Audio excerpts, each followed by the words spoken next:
You have reincarnated 99 times, and in each life, you were the unrivaled genius who overshadowed all your contemporaries. Yet in every life, you perished during the tribulation to ascend to immortality. Countless top-tier figures lamented that heaven envied your talent, but you paid no heed to their regrets.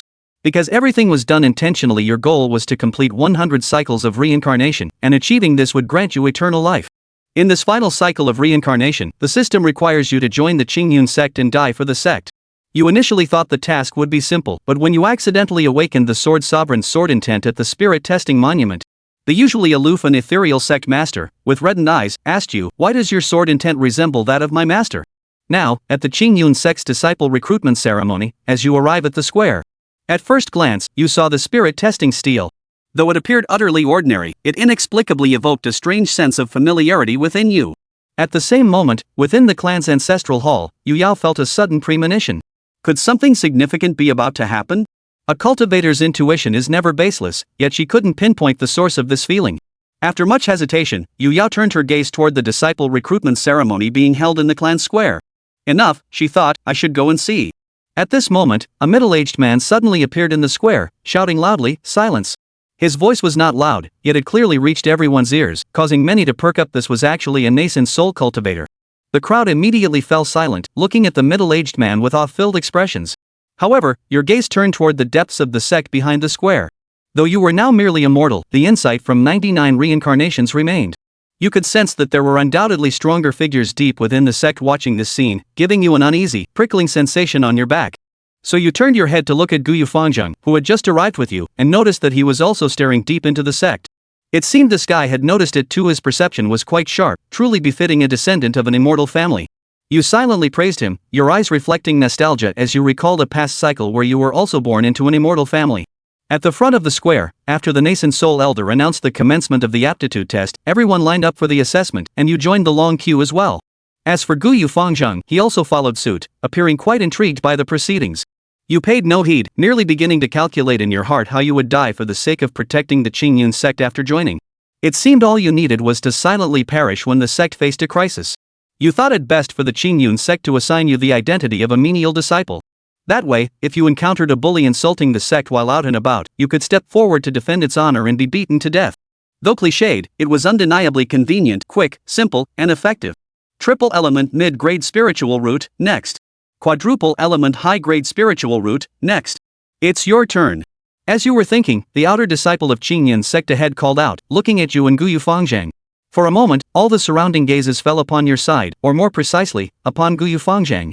As the disciple with the highest cultivation level present, everyone was very curious about Guyu Fangzheng's talent. Your heart sank as you realized the impending disaster. You were right behind Guyu Fangzheng in line. You knew your own situation all too well, a 5-element lower-grade spiritual route, arguably the worst talent possible. To have your aptitude tested under such scrutiny would be nothing short of a public humiliation. If this life wouldn't let you show off, fine, but to suffer disgrace? That was absolutely unacceptable. Especially as you drew closer to the spirit testing monument, an inexplicable sense of unease began creeping into your heart. Frowning, you suddenly stepped back behind Guyu Fangzheng. Brother Guyu, after you.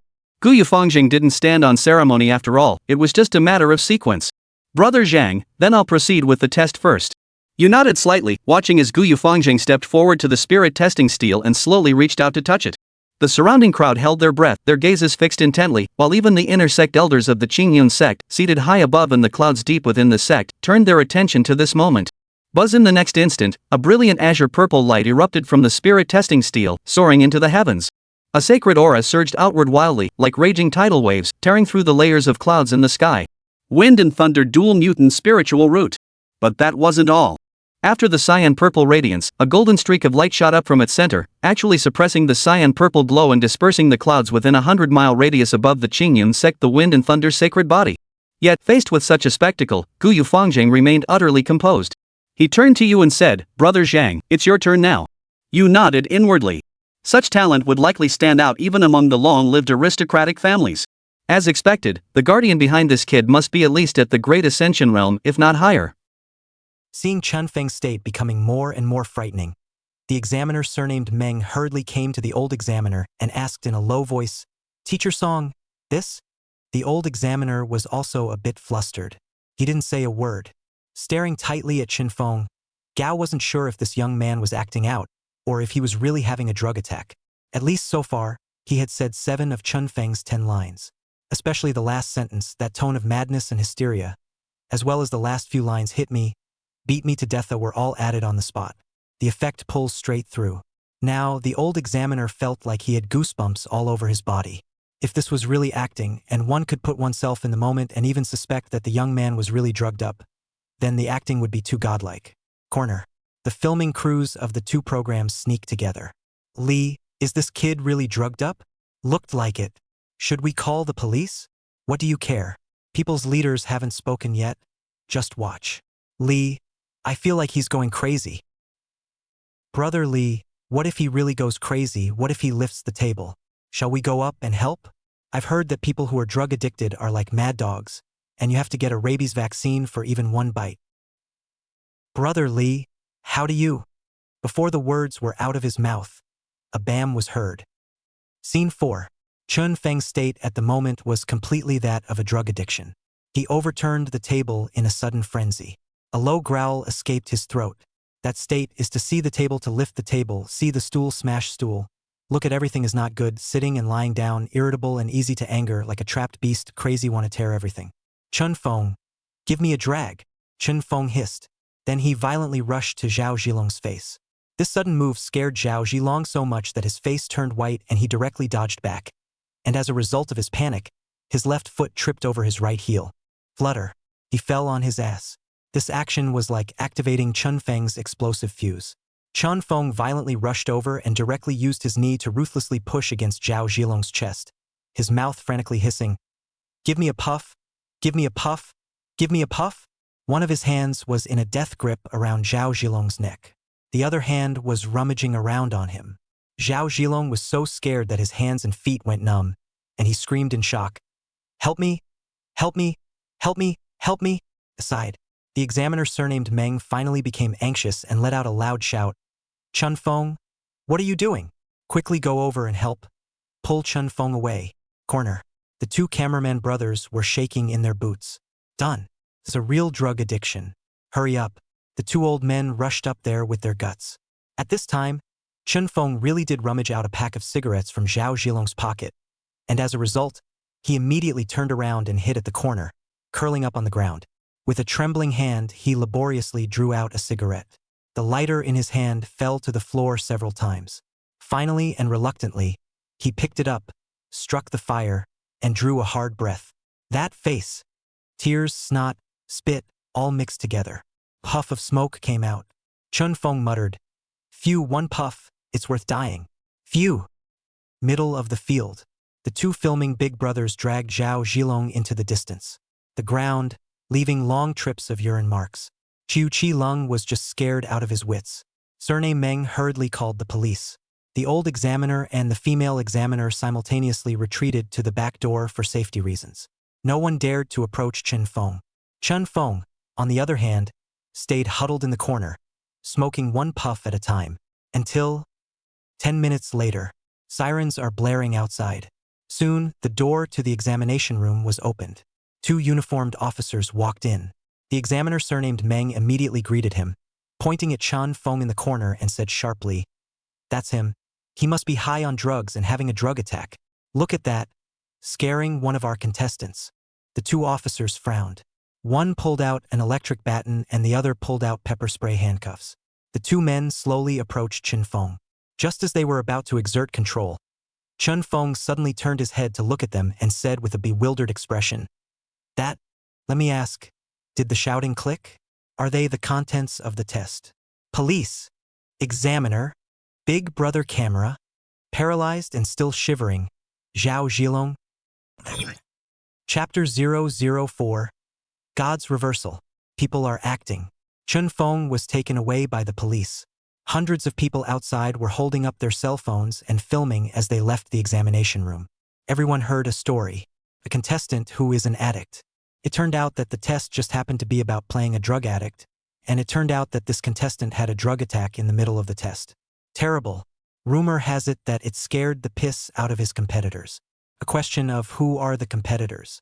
Oh, and a cosplayer webmaster on the internet called Mori Beauty gave the piss on the spot. Soon, the internet went viral. All sorts of odd posts flying around. What's an actor? A drug addict appears at the audition and is taken away by the police halfway through the test. Shocking Yenjing. A hot variety show audition site mixed with drug addicts? Hashtag what's an actor? Your circle is so messed up. Drug addicts are coming to the variety show too? A drug-addicted man was taken away by the police at the audition site of What is an Actor? Laugh out loud. How can a stoner go to a variety show audition? Titus on fire. Is getting high the minimum requirement for your show business? Pissed off webcam star at Morimi. May I ask what it's like to play opposite an addict? The online opinion is festering badly, but it doesn't affect the audition process for the variety show What's an Actor? At all. You can see how much power the capital behind it has. Evening. The sun was setting in the west in the sky. Chun Fong finally came out of the police station. All in one easy. Both urine and blood tests showed negative results. There was no contraband in his system at all. So, at that time, in the examination room, all the performances were interpreted. Walk out the front door. There was a police officer behind him. It was the constable who personally wrangled him to the police station in the afternoon, called Nyodali. After the two of them walked to the curb, Nyodali patted Chun Feng's shoulder. All right, young man, go home.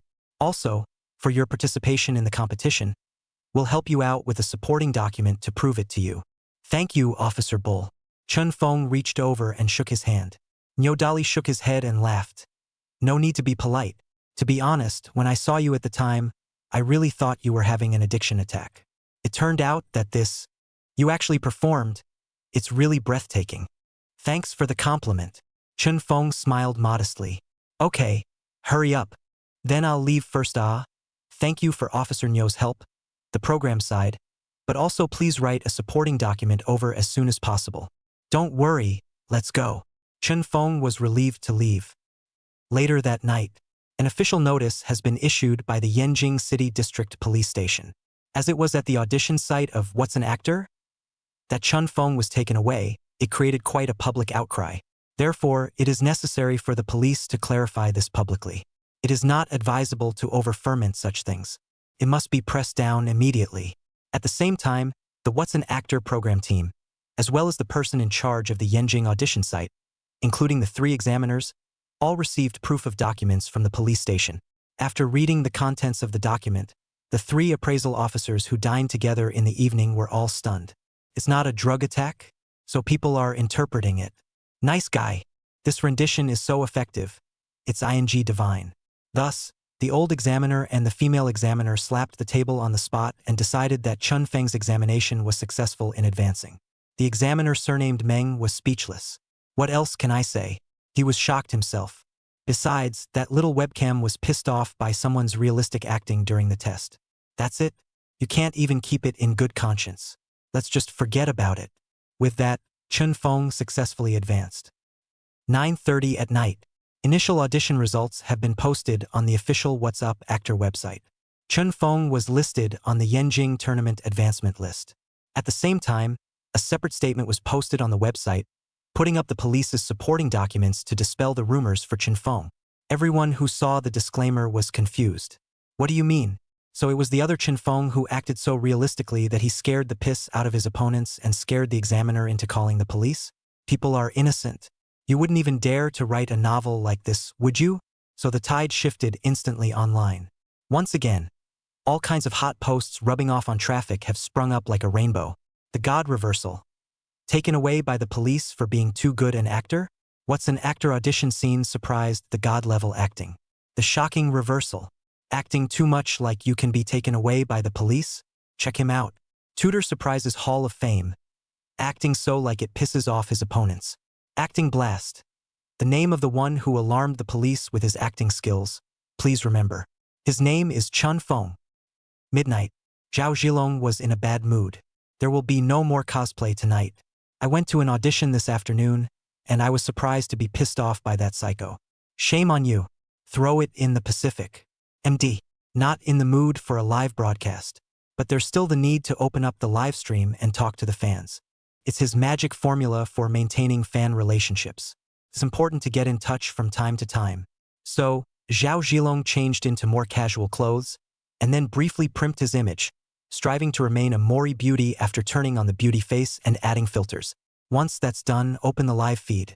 As a result, when he opened the live broadcast today, he was surprised to find that the number of people online had directly broken 50,000. He also has just over 300,000 followers. There are rarely more than 10,000 people watching online on weekdays.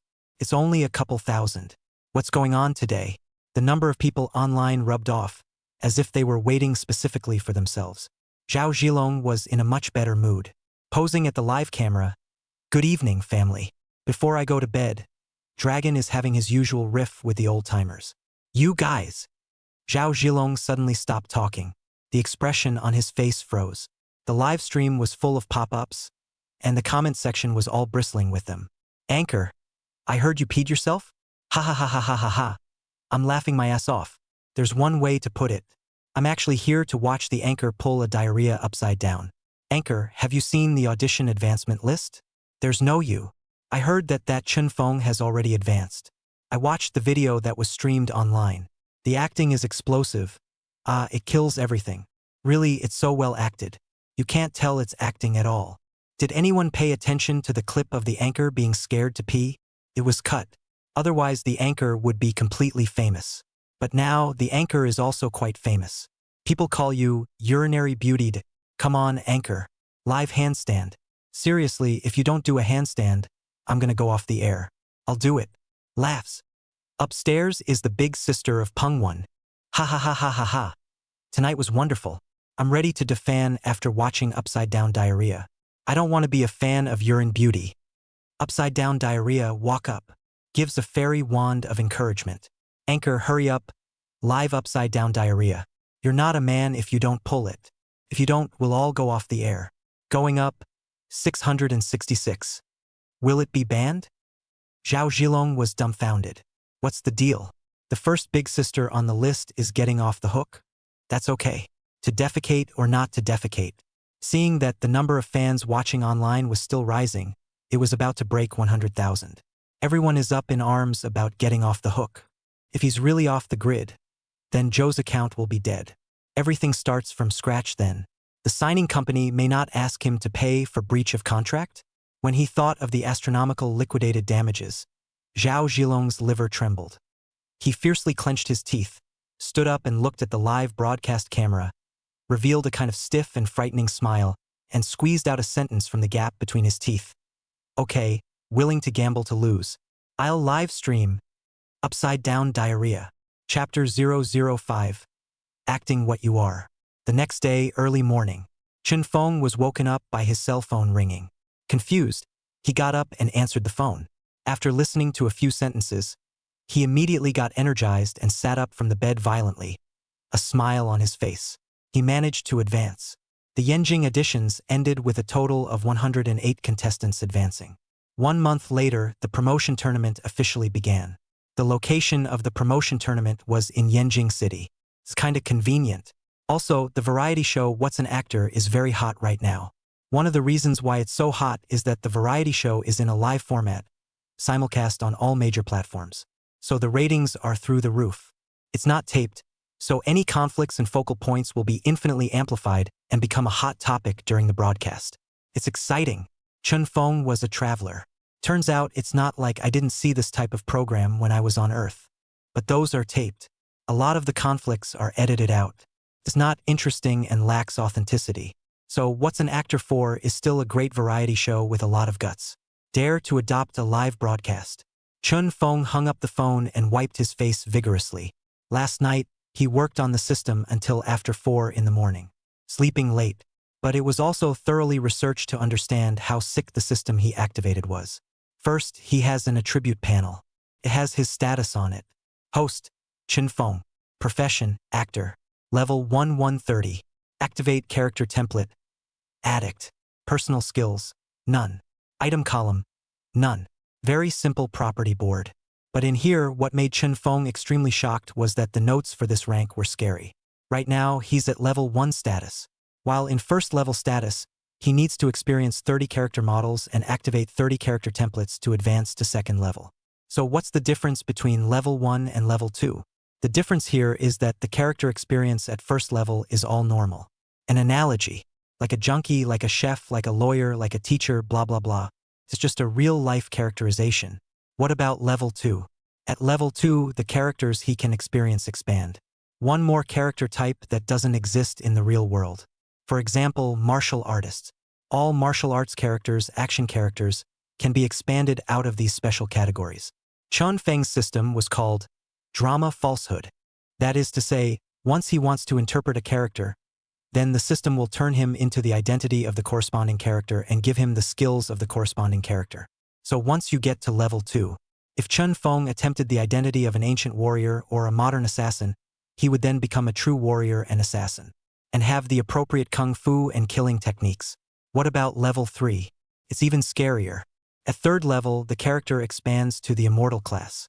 In other words, when Chun Feng attempted to interpret an immortal drama, he would be endowed with true immortal powers. Can even have skills. That's the beauty of the play-fake-it system. Very powerful. True to form, it's a traveler's benefit. Which traveler didn't rely on the system to get to the top of his life? So, Chun Feng was excited. There is a lot of anticipation for the future. However, to go to the top and have the power of the supreme immortal warrior realm, it would take quite a long time. The system has limitations. Chun Feng's identity was locked into the profession of actor, so he could only obtain character templates through acting. He can't direct himself. You can't go and paint yourself a character like you're cheating. One can only honestly get a script for a role to act in through a major theater in the real world, or a variety show like What's an Actor? To qualify for the show. It was good that Chun Feng wasn't in a hurry. Now that you've activated the system, take your time. Level 1 to level 2 requires 30 characters to experience. Level 2 to 3, that's probably how many you need to experience. The best way to upgrade now is to participate in this type of variety show, or just go to the major theater to run the show. Determined not to be a big star. Nor is he signed to any agency. Because Chun Feng didn't need to go and actually act in a movie. That's too time-consuming. With some movies, a cycle takes years. Can't afford to wait. Therefore, Chun Feng's goal was to be the greatest drag queen actor ever. Around 9:30, Chun Feng was fully dressed and finally came out of his humble rental room. He rented an old one-bedroom apartment of only 30 square meters in the suburbs of Yanjing City. Rent is $700 a month. Very reasonable. The house is very run down and old, and the electric water heater is still faulty. The original owner was electrocuted. So after Chun Feng crossed over, the first thing he did was to find someone to repair the water heater, or pay for it himself. The landlord doesn't care. After walking out of the neighborhood, Chun Feng took a taxi all the way to the downstairs of a hotel near Yanjing Film and Television Academy. It's a gathering place for small theater groups to recruit extras. There's a lot of little theater classes up there. That's why the downstairs of the hotel is always packed. It's all about the Beijingers who harbor dreams of becoming superstars. Just squatting downstairs every day waiting for someone to come in for a casting call. Even if it's just a running gag. Some of these people are from serious science classes, and some are just white guys who want to break into show business on a whim. The only good thing about this place is that there are no agents and no snakeheads, because it's next to the Academy of Film and Television. It's basically all about film and TV students. When Chun Feng arrived, he stood under the shade of the tree with the same honesty. Wait for it. From time to time, people would come down to the hotel to cast extras. You get 7 or 8 chances a day. Good luck mixing up the paychecks. If you're not lucky, you'll be able to mix up a box lunch. Chun Feng used to come often. So familiar. Just stood there for a few minutes, just as someone was coming down. A little fat guy, wearing a blue shirt and sweating profusely. It was soaking wet under my arms. As soon as little fatty came out, he shouted, "Is there anyone who can cook? At the very least, someone who can turn a spoon." Between 25 and 35 years old. There are lines, there are lines. As soon as they heard this, the Beijing drifters who had been waiting for a long time immediately flocked to them. I can cook. So would I. I can turn a spoon upside down, thief 6. But I'm 36. Okay? Just 1 year over. Can I fry rice? Can't you turn the spoon upside down? I can cook all kinds of dishes from Sichuan, Lu, and Guangdong. The little fat man was surrounded. It's hotter. And all sorts of noises buzzed his ears. Moody. On the side, Chun Feng secretly laughed. These are basically white people who yell and scream when they come out. Veteran groupies like him don't even go around like flies. You have to seize the moment. Seeing that the voices that surrounded and shouted were slowly weakening, Chun Feng shouted at the right time. I can cook, and I can turn the spoon twice. I am 26. Simple and concise. Get all the important information out of the way. The little fat man noticed him immediately, glanced back. The result was a sudden look of some oddity. The little fat man impatiently pushed away the people around him with his hand, and quickly walked to Chun Feng in front of the doubt. See, you look familiar, you? Oh, you are not the one who participated in the What is an Actor audition yesterday. Chun Feng? Right, it's you, isn't it? You acted as a drug addict and ended up recruiting the demon spirit? Right? Chun Feng nodded humbly. Yes, it's me, yes me. Little fatty was instantly happy. You're still looking for work here? Okay, you're it, you come with me. Gotta go. Chun Feng lowered his head. Done. Chapter 006. Someone's got a secret stash. Follow the little fat man into the room. Chun Feng also got a character profile. This is a small-budget urban drama crew. Just turned it on in the morning. So the point here is about to be withdrawn. The characters are basically all chosen. It was just a morning call on the set that the cook who was the backdrop for the first scene to be filmed and had 2 lines was in a car accident and couldn't make it. So call this side to find another one temporarily. It's just a walk in the park anyway. Give 2 sentences and be done with it. Once you've been chosen, you'll have to go over to the set and start filming right away. Room. The CD in charge of casting, the assistant director of the actors, was a middle-aged man wearing black-rimmed glasses, and froze when he took one look at Chun Feng. Look familiar? Little fatty hurried over and whispered in his ear. The actor's assistant director immediately drifted off. So it was him. It was all over the hot seat yesterday. An unheralded newcomer portraying a junkie results in a demonic spirit being recruited and is out of the loop enough. The assistant guide nodded at Chun Feng. Young man, there is potential. However, you should know what we need here, right? Just 2 lines as a backdrop. Take a look. Do you want to go? Think. Chun Feng nodded without hesitation. That's fine. Can you turn a spoon upside down? Chun Feng nodded. Will. Then come with us to the shooting site in a while. These 3 days you may need to follow a bit. There are 3 days of scenes in total. It's all cooking in the kitchen. Acceptable? Chun Feng blinked. What about the wages? As usual, 150 a day. Although you were on the hot spot yesterday, you're still a group actor. The price for a group actor is 100 to 150, but considering that you're a graduate of the academy, I'll give you 150 as a ceiling. Chun Feng smiled. Touché. Okay, that's it then, sign the contract. Leave for the set in 20 minutes. Little fatty hurried over and handed Chun Feng the simple contract for the group show. It's just a formality. For runners anyway. Such contracts are binding on the gentleman, not the villain. 150 a day, market price. Thus, Chun Feng quickly signed his big name. When the signature was finished, a system beep sounded in his head unsurprisingly. Ding! Detected the host's upcoming interpretation of the target character chef. Congratulations to the host for becoming a senior top national treasure chef, proficient in the 8 major cuisines such as Sichuan, Lu, Guangdong, Hui, etc., proficient in 100 flavors, mastering the practice of national banquets, and is the authentic inheritor of the man Han Quan Shi. Chun Feng's eyes immediately lit up. Oops, that's a good one. Huh? At the same time his body was warm as if he had been bathed in a hot spring soup. A million more recipes in my head. A behavioral habit is also deeply engraved in the bones. Cool. This feeling is so subtle. But let's switch back now. Show your hand when you get there. An hour later, Chun Feng followed Little Fatty and the assistant guide to rush to a small restaurant in the West 4th Ring Road. Here's where it was filmed. The restaurant is also old enough to be at least 20 years old. It's all about a sense of age. When Chun Feng entered, he froze when he saw the female lead being filmed. What a coincidence. The heroine in it was actually the girl named Chu Dan who had almost become his rival yesterday. Looks like a newbie too, but at least people are now leading ladies.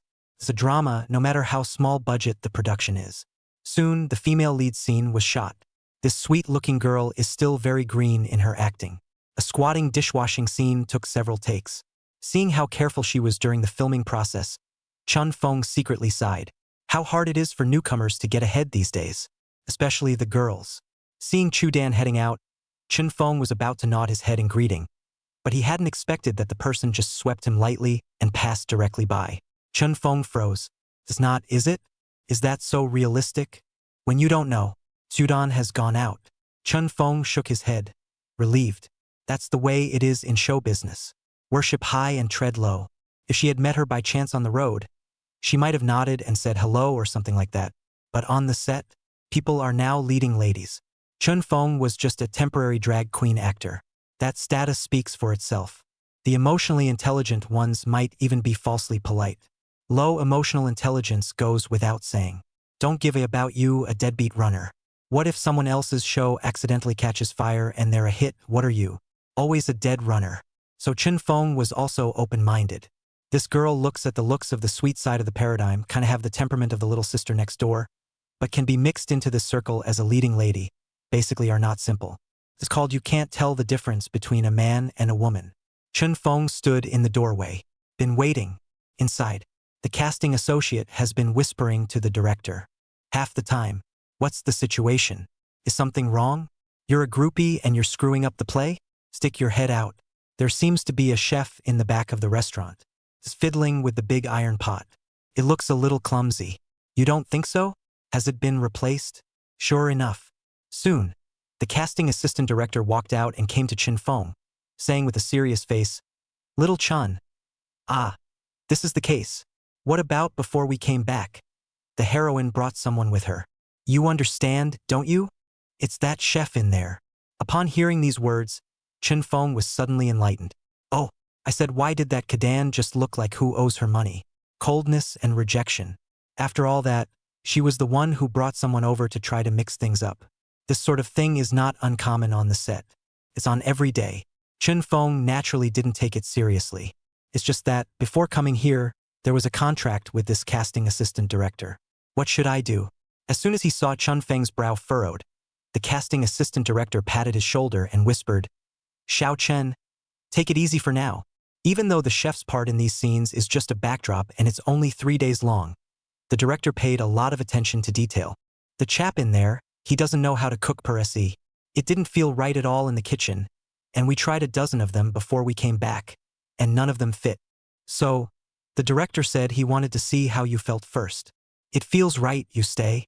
It doesn't feel right, so make do with that one, you know what I mean?" Upon hearing this, Chun Feng smiled. "Understood. Oh, it's good to understand." The casting assistant director also breathed a sigh of relief, and after looking at Chun Feng, he suddenly whispered, "I saw that clip of you acting as a drug addict yesterday on the internet. It made deep impression. I don't know if you acted or... Anyway, you said you can turn a spoon and cook. So show me now. Go on." "Gotta go." Chun Feng walked towards the kitchen with a relaxed face. Between walks, the person had switched to chef status. Chapter 007. This is a cook, isn't it? In the back kitchen, Chun Feng had already changed into his prop suit. But no makeup. The director just wanted to see his model. In any role, even a drag queen, you have to rise to the occasion. When you get up to parade, you naturally get into the scene. So, a bunch of people crowded in front of the back kitchen. Lights, lens, camera in position. The director sits outside watching the monitors. The heroine, Kadan, also huddled in the doorway to watch. Next to her stood the young man she had brought with her. The young man looked at Chun Feng's back and came to the heroine's ear and asked in a whisper, "Sis, what about this?" "First look," Chudan whispered back. "He's also very young, and the chef's paradigm isn't that easy to imitate. You can rest assured." "Got it, sis." In the back kitchen, with a shout from the groundskeeper, "Action! Start shooting." In front of the stove, Chun Feng skillfully opened the fire and started the pot. He's gonna fry an egg fried rice, a very plebeian kind of food. The director's concern is certainly not whether the fried rice is good or not, but whether there is that model of a chef in Chun Feng or not. As a result, the moment he saw Chun Feng starting the pot and palming the spoon from the monitor, his eyes immediately lit up. It's the feeling. In the monitor, Chun Feng stood in front of the stove, his movements as smooth as flowing water. Heat the pan and slide the oil. Pour out again and re-grease with cold oil. Grabbing an egg at random, in the most classic chef's technique, one hand gently pinches and breaks the shell right through, cracking the egg into the frying pan. 1, 2, 3, 4, 5. Next, start quickly sliding the eggs apart. Very fast hands. Meanwhile, a rag was patted on one hand, and grasping the iron skillet, he began to turn the spoon upside down. That action, it was a pleasure to watch. That's what a real chef should look like. The director is happy, unconsciously nodding. At the same time, the crowd huddled in the doorway looked at each other and all nodded their heads. This one is very natural. Any way you look at it, it looks like a cook.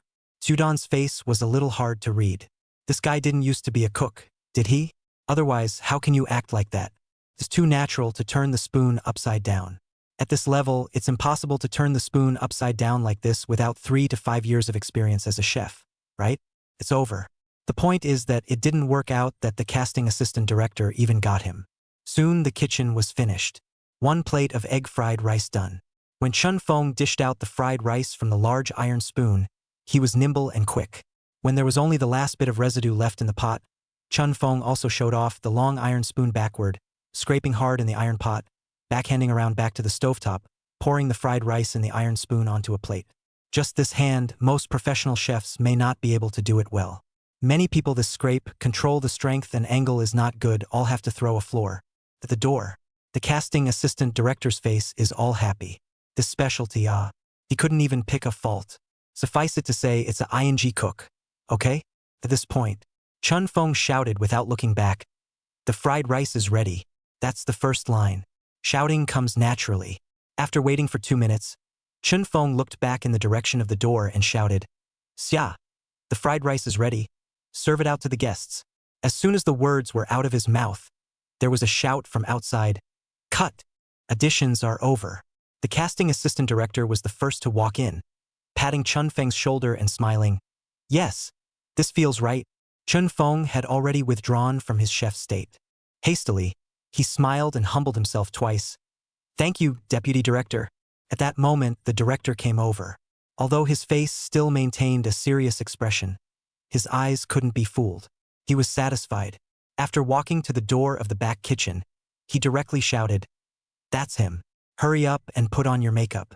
Formally come again." "That? Xiao Chen fry another egg fried rice I hope the feeling doesn't change. Just that feeling just now is right." After saying that, he turned back and rushed at everyone with a shout. "Take your positions. Xiao Chua. Finish your scene and hurry up." "Oh." Quaten's voice dripped with reluctance. But her word doesn't count.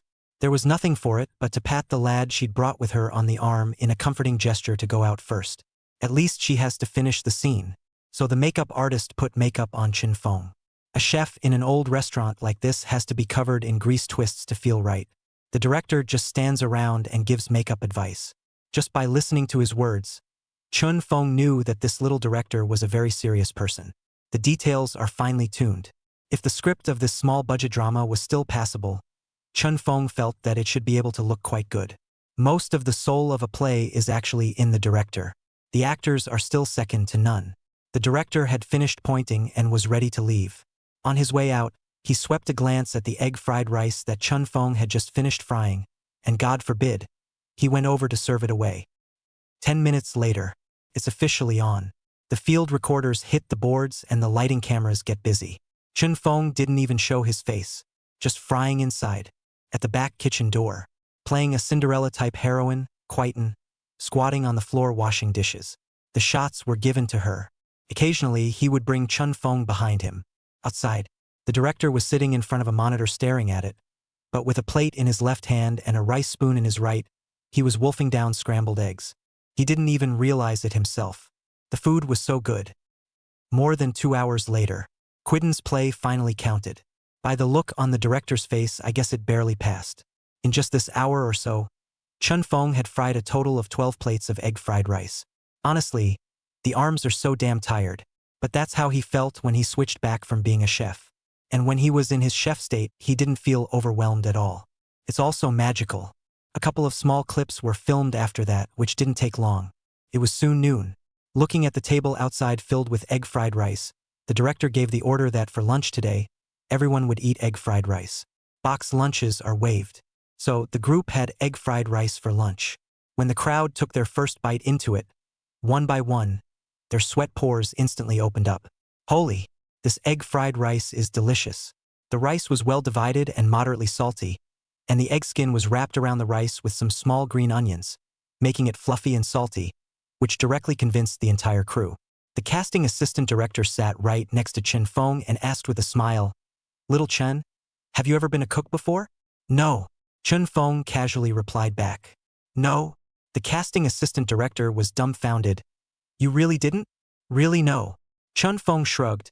"I've been running the show since I graduated from the Film and Television Academy. Really haven't been a cook, but on weekdays, I like to cook for myself. So, that's why I know this hand." "Oh so." The casting assistant director nodded and gave a heartfelt thumbs up. "Young man, you can do it. At least you're absolutely fantastic with that egg scramble." Chen Feng said as if nothing had happened. "Egg fried rice is nothing. I can cook all of the 8 major cuisines, as well as national banquet dishes and even a full banquet." Pfft. The casting assistant director spit out a mouthful of rice. Chapter 008, Making Squirrel Mandarin Fish? Gotta add money. After lunch, Chen Feng stood alone under the shade of a tree outside the restaurant, waiting to settle the payment for his work. Running a drag queen pay for a day's work. He's done with his over-the-top scenes, so $150 to hand. 3 days worth of meal money is available. Open the properties panel and take a look. Host, Chen Feng. Profession, actor. Level 1-30. Activate character template. Addict. Chef. Personal skills. None. Item column. None. That's cool. The best way to boost the system you're tied to is to be a runner. Just get to experience the different characters. Or if you're slightly more famous, you can be a group special or a prospect. And if you're more advanced, you can be a featured performer. Sufficient. No need to be a real actor at all. Whether you're making a movie or a TV show, it takes too long. Completely unnecessary. Just by simply experiencing a few roles, Chen Feng actually had the ability to improve his life and even live it well. Take this chef character, for example. The buffs given by the system were too exaggerated. No matter if it was the 8 major cuisines or the national banquet specialties, even the Lost Full House banquet could be made. What's the point of having a bicycle? Closing the attribute panel, Chen Feng stretched hard. Suddenly, there were footsteps behind them. "Hello." Chen Feng looked back. "It's Kadan." She was still wearing her costume from the show and her face was wearing makeup. She walked slowly over with her hands behind her back and smiled as she greeted. "Alone?" "Huh." Chen Feng had a flat face. "Aha." Chu Dan walked closer and asked with a smile. "What a coincidence. I didn't expect to find you as a group actor. It scared me when I saw you in the morning." Chen Feng blinked. "How come I didn't see you jump up?" "LOL, you're so funny." Quatin narrowed his eyes with a smile. "At first glance, it does look quite innocent and sweet, with a sense of rustic youthfulness. But take a closer look. There was greasiness in those eyes. The disguise is too good. If it hadn't been for the cold and repulsive look on her face when she first arrived in the morning, this might have been a good time to think that she had come to say hello. But she definitely wasn't." Chen Feng moved his eyes away, not wanting to look at her, and casually said, "Something wrong?" "Oh, it's fine." Chu Dan stood to the side, organizing the prop costumes on his body with his hands, and said casually, "Seriously, I watched that video of you performing at the audition scene of What's an Actor yesterday, and it really startled me." "Yeah." Chen Feng returned absent-mindedly. "Really, it's so scary." Chu Dan twisted her head and looked at Chen Feng with a coquettish smile and said, "That state, did you really act it out? I'm a bit skeptical." "Chen Feng? This woman? So what's your somewhat skeptical subtext, that I'm just an addict, right? Is this woman here on purpose to be disgusting?" Chen Feng frowned and said indifferently, "Actually, I was startled when I saw you here." "Huh?" Chu Dan froze and asked suspiciously, "Why? You know this theater group?" "I don't know." Chen Feng shrugged. "I just think that your acting skills don't deserve the female lead in this drama. You're so lucky. How did you get the female lead?" "I'm a bit skeptical too." "Kadan?" That otherwise sweet face instantly turned green. The tips of his eyebrows quivered. She knew that Chen Feng's implication was a sarcastic remark, that she must have gone through the director's back door to get the female lead role. It's not that uncommon. It's so uncommon for actresses to sleep with directors for roles that even Boss Yang has publicly admitted it. It's just that a lot of actresses like to be and stand up again. Sudan is that kind of person, because the image she usually puts on in disguise is a little green image. If you're not trying to set up a house of cards, why deliberately set up a little youthful persona? You're a little more flirty, a little more jaded, and maybe a little more flavorful. Chen Feng turned around and walked away, ignoring the hard-faced, gnashing Chu Dan. Anyway, one is a drag queen. It's only a 3-day backdrop. What's wrong with you? Go into the bistro and find the casting assistant director. Soon he was paid for the day's work. On his way out, the casting assistant director pulled him to the far end and patted his shoulder and laughed. Xiao Chen? For tomorrow's scene, the director has temporarily changed some things for you. Ha! Chun Feng froze. Oh, added a little drama to you, added a few lines. Didn't you say you could cook the 8 major cuisines, the national banquet specialties, and the full Manchu banquet? That's what it says. Isn't it? Chun Feng nodded and didn't squeak. The casting assistant director laughed in a low voice. In the state banquet menu, there is a dish called squirrel mandarin fish, you know, right? No. Chun Feng nodded again. Good. The casting assistant director breathed a sigh of relief. You're going to make a dish of this pine tree mandarin fish for your extra scene tomorrow.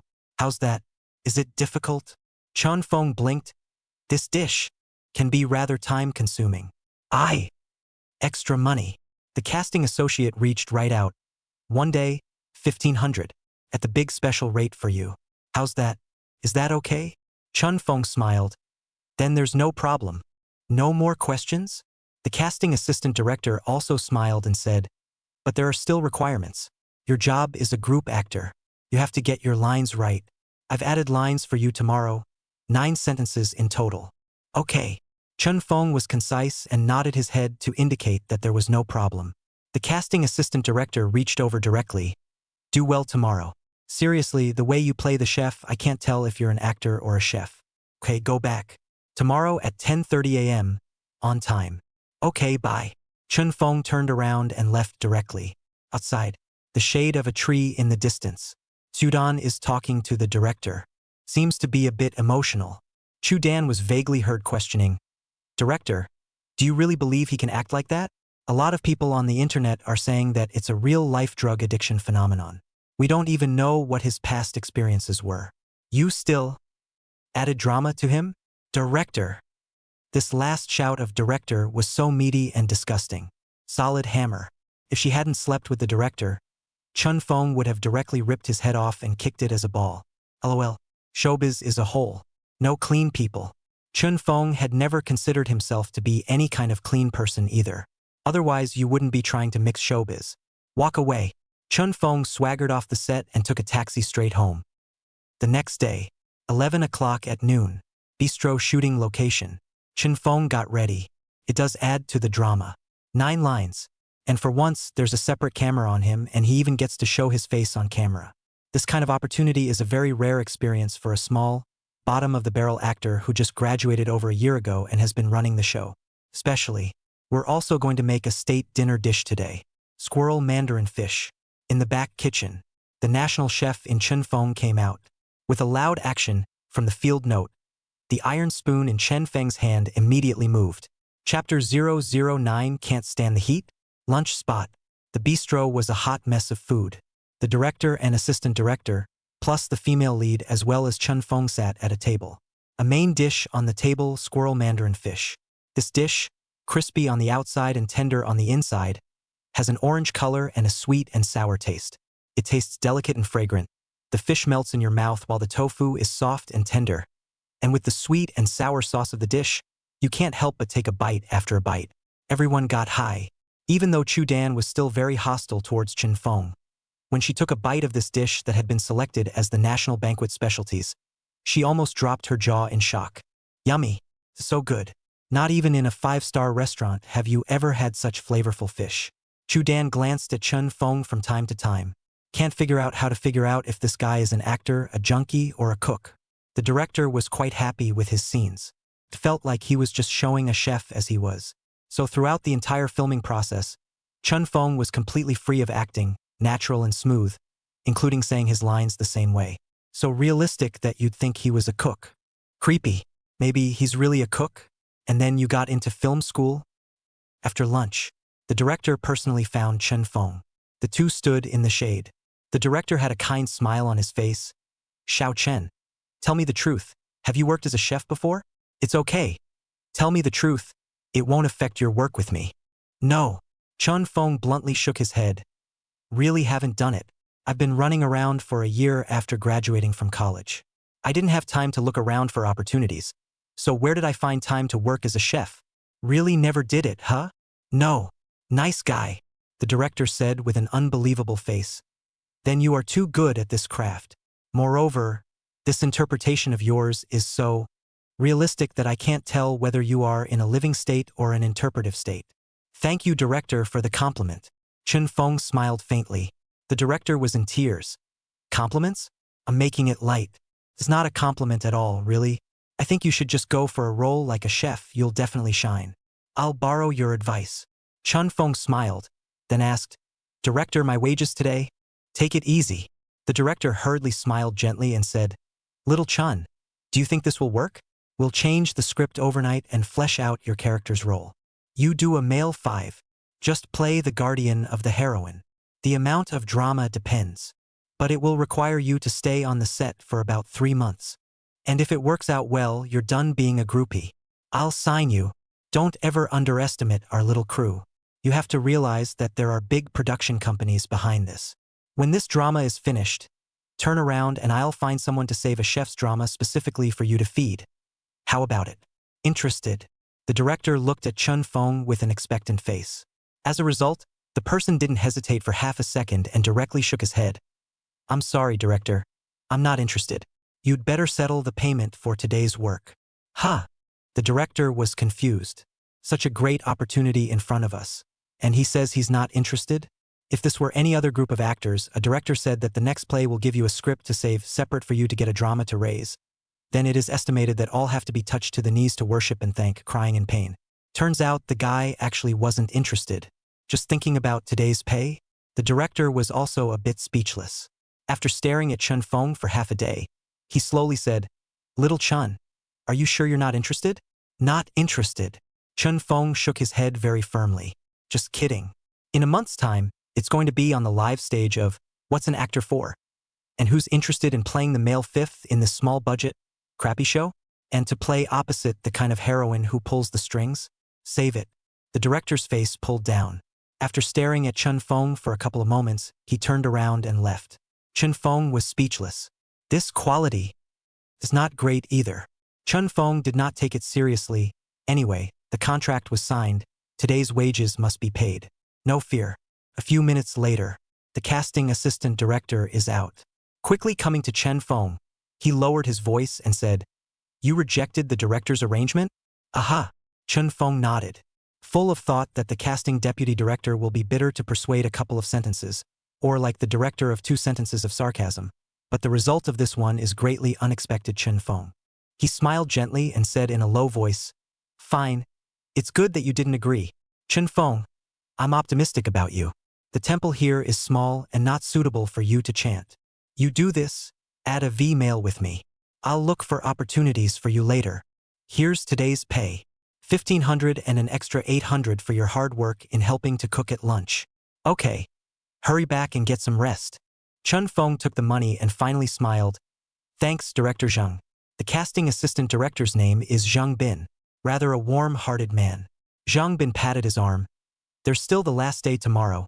Insist on finishing the shoot. No matter what the director does, we signed a contract. Don't worry. There's still a bit of professionalism in that. Chun Feng nodded. That's fine. Zhang Bin suddenly laughed again. Tomorrow's scene is also cooking. Can you make an authentic Kung Pao chicken? I like this flavor. Success. Chun Feng looked at him in a serious manner. But there has to be an increase. Oh, brat, falling for money. No problem with adding money. Then it's a deal. Zhang Bin laughed with excitement. Chun Feng didn't make any pretense, and after shaking hands with Zhang Bin, he turned around and left in stride. Made 2,300 in one day, not bad. I should be able to take a day off tomorrow after the last day of shooting. Day 3. Still the noon play.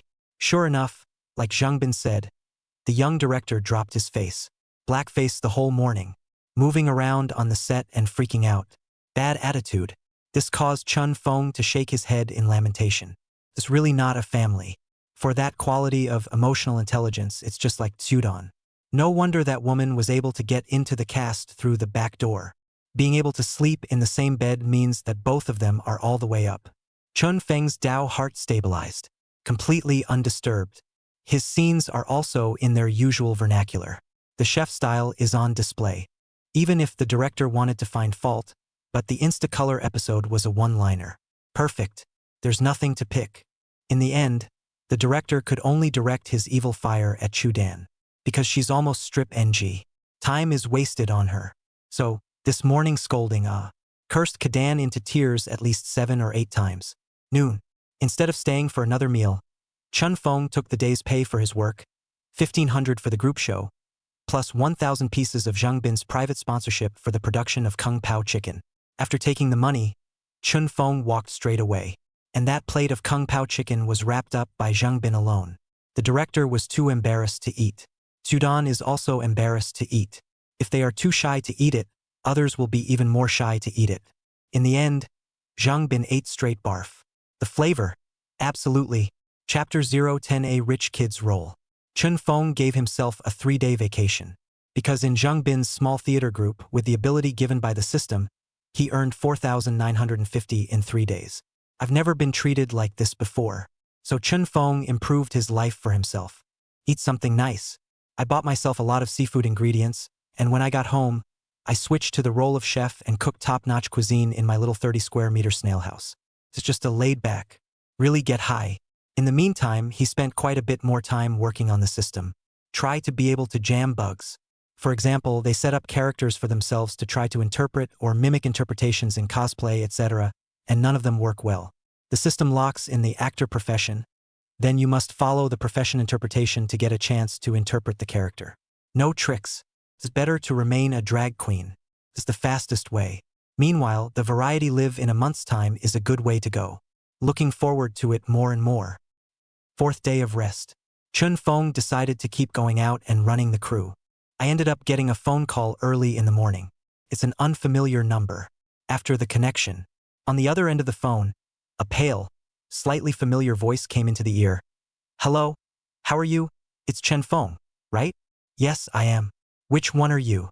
Chun Fong asked suspiciously. Oh, I'm Song Guohui. Song. Oh, it's Mr. Song. Hello, hello, hello. Chun Fong was suddenly enlightened. Song Guohui is the oldest old examiner who was the oldest old examiner during the audition test for What's an Actor? I didn't expect him to call himself personally. Is it about the variety promotion tournament? Chun Fong was somewhat looking forward to it. On the phone, Song Guohui smiled gently. Little Chun, what are you busy with these days? Have you prepared your heart for the promotion tournament in a month's time? Teacher Song, I'm just blindly busy. If I advance to the competition, I'll just try to make sure I don't regret it. Anyway, I'm just a group actor just starting out. I don't have that much baggage or mental burden. Fine, Song Guohui said smilingly. The young man has a good mentality. Not bad, not bad. Little Chun, do you know what I did before I retired? I don't know. In fact, before I retired, I was a teacher at Yenjing Film and Television Academy. So, on the day of the audition, when I saw your resume information, I was very affectionate. Once he heard this, it finally dawned on Chun Fong. It was no wonder that on the day of the audition, he was very upset when he found out about Zhao Zhilong's backdoor deal and took the initiative to speak to Chun Fong, encouraging him to be normal. I feel like I'm in the master's generation. Chun Fong also smiled. Mr. Song, so you are also a teacher of Yening. On the day of the audition, I still have to thank Mr. Song for his encouragement. You're welcome.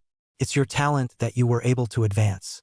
The rendition of the state of an addict, to be honest, I, Song Guohui, have never seen anyone more realistic than your acting. Chun Fong hurriedly humbled himself. Mr. Song, you are too complimentary. I was just trying to self-hypnotize and hypnotize myself into an addict, so I just figured it out blindly. Good boy. Blindly pondering you can act like that? Little Chun, I'm looking for you today. In fact, there is something I want to ask you. Chun Feng's heart fluttered. Come on. Not sure if that's a good thing or a bad thing. Hurriedly, he returned. Mr. Song. Go ahead. Good. Song Guohui cleared his throat over the phone. Ahem. It's like this. A former student of mine is now in the director's circle. He's making an urban romance drama. This friend hasn't been in the business long and has little to no reputation. But the people are not bad. I think, at least, that he's a talented man.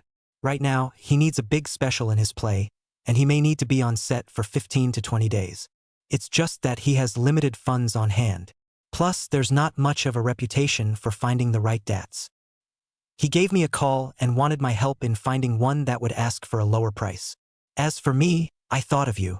As soon as he heard this, Chan Feng froze and asked suspiciously, Mr. Song, I'm just an ordinary group actor.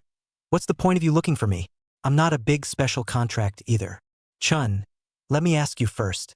Song Guohui smiled and asked, that student of mine wants to find Dato to portray a rich villain who doesn't have too many scenes. It's one of those tag team characters. The family is very rich, the kind with over $10 billion. People are also arrogant and domineering, wild and outgoing character. Do you have an idea? When Chun Feng heard this, he was immediately moved in his heart. Holy, Richie Rich? The kind where the family has over $10 billion in assets. This one can have it. After you've acted yourself, the system should just set you up as a rich kid, right? Chun Feng's heartbeat accelerated. Say what you have to fight for it. Teacher Song, if you trust me, then I'll be honest. With regards to this labeled face-planting rich second generation that you mentioned, I really have studied it. Moreover, it's very insightful. Oh, very good. Song Guohui seemed to be quite happy as well and laughed. Seriously, I'm very optimistic about you. Little Chun, you're a talented seedling. That's why I also hope that you'll have more opportunities to hone your skills in a regular theater group. Come on then, I'll take you into the group. Chun Feng quickly thanked. Mr. Song, thank you for your care then. You're welcome. Song Guohui turned his words around. But little Chun, I have to be honest with you as well. If you go, you probably won't be given the price of a large special contract. Considering the financial situation, you may only be given the price of the small special contract. Can you accept that? I'm okay with that. Chun Feng laughed.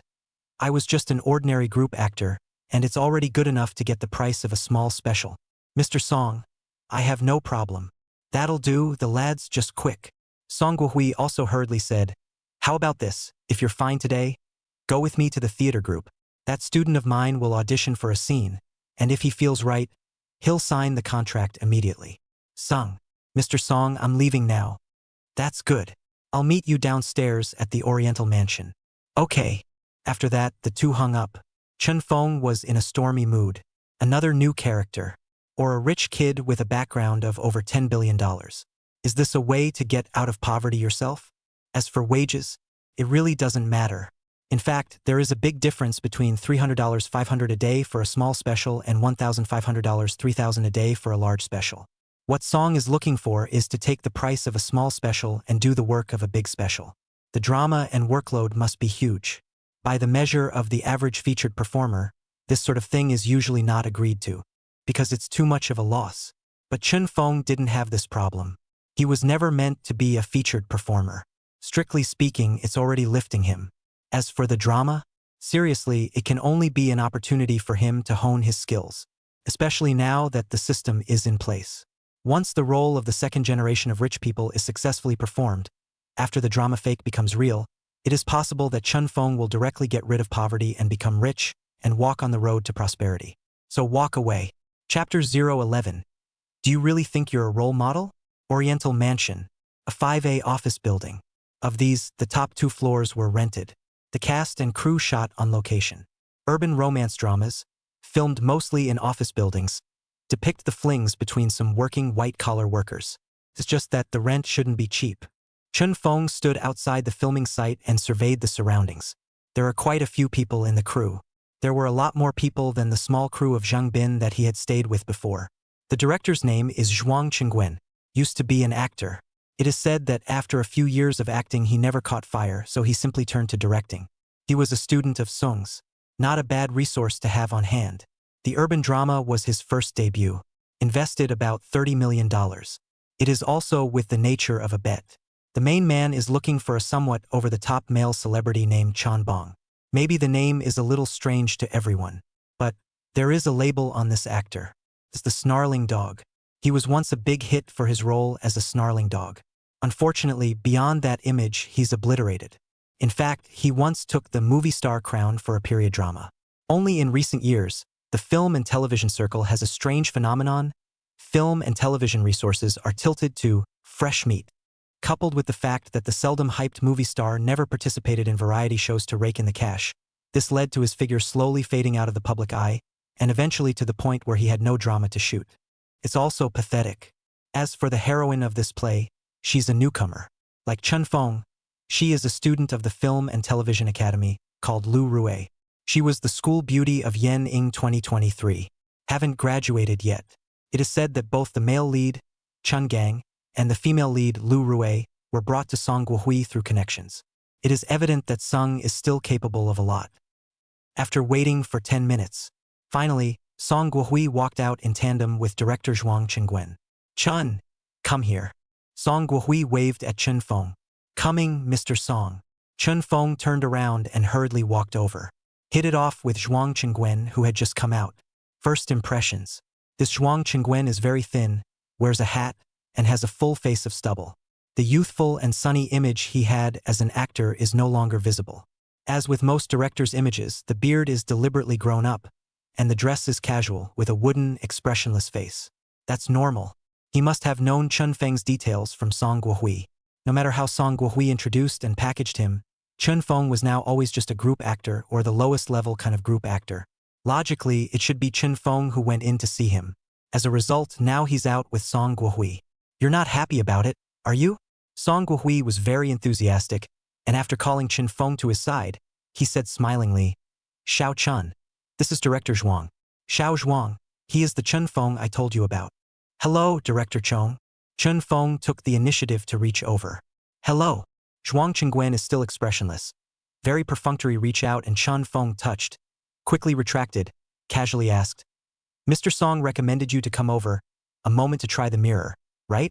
If you can stay, don't blame Mr. Song if you can't. No. Chun Feng smiled faintly. Zhuang Qingguen didn't say much, turned back with a shout. Chanqian, Chanqian, come here. Coming. Soon a girl came hurrying out. An assistant at first glance. It's a busy, sweaty mess. Kinda clean looking. A few freckles on her face. Standard melon face. Willowy eyebrows.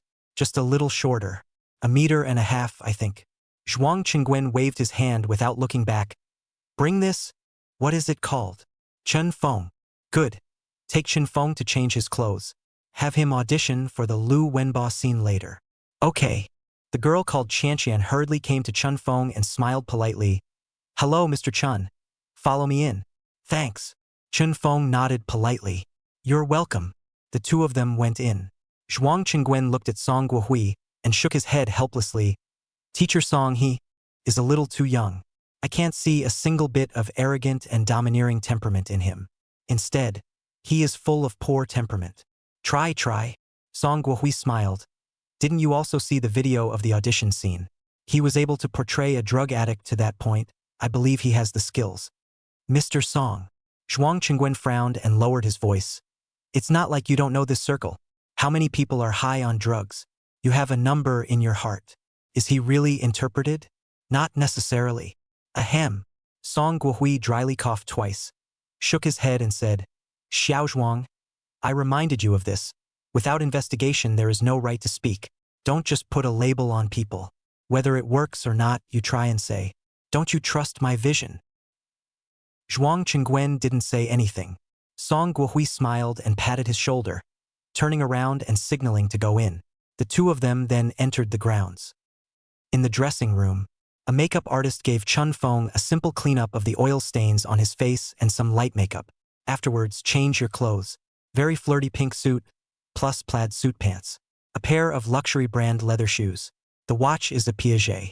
Of course, it's imitation. A gold chain around his neck. The shirt was open at the neckline, revealing a bit of pectoral muscle. 20 minutes later, the dress-up was complete. Standing in front of the mirror and looking at himself, Chun Feng frowned. What the hell kind of image is that? Is this the image of the arrogant, bossy rich kid? It's basically a sand sculpture image, isn't it? Nowadays, arrogant rich kids in movies and TV dramas, that would have to be the image of Zhao Tai from Big Man. The arrogance and lawlessness that you want to reflect that you are rich and embodied doesn't even have to be set off by an external image. It just needs a pattern of behavior to show it off in all its glory. That's crazy. Lawless madness. But in this outfit, it's weird to be able to perform lawlessness. Chun Feng couldn't stop shaking his head.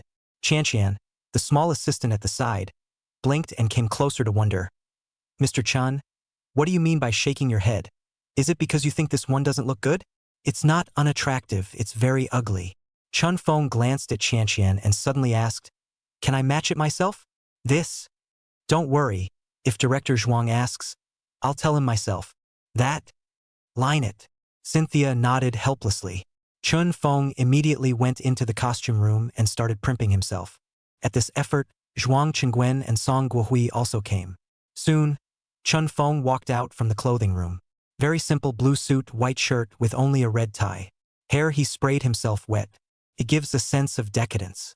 Zhuang Qingguen frowned when he took a look.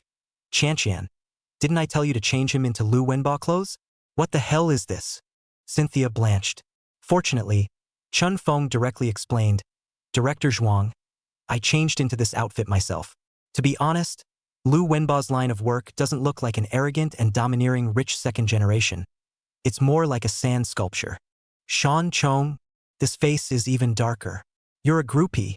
Calling my villain design a sand sculpture? You really think you're a player?" Chapter 012. You've really become a second-generation rich man. Zhuang Qingguen was not happy in his heart. He had hoped that Song would help find a big special contract. Because the role of the second generation of rich people is not much, but the conflict is intense, which is also considered a small climax in the whole drama. Moreover, Song Guohui helped to find someone, and the price was negotiable. It's best to get a big special to help out with a guest appearance for the friendly price of a medium or small special. Didn't think so. Sung got someone. Indeed, it was the home of little Troy that sought it out. However, the one who got it was actually a regular groupie. What's wrong with that? Although some time ago, this Chun Feng had put on a bombastic acting performance at the variety show audition scene, even alarming the demon spirit. It did clarify afterward that people were acting. But it's not very credible. You have to say it's possible in other circles. But in show business, the big guys know it by heart. How many people are getting high? The Sunrise crowd is watching for reports every day. So, who can prove that Chun Feng is 100% innocent, in case he is really in his true colors? Now Sung Kwok Fai has called him in? It also gives you the price of a small special. Does he deserve it? Zhuang Qingguen was not happy in his heart anyway. It always felt like this time Mr. Song wasn't giving a damn and found a random person to fool around with. Looking at the outfit that Chun Feng had gotten himself into, Zhuang Qingguen wanted to dislike it. But in the way of Song Guohui's face, he finally endured. It's a walk in the park anyhow. Otherwise, you won't be able to live up to it. So, Zhuang Qingguen called Chun Feng to the side of the sofa. Along with Song Guohui, the three sat down, ready to briefly talk about the play and let Chun Feng try the mirror. In the meantime, tell someone to go and call out the hostess. Let's get the heroine a ride later. In Zhuang Qinggwen's drama, the rich kid is called Lu Wenba. The Lu family is immensely rich, tens of billions of dollars. Lu Wenba is the kind of typical playboy, arrogant and cocky, unbeatable, thinking that money can buy everything lord. In the play, he is an antagonist who preoccupies the heroine. And it's the female lead who is a couple with the male lead, Chun Bao, a pair of forgetfulness. In the play, Chun breaks through to portray a middle-aged uncle in his 40s. The female lead, on the other hand, is a white-collar worker who has just graduated from university and becomes entangled in an accident with a cab driver, Chun Gang. It's just such a cheesy story. The clip that had Chun Feng auditioning today was the scene where the female lead was blocked in front of the company by a rich young man. The play demands that the rich second-generation representative now show a cocky, untouchable face. It must be rampant. A few minutes later, the explanation was complete. Zhuang Qingguen looked up at Chun Feng and said expressionlessly, "Just this scene? Is there a problem?" Ding! The host's upcoming interpretation of the target character, rich second generation, has been detected. Congratulations to the host for becoming a true rich second generation. Congratulations to the host. Before midnight today, the host's parents will receive $10 billion in wealth. Chun Feng was stunned. The heart shook violently. Are you really a rich kid? So the tens of billions of dollars of wealth is mom and dad's. Not theirs at all, damn it. Haha. Laugh your ass off. This system is meticulously hilarious. So one has really become a rich kid. But if one switches out of the role of the rich kid, will the wealth that his parents received still disappear? I don't think so. Forget it. It's not switching today until midnight. Let mom and dad get that $10 billion fortune first. Chun Feng was curious to know how the system had arranged tens of billions of dollars of wealth for his parents without violating the rules. And the arrangement is fine. Traveling to this world, Chun Feng once again experienced true fatherly and motherly love. My father, in this life, was an honest carpenter. Ancestral craftsmanship. I make a living as a furniture maker in the village. Mother was a grain store worker. The pay is meager. The two families have really suffered a lot to be able to raise Chun Feng and get him into college. This was why when Chun Feng rented his own apartment after graduation, he could only rent one-bedroom apartments that were old and outrageous like those in the outer ring road. It's just a figure of speech, because the family is really broke. However, poor as he was, Chun Feng's feelings for his parents in this life were very deep, especially the mother. It probably has something to do with the fact that he has memories from when he was a fetus. From fetus to birth, from childhood to adulthood, Chun Feng had always clearly remembered his mother's extraordinary maternal love for him. Very warm. So this turned out very well. Rich kid. The property is of course the parents. Opposite. Zhuang Qingguen saw that Chun Feng looked odd and thought that he was afraid of it. So he didn't hesitate to say, "If it doesn't feel right, then forget it. I can help you find a group acting role, you look at the crew, learn more is fine. It's not in vain that Mr. Song recommended you so strongly." Chun Feng snapped back to his senses. The eyes that looked at Zhuang Qingguen changed. It becomes arrogant and sinister. The corner of his mouth quirked. "Who are you saying can't?" The voice was cold and full of disdain. No expression. No need for contrived expressions. Just the eyes.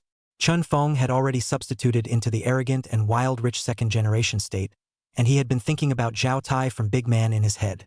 How can that look good? Shan Chong? Heart-thumping. Scary. This kid suddenly stared at himself with such eyes and spoke to himself in such a tone of voice.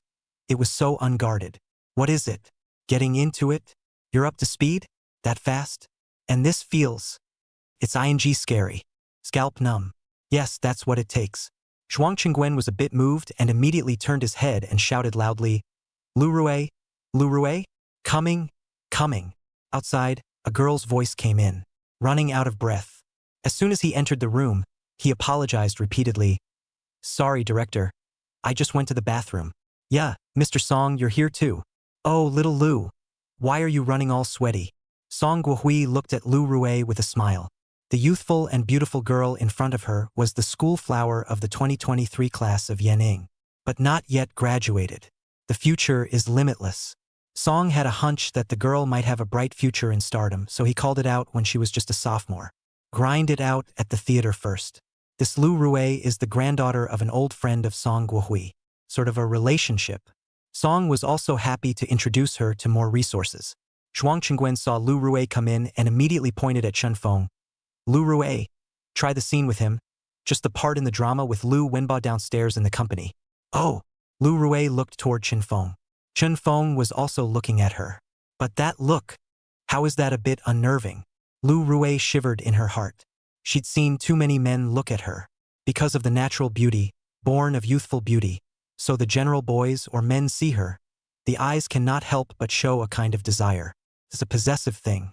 And it's the kind of occupational desire that exists between men and women. Lu Rui could see it. But this guy in front of me? The way he looked at himself was more of a... Playthings? Yes, the plaything? Does he think of himself as a plaything? Chapter 013 scared the heroine to tears. Zhuang Qingguen was a bit of a hothead. After briefly introducing Chun Feng's information, he looked directly at Lu Rui and said, "Right here. Immediately get into the state. Try that scene with Chun Feng where the company is blocked downstairs. Any questions?" "No." "No problem." Lu Rui returned stiffly. It's a lie to say there's no problem. A bit of a problem, actually, because it's too rushed. She was just a student, she hadn't even finished learning the theory of acting yet, and now that she was in the cast, one, she did have some talent, and two, it was also because Song Guohui had a big face. But the director had spoken, especially since Mr. Song was there. Play it hard. So the venue was empty. Quite a few people were watching from the periphery. Zhuang Qingguen and Song Guohui sat at a distance and watched the monitor. Simulate the field and begin. Scene 1. Lu Rui walked out of the company building, ready to leave work. Having just walked out not too far, I suddenly heard a flamboyant voice coming into my ears. "Shibu Shibu Rui Z. Ha ha ha ha ha ha ha ha." Lu Rui was shaken. Hands held the bag subconsciously in front of her. Looking at Chun Feng not far in front of him, he said in shock, "Lu Wenba, how did you... You come. Coming to get you." Chen Feng slowly walked over. There wasn't too much exaggeration on his face. It was just filled with a faint disdain. The corners of his mouth turned up lightly. This manifestation is more common. But here's the point. Chen Feng's walking posture lit up. Open your hands and sway them slightly from side to side. The shoulders are one high and one low. The language of this gesture is a direct expression of the kind of licentiousness he has. After the monitor, Song Guohui laughed and pointed at Chen Feng. Look, the way he walks. This doesn't belong to a textbook rendition. This is a kind of licentiousness that radiates from his bones. Xiao Zhuang, you know a lot about the theory of the acting class. But you never really understood acting very well. That's why you've never been able to catch fire. Sometimes theater isn't acting. Theater is enlightenment. This Chen Feng, do you know about his family history? Very poor. Father was a carpenter, the kind that makes money when there's work, and no money when there's no work. Mother was a grain store worker. With such a family background, do you think he'll have the air of a rich kid in him? Absolutely not.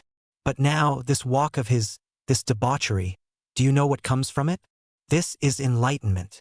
Sometimes enlightenment is more important than hard work. Acting takes talent. Sean Chong didn't squeak. He was anxious to see what was underneath. Clip 2. Chen Feng blocked Lu Rui. One hand gently pressed against the edge of her hair and slowly slid down. Avoiding me, huh? A soft query.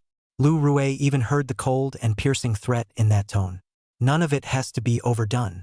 Just such a simple to seemingly gentle action had unexpectedly caused a sense of crisis to arise in Lu Rui's heart. A sense of crisis that doesn't belong in the realm of acting. She really felt Chen Feng's aggression. Especially that look in Chen Feng's eyes. The seemingly lustful, but unmistakably cold eyes that treated her like a plaything slowly traveled from her face to her neck to the inside of her collar. Days yet, this guy really violating himself. He actually looked at his chest with impunity. In an instant, Lu Rui produced a sense of shame in her heart, and under the surge of blood, she violently pushed Chen Feng away with a scream. What are you doing? You duck away. After the monitor, Song Guohui's old face glowed as he continued to point at the camera. See, Lu Rui, who was originally out of shape, has been brought into the scene by Chen Feng. The move, it was an instinctive reaction. Only if Lu Rui felt that Chen Feng was really violating her would she have this subconscious reaction. So, Chen Feng should have made her feel violated. Zhuang Qingguen suddenly frowned and looked back to Song Guohui. Teacher Song, will he really take the opportunity to be playing hooligan? Chuang. Song Guohui reprimanded in a low voice without any good humor. What kind of words are you saying? Does this look like something a director would say? Ahem, sorry. Zhuang Qingguen knew that he had lost his words, and hastily coughed twice in embarrassment, turning back and muttering, I was just talking off the top of my head. Ugh. Song sighed softly. He knew Zhuang Qingguen relatively well. This student is one of the more gifted and talented kinds of people. Acting doesn't work. There's no enlightenment. But being a director instead inspired his creative passion and a pursuit of perfection. Song thinks highly of him. It's just that Zhuang Qingguen also has all the bugaboos of being a director. That's the heroine plot. It's no secret in the circle. How many directors haven't slept with the female lead? Zhuang Qingguen is a normal man. Naturally, there are such episodes. There are hints now that he may have his eye on Lu Rui. Sometimes, the protection of Lu Rui has gone beyond the boundaries. LOL. There's no way to talk about this kind of thing. Song Guohui is also not his father, and can only be out of sight, out of mind. There's one thing to expect a lot. Whether it works or not is another matter. So Song Guohui didn't speak again. The two of them continued to watch the surveillance. Clip 3. Chen Feng grabbed Lu Rui's wrist. Lu Rui screamed and struggled a few times, and the scene was a bit of a hot mess. Usually when you see a man bullying a girl like this, there will surely be an enthusiastic big brother on the side of the road to come up and relieve him. Results. Suddenly, Chen Feng was seen turning his head to look at the direction where Zhuang Qingguen and Song Guohui were sitting, pointing with his hand, with a murderous look in his eyes, and angrily cursing, shooting your Senums, cell phone out of the way. Shan Chong, Sung, who are you cursing? Zhuang Qingwen's face turned green. At this time, Chen Feng turned his head to look at the other side of a few bystander staff angrily scolded. Look at you, get out of the calf grass. Those staffers. What about the opportunity to curse? It was because Chun Feng's eyes were really looking at them. Several staff members had no doubt that, if they continued to look at him, he would probably have to come over and hit them. So arrogant. Arrogant enough to make everyone want to swarm. Zhuang Qingguen in front of the monitor wanted to blow up. Just now, Chen Feng was watching him curse. He had reason to suspect that Chun Feng was not using the topic as an insult. Clip 4. Lu Rui struggled a lot. She's scared. The face is white and the lips are white. Desperately struggling to break free from Chun Feng's hand. His mouth also screamed for help. The entire set was dead silent. Ravenous. Almost everyone's jaws dropped as they watched the scene. All right, still acting? A discerning eye could tell that Lu Rui was truly scared and intimidated. How come Chen Feng still doesn't stop? During the struggle, Chen Feng suddenly stretched out a hand and directly pinched Lu Rui's neck, and the two quickly crashed into the wall. Bodies pressed close together. Chen Feng pinched Lu Rui's neck and looked at her with an expressionless face and cold eyes. What do you take me for? HM? What do you think I am? Lu Rui. A reddening of the eyes. Tears crackled down his face. The body went limp. It was all thanks to one of Chun Feng's legs propped up on his crotch that he didn't slip. It was a bit of a shameful position, but it was true that I was now scared to the point of being weak. The look in this man's eyes. He doesn't think of himself as a woman at all. I'm afraid he's just a venting tool. Lu Rui even created an illusion. It's like the heroine of the show. As if she's actually already been wrecked by him once. Ooh-hoo. Please, let go of me. Ooh-hoo. Lu Rui finally burst into tears. But Chun Feng never let go and only looked at him with a playful expression. At this point, behind the monitor, Song Guohui snapped back to his senses and suddenly shouted, "Ka!" In that instant, Chen Feng immediately retracted his hand, while his hands directly held Lu Rui's shoulders, and quickly said, "I'm sorry." Lu Rui froze. Next, howling. Chapter 014. Signed at the price of a medium specialty actor. Everyone was shocked, convinced by Chun Feng's acting skills. Regardless of whether it was the female lead, Lu Rui, or the staff watching around, almost everyone was brought into the scene by Chun Feng's emotions.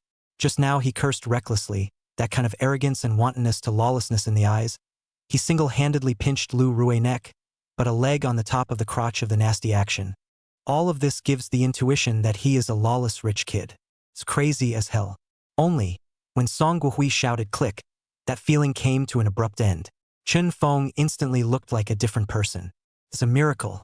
Far away, the female lead, Lu Rui, finally stopped crying and, comforted by her assistant and a few staff members, sat on a chair and glanced blankly at Chen Feng's figure. The heart turned over. Just this one scene just now had given her an illusion.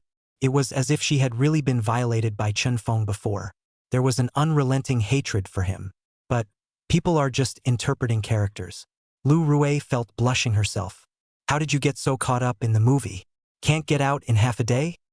Other side. Zhuang Qingwen's heart was also complicated. He hadn't expected Chen Feng to actually portray the role of a second-generation rich man to such an extent. Impeccable. In terms of human senses, that Chen Feng just now was simply a rich second-generation honcho. No doubt about it. And arrogant and vicious. It's outrageous. He a groupie. How? Moreover, from Song Guohui's mouth, he learned that this Chun Feng's family background was extremely simple. Generally speaking, he doesn't go well with the rich kid vibe at all. So Zhuang Qingguen was really confused. Only Song was thrilled. Excited and somewhat incoherent, he patted Chen Feng's shoulder and laughed. "Little Chan, it's really good, very good. That rendition just now is the best one I've seen in all my years in the industry. No one really, not one. It's too vivid and vivid in my eyes. You're completely the lawless rich second generation." "Thank you, Mr. Song, for the compliment." Chen Feng smiled faintly and glanced back at Lu Rui and said softly, "Is that heroine all right? It feels as if I scared her a bit just now." It's okay. Song Guohui shook his head and laughed. "You are also equivalent to teaching her a lesson. This is a very valuable lesson that can't be learned by paying tuition." After saying that, he looked at Zhuang Qingguen. "All right, Xiao Zhuang ah. This performance, are you satisfied with it?" Zhuang Qingguen hurriedly nodded with a smile. Satisfied. Honestly, this acting level and merit, which is what a group actor can have. Little Chan, you really haven't signed a company? No. Chun Feng shook his head. He's been doing odd jobs since he graduated. So, the desire in Zhuang Qingwen's heart slowly grew out, although he was a bit filtered and not very satisfied with Chun Feng before. But now, it has been deeply shocking. The kid's got talent. One that even Sung praised profusely. So, should we introduce him to the company? Signed? Zhuang Qingwen took a deep breath and looked at Chin Feng and said tentatively, Little Chun, to be honest, your performance greatly exceeded my prediction. With that bit just now, I can guarantee that the company can sign you. Are you interested? Sign you up and hone in on my crew for a few years. I guarantee you'll shine in the future. Well, Zhuang Qingwen's face was full of anticipation. Unfortunately, he was also rejected directly like the small director of Zhang Bin's crew before him. Chun Feng shook his head without even thinking. I'm sorry, Director Zhuang. I don't want to sign a company yet. It's better to hone it for a few more years. Huh.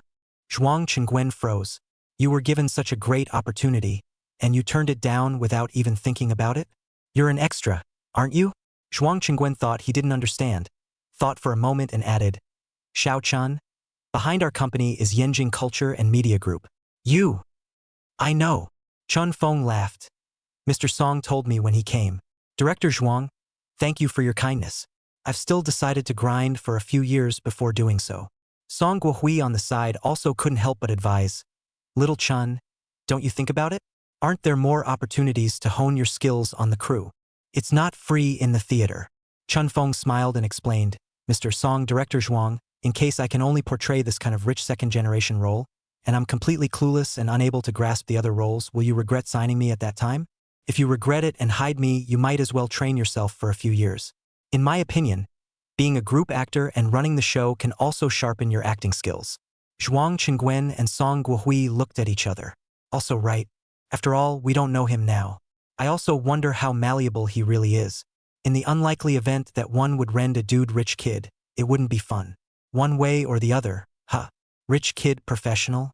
There's no future for that kind of actor. So people are right. Rather than risk being snowed under in the future, I'd rather hone my skills for a few more years and see how many theater paths I can actually expand. Sheesh, the young man who is awake alone on earth. That's nice. The more Chin Feng was like this, the more Song Guohui liked him. Even Zhuang Qingwen couldn't help but feel good about him. There are so few actors in show business who aren't pushy at all. Thus, Zhuang Qingwen let out a long breath and nodded with a smile. Fine, then I will respect your opinion. However, let's make friends in the future. If you feel that the time is ripe, you can consider thinking about coming to us. As you know, the scale of strength behind us is not weak. Okay, thank you, Director Zhuang. What about the role this time? No problem. Zhuang Qingwen laughed. The role of Lu Wenba is yours. Sign the contract immediately. In addition, Mr. Song said to give you the price of a small special contract. But I think it's a little low.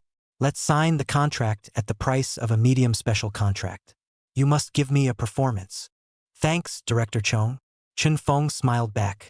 The two men reached out and shook hands. This time it was a really hard grip twice. Then, sign the contract and go through the process. The price of the middle special contract is 600-1200 a day, and Zhuang Qingwen, who has always been stingy and searching, directly gave 800 a day in order to give Chun Feng a good impression. Not a lot of drama. It may take 15 to 20 days of in-group time. Perfect. Based on 20 days, you'll make $16,000 in blood in this wave. Pretty good. With all that taken care of, it was almost noon. So, Chin Feng mixed up the crew's boxed lunch and followed all of them to eat a $30 boxed lunch on the top floor of the Oriental Mansion. It was during dinner when the cell phone rang. Picked it up and it was Mom calling. Chun Feng's heart shook. Usually, if there's nothing going on at home, Mom usually doesn't call herself. Could it be that fortune is coming? The system says the parents will get $10 billion in wealth by midnight today. But it doesn't say exactly when. Could it be now? Chun Feng casually picked up the phone. Chapter 015. Funny. The $10 billion fortune has arrived. Hello, Mom? Can I help you? What are you up to, son? Mom's voice came over the phone. It just sounds more relaxed, not ecstatic. Chun Feng blinked. Mom, I'm eating at the theater. What's up? Yo? Signed, son. No, a mid-specialty role. Oh, my God. Son, you've won a special contract? You're not a groupie.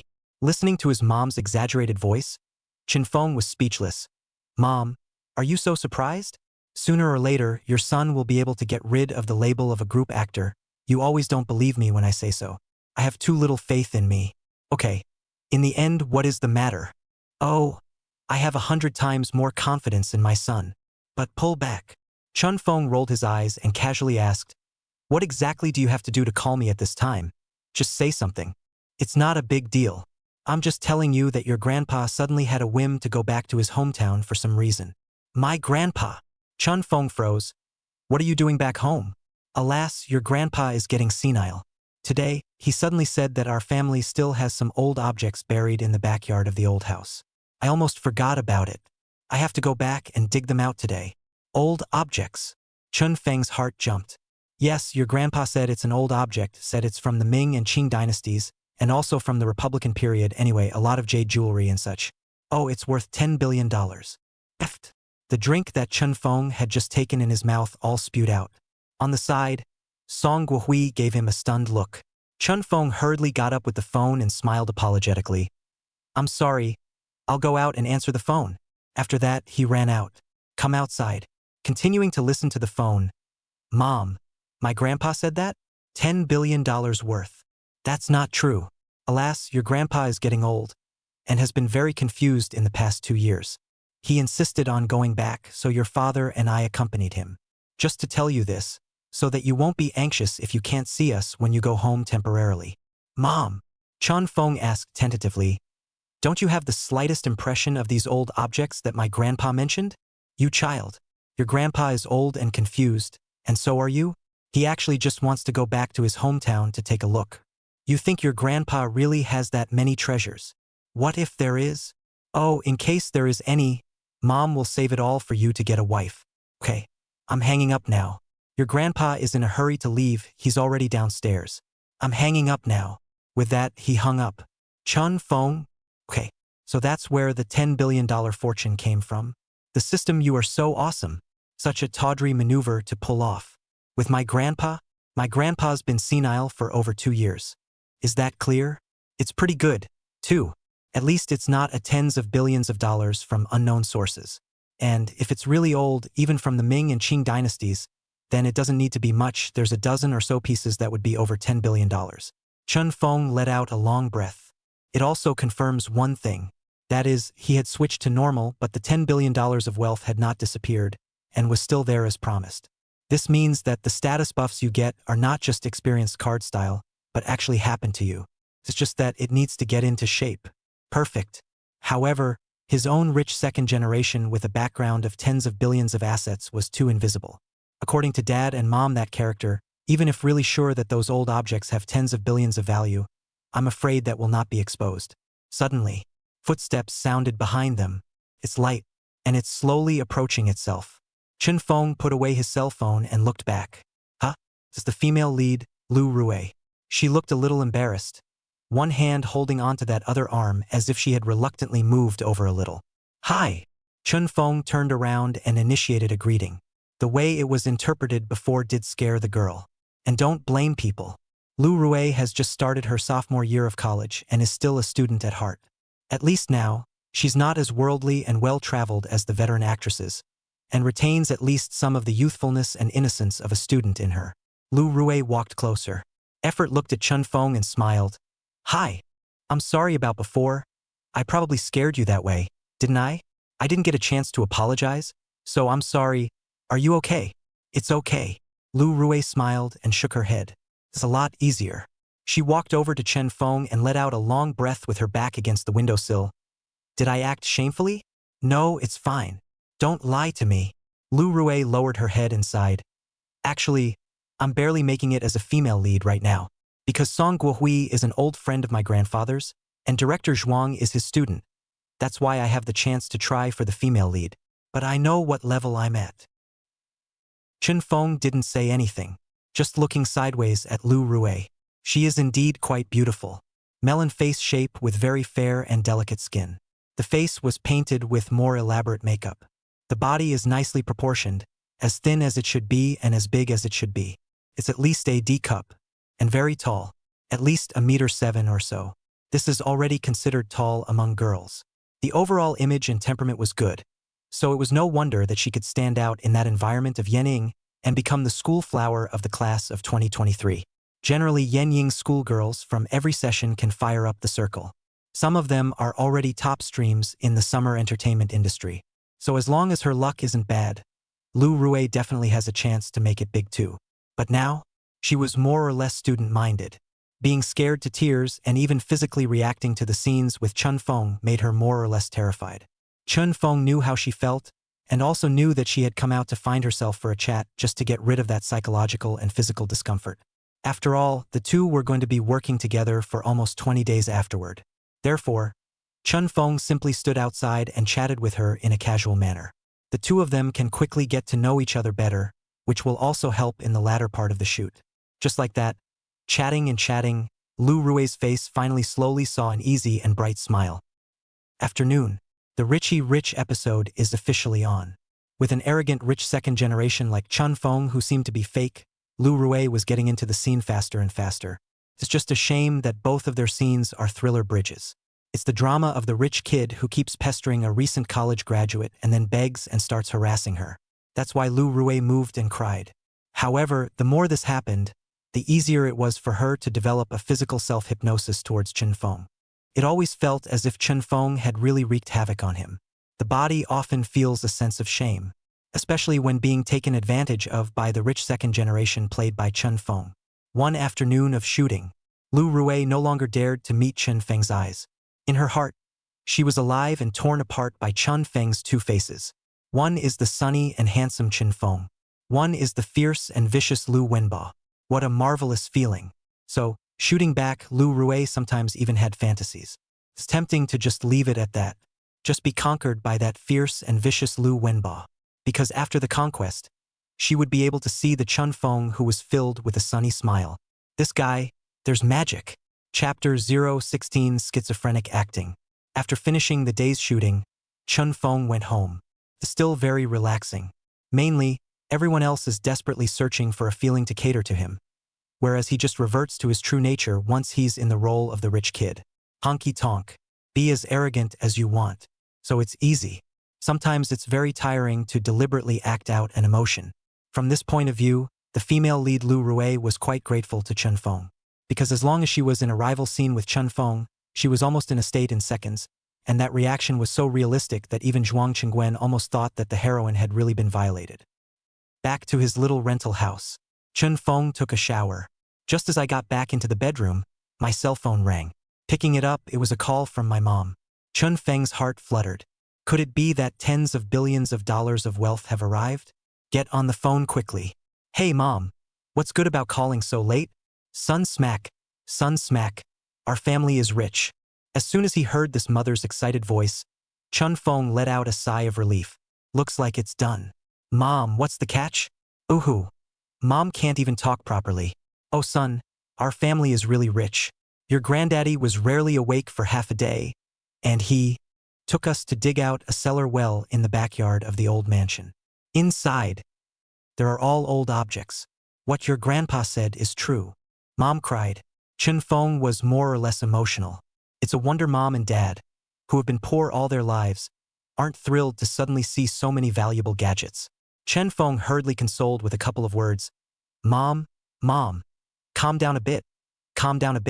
Think about it carefully. Grandpa has actually always had these treasures, right? Oh yeah. So actually, Grandpa is a rich man, right?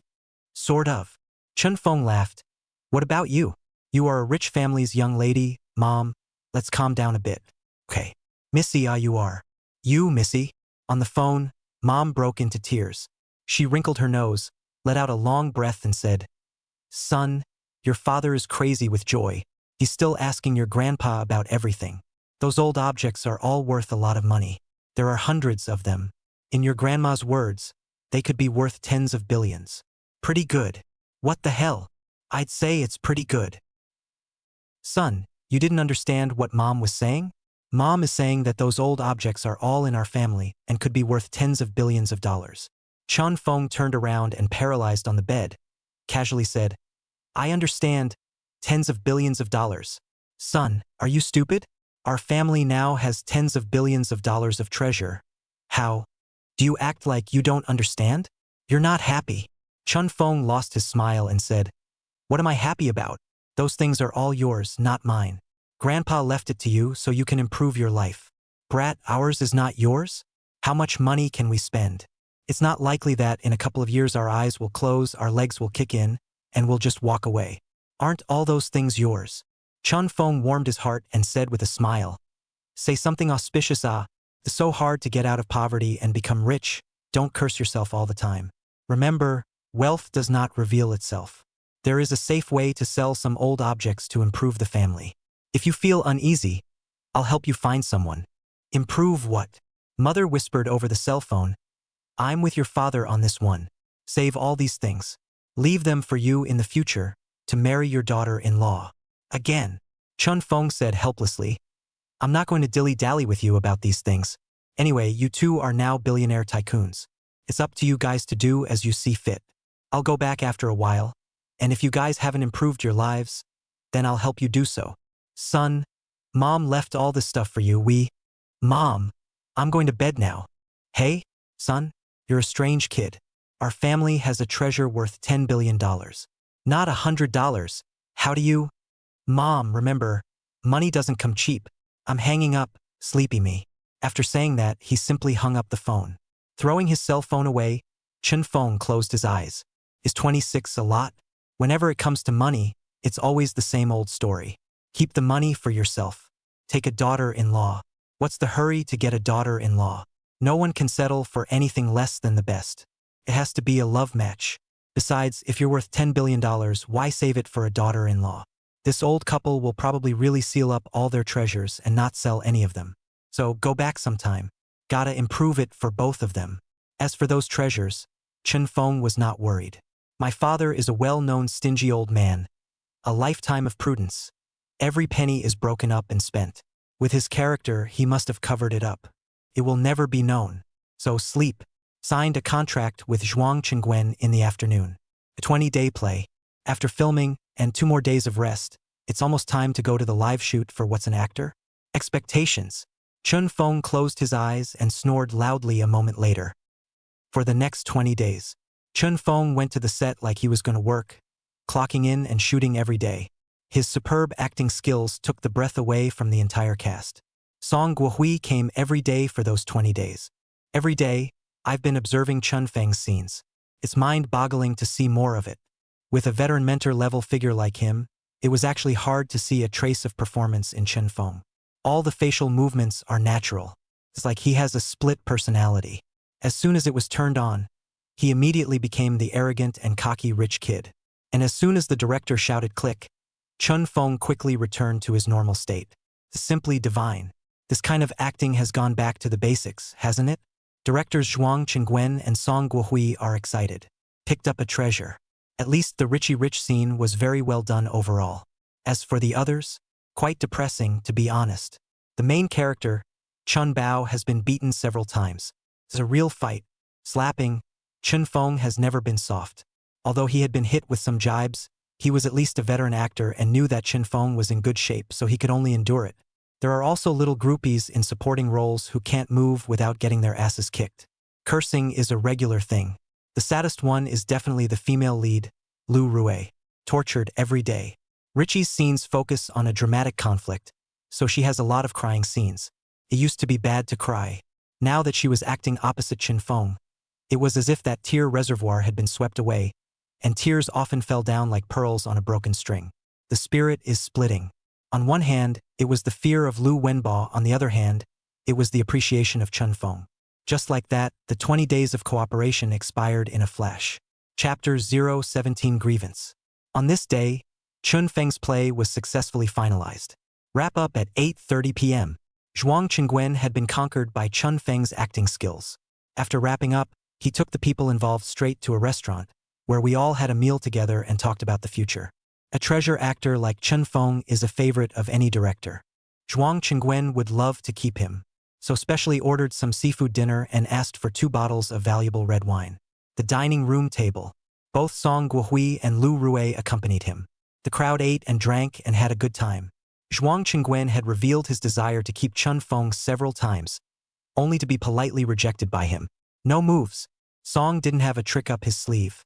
No one could figure out why a great opportunity in the eyes of an ordinary group actor was so worthless in Chen Feng's eyes. Maybe it's because people have higher eyesight, right?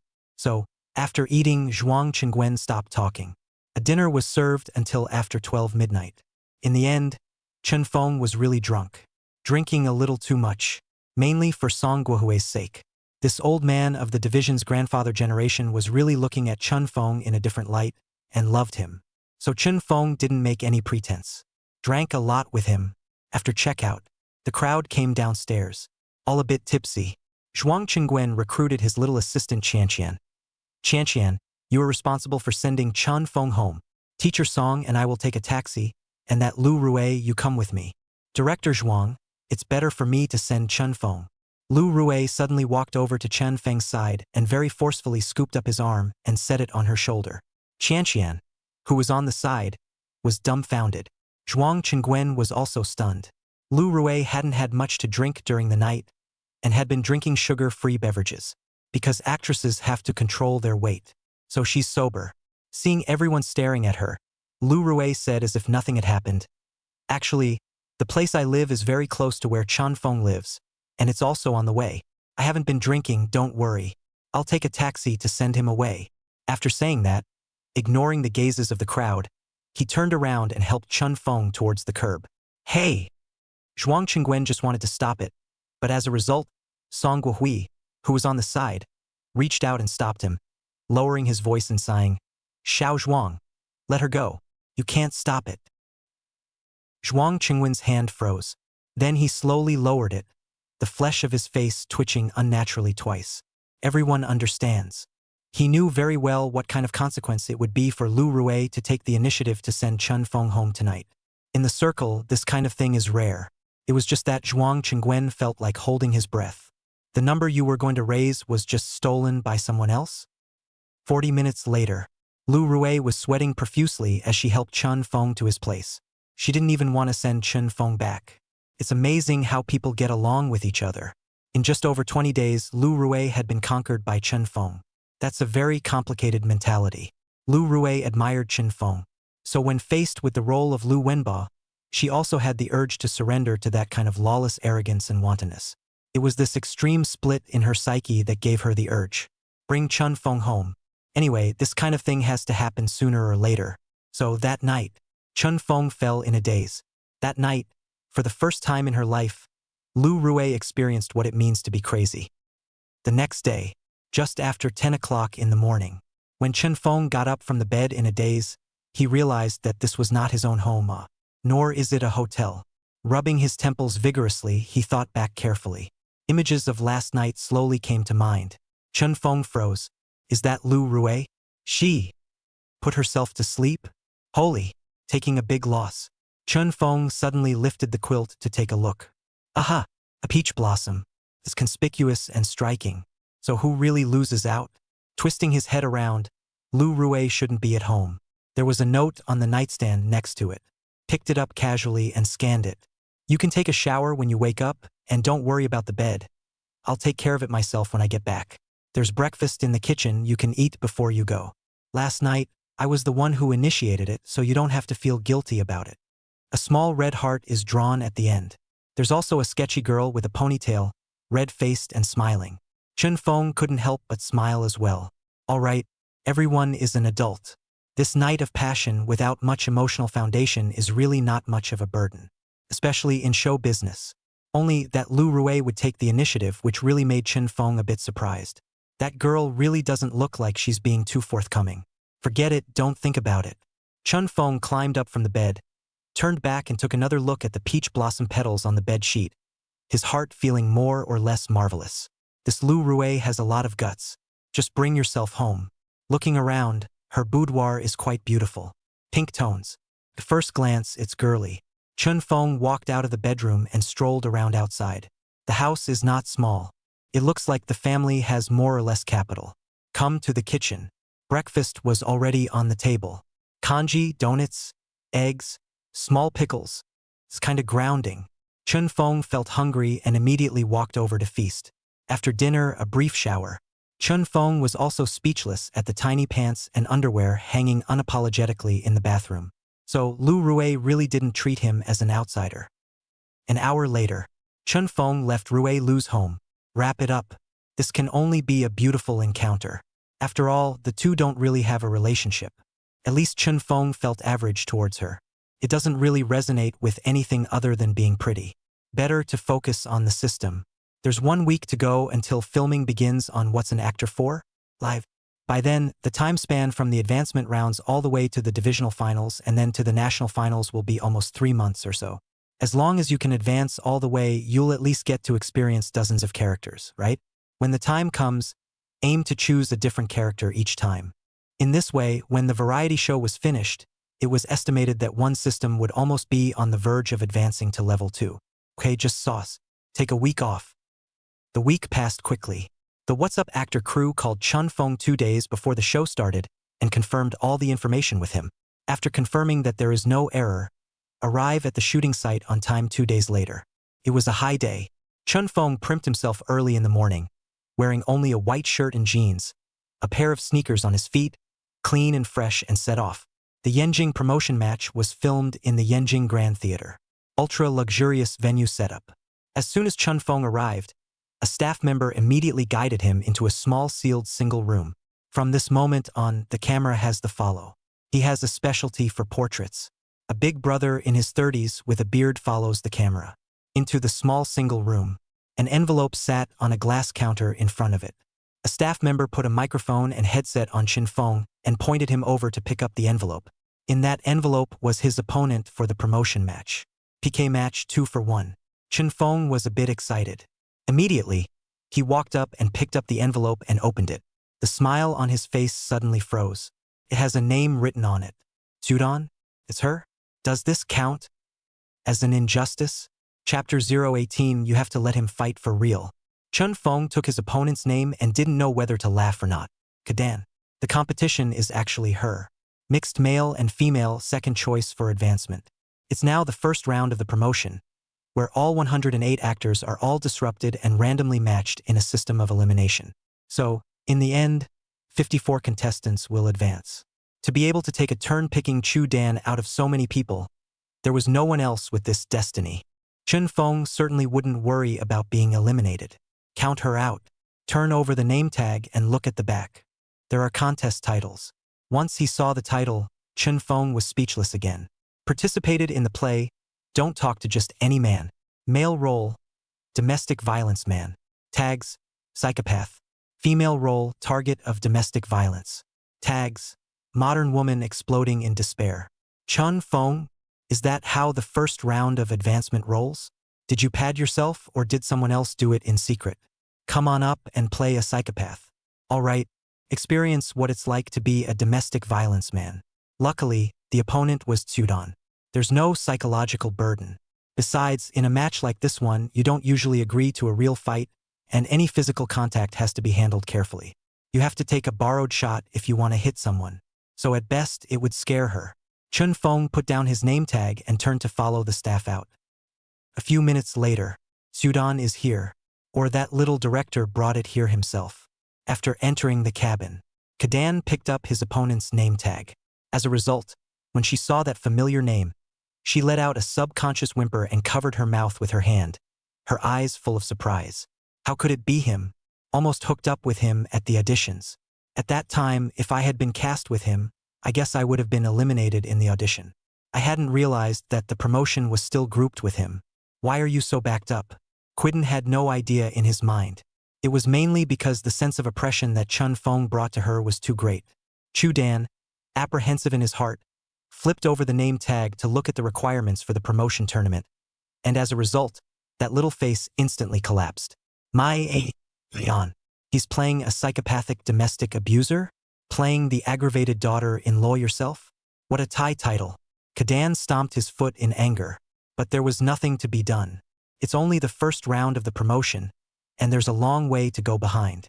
If you want to make a name for yourself and shine on the stage of What's an Actor For? You're gonna have to go all the way to the top. Chun Fong was the first. Gotta PK him down. Kadan put down his name tag and hurried away with a full heart. Come outside. In the lobby, Junior director Ma Jun sat in the lounge area with his assistant. As soon as he saw Kadan come out, he stood up and waved. Sudan was the target he fell in love with. This girl is not from the science class and has no basis for acting per se, but wins in appearance is not bad, fresh and natural, very confusing. That's why Ma Jun tried to find a way to sleep with her the first time he met her in the first place. Then PUA her with this flowery language, make her off limits, then find a way to package her and grind the drama. Prepare to train Kadan out. Right now, Sudan is making small progress. Being a female lead in his small-budget urban movie is slowly maturing, despite the stumbles and countless daily NGs. A little slower to mature acting-wise. Ripens fast in bed though. So far, aside from the packaged youthful appearance, Sudan has been pretty greasy on the inside, with an evocative sass in bed. That's why Ma Jun is also in love with her. This is the stage where the two are in love and adultery. Therefore, this time when she came to participate in the variety show, Ma Jun had taken time out of his busy schedule to accompany her over. On the one hand, it cheers her up. On the other hand, he also wanted to use his expertise to guide her properly, trying to get her to advance. As long as they make it to the national finals, Kadan wins. By then, when she shines in the variety show and earns a lot of eyeballs, when Ma Jun's drama starts airing, can the ratings be low? Ma Jun counts a lot. Just looking at Chudan, who hurriedly walked over, it felt like the expression on her face wasn't too good. Were the questions for the promotion too hard? Soon, Kadan came closer. Ma Jun smiled and asked, "How was it?" "Director." With an aggravated pout, Kwatan came over to him, cupped the corner of his coat with one hand, and tugged him to sit on the couch. Then he whispered in his ear, "My opponent is Chun Fong." "What?" Ma Jun was startled. "Who?" "Chun Fong. The one who played the cook in our theater more than half a month ago." "Is he?" Ma Jun had an incredulous look on his face. "We met him again in the promotion match? This is really evil." "Who says it isn't?" Chudin stomped his little feet and whispered in exasperation. "I get angry just thinking about him. How else can I act? Also, do you know what the title of the two of us is?" "What is it?" Ma Jun hurriedly pursued the question. "Don't talk to just any man clip. He's playing the psychopathic domestic violence guy, and I'm playing the daughter-in-law who's being domestically abused. What kind of title is that? How can I act?" Ma Jun froze unexpectedly. This TV show, he's seen it. Quite a classic urban anti-domestic violence drama. The male lead in the show plays a domestically abusive man, and that's a pretty typical psychopathic character. To outsiders, he was a good man with a courteous, kind personality and a decent job. But really, he's a psychopath with violent tendencies. Later, that actor was even labeled as a domestic abuser at one point. So technically, there are disadvantages and advantages to the promotion going head-to-head with clips from this show. The advantage is that the conflict is dramatic and watchable. Audiences love to watch, especially the live feed. Once there is a strong conflict on set, it can easily resonate with the audience, especially the female audience. It's good for Kadan to advance. But the disadvantages are also obvious. It's a test of acting skills. Sudan's acting skills are certainly not up to the test at the moment. Ma Jun was silent for a moment. Chudan also knew that he must be helping to think of countermeasures, so he honestly sat aside and waited. A few moments later, Ma Jun suddenly laughed. He's no slouch in his own right to be a director. The experience is still there.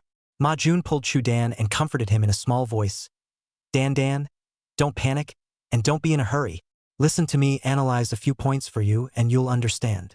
First, the play was very well chosen. There are strong conflicts that can resonate with audiences, especially female audiences, and that's where you come in.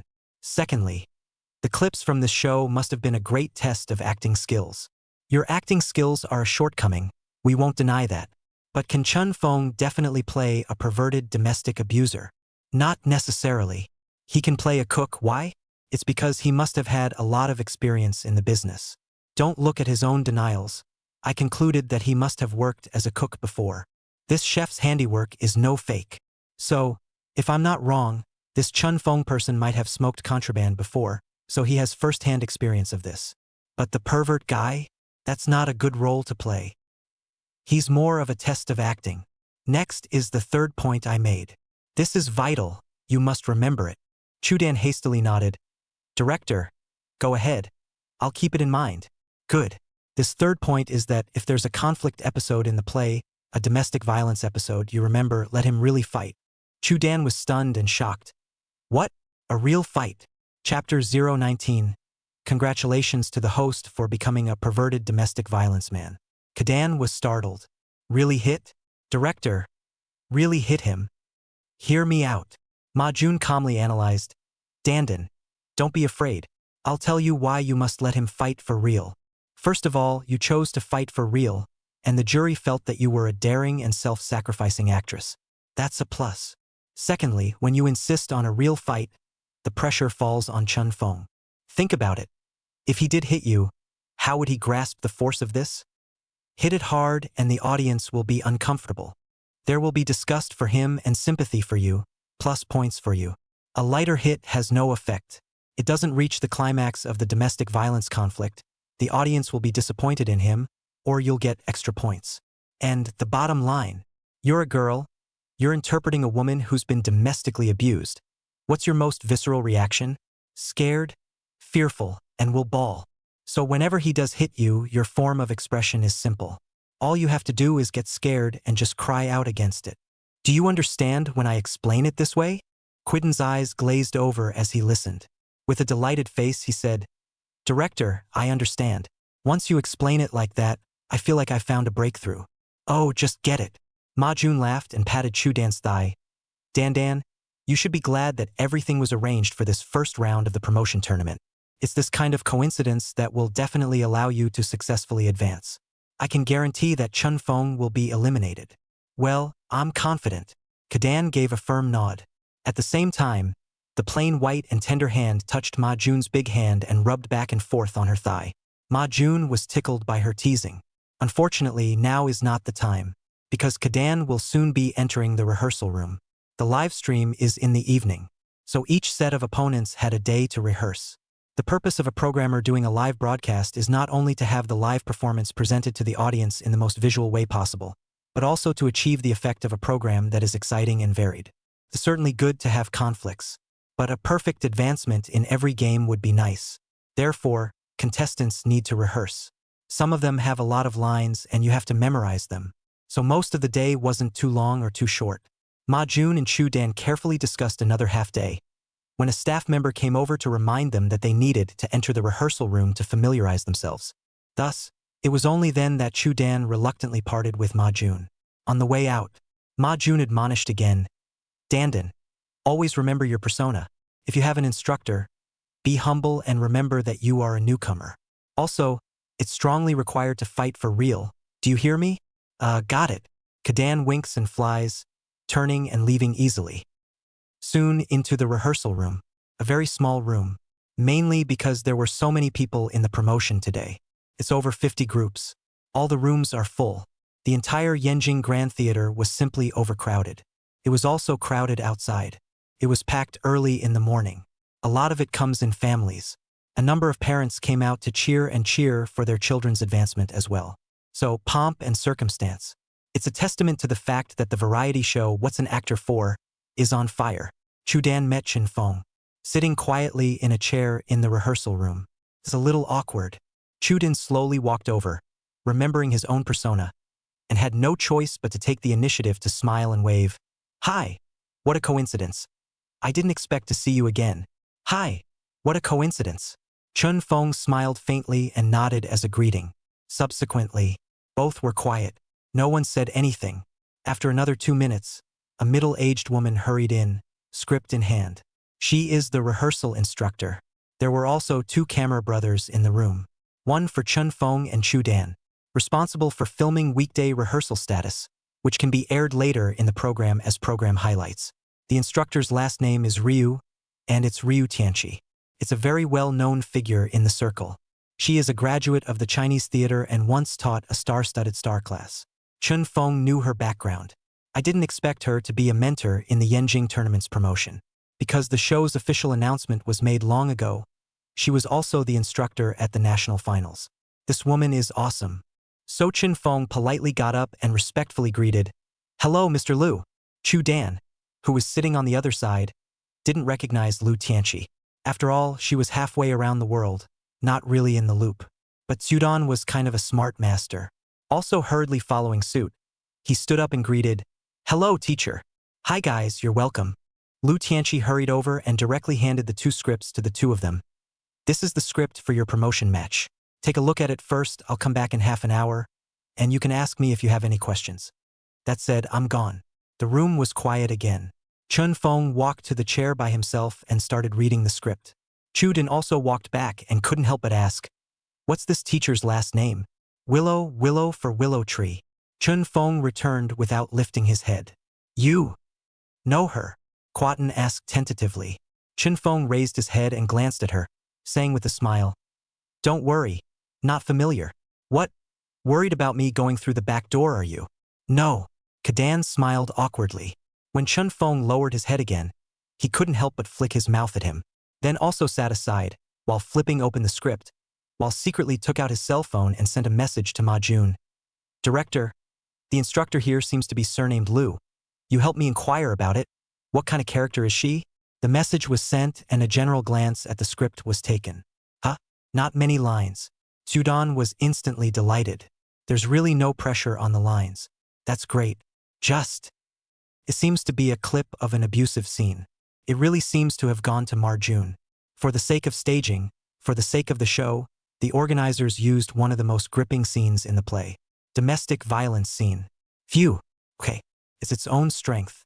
Just do what Marjun said and fight for real. Let you take advantage." At that moment, the phone buzzed. Several messages were sent. Chu Dan hurriedly opened the message and glanced at it, immediately having a clue. Ma Jun's message mentioned that the instructor of the Yenjing tournament was called Lu Tianqi, a very famous teacher in the circle. In the promotion, she has a vote. The rights are great. So, Ma Jun's original words were, "Be sweet-talking, make sure to cultivate a good relationship with Lu Tianqi, and get her personal guidance." Kadan finally relaxed. Next to it, Chun Feng had been watching the episode. At the same time, a system beep had sounded in his head. Ding! The host's upcoming target character psychopath has been detected. Congratulations to the host for becoming a true psychopathic domestic violence man. Chun Feng, Chapter 020. I want him to fight as he should fight. Half an hour later, Ryu Tenchi is back. Chun Feng had just gotten up from his seat, only to hear Chu Dan rushing over in a very exaggerated manner, shouting out in a flesh-tingling clip-clop voice, "Teacher Tianqi." Lu Tianqi froze. That expression was like being taken by surprise. "Chun Feng?" Lu Tianqi quickly walked over and didn't really respond to Chu Dan's cordiality, directly asking, "How is it? Have you read all the scripts? Any questions?" "Mr. Tenchi." Chu Dan hurriedly picked up, "I want to trouble you to give me some advice and guidance, because this kind of role of being domestically abused, I don't know how to grasp it." "That's fine." Lu Tianqi didn't hesitate and directly waved at Chun Feng as well. "You two come over here together. I'll tell you the backstory of this scene. I don't know if you guys have seen the show. It doesn't matter if you haven't seen it. Let me talk about the character relationships and complex entanglements. To act out the plot, you must meticulously understand all the conflicts between the two people. Come here." Ryu Tenchi sat back in his chair. Chun Feng and Chu Dan sat across from each other. And so the brief explanation begins. About 10 minutes later, Lu Tianqi described the character relationships clearly in the most concise language before looking at Chun Feng and Chu Dan and saying, "This clip is very tense, with violent emotional outbursts. So there's a lot to see. As long as you guys get into it and vicariously feel the emotions of the characters, it's actually pretty easy to get a grade.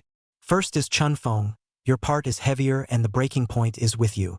So you have to figure out the inner workings of the character and try to visualize yourself as the domestic violence guy in the show. Where do emotions come from? From your opponent. Make sure you do it in a way that the minute you see her, you're worried that she's going to hook up with another guy. The way you think, you must be perverted. Perversion you can understand." Chun Feng, who was sitting across from him, was at the moment well-mannered, and always with a smile on his face, like people with very good culinary skills. After hearing Lu Tianqi's words, Chun Feng smiled and nodded. "I can understand." As soon as Lu Tianqi saw his smile, the back of his neck suddenly went numb. Why does this guy's smile look so much like that Anya and in the drama? Laughing. It's fake. It has an eerie feel to it. Lu Tianqi's heart stirred as he looked at Chun Feng and slowly said, "Chun Feng, take a look at Chu Dan." Chun Feng twisted his head and glanced at Chu Dan. The smile on that face seemed to disappear without notice. In its place was a wooden grimness, especially the eyes. Very perverted. Lu Tianqi was frozen in shock. Because of that look, she could only come up with the adjective pervert after thinking about it for half a day. It's chilling. What's going on? The point is, it hasn't even started yet, it hasn't even been rehearsed. Is he in the movie? Can't be, can it? Lu Tianqi was confused. After thinking about it, he suddenly got up and greeted Chu Dan. You come with me, I'll tell you about the theater alone. That's great, Mr. Tenchi. Clip tones are out again. Kadan was pleasantly surprised. Not first to the point where Ryu Tianchi really did look at her differently. It seems right to listen to the director. By being sweet-talked and pampered herself, her fellow woman instructor, Lu Tianchi, naturally gravitated toward her. Now, it's all about giving yourself a play-by-play alone. Just right. Quiden's confidence skyrocketed. Follow Lu Tianchi to the far corner and stand. Kadan. Lu Tianchi looked at Chu Dan and asked in a low voice, let me ask you something. Do you know Chin Feng? Kadan froze. Did she know all about it? You know how Chin Feng used to run the show? Chu Dan didn't hide it and nodded directly. Recognized. Teacher Tianchi, I'm actually working on an urban drama in director Ma Jun's crew. I'm acting as the female lead. That Chun Feng was on the crew for 3 days. Sure enough. Lu Tianchi said thoughtfully, tell me the truth. Have you ever had a conflict with him? Tell me the truth, there's no need to hide it. And this is also the point of finding the tacit understanding of your pairing. Kadan hesitated. It's a little confusing. How did she know? But it doesn't matter. Just say it. It's no fault of my own anyway. Chu Dan immediately told the story of how the two almost became rivals in the audition rounds in the beginning, and then the crew found Chun Feng to be a group actor and play a cook. After saying that, he muttered in a low voice, I was a bit suspicious of the scene where he acted as a drug addict during the audition before Mr. Tianji, you know what I mean? Maybe he just felt that I violated him and scolded me while on set. But I didn't take it seriously. Lu Tianchi, there was a real conflict between the two. So that look in Chin Feng's eyes was sentimental. It's 3 parts acting and 7 parts real, right? Also good. This Chun Feng was smart enough to know how to use the real conflict between 2 people to develop his emotions, a very good technique. Ryu Tianchi sighed in relief. He then gave Tsudan some brief advice on how to cultivate her emotions and explained how to react in a domestic violence situation. After speaking, the two returned to Chun Feng's side. Lu Tianchi looked at the two with a smile. All right, to say 1,000 words, a good play still has to be right. What about you two? Do you want to spend some time memorizing your lines first? Or just come straight to it twice? I'm all for it. Chun Feng smiled and said it didn't matter. That fake smile was always on his face, and it always felt a little unnerving. At this time, Chu Dan also smiled graciously and said, Mr. Tianchi, you can just rehearse. I've memorized all my lines. Lu Tianchi didn't have the heart to dislike her. Tsudan's lines are less than 10 sentences in total.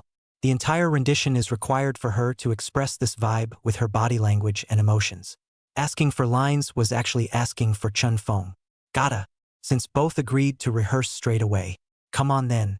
Lu Tianchi was pressed for time. She wasn't always able to stay here, so she was also anxious to see how the two rehearsed first, and then give a few brief pointers before leaving. There's still most of the day's grind in the back. Shouldn't be too much of a problem. Therefore, Lu Tianchi immediately got up and clapped his hands. Come on. You two prepare your emotions.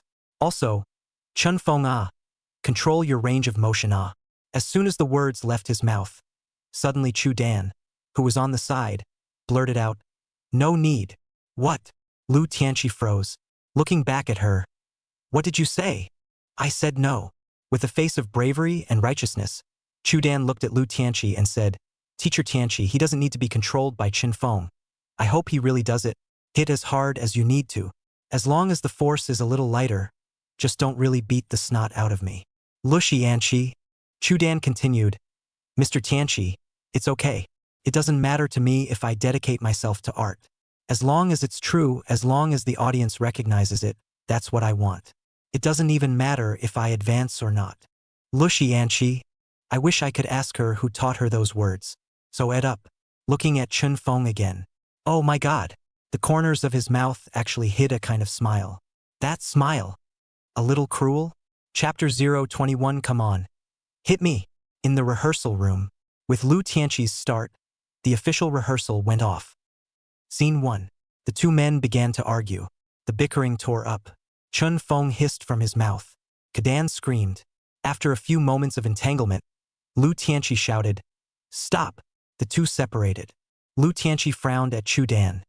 "Your reaction is not right. There's no sign of fear at all. Not even an expression of pain."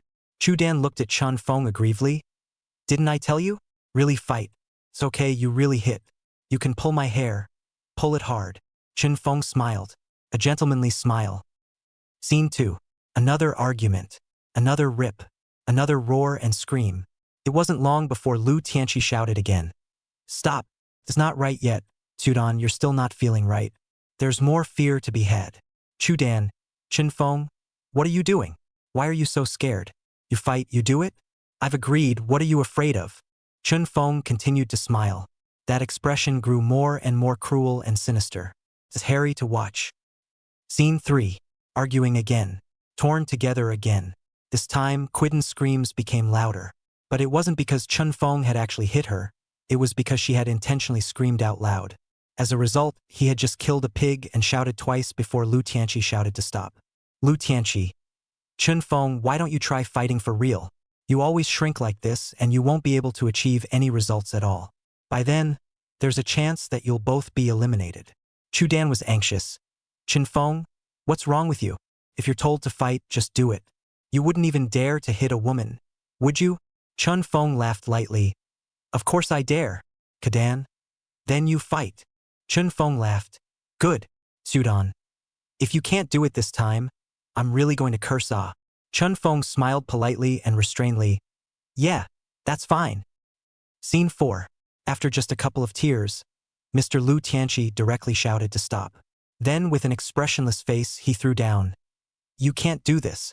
Get a feel for it yourselves and either fight for real or find a way to develop the emotional resonance of the conflict. That said, I'm gone. Leaving the rehearsal room was also an evil fire.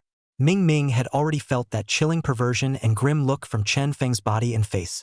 But I just can't let it out. Wicked. When Chun Feng couldn't vent, Chu Dan was in no state at all. A newcomer like Chu Dan, Lu Tianqi actually saw through her at a glance. Absolutely obsolete goods. If she hadn't had an opponent to make it happen, she wouldn't have been able to perform the way she should have. It had been intended that Chun Feng's outburst would draw out Chu Dan's emotions. But what happened? Chun Feng always shrunk. Even if she was explicitly told she could really hit, really yank her hair, really rip her clothes, really punch her in the face and body, it would be for nothing. He just doesn't do it. That's why Ryu Tianqi was also confused. She had actually watched the video afterward of the sensational junkie scene from the original audition round. The feeling of having seen it is one of shock. If it weren't for the actual police notification and drug test report, Lu Tianqi would have suspected that Chun Feng must be a drug addict. It was just a drug addiction at the time. But now we know that people are interpreting the effect. That's an amazing display of performance. Thus, when she saw Chun Feng in the rehearsal room, Lu Tianqi was actually very excited. She expected Chun Feng to do well. As a result, things don't look too clear now. Chun Feng can't do it at all. The mood he can find and the positioning is standard. It's this body language and movement and the determination to dedicate himself to his art that comes up short. Maybe to maintain the persona? Not hitting women? That's funny. The last thing you need to get ahead in show business is principles. What are you pretending? People are letting you fight, so you fight. Anyway, Ryu Tianqi didn't understand. I'm still pissed off from reading more, so I just don't care. Act as you like. Both of them were eliminated, so that could only mean that Chun Feng was just that too timing. Theater is too narrow. So much for that. So, Lu Tianqi is gone. In the rehearsal room, Kadan sat huffing and puffing in the corner. Take your cell phone and text. Spoke about Chun Feng's state. It was even said that it was Chun Feng who had pissed off Lu Tianqi. After sending the message, he was also suspicious. Why did Chun Feng feel strange today? Always smiling. A gentle smile. Like? Clothesline. Yes, it's the clothes horse. Soon. The phone buzzed and Marjun messaged back. The purpose is one sentence. Chun Feng must be allowed to fight for real.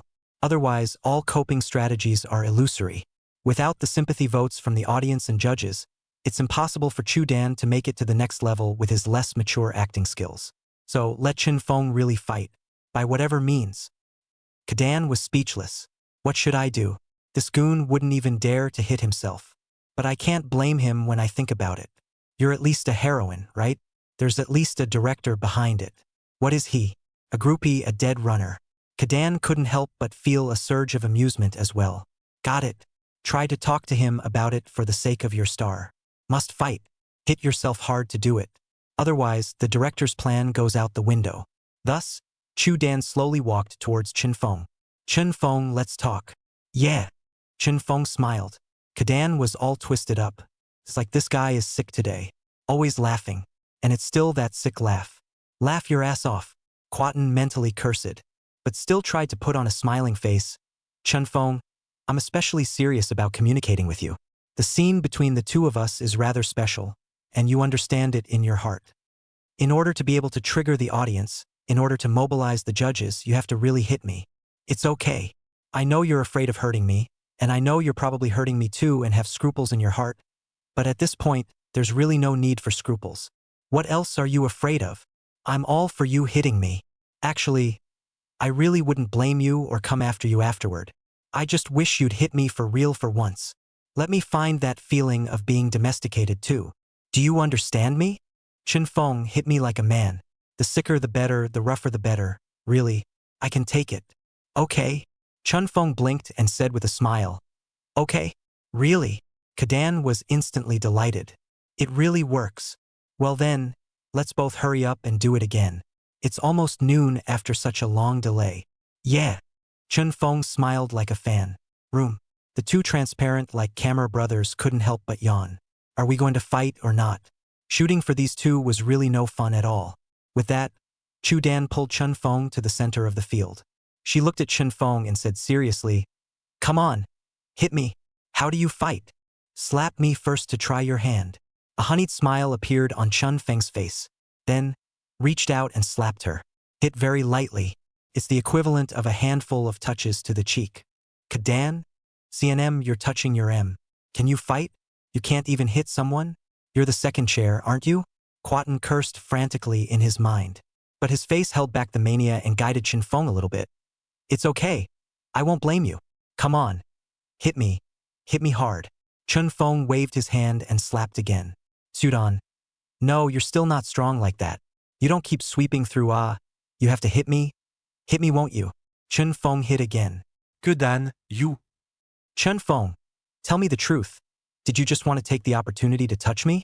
Can you stop being so lewd first? Big deal. After the game is over, you and I will go out with you for a night. How about it? Come on, beat first. Just beat to death.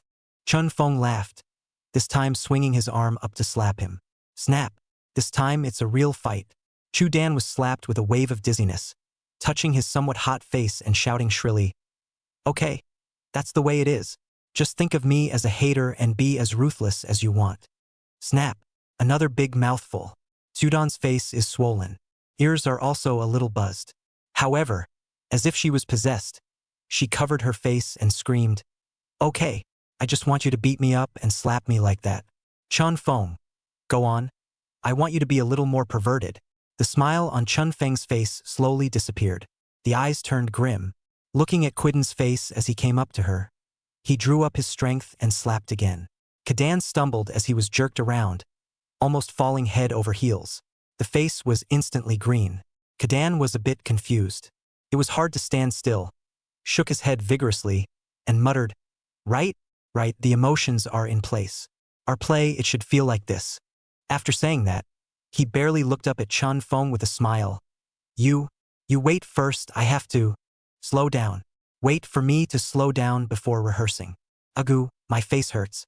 Oh, my face seems to be swollen. As she spoke, she walked over to the corner and sat down. Far away, the two camera brothers looked at each other.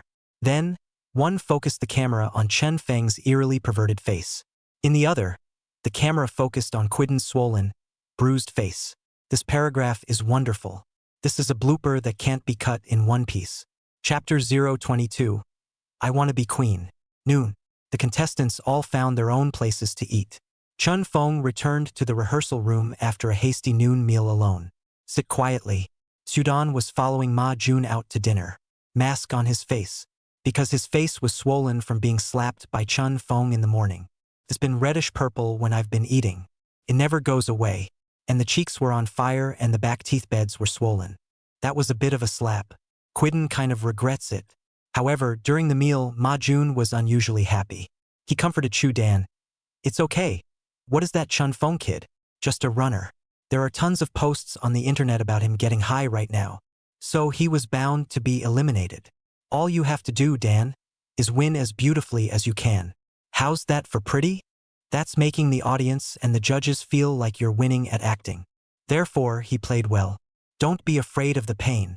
Chudin covered her face and said bitterly, Director, my face is still hot and spicy. It's all bruised. What should we do in the afternoon? If we continue to rehearse and continue to get beaten, we won't be able to broadcast live at night. Oh, don't worry. Of course we don't need to rehearse again this afternoon.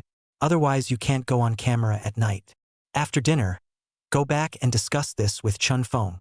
The afternoon rehearsal is cancelled.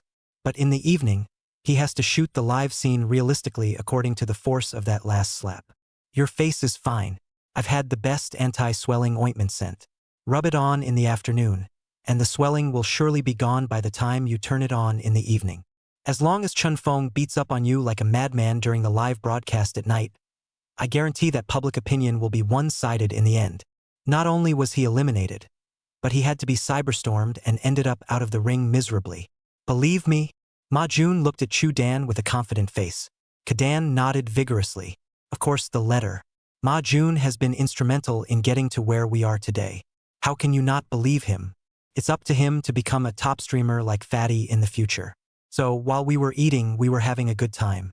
Eat above, do below. A moment later, Quidden's eyes moistened. Really moist. Afternoon. Back to the rehearsal room.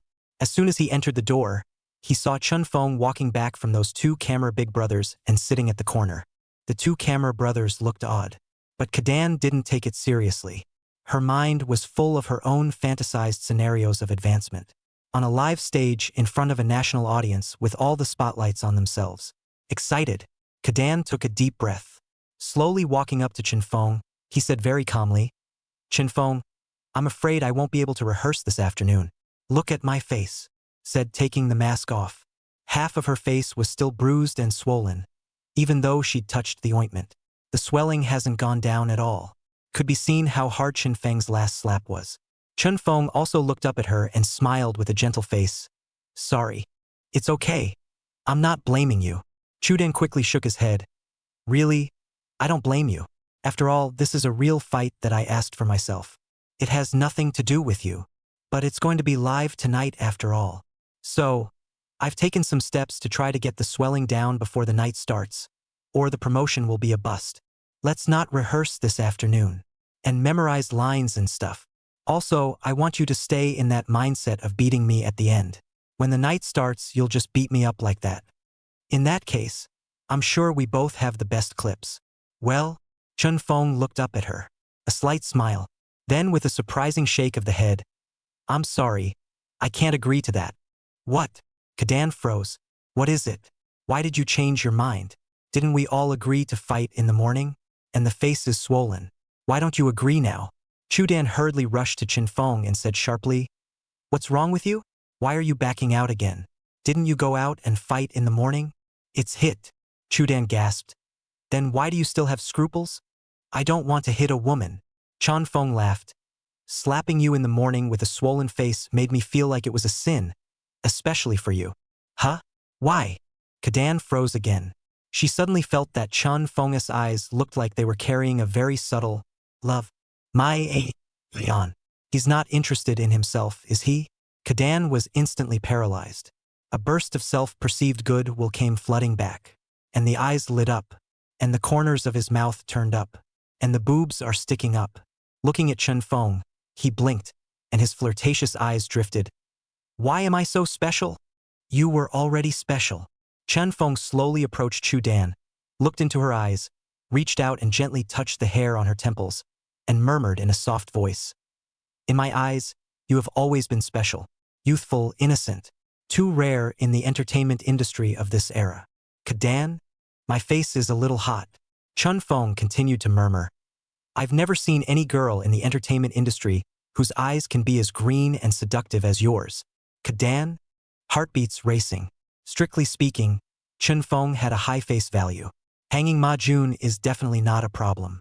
Unfortunately, one of them is a budding director and the other is a dead ringer. There is no comparison in status.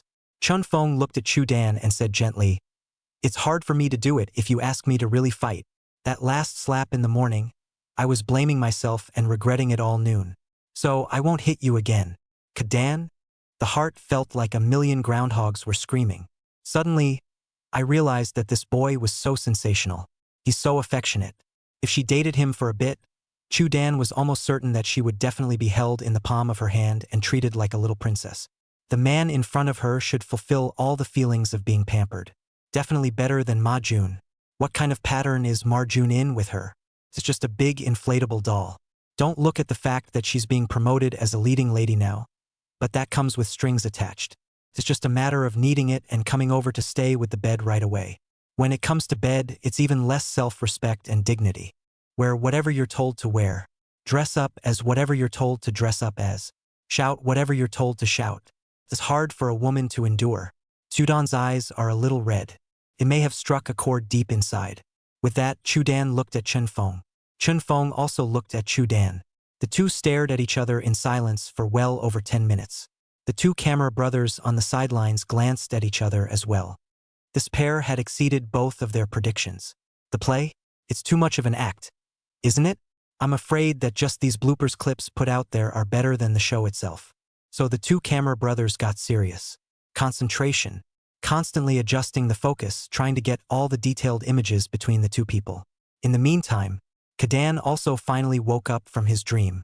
No way. Still have to stick to the same plan. The man in front of me is nothing even if he is sentimental, who makes him a dead runner. Not much of a future. What's the point of even participating in this program? Isn't it still your own stepping stone? Just let him fight for real. Quiden's eyes changed again. Be a queen yourself. One must trample a man like Chun Fong under his feet and make him kneel and lick his own toes before being satisfied. Chapter 023. I spend money, you beat me up. Quiden's eyes changed. It became very harsh. She took 2 steps back and looked at Chun Fong seriously. How in the world are you going to fight for real? Like that last slap in the morning with that kind of force. Tell me, how can I get you to fight? Chun Fong didn't squeak. Just looked at him faintly. Chu Dan's teeth clenched in anger. Looks like this guy is determined not to cooperate. Ask the director first. With a twist of his head, Chudan walked over to the corner and took out his cell phone to send a message to Ma Jun, telling him what was going on now. A few moments of work. Ma Jun returned a message. Keep talking. Just say that as long as he agrees to fight for real, we can sign an agreement. There will never be any recourse afterward. We won't take advantage of the situation, and we can even pay a certain negotiation fee. Kadan froze.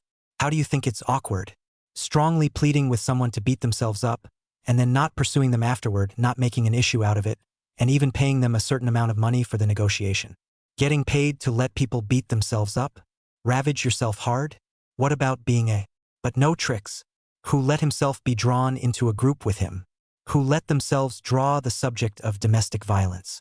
In fact, as long as Chun Fong really fought, the effect of his own interpretation would be twice as effective. Very plus. And the success rate of advancement is extremely high.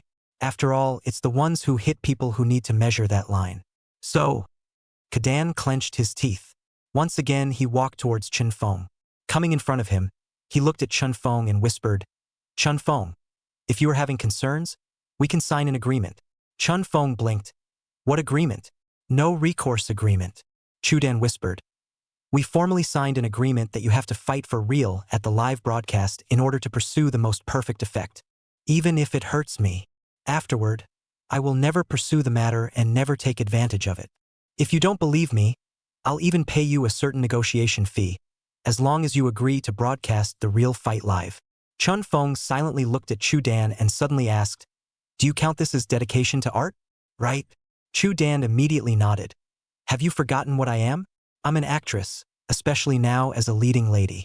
What is my purpose in participating in this variety show?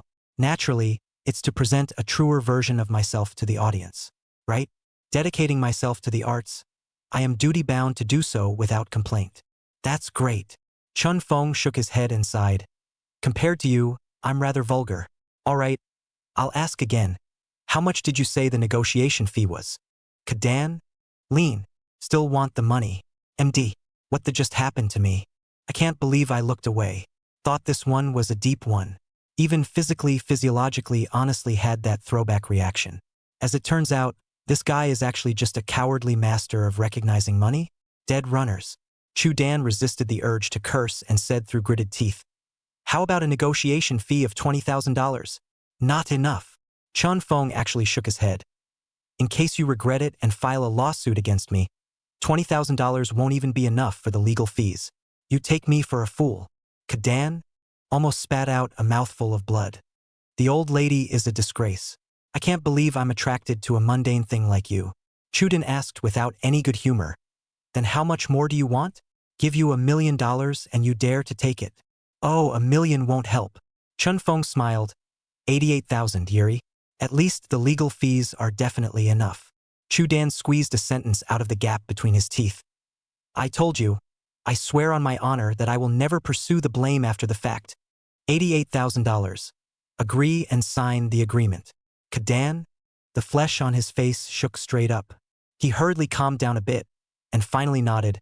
Okay. 88,000. Sign the agreement. Chun Feng, let me tell you, after signing the agreement, if you back out, you'll have to compensate me for $88,000 at that time. Good. Chun Feng laughed. I'm a man who knows the law. Don't worry. Kadan? I wish the plot was the other way around. Wouldn't it be nice if the man was domestically abused by the woman? One's hands are definitely not soft. 20 minutes later, Sudan came back from outside, holding an agreement in his hand. That's what Ma Jun prepared for her. Also gave her $88,000. The two men signed the agreement behind the back of their cameraman brother. On site transfers. After receiving the money, Chun Feng once again silently returned to the chair at the corner and sat down. Looks scripted. It's like none of what just happened ever happened. Kadan took the agreement. Mind is a bit odd. What's this? In order for people to beat themselves up, they even signed an agreement.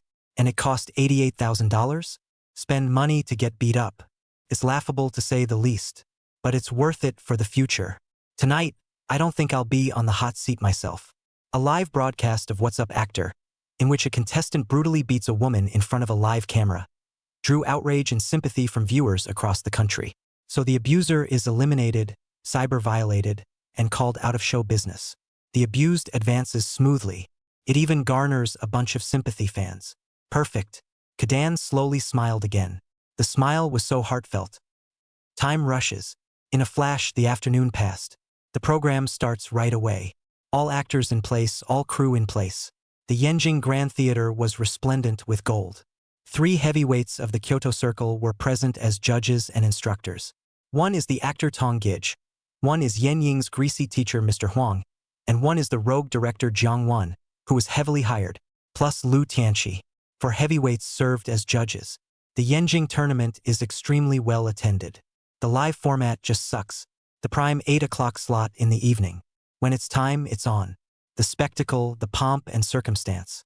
Immediately after a short intro from the show's host, it was on to the main event.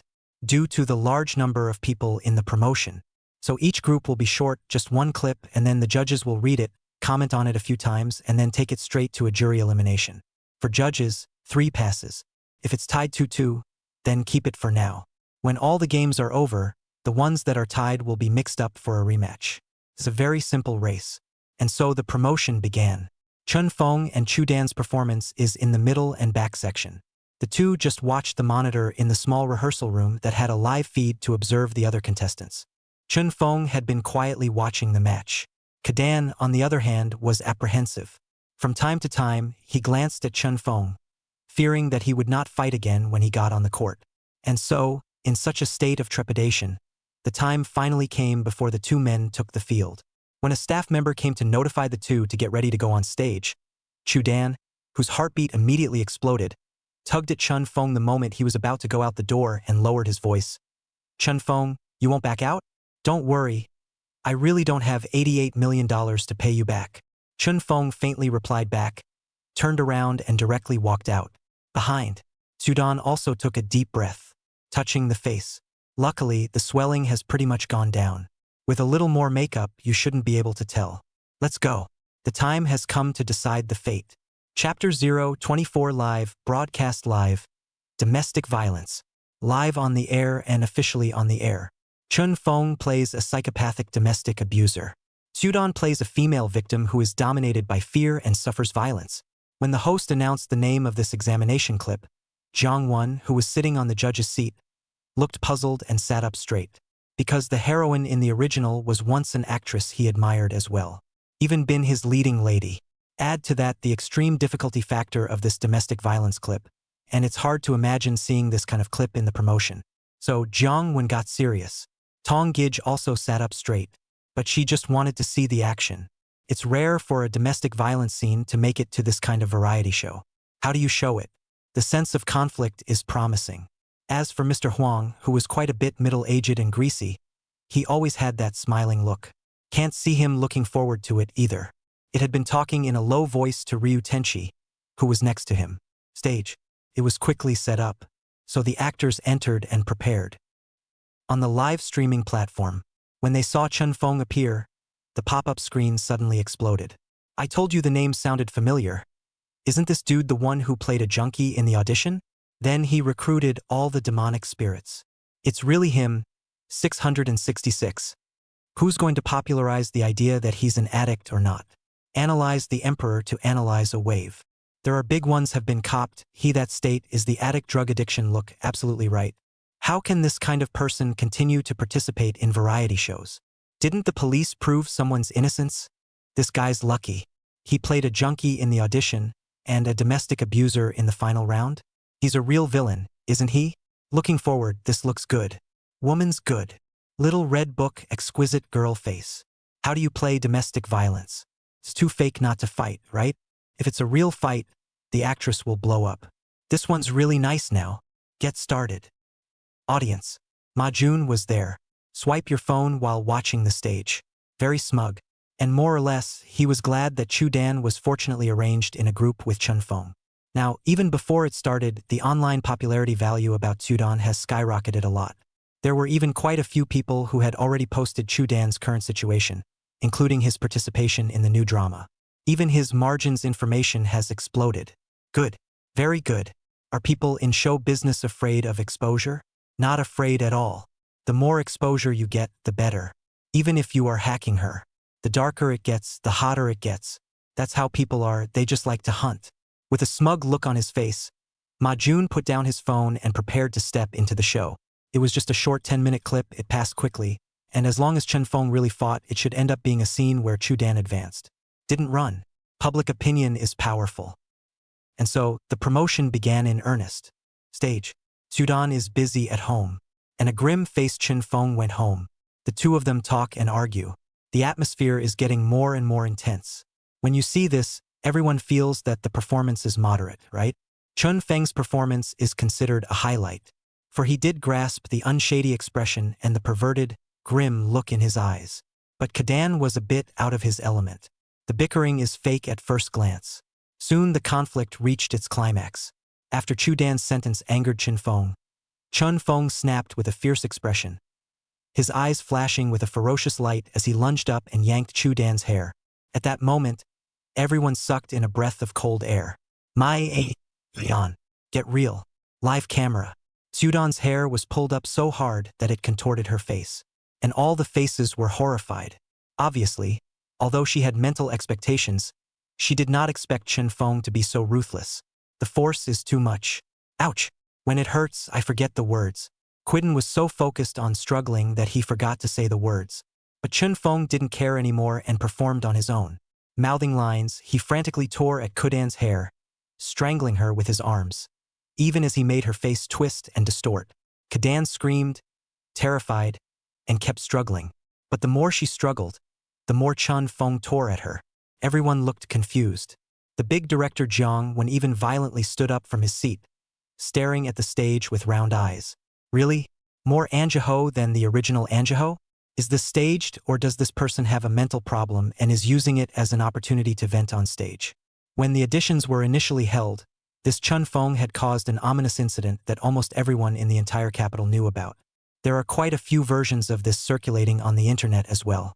Anyway, many people rumored that Chun Fong was actually high on drugs. It's useless even if the police produce supporting documents. Just say he's high. So it's normal for a stoner to be a little psychopathic, right? Online, the live streaming platforms were gumming up the screen with pop-ups. Ouch! I'm going. Did he really hit you? He looks like he's ripped his hair out. Too damn hard. Isn't it? Is there any humanity? Oh my God. The psychological shadow of watching that show in the first place is coming back. Look. I'm dropping a tortoise. I've really opened my eyes today. Upstairs. The turtle just opened its eyes today? How did he pee before? Caught off guard and had the wheel of the car upstairs run over his face. Will this segment be blocked? Live broadcast is just awesome. Won't you get complaints? Everyone was shocked by the kind of madness and hideousness of Chun Fong. As for Tsudon, she'd long since forgotten to perform, just struggling and screaming. Finally, the time has come. With a bell ringing on the stage, Chun Fong, who had been acting like a perverted lunatic, suddenly returned to normal and helped Chu Dan up with great speed. I'm sorry, are you okay? Quidden staggered, coughing violently. The whole image is extremely wretched. Tousled hair. The whole face turned purple. Several bloody grooves were even cut into his neck from the violent struggle and friction. She looked at Chun Fong. Tears and snot flowed together. It was not easy to stop coughing. Suddenly stomped her feet and screamed, "What are you doing? You almost strangled me. Oh, you hit me so painful, ah. What are you doing? You pervert, ah." The whole scene buzzed with her shout. It's a mess. Everyone is talking. There were even shouts of, "That's too violent. Isn't it? That's right. Take the opportunity to vent your personal anger. Isn't it? Hey man, are you high again? A man like that is still on stage? Call the police. Call the police. Let the demonic spirits handle it." The scene is getting more and more chaotic. Marjun in the audience let out a long, happy breath. It's not a waste of time to get someone to come in here and watch it live. That's the effect to have. The judge's table. Jiang Wen slowly sat down, his face grave. Tongue covered her mouth and never withdrew from the stage effect she had just seen. Mr. Huang frowned and kept shaking his head. Lu Tianqi, on the other hand, was stunned. Stage. Chun Fong didn't say a word and stood back. The perverted look on his face had long since disappeared instead. He stood calmly, his eyes unusually clear. The hosts came rushing out as well. Even ran up 2 assistants to help the screaming and crying Chudan down. Gotta touch up my makeup first. Otherwise it's impossible to watch. So far, the first real ratings climax on the live stage of What's an Actor has officially occurred. Is that Chun Fong again? Is that guy who plays the junkie again? He was on stage and domesticated an actress. In front of the TV. Looking at the TV screen of the precinct police station police officer Nyodali with a bizarre face. This kid. Him again? Chapter 025. The truth comes out. 5 minutes later. Kadan is back on stage. Changed clothes, face mask, red eyes. A grieved Lara stood not far from Chun Fong. The crew did not suspend the live program, but a demon wind has been blowing online. Below the live streaming platform, countless boxers came out from the deep forests and began to go down to diss Chun Fong. Curses. Men are disgusting. Men are no good. Men are mostly scum. Blatantly bullying a female opponent on stage is simply eliminate him. Check him. He's definitely high. Check him. Drug testing. Strongly urge drug testing. Here comes the climax the showrunners wanted. And it's catching fire in an unheard of way. Audience. Ma Jun looked over the webpage and the hot list. His face turning ugly without realizing it. What's the situation? This thing is indeed quite explosive. This image appeared on the live program. It's not a problem to be on fire. It was expected that Chun Fong would be scolded. But where's Tsudon? No one mentioned it. No mention of Kadan as a person in any of the posts. It just magnified Chun Feng's behavior infinitely, saying that he had domestically abused an innocent female contestant on the live stage. Lean. The only mention of Tsudon is a female contestant. Nothing else has been mentioned. Even the name Tsudon was rarely mentioned. Everyone's attention seemed to be placed on Chun Fong. He's already flamed out of the ring because of the previous audition scenes. The addict hat hasn't come off yet, and now the domestic violence man hat.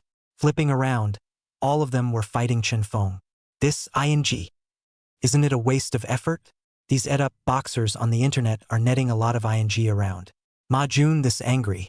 Now just watch it live. How are the judges going to handle this live accident? Finally, the host has turned the scene over to the 4 judges. The most respected Jiang Wen took the microphone, but didn't speak for half a day. It just frowned at Chen Feng. Mr. Huang, who was waiting impatiently on the side, directly picked up the microphone and said, "I'll just make one simple statement. Acting is a highly expressive art form, but it is not a disguise for perversion. For this match, I choose Chu Dan." When he finished, he simply dropped the microphone. Quiden's lights came on. The whole room roared. Sitting down, Ma Jun breathed a sigh of relief. Oh, the effect is there. Anyway, as long as this promotion passes, then it's not a waste of time. Chu Dan on the stage was also secretly relieved. But in order to maintain the victim's persona, she could only act aggrieved and stand there with tears in her eyes, like a quail. With the first one taking a stand, everyone assumed that the rest of the reviewing teachers would surely follow suit. After all, what kind of character is Mr. Huang? He is also a man of status. There is also a legend of him in the jungle circles, even if he has now become greasy and uninteresting. But after Mr. Huang finished, none of the other 3 reviewers squeaked. Jiang Wen always looked at Chen Feng silently, while Lu Tianqi was thinking with his head down and the pen in his hand had been writing something. As for Tong Gij, although she didn't know what to choose, she also smartly glanced at Jiang Wen and Lu Tianqi next to her. So once again, the hosts at Jiang Wen. He's the heavy hitter. Got to get him to talk. Finally, Jiang Wen put the microphone to his mouth, cleared his throat, and looked at Chen Feng and tilted his head and asked, "Chen Feng, you're from a science class, right?" The host hurriedly handed the microphone to Chen Feng. Chen Feng took the microphone and said blandly, "Yes. So you know how to act." "Yes. So explain to me what was the show just now?" Jiang Wen's tone was heavy. He would have been gangsta. Sometimes the words don't come out right. How would he care if it was live when he dared to scold even Feng Pants? The question made everyone tense up inside. Going to freak out? Finished. Chen Feng is definitely finished. Thus, the spotlight shone on Chen Feng. But he remained impassive. "Just holding the microphone," he said indifferently. "The form of the rendition just now was decided by Ms. Chu Dan together with me. Be realistic and make sure to make the emotional outbursts a bit more dramatic." "I didn't." Chu Dan hurriedly shouted in a shrill voice. "Chen Feng, don't talk nonsense. I only said that you can fight for real, but I didn't tell you to beat me up like a madman, so don't confuse right and wrong." "Okay then." Chen Feng turned around with a calm face and bowed at the backstage. "Please ask the program to play the filming footage for me. Thank you." Kadan was dumbfounded. Oops, got a bad feeling about this. It was only at this moment that she snapped out of it, and it seemed like she had spent the entire day looking for all sorts of means to get Chen Feng to beat herself up. Now that I think about it, it seems like it's a trap, isn't it? Chu Dan snapped his eyes to Chen Feng, his eyes glaring. No wonder the guy couldn't talk his way out of hitting himself at all in the first place. He did it on purpose, didn't he? In the end, it was as if he had begged him to fight. Kadan panicked. At the same time, footage of the 2 filming appeared on the big stage screen. From the out-of-sorts rehearsals at the beginning, to Ryu Tianqi's guidance, to Chu Dan's repeated requests for a real fight. All the bloopers are released, including that great slap mouth clip. That last slap was so crisp, so thunderous, that everyone's cheeks tightened as they watched. That's a tough one. The point is, Kadan asked for it. Bitterness. Finally, even a clip of the 2 signing the agreement was revealed. The live feed went quiet. Everyone looked at each other in disbelief. This thing can be hard to evaluate. Based on the strength of that last slap in the blooper reel, it seems like the stage performance just now wasn't too much. Quiden's face went white. The body shook. When the highlights were all played, Chen Feng then turned to Chu Dan with the microphone and bowed deeply to her. "I am deeply touched by Ms. Chu's dedication to her art. You are a role model for all of us acting practitioners. This victory belongs to you." "Thank you, Kadan." The live broadcast roared with applause. Online. "I didn't realize there was such a complicated background to the show. This Chen Feng is bright and open, at least in this matter, people are right. Even at times like this, people are still praising the woman. Pretty." That's a beautiful thing to say. The road turns to powder. This plot reversal really caught me off guard. Chun Fong. I usually won't do it to women unless the other side pushes them too hard. Is it tight? Upstairs. Watch your words. The Yenjing internet police have got their eye on you. Turn off the pop-ups to keep the peace. When will the internet environment be cleaned up? Offstage. Ma Jun grimaced. A wise man is not infallible. Focusing on getting Chun Fong to fight for real, he had forgotten that the show's producers might be even more shameless. You have to edit out some cussing for you if you're okay. Not to mention the fact that there's something else going on. Now, overcooked, right? Although there was a surge of public opinion on the internet, it was all about discussing Chun Fong. Did anyone pay attention to the weak woman who was beaten? When she's mentioned, it seems like there are only two words. Serves you right. You found it yourself. Solid. Chapter 026 collapsed in a mess. Live streaming site. Kadan had completely panicked. I don't know what to say in my defense. Especially the words Chun Fong said just now won the warmest applause in the room. Everyone is talking about him. Says he's a real man. Even though he was slandered, he still calmly proved his innocence and even blessed his opponent in the end. What kind of broad-mindedness and temperament is this? People are sassy and they're a mess. Shame on you. Craning his head to look out into the audience. The seat where Ma Jun sat before was empty. The one who swore she could advance sneaked out. Kadan became hexed. Finally, the clever host once again gave the floor to the great director Changwon. He deliberated for a moment. In the end, he just said faintly in his distinctive rough and hoarse voice, "For this match I choose." The whole room was silent. Everyone's heart lifted. "I choose Chun Fong." The words were met with thunderous applause. The host hurriedly asked, "Can Director Jiang tell us why?" "No reason." Jiang smiled. "I just chose this result with the most intuitive feeling. If I were to direct this scene, maybe I wouldn't even be able to make that. Chun Fong make him reach that state. So I choose him." Wow, another round of applause. The host looked at Tong Gij. Now, the four judge mentors are already 1:1. Mr. Huang and Director Jiang have chosen 2 contestants each. So let's see what about Tong Gij. The judges' table. The youthful and beautiful Tong Gij smiled with her unique duck voice and said, "To be honest, I only paid attention to Chun Fong throughout that stage performance just now. It's rude to say this, but I really didn't see Quiden's performance. It's even as if she didn't just perform, she just screamed in terror. If you look at the finish of the piece and the control of the performer, then I'd go with Chun Fong as well. Though just now, I had a scare. Really intimidated. But because of this, the moment the performance ended, Chun Fong immediately returned to his normal state, which deeply shocked me. I'd love to ask how Fong Chun managed to be so oblivious during the performance." After Tong Gij finished speaking, the camera immediately switched to Chen Feng's face. He slowly picked up the microphone and deliberated for a moment before saying faintly, "A kind of self-hypnotizing effect, I senti it? I thought so myself." When Tong Gij heard this, she smiled sweetly. "Such a high realm. Well, I admit I'm conquered. I choose Chun Fong." Wow. Once again, the live broadcast was met with thunderous applause. 2:1 now. Chun Fong leads. In the end, all eyes were focused on Lu Tianqi's face. She's a woman. Perhaps she'll cast a sympathy vote? The moderator actually wants her to vote sympathetically. This way, with a 2:2 draw, these two can have another PK match behind them to determine advancement. The show will be something to watch. Moreover, as long as Chun Fong and Chudan's matter didn't come to an end, it would definitely keep festering on the internet. The fighters are great now. Chun Fong is still on the hot list even now. Therefore, the host looked at Lu Tianqi and asked tentatively, "What about Mr. Tianqi? How about you analyze the performance of these 2 contestants from a female perspective?" The host made a point of mentioning the female perspective. It's called discourse. But unfortunately, Lu Tianqi was no ordinary woman. She is not swayed by words at all. And she's a very capable instructor. Lu Tianqi slowly raised his head, finally stopping the recordings in his hands, and first looked at Chudan. "I'll say a few brief words. Let's start with Kadan. What about you?" Just sucked, actually. The first half didn't get into the movie, it wasn't even moderate. The second half was completely out of character. Terrified by Chun Feng's performance? Am I right?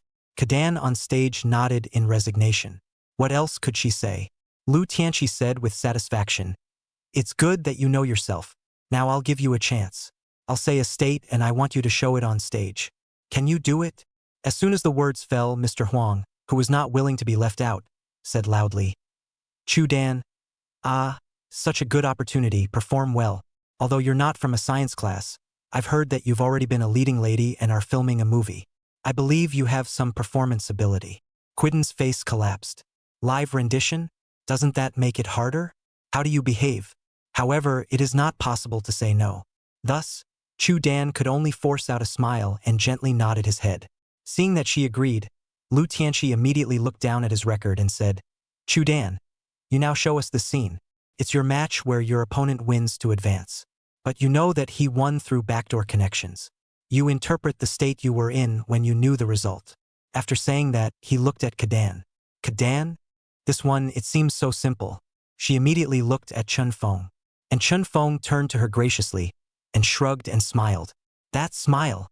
Sudan's fire poured out. By this time, the host had stepped back. Silence in the room. Everyone is looking forward to Quiden's performance. And so, is there any justice? He cheated, he faked, he had no business winning. I protest, I protest. What gives him the right? I'm not convinced. He won the race by backdoor connections. You're all blind. The screaming stopped abruptly. Kadan, not quite stupid enough to do so, suddenly realized that he seemed to have said the wrong thing. She froze on the stage. Chun Feng silently turned back again and faced the judging mentor. For judges with different expressions. First, there was Mr. Huang, with an embarrassed look on his face. He hadn't expected Sudan to be such a rendition. Next is Tongue, covering her mouth. She wanted to but didn't dare to laugh, but the big eyes were curved into crescent moons. As for Jiangwen, he looked solemn and aloof, completely indifferent. Finally, Lu Tianqi blinked and slowly said, Chu Dan, where did you learn this shrew-like performance style from? Me that. Quiden stammered. Face reddened. She can talk at her level. Ryu Tenchi had seen through her a long time ago.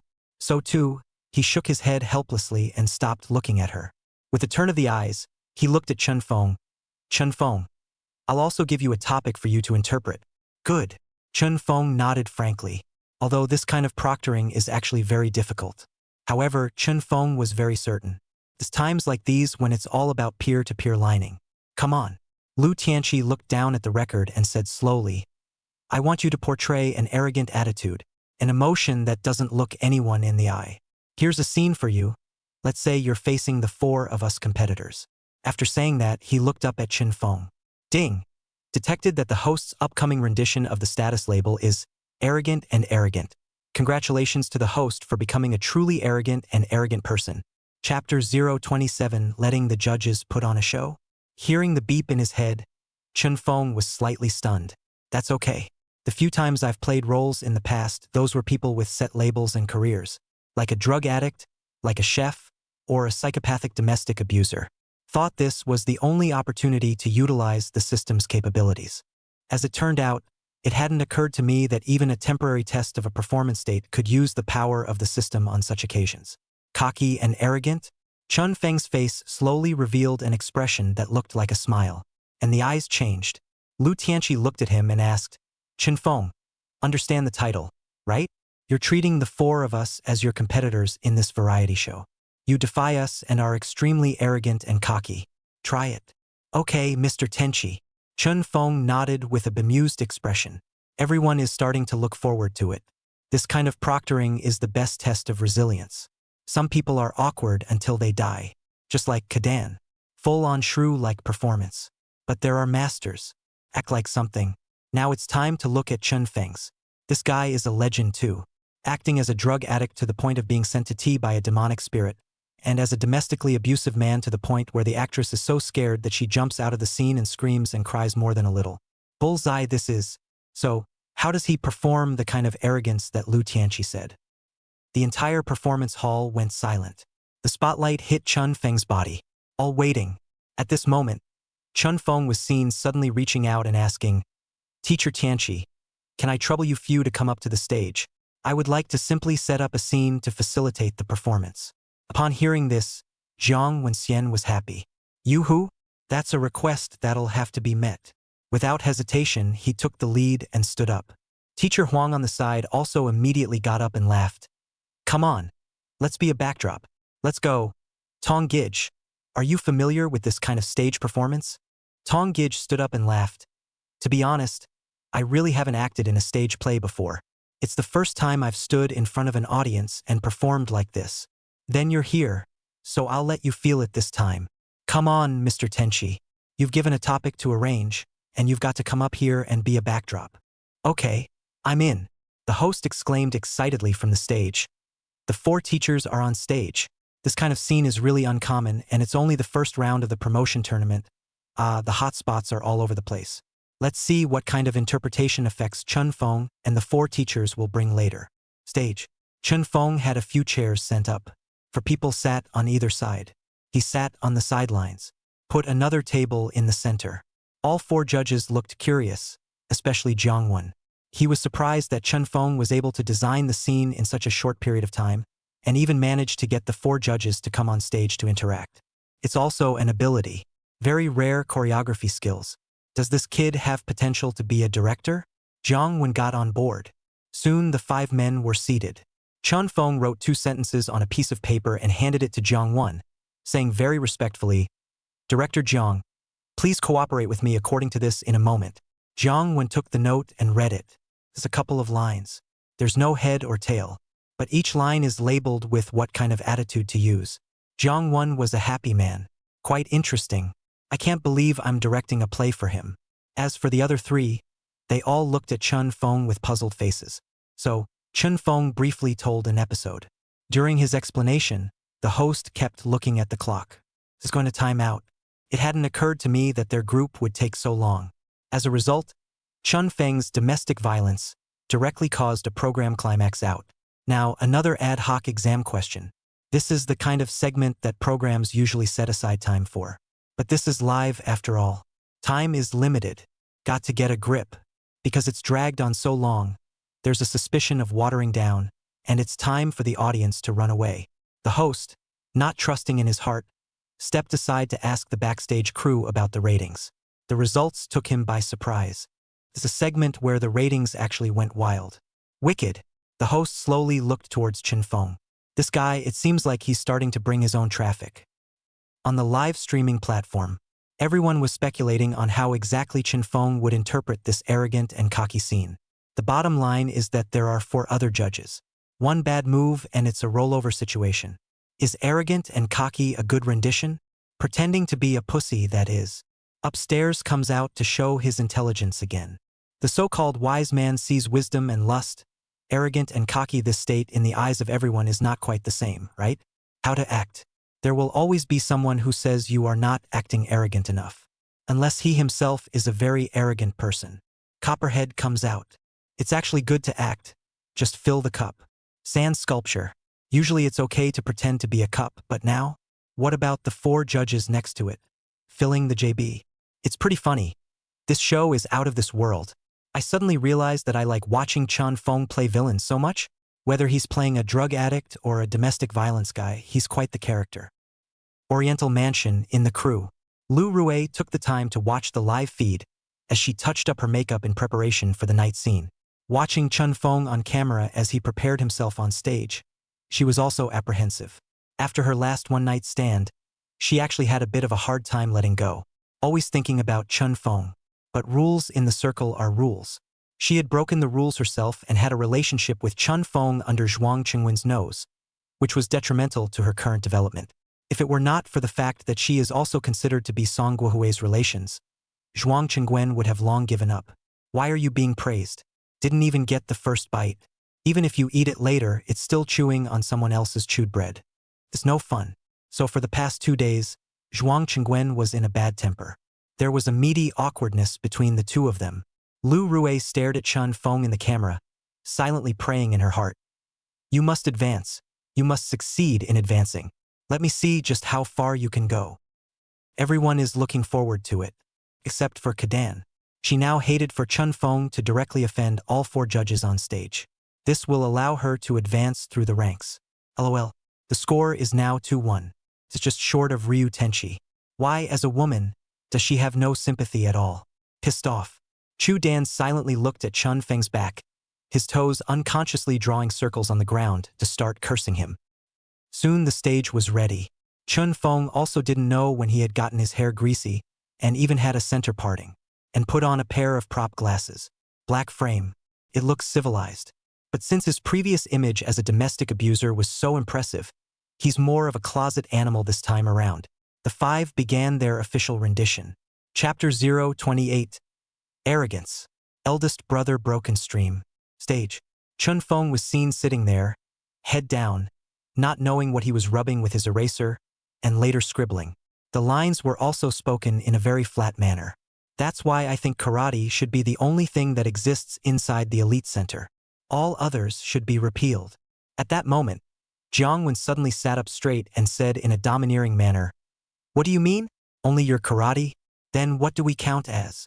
Jiang Wen said that these words were said in a very domineering manner. The momentum just overpowered everyone. On the live streaming platform, it still has to be our director Jiang. Acting on his own naturally carries a domineering air. It's over. Trying to act cocky in front of him? Isn't that playing a big sword in front of Guangong? Aura cruche. So embarrassing. In front of Jiang Wen, Chun Feng still looks like a good boy. Why are you wearing a pair of glasses? It makes you weaker. Okay. An absolute mess. Anyway, so far, I don't see where Chun Feng is arrogant and cocky anymore. All the viewers felt the same way. With that one sentence just now, Jiang Wen managed to suppress everyone. It was as if he was the one who was arrogant and cocky. Plus the added bonus of lines. No chance at all. Thus, everyone waited for how Chun Feng would collapse. Unexpectedly, in response to Jiang Wen's two overbearing replies, Chun Feng pressed on with little change in expression. Just looked up and smiled casually. Good question. If you all are interested in joining my karate department. But there's a selection process first.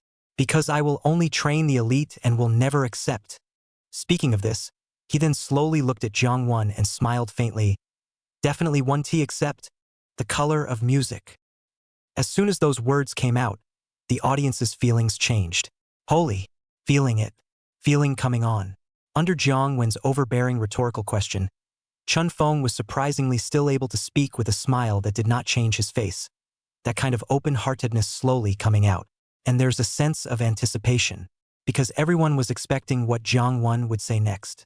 And so, Jiang Wen looked at Chun Feng with a very sharp look in his eyes and choked out in a rough voice. "Look color? Why are you looking at me when you say look color? Did you say I'm look color?" Threatening with a punch. The feeling of having to do a fight.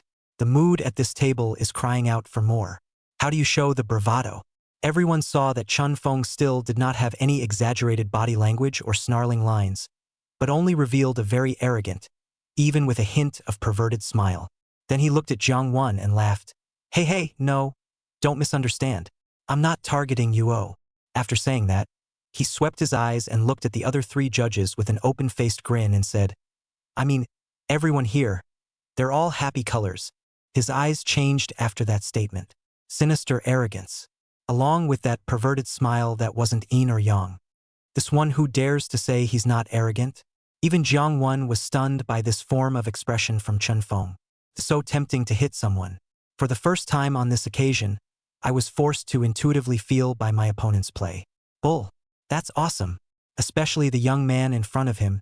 He had so much drama in his eyes. Look at yourself and simply look you straight in the eyes. It felt as if you were being called a lecherous color. What can you do? You're a ing pleasure color. Extinct. Pat on the back. Jiang Wen was the first one who couldn't help but stand up with a bang on the table and gave Chun Feng a thumbs up. Good. The other three judges stood up as well. One looked odd. Lu Tianqi was smiling with satisfaction. Mr. Huang was stunned frozen. Tong Gij, however, was staring at Chun Feng with bright eyes. The performance that had just taken place had really impressed her. Want to cooperate? It's true. Good actors have that kind of charm. Finally, Chun Feng also stood up, straightened his hair, removed his glasses, and smiled at Lu Tianqi. Teacher Tianqi, my performance is done. Well, that's nice. Lu Tianqi smiled and gave him a thumbs up, then loudly announced, for this round of the promotion tournament, my final choice is also Chun Feng. The live broadcast was met with applause. Sudan was completely dumbfounded. What happened tonight? Seems like a little cutie to myself. Not only were they tortured on stage, but they ended up being eliminated. Instead of piking Chin Feng, all the preparations had given him an added aura. Where's Ma Jun?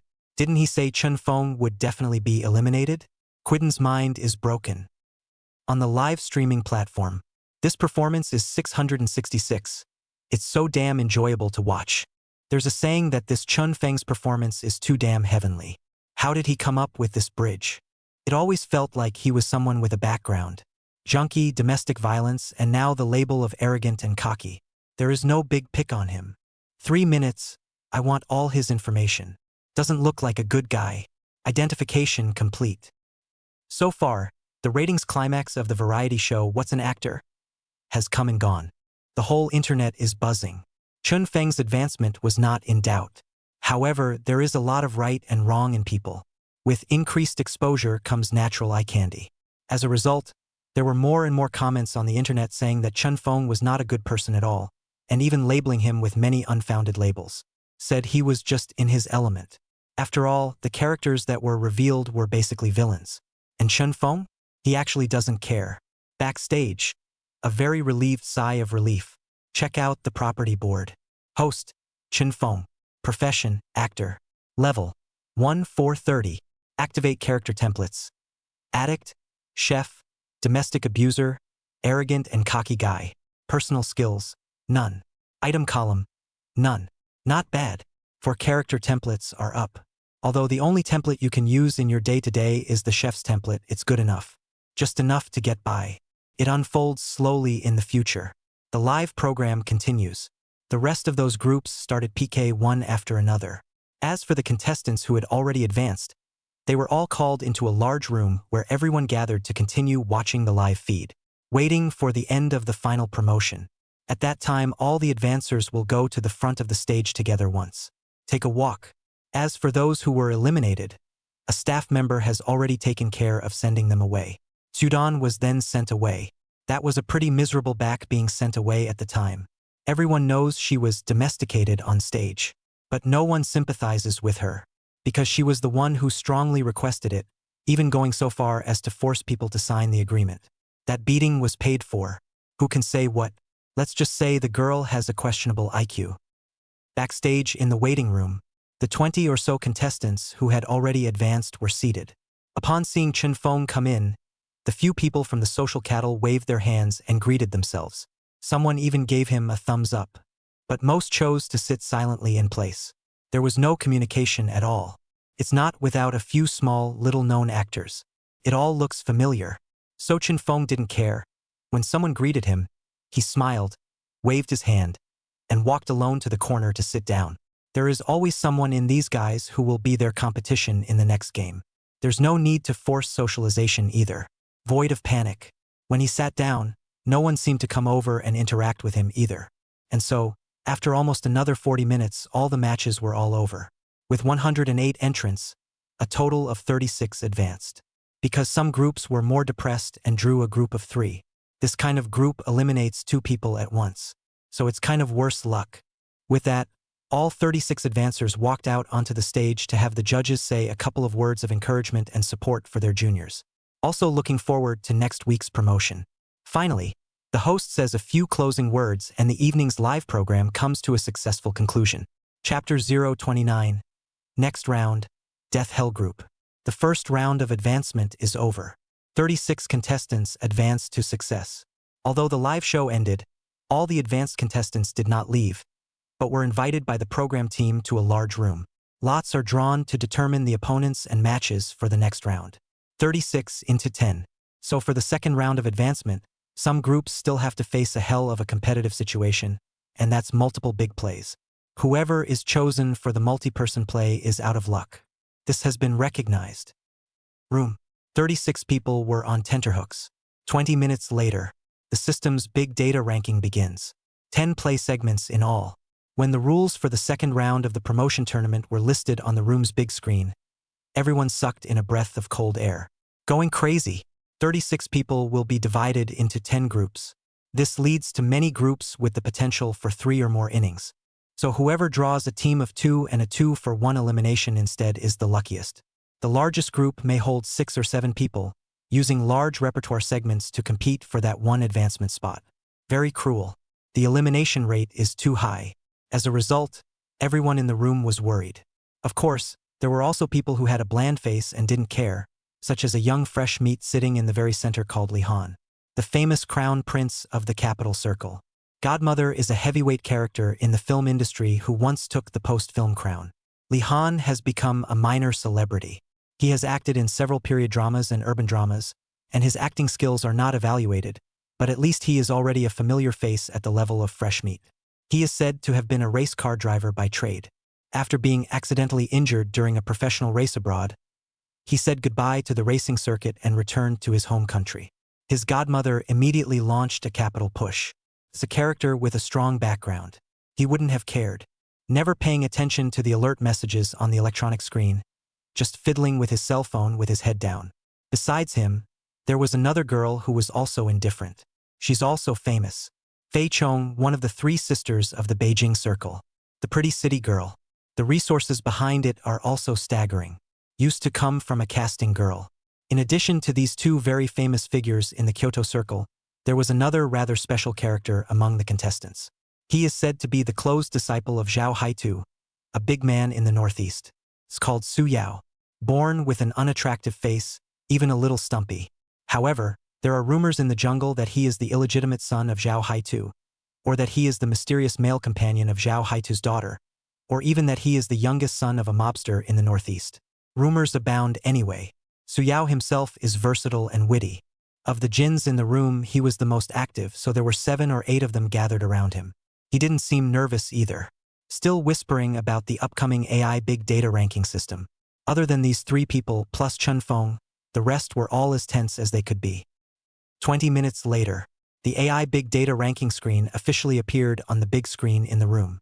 The names of all the advancing contestants appeared on the screen, and then they were all disrupted and began to be randomly assigned plays and opponents. This approach is known as the most unfalsifiable means of ranking.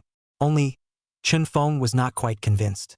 In his opinion, ranking by AI means should be the easiest means to operate in the dark. Soon, the first group of players appeared. Li Han's name is listed. His opponent, on the other hand, was a good-looking girl. A 2-person repertoire, the easiest group.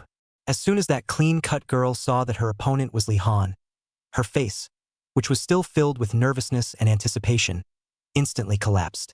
And Li Han just glanced up, then continued to look down and play with his phone. Full fade. It's as if they already knew the outcome. Immediately after that, the second group came out. Chun Feng shook his head straight as he watched. The second group was Fei Zhuang. The opponent was a male, at least in his 30s, with an unknown name. It's probably a drag queen character like yourself, right? Another duo. A third group followed, also a duo. Su Yao is on the list. The opponent was also a raw-faced contestant. Looking at his snickering face, it was clear that he was very happy with this platoon. With the power of capital behind them, it's simply too easy to get them to advance in the show. If there were no surprises, it was highly likely that the Yenjing tournament would be these 3 people fighting for the capital power behind them at the end of the day. As for the others, they are cannon fodder. The latter group was released one after another. Groups of 3, groups of 4, groups of 5. By the end of the day, there was a group that held 7 people. The Mega Group and the Death Hell Group. And Chun Feng's name appeared extremely prominently in this group. Grass. Chun Feng cursed in his heart. To say that a show like this doesn't have shady practices, hell no. If it wasn't for the fact that he had embarked on this path, and if it wasn't for the fact that he wanted to experience more roles, Chun Feng really didn't want to participate in this kind of variety show. Boring. The 3 connections are all duos. The rest are all multiplayer. The elimination rate is well over 50%. Chun Feng was even directly stuffed into the 7-man Death Hell group. How can this not be fishy? An hour or so later, the qualifying groupings are over and everyone has been given their repertoire information. The next live show is in 2 weeks. All participants have 2 weeks to familiarize themselves with their plays and run things, because there's an extra link in the second round of advancement. It's just popularity canvassing. Online platform for voting choices. It's times like these that demonstrate the power of capital. Just after 10 p.m., Chun Feng left the Yenjing Grand Theater. He is indifferent to the grouping situation. But his Deadly Inferno group picked a pretty interesting play. The Sound of Rain, a classic spy drama. Their rendition of the clip is the one from the show where those 7 people are trapped in a big house hooking up. 7 people, 7 classic characters. 5 men and 2 women. A game of finding old ghosts. Very watchable. It's extremely difficult. Because when the movie was shot, the 7 people in the show were all big names in the movie industry. Now one by one, they're all accomplished. With a pearl in front of them, it is difficult for newcomers to imitate, and they can only come out with their own characteristics. Specific roles have yet to be assigned. 2 weeks were given to the participants to carefully experience the atmosphere of the play and to repeatedly figure out the characteristics of each character. The final roles will not be determined until the day of the broadcast. This adds to the difficulty. So this group is the Death Hell group. Everyone has to figure out multiple roles. The 2 female contestants had it relatively easy. They both had only 2 characters to figure out. But 5 male contestants would be difficult. Chun Feng didn't know which character he would end up picking. So now he could only wait. I hope I don't pick that Rabbit Squire by Xiaoyan. Otherwise, the system would have directly given the rabbit attributes, which would have been a ed-up feeling. Go home. Take a couple weeks off. Chapter 30 Help Out. Guest Gambler. The next day, Yanjing is cloudy and rainy. Chun Feng woke up early in the morning and sat on the edge of his bed looking out the window at the crashing rain out of his mind. Buzz off. Suddenly the phone shook wildly. Pick it up and see that it's Lu Rui calling? Chun Feng thought she wouldn't contact him again, and the heart jumped. Want a date today? The last time he was confusedly slept with, Chun Feng felt that he had suffered a great loss. Is there something going on today? Chun Feng casually picked up the phone. Hello? Hey, are you awake? Lu Rui's little nervous voice with a slight hint of embarrassment and blush came from the cell phone, which was really quite soothing to listen to. Chun Feng gulped and walked to the window to look outside. Woke up, was shaken by a thunder. So are you free these days? Chun Feng's eyes lit up. Free? Why don't we meet then? Now? Well, there's something to tell you. Okay. Where do I meet you? Where you live? The coffee house across from the supermarket. Okay. See you in half an hour. Bye. The 2 hung up the phone. Chun Feng smiled. The feeling of Lu Rui talking to him on the cell phone, soft and mushy, was kind of like 2 hot lovers communicating. Logically, she should be quite busy with her movie shoot, right? What do you want to talk to me about this early in the morning? Chun Feng was expecting it in his heart. Quickly washing up, he grabbed an umbrella and hurried out of the house. Half an hour later, coffee house. Chun Feng pushed open the door and saw Lu Rui wearing very ordinary jeans and t-shirt, wearing a baseball cap and mask, sitting in the corner, very quiet. It's early in the morning, and there's not a lot of people in the coffee house. It's just her. Chun Feng put down his umbrella at the door and hurriedly walked across to her and sat down. Hi. Hi. Lu Rui looked up at Chun Feng. There was a blush in his eyes. It was obvious that the 2 people who had already had the closest contact ended up greeting each other like strangers. Feels marvelous. Chun Feng looked at Lu Rui and queried, You're not going into the theater today? Yes, in a few days to go to shoot the location. These days Zhuang director to shoot the other people's scenes finished. Especially today there is a rain scene, so I will be able to rest for 2 days. Lu Rui said and lowered her head. Chun Feng? That's a hint, right? Can you take 2 days off? That's why you came to see me. So, it's a couple days to see each other more often? A little bonding? By the way, what are you drinking? It's on me. Lu Rui suddenly looked up and asked. No thanks. I'm not used to coffee early in the morning. Oh so. Lu Rui blinked. So, did you have breakfast? Not yet. Why don't we have breakfast together? Later. Chun Feng scratched his head. You called me out just to tell me that you've been resting for the past 2 days? Nothing else. And Lu Rui laughed awkwardly. There's also something else that might trouble you. First things first, no need to be so polite with me. Chun Feng nodded and said, Let's go eat breakfast after we finish our business. That's fine. Lu Ruiz nodded and said, That's right. As for me, I have a cameo role in another theater. Huh. Chun Feng was stunned and froze. You rolled the theater? No. Lu Rui hurriedly shook her head and laughed.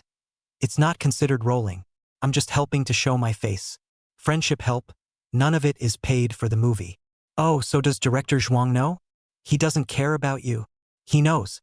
It was through Director Zhuang that crew contacted me. Since they're all alumni, they agreed. Chun Feng drifted off. Okay. Then what? Then. That theater group is shooting a film on the subject of anti-gambling. I have a cameo role in it just for 3 days. Also, they need someone to guest star in an antagonist role. Speaking of this, Lu Rui kept staring at Chun Feng. Chun Feng understood in seconds. Looking at her, she drifted off. A guest starring role as an antagonist? So you came to me? Right? Lu Rui hurriedly explained again.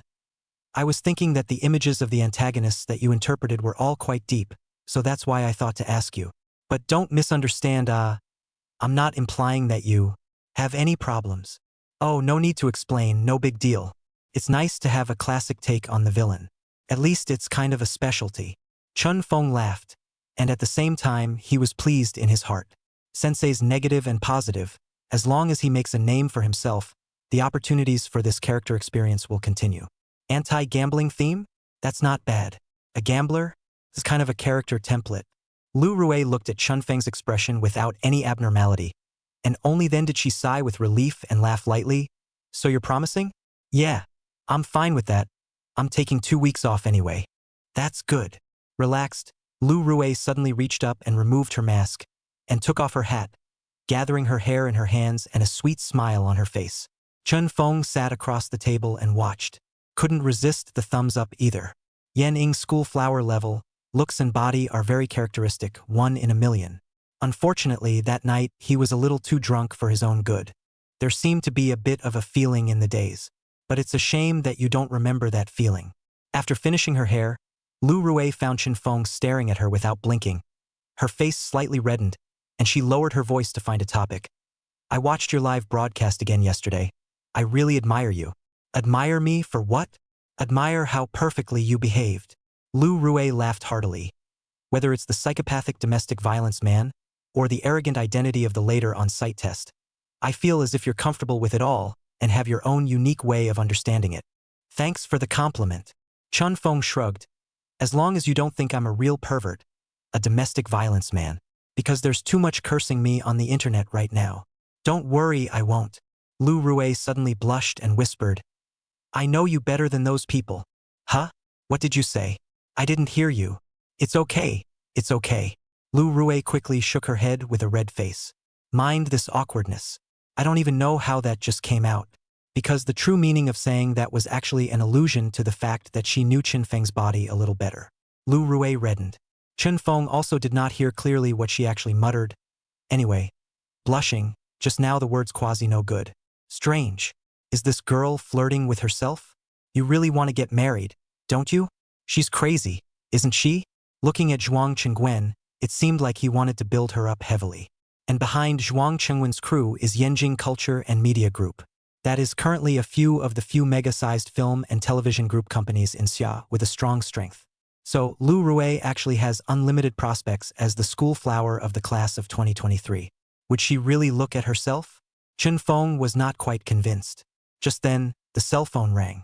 Chun Feng picked up his phone and looked at Lu Rui as he got up and said, Excuse me, I'll take a call. Aha! Lu Ruiwen sat quietly without moving. Chun Feng got up and walked to the corner to pick up the phone. Hey Joe. The caller was a former college roommate of his named Lin Zhu. Once I graduated, I went south. I've heard that I've been hanging out at Yokohama. The two are pretty close. Once the cell phone is connected. From inside came a loud voice. Feng, busy? Not busy, what is it? Good. Do me a favor. Chun Feng froze. Help with what? Did something happen to you? No. I've taken on a second actor role and the show needs a cameo as a casino hustler who's locked up in prison.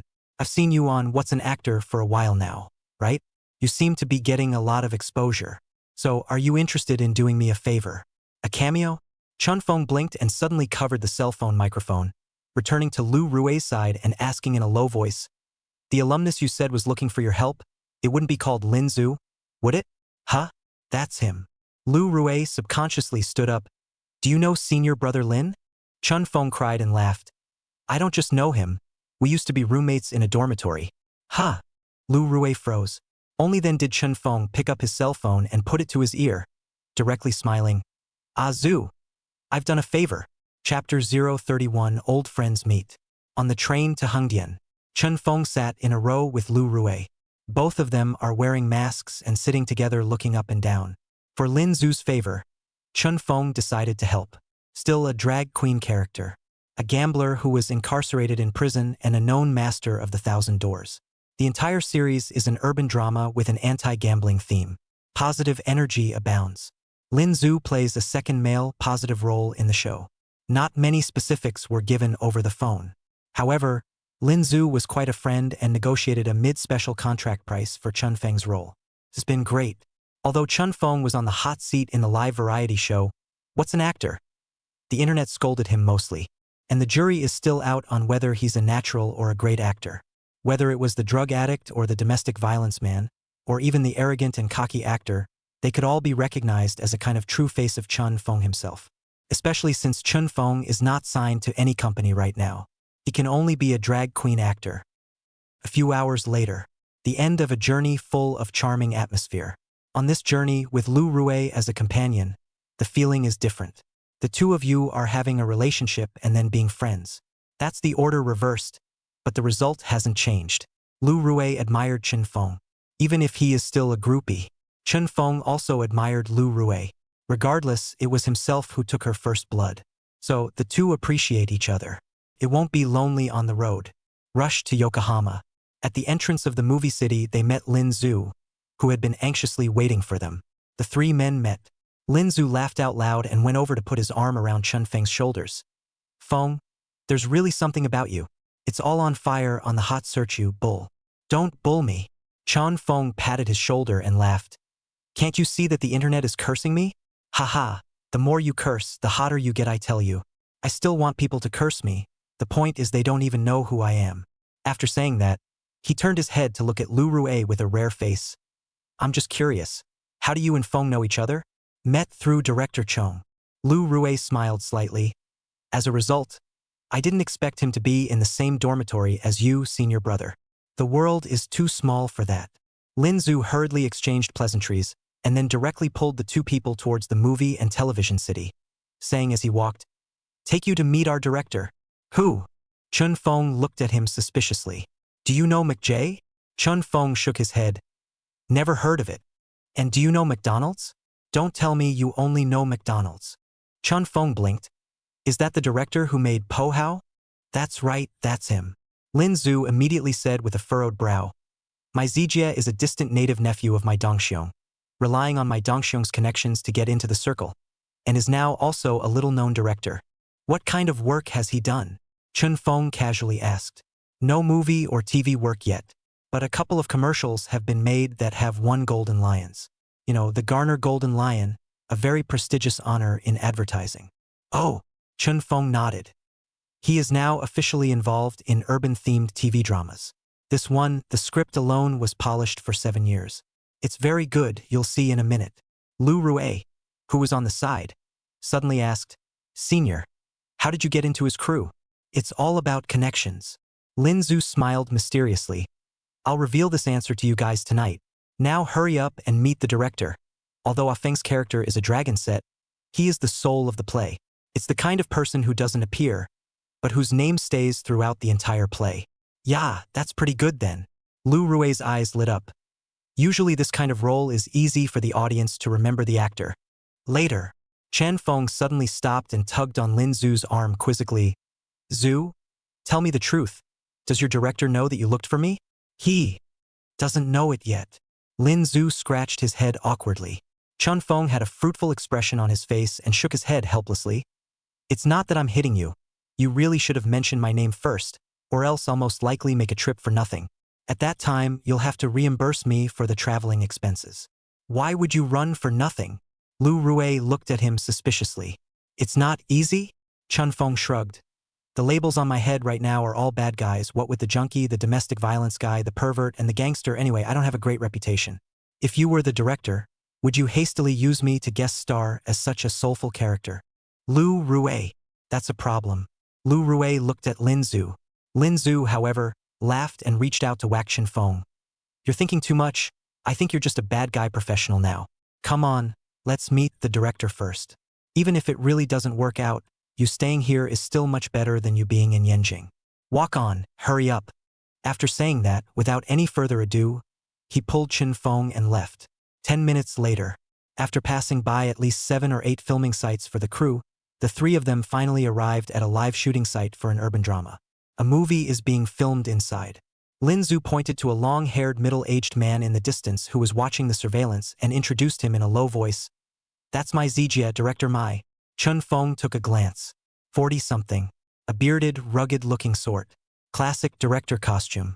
Looking at the monitor, watching intently. Not a moment later, a click ended the current clip. Lin Zhu immediately ran over and said without looking back, "I'll go say hello first. Wait for me." After saying that, he ran away. Chen Feng looked left and right, surveying everything around him. Hangdian Film City is just huge. The groupies in this have to be 200,000 at least. There are quite a few people gathered around each crew, all waiting for God to reward them. That's why it's so hard to get a foothold in this business without connections. From memory, Lin Zhu's family doesn't seem to have much of a background. Where did he get the contacts to hook up with a director like Max Zijia? And a second male role? Far away. After Lin Zhu whispered a few words to Mai Zijia, he saw Mai Zijia looking back and soon saw 2 people. "It's okay." McJay got up, and it actually collaborated with Lin Zhu to come over. Chen Feng was somewhat surprised. So courteous? As it turned out, he was overthinking it. Mai Zijia was running over to Lu Rui. Although Lu Rui also came over for a cameo role, because of the relationship between Zhuang Qingguen and Song Guohui, plus Lu Rui has the title of the 2023 Yening School Flower, which makes her very eye-catching. Therefore, Mai Zijia shook Lu Rui's hand as soon as he came over. "Ms. Lu, it's a pleasure to meet you. When I went to Yenjing on business 3 months ago, I even heard about you from Mr. Song Guohui. You're welcome, Mr. McDirector." Lu Rui hurriedly humbled herself a bit. "Hee, it's actually condescending to have Miss Lu come over to guest star in a small role. If I could, I'd like to try my hand at a classical immortal drama tailored for Miss Lu." Lu Rui smiled, her eyes curving into a crescent moon. "That's a big thank you to Director Mai. However, I probably can't right now. It's not that I'm modest, but I really can't hold up right now." "Oh, Ms. Lu, I have a good eye for people." Mai Zijia finally let go of Lu Rui and said with a smile, "It won't take 2 years, you're guaranteed to get up." "Thank you, Director McDonald, for the compliment. Don't mention it. As long as you don't push back when the time comes for me to find you." "I won't, Director Mai. You think so highly of me, who would I be to push back?" The 2 men chilled out on it. Chen Feng on the side was secretly staggered by what he heard. It's good to have connections. Song Guohui was just a very ordinary old teacher in the circle, but his connections would be able to get Lu Rui around. So where do ordinary people get off? At this time, Mai Zijia also finally turned back to look at Chen Feng. That look with an air of scrutiny. Chapter 032 Gambling God Level, Thousand Kings Level. Lin Zhu introduced Chen Feng to Mai Zijia. The 2 men shook hands. Mai Zijia looked at Chen Feng and said indifferently, "I heard a Zhu say that you were in the same dormitory with him during his college days?" "Yes." Chen Feng nodded. "You've been in Yenjing?" "Yes, various small theater groups doing odd jobs." Chen Feng humbled himself. Mai Zijia laughed. "I've seen your performance in What's an Actor. It was shocking. It's reasonable to say that it should be easy for you to sign if you have this kind of acting skill. Why are you still single now?" Lu Rui, who was on the side, subconsciously interjected. "Director Mai, in fact, Director Zhuang wanted to sign him, but he turned him down." "What?" Mai Zijia froze. "Zhuang Qingguen wants to sign him? Right?" Mai Zijia looked at Chen Feng. "You refused?" "Yes." Chen Feng nodded. "Why did you refuse? You think his temple is too small?" "I do know that behind Zhuang Qingguen is Yenjing Culture and Media Group. That's a top 5 movie and television company in Xia."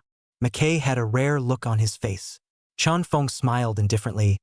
"Director Mai, I think I still need to learn. Let's run around the various theater groups first. I also want to know how wide my path is." "Ha!" Mai Zijia laughed. Can. Nowadays it's rare to see a newcomer like you who isn't in a hurry. Not bad, not bad. Then, Azu said to find you to try out the role, so you try it out. See the effect. Okay. Come on." McJay turned to leave. The crowd arrived at the shoot and went into the studio. McZiggy recruited the casting assistant director to set up the audition and to talk about the character's information. The casting assistant director is called Su Chong. 30-something years old, full of darkness. He knew Lu Rui's identity and was naturally more attentive. As for Chun Feng, unfamiliar, so there's not much to look at. After the two men's scripts were divided down, he took Lu Rui directly to the far end of the room to talk about the scene. Lin Zhu was also called away by Mai Zijia.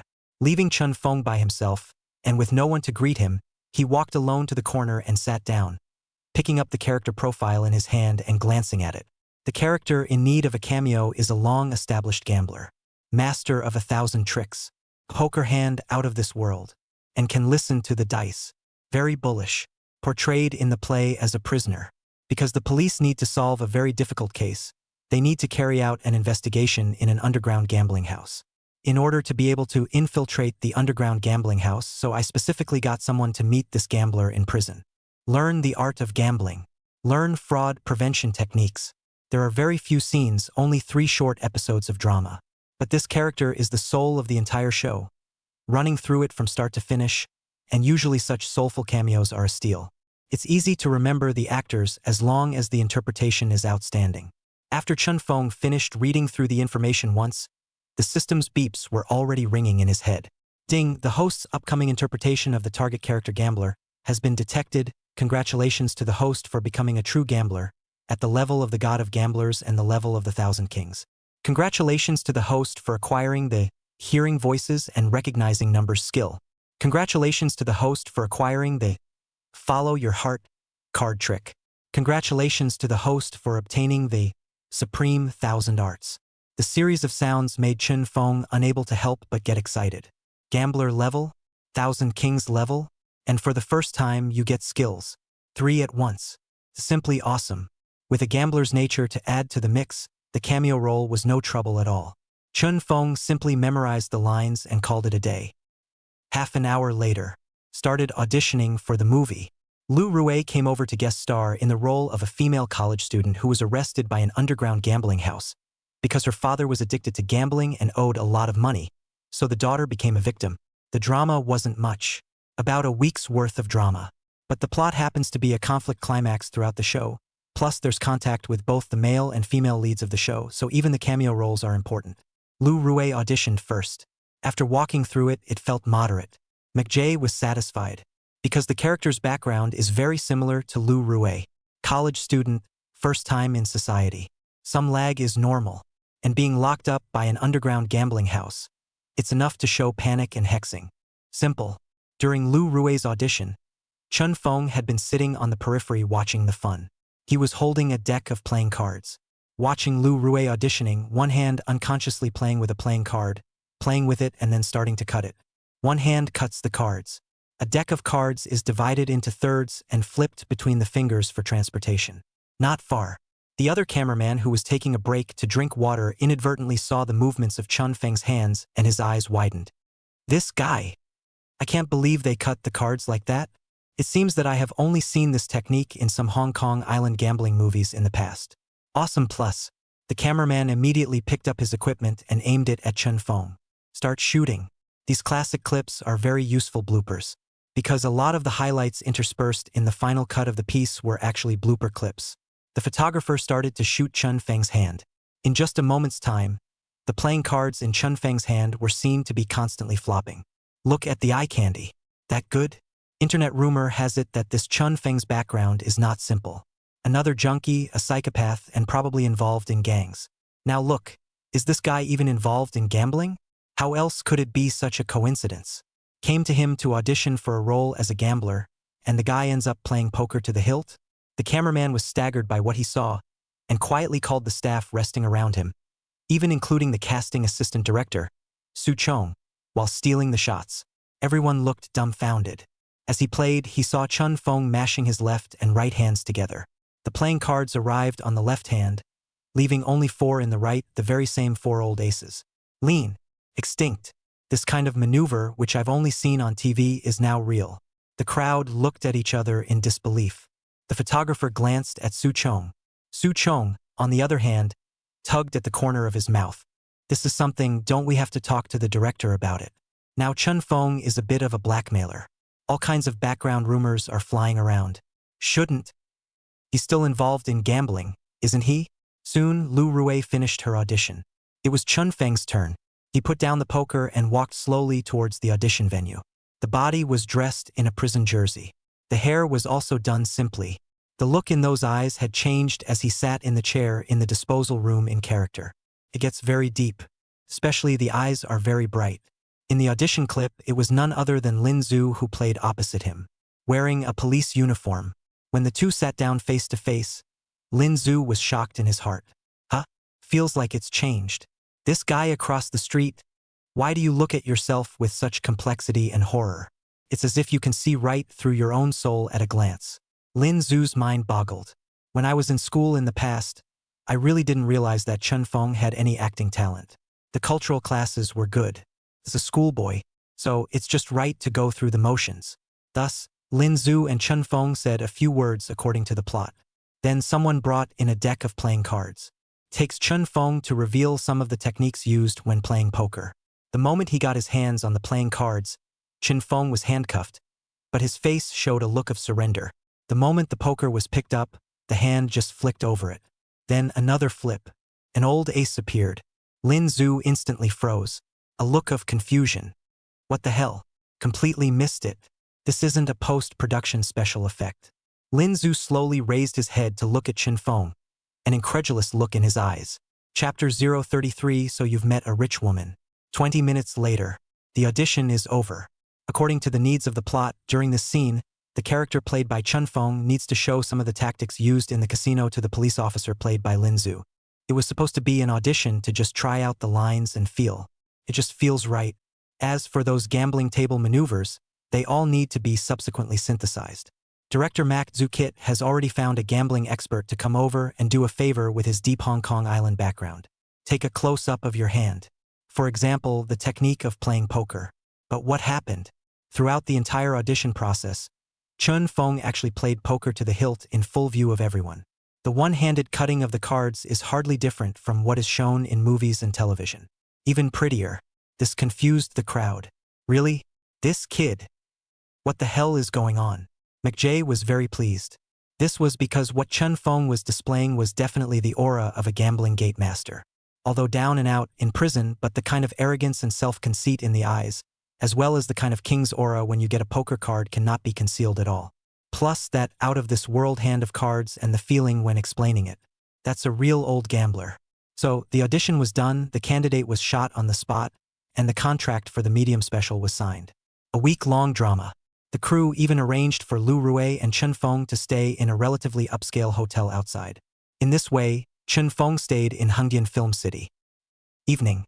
Lin Zhu, who had finished his work on the set, hurried to the hotel and found Chun Feng and Lu Rui. Feng, senior sister, let's go. I'll take you to meet my honorable person.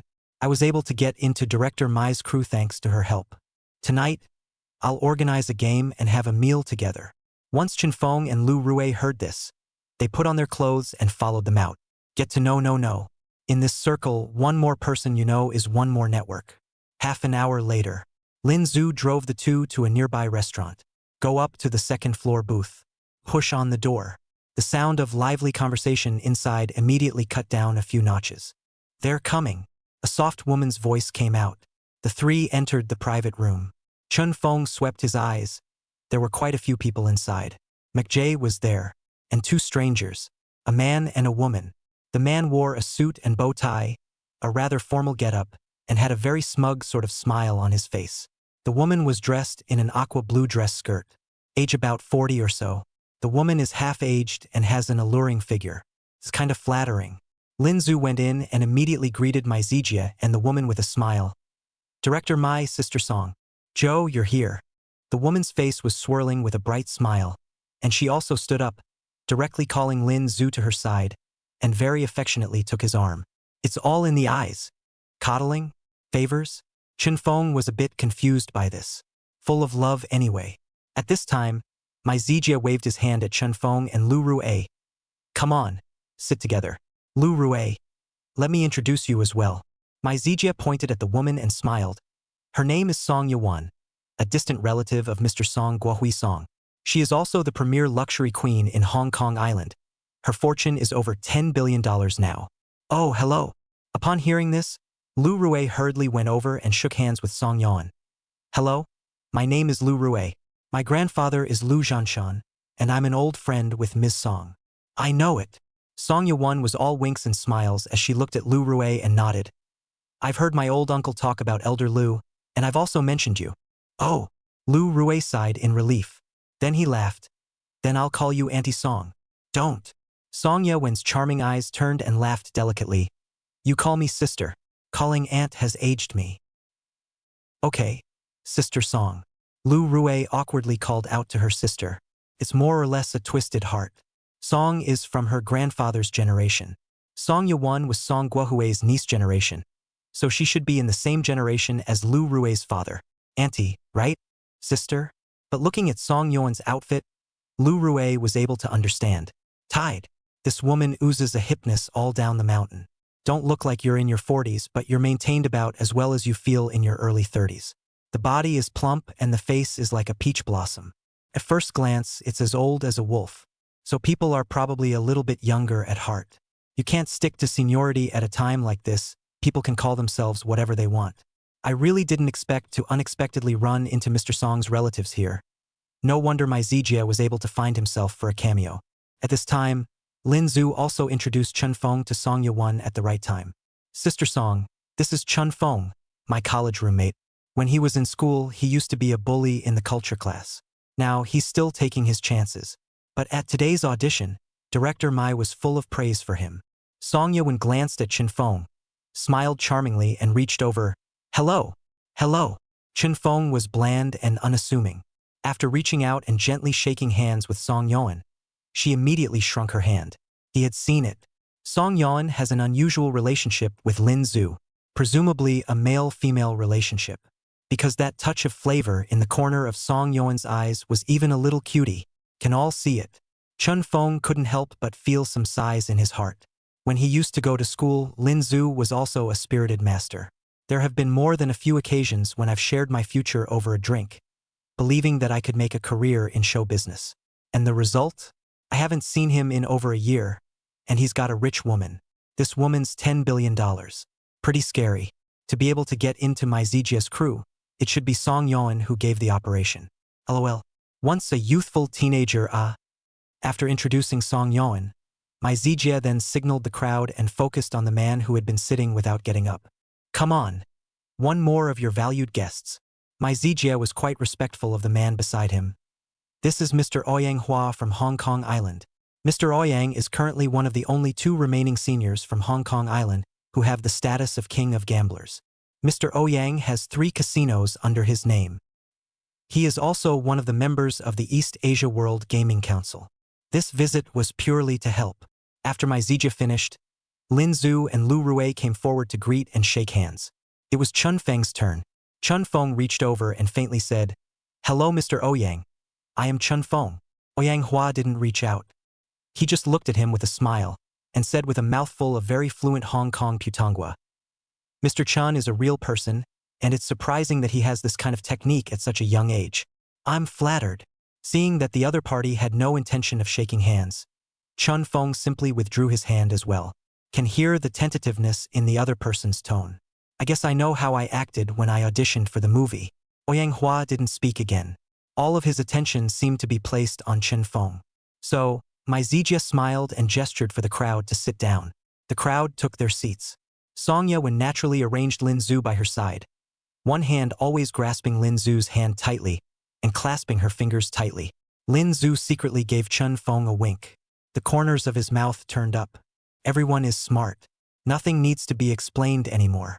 Anyway, Lin Zhu got a rich woman with his skills, what else can I say? Let's hope their relationship lasts a little longer. Chapter 034.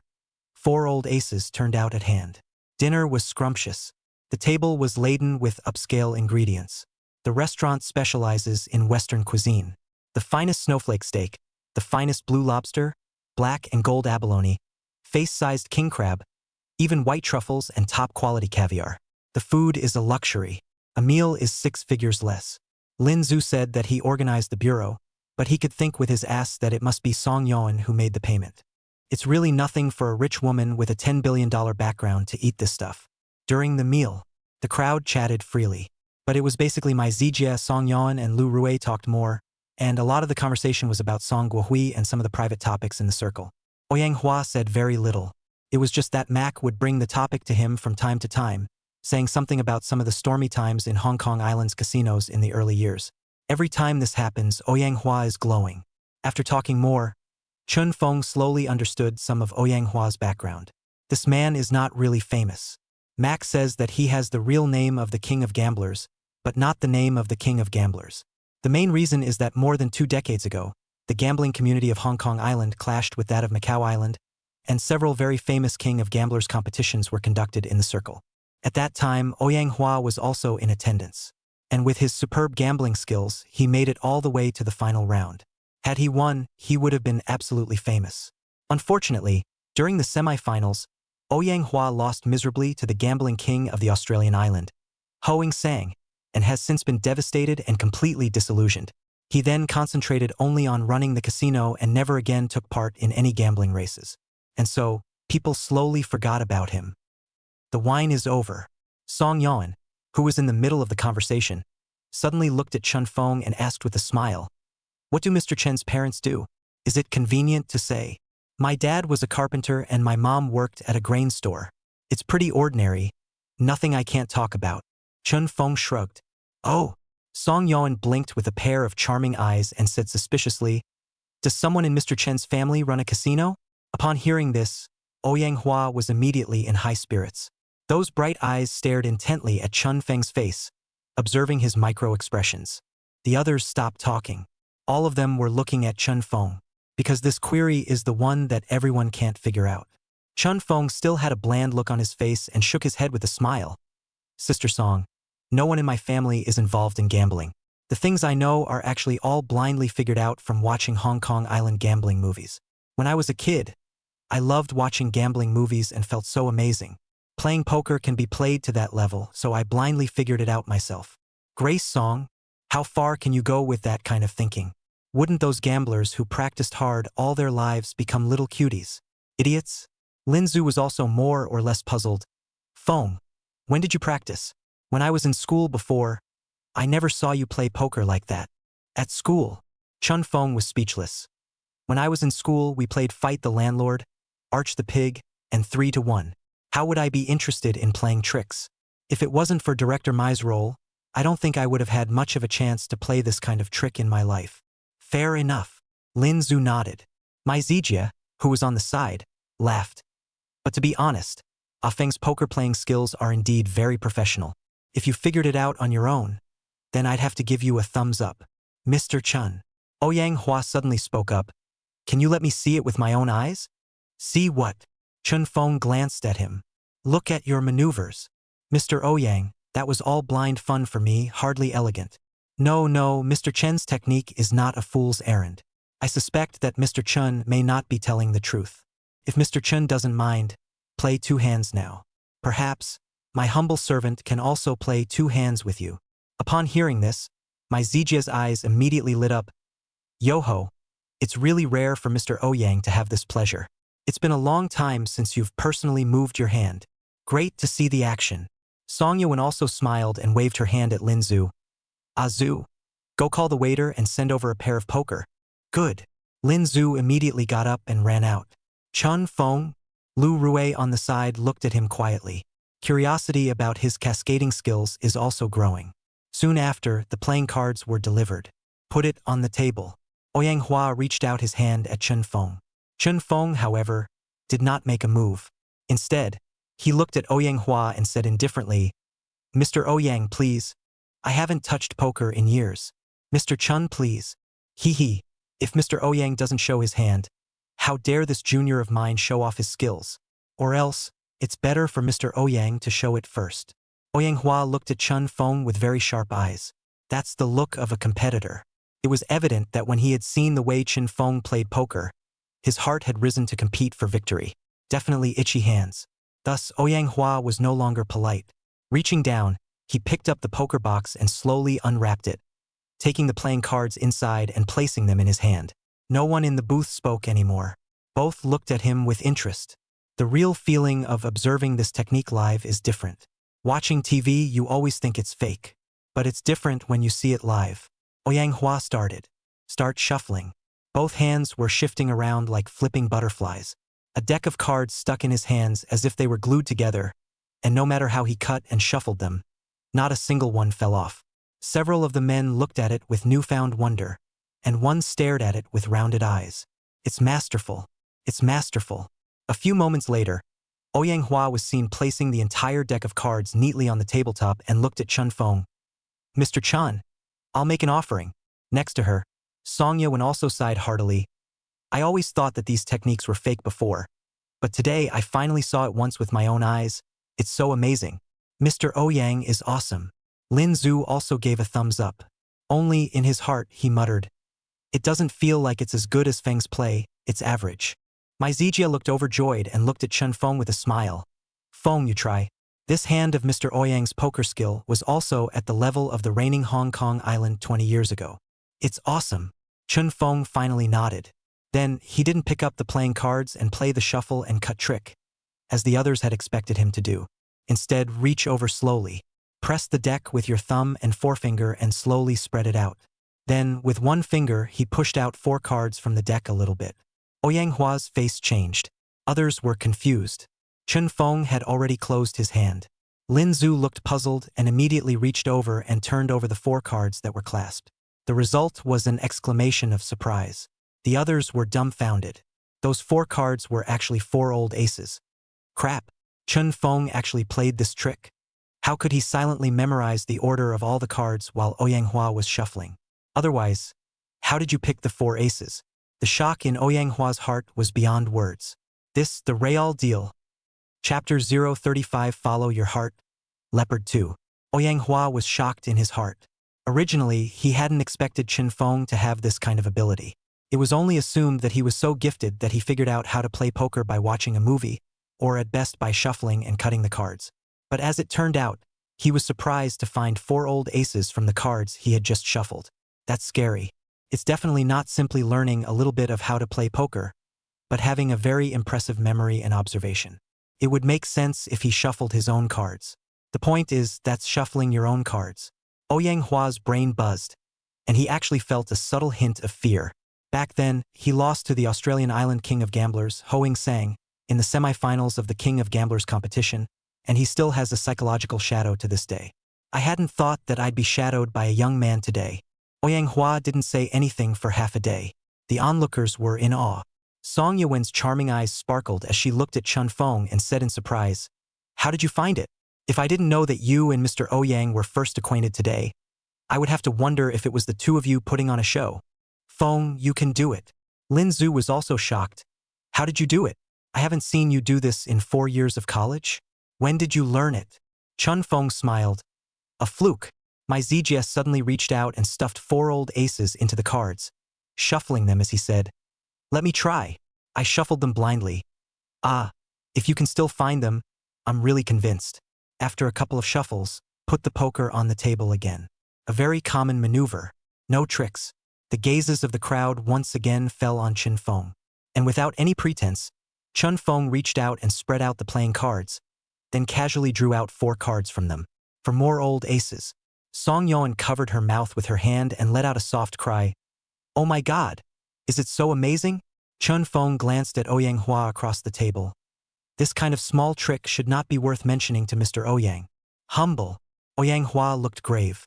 Slowly taking the playing cards back, he casually said, "Does Mr. Chan know how to play 5 of Hong Kong?" "Sorry, no." As soon as Chun Feng heard it, he knew that Ouyang Hua wanted to gamble with him. Honestly, really not interested.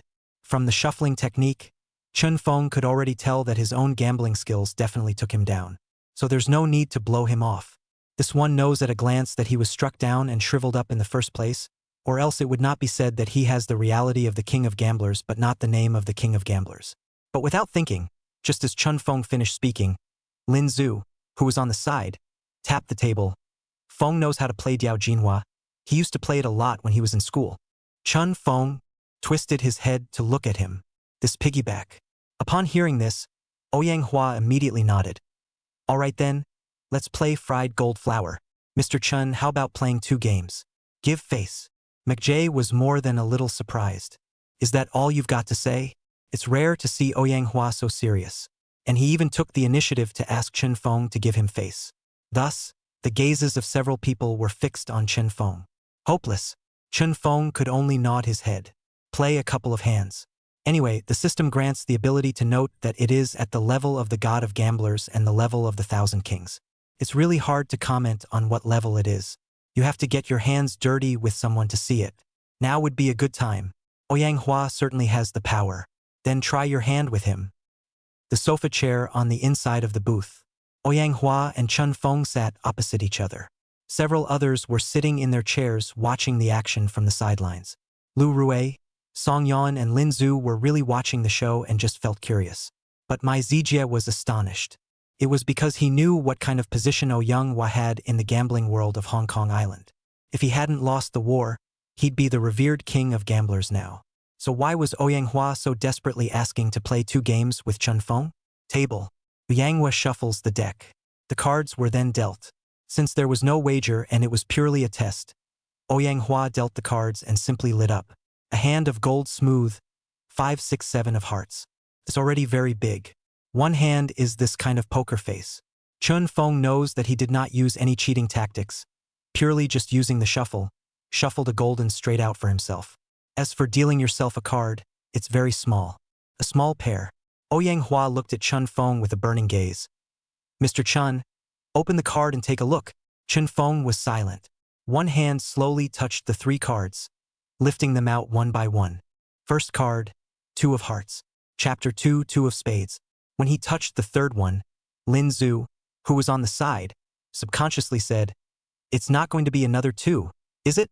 Chen Feng glanced at him. The 3rd card in the hand was, in fact, the 6 of spades. Chen Feng knew it and so did Oyanghua. However, Chen Feng looked at Lin Zhu and suddenly smiled, then casually flipped over that 3rd card and said with a smile, "How did you know?" Snap. The 3rd card is turned over, and sure enough, it's another 2. Plum 2. Leopard 2. So Chen Feng won. Song Yan and the others let out a gasp. What a coincidence. That big right off the bat? 1 Jin Soon, 1 leopard. Oyanghua's hand involuntarily shivered. Eyes glazed over. Didn't understand Chen Feng's maneuver at all. How did he do it? How did you turn that 6 of spades into a 2 of clubs in front of a superb player like him? Chen Feng looked at Oyanghua and smiled. "Mr. Oyang, I'm quite lucky." "Awesome." Oyanghua let out a long breath, sat up straight, put away his poker cards and looked at Chen Feng and said seriously, "Mr. Chen, good tactics. Now, how about we raise the stakes?" Raise the stakes. Chen Feng froze. "Add what wager? Let's play another game and if you win, I'll give you a casino on Hong Kong Island." Upon hearing this, Lin Zhu, who was watching from the side, was so frightened that his hand shook and the wine glass in his hand almost fell on the carpet. "Casino? Crazy, huh? You can win a casino by playing a handful of fries?" Song Yuan was also surprised. McJay was even more jaw-dropped. Using the casino as a bet can only mean that Oyanghua is serious. But that hand just now, was it a match of gambling skills? Or is it just luck? No one knows. However, Oyanghua is just serious. He stared unblinkingly at Chen Feng, his eyes already covered in blood. Chen Feng blinked. "Mr. Oyang, just play casually. I can't afford to play with such a big bet. Azu knows that I'm poor. There really isn't much money." "Yes, that I can attest to." Lin Zhu smiled and nodded. "Mr. Oyang, don't take it too seriously." "No." Oyanghua shook his head. "I won't gamble with you for money. I'll gamble with you for skill. If I lose, I'll send you a casino. If you lose, tell me how that Plum Blossom 2 was flipped just now." When the crowd heard this, they all stopped talking. So exaggerated? A casino for an answer? If Chen Feng wins, won't he become a multimillionaire in one fell swoop? Chapter 036 Top Gambling Technique, Heart Battle. The atmosphere in the booth was very tense. No one would have thought that a common meal would result in such a big bet. A casino for an answer? Lin Zhu stared blankly at this once most ordinary roommate in the dormitory. He has an average family and an average major program. I didn't have any girlfriends while I was in college, and I was pretty average except for leading the pack in my cultural classes. On a campus like Swallow Shadow, it's simply obliterated. Ever since Lin Zhu had gotten on Song Yawen's good side, he felt that he had pulled away from Chen Feng. The gap may be wider in the future. This time, when Chen Feng was approached for a cameo role, there actually existed a sense of superiority that gave Chen Feng a job. And now what? All feelings of superiority are as precarious as a building that is about to fall. Because no matter how you look at it, it feels like Ouyang Hua is serious. He was going to use a casino as a stakes to have a bet with Chen Feng. This is outrageous. The world of the rich is so confusing. Is an answer really that important? Lin Zhu was confused. The others were actually confused. Especially McJ. He's known Ouyang Hua for many years. First time I've seen the man who almost became the king of gamblers take gambling so seriously for once. And the opponent is just an unknown drag queen actor? It's almost comical. My Zijia couldn't help himself and looked at Ouyang Hua and asked tentatively, "Mr. Ouyang, you're not kidding, right?" "No kidding." Ouyang Hua was very serious, looking at Chen Feng without blinking. "Mr. Chen, a bet?" "Chen Feng?" Everyone looked at Chen Feng. No one knows what to say. Ouyang Hua continued, "If Mr. Chen feels that the stakes are not enough, then I can add another casino. 2 casinos for your answer." The crowd was surprised again. 2 casinos? Finally, Chen Feng shook his head. "Mr. Ouyang, you can't win against me." My Zijia almost didn't jump when those words came out. "Say what? So arrogant? How dare you say people can't win in front of Ouyang Hua? It's too cocky, isn't it?" The others just looked even more odd. On the contrary, Ouyang Hua was much more calm, slowly placing the playing cards on the table and said indifferently, "Mr. Chen is so sure? Come on then, 1 game to decide the winner." "Good." Chen Feng was exactly in his full gambler's nature at the moment. Do you care if the stakes are high? The bigger the better. So he simply fished the playing cards into his hand and said in a cloudy voice, "To be fair, let's each shuffle a hand. Then, find someone else to deal the cards. How about it?" "Okay. Fair enough." Ouyang Hua nodded. So, Chen Feng began to shuffle the cards. It's still nothing fancy, and not as fancy and flippy as what he played at the audition. However, Ouyang Hua's eyes were unusually grave. Even stared without blinking. Sweat was pouring down his forehead. Soon, Chen Feng finished shuffling the cards, and Ouyang Hua immediately took over. Quickly shuffled 3 hands, cut the cards 3 times, and finally put them on the table, letting out a long breath. Seems to have a chest full of them. At this moment, Chen Feng turned his head to Lu Rui beside him. "You deal the cards." "Huh? Me?" Lu Rui froze nervously. "I don't know how to play." "Not for you to play, just deal the cards." Chen Feng laughed. "Just give out 3 to each person. No need to be nervous, it's nothing to do with you." "Oh." Lu Rui sighed in relief. Only then did she reach out her small, oniony hand and take the playing card in her hand. Then clumsily began to deal the cards. 3 for 1. Ouyang Hua stared at Chen Feng's hand the entire time. Just never misplaced an eye. Finally, the cards were dealt. Chen Feng looked at Ouyang Hua and smiled. "Mr. Ouyang, you lost." "What?" Ouyang Hua was stunned. "I lost? I haven't even looked at the cards yet. How do you know I lost?" "I know." Chen Feng shrugged. "I know what card you're holding." "You really know?" Ouyang Hua's face changed. "Really know 3 old kings, right?" The flesh on Ouyang Hua's face twitched. A few of the people next to him looked dumbfounded. "What's going on? You've just been dealt the cards and you all know each other's cards? Is it that evil?" Ouyang Hua's breathing slowly became rapid, his forehead veins popping. If Chen Feng really knew his bottom card, it really wouldn't be difficult to win against him. In fact, just now when Chen Feng was shuffling the cards, Ouyang Hua noticed the clues. The 4 old aces of the whole deck were gone. It must have been hidden by Chen Feng. But Ouyang Hua didn't see the door. With this hand, he lost. But the betting must go on. To win this bet, Ouyang Hua would only be able to get 3 old kings. Panther K then wins. Ouyang Hua is shuffling backhanded. So he used a unique technique and switched his cards to leopard Ks. Lu Rui is ordinary. Don't know the doorway. So the cards she dealt herself couldn't be wrong. The undercard is definitely leopard K. But now Ouyang Hua was bottomless again. Chen Feng actually saw that he had gotten the leopard K, and with a look of anticipation, he even said categorically that he had lost. If that's true, there's only one possibility. It was Chen Feng who had stuffed 4 more old aces back in without even realizing it himself. Moreover, it is highly likely that the bottom card in his hand is 3 aces. Only a leopard ace can win against its own leopard K. Is that really true? Ouyanghua's face slowly turned white. Losing 2 casinos, he really doesn't care. But to lose so completely, so powerless, he couldn't stand it. The blow was even more devastating than when he lost to the king of gamblers of Macau Island, Ho Sang. Ouyanghua looked like he had frozen. On the opposite side, Chun Feng shook his head and said, "Mr. Ouyang, you have already lost. However, I have little interest in the casino business. So, think about it yourself. You open the cards and win or lose. I own both casinos.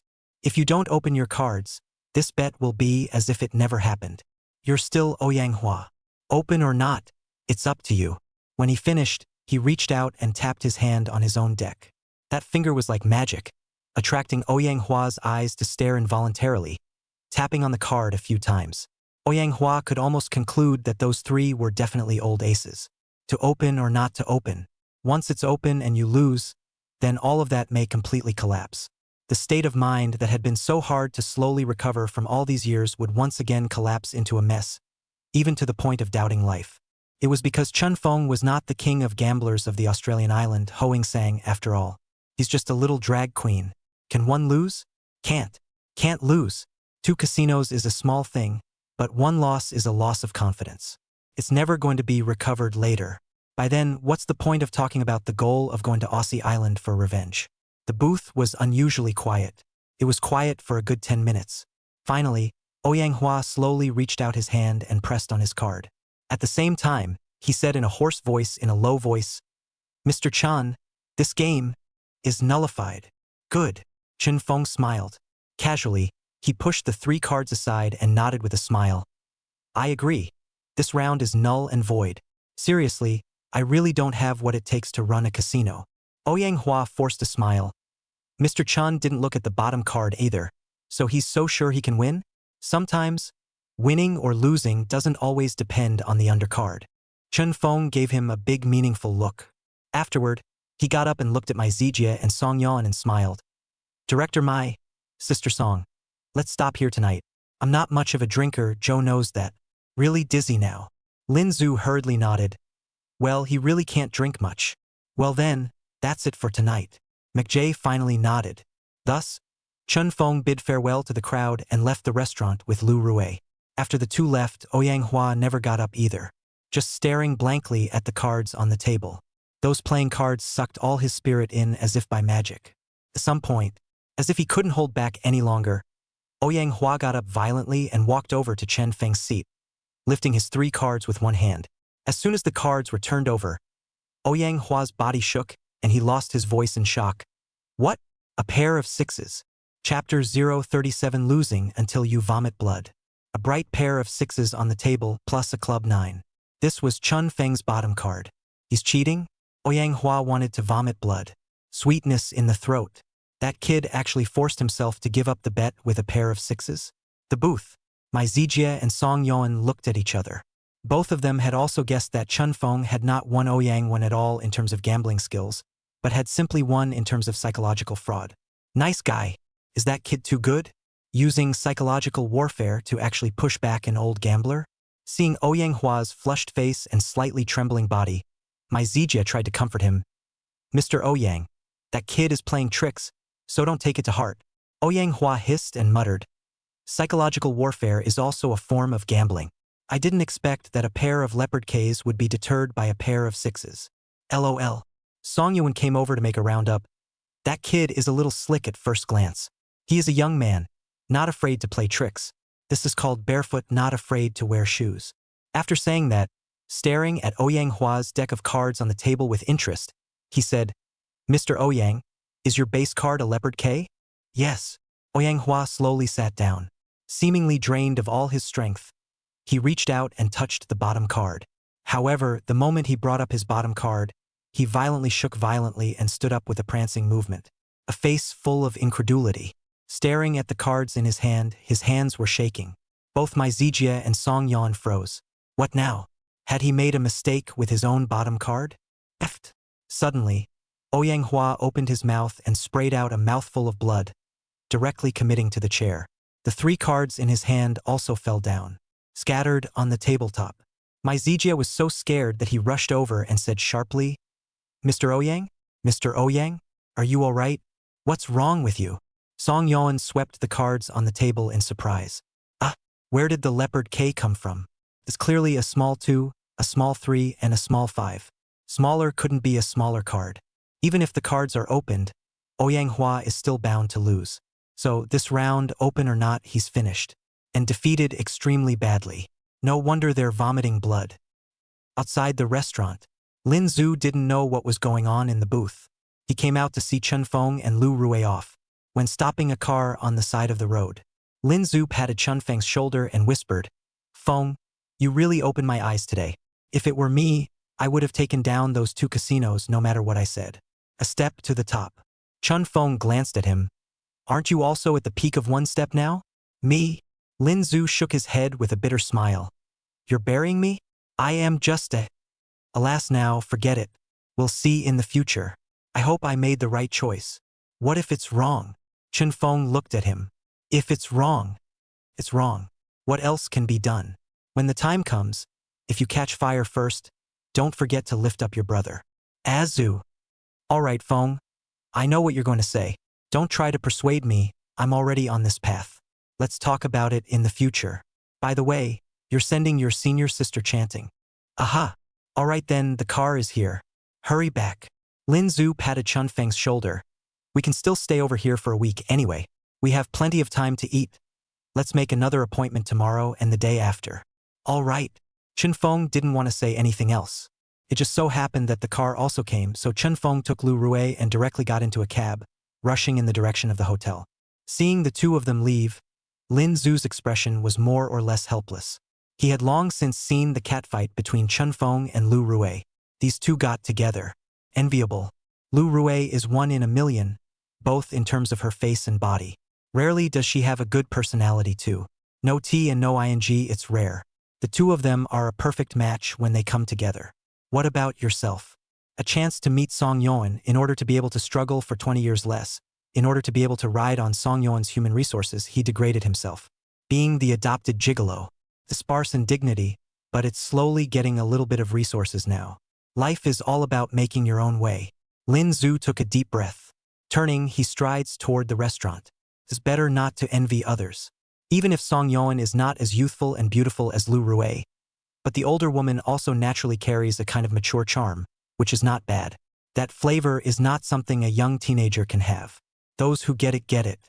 As long as you make a name for yourself in the future, then all the sacrifices you make now will be worth it. Lin Zhu resolutely returned to the private room. As a result, as soon as he entered, he found Ouyang Hua, who had vomited blood and fainted. Only after inquiring did he realize that he had completely lost to Chen Feng, not only in terms of technique but also in terms of mentality. So Ouyang Hua is finished, couldn't get up again. Lin Zhu was appalled in his heart. The state of mind that had been slowly calming down once again set off monstrous waves. Grandma tease, where did that Chen Feng kid learn this? So awesome? With this kind of gambling skill, why do you still need to be a shadow drifter? Doesn't he smell good when he goes to AO Island? Lin Zhu was confused again. Midnight. In the hotel room. The serenity that comes after the gentle lingering. Chen Feng wrapped his arms around Lu Rui and lay on the big bed. The 2 of them slept and didn't speak, delicately enjoying the tranquility after the storm. Lay down for a while. Lu Rui suddenly looked up at Chen Feng and asked softly, "What exactly is your bottom card?" "You curious baby." Chen Feng lost his smile and said, "It doesn't matter what it is. The bet is cancelled anyway." "I want to know, I'm curious."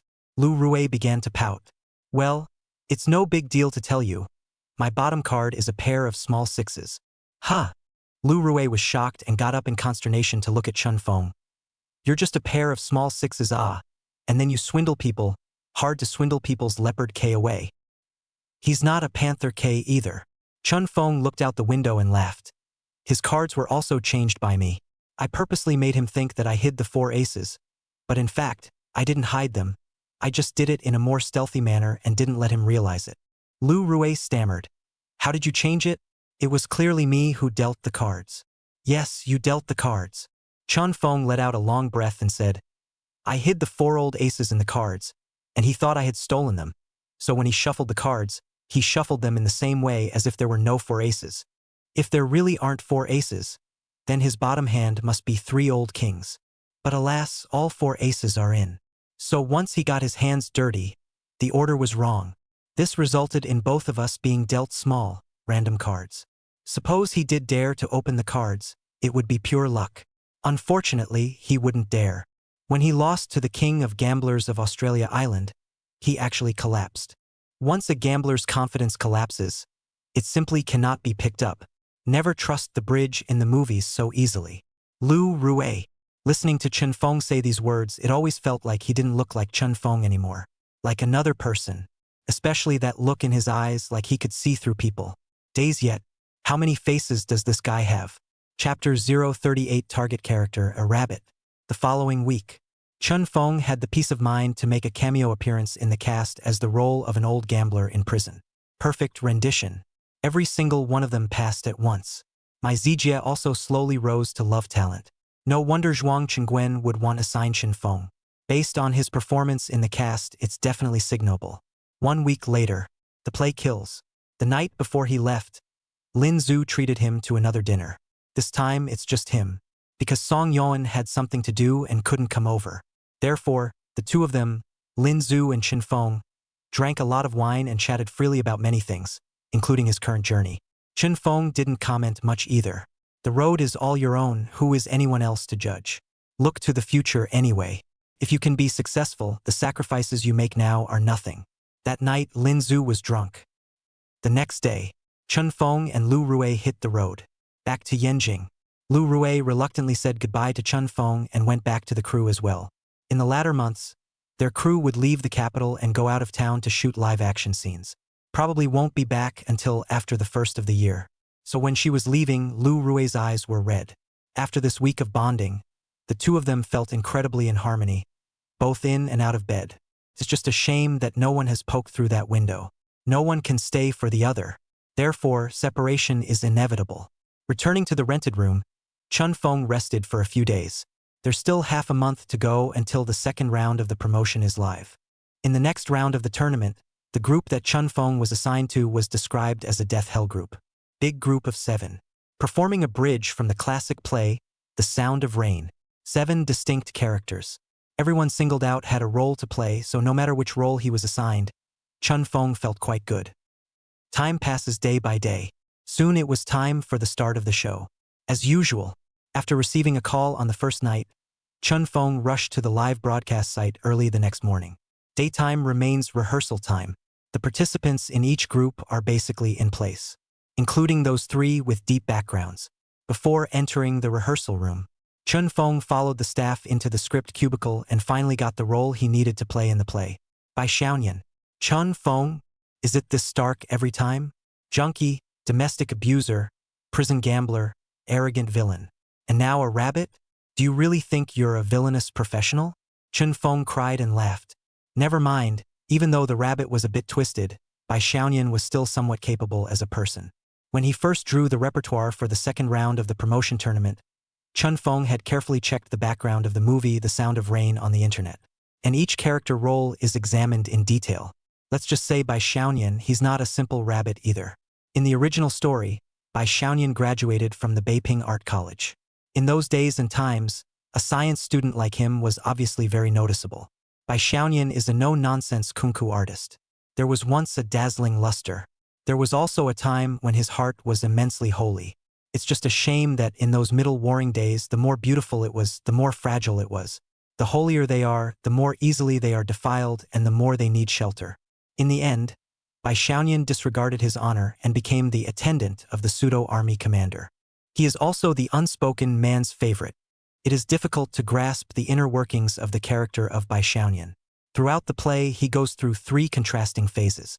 The first stage was when he didn't yet know who the old ghost was, and he naively didn't take anyone into account by virtue of his status as a retainer, even mouthing off.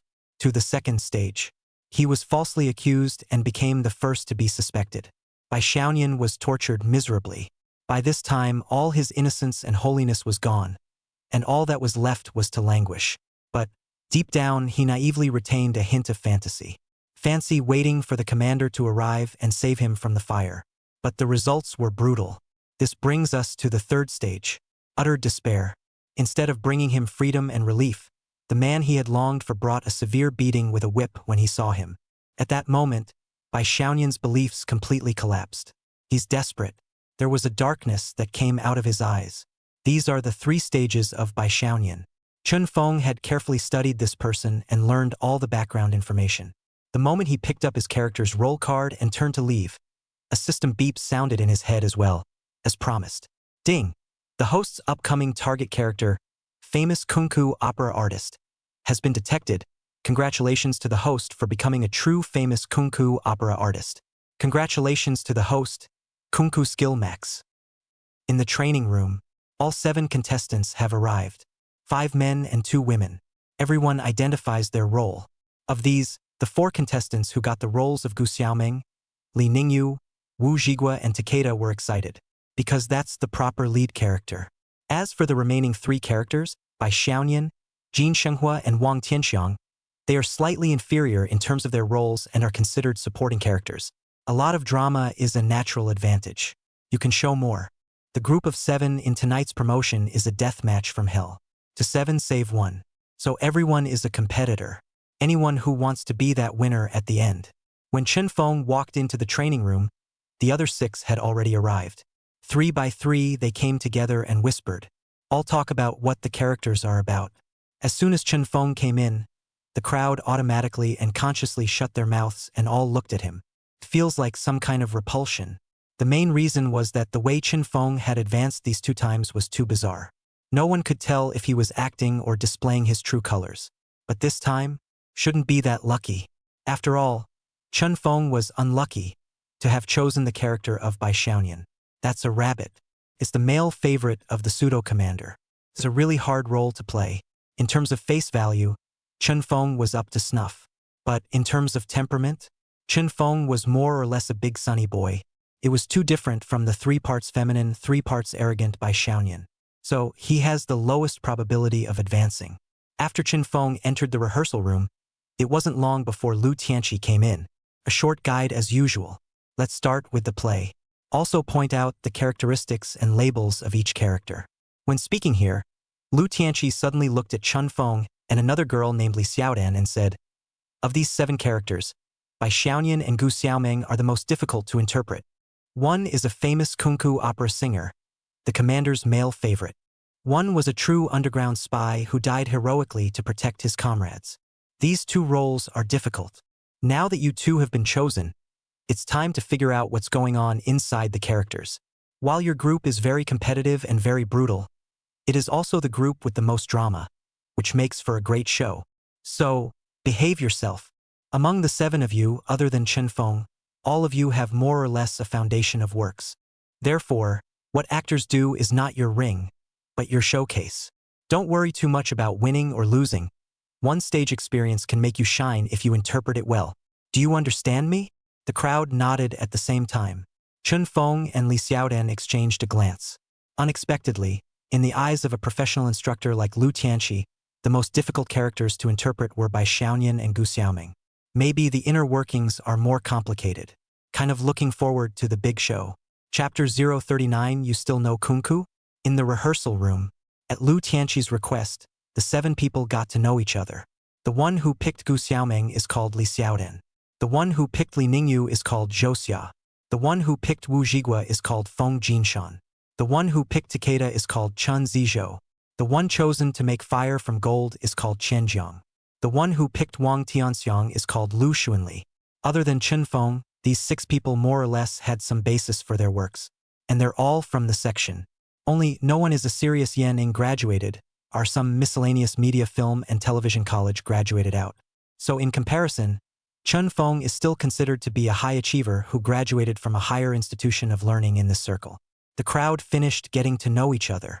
Lu Tianqi began to give the crowd a detailed lecture on the theater, including the effects to be restored in each segment and so on.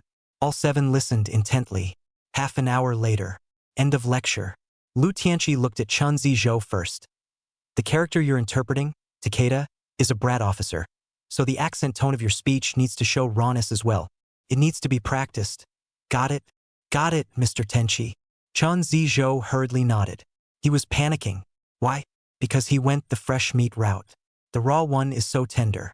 Seems pretty cool at first glance. But on closer inspection, the face is quite long. The skin was fair and boyish, and the eyebrows and eyes looked as if they had been carefully designed. Not too far from the look of the top streaming fresh meat on the screen nowadays. And it turns out he picked the role of Takeda? You can't make up a bear like this. If you want to recreate a movie or TV image, you'll have to get a fake beard. It's even more out of character. Therefore, Chun Zizhou himself knew it by heart. One can only try to make up for it in other ways. Lu Tianqi's gaze turned back to Li Xiaodan and Zhou Xia. The two of you need to learn about the grooming and stature of wearing a cheongsam. Gu Xiaoming in the drama is a rich lady. After a famous family, grooming is the most basic quality. And Li Ningyu was also a high-class intellectual of that era at the time, a master translator and interpreter. The same woman who frequented high society cocktail parties. Therefore, the grooming must be in place. Li Xiaodan and Zhou Xia hurriedly nodded. It's a lot of pressure. That's a lot of basic skills to learn for just the better part of a day. When can we do the scene? Finally, Lu Tianqi's gaze looked at Chen Feng. Chen Feng, Bai Xiaoyan is a famous kunku opera singer, a 3-part feminine and 3-part arrogant person. So you have to change your image. At the very least, have the stature and posture of a famous kunku artist. Is that so? Chen Feng instantly advanced into the role of Bai Xiaoyan. A feminine smile crossed his face. The eyes changed. It became quite ambiguous. Meanwhile, the orchid finger is up. The voice that speaks has changed. A bit of a clip tone. It will break before it breaks, with a slight touch of raspiness. The sudden shift made the crowd look away. That's fine. Several of the men subconsciously got goosebumps. What's wrong with it? Even Lu Tianqi froze. Stunned. He looked at him. You, Mr. Tianqi, does it feel like I look like this? Chen Feng was coy for a moment. The smile on his face became more and more charming. Lu Tianqi, the mind is simply appalled. What's wrong with this young man? Don't say like just in front of this demeanor temperament and eyes, simply live as the image of Bai Xiaoyan in the drama. The only thing missing now is the hair. How did he do it? Lu Tianqi looked at half a day before slowly nodding. You feel right about this. Kunku is about singing, reading, and playing, and the body requires some grooming. This of yours is still a bit interesting. Chen Feng, what's the matter? You wouldn't still have learned Kunku, right? Didn't learn it properly, but I know a little. Chen Feng humbled himself. As a result, Lu Tianqi picked up without hesitation. You give us a piece. Do you know A Dream in the Garden? Just sing 2 stanzas. Just happen to know a little. Chen Feng smiled that charming smile. A few others were dumbfounded. All looked at him like he was a monster. This guy, he's acting like everything. Huh? He plays a drug addict like a stoner, a domestic violence guy like a psychopath, and now he's playing a famous kunku artist, Bunny, who can actually sing kunku. Done. There's a crisis. At first, everyone thought his hopes of advancement were the slimmest. After all, you have to play a rabbit. Is that something the average person can imitate? But now what? This guy is living up to the image of a rabbit. Motherer, you can even sing kunku? The crowd dispersed. Lu Tianqi sat in the center. After taking a few steps back, Chen Feng did not hesitate to brighten up his face and then opened his mouth. Dreaming of warbling, messing up the years all over the place. A man standing in a small courtyard with a deep yard. Burn out the smoke. Throwing out remnants of embroidery threads. Center of the field. Chen Feng's voice is soft and charming. His body is graceful, and his dance posture is delicate, which is not on the costume. Otherwise, it is really a proper famous actor. Ryu Tianqi looked dumbfounded. I had thought he would be at the level of self-indulgence. I hadn't thought about this part of the song, but it just felt like his bite and vocal harmonies were perfect. Simply everyone level. You call that just a little bit? If we really let him put on makeup for the theater, the style will definitely shock the whole audience. Soon, Chen Feng finished singing. Standing there with a soft posture, her eyes were charming, as she looked at Lu Tianqi and softly said, Teacher Tianqi, I'm done singing. Lu Tianqi. Others? After a moment of awkward silence, Lu Tianqi suddenly got up and laughed. Good. That's really good. Chen Feng, keep that feeling. All right, the others follow what I said and familiarize themselves with their roles as soon as possible. In 2 hours, the scene will be rehearsed. With that, he turned and hurried away. As soon as she left, the rehearsal room got even more awkward. The other 6 people all stared at Chen Feng. Chun Feng, on the contrary, was calm, having already withdrawn from his rabbit state, shrugged his shoulders and said indifferently, "I'll familiarize myself with the lines first." With that, he walked over to the corner and read the script material. The others were relieved. Thus, one by one, they all began the process of self-improvement as per Lu Tianqi's instructions. Those who practice biting and pronouncing words, those who practice walking and grooming, those who memorize lines like Chun Feng. The atmosphere in the rehearsal room was getting more and more tense. Everyone practiced while aiming at Chun Feng, feeling the pressure like never before, especially Li Xiaodan. She drew the role of Gu Xiaoming, which actually has a lot of room for interpretation. Plus, she happens to be the small and delicate type, and her face value is also considered moderately high, so she was originally very confident in herself. But as a result, after seeing Chun Feng's kunka singing, she suddenly lost her confidence. All the clips of Chun Feng singing just now were in his mind, lingering. It's a horrible feeling. Only that kind of deep characterization can make people take just one look at it and deepen it into the depths of their minds. Li Xiaodan was confused, sneaking glances at Chun Feng while walking. The ripples in his heart grew as he looked at the quiet profile in the distance. That guy! Just how many more faces are there? Chapter 040, The Olive Branch Thrown by a Great Director. Noon. Everyone is eating box lunches in the rehearsal room. Chun Feng glanced at his attribute template while eating. Host, Chun Feng. Profession, actor. Level, 1730. Activate character templates. Drug addict, chef, rich kid, domestic violence guy, arrogant cocky guy, prison gambler, famous kunku artist. Personal skills. Listening to voices and recognizing numbers, card tricks at will, and the supreme 1,000 techniques. Item column, none. Is getting richer. With 7 activated characters, we are still far from our goal of 30. But Chun Feng was in no hurry. Take your time to experience it. Life is getting fun. Suddenly, the door to the rehearsal room was pushed open. When he saw Lu Tianqi standing at the door, his eyes swept around and finally landed on Chun Feng's face as he shouted, "Chun Feng, come here for a moment." Coming. Chun Feng immediately stood up and hurriedly ran out.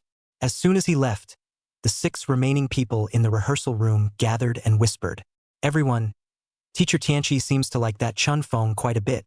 Yeah. Could he have made connections? Can't really say. Not fair. Our group has 7 deposits of 1. If he went through Lu Tianqi's backdoor, then he'll definitely advance. That's not necessarily true. It depends on the stage effect, doesn't it? If I say so, let's not take him to the theater this afternoon and let him go play on his own. Isn't he a cow?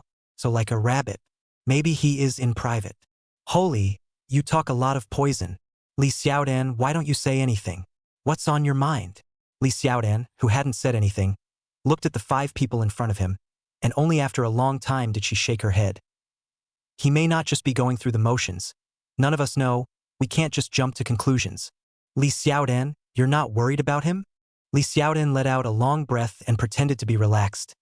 It's useless to worry. At least people are really capable of acting out by Xiaoyan's feelings. I'd better find my own feelings. With that, he turned and left. Didn't fit in. The remaining 5 came closer to each other again. Humph. She's not worried. People got Gu Xiaoming's play. They would have had a good chance. That's just it. What's the point of pretending? Let's combine the 5 of us. We'll rehearse this afternoon and we'll play opposite each other. No more of them. Do what you like. If you're capable, you can advance without taking a scene. Okay. It's a deal. Right. The 5 of us, whoever advances, it's up to us. But the 2 of them, let them figure it out on their own. It's a deal. Each of the 5 men held out a hand to shake. A united front is reached, in order to advance to the next level and be consistent with the outside world. Seeing this scene from afar, Li Xiaodan sighed helplessly. This is even more finished. It's much more difficult. Even he is beginning to be ostracized. LOL. Outside the rehearsal room, Chun Feng followed Lu Tianqi all the way to the 2nd floor of the live broadcast site and entered a room. There were 2 people sitting in the room. One was the great director Jiang Wen, and the other was the most famous star teacher of Yanning, Cui Qin. Chun Feng had met Cui Qin. But during school, Cui Qin should not have known Chun Feng. I didn't expect to see her here today. Chun Feng hurriedly greeted respectfully. Hello, Mr. Cui. Hello, come sit down. Cui Qin was full of kind smiles as she waved warmly at Chun Feng. Only then did Chun Feng look at Jiang Wan and greeted him as well. Hello, Director Jiang. Okay, sit. Jiang Wan is consistently dry. Thus, Chun Feng sat on the sofa to the side. Lu Xianqi followed suit and sat down. The crowd took their seats. Lu Tianqi was the first to speak. Chun Feng, let's get straight to the point. After the last promotion tournament, Director Jiang has taken a liking to you. Upon hearing this, Chun Feng looked at Jiang Wan in surprise. Jiang Wan didn't say anything, just smiled. Lu Tianqi continued. Director Jiang purposely went to Yanning, found Ms. Cui, and asked her to help provide all of your school performances and grades. Mr. Trey is also concerned about you. You do realize what this means, don't you? Now, Director Jiang has some questions for you. I wish I could ask them face to face. Well, are you interested in talking? Chun Feng blinked and looked at Jiang Wan and nodded. What does Director Jiang want to ask? Chun Feng. Jiang Wan looked intently into Chun Feng's eyes, his unique raspy voice slowly asking, I've seen your grades during school. The cultural courses are outstanding, but the specialized courses are average, especially the acting skills. Mr. Choi has also checked in detail your performance during school. Very common. Nothing particularly amazing. After graduation, you've been squatting in theater working as a groupie. Am I right? Chun Feng nodded. That's right. That's good. Jiang Wan frowned and asked, I have a question right now. Ever since you participated in the variety show What's an Actor, the roles you've acted in have all been brought to life by you. Like addicts, like domestically abusive men. Forgive me, but that state of yours is completely at odds with your performance during the semester. Can you tell me how you managed to make such a big shift? When Chun Feng heard this, it dawned on him. The gap between the levels of their own performances is too large, so perhaps deep down they are more or less skeptical. Is it in character or not? Is it true that you've been dabbling in illegal drugs? Chun Feng let out a long breath and said lightly, Director Jiang, do you know Mr. Song Guohui from Yanning? I know. Jiang Wan nodded. Mr. Song once said that being an actor requires enlightenment. In the profession of an actor, sweat and hard work are not enough. You also need luck and enlightenment. Once you are enlightened, you will naturally know what the performance is. Maybe I'm just enlightened?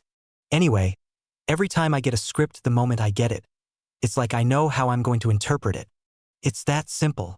After Chun Feng finished speaking, Jiang Wan and Cui Qin exchanged glances. Cui Qin nodded and smiled. I've heard this kind of talk from Mr. Song before. It's part of his unique teaching, and it's indeed very original. Okay. Jiang Wan was also relieved. Then looking straight at Chun Feng, he said, Chun Feng, I'm very interested in you.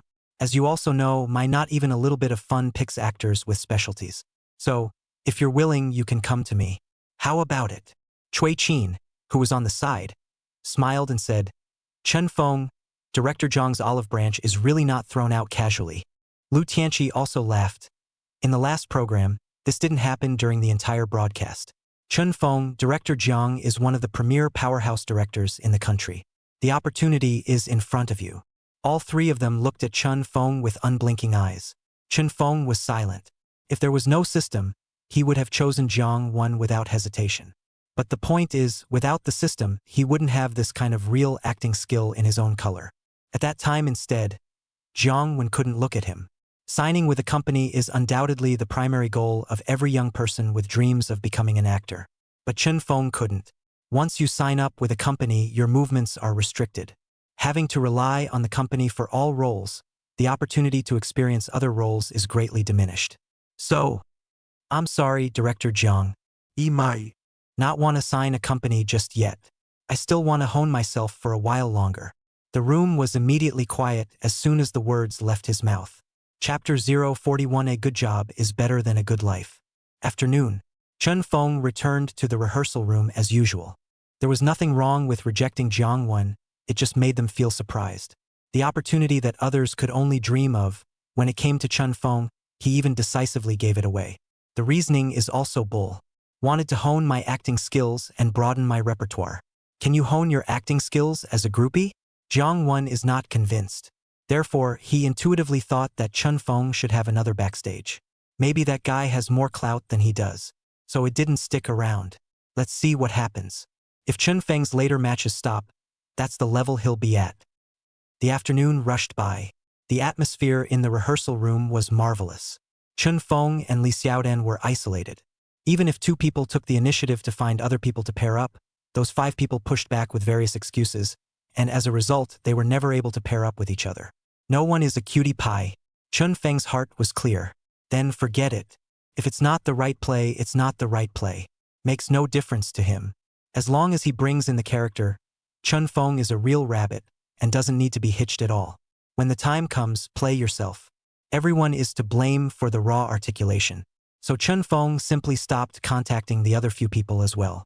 Figure out your own. The only thing that made him wonder a little was what Li Xiaodan was excluded for. I can't believe I'm following in my footsteps?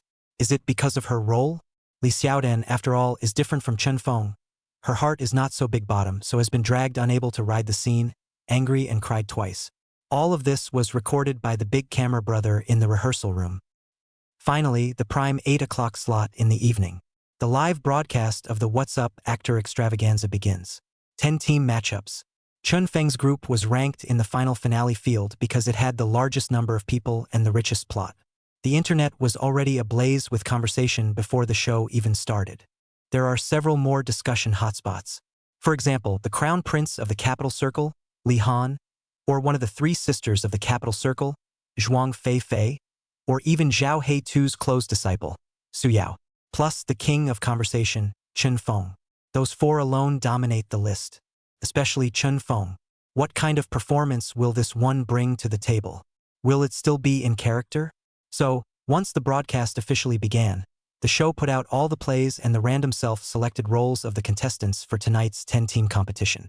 The internet erupted in laughter when it was revealed that Chun Feng had cast the role of Bai Xiaoyan in The Sound of Rain. Official live streaming platform below. The comments section is paralyzed. Shrimp? That Chun Feng picked Bai Xiaoyan? Ha ha ha ha ha ha. This time it's hilarious. He's gonna play a rabbit? I don't think it's going to be a Benjamin this time, is it? And he can continue to play? The 2 previous times alone with the junkie and the domestic violence guy, the officials should have checked him out.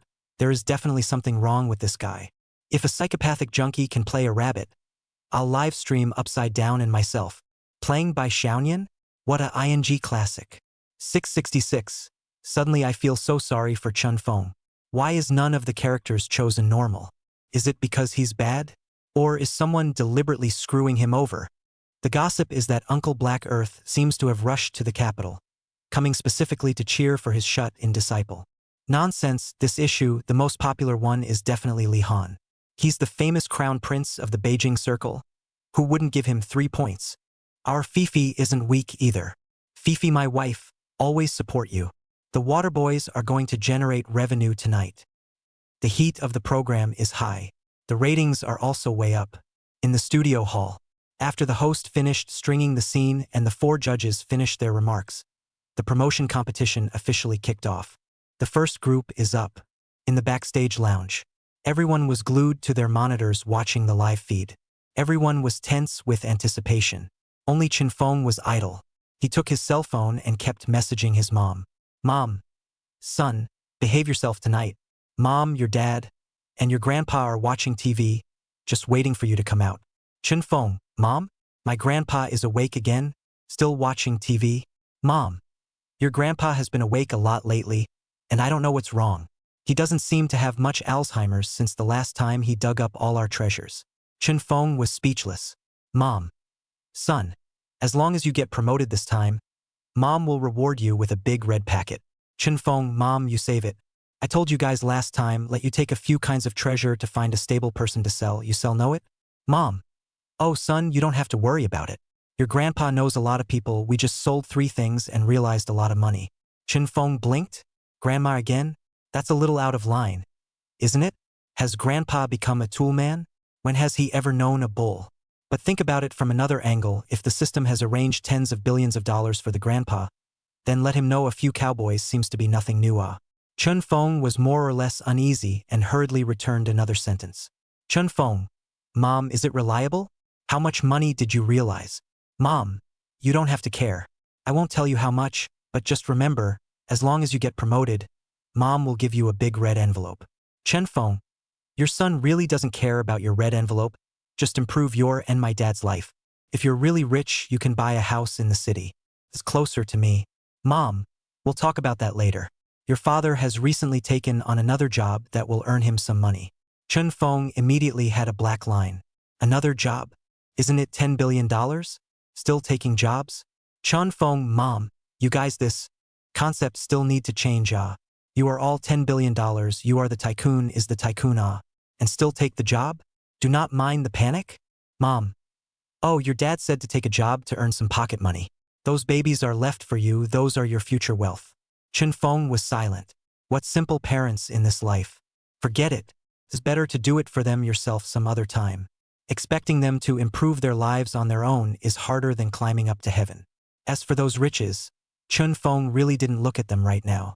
It's only $10 billion in the district. With his current level of gambling god and Thousand Kings technique, it was too easy to get money. Just be willing to give the nod and you'll get 2 casinos last time. So, after this promotion, find some time to go back home. It's best to get your parents in town. Just as Chun Feng lowered his head in contemplation, a round of applause suddenly rang out in the lounge. Look up. Oh, it's Li Han who's back. A face of pride. Many of the contestants in the lounge stood up and gave him a thumbs up like they were holding a stinky foot, and some even shouted, "Congratulations, well done." Li Han never said anything either. As if he had done something extremely insignificant, he returned to his previous position in a leisurely manner. His game is over. Successful promotion. There's no suspense.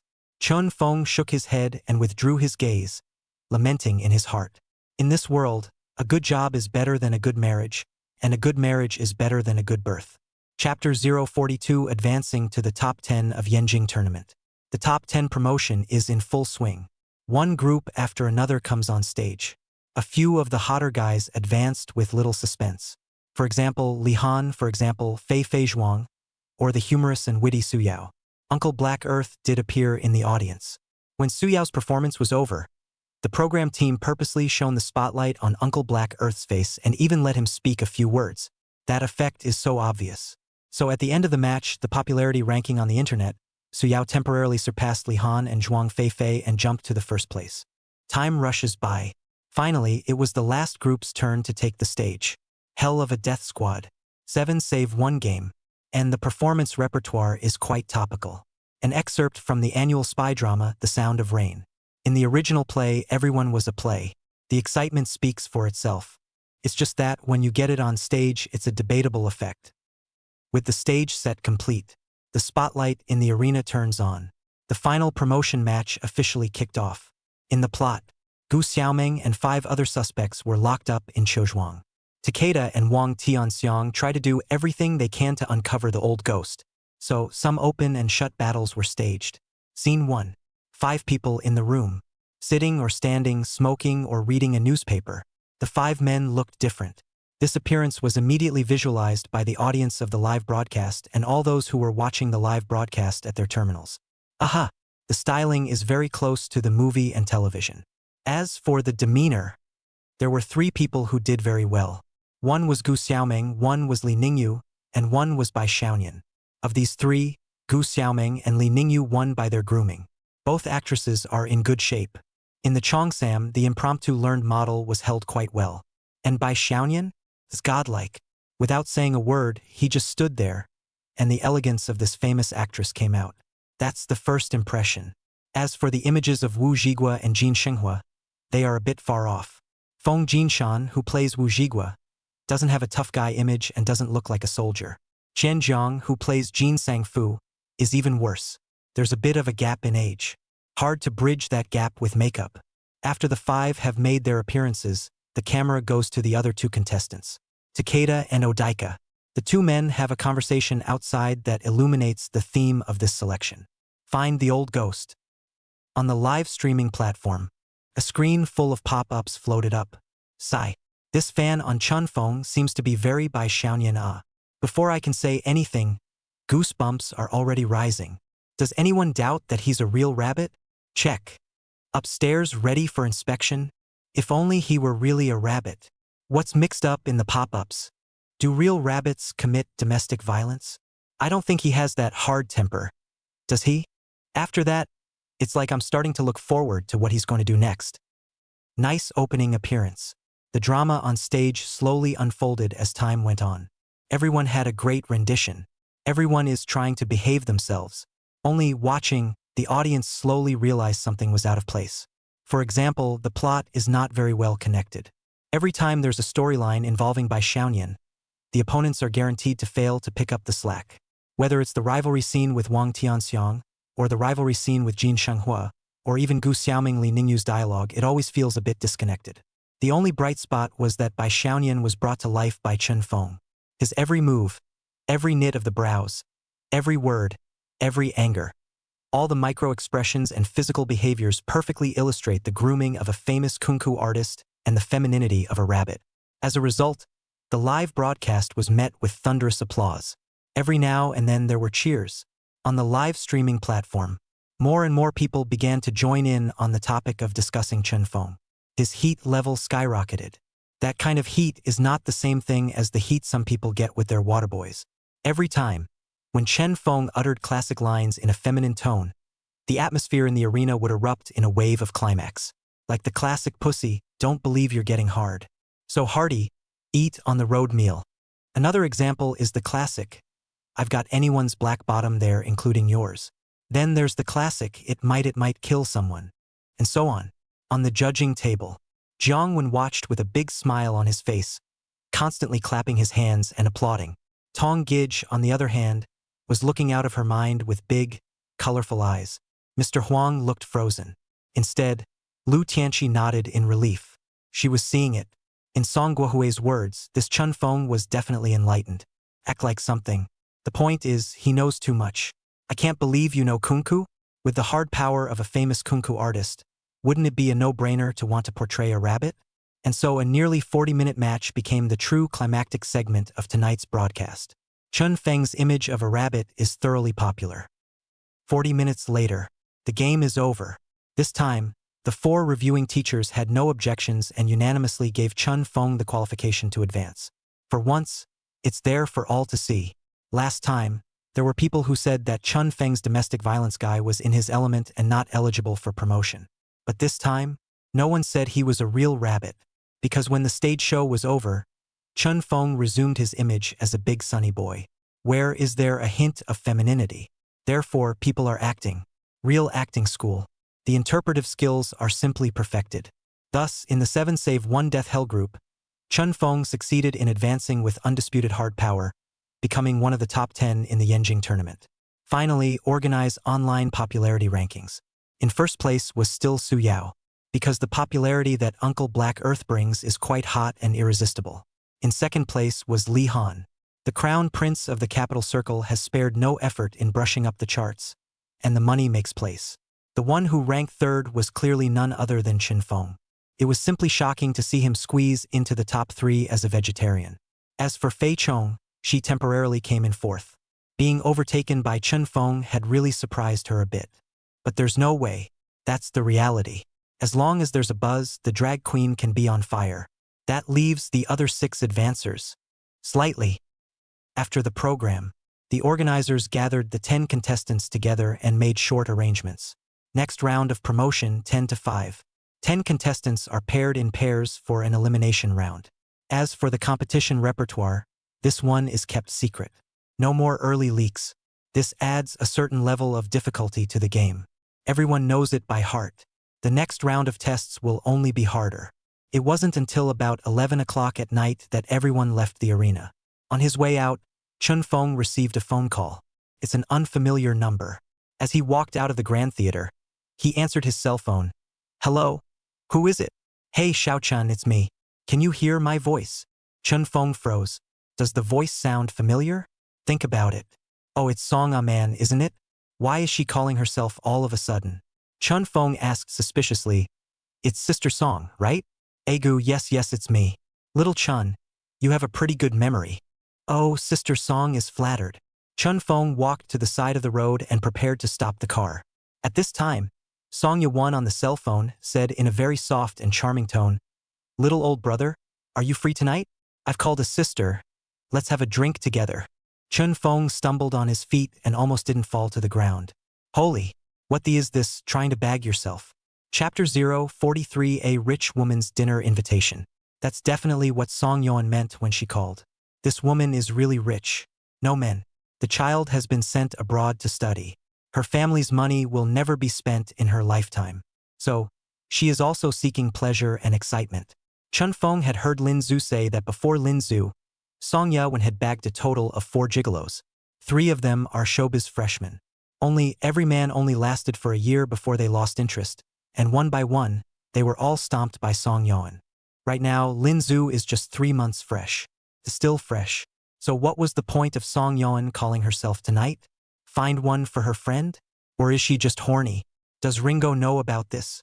Chun Fong had a head full of black lines, and bluntly replied back, Sister Song, I'm sorry. I'm too tired after just participating in the program tonight. Let's talk about it later when we have the chance, bye. After saying that, he simply hung up the phone. Go home. Doesn't he smell good after a good night's sleep? There was no talk all night. Chun Fong turned off his cell phone for the night and had a beautiful sleep. Early the next morning, just turned it on and the phone was vibrating. It's all messages from Lin Zhu. Opening and scanning, Chun Fong was speechless. Or a dinner invitation. Song Yeon had hit a soft nail last night, and today she had actually asked Lin Zhu to step in and ask someone out. Presumably, a death order was given. If he can't get an appointment, Lin Zhu is afraid he won't even be able to climb into bed. It was a miserable thing to say. Chun Fong really wanted to just pull the plug on him. But considering the fact that when this guy used to go to school, he had a pretty good relationship with himself, lived in a dormitory for a few years and often ate and drank together. And he also just kind of had the opportunity to actually think about connecting himself with roles. Just the favor, more or less, has to be returned. It's just a dinner party. Go for it. In case the old woman really wants to adopt herself, the big deal is to set out her attitude and be done with it. So, Chun Fong returned the call. The meal agreed. On the phone. Once Lin Zhu heard that Chun Fong had agreed, he was incoherent with excitement and said that in the future, we would all be in the same path, so we could exchange experiences. Goddamn fellow travelers.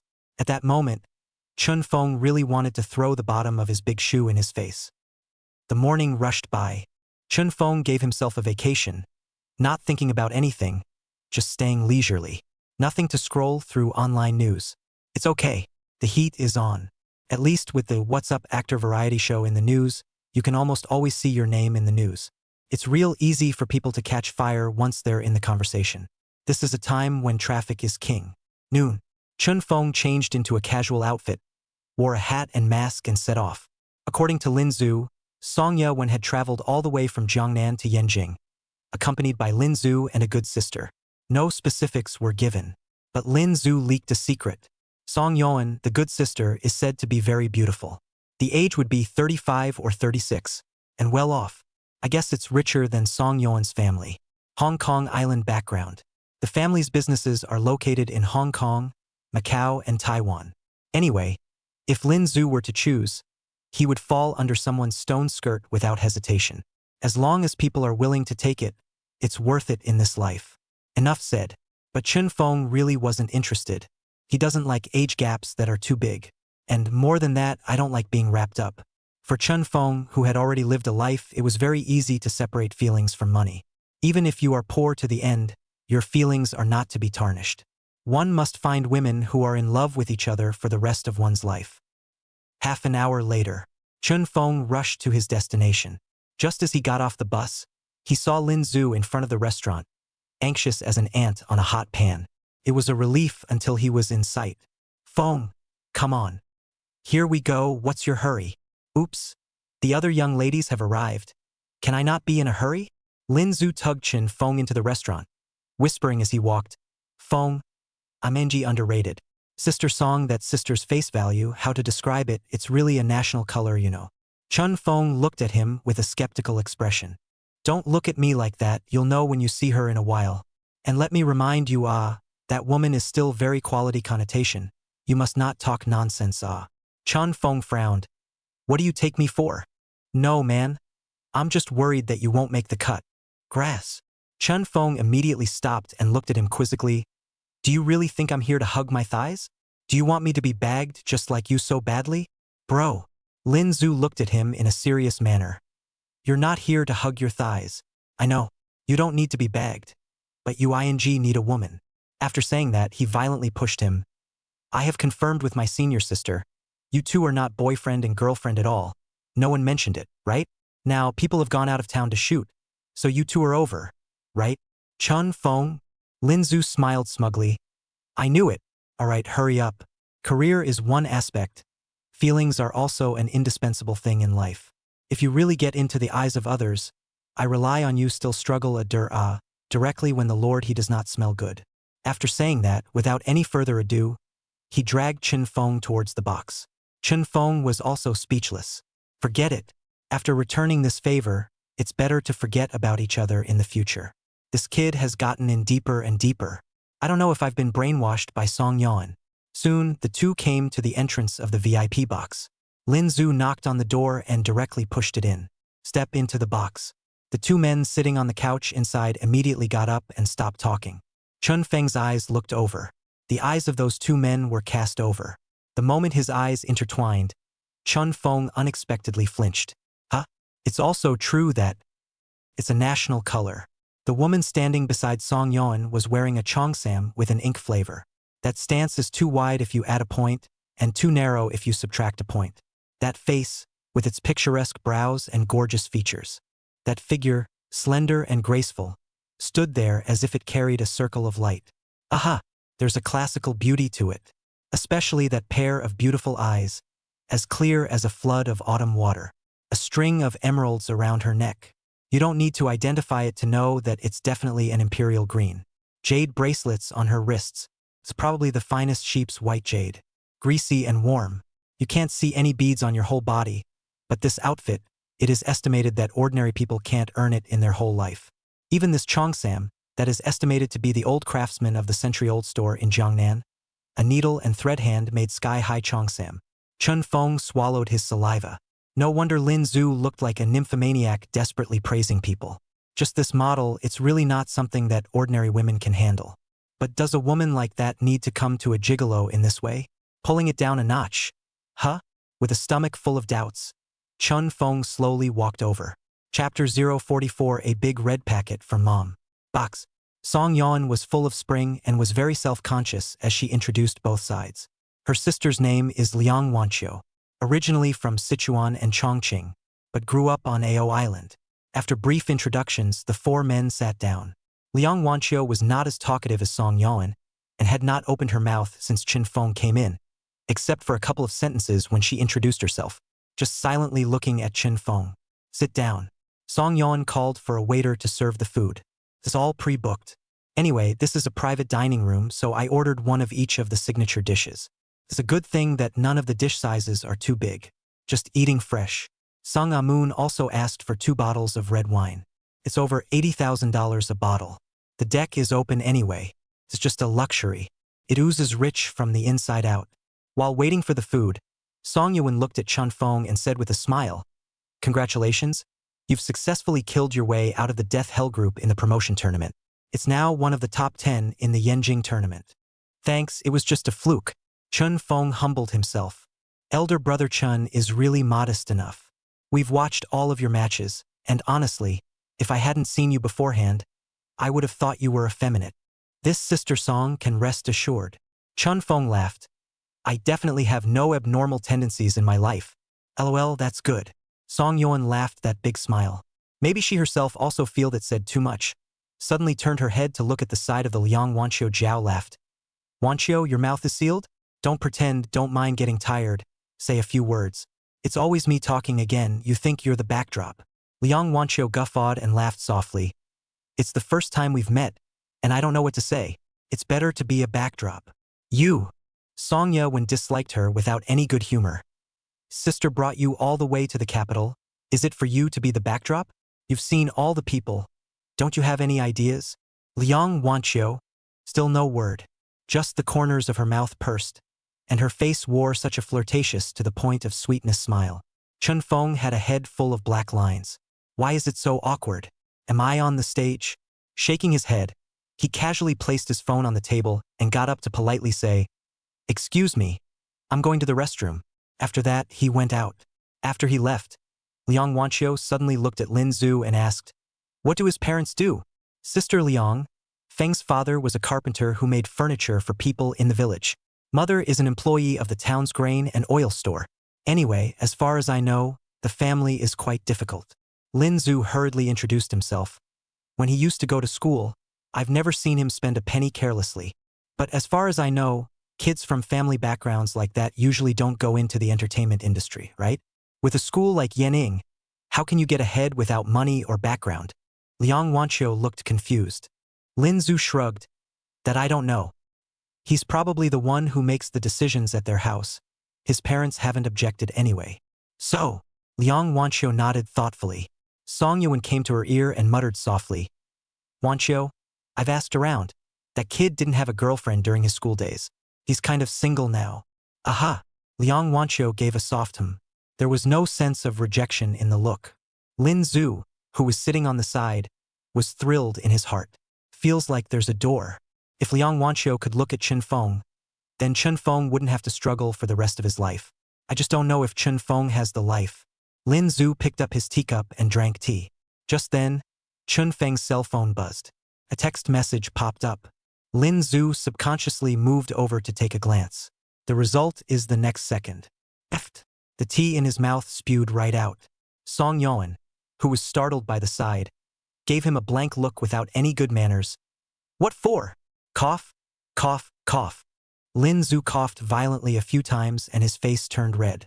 Song Yuan helplessly reached over and patted him on the back a few times, asking with a few moments of concern, How is it? Is everything all right? No. Cough, cough. It's fine. It's fine. Lin Zhu struggled to calm down for a moment, then suddenly picked up Chen Feng's cell phone and got up and reluctantly smiled. Sister Song, Sister Liang, I'm going to give Chen Feng his cell phone. After saying that, he turned around and hurriedly left the booth. Just after walking out not too far, he saw Chen Feng shaking his hand while walking back yet. Feng. Lin Zhu quickly greeted him. What are you doing out here too? Peeing? Chen Feng casually asked. I'm pissing my ass off. Lin Zhu greeted him and directly handed his cell phone to Chen Feng, deliberately lowering his voice and asking, Feng, you? Just had a bank incoming message that I accidentally saw. Bank in information?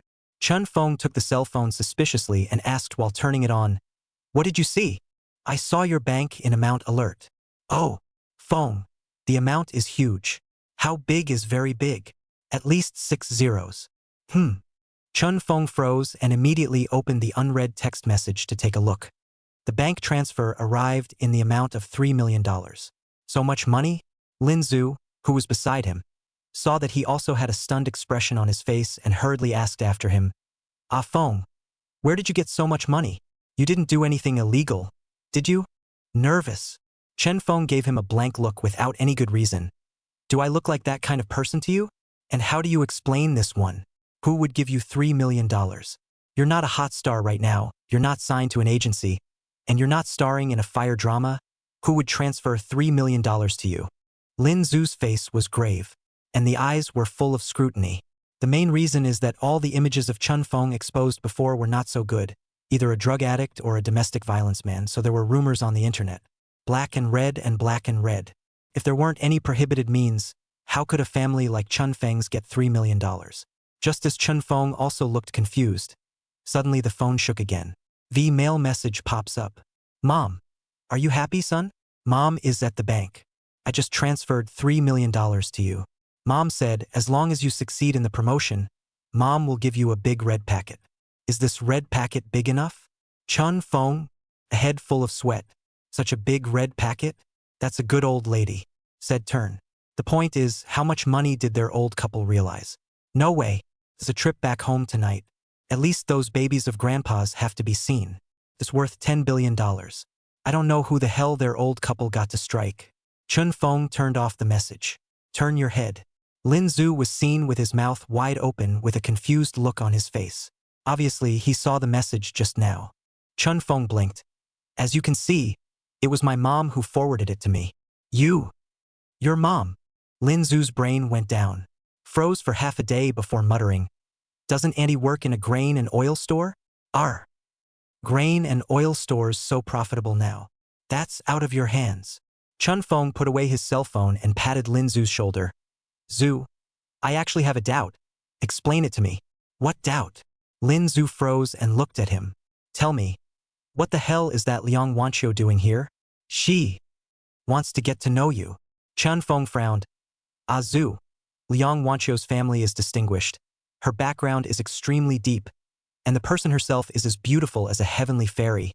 Tell me, what makes her look at me? Feng, people haven't taken a liking to you yet. They're just quite interested after hearing about you and want to meet you. Lin Zhu looked skeptical. What are you suspecting?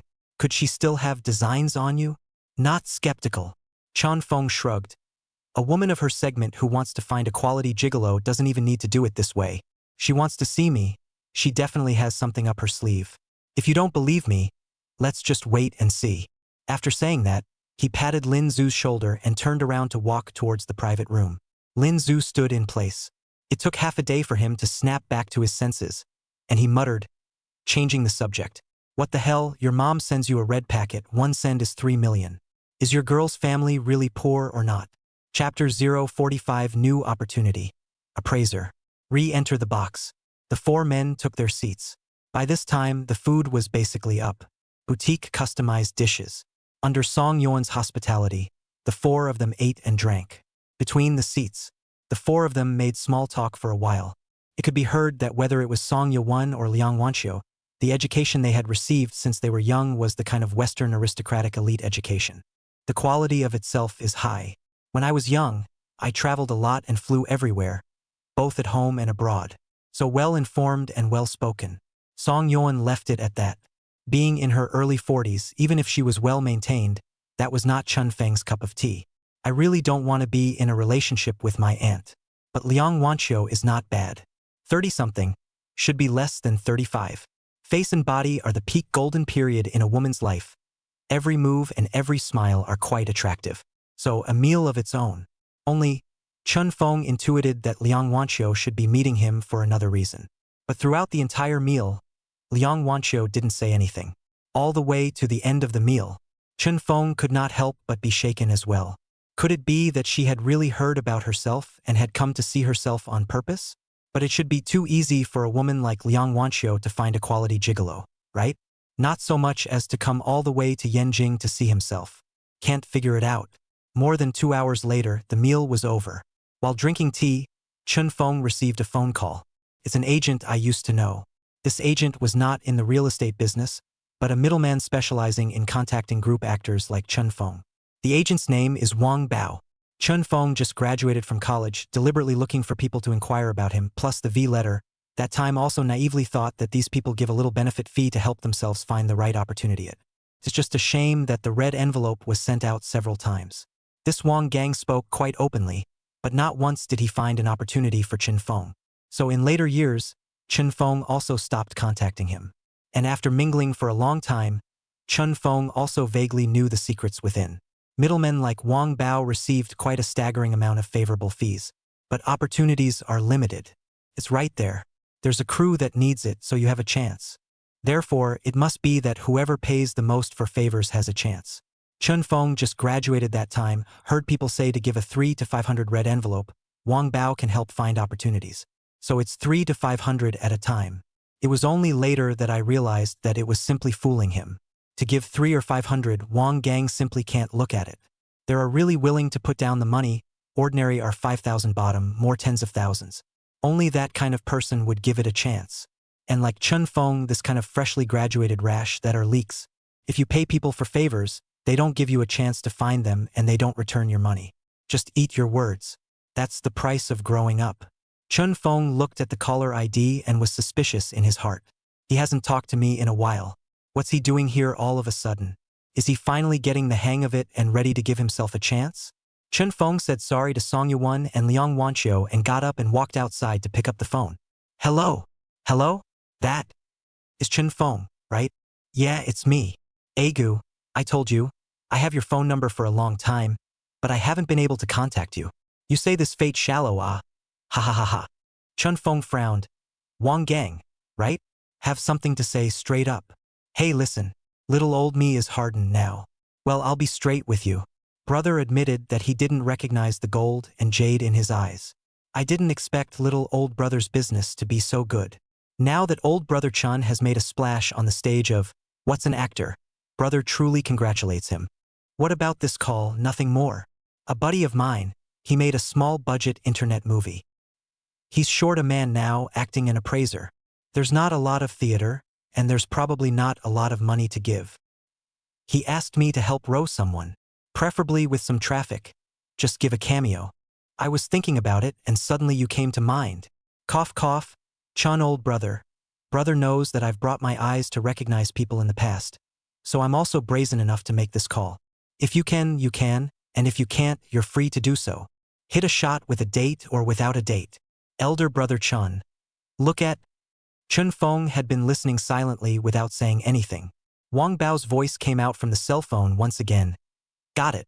Older brother Chun. Sorry for the disturbance. I'll return all the red envelopes you gave me in the past. If you have the amount, this phone or do not delete. Going out is relying on a friend, isn't it? Chun Feng? That's the human condition. In the past, when he was not yet famous, he was the grandson and he was the master. I don't even care about you if I give you money. Now what? He himself just had a little bit of buzz in a variety show, and as a result, this value is different. 3 directors have wanted to sign themselves. The best is Jiang Wen. He threw out all the olive branches. Agents who used to take themselves seriously don't take themselves seriously, and now when they call, they sound like the 3rd grandchild. Chun Feng shook his head. To be honest, he really didn't care if Wang Gang would return the previous red packets. Even without a system in place, Chun Feng didn't care, because that's a necessary stage of entering society, and all that money is tuition that has to be paid. It's no big deal. As for people like Wang Gang, Chun Feng hadn't thought about deleting his contact information either. There are doors in all walks of life. Except for the lucky ones who are born rich, all others are wage earners who work hard to earn money in society. Wang Gang is the character. It would be the same with anyone else. So, Chun Feng finally spoke. Wang Gang, I, Chun Feng, am not that kind of small-minded person. I haven't deleted your contact information either, and you don't have to return the previous red envelopes to me. When I hang out in this circle, I respect the rules of this circle. In the cell phone, Wang Gang's voice immediately became excited. Good guy.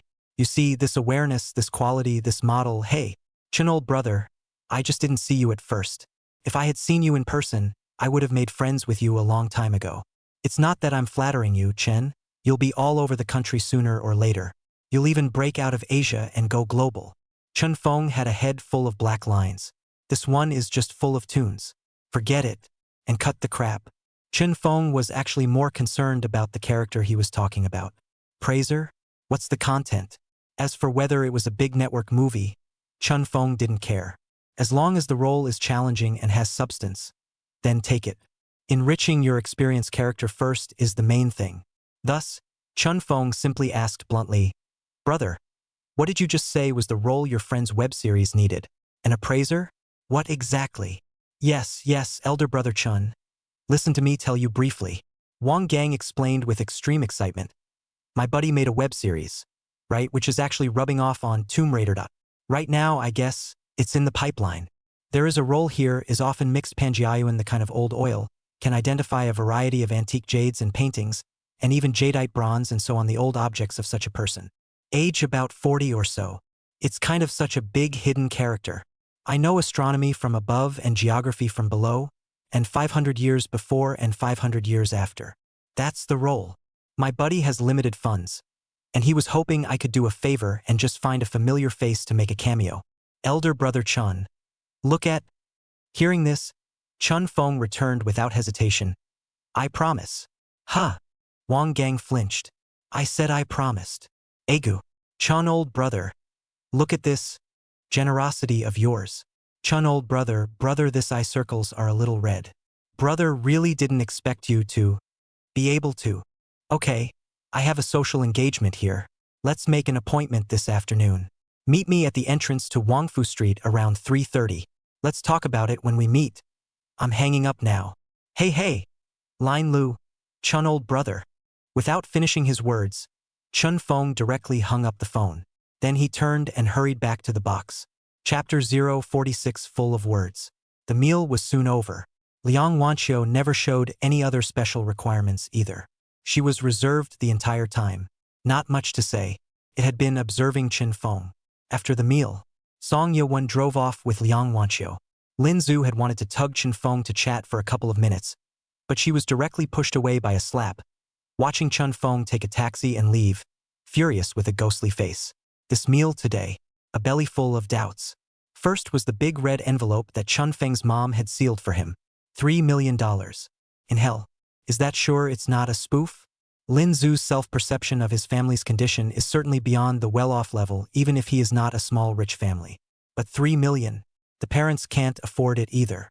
People take $3 million as a red packet. Did Chen Feng's family dig up a mine? Or did he just pretend to be a pig in a poke before? For years? It's kind of unbelievable. The other is Liang Wanqiu. Did she feel it or not? And don't say, even Song Yuan didn't ask. So the meal was ambiguous with no certainty at all. It feels like a wasted effort. Lin Zhu stood in the street and suddenly felt so good. The emperor is not in a hurry. What's your hurry? Was he eager to pull Chen Feng down and make him a gigolo too? So that you're not so ashamed of yourself? Lin Zhu was confused. 3:15 p.m. Chen Feng appeared at the entrance to Wangfu Street. Just as soon as he stepped out of the car, he met Wang Bao, who had been hovering and pacing at the entrance. Chen Feng walked over with large strides. Keep coming closer. Because he was wearing a hat and mask, Wang Gang didn't recognize him for a moment. It wasn't until Chen Feng stopped and looked at him with a burning gaze that Wang Gang was suddenly startled and blurted out, "It's elder brother Chen? It's me." Chen Feng nodded. "Hey, Chen old brother this model. Come on man, don't talk about that useless. Find a place and let's talk. I want to hear specific information about the character." "Gotta at your service." Wang Gang immediately turned back and pointed to the distance and said, "There is a tea house over there. How about we go there and talk? My treat. Rainy day dragon well. Feel free to drink." "Okay." Chen Feng thundered and lifted his leg. Wang Gang hurriedly followed afterward. A few minutes later, the two of them entered the tea house and opened the small single room. Soon, a pot of brewed rainy day dragon well was served. Chen Feng took off his hat and mask, and Wang Gang hurriedly and attentively poured tea and waited. The two of them took a sip of tea. Wang Gang stared at Chen Feng for half a day before he shook his head and sighed. "Chen old brother looks really great up close. Born with an aristocratic look. Chen Feng, can you give me a kick in the ass? That's a mouthful of ass." As soon as Wang Gang took a look at Chen Feng's face, which was a bit dark, he immediately woke up and hurriedly laughed. "I'm sorry, that's just my problem. Let's talk about things. Let's talk about things." "Okay, say something.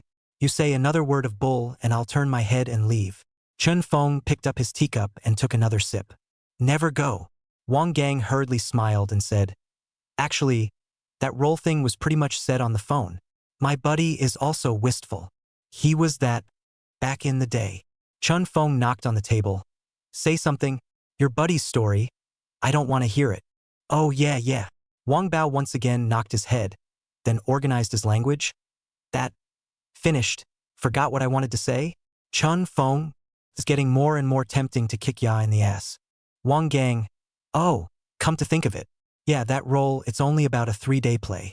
Because of the small capitalization and low investment, you can't afford to hire big names. My buddy is still pretentious. Just trying to hit it out of the park with a web series. So he's trying to find someone with a little bit of traffic who can look at connections to get into the group and guest star for a couple days. Symbolically take a little paycheck to mean something. Where's the good in that, you say? It's no different than pie in the sky. Had to make me look. I can't help it. I'm a little hairy with him. Ugh. Look hard. Elder brother Chun. I've told you the information about the character. Anyway, this character is in his play. That's equivalent to a hermit like a half-immortal. That's basically what happened. Look at it, will it work?" Chun Feng blinked. "Where's the shooting location?" "It's in Panjiayuan." "What are the men and women looking for?" Wang broke into an awkward heave. "Netflix." Chun Feng was silent for a moment, then said, "No problem for now, I agree. Make an appointment with that friend of yours and let's meet. I want to take a look at the script." "Gotta go." Wang Gang hurriedly pulled out his cell phone, while turning over the phone number suddenly asked, "Chin old brother, in the past you sent those red envelopes, you still want to give it to me?" Chun Feng cast a sidelong glance at him. Wang Gang shivered in his heart. Is this dude so sharp-eyed now? Scary. Wang Gang hurriedly smiled awkwardly. No, I'll make a call. After that, he hurriedly got up and went out. A few moments of work. He's back again. Quickly sitting on the opposite side of the table, he said with a smile, "Older brother Chun." My buddy rushed over. "Just sit down and drink your tea at ease. He'll be here soon."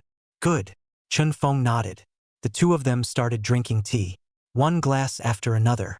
Chun Feng also began to ask about Wang Bao's business in a conversation. After chatting for half a day, I realized that Wang Gang is now also nearly semi-unemployed. He's long out of business as an agent. The main reason is that the entertainment industry has been in a slump for the past 2 years, plus the fact that kids just out of school are getting savvier these days, and no one wants to spend that agency fee. And the major theater groups are getting more and more outlets for finding people. What Tantan Stranger Soul messy platform software more and more. Couldn't do it anyway. The effort is not good enough. So Wang Gang is also considering new ways to make a living. He did make some money some years ago, so his so-called hairy little web series is actually invested by him for most of the money. How else would he have dared to lick his face and call Chun Feng? There's also this requirement. If Chun Feng hadn't activated the system in his place, how would he have given him this opportunity? Chun Feng sighed in his heart. People are like that. No profit, no early morning. Just like that, after the two of them had chatted for almost half an hour or so, Wang Gang received a phone call. "The hairy guy is here." Wang Gang rushed out to pick up the people. A few moments later, the two of them went into the house. Chun Feng still stood up politely. The man who followed Wang barged in, wearing a pair of gold-rimmed glasses, looked civilized and refined, and really didn't have the paradigm of being a director. As soon as the man came in, he reached over at Chun Feng. "Mr. Chun, nice to meet you. My name is Yang Qingbin. Nice to meet you." "Hello, Mr. Yang." Chun Feng shook his hand. Still feels quite polite. "Mr. Chun, I heard old Wang say on the phone that you agreed to help out with a cameo, and I was so excited I almost crashed my car." Yang Qingbin does look a little excited. After all, Chun Feng was more or less in traffic now. It's a very rare thing for him to agree to guest star on a web series. Chun Feng didn't make any pretense. "We all get what we want. Mr. Yang, let's sit down and talk." "Fine, sit down and talk." So the three of them resumed their seats. On the side, Wang Bao's heart was sort of put in his stomach. At the same time, he couldn't help but secretly give Chun Feng another thumbs up. This young man, hard as nails. No grudges at all. If this kind of person can't catch fire, God will be struck by thunder. It's up to him. Chapter 047, using an ancient jade as a prop? Just after 5 in the afternoon, Chun Feng left from the tea house. As for the role, he and Yang Qingbin shot it down on the spot. Prices given for great specials.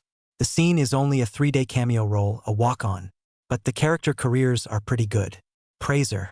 And is the kind of big hidden in the city of half-immortal level characters, on the antique jade, jewelry and paintings, jadeite jade, bronze medallions and so on, none of the fine, none of the no.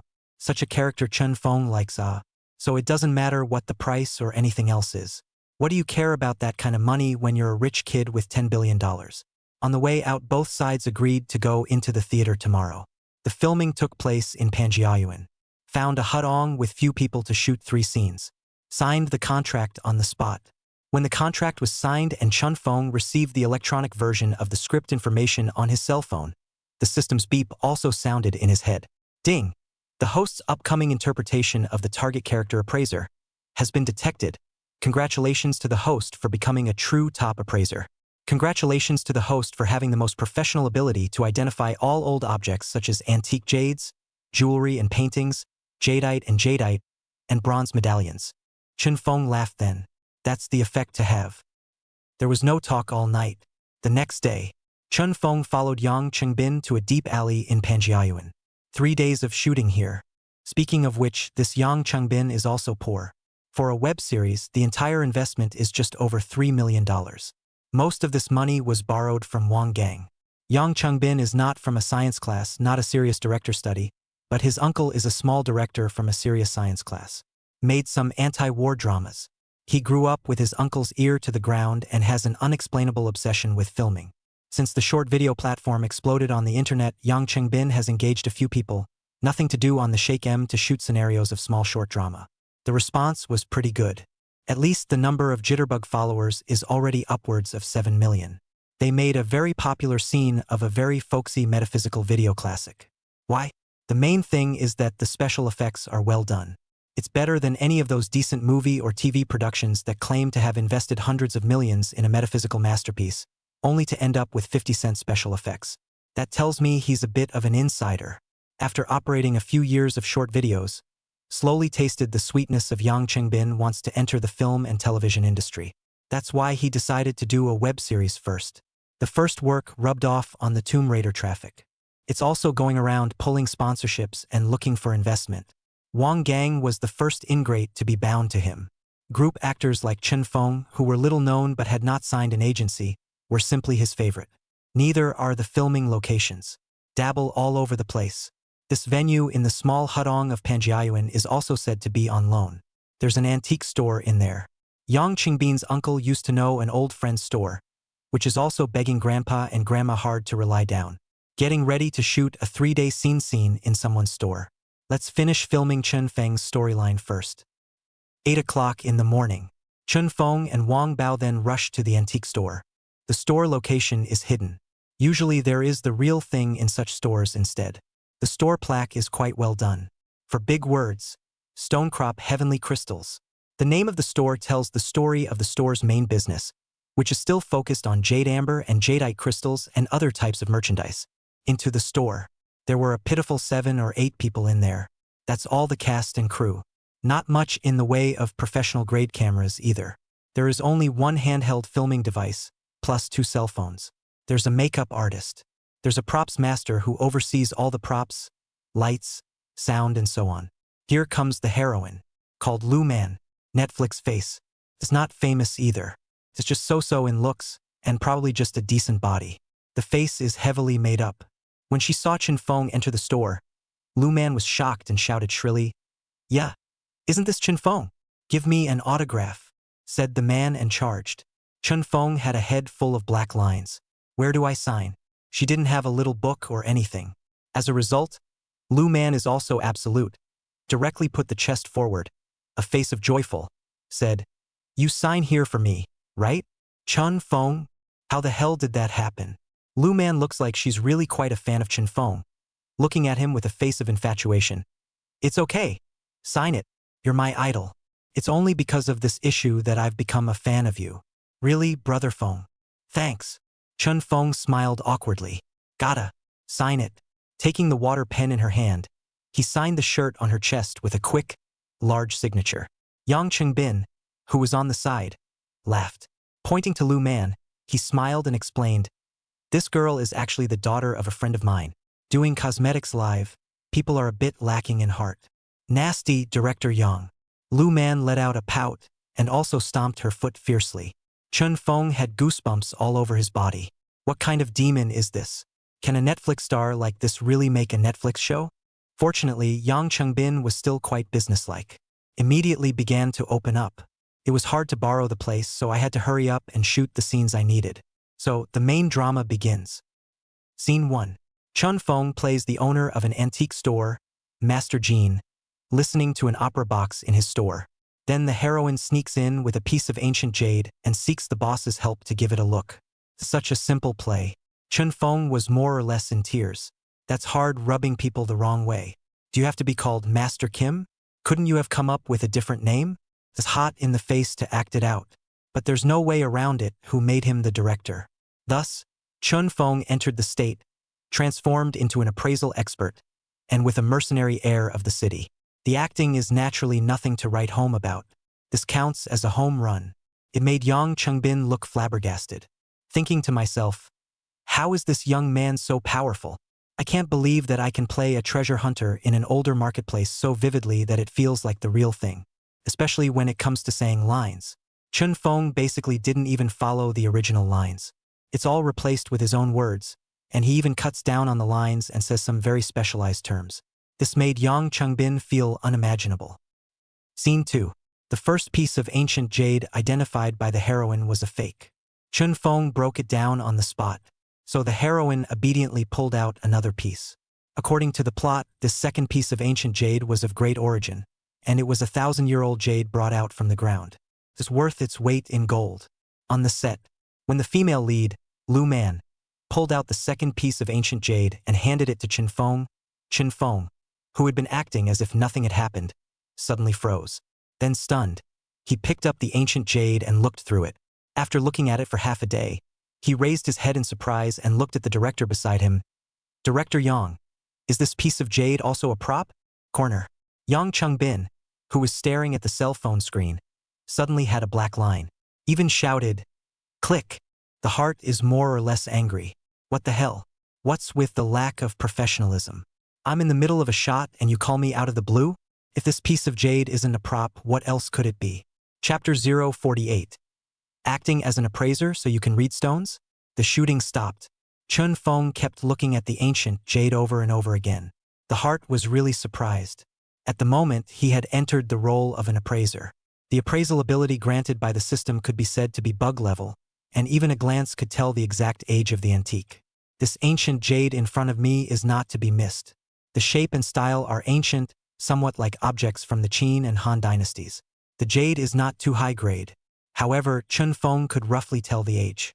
In the auction room, basically ancient jade from the Qin and Han dynasties and jade from the Qing dynasty are the most valuable.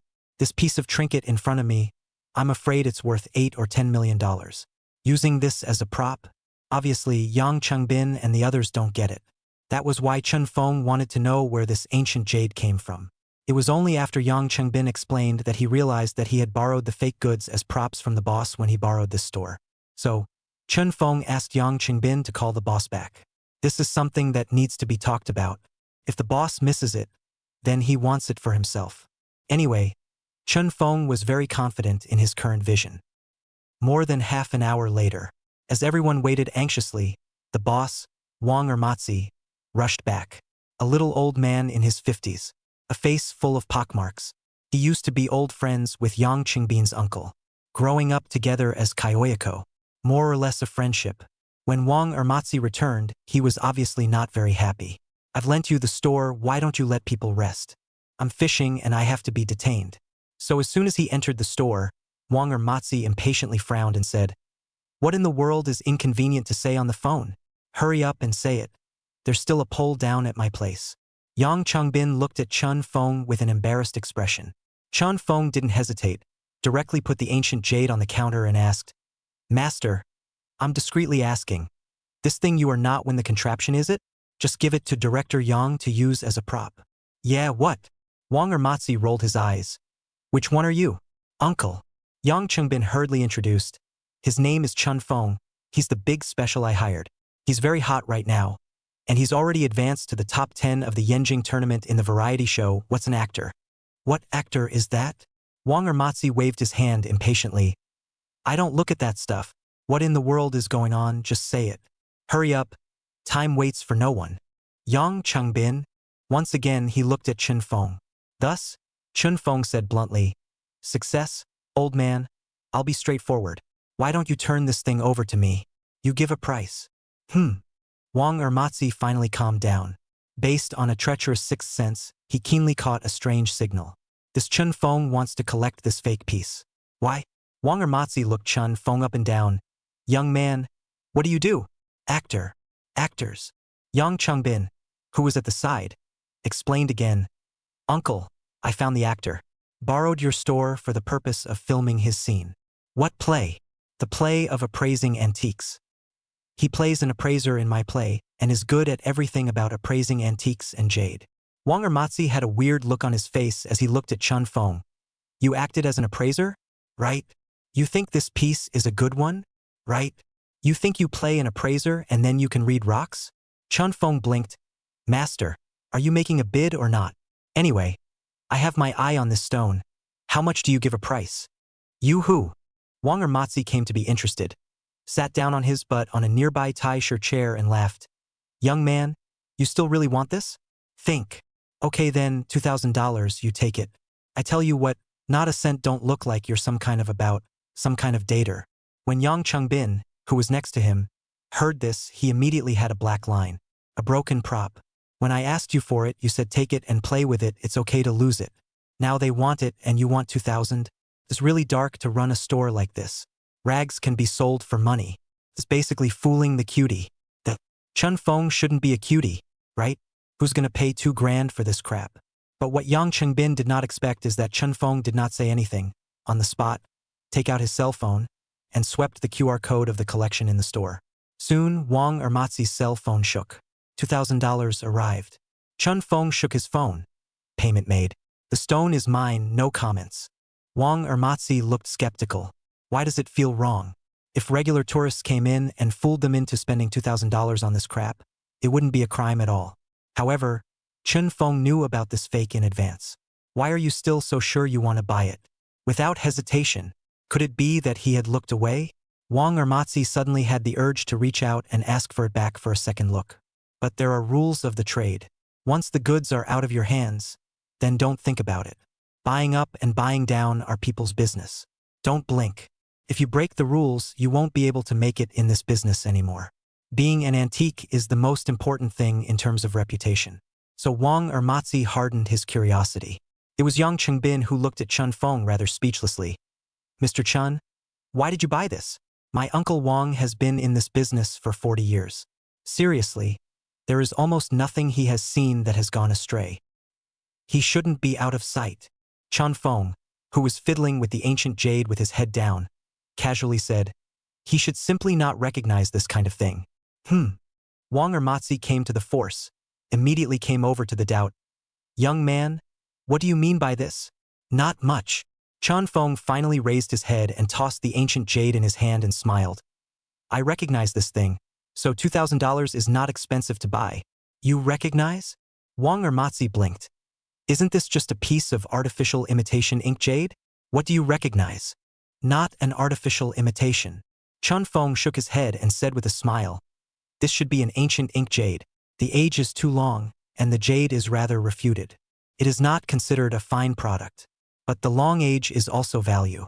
Initially, this piece of jade should be an ink jade from the Qin and Han dynasties. Wang Ermatzi, there were a few seconds of silence. Suddenly he couldn't hold back a laugh. Hehehe. Young man, you're so amusing. Qin Han period? Do you know what kind of jade is in the Qin Han period? This thing looks high fashion. If it lasts more than 300 days, my old man will give you credit for the store. That's interesting. What's wrong with the lad? Acting the part of an appraiser yourself, and you really think you can read? It's the first time I've encountered this kind of thing in all my life, old man. Hehehe. Wang Ermatzi laughed with that recklessness. When he was almost done laughing, Chun Feng then said as if nothing had happened, Master, I don't want to bully someone of your age. If you really don't believe me, I'll take you to the city's appraisal center and give it a carbon-14 dating method to know exactly what year it is. Wang Ermatzi, suddenly I can't laugh. Chapter 049. What a big leak. Wang Ermatzi stopped laughing, because he could see that Chun Feng was not joking. Carbon-14 dating? This modern high-tech means he also knows. It does measure the approximate age of the stone. But, really? You've seen it all for yourself? This is an ancient jade from the Qin and Han dynasties? That's impossible. I've at least been in the business for almost 40 years, and it's not like I haven't handled ink and jade from the Qin and Han dynasties, but this one just doesn't look right. What's the carving? It's a skull. You should know that the modern preoccupation with jade carving culture, the most taboo several carving manifestations of which there is a skull. It's bad luck to take jade and carve a skeleton. Most are not carved in the shape of a skull, except for a very few ethnic beliefs that have special meanings. Coupled with the initial hit the eye, a look inside like vaguely small bubbles and so on, and cotton more impurities so directly as a recent imitation of ink jade. Even the person who carved it was presumably a young man. What's wrong with carving a skeleton? Netting up. No one wants to take this stuff out and fool around with it. What sand sculptor would buy a jade skull back? But what if it's true? Wang Ermatzi's heart thumped. If it was really like what Chun Feng said, that this thing was an old object from the Qin and Han dynasties, then it didn't seem like a big deal for it to be carved into a skeleton. Why? For when Qin unified the 6 kingdoms, the world was still a time of 100 schools of thought. Even in the Han dynasty, when the 100 schools were dismissed and Confucianism was honored, there was still a variety of cultures in the folklore that were being passed on in secret. So it's not uncommon to venerate skeletons. Wang Ermu is a bit numb. If this is a real thing just for this age, take it to the auction house auction, how can also be sold for 1,000 or 8 million. I'm afraid that if we can find a gold master, small tens of millions won't be a problem. Sold yourself for $2,000? The more I think about it, the less solid I get. Seeing that Chun Feng had collected the ancient jade and was about to start work, Wang Ermatzi suddenly shouted, "Slow down." Everyone looked at him. Yang Changbin asked cautiously, "Uncle, what are you going to do?" "Lad." Wang Ermatzi pushed away Yang Changbin, looked straight at Chun Feng and said, "No, even if I die, I have to die to understand. You find a place to test it, I'll pay for the test. I want to see whether or not I've lost my eyes." Yang Changbin, done. This old man is serious. What? You really believe Chun Feng's words? Everyone else started muttering. This old man faltered. Could it be that what Chun Feng said was true? Wang Ermatzi walked to Chun Feng, a tug on his arm. "Young man, you can rest assured, things sold you. I certainly will not go back on my word. But being said by you, I have this itch in my heart. Can it? Go to test the year. Die also die an understanding." Chun Feng blinked. "Master, I'm filming here. Don't shoot yet." Wang Ermatzi turned around and glared at Yang Changbin.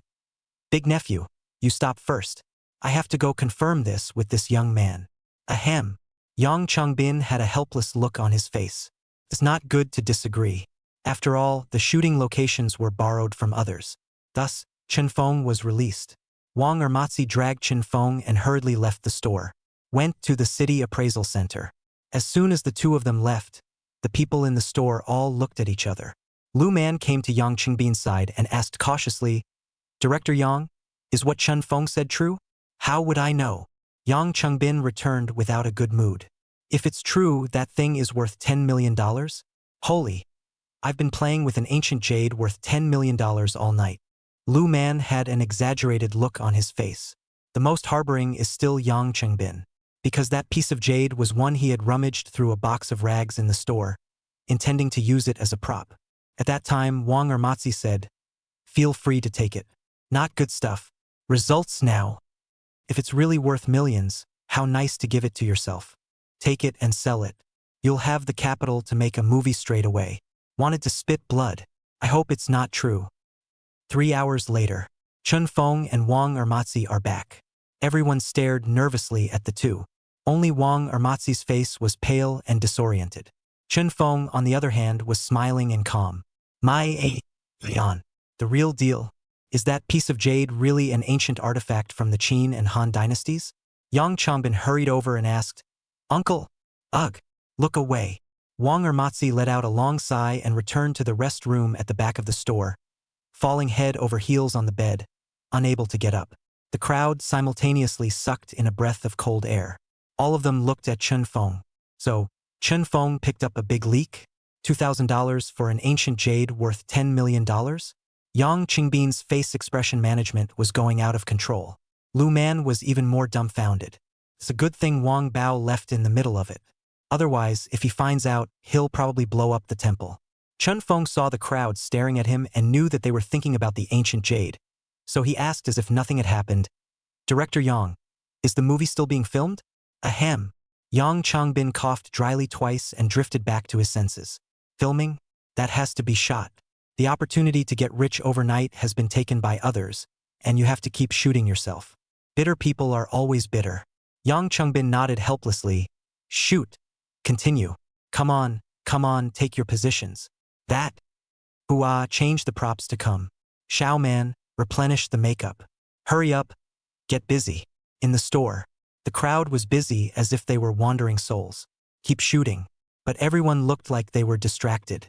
Someone picked props from the waste baskets in the store, and after a few picks, he suddenly ran upside down with the waste baskets to Chun Feng. "Mr. Chun." Chun Feng blinked. "What for?" Hey, you give it a look. Is there any more of the real thing in here?" Chun Feng laughed. "You believe what I say? Faith. Oh, I'm just acting as an appraiser. You think I'm really an appraiser?" Ahem. Yang Changbin stepped over, snatched the small basket, and waved his hand in a bad mood. "Go. Make preparations." Blindly delaying work. After saying that, he turned back to look at Chun Feng, revealing a sardonic smile. "Mr. Chun, be honest. Do you know the ways of this place or not?" "I actually really know a little bit about it." Chun Feng nodded. Upon hearing this, Yang Changbin's eyes widened and he craned his neck in the direction of the lounge inside. Then he tugged Chun Feng out of the store. "Come outside." Handing the basket to Chun Feng, he whispered, "Mr. Chun, you help give it a look. Are any of these waste things that the old man doesn't want worth any money? You believe me? Chun Feng looked at him with a smirk. If that kind of ancient jade can be seen, I'm sure I believe it. All right. Chun Feng reached out and took the basket, reaching inside and picking at it, murmuring as he did so, most of the ones here are fake. The old man's vision isn't that bad. However, there is the occasional missed look. This one, it's not a fake, and it's not junk. It could be worth a small thousand. This, in fact, is good stuff. The old man also looked away with this one. This kind of emerald is worth at least medium 10,000. Nothing else. And yeah, a couple of the ones in the old man's store are crap. But there are a couple of old objects he stuck in pots as bonsai. That one's a good one. I'd say it's worth at least 100,000 or so. And this one is actually fake. This is the stuff you want you to hold, ground on the bottom of a glass bottle. Chapter 050. Do you really want to keep me? Evening. Chun Feng went home tiredly. That's called exhaustion. The afternoon simply wasn't filmed. Yang Chungbin gang crazy, in Wang Ermatzi's store so hard to rob, almost Wang Ermatzi scared out of a heart attack. Everyone trusted Chun Feng's judgment. But whenever it is said to be worth something, Yang Changbin takes up the slack. What did he say about negotiating a price with Wang Ermatzi? In the end, it made Wang Ermatzi also have no bottom. Several pieces of crap that were set out in pots as bonsai froze and were said to be good. To sell or not to sell. By not selling it and keeping it for himself, it means that Wang Ermatzi also thoroughly believes in others. It also means he looked away. So many things to look away from. Are you still in the business? Selling? The heart is not in the right place. How much money would we lose if we really looked the other way? An ancient jade worth $10 million made him gray all his hair. The rest of it then sold cheaply? Then why don't you just jump off a building? So the afternoon didn't let up. In the end, Chun Feng went home alone, leaving Yang Chengbin and the others there with Wang Ermatzi pulling their hair out. Wash up for the night and lie down on the bed. Chun Feng held the ancient jade in his hand and turned it over and over. This ability is good. When you are busy with Yang Qingbin's play, you will immediately go back to your hometown. Go back and see what kind of stuff those babies of grandpas have. Isn't really worth tens of billions. It stands to reason that the system is not going to bull. If it says it's worth tens of billions, then it's definitely worth tens of billions. But it's more reassuring to see it in person. After playing with it for a while, Chun Feng casually threw the ancient jade onto the table and prepared to sleep. I was just about to go turn off the light when suddenly there was a loud boom in the bathroom. The loud concussion scared Chun Feng so much that he tumbled off the bed with a grunt and directly ducked to the corner of the wall to crouch tightly against the wall. What is it? It's like something blew up in the bathroom. Someone threw a grenade? It's not like this is the era of the ING resistance. Chun Feng was simply confused. After crouching in the corner and waiting for half a day, there was no more sound. Then he stood up slowly with courage. What the hell? With a little trial and error he moved to the bathroom. Nice guy. A mess. When he saw the cause of the explosion, he had a black eye. The water heater blew up. Full of water. The bathroom window shattered as well. Looking at the bathroom that looked like the end of the world, Chun Feng instantly lost the desire to live there. In fact, this little house could have been rented out a long time ago. They're all really rich, with tens of billions of dollars waiting to be inherited. It's just that I've been so busy trying out various character opportunities for a while now that I've been running around so much that I really haven't had the heart to live somewhere else. And it's a small house, but it's been lived in for over a year. More or less get used to it. I didn't expect that something would finally happen today. The damn JB water heater was repaired once and it still blew up? Good thing it didn't blow up in the shower. Or else you've crossed over for nothing. Bam, bam, bam. There was a knock on the door from outside. There was a cacophony of voices. Chun Feng turned around and walked to the door, opening the door to the room. There were a dozen people packed outside. All of them are residents of this building. All of them were startled by the sound of the explosion. Chun Feng explained with a helpless face and sent everyone away before returning to his room and directly dragging out his suitcase. Walk away. Packing up in 3 tries. Take a closer look. That's pretty bleak. I've been out for over a year now, and I can't believe that all my belongings together are just one suitcase plus a backpack. Chun Feng shook his head and after turning off all the water, electricity and gas in the house, he dragged his luggage and left the house, walking out of the neighborhood and onto the street. Pull out your cell phone and call your landlord. Report on the tragic situation.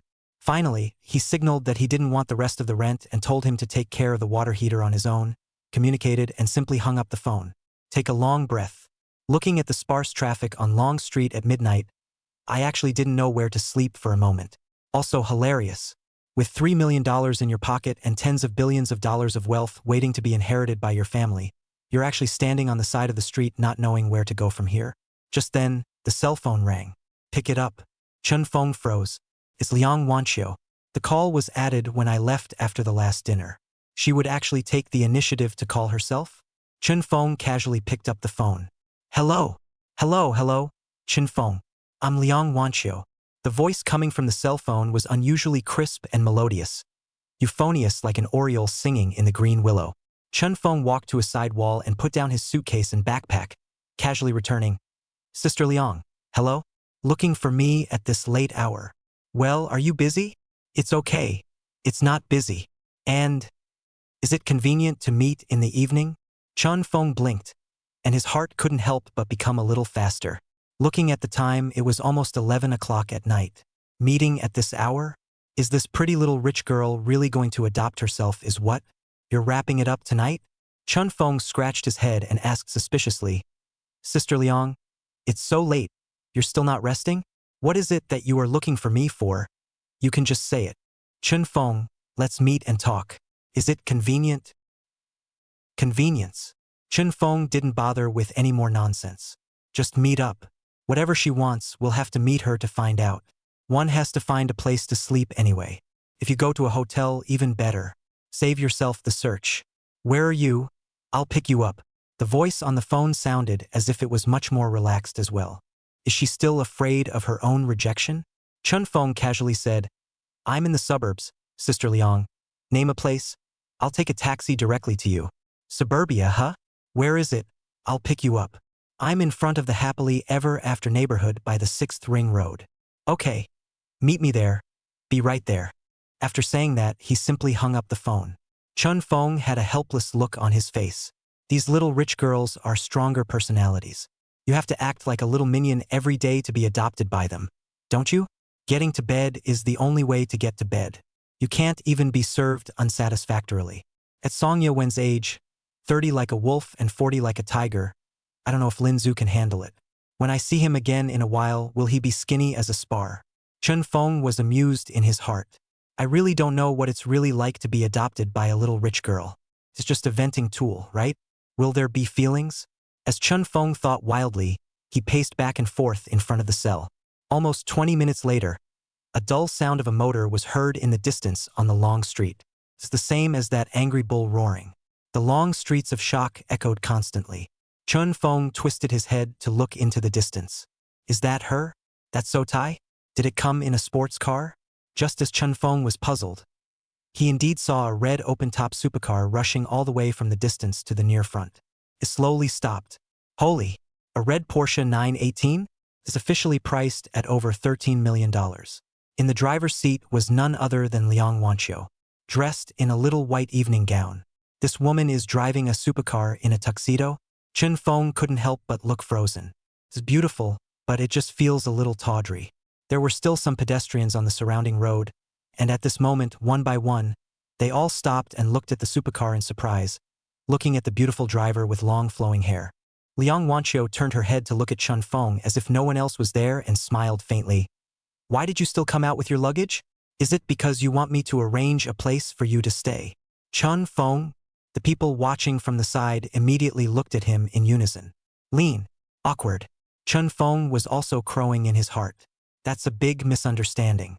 Chapter 051 Playing Dice in the Middle of the Night. Chun Fong got into Liang Wanxiu's supercar. This appearance looked serene and beautiful young lady foot throttle down. That extreme pushback feeling instantly let Chun Fong adrenaline soaring. Cool. Supercars are so damn addictive. That's what men should play with. When are you going to get one for yourself? The car drove up the main road. After sitting for a while, Chun Fong silently fastened his seatbelt. Meanwhile, grabbed the handrail. This woman. What's wrong with you? Blowing up the street in the middle of the night? Drive so fast. The furious sound of the motor perked up the ears. In just over 20 minutes, Liang Wanxiu drove her supercar to the Longhu Summer Palace Villa area on the edge of the second ring road. Drive in. Chun Feng was a bit embarrassed and surprised. This is one of the few rich neighborhoods in Yanjing. Longhu Iha Villa, all European-style villa buildings, home with a small yard, 3-story small houses of that style. The neighborhood is adjacent to Summerhill Long Lake. Beautiful views, and it's the most expensive lot in the city.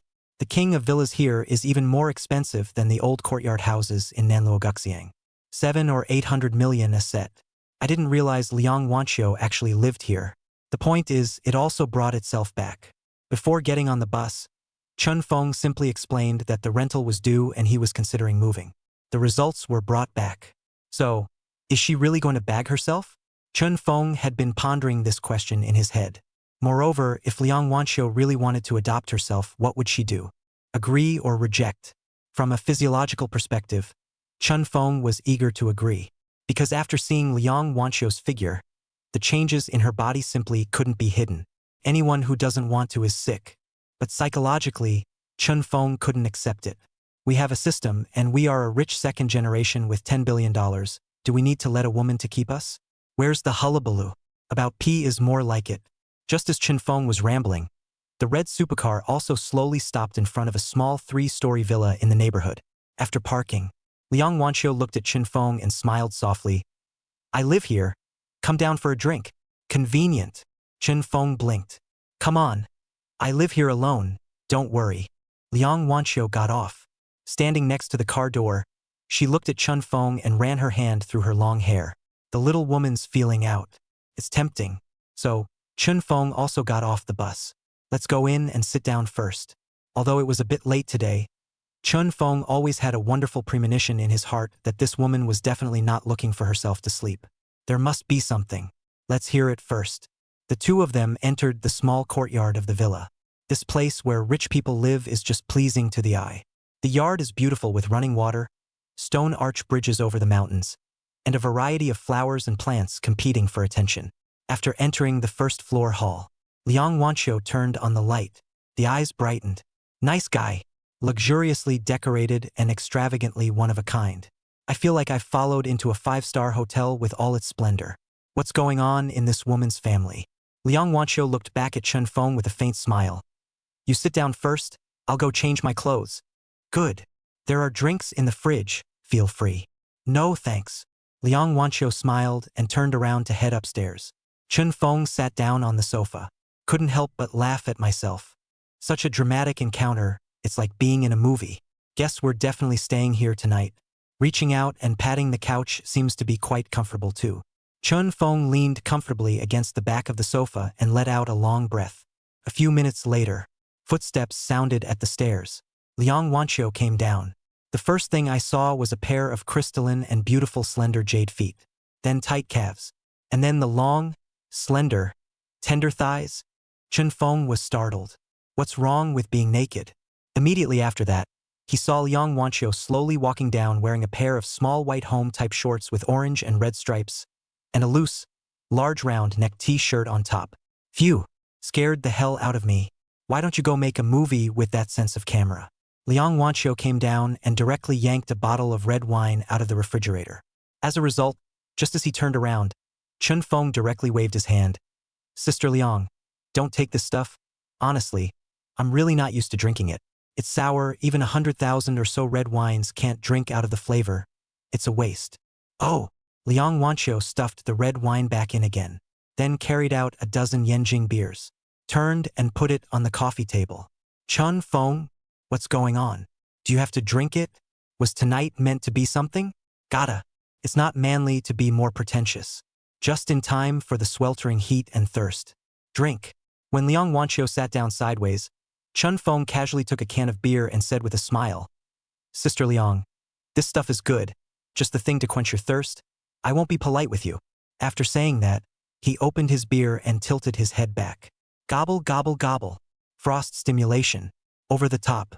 After pouring a few mouthfuls in a row, Chun Feng put down his beer and glanced at Liang Wanqiu, who didn't have much movement, and casually asked, Sister Liang say, what's the matter with finding me? Can't I call you if there's nothing wrong? Liang Wanqiu smiled gently. Ha! Chun Feng laughed and looked at her, shaking his head. A woman like Sister Liang should not be looking for someone like me when she's not doing anything. Why? Liang Wanqiu looked at Chun Feng with interest. What kind of person are you? Dead runners. LOL. Liang Wanqiu covered her mouth and laughed softly. You said you yourself are a dead runner? Don't you think it's fake to be so modest? You're already a little famous now, aren't you? Chun Feng looked at her coquettish smile and really lightened up the atmosphere. This woman is awesome. At the first dinner, it didn't even feel like she was that easygoing. Therefore, Chun Feng simply said bluntly, All right, Sister Liang, this kind of small fame of mine is nothing in the eyes of you rich people. Tell me straight, what exactly is it that you are looking for me for? I don't believe you're trying to adopt me. Liang Wanqiu didn't say anything.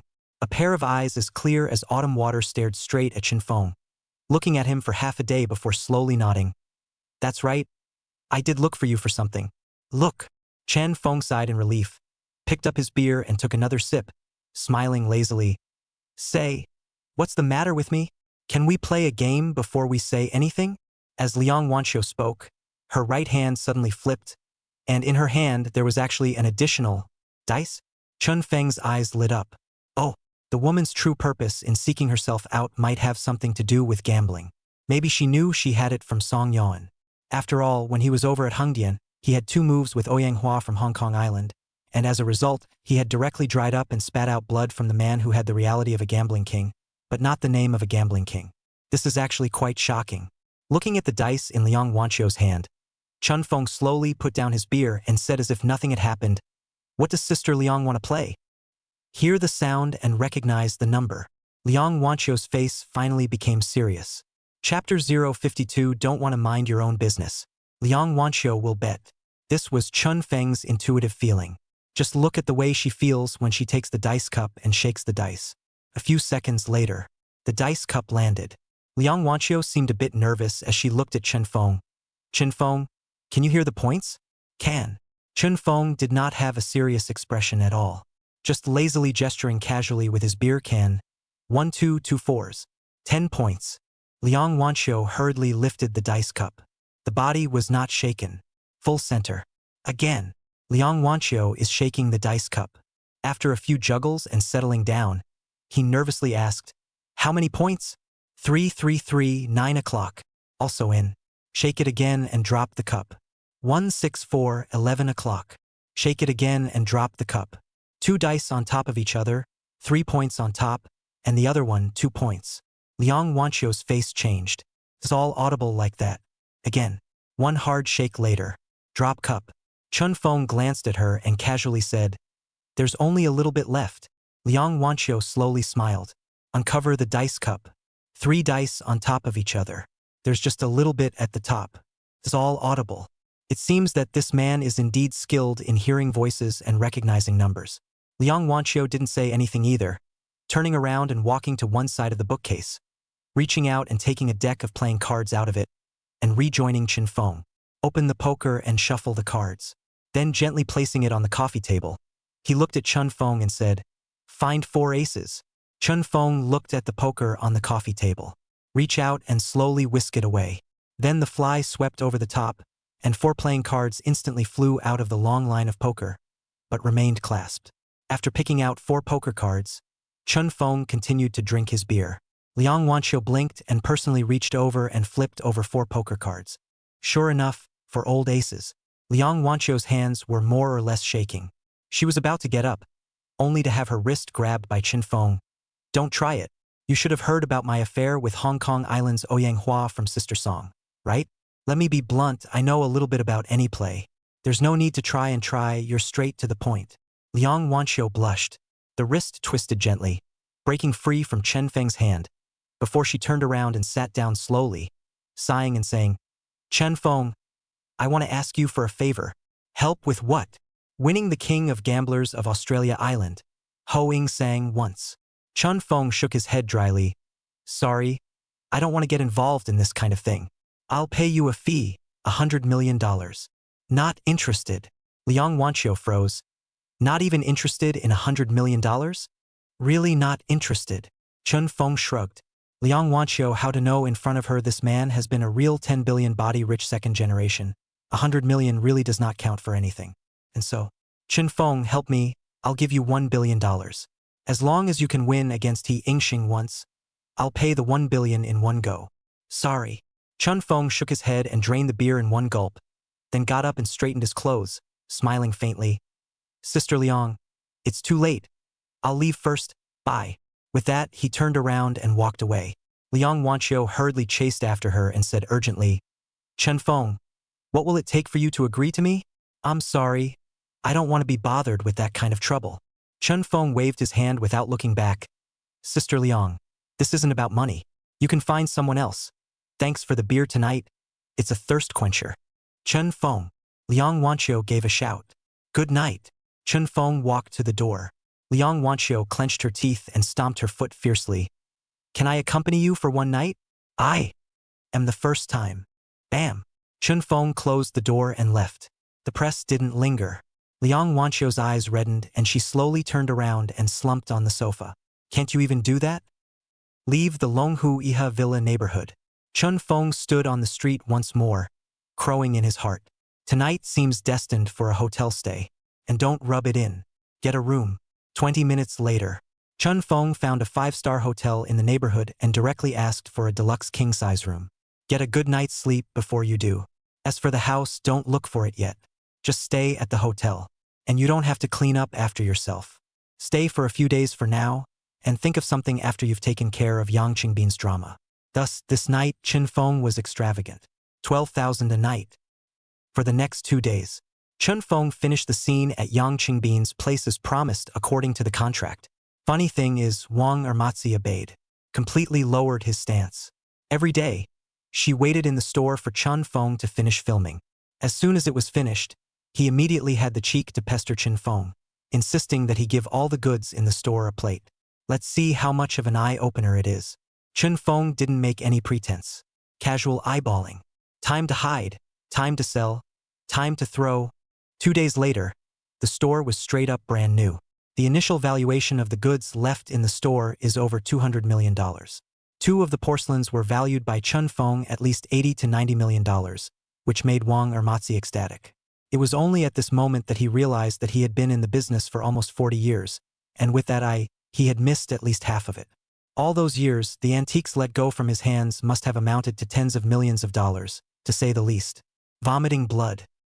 3 days later, weekend, Chen Feng returned the hotel room, finally free time to come back to the county home. That day, the Chen family laughed. The home is still the same. Nothing has changed. The simplicity of the parents made Chen Feng straight. Not everyone is bad when they have money. At least that's not seen in the parents. As Chen Feng lamented, he was also accompanied by his parents and saw the dozens of large and small ancient objects that had been sealed away. Nice guy. What a treasure. After his magic eye appraisal, it was basically no problem to pass $10 billion. So the system is serious. And when it came time to see Grandpa again, the old man who had been in Alzheimer's for years actually did recognize him. Feeling in good spirits. It's also rare. In this way, Chen Feng had been cooped up in his old home for more than half a month.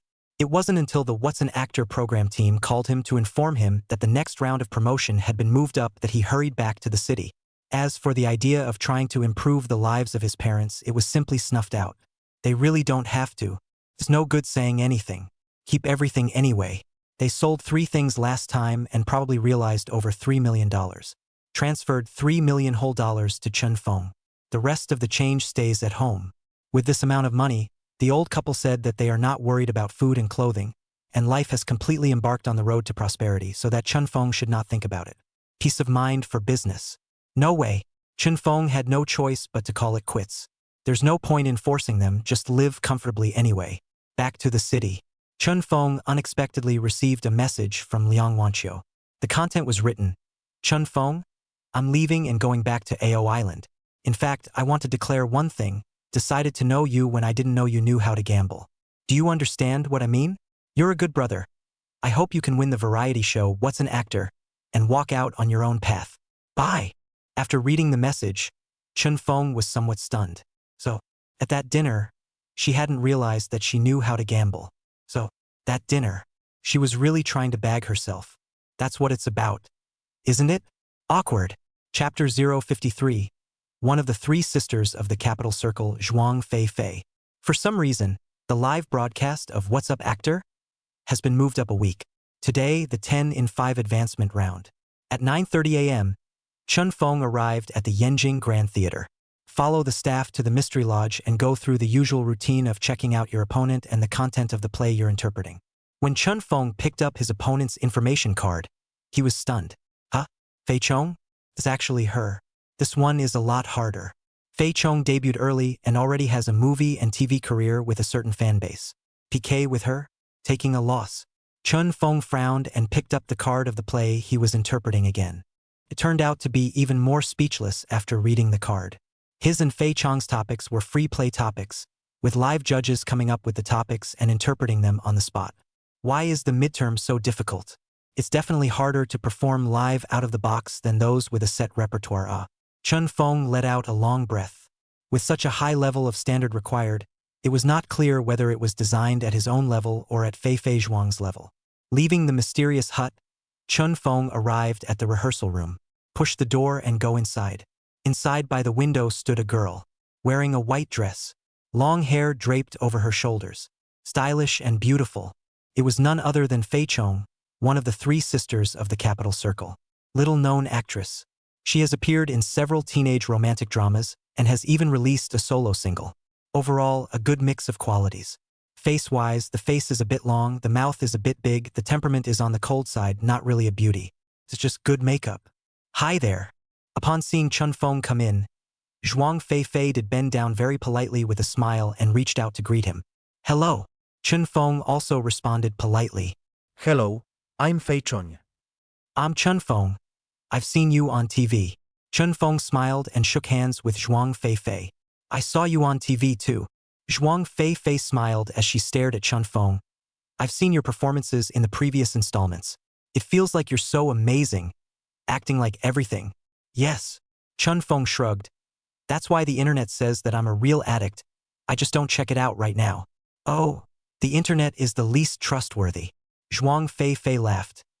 The internet also said that I'm one of the three sisters of what is called the Beijing Circle, that I have a lot of nightlife, and that I'm a messy personal friend. I don't have one either. I take them all as farts. That's right. Chun Feng smiled and nodded. I'm so apprehensive, though. Zhuang Fei Fei covered the spot on her chest and said helplessly, Have you read our topic? Free play questions. Why are we so unlucky? The live interpretation of the questions is the most horrible. How can we do it? Don't be nervous. It's easy to make mistakes when you're nervous. Let's just go with the flow anyway. This actually has an advantage. What's in it for me? Fei Zhuang froze. The upside is that we both don't have to rehearse. Zhuang Fei was a bit speechless. You call this a favor? What's the point? Will it get me promoted? Fei Chong didn't want to talk. Patiently, she communicated with Chun Feng for a few sentences. Not because she wanted to make friends, but just to try and hear some information from Chen Feng's mouth. For example, how does he respond to such clinical topics? At least the last time the judging scene let him portray arrogant swagger, he seemed to do just fine. It is said that director Jiang especially likes the way he performs. That's why Zhuang Fei Fei asked a few questions. Turns out this guy was talking. Not a single useful one. It's just a bunch of poisoned chicken soup. What? Don't be nervous. When you're nervous, you make mistakes. This kind of bull is as good as nothing. Zhuang Fei Fei had no desire to speak. Casually pulled out her cell phone from her bag, gestured at Chun Feng, turned around and left. Chun Feng didn't speak again either. Walk over to the other side and sit down. The heart is thinking if he and Zhuang Fei Fei is the topic of clinical play, the daytime indeed do not need to rehearsal, then the director group let two people to come here for what? You can't just sit there all day with your eyes wide open. Can you? There must be something to say. Wait for it. Sure enough, about 20 minutes later, the assistant director, Li Dong, came in.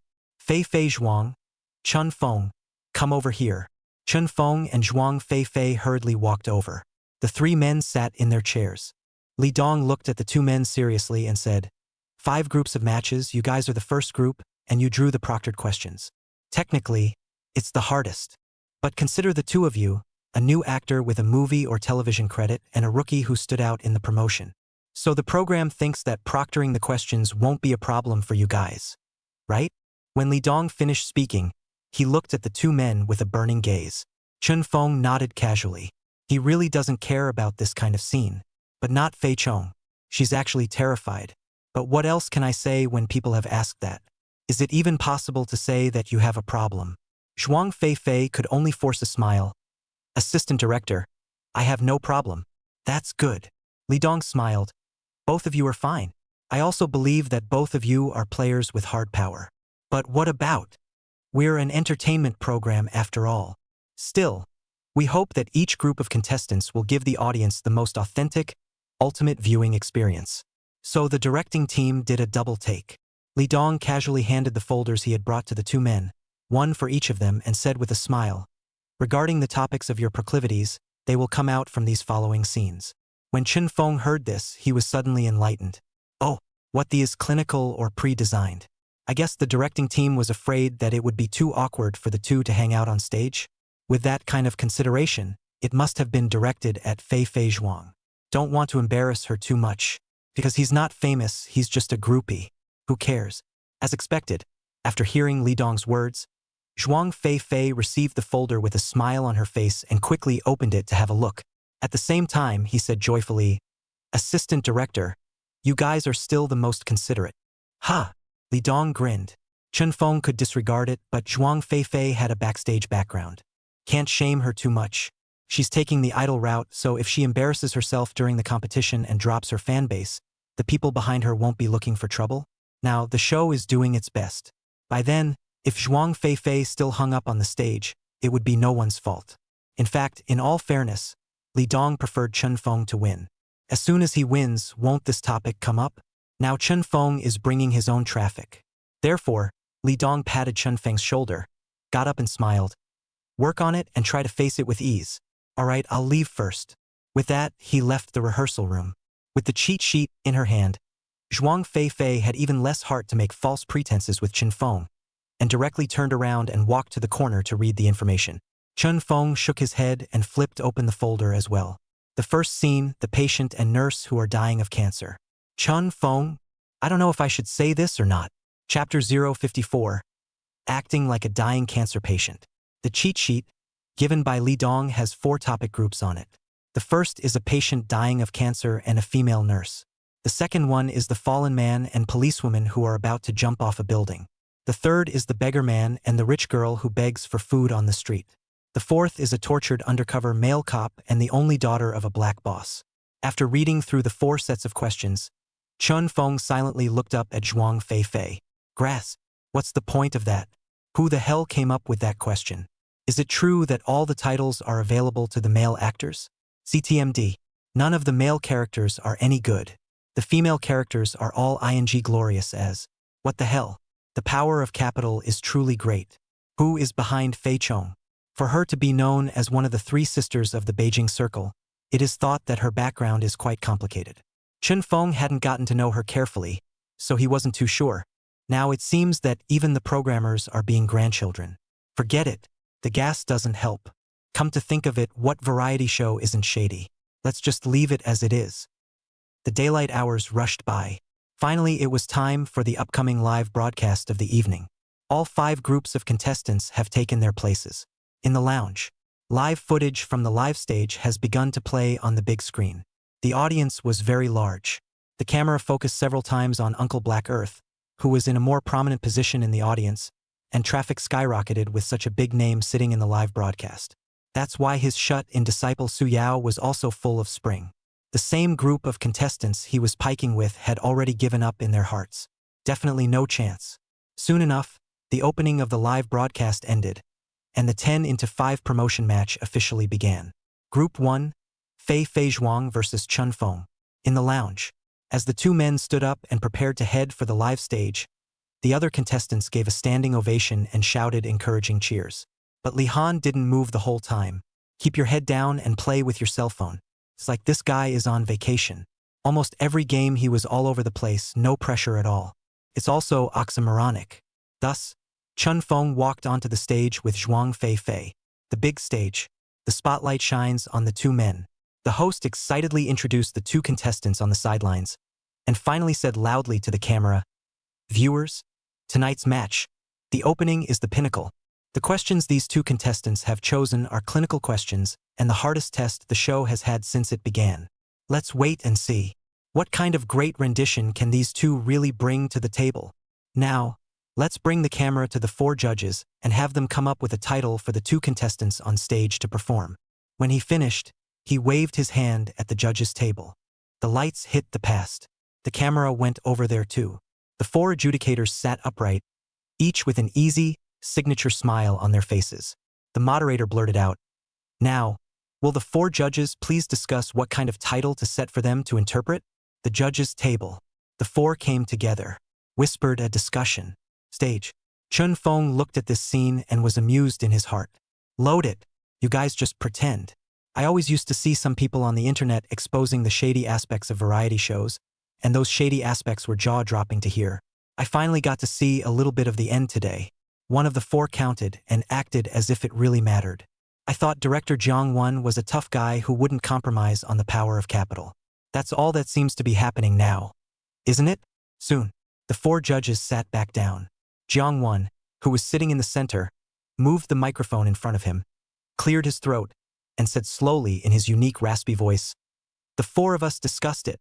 Because this, Zhuang Fei Fei she is already a little-known actress in her own right. She's also been in several movies and TV shows. The strength is there for all to see. What about this Chun Fong?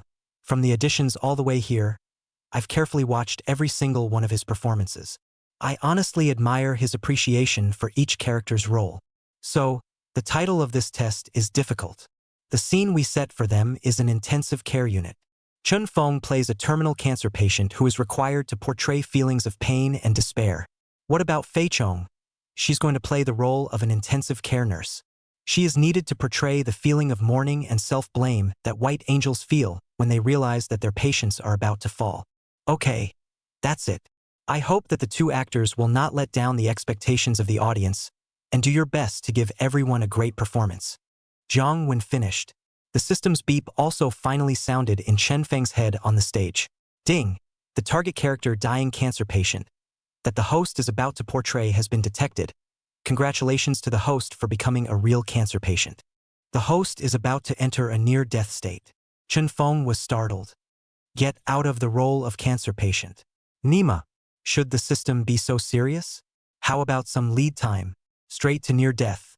Huh? This time it's really killing me. A dying cancer patient? You guys really know how to pick him.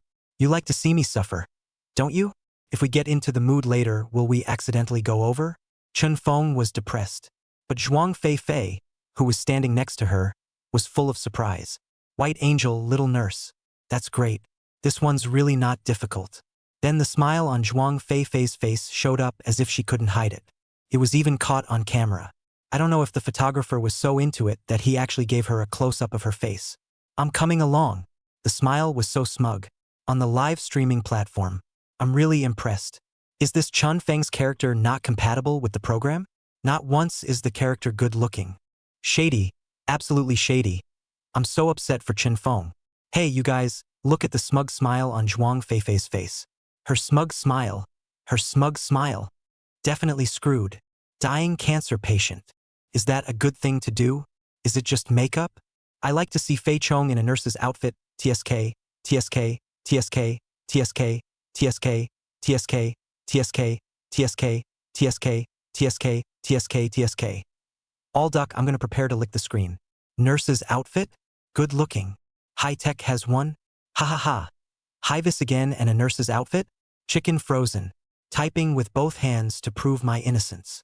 Acting as a nurse and blowing up so many LSP? Turn off the pop-ups to keep safe. Stage. Chun Fong and Fei Fei Zhuang went down for the time being. It requires a simple makeup and a prop costume change. The host is warming up. All the viewers in front of the TV were on tenterhooks in anticipation. This first game was the climax. Free play topics on the spot. One plays a nurse and one plays a dying cancer patient. Wonderful. Chapter 055. It's bad.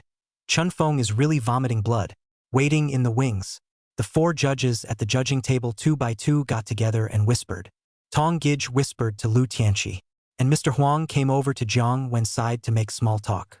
Hey, which one of them do you think has more to offer? Jiang cast a sidelong glance at Mr. Huang and said indifferently, Mr. Huang, if you are asked to play a dying cancer patient, how sure do you think you are? I'm 7 out of 10. Mr. Huang said with a serious look on his face. I've never tried it before, so I don't have much of a grasp on it, but near-death roles I've played before. Dying characters. Jiang let out a snort. That's a far cry from a dying cancer patient. Director Jiang, so you mean Zhuang Feifei has a better chance of winning? Her? Jiang bristled and turned his head to the center of the field. I'm not commenting. Huh. Mr. Huang froze. The other side. Tong Gij looked at Lu Tianqi and asked in a small voice, Teacher Tianqi, whose do you think is a little more difficult for the two of them? What do you think? Ryu Tenshi smiled. I think so, it must be Chen Feng. He's going to portray a dying cancer patient, that one's too hard to grasp, right? Instead, the nurse is a bit better at interpreting it. You feel the same way? Tung nodded. Well, that's how I feel. So you're thinking that Chen Feng is definitely eliminated? Pretty much. Tong Gij said quietly. It feels kinda unfortunate. I actually quite appreciate him. I've even had thoughts of working with him. Well, he sure is nice. Lu Tianqi looked toward the stage and said softly, if he was a bit smarter, he could actually take this round very easily. Huh. Tong Gij froze, flabbergasted. How is he going to take this round? You come here. Lu Tianqi asked Tong Gij to come closer and whispered in his ear. Actually, the title we came up with only gave the scene delineation, but not the line setting. This kind of test is very difficult and requires two people to be on the spot. You should know what the two most crucial factors in making a movie are. One is acting, the other is lines. So the acting wasn't the main thing in this scene between the two of them, the main thing really was the lines. If Chen Feng can realize this and is smart enough to choose to talk less, and make more facial expressions and physical renditions of his movements, then he's going to win. Because Fei Chong needs to say a lot of lines. Sometimes the more you say, the more wrong you are. When Lu Tianqi finished speaking, Tong Gij were frozen. Mom, yeah, and this angle? I'm really still too young myself. Lu Xianqi really deserves to be a gold medal instructor. She's also too good. The point is, can Chen Feng get the point? As long as he focuses on portraying the pain and the near-death feeling, he doesn't really have to say the lines. But not Fei Chong. She has to portray pain and remorse, she has to deal with a dying patient, and she definitely has to have big monologue lines. So, technically speaking, Fei Chong was screwed. Tungwook slowly looked toward the stage. On stage, the lights dimmed. The above has been largely laid out. Chen Feng was wearing a hospital gown and lying on a hospital bed. Aside, Fei Zhuang also changed into a nurse's costume. That trim little narrow waist, those long legs, long hair coiled up into a nurse's cap. Just looking at the back was beautiful. Too bad. Does being pretty help? Did she come up with a monologue? The first set of matches is about to begin. Almost everyone was lopsided in their belief that Chen Feng was hacked, always picking these harsh, almost perverted characters. What a junkie. What a domestically abusive man. What a rabbit. Which is good. This time it's a dying cancer patient. Who can have this experience? It must have all comprehended itself. It's not well acted at all. Instead, it was the female nurse, the white angel, with a pretty face and a nurse's uniform, a natural uniform temptation. Even if it's not well acted, there's a large number of beggar men who buy into it. The highs and lows are immediately apparent. So Chen Feng is definitely out of the goods. And so, with everyone not looking forward to it, the first match officially began as a beep sounded. Scene 1. Nurse check-in. The patient in the hospital bed grunted, his voice hoarse and pained. As soon as the voice was released, almost everyone got goosebumps. This moan is so harsh. It's like it's really hard. The judge's table. Jiang sat up straight then, eyes sparkling, staring straight at Chen Feng on the hospital bed. He's feeling very good. The body was trembling, and the body was always trying to move slightly, and with each subtle movement, that agonized, piercing moan shuddered violently, listening to people with tight chests. At that moment, the nurse came in. Room check. Before she came, she already knew the patient was hopeless. At such a young age, it just dragged on until the cancer was terminal, and it was probably just a matter of 2 days before I had to go. So the nurse stood in the doorway and mourned, slightly contrived. Then she slowly walked over to the hospital bed. Scene 2. Upon seeing the nurse standing by the bed, The patient in the bed shuddered and trembled even more. One hand slowly lifted, breathless, and that hand, 5 fingers curved in a bow. The knuckles are white. The hand grasped laboriously at the nurse. The nurse rushed over, reaching out to hold the patient's hand. His eyes began to redden as he choked out, "Chun Fong, it's fine. It's fine.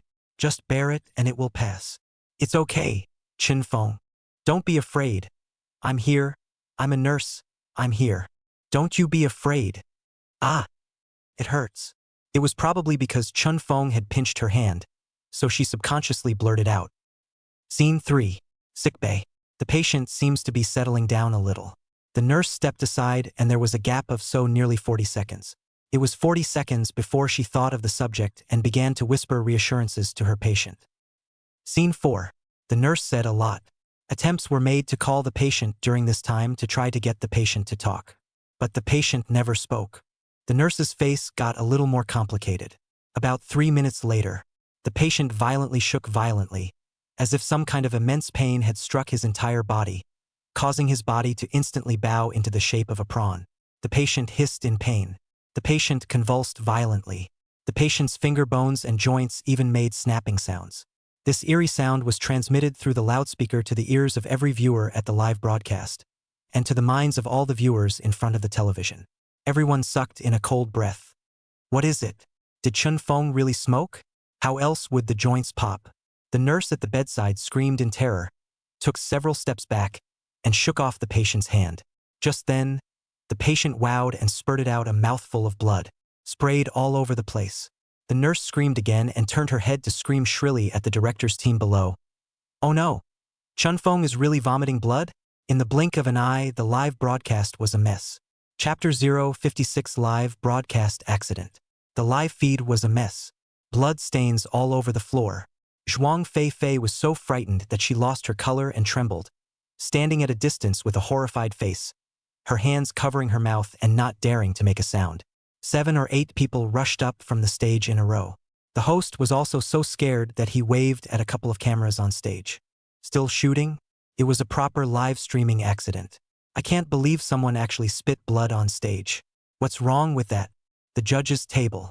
All 4 judges were also on their feet, staring nervously at the stage. You don't think so?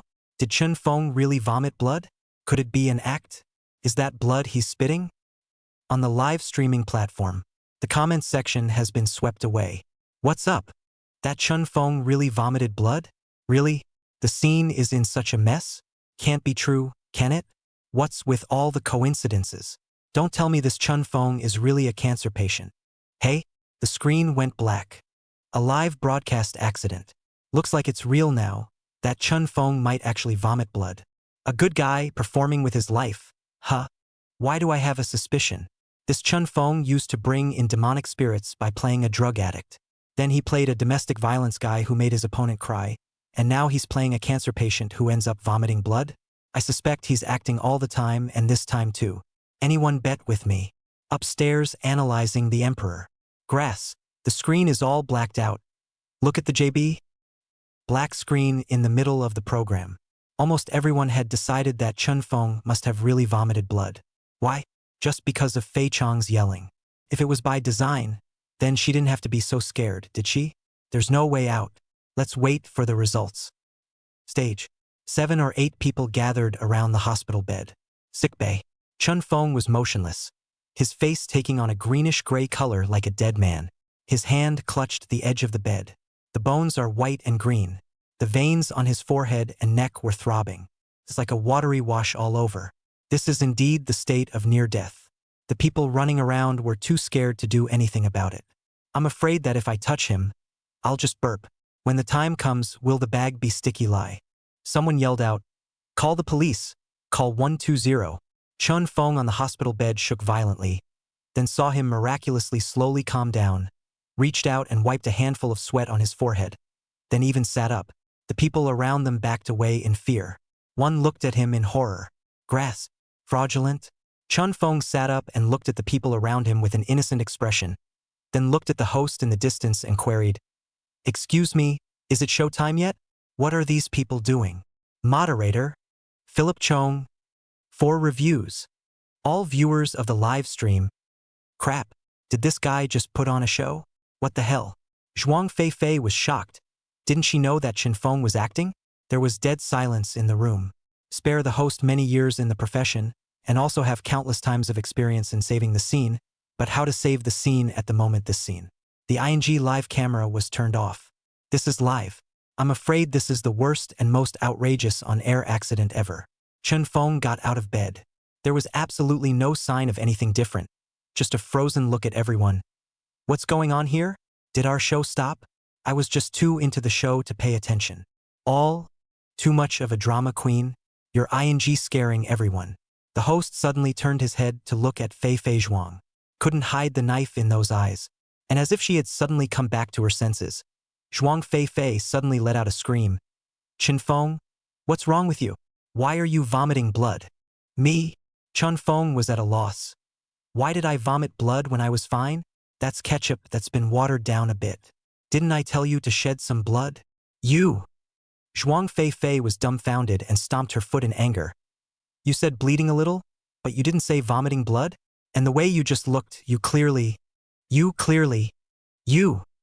couldn't go on. The way Chen Feng looked just now was exactly the same as someone who was ING dying. How come it's completely different now? Where was that greenish-gray face just now? What's with the red face now? Zhuang Feifei felt like her brain had completely gone down. Finished. People are acting while they have made a live broadcast into a live accident. What can we do about this? At this time, the general director below suddenly waved his hand at the host and shouted loudly underneath. Everyone take their positions. Idle people go down quickly. The live broadcast will continue. The camera switches out. Moderator, think of an excuse. All of you in the live stream, do yourself a favor. Sit down and continue to watch the scene quietly. Stage lights in position. Resume live footage. With a command from the chief director, the idlers went down. Big Brother camera turns on his equipment. The live streaming platform resumes the screen. For a while, the internet exploded. I'm going? The picture's there. What's going on? The screen is back on. It doesn't seem to be doing anything. Huh? That Chen Feng has already stood up. What's going on? I don't give a. What just happened? That Fei Chong is a cutie. What's with all the yelling? It looks like it's nothing. Today's program is wonderful. What just happened? Will the program explain? Definitely a live streaming accident. I guess it was Chen Feng's acting skills that scared Zhuang Feifei? Live streaming site. The big stage. Zhuang Feifei had been standing dumbfounded. The spotlight has been redirected. And the camera is on. 10,000 straw horses ran wild in the host's mind. MD, don't even give me the time of day. Let me make an excuse? I'm making gross excuses for such a major on-air accident. Forget it. Let's not talk about the black screen. The host simply threw the hot potato directly to the judges' table. Okay, for judges and teachers, the two of them have finished their performances. Now, please ask the 4 judging teachers to give their professional reviews. 4 reviews. You're not afraid to die, are you? Seeing that the spotlight was already shining over, the wily old Mr. Huang directly shrank back and said with a smile, Tong Gij to comment. Tong, you're the respected Mr. Wang. But why are you naming me? Who am I to critique? Who doesn't know that the show brought me in as a judge, not as a poser? Don't you just want to flow? You want me to judge? Is this something a human being could do? Tong Gij clenched her teeth and looked at Lu Tianqi beside her with a smile. Teacher Tianqi, it's better for you to give some professional comments first. Without saying a word, Lu Tianqi looked directly at Jiang Wen. Director Jiang speaks first.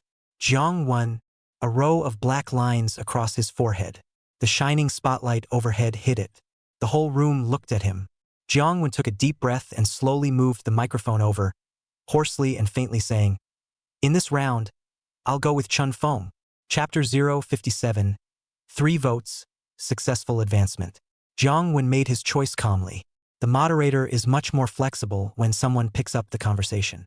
He immediately pulled the dumbfounded Zhuang Feifei to Chen Feng's side. While looking at Jiang Wen, Director Jiang, can you comment on it? No need to critique. Jiang Wen is also absolute, directly kicked the ball back again. The moderator was speechless. It's definitely time for a review at a time like this. Why else would you pick Chen Feng to advance? No moves. Get someone else. The host's eyes quickly swept over the judge's table. The oily Mr. Wong hugged his arms and leaned back in his chair. A "don't look for me" look written all over his face. Tongue can't find it. She's here to be a vase. As long as she looks good and she's beautiful, that's all that matters. It's her traffic that's wanted, not her expertise. Besides, does she have the expertise? More or less.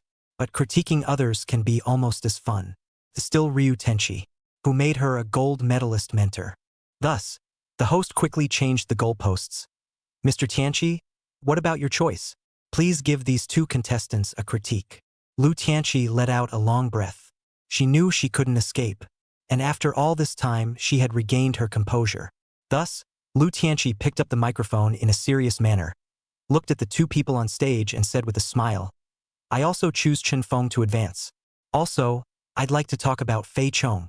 And you, in the middle of this performance, you made four whole mistakes. The first, when you first entered the hospital room, you showed mourning. But you know what, at that time, Chen Feng in the hospital bed was already moaning. The sound of that moaning, I'm sure it would be hard for you to hear it as well. So if you're really a nurse, your first reaction shouldn't be to stand in the doorway and act mournful, but to quickly run to the bedside and see the patient first. The second one, maybe Chen Feng scratched you when he grabbed your hand, and at that time you blurted out that it hurt so much off the top of your head, which is NG on the set, it's a major slip-up. The third one, after Chen Feng went quiet, you blanked out for about 40 seconds. Actually, in the meantime, you should prepare some personal monologues. This is a good time to show mourning. But you're cold. The fourth and most serious, why did Chen Feng spitting blood scare you out of control? You know, this kind of behavior of yours has instead made Chen Feng whole. It proves that his interpretation was so realistic that it freaked you out, and you were never in the scene either. Are you convinced when I say that? Zhuang Fei suddenly shouted out in excitement. I'm not convinced. The whole room was in an uproar. The host hurriedly waved his hand at the stage. Audience members, let's let Zhuang Fei come from my defense. After all, one has to give people a chance to speak. After saying that, he looked at Zhuang Fei. Zhuang Fei, you can say what you think. Zhuang Fei gritted her teeth, twisted her head to look at Chen Feng, and pointed with her hand. He's simply intentionally punking me. I did devise personal lines when he was calm, but he simply didn't pick them up. He's been ignoring me. He's wrapped himself up so tightly that he has absolutely no intention of cooperating. I've given him the subject a couple times and he won't answer. What does he want? And then all of a sudden I'm given the blood-spitting bridge, and of course I'm shocked. The host blinked and suddenly looked at Chen Feng and blurted out, Chen Feng, come, you also express your personal thoughts. My thoughts? Chen Feng stood with a bashful face. My idea is simple. I'm going to interpret a cancer patient, and a dying cancer patient at that. To be honest, I haven't come into contact with anyone like that. And naturally, I don't know what their inner world is like. If you can't grasp the inner world, I don't think you can just talk. Or say what? Does a dying cancer patient have any interest in talking? Guess not. So the way I approached it was to utilize body language for the effect of pain and to express all the emotions I was trying to convey in my body movements and voice. That's what I think. As for what Ms. Chong said, I don't agree. We're PKs, we're competitors. The rules of the game we drew were free for all and clinical. You should have designed your own big monologue since you chose to be a white angel. That's your mission, not mine. I'm done. The words were met with thunderous applause from below the stage. Some even shouted out, this comment is so spot on. Even Jiang Wan, who was on the judging table, picked up the microphone once again, cleared his throat and said, Chen Feng's understanding of the topic of this live test is spot on, so I choose him to advance. Tong Gij, who was next to him, also finally picked up the microphone and chimed in. I agree with Director Jiang. From my personal perspective, I still appreciate Chen Feng's angle of approach to this topic more. I also picked Chen Feng to advance. Another round of applause. For reviewers, 3 votes passed. Therefore, Chen Feng had theoretically advanced smoothly. At this point, Mr. Huang finally picked up the microphone unwillingly, cleared his throat and said, I'll say a few words.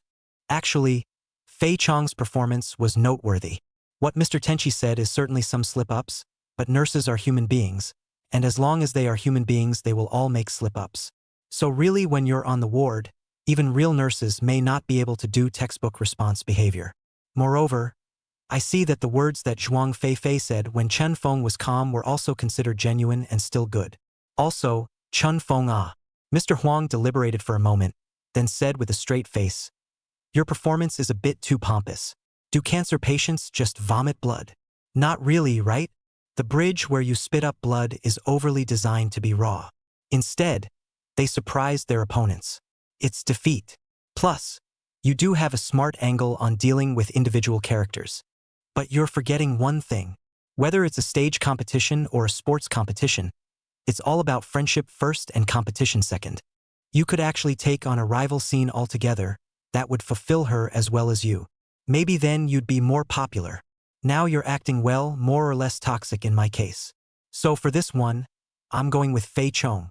As soon as the words fell, Zhuang Feifei on the stage suddenly whimpered and cried out, bowing in Mr. Huang's direction and whimpering, Thank you, Mr. Huang." "Oh, you're welcome." Mr. Huang sat down with a smirk on his face. On stage, Chen Feng had a bashful expression on his face. "Friendship first, competition second? What's the point? Greasy yellow, why are you so good at giving away favors? Just give it away? Did you have to step on me? But it doesn't matter. Gripe you?" Chapter 058, we're looking for an assistant actor. On the live streaming platform, the comments section blew up again. "Just now, Mr. Huang said these words, why does it make me feel like wanting to vomit? Did you eat too much tonight? Seriously, it's going to be off the charts. And ing friendship first and competition second? How can a human being say that? What's the point of having a PK? Disgusting, greasy yellow fairy. Pink off, pink off, pink. Why do you have to step on Chen Feng when you can just praise Zhuang Feifei? Do you think the three sisters of the capital circle are called the three sisters for nothing? There's someone behind them. Mr. Huang must give some face. We can't let Fei Chong lose too badly. The only failure of this program so far has been Mr. Huang. Agrees with upstairs. The internet is up in arms. Support for Chen Feng is growing. The number of road warriors has been continuing to skyrocket. There were almost overwhelmingly negative comments about that comment from Mr. Huang. Live on stage, Chen Feng defeated Fei Zhuang by a score of 3-1 and advanced to become the first contestant to advance to the top 5. The two retired. Coming backstage, Zhuang Feifei had red eyes and was directly taken away by her assistant and the company. Those people looked at Chen Feng with a kind of hostility in their eyes. Chen Feng was indifferent. Elegantly, he returned to the waiting area. This is a place where only the promoted players can come. There's no one there yet. Chen Feng sat on a chair and picked up a bottle of mineral water and filled it with a few mouthfuls. Next, watch the battle. 3 hours rushed by. The remaining 4 games, intuition is not as exciting as the first. It's all a fixed repertoire. One of the matches between the crown prince of the Beijing Circle, Li Han, and Uncle Black Earth's shut-in disciple, Su Yao, went off without a hitch, advancing straight to the top with a crushing victory. The 2 remaining groups advanced 1 man and 1 woman. The man's name is Zhao Yiming. The woman's name is Song Yunxiao. All serious actors. None of them are too well known, but they are quite a sight to behold on stage. So, the final 5 came out. The next tournament will be the competition for the 3rd place in the Yanjing tournament. 5-3. The format of the tournament has also been tweaked. After the live broadcast, Assistant Director Li Dong called the 5 advanced contestants together and informed them of next month's competition format on the spot. 5 contestants, each looking for a support act. And the choice of plays for the competition is still out of the hands of the organizers. The rules of the competition are based on a popularity contest, in which the 4 judges will no longer have the power of life and death. The reviewer can only provide a portion of the popularity value. The remaining popularity values are generated by online voting. At the end of the day, the most popular will be the top 3, and the 4th and 5th most popular will be eliminated. After hearing the rules of the competition, the 5 players more or less stared, looking for support acts, and at the end of the day, it's online voting that counts for popularity. That underhandedness is too likely. The popularity value alone is the piece that can be used with money power. What's the point? Beijing Circle Prince Li Han and Uncle Black Earth's shut-in disciple Su Yao, these 2 needless to say. The popularity must be the 1st and 2nd. In other words, the remaining 3 people are competing for 1 spot. Both Zhao Yiming and Song Yunxiao's faces were crumpled. and Li Han always had a disdainful look on his face. Only, tonight, his eyes unexpectedly glanced at Chun Feng quite often. Just after 10 p.m., the show finally broke up in the Grand Ole Opry. The next round of the best of 3 is scheduled for the weekend a month from now. The still prime time left the theater and came outside. Chun Feng stood on the street and stretched hard. There's a sense of hijacking. Tonight, when substituting for a dying cancer patient, that feeling, don't even mention it, is really like dying. It's a nightmare experience. Luckily, it exited in time. Otherwise, Chun Feng suspected that if he delayed any further, it was highly likely that he would really hiccup. The system is also the pits. Any character can be activated for you. So, in the future, you can't play a corpse even if you're dead. I don't think there's any chance of that, is there? Where are we going tonight? It's better to stay in a hotel. I'll have to find some time in the next couple days to figure out how to buy a house in Yanjing. Just buy a turnkey second home outright.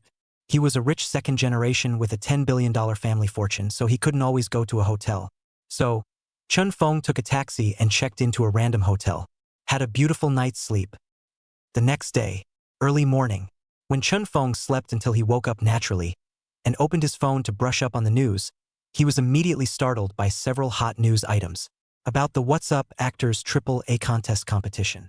One of the items is that someone let it out that Uncle Black Earth will be directly transformed into a supporting guest to participate in the match with shut-in disciple Suyao. This one can be sensational. How much does Uncle Black Earth like this Suyao? All in person. Then it goes without saying that he's definitely one of the 3 in the top 3. No. The other hot news is that the crown prince of the Beijing Circle, Li Han, let the word out that he was going to invite the Beijing Circle's movie queen, international chapter, to assist in the competition. Another big fight. No argument, and a seat is locked up in the AAA as well. There's also a hot news story about the live streaming of a live accident last night. It was put out by the program. In the news, Chun Feng was taken to task.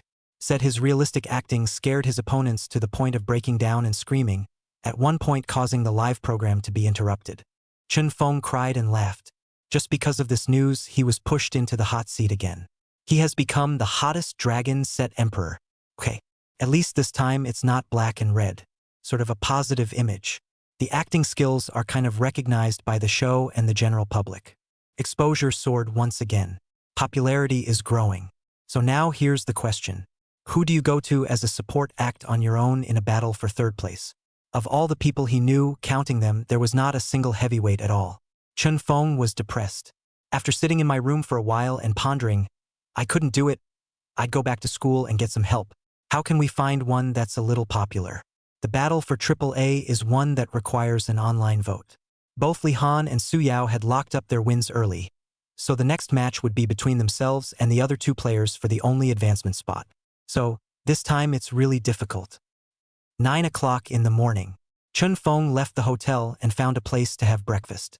Just as he was about to take a cab back to school, his cell phone suddenly rang. Picking it up, it was an unfamiliar number. Chun Feng casually picked up the phone. Hello. Hello. Chun Feng, this is Song Yunxiao. Chun Feng froze. It's her? Isn't that the girl who advanced to the final 5 together yesterday?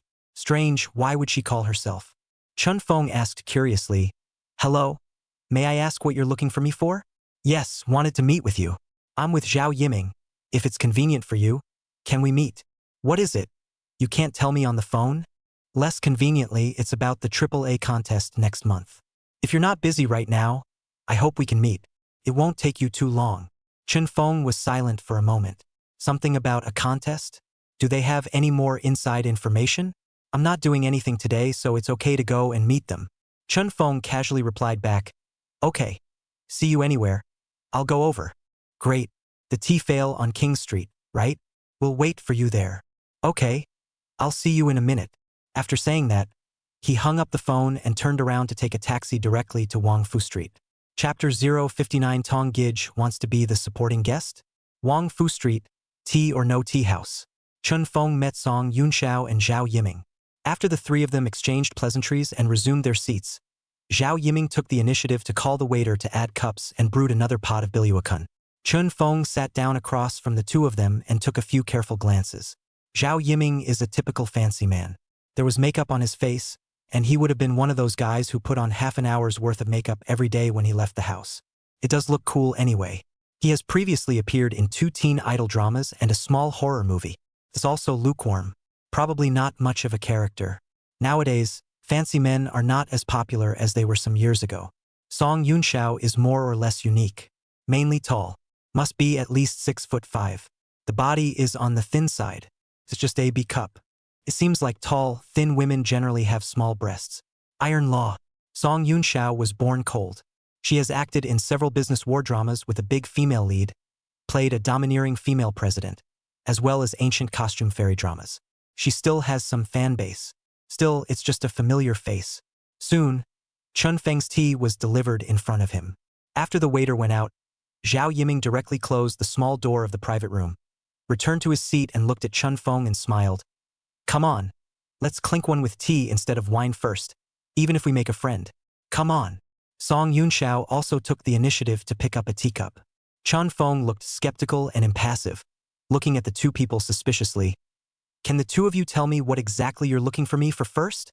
Chun Feng, don't think too much, it's nothing. The three of us are all players who have advanced to the top 5. Making friends in private isn't that unusual, right? Zhao Yiming's tone was quite strong. Song Yunxiao also smiled and explained. Chun Feng, clink your glasses first. Making friends is the only way to talk. We definitely don't have bad intentions. Chun Feng blinked before he picked up his teacup and gently clinked it with the two of them. The 3 men took shallow sips. After putting down the teacup, Zhao Yiming looked at Chun Feng and said bluntly, Chun Feng, we treat you as a friend, so we said it directly. The AAA contest, as I'm sure you know by heart, is a battle to the death where the 3 of us compete for a single AAA spot. Right? Those 2 are letting it all out on the internet. One support act is still Uncle Black Earth, and one support act could be the Movie Queen International chapter. So the stage performance, the 3 of us are definitely finished. If there was no online voting for popularity, we wouldn't be looking for you, and the 3 of us would just grab a spot based on our own merits. But now there's the canvassing session. So we actually have a chance. Hearing this, Chun Feng looked skeptical. What are the chances? What chances can online canvassing have? Those 2, one to find the Black Soil Uncle, one to find the international chapter, even if the network vote, but also certainly people are more popular. What are your chances? Chun Feng didn't get it. At this time, Song Yunxiao took over the conversation. Chun Feng, our chance is to find water armies to brush up our popularity. Do you understand what I mean? Chun Feng froze. Looking for a water army to brush your popularity? Can you still brush past those 2? If they brush too, then we definitely can't brush them. But as far as I know, they won't be looking for water armies to brush their popularity at all this time. Song Yunxiao said excitedly. They've got such a big shot as a supporting guest. There's no way they're going to spend money to brush up their popularity. For one thing, they think they'll get enough popularity with the help of acting guests. Secondly, the supporting guests are there. If they are still brushing the angry people behind their backs, and the supporting guests know about it, wouldn't that be a slap in their own face? So they won't brush. Since they won't brush it, we have a chance. Zhao Yiming on the side also got excited. Chun Feng, I know a buddy who specializes in water armies. It's not that I'm bragging, he has tens of millions of brushes under him. With money, he can help us. He can monitor the popularity ratings of those 2 online and be ready at any time. When the match is almost near the end, if those 2 don't have big swings in their popularity ratings, that means they haven't swiped at all. When the time comes, we'll be able to strike. That friend of mine can help the 3 of us brush up our popularity to the top 3. As long as we do a good job, there's no chance we can brush those 2 guys off and the 3 of us advance to the top 3 of the Yenjing tournament. Well, want to join? Chun Feng didn't say anything, just looking at them like they were little cuties, like looking at these 2 people in front of me. You're fooling your father? How much would it cost to rely on water armies to brush down the popularity brought by Uncle Black Earth and International Chapter? Where's the hullabaloo? And a short-term surge in popularity, isn't that proper cheating? When the organizers are cuties. Song Yunxiao probably also guessed what Chun Feng was thinking and hurriedly explained. Chun Feng, Zhao Yiming's friend is a professional brush. People have said that there will definitely be no breakage. People's tactics will definitely not allow our popularity to explode in a short period of time. Don't worry about that. I also know something about the way they run their water armies, which is actually quite secretive. As long as there's money. Chun Feng blinked. How much does it cost? Zhao Yiming held out 5 fingers, This number. $500,000? Zhao Yiming snorted. $500,000? Dude, $500,000 isn't even enough for people to drink once. It's 5 million, just 5 million, it's still a friendly price. Chun Feng? Song Yunxiao looks like he should have a slightly higher IQ, and hurriedly said with a smile, Chun Feng, this 5 million, the three of us will share it equally. What do you think? Think about it. Zhao Yiming added, Dude, you can't trap a wolf without giving up your son. If you want to become famous, you have to pay something upfront, whether it's money or something else. You should know this, right? Chun Feng? Speechless. Calling yourself early in the morning for this thing. Thought I had some inside information. Looking for a sailor? Spend $5 million on a water army? What's wrong with you? Just then, Chun Feng's cell phone rang. Pick up your cell phone and take a look. Still an unfamiliar number. And who's looking for himself? Chun Feng looked at Zhao Yiming and Song Yunxiao and casually said, Sorry, taking a call. After saying that, he got up and walked to the window and answered his cell phone. Hello? Who is it? Hello? Is this Chun Feng? Yes, I am. Chun Feng, hello? I'm Tong Gij's assistant Sasha. Chun Feng froze. Assistant Tong Gij? Behind. Zhao Yiming and Song Yunxiao were stunned at the same time. Who? Tong's assistant? Call Chun Feng? There's a sense of crisis yet. Chun Feng was also a bit suspicious. At this time, Sasha on the phone spoke again. Chun Feng, it's like this. If you're free, we can meet up. Chun Feng was even more confused. Meeting with you? We don't seem to know each other well, do we? Well, it's not too familiar. But don't we get acquainted when we meet? Okay, I won't joke with you. It's like this, about your third place competition next month. Aren't you looking for supporting guests? Tong Gij asked me to ask you if you found anyone yet. Chun Feng honestly shook his head. Haven't found it yet. That'll do. Tong said she can be your supporting guest if you want. So, would you like to meet with me to talk about it? Chun Feng was stunned and flabbergasted. What? Tong Gij wants to be my supporting guest. Behind. Zhao Yiming and Song Yunxiao. Two faces are confused. Chapter 060. It's better for Jiang Wan to be the supporting actor. Tong wanted to be a supporting act for herself. Chun Feng was more or less surprised, though he couldn't deny that he was now getting a bit of exposure and more or less traffic. But compared to a traffic star of Tong Gij's caliber, that's still a long way off. The firefly versus the moon. Therefore, Chun Feng was not arrogant at all. I really never dared to think that a big star like Tong Gij, who was sitting in the judge's chair, would take the initiative to call herself and ask to be her supporting guest. Come to think of it, she has enough traffic. Popular. Actually, Tong Gij's acting wasn't that bad. After all, people are child stars in their own right. Although the theater is more or less fixed, coupled with the duck voice is really not very good, but it is more than enough for his own play. And save yourself the trouble of looking for it. Chun Feng made an immediate decision and directly returned. Is that Sister Sasha? LOL. Better call me Sasha. I'm not as big as you. Chun Feng laughed. That's fine, Sasha. Tell me a location. I'll go over and find you. Okay. Hang up and I'll send you the address. Tong Gij is there too, so just come over yourself. We'll wait for you. Okay. See you in a minute. After saying that, he simply hung up the phone. Accident. What a surprise. Took a lot of effort to get there. As soon as Chun Feng turned around, he ended up realizing that Zhao Yiming and Song Yunxiao were both sitting there with an embarrassed look on their faces. Neither smiling nor not smiling. Embarrassing indeed. Originally, I was thinking of pulling Chun Feng into the gang. Turns out people are more. The famous Tong Gij actually rushed up and volunteered to call him as a supporting guest. Where's the hullabaloo? I thought it was a bronze, but it turned out to be a ing king. Just as Chun Feng was about to say goodbye to the two people and leave, his cell phone once again rang. Pick it up. Holy. Surprisingly, it was Jiang Wan. The last time Jiang Wan was ready to sign Chun Feng that time. Although the negotiation did not come to fruition, Chun Feng also left Jiang Wan's phone number. I can't believe he called in person. Chun Feng hurriedly walked back to the window again and quickly picked up the phone. Hey, Director Jiang. Chun Feng, are you busy? Not busy, it's fine. What did Director Jiang want to see me about? Behind. Zhao Yiming and Song Yunxiao exchanged glances. Who? Mr. Chang? It's not Jiang Wan, is it? Why did Jiang Wan call him in private too? Is there a back door? Chun Feng was also suspicious in his heart. What did Jiang Wan mean by calling him at this time? Got an inside track? On the phone, Jiang Wen's voice was consistently husky and magnetic. Chun Feng, have you found the supporting cast? Upon hearing these words, Chun Feng's heart shook. You don't think so? Could it be that Jiang Wen wanted to be a supporting act for himself as well? Chun Feng hastily shook his head. Haven't found it yet. Oh, no luck yet. Is there anyone you're targeting? If I know them, I can pass a message or something. Need any help? Chun Feng laughed. Director Jiang. Not for now, thank you very much. If I really can't find it later, why don't I ask you again?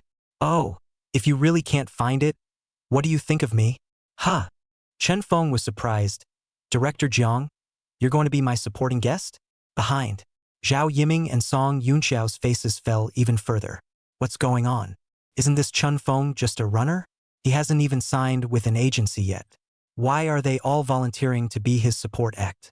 Even Jiang Wen took the initiative to call? What the hell is wrong with you today? On the phone, Jiang Wen smiled and said, if you think it's appropriate, I can be your supporting guest as well. Chen Feng, think about it. I'm in the car now and I have time tomorrow. If you think it's okay, you can come find me tomorrow. That's fine. Chun Feng hurriedly replied back. Director Jiang, then you can get busy first. Well, I'll see you tomorrow. After saying that, he simply hung up the phone. Chun Feng put down his cell phone and let out a long breath. It doesn't seem like you have to choose, does it? If you can get Jiang Wen to be a supporting guest, then you definitely don't need Tong Go Go Gu. The position is there. Chun Feng turned around. Zhao Yiming and Song Yunxiao were all drinking tea with their heads down. Even the eyes were averted. Chun Feng simply didn't bother to be polite and casually said, two of you, I'm sorry. I really don't have that kind of free money. Two of you find your own water armies. Goodbye. After saying that, he hurried out. As soon as he left, Zhao Yiming pushed the teacup over in anger. Song Yunxiao silently put down his teacup. Neither one of them said anything. After just 5 minutes of silence, Song Yunxiao got up and prepared to leave. As a result, just as he reached the door, Zhao Yiming suddenly asked, you're just leaving? Or what? Song Yunxiao had lost the enthusiasm he had at the beginning and said helplessly, do you still have a way? I don't have that much money anyway. What about your tea money? What? Song Yunxiao's eyes widened in shock. Tea money? You don't still want me to pay for the tea, do you? Hell no. After saying that, he rolled his eyes and turned around and slammed the door with a bam. Zhao Yiming. A very upscale cafe on the edge of the Third Ring Road. Chen Feng arrived. Although he had already decided to choose Jiang Wen as the supporting guest, Tong Gij's side had to come over to say thank you in person. After all, people call to ask for help of their own accord. It's kind of a favor. Enter the coffee house and come to the small booth. Reaching out, he knocked on the door. Gomein. A bright girl's voice came from inside. Chun Feng could hear that it was that Sasha's voice. Chun Feng pushed his way in. Inside the booth, there was just one girl. There was no tongue. The girl sitting at the coffee table was unexpectedly stunning. Big flaxen waves. A black hoodie jacket with the kind of super short denim hot pants made to look old underneath, 2 long bare legs, and a pair of sneakers on her feet. Skin milky white. Melon face, willowy eyebrows. A pair of quite foreign European eyes. Nice guy. There's a kind of beauty called a celebrity's assistant. This Sasha carries a star quality all by herself. I wonder if Tong Gij can hold her down when walking with her? There you are, sit down. As soon as Sasha saw Chen Feng come in, she greeted him very warmly and sat down. Then pour the coffee, always with a big smile on his face. Sweet. This is a girl who loves to laugh. Generally girls who love to smile have a good life. Chen Feng sat down. Looking around, he asked suspiciously, hello? That Tong Gij is not here. Oh, not so coincidentally. She was called away on a temporary matter. Sasha pushed a cup of coffee in front of Chen Feng and said with a smile, it's fine. Tong Gij said that this matter would be handled by me on behalf of you. As long as you agree, she's coming to be your supporting guest for next month's competition. Chen Feng? Unluckily, I didn't see anyone. I was going to explain it to her in person, but Director Jiang Wen had already agreed to help, so there was no need to bother her. It's better to explain such things in person. Turns out the person had something else to do and left. Chen Feng scratched his head. Sha, who had shrewd eyebrows, could tell at a glance that something was wrong with Chen Feng and immediately asked with a smile, what's wrong? You don't want to use our Tong Gij? No. Chen Feng hurriedly explained. Just now, after hanging up with you, Director Jiang called me. He said he could be my supporting guest. Huh? Director Jiang. Sasha's eyes instantly lit up, looking at Chun Feng in amazement. Director Jiang actually took the initiative to call you to be your supporting guest? What's your relationship with him? Oh, it doesn't really matter. A while ago, he wanted to sign me, but for some reason, I turned it down. Sasha, you turned it down? What a character. Oh, this runner. Chapter 061, Yenjing Big Girl Rosa. In the small box, Chun Feng briefly explained to Sasha about Jiang Wen and apologized. It's really no big deal. Although Tonggij is quite hot right now, isn't that a small thing compared to Jiang Wen? If there's a chance to get a hand with Jiang Wen, cutie, I'll know how to choose. So Sasha understood. The two of them had a good conversation. 10 minutes later, all that needed to be explained was explained. Chun Feng got up and nodded. All right then, I'll leave first. Say thank you to Tonggij for me, and thank her very much for her righteous help. Later, Sasha suddenly got up and said sharply, Don't you go yet. Anything else? Chun Feng froze. The thing is no. Sasha's beautiful European eyes narrowed slightly as she smiled and said, It's hard for me to have some time, so why don't you stay with me and talk some more? Okay? I'll talk with you? Chun Feng was stunned. Yes, I want to have a chat with you. I'll be honest, I've been following Tonggij to see the scene after the last few episodes. I'm quite interested in you. Chun Feng? Accidentally. Is this girl so direct? Sasha laughed. Don't be so surprised. I'm also half of the circle. We are also considered to have known each other for a while. Let's make friends? With that, he pulled out his cell phone and directly waved the QR code. Come on, buddy up. Chun Feng was also crying and laughing. All right. The girl's bright personality made it hard not to like her. Plus en plus. Chun Feng didn't make any pretense, took out his cell phone and swiped the QR code, and the two of them added their friends. After putting down the phone, Sha stretched her hand at Chun Feng, formally introduced myself. My name is Luo Sha. I graduated from the Communication University. I've also just been working as Tonggij's assistant for 6 months. Do you know her? Chun Feng was puzzled. Don't recognize it, Sasha said in a serious manner. I have passed 3 rounds of interviews in a proper manner, and finally signed the contract in person in front of Tonggij's mother and father before I got this career. Oh, have a seat, Chun Feng. If you have time, let's talk for a while. I'm actually particularly interested in you. I just want to know how your acting skills are different from everyone else's. Chun Feng shrugged and sat down. Where is it different? It's not the same anywhere. Sasha leaned on her chin with both hands, her big eyes staring straight at Chun Feng. Whatever you act is just like the real thing. I've never seen someone with acting skills like yours in all my life. Even if it's Jiang Wen, he can't do it so realistically, right? It's not that much of a stretch, is it? Chun Feng smiled. Really exaggerated. Sasha nodded seriously. So an idea came to me. I want to get to know you and find out what you're like in your everyday life. Very common, Chun Feng said indifferently. Ordinary enough to throw me into a pile of people and never find me again. That's very impressive of you. Sasha shook her head and murmured. Usually so ordinary. Once you appear in front of the camera, you're different. You're a born actor, aren't you? Chun Feng smiled. I really don't know how to be humble anymore. Solely no longer humble. You boast. See what you can boast about. Then again, talking to Sasha was a really relaxing experience. Unprecedented ease. Sasha is very real. It's that fresh out of college feeling. Youthful, hot-blooded, and passionate. Plus, she is outgoing and social, making her a very attractive girl. She didn't feel quite the same as either Lu Rui or Liang Wanqiu. It made Chun Feng feel fresh. So the two of them sat down in the tea house and started chatting. The sky's the limit. As she tugged, Sasha's eyes slowly changed. It's getting brighter. Why? It was because she was stunned by Chun Feng's vast knowledge. Chatting with Chun Feng, no matter what topic, which industry, what region, there was almost nothing that could be difficult for him. That's an amazing read too. But it's obviously not that old. How could she know that Chun Feng had lived through one life? This insight and experience is naturally extraordinary. Sasha just graduated after all. It is easy to have a strong heart for boys. So, by the end of the conversation, she already had a little girl mentality. A few hours later, it was starting to get dark outside. Only then did Chun Feng stop the conversation and let out a long breath. It's almost dark. I have to go. Why don't we talk again some other day when we're free? My God. It's this time of day? Sasha was shocked to see the time.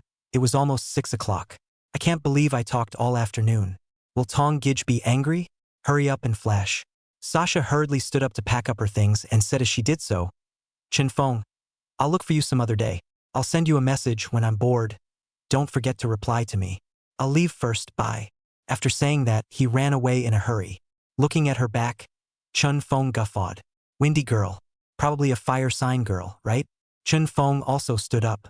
I was just about to leave when I accidentally saw a small lady's purse left under the opposite seat. The Sasha's. Chen Feng hurriedly picked up his wallet and chased after him. Just walked up to the front desk and was stopped. Sir, there's no check yet. Chen Feng froze. Lean. That girl actually left without checking out? Simply crashing. Chen Feng settled the bill with a speechless face. And when he went out again, where was Sasha's figure outside? No way. Take it first. Chen Feng picked up the wallet and opened it inside to take a look. $1,000 in cash. 3 bank cards. An ID card. Pulling out his ID and taking a look at it, he couldn't help but smile. Now Sensei is pretty, but the photo on the ID card is still pretty filed. Silly with a baby bump. Rosacea. 4 years younger than myself. Huh? The place of origin is Yenjing local. This is a big Yenjing chick. Huh? There was also a photo inside. A photo of Rosa Sarah herself. It's beautiful. The setting is winter and it's on campus. She was wearing a white down coat and a big smile. Like a pure angel. Honestly, the overall feeling seems to be better than tongue. Chen Feng put away his wallet. Grabbing his cell phone, he flipped open Rosa Sasha's V message and directly sent her a voice. Sasha, you dropped your wallet? It's here with me. Soon after, the voice replied. Let's put it at your place for now. My cards are for show anyway. There's not much money in them. No doing weird things with my pictures. I'll get you to get them later. Chen Feng? This girl, she's a little feisty. Chen Feng shook his head and put away his cell phone and turned to leave. Meet Jiang when tomorrow. Since he's willing to help, there's no need to find anyone else. With his popularity and influence, he's no worse than Uncle Black Earth or the international chapter. So, stage performances don't have to be a concern. Popularity polls can't be bad either. A run at AAA is certainly not a problem. I just don't know if there's any chance of taking the first place crown in the division. Looking forward to working with him. Chapter 062 let Chen Feng have a live teaching session. The next day, it's drizzling in Yenjing. Early in the morning, Chen Feng got up from his hotel bed and briefly primped himself, then went downstairs to eat. After the meal, called Jiang Wen directly. I need to meet with him today to talk about the supporting cast. Soon, the call was answered. Hey, Director Jiang, this is Chen Feng. Are you free today? Free. Why don't you come over to Rai College now? I'll be here. Let's talk about the supporting cast together. Come over as soon as you can. I'll be waiting for you. Okay. It's on its way. Chen Feng hung up the phone, more or less surprised. Rai College? Isn't that Mr. Huang's personal art training school? Why is Jiang Wen there? Go check it out. Chen Feng immediately took a taxi and rushed to Maitian College. An hour or so later, Rai College. Chen Feng met Jiang Wen, as well as Mr. Huang, who always wore an impish smile. The 3 men exchanged pleasantries. Although Chen Feng wasn't a fan of the words that Mr. Huang had commented on him during the live broadcast, he still gave him enough respect. After chatting for a few moments, I realized that Jiang Wen had come over specifically to talk to Mr. Huang. As a result, I had no idea that after the talk, Mr. Huang did not let Jiang Wen go, but dragged him to the classroom to tell a group of students who were in class about the performance. Jiang Wen was clueless. Just deal with it casually. Maitian Academy was founded by Mr. Huang. It is an art school that specializes in training. The intake is for young people who want to learn how to act. Some of them are from the section, some are halfway decent. The student population is pretty good anyway. He had taught at Yening for so many years, and had brought out star students who were household names, so a man's name was a tree's shadow. No matter how expensive the tuition is here, as long as the child likes it, then send him her to learn acting. They all believe that Mr. Huang can raise their children to be stars too. So this has made Mr. Huang a lot of money. Now Chen Feng is here. Teacher Huang, who was full of ghostly water, immediately looked at Jiang Wen and laughed. Director Jiang, I know you are very fond of Chen Feng. Do you think this will work? All the students are still in class at my place. Have Chen Feng make a trip over there as well to teach my students a lesson as well. I've always been suspicious of his acting skills that are so realistic that it's hard to tell the difference between real and fake. Take this opportunity to observe me as well. Well, you give the title. Chen Feng, are you okay with this? You're one of the top 5 in the Yenjing competition, and you're even an actor that director Jiang gave a thumbs up and praised. Mind you, there really aren't many people who can get a thumbs up from him. Well, Chen Feng, this old greaseball, is really okay. Let me perform for your students? It's not a good intention either. It would be just as well if he acted himself. He would consider it free to hire an actor for a live teaching session. All without paying an appearance fee. If it's not well acted, he'll definitely turn on the taunting mode. While on the air, he criticized his pompous acting. Chen Feng was also speechless. I don't know why, but I can't feel any respect for Mr. Huang, whom many people respect. Always felt bad for him. Moralistic feeling. Chen Feng looked at Jiang Wen. He could not gripe about Mr. Huang, but Jiang Wen's face still had to be given. After all, people are actively calling to help. It's a favor.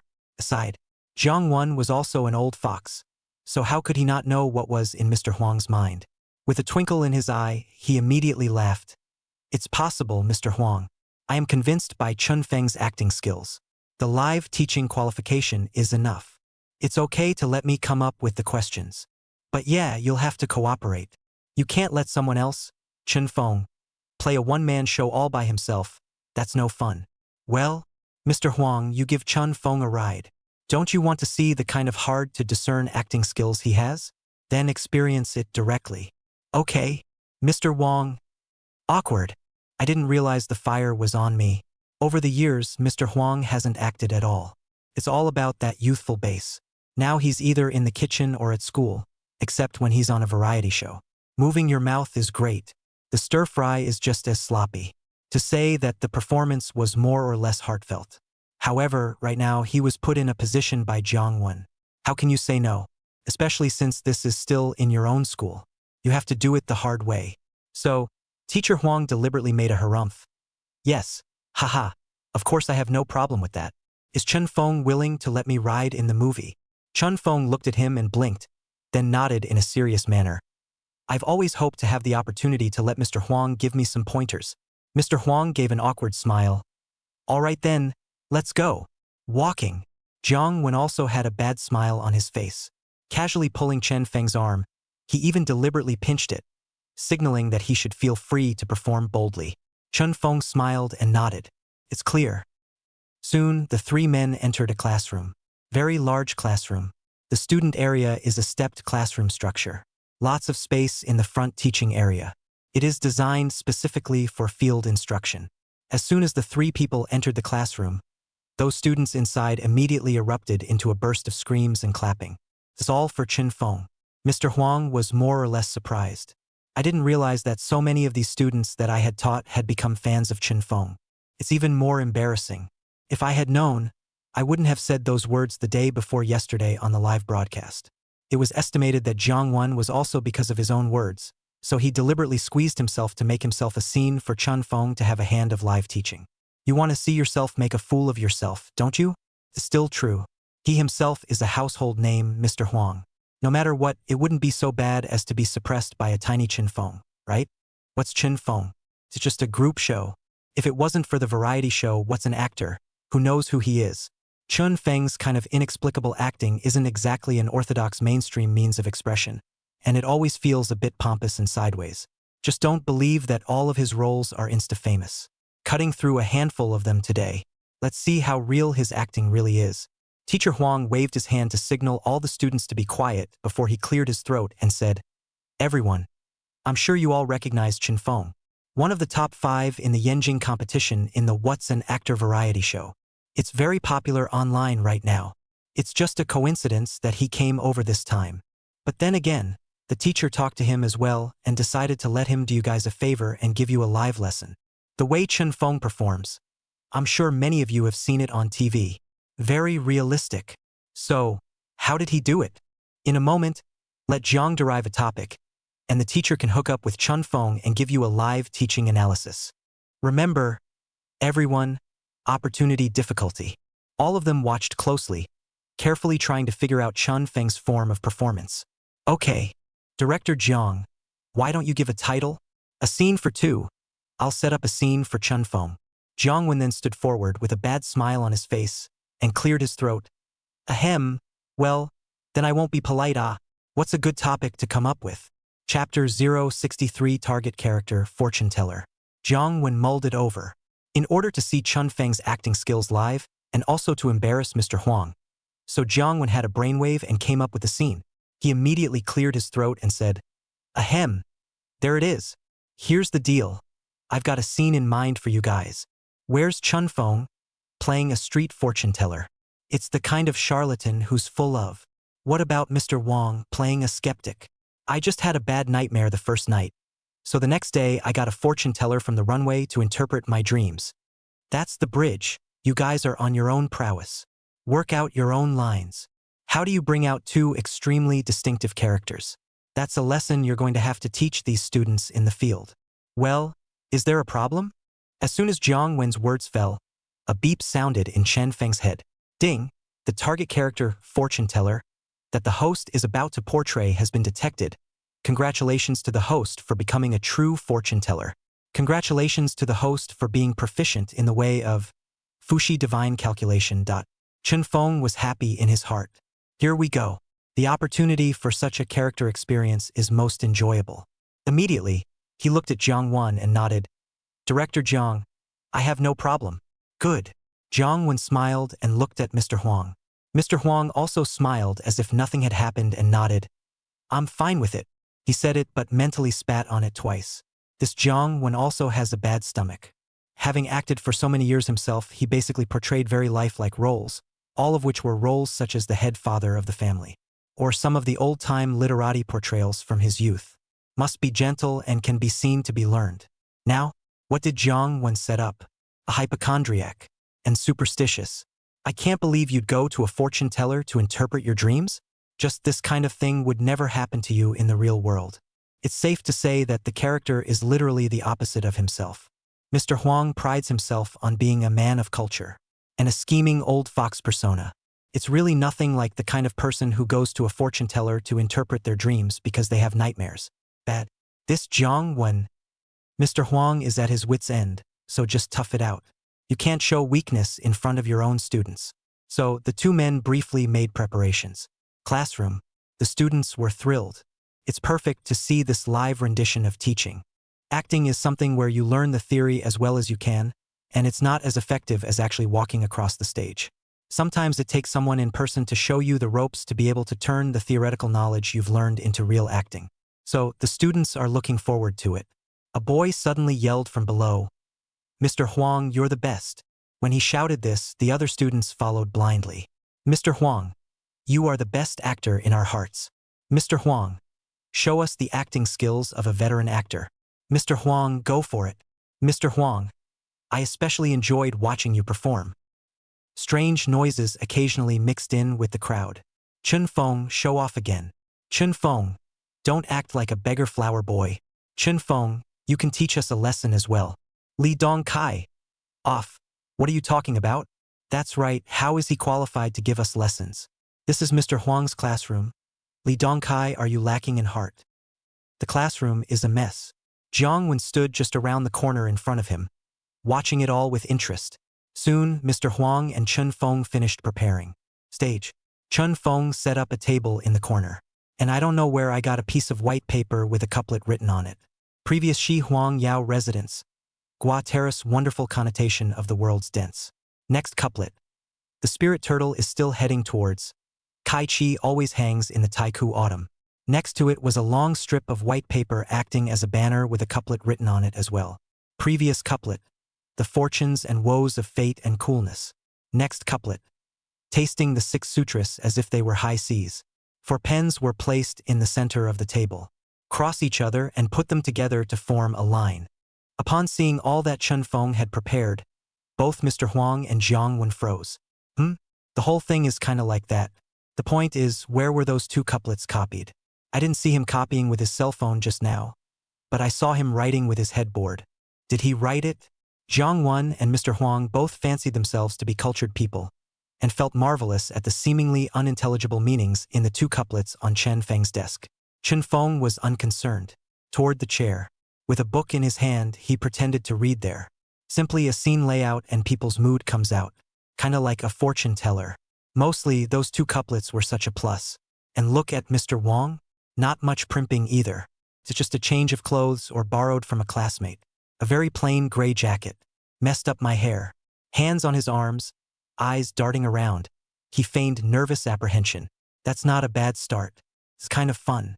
Jiang Wen stood at the edge and rushed the students below with a deep bellow. All right, all be quiet. The stage is about to start performing. Remember, this is live teaching. All watch with wide eyes. After saying that, he rushed towards Chen Feng and Mr. Huang with a shout. Action! Scene 1. Mr. Huang is sneaky. Walking on stage. Suddenly catching sight of Chen Feng sitting in the corner, he took a closer look at the couplet on the table, hesitated, and finally walked over. Hearing the footsteps, Chen Feng put down the book in his hands and glanced up. An involuntary smile crossed his face. As Mr. Huang got closer and closer, the book in Chen Feng's hand was placed on the table. Come to see.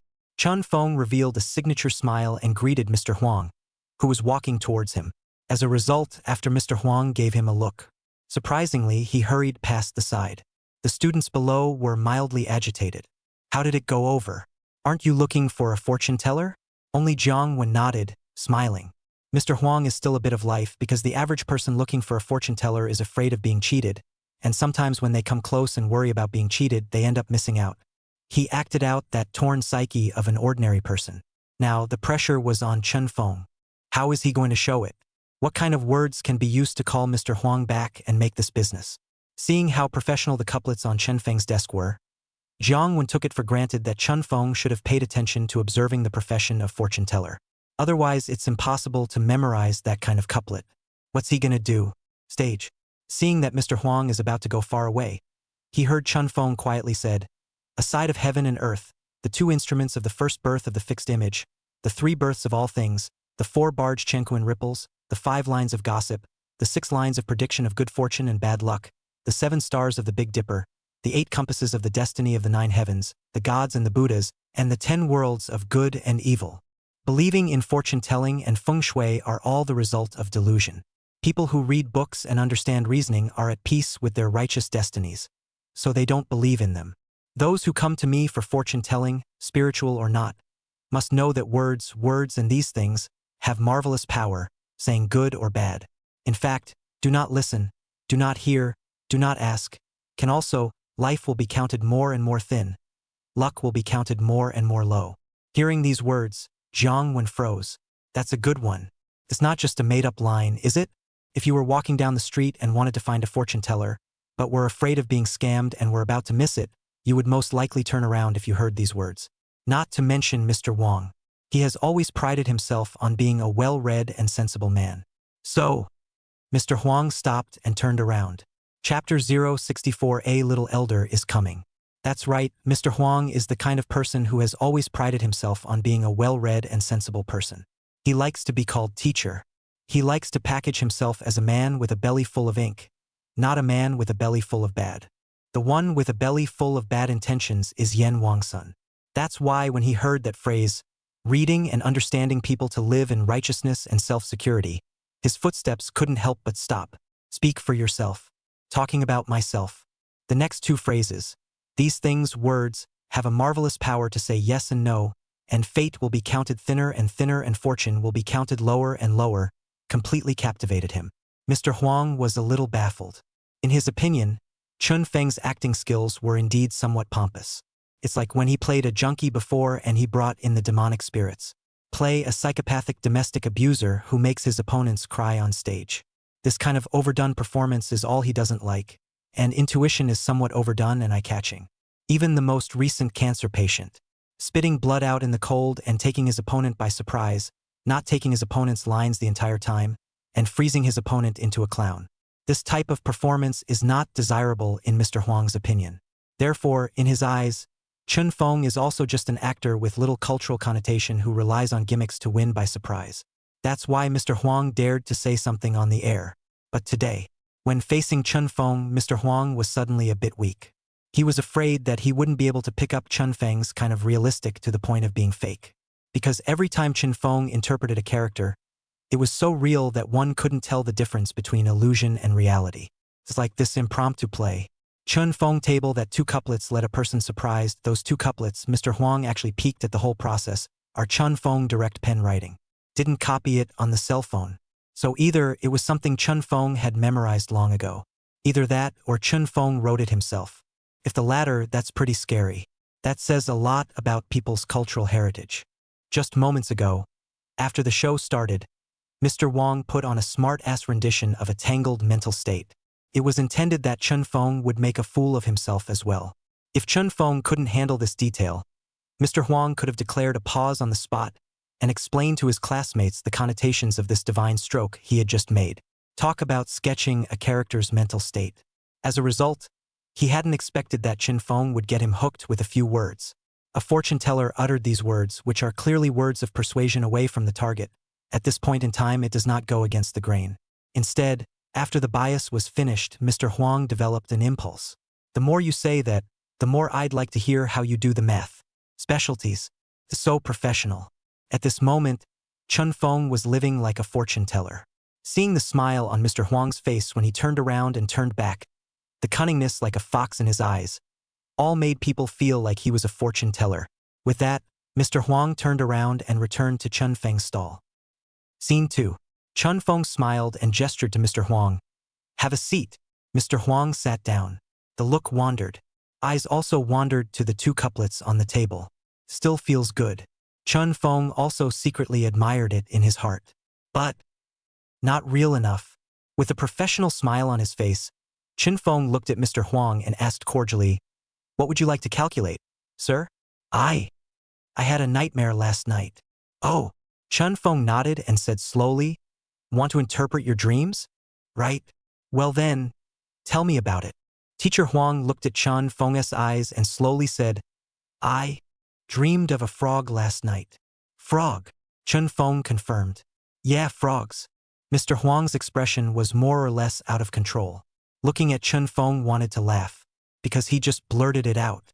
He was curious to know how Chun Feng was going to interpret this piece of dream interpretation. What kind of lines did he have to prepare to get through? Chun Feng looked at Mr. Huang's expression that was about to get out of control, and still said in a serious manner, "Frogs in dreams symbolize success, friendship, and a contented and pleasurable state of mind. To dream of frogs in a pond of water suggests that you have tolerant friends who can help you overcome difficulties. To dream of frogs in a meadow foretells that you will gain an open-minded and cheerful mentor who will help you in many ways. To dream that there are many frogs indicates that you live a simple life. If you dream of many frogs while you are ill, it is a sign that you will recover quickly. To dream of a summer night with the sound of frogs indicates that you get along well with many friends and have a good relationship." Speaking of this, Chun Feng asked with a smile, "May I ask, sir, what was the situation with the frog you dreamed of?" Mr. Huang couldn't hold back his laughter more and more and said with an out-of-control expression, "I dreamt that I turned into a frog myself and caught mosquitoes in the pond to eat." At the end of the sentence, completely strained, poofed with joy, Jiang Wen in the distance frowned inadvertently. It was the students below who were indifferent and laughed along, because they treat it as a mere teaching, without the slightest hint of respect for the performers on stage. Mr. Huang laughed, but Chun Feng was still in form. Just, his expression suddenly changed. The smile on his face slowly disappeared, and he looked at Mr. Huang with more or less terror in his eyes. Chun Feng didn't say anything, just watching Mr. Huang's face carefully. Teacher Huang was a little hairy from his look and asked suspiciously, "What are you looking at?" "Sir, dreaming about frogs is supposed to be a good omen.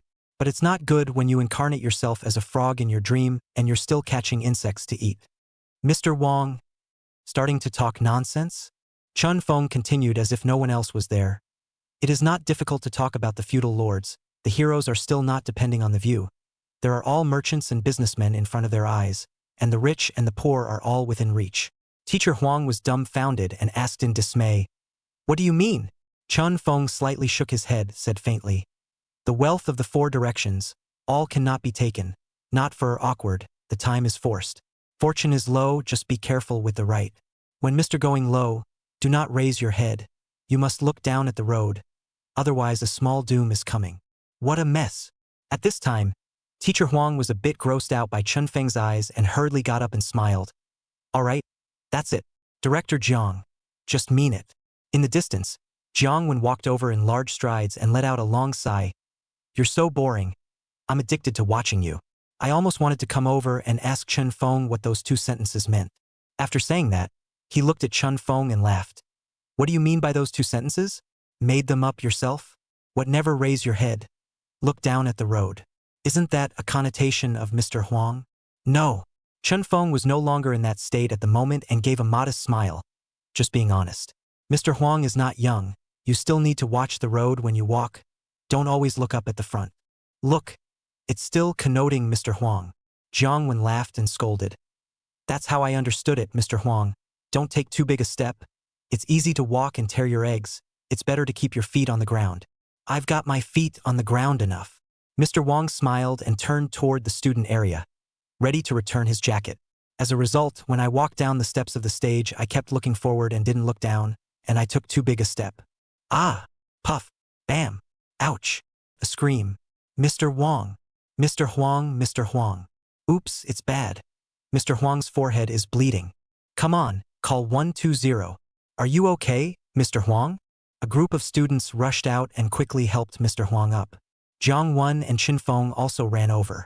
When he saw the large gash knocked out of Mr. Huang's forehead, Jiang Wen sucked in a mouthful of cold air, and surprisingly, he looked at Chun Feng at the first opportunity. It's Little Earl imminent? Chapter 065. Mr. Huang is going to have bad luck. Mr. Huang was sent to the hospital. 12 stitches.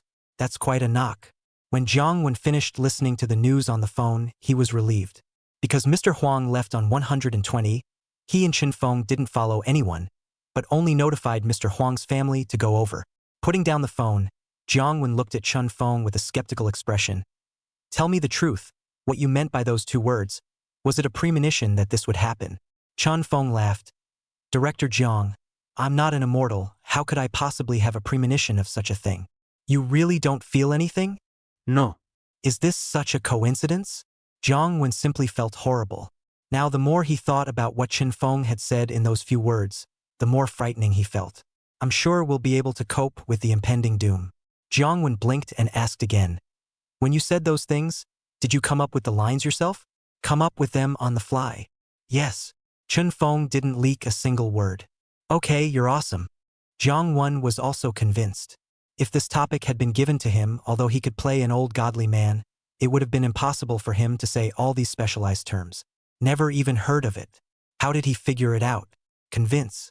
Jiang Wen let out a long breath and reached out to pat Chun Feng's arm. Okay? Not bad.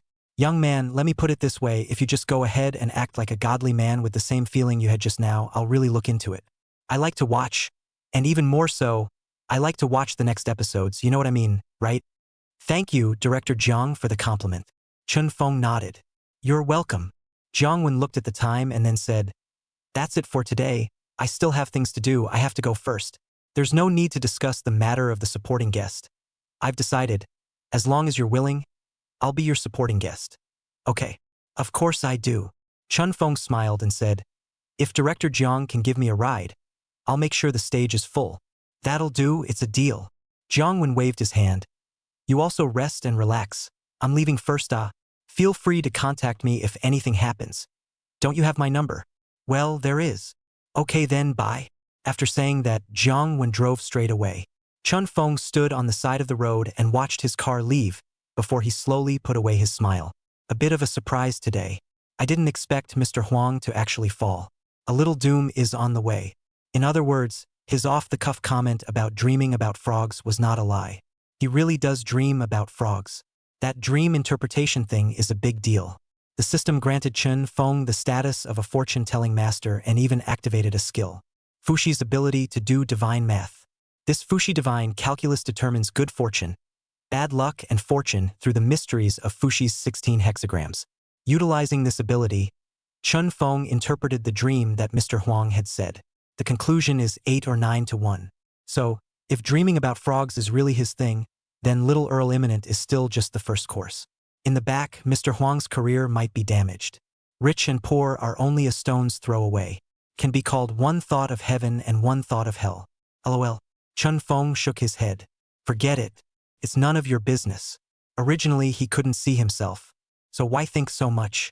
Now, Director Jiang Wen had confirmed that he had agreed to be a supporting guest, so he could take it easy for himself for the rest of the time. Buy a suite? It always felt pointless. Too lazy to look at houses. Better to stay in a hotel for now. This month, see if there are any other characters to try out. Chun Feng turned around and took a taxi to leave My Tian Academy. Noon. Simply had a small hot pot for one. After the meal, after picking up his cell phone and pondering for a while, he then dialed Wang Bao's cell phone number. Does this guy have any more channels? Ask around.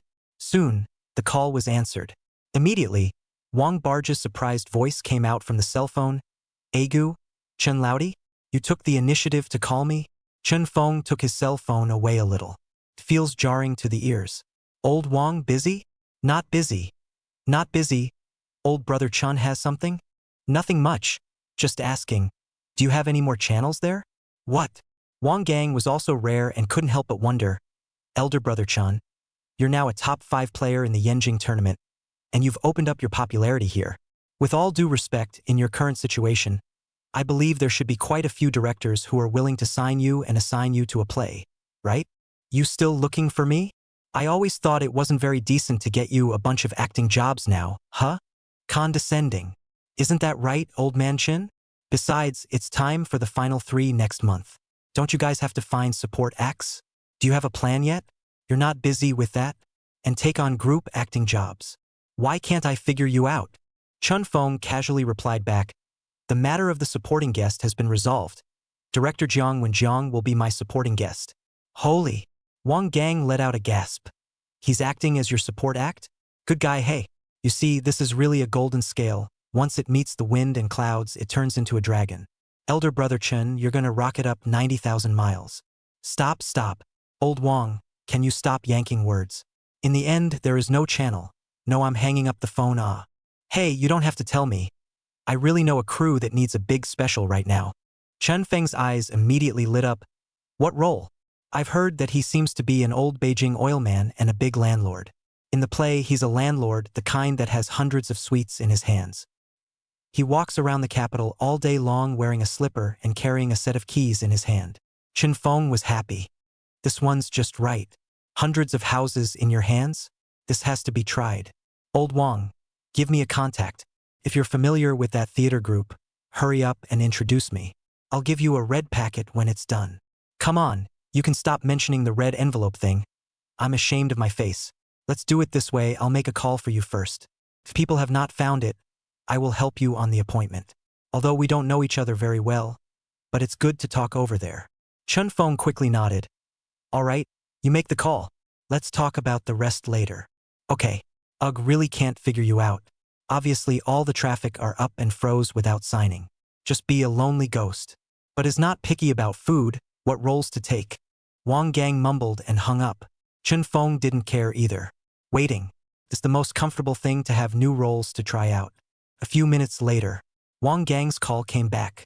As soon as he connected, he heard him laugh excitedly. Chun Laudi, what did I say? You're at least considered a flow boy now.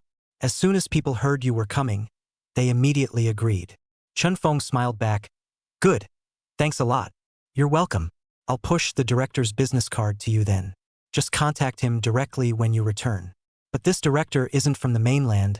Ah, he's from Australasia. The director of Australasia? Chun Feng froze. Yeah, from Aussie Island. 10 years ago he was making movies on Hong Kong Island. Then Hong Kong Island's movie and television declined, and he moved to the mainland. Not very famous. Bent on making a name for himself on the mainland. You'll know when you go. Okay. Thanks a lot. If you're any more polite, I'll drill a hole in the ground. Then first. Oh, by the way, Chun old brother, when you have time, take me to a trip to Panjiayuan. Help me pick up the leakage. Before the words were finished, Chun Feng directly hung up the phone. The guy's got a big mouth. Once he nagged me, there was no end to it. Who has the time to go to Panjiayuan? Take care of your own business first. Chapter 066, 100 sets of properties. You've become a landlord. Soon, Chun Fong received an electronic business card in his cell phone. Huang Guicha. Cell phone number 151X times X times X times X times X times X. Royal Director of Island East Pictures Ltd. Look it up on the internet. Oh, this person's ancestry is Australian Island. It is said that Huang is one of the top 10 surnames in Australia. When I was young, I hung out on Hong Kong Island. He later started his own movie and TV company and made some police and action movies. It's kind of a little-known name on Hong Kong Island, but it is not well known at all in the mainland. The movies he made were not particularly famous, basically imitating those former Hong Kong Island police films like Flying Tigers and Bastards, as well as action movies like Drunken Fist. It's so much harder to mimic someone else trying to make a mark. Plus, he didn't have any famous actors on his hands, so he bumbled through the years. When Hong Kong Island movies and television declined, he followed the example of others and came to the mainland. Nothing big yet. There isn't much information available online. Chun Fong actually doesn't care if he's famous or not. The role is just gimmicky enough anyway. A chartered house.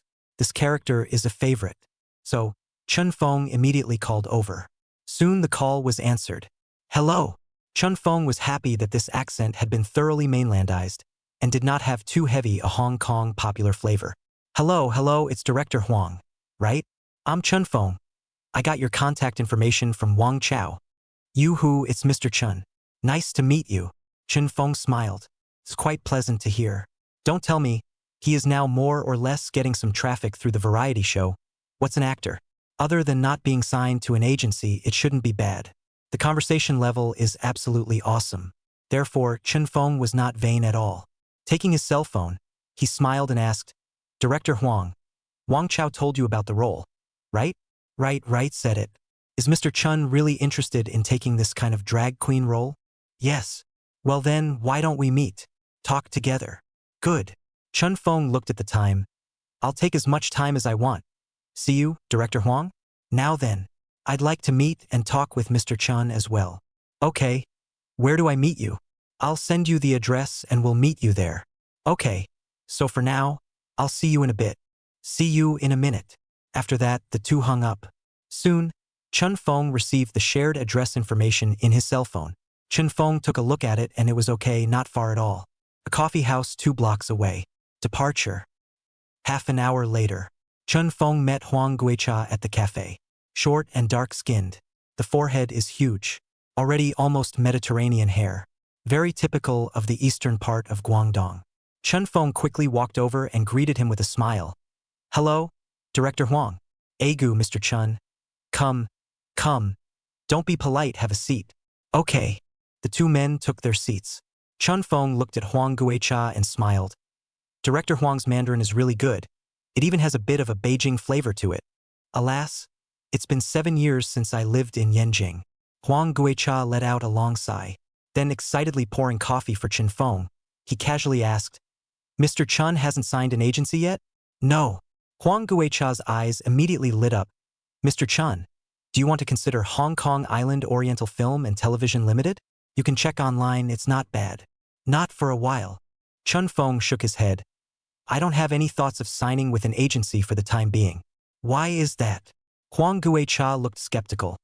Doesn't Mr. Chun know that after signing up for a company, there will naturally be a company to help you run everything, and your value will increase 100-fold? Won't you consider it?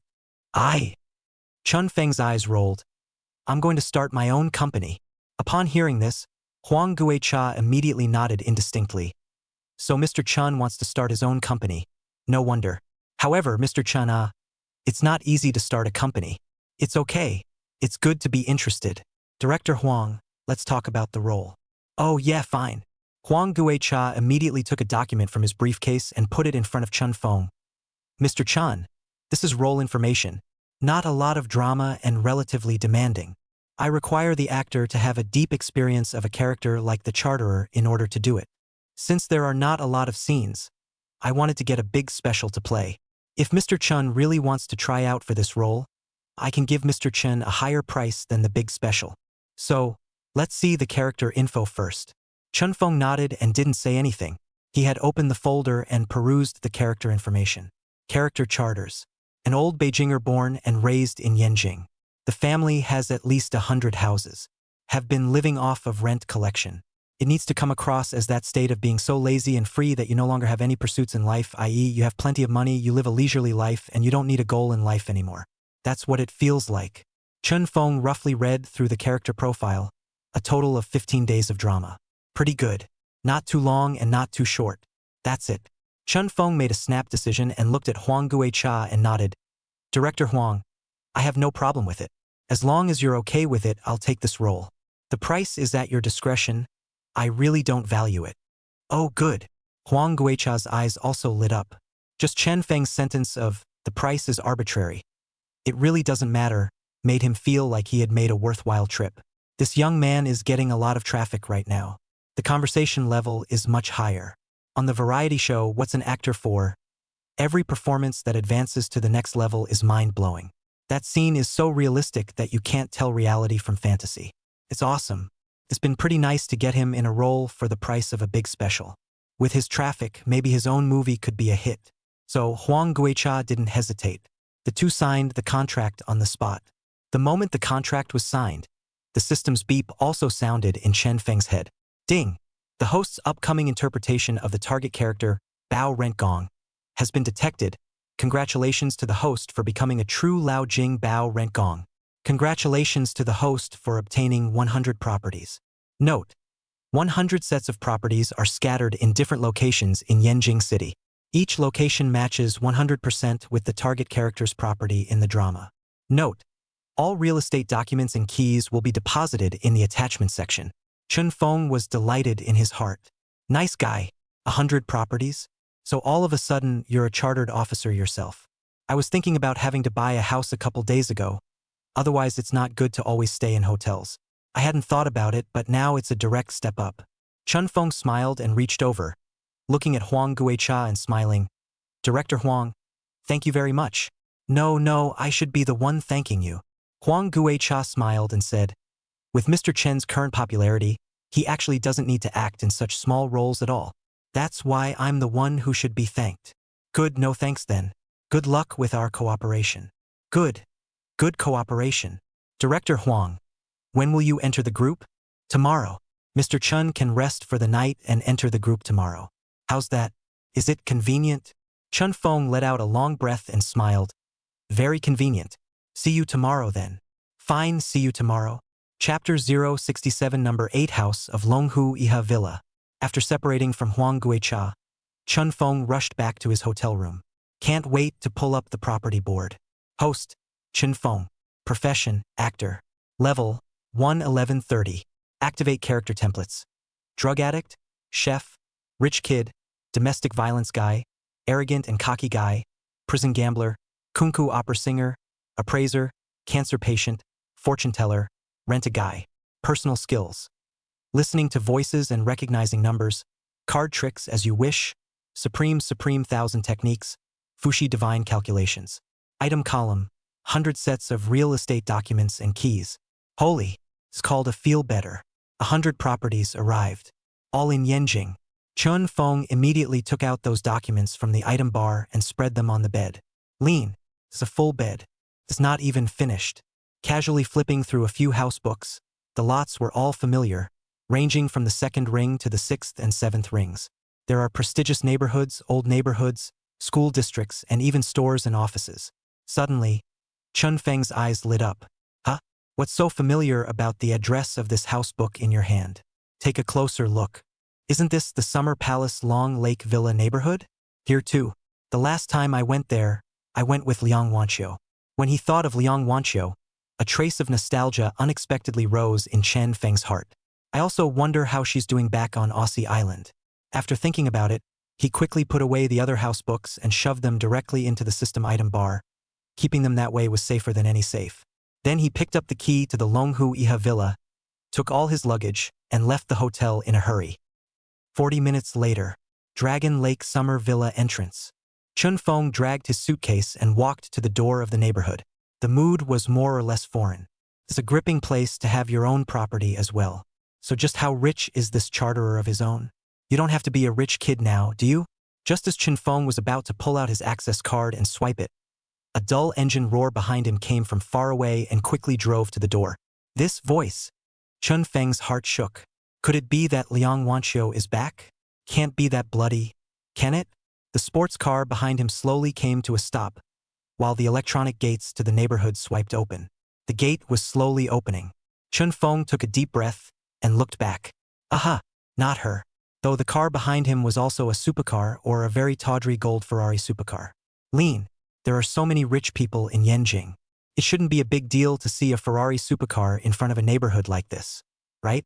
Seeing that the Ferrari supercar slowly started and was about to enter the neighborhood, the sports car suddenly braked again and stopped at the door. Then the roof canopy slowly moved away. The driver inside showed up. Chun Feng froze. The one who drove the car, although wearing a pair of large sunglasses, was recognized at a glance. Wasn't it the crown prince of the Beijing Circle, Li Han? It's actually him? He lives here too. Well, it doesn't seem to be that unusual. Chun Feng silently glanced at Li Han and did not greet him. Although the two were both contestants in the variety show What's an Actor, and even one of the top 5 in the Yanjing competition. However, during the entire process of participating in the variety show, Li Han never said hello to himself. Didn't even look himself in the eye. So Chun Feng didn't think about getting close to Li Han. Results. Hey! Chun Feng, coincidence. Li Han, who was sitting in the car, actually took the initiative to speak. He removed his sunglasses, but didn't get out of the car or turn off the engine. Just put one hand out the window and one hand off the sunglasses and put them aside. Chun Feng was more or less surprised. So looking at him with a faint nod. Hi there. Li Han's eyes looked Chun Feng up and down rudely, and finally his gaze landed on Chun Feng's suitcase, and he asked with a smile, Are you staying in? Right? Chun Feng nodded casually. As a result, Li Han was stunned. What? You're really going to live there? Yes, I'm going to live in it. Chun Feng casually replied back. Li Han had a bit of an odd expression on his face, like he couldn't help but smile. The corners of his mouth were turned away. Well, why don't you follow my car in? Chun Feng frowned. Li Han didn't wait for him to speak, but suddenly asked again with a smile. I heard you got Director Jiang want to be your supporting guest? Chun Feng? Li Han laughed. There is no need to look wary, I already knew. In Yanjing, there is no news that I can't find out. But there is a bad news that I have to tell you. I suggested to the program team that judges are not allowed to be supporting guests for the contestants. I'm very sorry that the program group took my suggestion. Chun Feng? This guy? Isn't that a bit much? Chun Feng's brows slowly furrowed and his face lost its expression. For his part, Li Han smiled and waved his hand, turning around to start the car as he lazily said, I'm sorry. I only suggested it for the sake of the fairness of the competition. How else are they going to score it if they let the judges give you a supporting act, right? Bye-bye. See you in a month. After that, the supercar slowly drove into the neighborhood. The electronic gates fall. The supercar then quickly drove deeper into the neighborhood.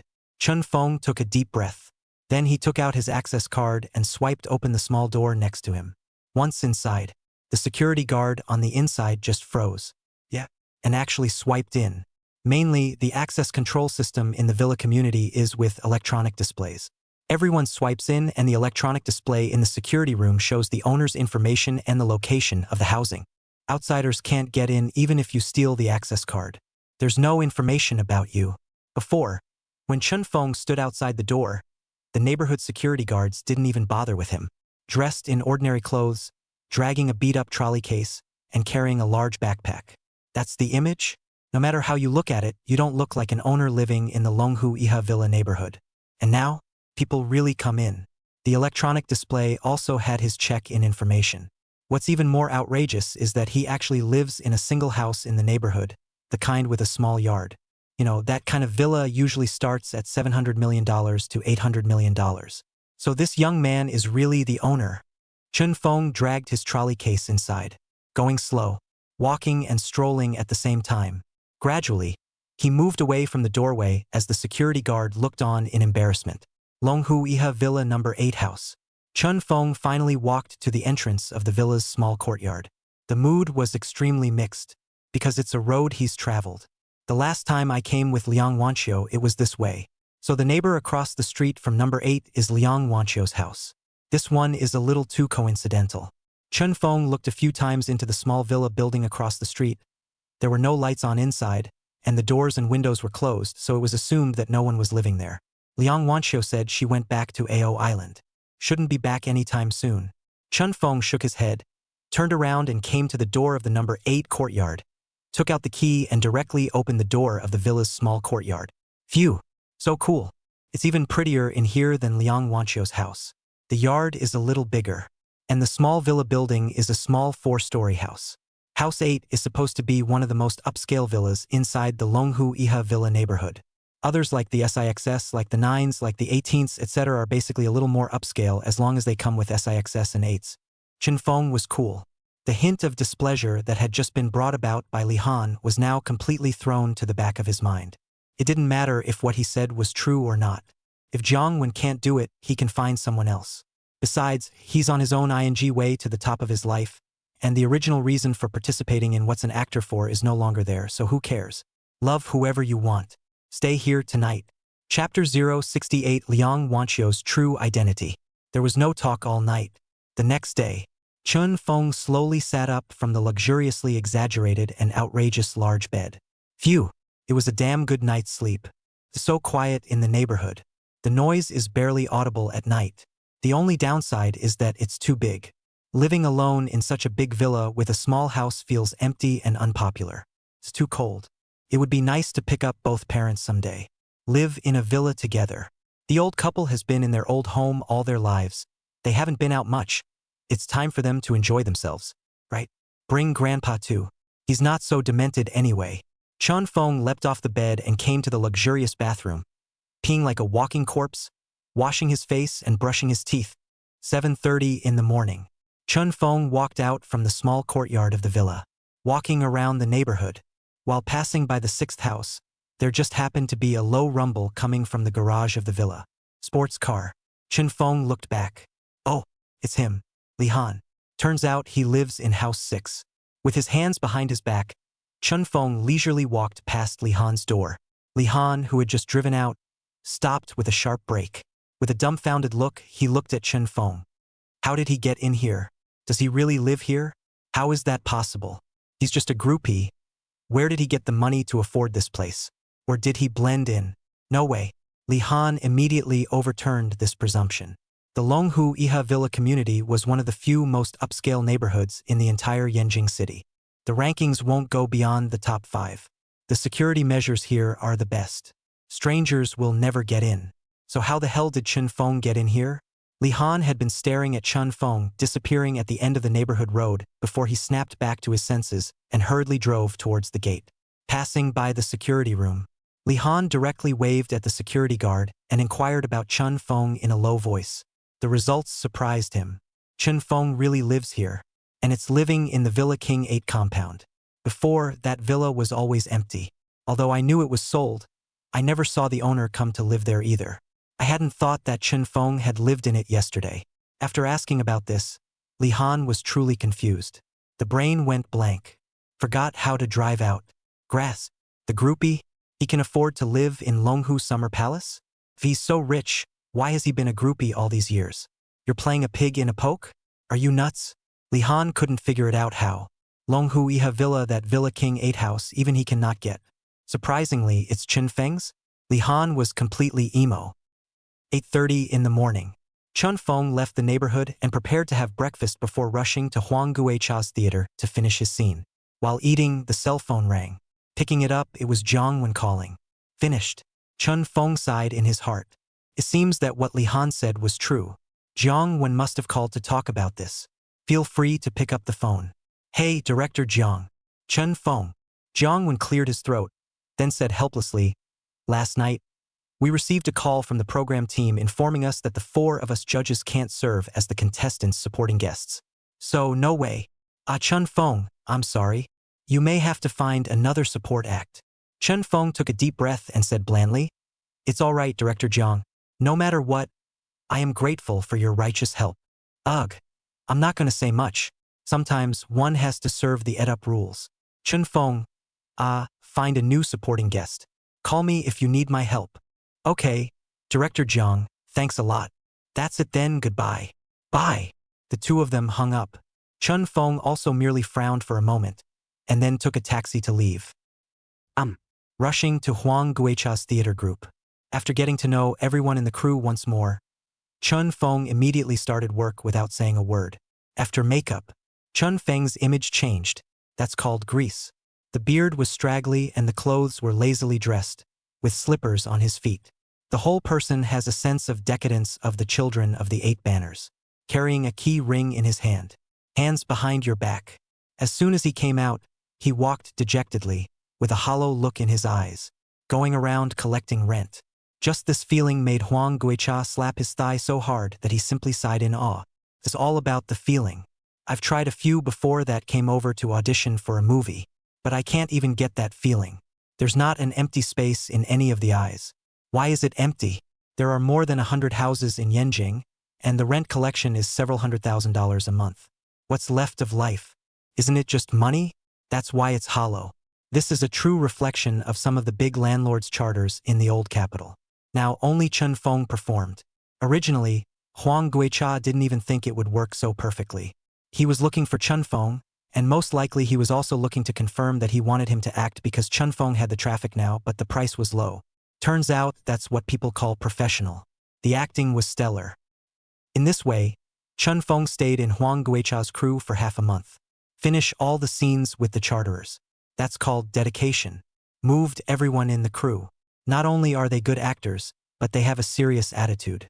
No wonder people can be among the top 5 in the variety show What's an Actor, and still have such a high popularity value. The point is that Chun Feng doesn't have a background. Unlike Li Han and Su Yao. So Chun Feng had earned his popularity. Half a month later, the play kills. Noon that day, Huang Giki found a restaurant and invited Chun Feng for dinner. In his opinion, Chun Feng was by no means a pool animal in the future, so it was important to maintain a good relationship now, and there would definitely be opportunities to connect in the future. In the restaurant booth, there are only 2 people eating. After 3 rounds of wine, Huang Guicha also opened the box. The sky's the limit for small talk. As we chatted, Huang Guicha talked about some of the things he saw and heard when he was a child growing up on Ao Island. Includes a look at Liang Huacheng, the king of gambling on Macau Island. Upon hearing this, Chun Feng couldn't help but interject, "Director Huang, isn't the king of gamblers of the Australian island Hingshang?" Ho Young sang. Huang Guicha bristled. That old boy is now called the king of gamblers. 30 years ago, he was just a horseman under Liang Zhonghua's hand. In terms of gambling skills, he is no match for Liang Zhonghua. Liang Zhonghua. Chun Feng suddenly had a flutter in his heart and remembered that Liang Wanqiu was also surnamed Liang. Is it? Chun Feng immediately pulled out his cell phone and flipped out a picture of Liang Wanqiu from it. "Director Huang, do you recognize this woman?" Huang Guicha came over to take a look and said with a stunned, flabbergasted voice, "Isn't this the youngest daughter of the Liang family from the Australian island, Liang Wanqiu?" "Why, Mr. Chun knows Miss Liang. I sort of know each other," Chun Feng muttered. In his heart, he finally figured out why Liang Wanqiu wanted to let himself go and gamble with He Yingsheng. It turns out that she is the youngest daughter of the old gambling king, Liang Huacheng. So, He Yingsheng became the king of gamblers. That is certainly also stepping on the reputation of Liang Zhonghua up. Perhaps there is a big story here. Chun Feng was momentarily caught in deep thought. Chapter 069. The house is rented out, really as a chartered public. After the meal, Chun Feng and Huang Guicha formally excused themselves. The scene was also completed and the 2 left contact information with each other. A rewarding experience. After leaving the restaurant, Chun Feng wandered around the long street alone for a while. The supporting cast fizzled out, but Chun Feng didn't feel much. Now, his original reason for being on What's Up Actor has changed, and it's really just for fun. Do you care if it's red or not now? Don't really care anymore. The only thing needed is the opportunity to experience a variety of characters. If it wasn't for the fact that the system had locked the identity of the actor in the beginning, and he had to experience the role with the profession of an actor, I'm afraid that Chun Feng would have stopped playing a long time ago. So far, the parents certainly don't have to worry in their old age. Both old men have become boomers. What about the $10 billion family fortune? Even if they didn't want to touch those treasures, but selling 1 or 2 of them once in a while was actually enough for them to improve their lives. Now, get yourself 100 more properties. Find a time to bring your parents to the city to retire, and basically you won't be missing much. All that's left is how to quickly get your system upgraded as soon as possible, and enrich your character's experience. So, Let's go with the flow on the supporting cast. Call in the next few days and ask. If you really can't find it, then you won't find it. Whether or not you make it to the final 3 doesn't hurt your exposure right now. Just put the word out in your circle that you want to play some characterful drag queen roles and don't believe that you won't be given the opportunity to do so. Therefore, Chun Fong let out a long breath and leisurely strolled around. As he walked, he saw a real estate agency on the side of the road, and Chun Fong was happy. Why don't you just do it? Really be a chartered officer. It's not a bad idea to leave those 100 properties sitting around. It's not a bad idea to find someone to manage the house for you. Rent it all out. Find someone else to specialize in collecting rent for yourself. Say it and do it. Chun Fong found a place where no one was, directly yanked out a stack of real estate certificates from the item bar, probably more than 20 sets, and then walked straight into the agency. Once inside, 2 staffers are standing in the doorway babbling away. Upon seeing Chun Fong, he immediately smiled and asked, "Dude, buying or renting a house? I have a couple of suites I'd like to list with your company for rent." Chun Fong said casually. Meanwhile, surveyed the store. This agency is owned by I Love Home, which is not small. Trusted. Once the staff heard that they were here to hang the house, they immediately welcomed Chun Fong inside with a smile on their face and found a small single room to sit and chat. When Chun Fong placed the house book on the table, the receptionist's eyes went round. More than 20 books at once? All hung up? It's a ING Golden Daddy. Immediately make coffee. End melon candy snacks. Thus, Chun Fong enjoyed a handful of treats from his golden father. All properties are fully rented. Just price it at market price. It doesn't have to be too expensive or too cheap. Like some of the houses are still in the school district, you can't get that kind of house cheaper than you want to. Rent is super expensive. Just like that, more than 2 hours later, Chun Fong walked out all fresh. Find a place where no one is and get another 30 or so houses. Change agencies again. In this way, Chun Fong tossed an afternoon time until 8:40 in the evening. This is most of the houses are listed agency. Only 10 sets of the best were kept on hand. Keep a spare, including that little townhouse in Longhu Iha Villa. Getting it all done, Chun Fong also felt tired. Take a taxi directly to the Wangfu Street, into the snack street, and eat a meal. It was 9:30 p.m. before I returned to the Longhu Iha Villa neighborhood. Back home, I was about to take a shower when my cell phone rang. Picking it up, it was Rosa Sarah. Chun Fong picked up the phone. "Hello." "Hey, Chun Fong, it's Sasha." Chun Fong turned around and sat on the sofa. "I know. Is it time to get your wallet back?" "Yeah, I'll have to use my ID. Going out of town with Tong Gij the day after tomorrow." Chun Fong was rather speechless. How thick-headed is this girl? I left my wallet at my place and didn't take it for more than half a month. She's really not afraid that she'll do something bad with her credentials. Can't even think of asking for an ID without going out of town. It's also odd. Chun Fong shook his head and casually said, "So are you coming to pick it up now? Or shall we meet tomorrow and I'll bring it to you?" "Tomorrow? How about we meet? I've heard that the show has added a rule that judges aren't allowed to be support guests for contestants anymore." "Right? What are you going to do then? Director Jiang can't make it either. Can he?" Chun Fong smiled. "It's fine. The car will be there. If Director Jiang can't make it, then we'll find it again." "All right then. I'll see you tomorrow and we'll talk when we meet." "Okay. I'll see you tomorrow then." "Well, I'll send you the address later. Tomorrow morning at 9:30. I'll see you there. Bye." After saying that, he simply hung up the phone. Chun Fong casually put down his cell phone, got up and retrieved Rosa Sarah's wallet, threw it directly onto the coffee table, and proceeded to take a shower and wash up. Too tired today. Go to bed early. Chun Fong leisurely walked towards the bathroom. There was no talk all night. Early the next morning, Chun Fong brought his wallet and went out early. It's fall in Yenjing. The weather is much cooler. Chun Fong took a taxi to his destination and entered the cafe. Rosa sat right by the window. A big wave was draped over her head and she carried a foreign look throughout. Pretty European eyes smile before they speak. That's weird. Why is she so smiley? Usually celebrities' assistants are very high-strung. Chun Fong had seen quite a few of them. It's as if following a star is tainted. It always feels like you're the best of the best. The likes of Rosa Shah are definitely an example. It probably has something to do with the fact that she's just entered the workforce and hasn't been poisoned by society yet. "Hi." Chun Fong walked over and directly greeted him. "Hey, have a seat." Luo Shasha greeted Chen Feng and sat down. Then called the waiter for a cappuccino. Sit down. Chen Feng casually put the wallet in front of her. Check yourself to see if anything is missing? No need. Rosasha casually put away her wallet. There's not much money in it, and there's no money on the card, so what's there to check? As long as the photos aren't lost. Chen Feng? Pyo. Luo Shasha looked at Chen Feng and said helplessly, what a pity for you. Originally, Director Jiang gave you a supporting role, and you would definitely have no problem competing for the top 3. Results now. Ugh. I know all about who screwed up. Even Tonga can't help you now. Originally, Tonggij said a long time ago that she really had an idea to work with you for once. It's fine on stage. Turns out it didn't work out this time either. What do you do? Any more target candidates? Should I ask Tonggij to help? Chen Feng directly shook his head. It's fine. Not for now. I'll give it some more thought on my own. You can tell Tonggij for me, thanks for the help. In the future, if there is an opportunity, I am willing to work with her as well. I'll talk to her.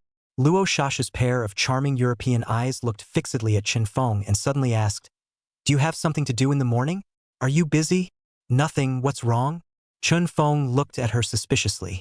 So will you do me a favor? What favor, you name it? Luo Shasha's pretty face instantly piled up a sweet smile and said with a grin, I just rented a new house yesterday. Can you help me move? Chen Feng? Luo Shasha hurriedly smiled and said, not for nothing I'll let you help. I'll treat you to dinner. I'll personally cook at noon, and my cooking skills are guaranteed to take your breath away. Chen Feng? Line it. Chen Feng agreed. The heart was also amused. This girl, she's so self-conscious. Chapter 070 is the landlord Chen Feng? Busy morning. Chen Feng helped Rosasha finish moving her home. The new house she's renting is on the edge of the 3rd Ring Road and it's kinda expensive. Small 2-bedroom apartment, 5,500 a month. Originally, Luo Shasha, a fresh graduate, couldn't actually afford such expensive rent. But in order to prevent her from wasting 2 hours on the road every day, Tonggij sent a direct message. Reimbursement of her lodging expenses. Tell her to try to move inside the 3rd ring so it's easier to work. That's why Rosasha moved here. The listing just came out last night. The new home is quite nice, or at least very clean. The location is also good, very quiet inside the neighborhood, and Rosasera is quite happy with it. After briefly tidying up the living room, and seeing that it was almost noon, Rosasera looked at Chen Feng and smiled. I'll treat you at noon. I'll cook, so you stay for a meal. Are you sure? Hemp trouble. Chen Feng glanced in the direction of the bedroom. It's messy as a garbage dump in there. But Rosa didn't care and nodded her head vigorously. It's no trouble. You helped me toss and turn all morning. I have to thank you. Let's go. Let's go buy some delicious food. I'll do it. Line it. Chen Feng was more or less confused. Was this Rosasha a natural self-starter? Or did she have something else in mind for herself? It always felt as if she was special to herself. Especially Smiley. It's also particularly unsuspecting. I've only known her for a few days, and I've been asked to talk to her for coffee and to help move her for lunch. It's also too close. More than half an hour later, the two briefly bought some ingredients at a nearby convenience store, and then returned to their place together. This feels like two people. All along the way, Rosa joked and laughed. Particularly natural. Engaging Chen Feng was confusing. Are they a couple? Back upstairs. Luo Shasha directly pushed Chen Feng onto the living room sofa, telling him to sit and rest, and to take care of the lunch meal by herself. After entering the kitchen, tinkering for half a day, then walked out again, depressed. Strange, the gas didn't turn on. I have to call the agent and ask. You wait for me, ah? Good. Chen Feng nodded. It was a pretty bumpy lunch. Rosa walked out onto the balcony and made a call, and after saying a few words, she hung up and walked back in, smiling apologetically. Just a moment, the agent's coming over, and said she'd help give it a look. It's okay. I'm not hungry anyway. How thoughtful of you. Rosasha smiled and gave a thumbs up. Chen Feng, I'm really not hungry. Okay? A few minutes later, there was a knock on the door. Rosasha rushed over to open the door. Two men from the agency came to the door.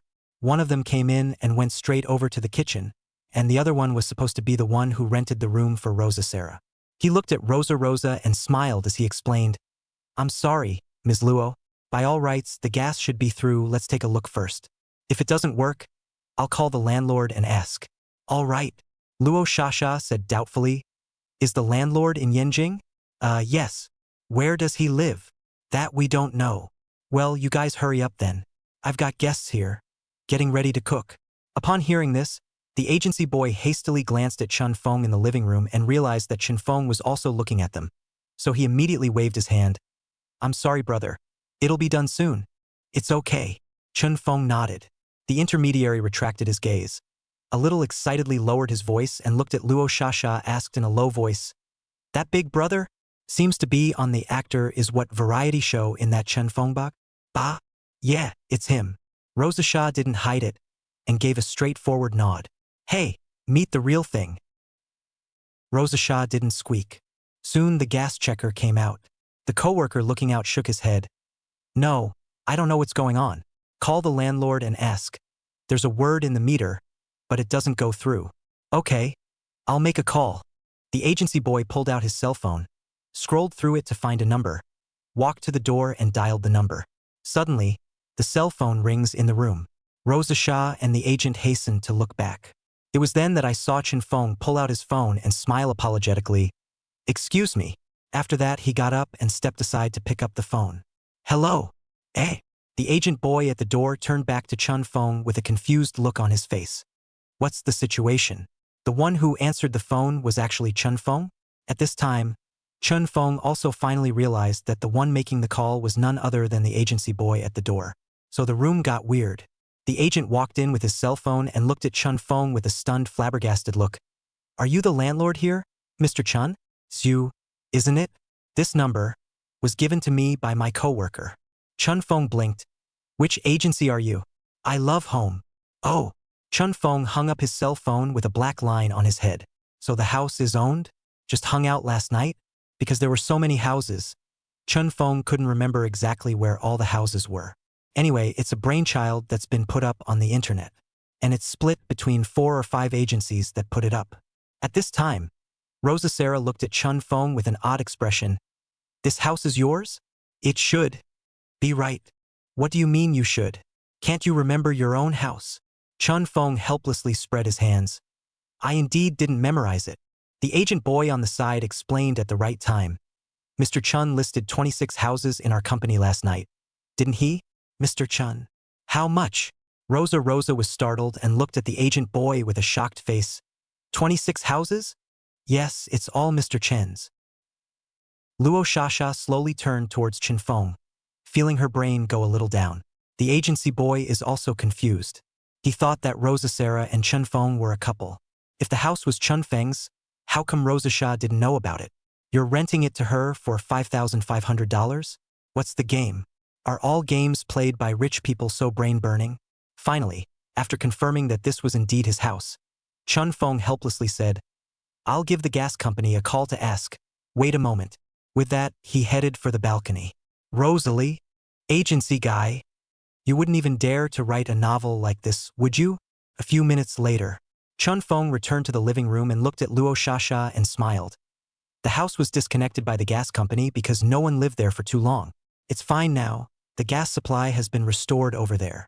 That'll do. The intermediary little brother hurriedly said. Brother, since it is okay, we will leave. Ms. Luo, this. Cough.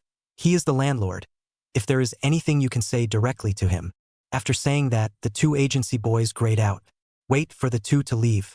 Luo Shasha closed the door of the room, returned to the living room, looked at Chun Feng more or less embarrassed and said, It feels so strange, what kind of thing is this?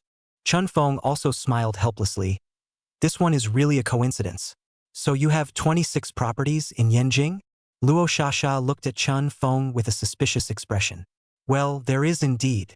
With 26 properties, you're still a groupie? Chun Feng shrugged. This is a hobby. But I heard that you ran a drag queen for a year before participating in What's an Actor, and lived in a small house on the outskirts of the capital? Chun Feng blinked and suddenly rubbed his stomach. I seem to be a bit hungry this time. Rosalie? Chapter 071, straightforward and lovely. The gas is on. Rosa Shah went into the kitchen with a full stomach. After about an hour and a half or so of work, what looked like a pretty hearty 4-course meal was brought to the table. Hot and steamy. Chun Feng smelled as if the flavor was not bad. This girl actually has the attributes of a cook. Really good. So the two sat down and ate. Rosa Sarah handed Chun Feng a can of the canned beer she had bought and said casually, "You're not the type to pour one glass, are you? What, you're afraid I'm going to get drunk and stay here?" Chun Feng took the beer. "Not afraid." Rosa shrugged. "You can sleep at my place." "Sasha." Chun Feng really couldn't help but ask, "Were you born to be so self-possessed?" "No." Rosasha's beautiful European-style eyes narrowed slightly, and the corners of her eyes tilted up, more or less playfully. "I'm specifically giving you a chance." "Why?" Chun Feng was puzzled. "The two of us had absolutely no previous interactions, right?" "You." "Gee, I'll be honest." Luo Shasha simply put her chopsticks down and looked at Chun Feng and said seriously, "I'm a relatively straight person. My mom says I'm the kind of person who has a gut that goes all the way to the bottom. As for me, I've watched all your matches after tongue. I don't know how anyone else feels, but I felt it after I watched your first game anyway. I suddenly think you're so cool. Your acting skills often make me unable to distinguish between illusion and reality. When you played a bad guy, I hated my guts, and when you played a rabbit, I thought you were so cute. When you play a terminally ill person, I almost jump out of my skin. Anyway, I have a hunch that you will definitely not be an ordinary person in the future. So, I just wanted to get in touch with you. If you're still single, I wouldn't mind being in a relationship with you. But suppose you can't see me, then there's no trick." That's what happened. Chun Feng, I've had an extra sensitive sixth sense since I was a child. I just felt that I might get entangled with you. And look at it now, I'm actually renting your house. Hey, right? You still haven't explained why you rented someone else's house before you joined the show? And it's still so shabby? Are you experiencing life? Chun Feng, this girl, her mind jumps around too much. Talking about it brings us back to this. Honestly, though, she does have a lovely straightforward personality. Straight up. Sure is the kind of person who has a gut that goes straight to the end. Such people are simple. Pretty good. Chun Feng relaxed himself, picked up his wine glass and laughed. Yes, you guessed right. Before participating in the program, I did rent someone else's house. That was all to experience life and prepare for the movie. Oh, I say. Luo Shasha nodded indistinctly and said, "You are really dedicated. To experience life for a movie, you actually lived in that kind of place for more than a year. Experience the role. So where do you live now?" "Longhu Iha neighborhood." Luo Shasha was stunned and flabbergasted. "Longhu Iha villa area? Right? God. You live there?" Luo Shasha was a bit lost in thought and muttered, "So, you're simply a tycoon, right? You live in a better place than Tong Gu Gu. Can I eat now?" Chun Feng blinked. "Oh, righto. Eat it, you taste it." Rosasha's attitude became more or less cautious. Chun Feng laughed frankly. "Eat together. I won't be able to eat if you look at me like that." "Good." Luo Shasha also picked up her chopsticks, only a little hesitant to say, "A tycoon like you should be used to eating mountains of delicacies, right? Are you used to eating these you made?" "Sasha, I'm not dirt poor either." Chun Feng picked up his chopsticks and ate straight away, saying as he ate, "Our family used to be in a poor financial condition, which means very poor. I was struggling until I went to college. Then, my demented grandpa suddenly came to his senses one day and took my parents back to their ancestral home to dig up a lot of treasures. It's all old stuff. It's worth a lot of money anyway. So, our family had some money. So you don't have to think much about it. I haven't eaten mountains of food. What I used to eat wasn't even close to this. Seriously, you're pretty good at this. You have the attributes of a cook." After saying that, Chun Feng really took a big bite. The whirlwind chopsticks were a real feast. Across the room, Rosasha froze. Halfway through, he said in amazement, "Are you sure this isn't a movie plot you're talking about?" "True story." Chun Feng shrugged and laughed. "Do you see the shadow of a tycoon in me? Do I look like a tycoon? Just this look. It's so not like that." Rosasha shook her head. "That's why I was shocked before. You don't look at all like someone with over 20 houses." "That's right." Chun Feng gestured to Rosasha. "Let's eat together. I quite like the taste of your cooking." "Really?" Luo Shasha's eyes lit up, joyfully said, "You like it on the line. Do you want to come over often to have a meal?" "Good for you." Chun Feng nodded. Based on a gut feeling, I guess it felt like Rosa Sarah was a good girl. cute with a straight face. And it's enough that people invite themselves to their homes without hiding anything at all, and show their favor in a big way. What's the point of being so melodramatic? Make contact if you have a good feeling. It's not too old. Time to get a girlfriend. Sasha Law isn't really in the ring. She's just an assistant.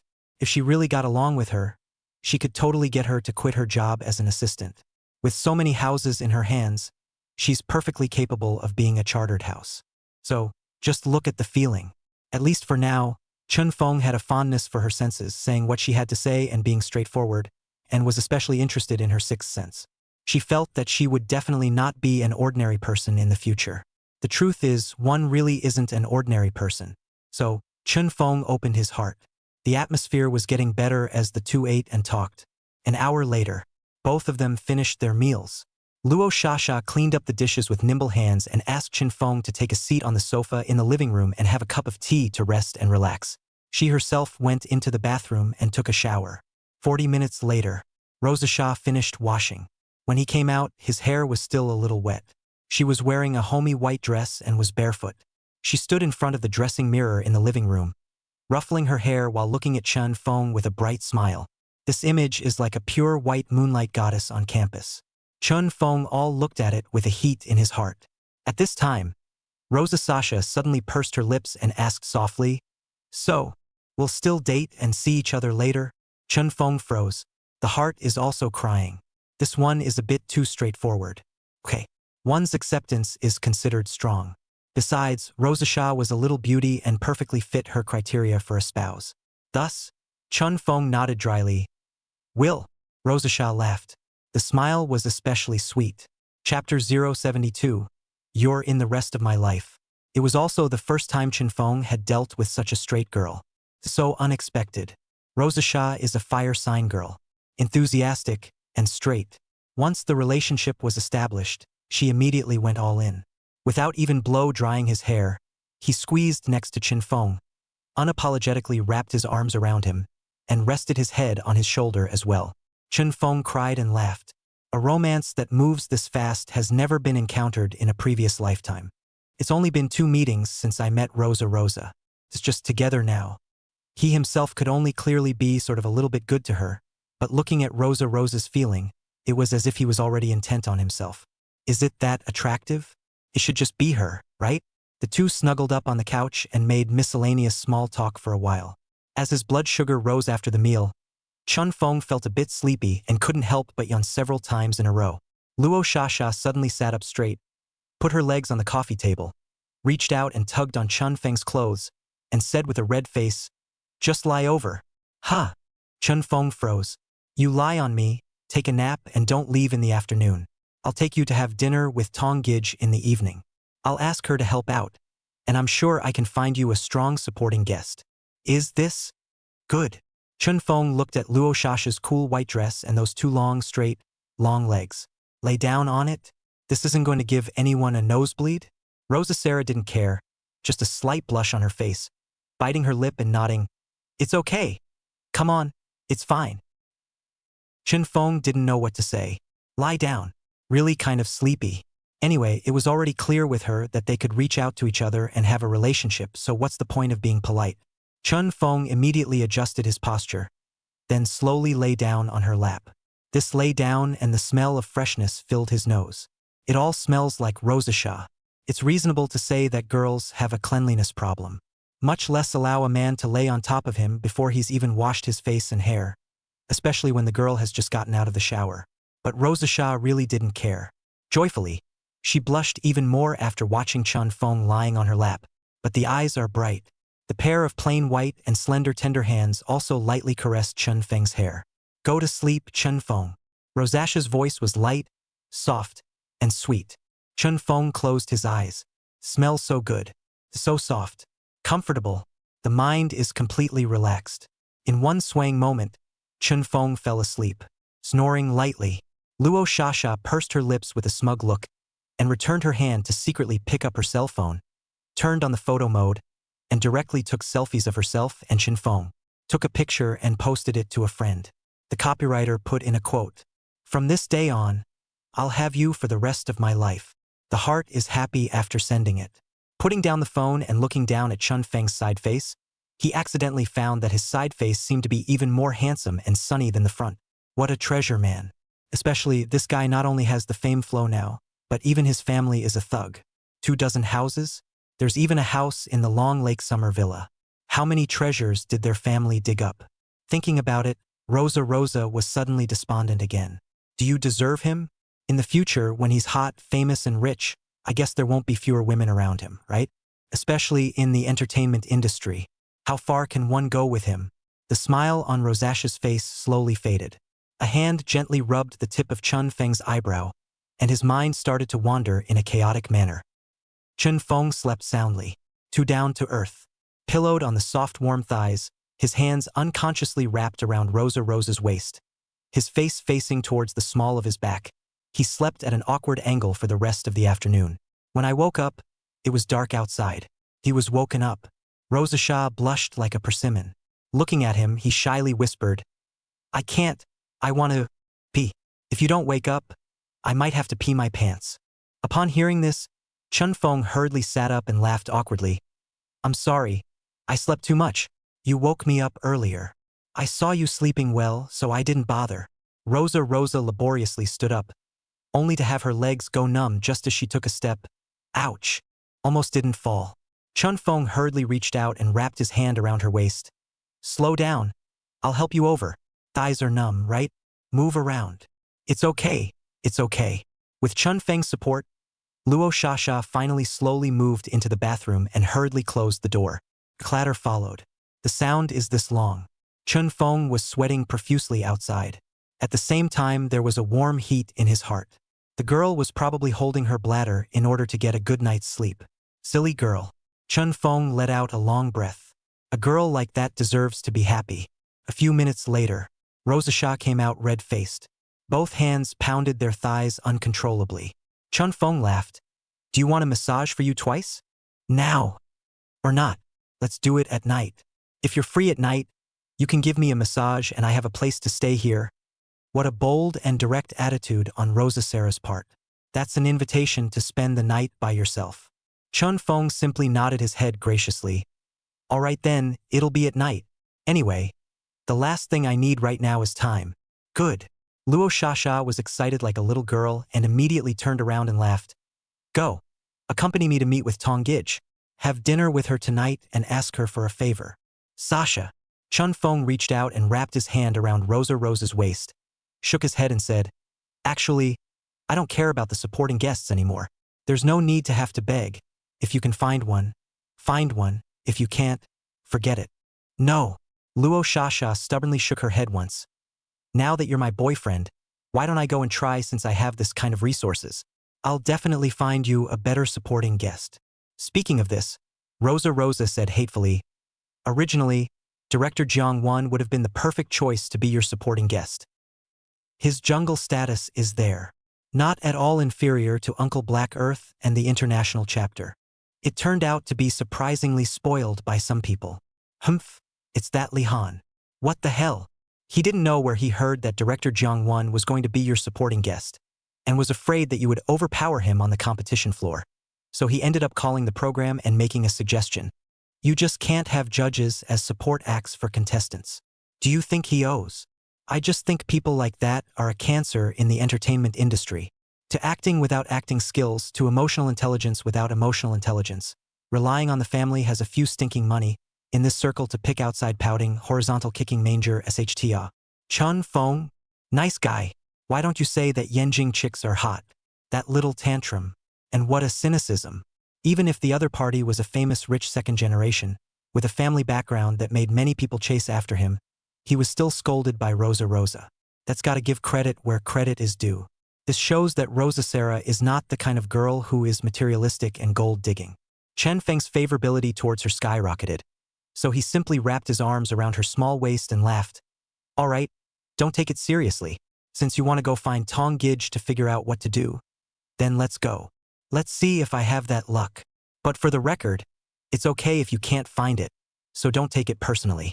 There's a time in your life when you have to have it, and a time in your life when you don't have it. Rosaccia gave a firm nod. Well, if she doesn't help either, then I'm dead in the water. I'm doing the best I can. Then let's go. I'll change. After saying that, Rosa suddenly tugged on Chunfeng's hand and said with a coquettish smile, "You come in and help me choose a jacket." Eh? Chunfeng had no choice but to be dragged into the bedroom. Chapter 073 was phone call? A new scam? Around 6:30 p.m. Luo Shasha rushed Chunfeng to an upscale restaurant by the second ring road. Along the way, Chunfeng's mind kept reverberating with the images he had just seen. Luo Shasha, this Yenjing big girl, was surprisingly bashful in changing her clothes in front of him, not avoiding it at all. Not all the way off though, there was a corset on top after all. But that was exciting enough. Chunfeng only saw the back.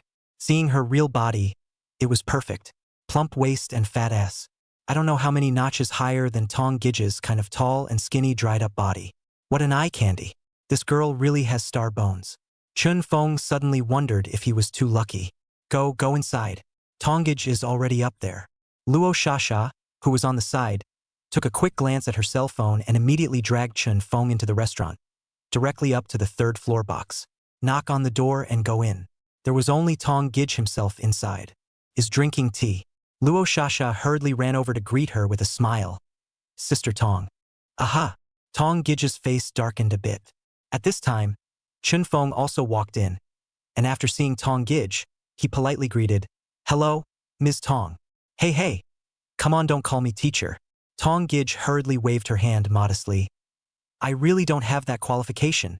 If you don't mind, call me Sister Tong." Tong. Chunfeng smiled. Getting so close to Tong Gij, I realized that she is still quite straightforward. Personality is actually so similar to Rosa Sarah, I guess. Maybe that's why she was able to pick Rosa Sarah as her assistant. Sit down, Chunfeng. I'll have a word with Shasha.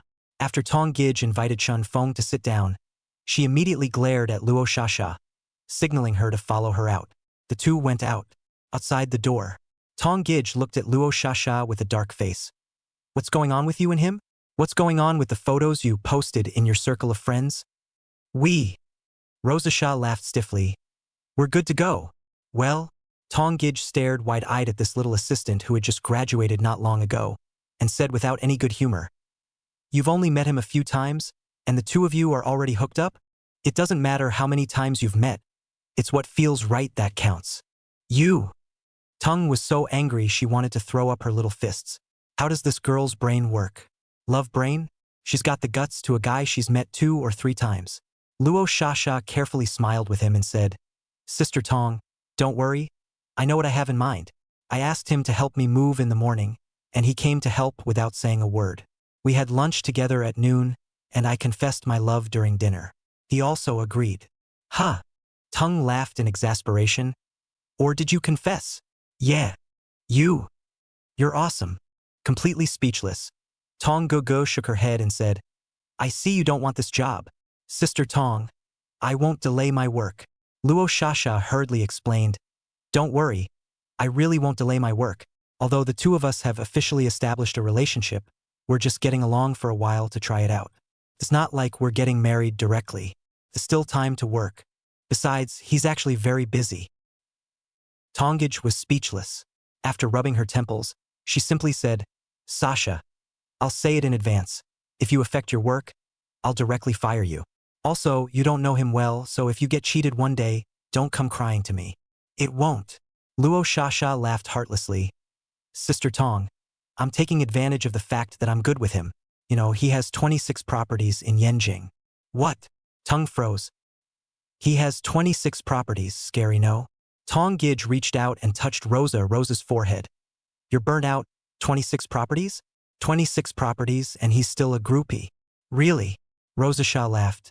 "This doubt of yours, I also had it in the beginning. But coincidentally, I rented his house.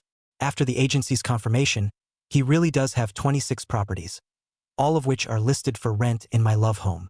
Tong, petrified. That Chunfeng? With 26 properties? How rich is his family? Why haven't I heard of this guy in Yenjing?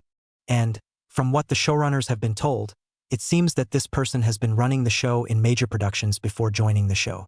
Isn't that ridiculous? This kind of person would have 26 properties in his family? At this time, Rosa held Tong Gij's arm and laughed in a small voice. "Sister Tong, just leave me alone. I promise I won't affect work is all.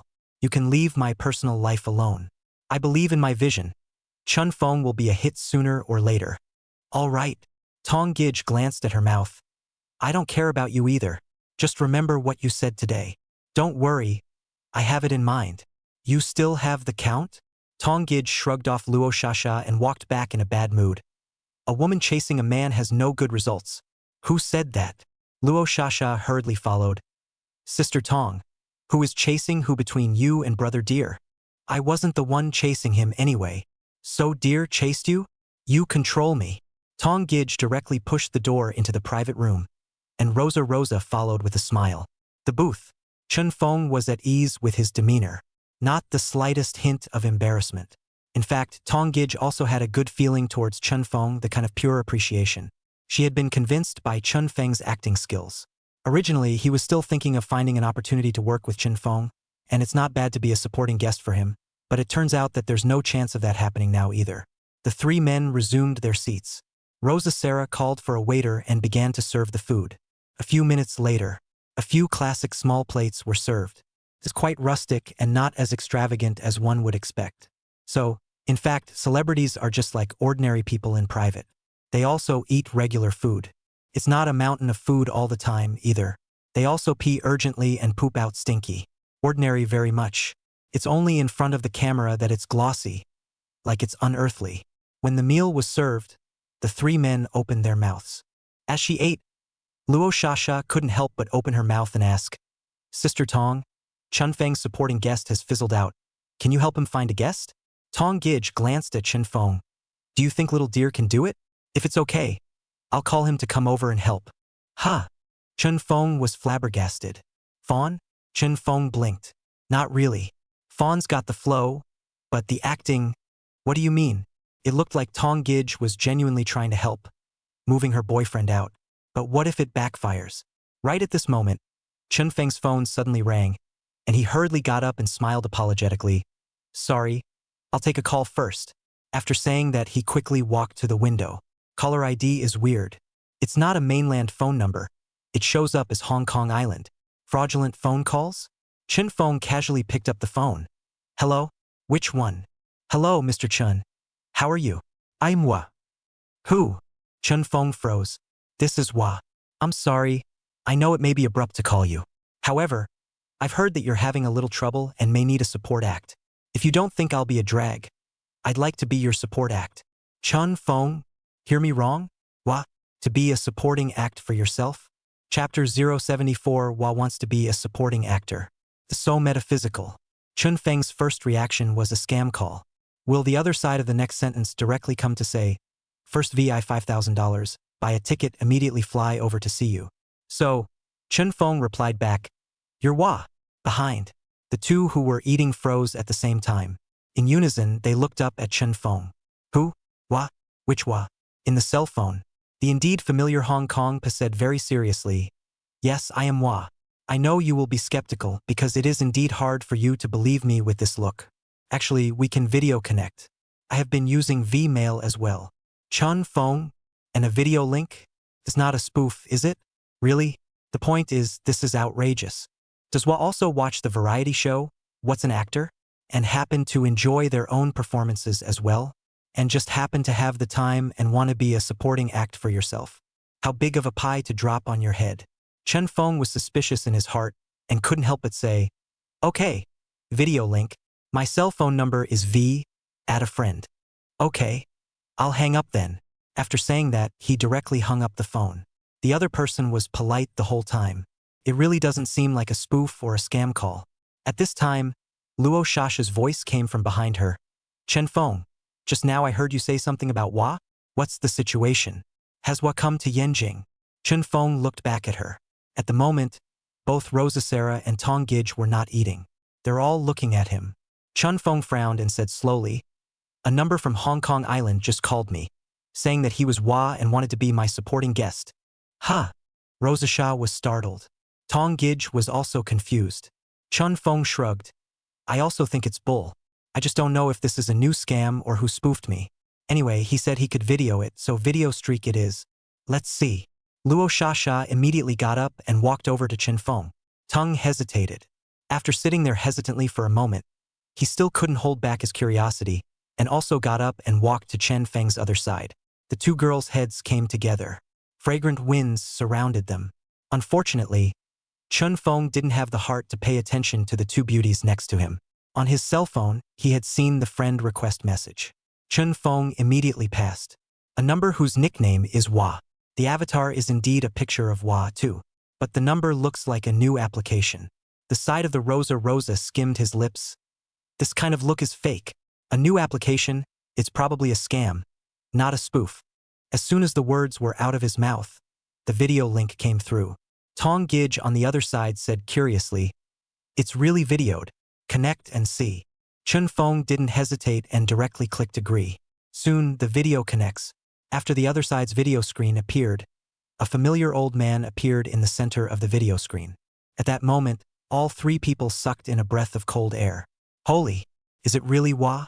Luo Shasha and Tong Gij subconsciously let out a scream. Yeah, it's really Hua. Oh my god, my idol. It's Hua. It's really Hua. Chen Feng, is it really him? This thing is even more magical. Chen Feng's own mind went blank. What's going on? Does one's acting even have this much clout anymore? To have Hua personally call himself and condescend to be his supporting guest? In the video footage, Hua, whose old age was showing, waved his hand very kindly and said with a smile, "Mr. Chan, and the two ladies, how are you? I'm Hua." Wow, Hua. Luo Shasha's eyes were filled with stars and she jumped straight to her feet in excitement. Hua, you're my idol. My name is Luo Shasha. Can you call me Shasha for once? Hello, Sasha. Hua was down to earth and didn't put on airs at all. Then, Tong Gij also tried her best to maintain a share of the stature of a star, waving her hand very politely. "Mr. Hua, I'm Tong Gij." "Oh, I know you. Tong Gij, an actress with both acting skills and beauty." Tong Gij smiled out of the corner of her eyes as she smiled sweetly at the screen. "Uncle Hua, you're the movie star of my heart." "Oh, thank you, thank you." Wally clasped his hands together and smiled slightly. Then he looked at Chen Feng. "Xiansen Chen, can you believe I'm Hua with this look?" "Oh, sorry." Chen Feng hurriedly smiled politely and said, "Mr. Hua, this phone call of yours is too catching people off guard. How could I have thought that you would personally call me?" Understood, understood. Then, think about what I said." Hua smiled and said, "If you don't think I'll drag my feet, I'd be willing to go and be a support act for you for once. How about that?" "Mr. Hua, if this is true, I don't even have to think about it." Although Chen Feng was also agitated, he was not so agitated that he lost his mind, because this matter itself was permeated with a sense of weirdness. Hua is not even close to you. Why did he suddenly want to be his support act? Besides, how did he know he hadn't found a support act yet? Chen Feng looked at Hua in the video suspiciously. "Mr. Hua, can I ask, how did you know about me? Do you also watch What's an Actor?" "Yeah, I watch it too." Hua nodded matter-of-factly. "I've watched all the footage of your matches from the first match all the way back." Chen Feng was puzzled. "Then how do you know that I haven't found a supporting guest yet?" Hua hesitated. This hesitation on his part further confirmed Chen Feng's presumption. Definitely had some help. Who has so much face that they can get Hua to show up to help? Can't be Jiangwen, can it? Although he has a bit of jungle status, he shouldn't be able to talk about Hua. Besides, they probably don't have much friendship with each other, right? Who is it? Totally unexpected. Chen Feng couldn't help but ask, "Mr.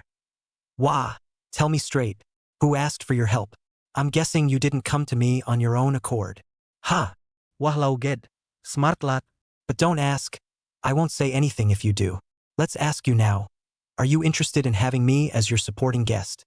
Chen Feng, as soon as he hesitated, Rosa and Tong Gij, who were standing on either side of him, almost all subconsciously reached out and pushed him. Such a great opportunity to hesitate a cheese. Who cares who helped? Wouldn't it be better to say yes first? That's why. Chen Feng didn't hesitate for too long and nodded after just a little contemplation. "Mr. Hua, I'm honored to have you as my supporting guest, and I don't know how to thank you properly." "There's no need for thanks. It's good that you agreed." Hua smiled and waved his hand at Chen Feng. "Xiansen Chen, this matter is settled. 3 days from now, I'll gray to Yanjing. We'll talk again when we meet then. Okay? Good." Chun Feng also nodded. Then I'll see you in 3 days. Well then, goodbye, Mr. Chun. And the two beautiful ladies. Goodbye, Mr. Hua. Goodbye, my idolized uncle. The video is interrupted. Chun Feng let out a long breath and looked around. Tong Gij and Luo Shasha were both looking at him with odd faces. It's a bit of a mystery today. Chapter 075 Acting Without Skill. Evening. Chun Feng returned to the Longhu Iha Villa neighborhood alone. Tomorrow, Luo Shasha will go out on a trip with Tong Gij and leave Yanjing for a few days. We'll be back in half a month when the Tri-Wizard tournament is in progress. On the way out, Chun Feng expressed his gratitude to Tong Gij for a moment. After all, people are helping out righteously, and even trying to mobilize their boyfriends to give a stand, which is already quite enough. However, Tong Gij was quite embarrassed. I had thought that my boyfriend must be curry enough, especially in terms of popularity, surely not losing to Uncle Black Earth and international chapter, right? And the result? It didn't work. This Chun Feng is simply enigmatic. Surprisingly, even Hong Kong Island's movie star Hua personally called him to be his supporting guest. Although it sounds like someone is secretly helping out. But it still feels incredible. With Hua, do you still need a fawn? Little cutie. I'll know how to pick. Can't hold it at all anymore. Back to Villa 8. Chun Feng took a shower. Then he went back into the bedroom and lay on the bed in a daze. Can't figure out who's helping. Who has so much face that they can invite Hua to help. The point is, when asked about Hua, people still defend the guy and don't reveal anything at all. This is bizarre. Thinking carefully about the people I know in my life, it seems that there is no curiosity big enough to invite Hua. Ahead of steam, after thinking for half a day without being able to do so, Chun Feng simply stopped thinking. Sleep, anyway, was coming in 3 days. Let's talk about it when we meet. Time passed and 3 days passed quickly. This morning, Chun Feng had just finished his breakfast when he received a call. It was. When the video was finished, Chun Feng saved his number. He's coming. Chun Feng was also a little excited. Even in his last life, Hua was one of his more favorite artists. Hua's movies have kind of accompanied him throughout his youth. Therefore, to be able to face Hua and even have him as his supporting guest, Chun Feng was already satisfied. Get on the phone. Hello, Mr. Hua? Hey, it's me. Mr. Chun, I've already arrived in Yanjing. Aigu, Yanjing is already so cool. Oh, Hong Kong Island is still going to be hot. Chun Feng laughed. Mr. Hua, Yanjing has officially entered fall. It's cool in the morning and evening, but it's still hot at noon. Now is the most comfortable time of the year, and you've come just in time. Hehe. Is that so? Then. Chun Xiansen. Meet up sometime? Yes, please. Okay then, I'll share an address with you and you come over. I'll introduce you to another friend. Okay. I'm on my way. Okay. See you in a minute. Hang up.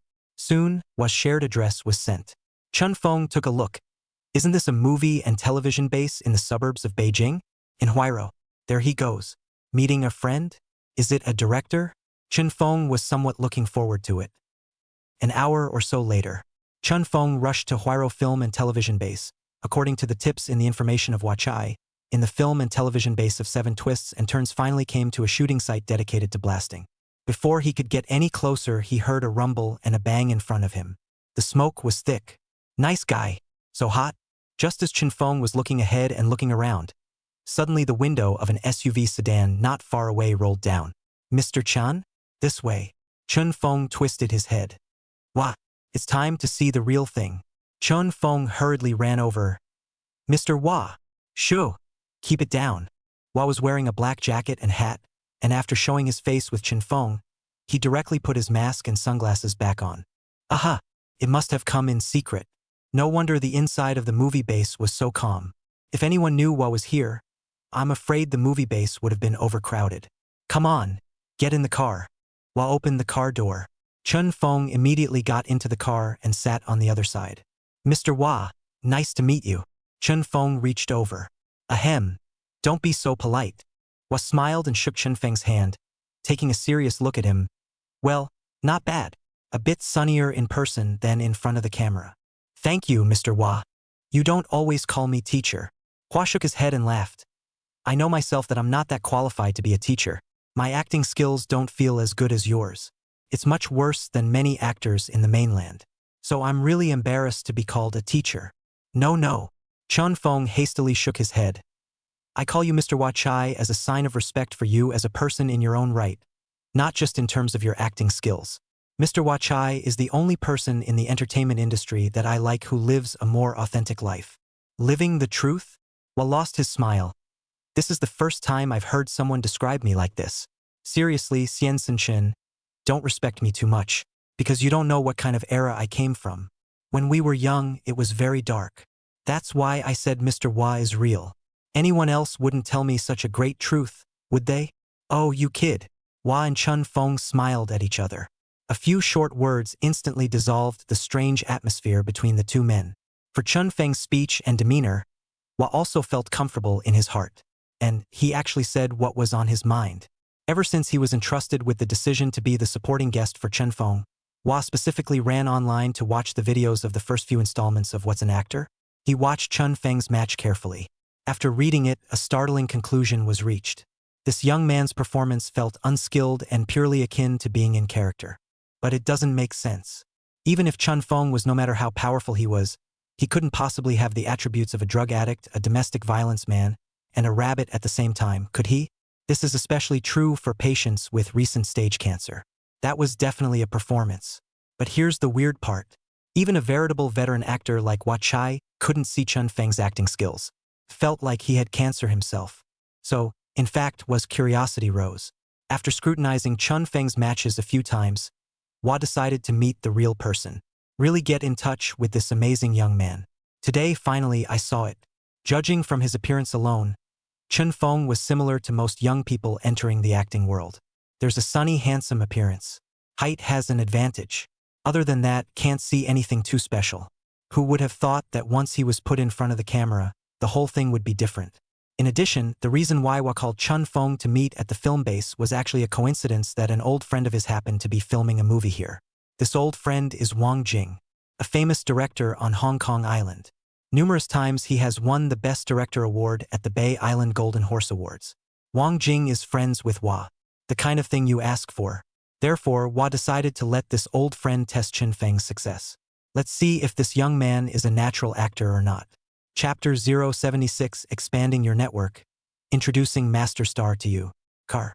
Chun Feng exchanged pleasantries with Hua Zai and was in a super cool mood.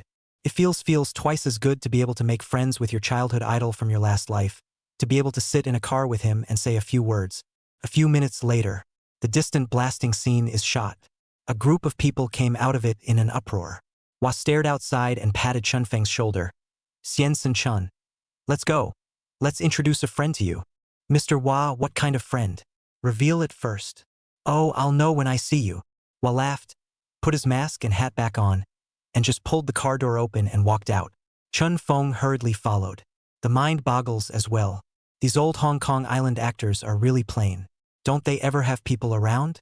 In the past, I always used to read news about Hong Kong Island on the internet where people were photographed on the street like Fat, Hua, or certain actresses who have been famous for many years, and these people are very plain. There were no security guards around, no agents, no assistants, no front and center. Occasionally a passerby will say hello and take a picture. But that kind is usually mainland tourists visiting Hong Kong Island. Most of the time, they just shop for groceries or run and walk like normal people. It's not like in the mainland. When a random starlet travels, the gesture feels as if a national leader is coming, with the front and back, and security guards opening the way. Various assistants escorted around. The road was screaming and flashing. You genuinely can't figure out how much this man has done for his country to be embraced and loved so much. The difference is too great. Hua looks good physically despite his age. Fit as a fiddle. Passing all the way under the street-side forest path, he led Chun Feng quickly to the back of the crew's filming studio. There are several restrooms there. It's where the actors rest. The figure in front of him flashed by, and Chun Feng was surprised to see Yen Wang-sun, who had yet to remove her makeup. Nice guy. Saw the big players today. What kind of movie is this? Yen Wang-sun didn't pay any attention to Hua.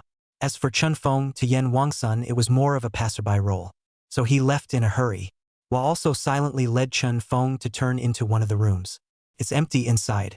Hua closed the door back and smiled. Just a minute. It'll be quick. Okay. Chun Feng was curious in his heart. Who exactly? Hua still has friends who are directors in Yanjing. Is it Wang Jing? Wang Jing is said to have settled in Yanjing a long time ago and has been a good friend of Hua's for many years. Another famous director. Could it be him? Chen Feng made a wild guess. At this time, Hua signaled Chen Feng to sit down and casually asked, "Has Xian Sen-chun ever been to Ao Island?" No. Chen Feng casually replied back, "Never been." Well, there has been no opportunity. After graduating from college, it's been just running and mucking around in all the major theater productions, and it's been a hectic day until now. Oh, Hua blinked and asked again, "At your current level, someone would want to sign you, right? Have you signed with a company yet?" "Not yet." Chen Feng shook his head. "I want to be free for another year or two before I say anything. It's a challenge for myself to try out various roles first." Hua wondered, "Just run the show?" "Yes, running the show can also hone your acting skills. Master Star said so." "Ha!" Hua grinned. He's also an old friend of Star.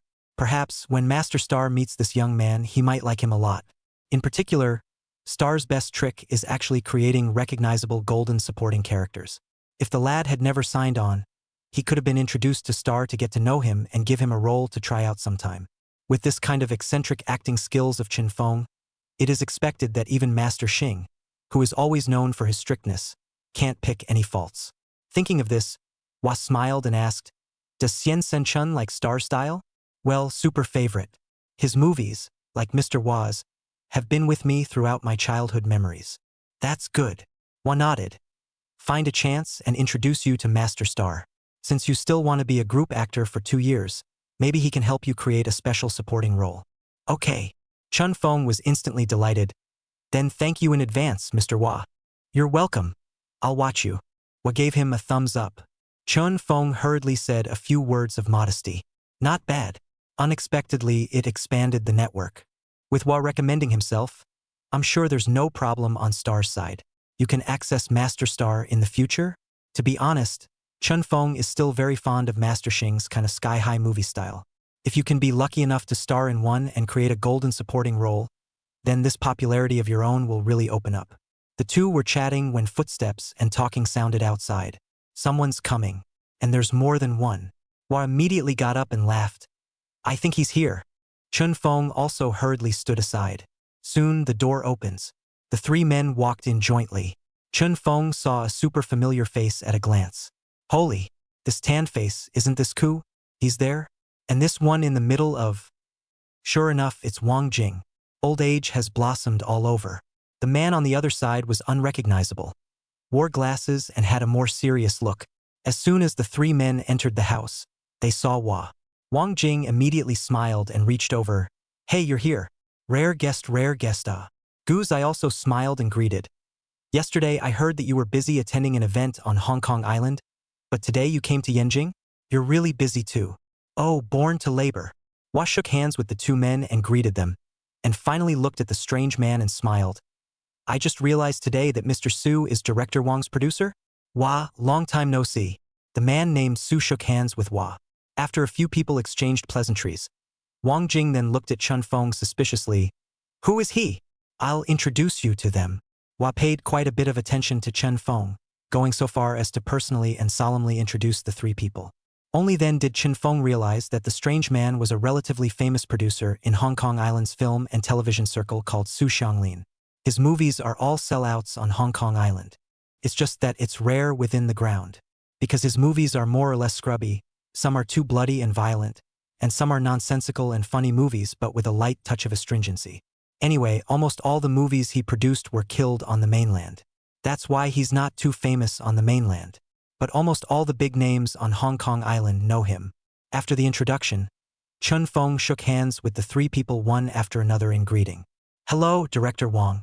Hello, Mr. Gu. Hello, Mr. Su."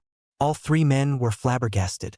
I can't figure out what was sudden visit and bringing a small group of mainlanders with him means. Are we going to stuff the crew? What connections? Normally Hua wouldn't do this. Assuming it did, is it not reasonable to suspect that this young man is Hua's illegitimate son in the mainland? Wang Jing is evil. He really couldn't help it and looked at Hua Zai and asked suspiciously, "What do you mean by bringing him over?" "Director Wang, I want you to see his acting." Hua was all smiles.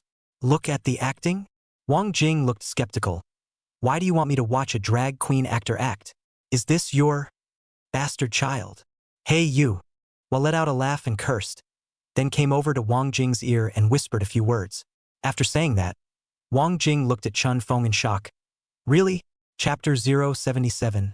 Target character. Black Boss. Hua briefly explained the reason why he had brought Chun Feng to Wang Jing. Wang Jing was a bit curious. It's kind of funny to have Hua go out of his way to praise the acting. As for Chun Feng, Wang Jing really didn't know him, because he doesn't watch the type of variety shows like, What's an Actor? He always felt that this kind of variety show was all a gimmick, and the purpose was still to please the public, rather than actually testing acting skills. So just watch, the ones that end up advancing to win are definitely the ones with big capital. You can't tell much about acting on a show like this. However, Wang Jing trusted Hua's judgment. Hua is also one of the very few actors recognized by Wang Jing as a good actor with both character and acting skills. And so, Wang Jing suddenly nodded. Mr. Chan? Hua said that your acting skills have reached the realm of returning to the basics, acting everything like it's real. First of all, I don't believe it. Chun Feng? Back to basics? Is that how Hua describes himself? Oh, that's a bit too high a rating. It's a wonder anyone believes it.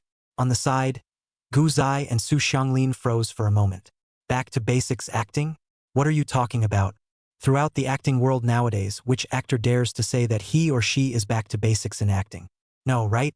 Even if Hua and Ku have been making movies for decades and have successfully portrayed countless classic roles, they don't dare to say that they have returned to their roots. What is Hua doing? A backhanded remark? Gu was all smiles. There's a look-at-me mentality. He thought he might be in for a treat today.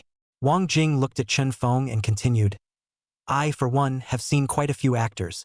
There are also a lot of people who are talented, but really haven't seen what level of acting skills back to basics. Mr. Chun, Hua holds you in high esteem. So wanna show me your acting skills? I've heard that you've managed to advance to the top 5 of the Yenjing competition in that mainland variety show. What's an actor? You've run into live tests and clinical situations a lot in tournaments, haven't you? Chun Feng nodded. Right? That's good. Wang Jing smiled and said, I'm going to give you a scene now. Is it okay for you to perform it on the spot? Do you have the courage? Chun Feng smiled. In all fairness, Wang Jing was not a director he particularly liked. There are good and bad Wang Jing movies. The good ones are really good, but the crappy ones are really crappy too. Especially since he's a guy who always likes to run off on his own to guest star in villainous drag queen roles in the theater, leading to him wanting to K him as soon as he sees him now. However, Wang Jing's political stance is relatively good, more correct than most Hong Kong island artists. It also made him a fish out of water in the mainland. With Chun Feng's current fame, Wang Jing didn't take him very seriously. There's something condescending about the way it's spoken. If I hadn't brought him here, it's likely that someone like Wang Jing wouldn't even look at him squarely. Therefore, Chun Feng wasn't actually looking forward to having any encounters with Wang Jing. But this test is good. Chun Feng likes it. As long as the role is not one that has been repeated before, Chun Feng is welcome. Happy to try. Therefore, Chun Feng nodded seriously. Director Wang, feel free. Oh good, that's pretty courageous. Wang Jing turned around and stepped aside, waving his hand at Gu Zai and Su Xianglin. Come on, all sit down. Let's see what the people Hua brought in are capable of. A few people sat down. Chun Feng stood on the opposite side, not nervous at all, calm and collected. On this temperament, it had actually made Gu Zai and Su Xianglin feel surprised in their hearts. It should be known that whether it was Gu Zai or Wang Jing, even in the mainland, they were actors and directors with great popularity, and ordinary people would not be so calm and collected when they saw them. Wang Jing sat down and mulled it over. Then he turned his head to Hua. What roles has he played before? I've only seen him perform in variety shows. In variety, he's played a drug addict, a domestic violence man, a kung fu master, and a cancer patient. Upon hearing this, Wang Jing was surprised and said, Is the level of variety arts in the mainland so high now? These roles can't be interpreted very well. After saying that, he twisted his head to look at Ku. I remember you played a junkie, right? A scene with Joe. Yes, disciple. Gu nodded. Hua on the side pulled out his cell phone and flipped open a video to release to the three. Look at this. This is Chun Feng acting out a drug addict's seizure at the audition site. The three men immediately came over to look. As a result, all three were dumbfounded as they watched. Listening to that hoarse, hysterical hissing sound coming from the cell phone, Gu was completely stunned. Couldn't help but look up at Chun Feng. That state. Like really? This kid's not really on drugs, is he? Hwa explained again. Just the scene, it brought the demon spirit here at that time and even brought him to the police station and had him examined. As it turns out, he wasn't high. That was the rendition. The three guys, the older generation of performers on Hong Kong Island, understand that state of affairs. Who hasn't seen it when they were young? Looking at the state Chen Feng was displaying, one could almost conclude that it was a drug attack. Turned out to be a show? Gu was really surprised. When he was in the discipleship, that was the kind of epiphany that came to him after he had carefully observed other addicts in their daily states and during their episodes, and observed them for a long time. That's why Gu is more empathetic. If Chen Feng was acting, it was definitely more profound than what he had sensed. This comprehension is scary. Subsequently, Hwa played all the videos of Chen Feng's other matches one after another to the three people. After reading it, Wang Jing looked a bit odd. Even the producer Su Xianglin, who had always been unsmiling and had a serious expression, froze. Domestic violence men are left out. The point is, how did that bunny-identified Kung Fu master perform? There's no cut and dry with that stuff, it's all about self-realization. Chen Feng actually interpreted it so perfectly. It's even more in your face than the good tiger in the original show. The image of that feminine gaze in the scene really makes him feel like a rabbit. Finally, Wang Jing got serious. Thinking carefully, I said, "Looking at your game, it seems like you play more of an antagonist. In that case, have you seen Black Gold yet?" Chen Feng nodded. "Seen it. Okay. Then you should know FAI as Zhou Chaoxian, right? A black boss. I want you to put up a front, ask for a look, say a line. Just say the line, I'm done talking. Who's in favor? Who's against? That's it." Before Chen Feng could speak, a beep sounded in his head. Ding! The host's upcoming target character, Black Boss Zhou Chaoxian, has been detected. Congratulations to the host for becoming a true black boss. Congratulations to the host. Within the next 3 days, all underground casino businesses in Hong Kong and Macau will be under the host's command. Congratulations to the host, who has officially become the behind-the-scenes spokesperson of the Hong Kong and Macau Underground Black Shark Club. Chen Feng, the smile on his face was fixed straight away. Holy, this experience. Does it fit? Chapter 078 Gu Zai's Difficulties. Acting as a Chinese medicine practitioner. Come on, Mr. Chen. Work on it and show us something. Wang Jing sat in her chair and prodded up. Several people around them stared at Chen Feng with unblinking eyes. Mainly because Hwa lifted him up too high. Back to basics acting? It's like a land sweeper, no matter what you do with the 18th palm of the Descending Dragon or the Battle of the Stars, in front of others, when the sleeves are rolled up, you will directly pounce on the street. It's called going back to basics. Hwa means that Chen Feng has no acting skills. No acting required. There's no showmanship. All behaviors are muddled. It's like vernacular behavior. It is biased that every character he has played has been extremely colorful and contrasting, and that is simply not the essence of what a person can be. Therefore, Hwa gives a conclusion. Back to the basics. Wang Jing definitely doesn't believe it. He has been renowned on Hong Kong Island and the mainland for so many years, and has worked with countless awesome actors and actresses. Actors like Hwa, Ku and Star have all worked together countless times as movie stars, and he really hasn't seen any back-to-basics acting. Does everything look real? That's ridiculous. Starboy wouldn't dare to blow awesome like that. Now let's see Chen Feng how to FAI interpretation of the near-perfect mobster Zhou Chaoxian to the performance of the return to the basics. Chen Feng got into the swing of things. The expression changed, the eyes changed, including that body language. The system gave his character the ability to implant all of his character's experiences into his mind. Not only do behavioral habits change, but even states of mind and memories change. To be precise, you are the character himself. So when playing a cancer patient, Chen Feng can feel the life passing by. It's really easy to hang up if you're not careful. Now, the Yakuza giant role on the body, the mentality has also become sinister, and even at any time the impulse and desire to want to kill people with their hands. The eyes were all murderous and sinister. Chen Feng had no doubt that if someone dared to disobey him right now, he would absolutely copy the guy and crash that person. No hesitation at all. The four men behind him were staring at him intently.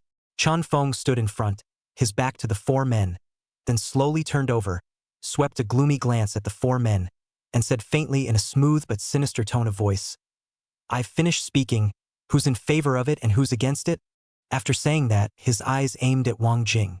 That look, which contained rage and perversion within its calmness, caused Wang Jing to shiver. Oops, it's a little scary. Hua snapped. Good. On the other side, Gu Zai and Su Xianglin also froze. This kid's got this look in his eye, it's real, right? At this moment, Wang Jing was chilled at the back of her neck by Chun Feng's eyes, so she hurriedly waved her hand and laughed awkwardly. Good, good. This state is indeed good. It's fine. Chun Feng instantly regained his status. A cloudy smile flashed across his face. Director Wang, is it still okay? It's okay. It's okay. Wang Jing nodded her head repeatedly and said with a smile, this eye and state is good, really good. But to say it's back to basics is still a bit of a distance. While speaking, his heart was secretly shocked. That look is absolutely spot on. Wang Jing and the others knew best what Hong Kong Island was like 30 or 40 years ago. In those days, dragons and snakes were mixed. The streets are full of choppers and killers and gangland firefights. They've actually seen what a brutal and bloody mobster looks like. The kind of psychopathic bigot who kills without a second thought or even takes abuse for fun has basically seen it all. That's why Hong Kong Island is rich in Yakuza movies. It's too rare to find a perverted bigot like Liang Kuan, who can't move without burying someone's entire family alive, even have dealt with it, because in those days the entertainment industry was controlled by gangsters. Therefore, Wang Jing deeply shares the same feeling. He was taken back to the dark days of his teenage years by a single look from Chun Feng. Palms are sweaty with fear, but you can't lose a battle with your mouth. It would be too difficult for him, Wang Jing, to admit that one's acting skills have all reached the realm of returning to the basics. At least you'd have to surpass Starboy. Although the eyes just now is indeed very scary, but there is a kind of colorful suspicion, but according to the normal logic of judgment, Chun Feng if so grizzled, that is not already on fire? Why are you still a groupie? He certainly doesn't have all the roles under his belt. Wang Jing started to use his brain. On the side, Hua Chai laughed in relief. How about it? I didn't lie to you guys. Just now, with this model, if put in front of the camera, I believe he doesn't lose to Hui Zai. Then wouldn't he just get a movie star? Gu Zai laughed and snickered, then casually said, Mr. Chun, can I also come up with a title for you to try to interpret? When Chun Feng heard this, he was happy to accompany him. Come on, the more the merrier. Was worried about not getting a chance to experience the characters. So very casually he nodded. Mr. Ku, I have no problem with that. Okay. Gu gave him a thumbs up, then laughed. I saw that most of the character images you interpreted before were negative images. I want to give you a positive image to try. For example, a doctor. Chun Feng's eyes lit up. Hello, doctor. Just as he was about to nod his head, Ku suddenly added, but not a Western doctor. I want you to play an image of a Chinese doctor. Chun Feng? Ding. The host's upcoming target character, Chinese medicine practitioner, has been detected. Congratulations to the host for becoming a Chinese medicine practitioner who is truly proficient in the art of Qi and Huang. Congratulations to the host for obtaining the Ghost Gate 13 Needles skill that has been lost for thousands of years. Congratulations to the host for obtaining the lost 1,000-year-old internal canon of the Healing Way. Note, the inner canon of the Healing Way is included in the Golden Seal Jade Herald, one of the 5 arts of mountain, medicine, destiny, physiognomy, and divination. I'll go. Chun Feng instantly became enraptured again. Accident. What a surprise. Turns out that experiencing Chinese medicine is so cool, and you can even get this kind of skills that have been lost in ancient times? Maybe Gu was trying to give him a hard time. After all, the role of the interpretation of the doctor, it is certainly more convenient to Western medicine. Change into your white coat and say a couple lines. Basically, it won't collapse. But Chinese medicine? This stuff is not well acted. There are few modern dramas that portray Chinese medicine in movies. Especially when it comes to Chinese medicine, the first impression many people have is that of an old crook. It's rare nowadays to see an old herbalist who is really good at what he does. Therefore, this role is not good to experience. Gu thought he had a very good offer, and the difficulty must have been great. Wang Jing smiled back, nodding his head repeatedly. I think the role of the Chinese medicine practitioner is good, Mr. Chun. Do you have a grasp on interpreting this relatively positive role? Hua and Su Xianglin stared at him as well. Both waited for his answer. Chun Feng remained cloudy and smiled faintly. Mr. Gu Zai, Director Wang, I have no problem. Can try to interpret it. Young people are just bold. Well then, you do it. Director Wang nodded and waved. Let Chun Feng begin. Chun Feng was not polite, and after looking around, He casually dragged a small table from the side and set another chair beside it. Then he picked up a towel and rolled it into a ball and put it on the table. Easy to take a pulse. Afterward, Chun Feng sat peacefully and steadily. When you sit down, you have already entered the role of the herbalist. His eyes swept around the four people's faces, finally stopping on Wang Jing's face, and he suddenly laughed. Director Wang, cooperate? Chapter 079, Director Wang, go for a gastroscopy sometime. Wang Jing sat across from Chun Feng. Put up a play. It's the kind of thing he relishes. In previous movies he has directed, he can often be seen in cameo roles as a hilarious drag queen. Something about a jade-faced flying dragon or something. Basically, they're the type that owes a beating. Essentially, Wang Jing loves to perform. So as soon as Chun Feng mentioned the request, he immediately came over. Also want to try what it's like to act with Chun Feng. The two sat down. Scene 1. Chun Feng looked at him with a calm expression. What's wrong? Where are you uncomfortable? Wang Jing hemmed and hawed. This waist of mine always hurts. Back pain, huh? Chun Feng scrutinized Wang Jing's face for a few moments, then signaled him. Reach out and put your hand here. Roll up your sleeves. Wang Jing did as he was told, all the while mentally nodding. Not bad, it's the paradigm. Wang Jing has been living in Yanjing for 16 years. Almost half of Yanjing. He also often went to Tongrentang to seek health care from old Chinese doctors. Generally, old herbalists are more arrogant. First look, then ask, then take the pulse, and finally prescribe the medicine. It's all the same process. The best feature is that the TCM practitioners are all very stable. Unlike Western medicine, which is busy and walks and talks at a fast pace, especially surgeons. Every day is so busy that I don't have time to change my clothes. TCM is just steady. Even if you are touched with a terminal illness, you are told in a four-pronged manner to get the relevant tests. Chun Feng is in great shape right now. There is no more a trace of the face like the previous rendition of Zhou Chaoxian's kind of eerie and very vicious feeling. The eyes are flat like a worldly Highlander. It's like looking down on everything. So Wang Jing reached over, rolled up his sleeve, and put his wrist on the towel. Chun Feng had a cloudy face, 2 fingers gently pressed on the pulse. At the same time opening and miscellaneous questions about related issues such as night sweats not, such as sensitive parts of the moisture not, such as short yellow urine not, such as dry stools not. Confused Wang Jing. Why do you know everything? You seem to be asking a very professional question. Just now this effort, Chun Feng asked and Wang Jing answered, giving him a real illusion of seeing a doctor in an old Chinese medical center. Those 3 behind them also looked at each other in surprise. Can't find a break. Just the moment Chun Feng sat down, he had already gotten people into the scene. Coupled with these specialized questions he asked, wasn't this a living, breathing old Chinese doctor? Wicked. This time Gu was convinced. Just this clip really put him in a trance in a Chinese medicine center. Awesome. While also secretly gave another thumbs up. Su Xianglin on the other side had even begun to move. He is not famous in the mainland, but in Hong Kong Island, many big directors and actors know him, a very famous producer. The connections are pretty scary too. Therefore, Su Xianglin already had the urge to create a customized drama for Chun Feng. Scene 2. At this point, Chun Feng, who was feeling his pulse, suddenly frowned. And don't ask. The expression on his face looked like it had become much more grave. That change was very noticeable. And, where there had been just 2 fingers gently laced together, now suddenly another finger had been added, 3 fingers across the vein. Light rhythmic finger pressure. Sometimes light, sometimes heavy. Wang Jing looked on in wonder. This guy can't really be feeling his pulse, can he? The technique is too realistic. The old Chinese doctors at Tongrentang sometimes take their pulse this way. Convinced. Wang Jing was truly convinced. Just this technique people have interpreted 100%, it's enough. Just as he was about to end the clip, Chun Feng suddenly looked up at him.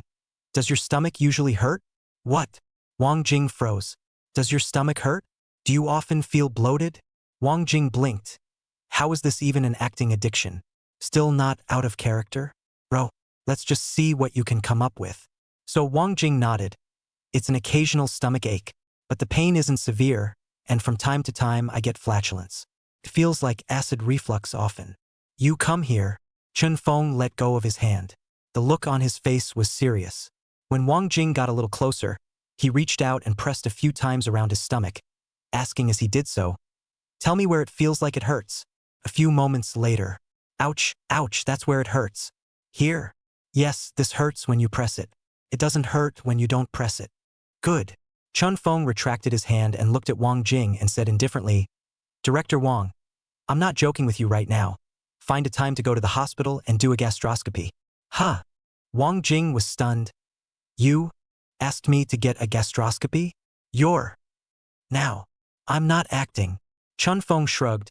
Director Wang, I'm very serious about what I'm telling you. Find some time to go to the hospital and get a gastroscopy. Really, there are benefits. Wang Jing's face collapsed. It's really addictive and you can't get out of the play. Not bad. This kid is good. Wang Jing hemmed and hawed, got up and nodded. Okay, Mr. Chun. I agree with this part of your performance. No wonder Hua said it had the flavor of Fang Pu Ruasian. Just now, I was all caught up in the scene. I almost thought you really knew Chinese medicine. As a matter of fact, I really would. Chun Feng looked at him seriously. Director Wang, I can really order. Don't think I'm joking with you because I'm not out of the movie yet. I'm serious. Go get a gastroscopy when you're not doing anything. As soon as possible, within half a month. Wang Jing. Others? Is not over? Finally. Gu Zai clapped his hands. Good, Mr. Chun. We're convinced by your way of acting. Very realistic and vividly evocative. It makes people immersed in the scene. Especially under these humble conditions. It is indeed impressive that you can achieve this level of performance with your body movements and language. Thank you, Mr. Ku-chan, for the compliment. Oh, don't call me teacher. Gu Zai laughed. In front of you, I really don't dare to call myself a teacher. I can't even do this acting style of yours. On the side, Su Xianglin also finally revealed a smile. He took the initiative to walk over and directly pulled out a business card from his pocket and handed it to Chun Feng. Mr. Chun, this is my business card. If you're interested in working together, you can call me after the variety show. Thank you, Mr. Su. Chun Feng accepted the business card. It would be nice to go around Hong Kong Island sometime. There must have been an audition for the movie. At this point, Hua took a long breath and smiled as he clapped his hands. All right, I can finally confirm that Xian San Chen's acting skills are not my illusion. In this way, let's have a meal together at noon. Everyone can count on making friends. How about it? Hua had spoken, so what could Wang Jing and the others say? And they were indeed quite interested in Chun Feng as well. That's it, lunch date at noon. Chun Feng let out a long breath. I never thought that I would one day be able to dine with such great directors as Hua Chai, Ku Chai and Wang Jing. It's okay. How many people in the world would envy this experience? So the connection is even handed over. Half a month later in the triple threat contest with Hua's help, I believe that my seat in the triple threat is no longer in doubt. After the dust settled, Chun Feng wanted to know even more who had helped him behind the scenes. And the reason. Chapter 080 Hong Kong Island Gaming Joint Group's new managing director. Lunch date at noon. Hua was the host, and Wang Jing, Ku and Sui Hyung Lam were all present. In a small booth, the food is old capital-style cuisine. A few bigwigs talked and laughed, joking and laughing, and Chun Feng did not feel rushed or uneasy, and was also voluble. Period. Chun Feng also took on the role of a chef and explained to a few people what the specialties of the old Beijing-style dishes were. Like flavors, like origins, like heritage. The restaurant where they ate was a private dining room in the suburbs, doing all the customized private dining. There's even a palace cuisine. And when Chun Feng substitutes into the role of a chef, what he has learned in his chest covers almost all the dishes nowadays, even including the lost Manchu Han Chuanchi. So that's a barrage of knowledge. Hearing that, Hua and the others looked at each other in disbelief. Okay, this young man, not only is his acting skills back to basics, but he even knows how to cook. Speaking with a mouthful of words. In the face of two movie stars, a famous director and a famous producer, there was no inhibition at all, and he coped with the situation freely. It's unbelievable. So Wang Jing got on Chun Feng's case. Su Xianglin also pondered secretly. These old geezers all had their own set of treasures for recognizing people, and basically gave Chun Feng a favorable review for this kind of performance, with an amazingly consistent evaluation. The wine is over. Chun Feng suddenly received a phone call. Hong Kong Island number. Chun Feng was also suspicious. Another call from Hong Kong Island? Is there a big name who's going to be a supporting act for himself? Chun Feng excused himself and walked to the corner to pick up the phone. Hello. Hello. How are you, Mr. Chun? I am Eugene Hua, the chairman of Hong Kong People's Entertainment World. On behalf of the Hong Kong Island Gaming United Group only, I would like to welcome Mr. Chen back to Hong Kong to manage the group of companies. Chun Fong? What the hell? The world of Hong Kong People's Entertainment? Hong Kong Island Gaming Syndicate? Oh, a casino?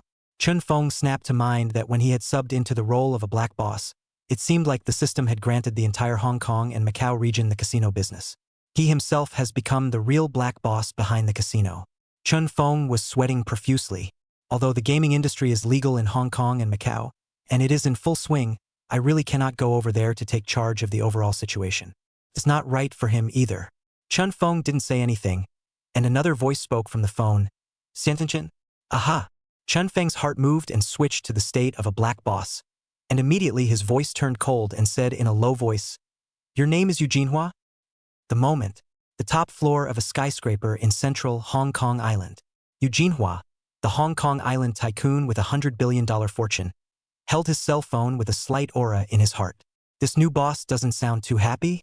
It is important to know that the predecessor of Hong Kong People's Entertainment World was a gaming industry group of companies created by the remnants of the Triad Society, a gangster gang in the last century. Since the return of Hong Kong Island, the Black Shark Club has slowly gone underground. No one dares to venture out, but the deep-rooted Triad culture simply cannot be driven to extinction on Hong Kong Island. These people began to turn to serious business, taking control of the gaming industry in the entire Hong Kong Island region and slowly setting up the Gaming United Group. 1 year ago, the black leader of the gaming syndicate has disappeared. No one alive, no one dead. As a result, all the companies in the United Group voted by resolution to elect Eugene Hua to temporarily act as the chairman of the United Group.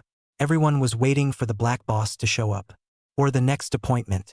Finally, this appointment came up yesterday.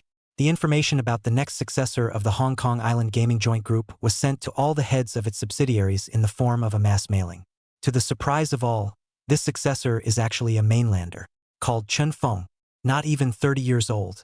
For a while, everyone thought that Chun Fong was the illegitimate son of the previous black boss, because the previous black boss was named Chun Jilong. That's a tough guy that the whole island's underground black community knows about. It was he who, by virtue of his own strength, took all the gaming companies on Hong Kong Island under his wing with an iron-blooded approach after the return of Hong Kong Island and formed the United Group of Companies. So, Chun Fong is his illegitimate son? Just like that, the day after getting the news, Eugene Hua, who was temporarily acting as the chairman of the United Group of Companies, called Chun Fong. It is hoped that he can return to Hong Kong Island to take charge of the situation. Unexpectedly, Chun Feng's first words made his liver tremble a bit. That questioning tone was rude too. There was a murderous air in all the voices. There's no need to be skeptical. This is definitely the illegitimate son of Chun Jilong. Goes with the roots. Should be a tough one too. Eugene Hua didn't dare to slack off, even if he was now the leading boss of the entire Hong Kong Island gaming industry, even if he was worth hundreds of billions of dollars, but in front of Chun Jilong, he could only kneel obediently. Therefore, Eugene Hua really didn't dare to be arrogant about this new leader. Hastily, he respectfully whispered, "Yes, Xiansen Chun, I am Eugene Hua." "Good, Eugene Hua, you inform all the heads of the companies that in a month's time, I will make a trip back to Hong Kong Island. Until then, don't let anyone call my phone to harass me again. Is that clear?" Eugene Hua's palms were sweaty. This fan is too damn much like Chun Jilong. Hegemony, the only thing that matters is me. Those who obey me will prosper and those who oppose me will perish. Eugene Hua was afraid that Chun Fong would be the first to take him to task after arriving in Hong Kong. So he hurriedly nodded his head. "I understand, Xiansen Chun. Okay, hang up. I'll call you anytime if anything happens." "Okay, Mr. Chun." As soon as the words left his mouth, the phone hung up. Eugene Hua sighed in relief. Reaching up, he wiped a cold sweat from his forehead. Behind, footsteps sounded. Then a pair of plain white, slender hands held a cup of coffee and brought it to his side. "Chairman, what happened?" Eugene Hua shook his head without looking back. "Nothing. It's just that I feel that this new boss isn't too good to deal with. Young in age, he might be even more icy and ruthless than Chun Jilong." Behind, a tall, beautiful woman came up beside her. Wearing glasses, born beautiful and serene, her temperament is high and cold.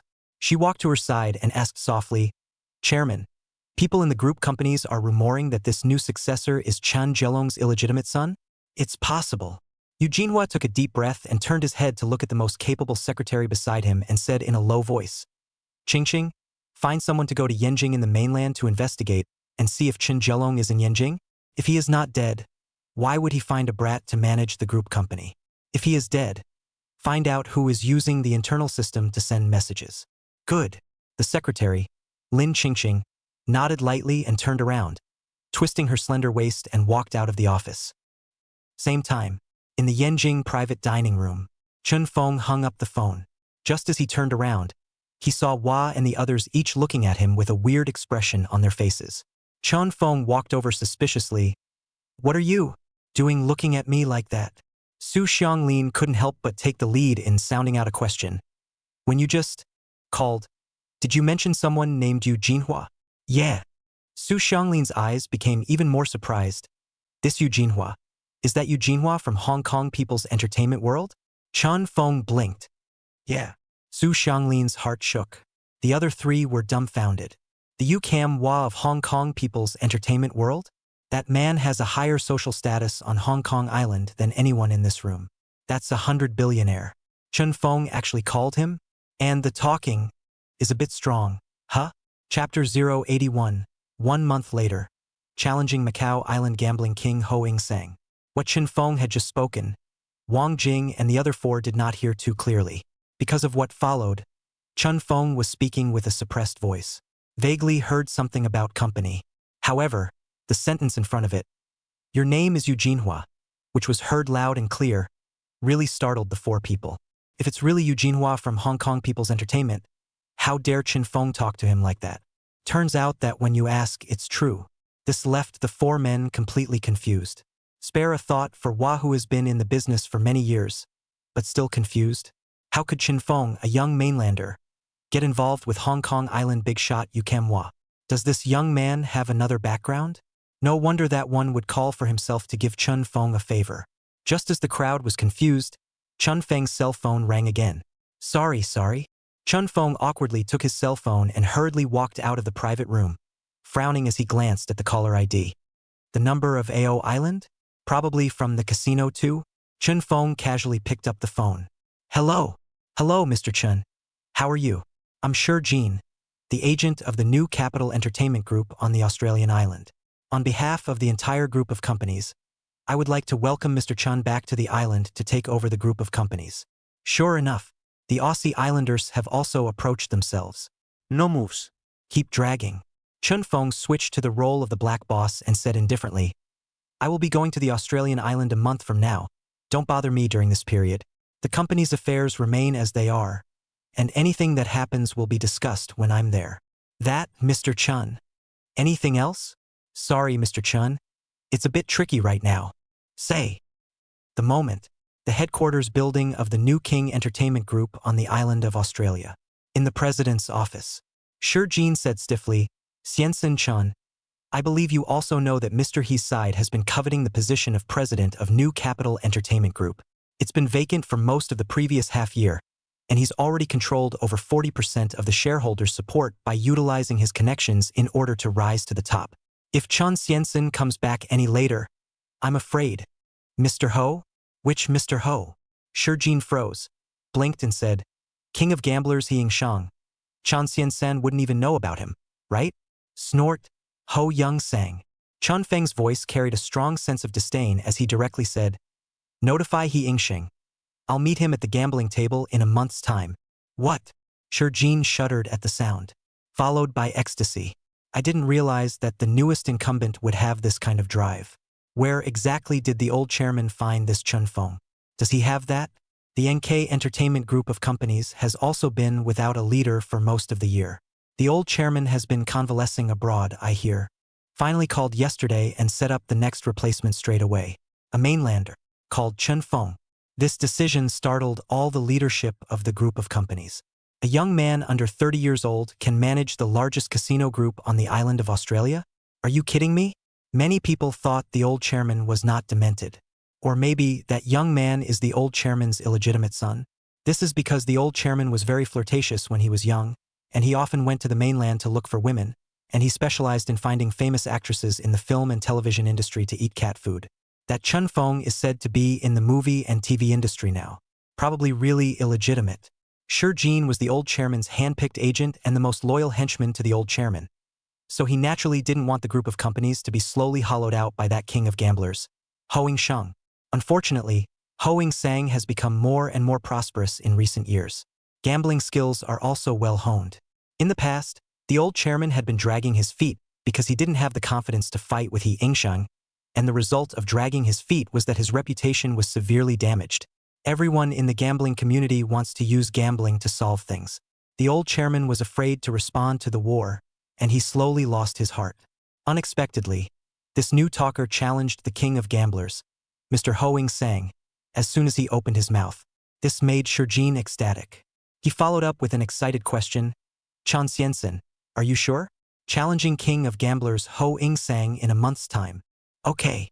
Officially launching a challenge? Shurjin, do I have to say a sentence twice? Listening to the cold, slightly murderous voice on the phone, Shurjin's heart flinched, and he hurriedly smiled and said, I'm sorry, Xiansen-chan. I lost my temper. All right, that's it.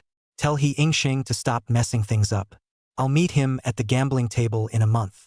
If he finds trouble again in this month, I'll kill his entire family. Ishkin? A black line. Holy, this new young man is a bit too manic. You want to kill your whole family? It's not 30 or 40 years ago, shouting at every turn. However, listening to the voice on the phone, Shurjin didn't doubt for a second that what this new boss said was true. The murderous aura in that voice couldn't be hidden at all. Thus, Shurjin hurriedly whispered, I know, Xiansen-chun. I'll relay your original words word for word to He Yingsheng. Okay, hanging up.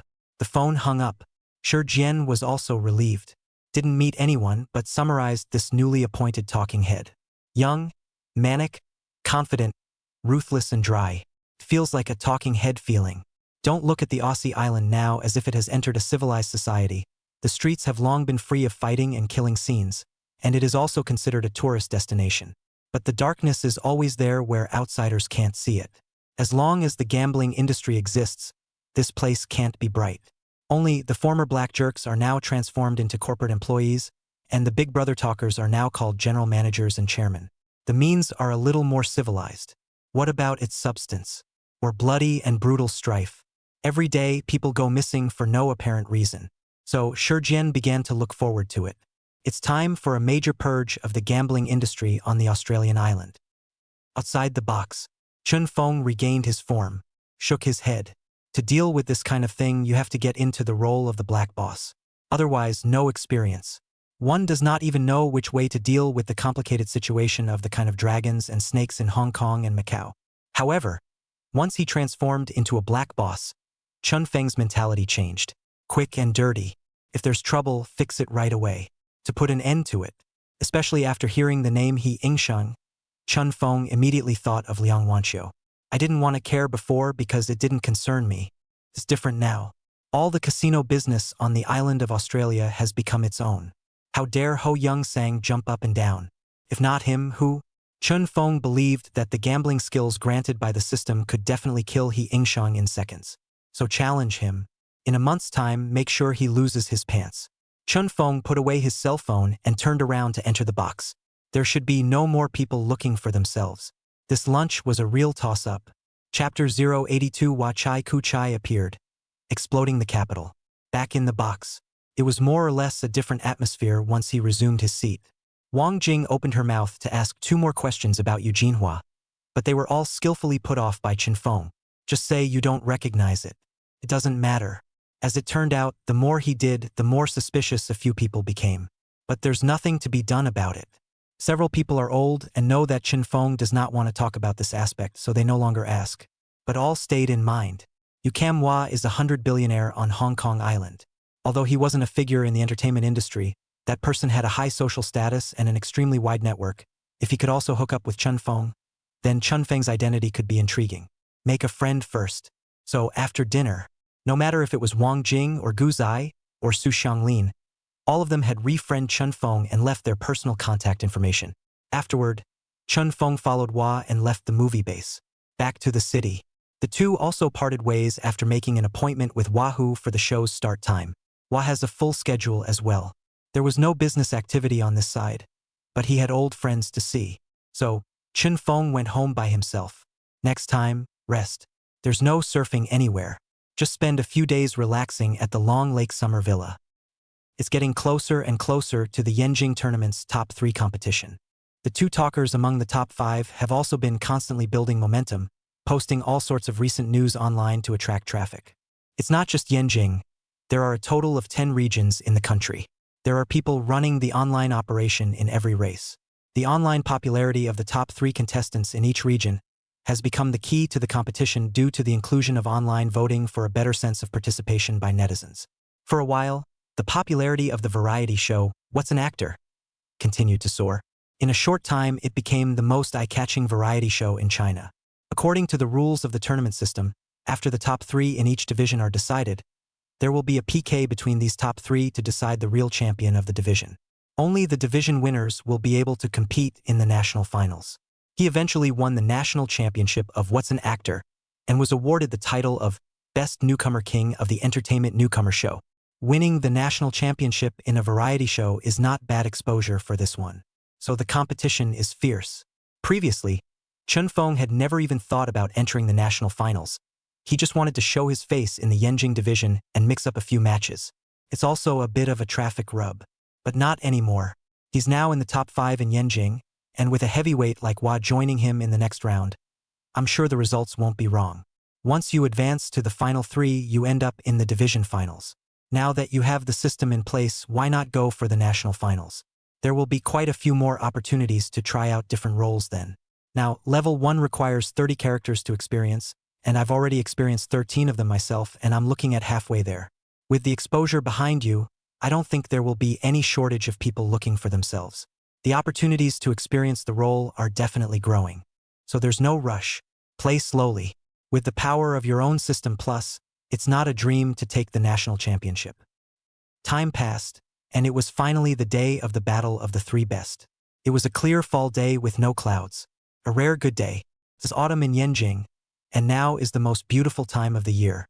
The maple leaves are red on both sides of Long Street. As far as the eye can see, it looks like a red cloud reflecting the miles and miles of streets. Outside the Yenjing Grand Theater, a mountain of people. Today, each of the top 5 contestants brought along a support act. Everyone has learned that Li Han is looking for the Movie Queen International chapter, while Su Yao is being pressed by the presence of his mentor, Uncle Black Earth. Just these 2 are enough to rock Yenjing City.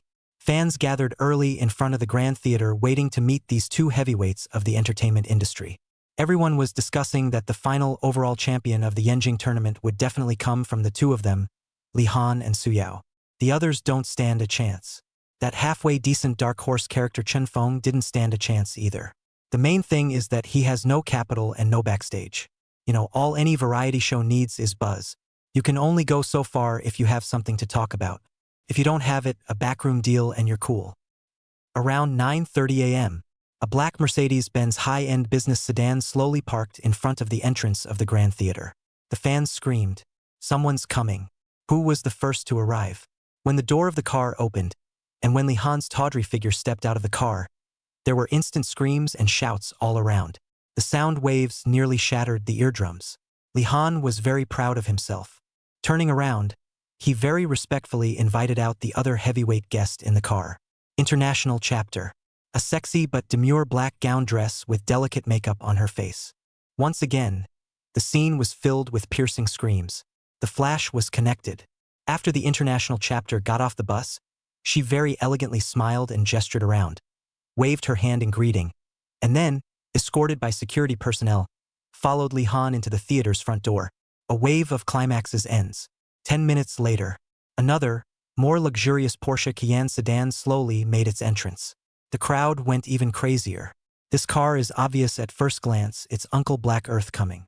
Only he would come in such a flashy and extravagant limousine. Sure enough, after parking the car, Su Yao and Uncle Black Earth, who were dressed in black suits, got down from the car and smiled as they waved to the fans around them, surrounded by a couple of Black Earth Club actors. It's all very familiar. It was assumed that they were all here to support Su Yao.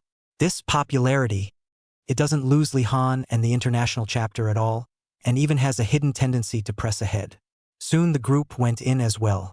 The frenzied fans outside finally slowly calmed down. With 2 heavyweights in sight, there's not much to look forward to. The 3 of them, what kind of big shots can they get? At first, I also heard that director Jiang Wen wanted to give Chun Feng as a supporting actor, but the program group directly put out the word, strictly prohibit the judges to give the contestants as supporting guests, so this thing is also yellow. So the crowd outside the Grand Theater was in an uproar and about ready to break up. In fact, quite a few of these people were paid by Li Han. It's just nice to look at. There really aren't many who really want to show solidarity with him. Even the international chapter isn't that personable and not many fans came. Instead, Uncle Black Earth and the Northeast F4 gang have a lot of fans and are relatively still enthusiastic. Just as the fans outside the theater were in an uproar to disperse, suddenly screams and shouts came faintly from the long street in the distance. The cheers were thunderous. It's like the feeling of a wave coming in. The people in front of the Grand Theater froze. What's the situation? Outside, how the place is still buzzing. Everyone craned their necks to see. Soon, it was seen on the long street crowds followed by 2 cars slowly drove into the small square of Yenjing Grand Theater. Is a little bit to the entrance to drive over. Someone in the crowd could faintly be heard screaming the names Hua and Ku. The crowd in front of the Grand Ole Opry was immediately abuzz. What the hell? Hua and Ku are here? The show is so generous now? Going out of your way to bring in Hua and Ku as guests? Everyone was confused. Until the 2 cars slowly pulled up in front of the theater gates. 2 very ordinary Audi A8 sedans. Immediately afterward, the one who walked down from the first car was none other than the dark horse contestant Chun Feng. There was a gasp from the crowd. Then, immediately following him down, the one dressed plainly with sunglasses and a mask was none other than Hua. The crowd instantly exploded into a mountainous roar. Meanwhile, the car behind us got out. First to come down was none other than Gu. And the one who came down after him was actually Wang Jing, a famous director from Hong Kong Island. This time, it was kind of a total blowout outside the Grand Theater. The screams of the crowd resounded for 100 miles around. Chapter 083 finally experiencing a positive role. Inside the Grand Ole Opry, Li Han and the others went into Lounge 1 first. It would have been quite flattering. But when Su Yao and the others arrived, the shouts and screams outside clearly exceeded those when he came in, which made Li Han a bit upset, mentally cursing. Money wasted? The shouting is not even on point. MD, get back to those who run it. As a result, it had not occurred to me that in less than 20 minutes, an even more horrifying wave of sound violently stormed outside. Cheers, screams and shouts. The buildings of the Yenjing Theater rustled. Li Han was dumbfounded. What's the situation? Who's coming? Isn't Uncle Black Earth already there? In Lounge 2, Uncle Black Earth and Su Yao, who had just sat down, and the others were also startled. Who's coming? Is this sound more sensational than yourself? In a moment of curiosity, Uncle Black Earth couldn't help but open the door and walk out. It just so happened that the door to Lounge number 1 was also open. The international chapter and Li Han also walk out. In the face of Uncle Black Earth, even if international chapter status was higher and her character was more arrogant, she still had to restrain herself a little bit and walked over to greet Uncle Black Earth with a very cordial nod of the head. Uncle Black Earth, long time no see. How long has it been? Was it just last year that we were on the show together? Uncle Black Earth is unassuming. Even went over and reached right up, wrapping both arms around the international chapter and patting her affectionately on the back. The 2 hug it out. Others have seen it all. One is that Uncle Black Earth status in the jungle is here. The other one is that these 2 actually have a personal relationship and are quite close. So this huggy meet and greet is kind of normal. Split up. The international chapter looked outside suspiciously. Who's here? Such a sensation? Told you so. I don't know who's coming. This guy. So much noise? Who is it? Come on, let's go take a look. With that, he moved forward. The international chapter followed suit. Behind them, Li Han and Su Yao couldn't help but come together. The 2 are just side by side. Li Han casually asked, "Do you know what's going on?" "I don't know," Su Yao faintly returned. "That's a lot of intensity for Uncle Black Earth." Li Han looked back at the few harmonizers of the Black Earth Club with a wry smile. "Such a big battle is too much of a fuss, isn't it?" "Average." Su Yao shrugged. "They all came to see the program. What's going on? There's no rule that says you're not allowed to come to the site to see the show, right?" "Ha!" Li Han smiled and laughed in a small voice. "Brother, don't be so excited. I just casually said, come to support on support, no big deal. You also don't need to deny it. It's no fun to be and stand up again."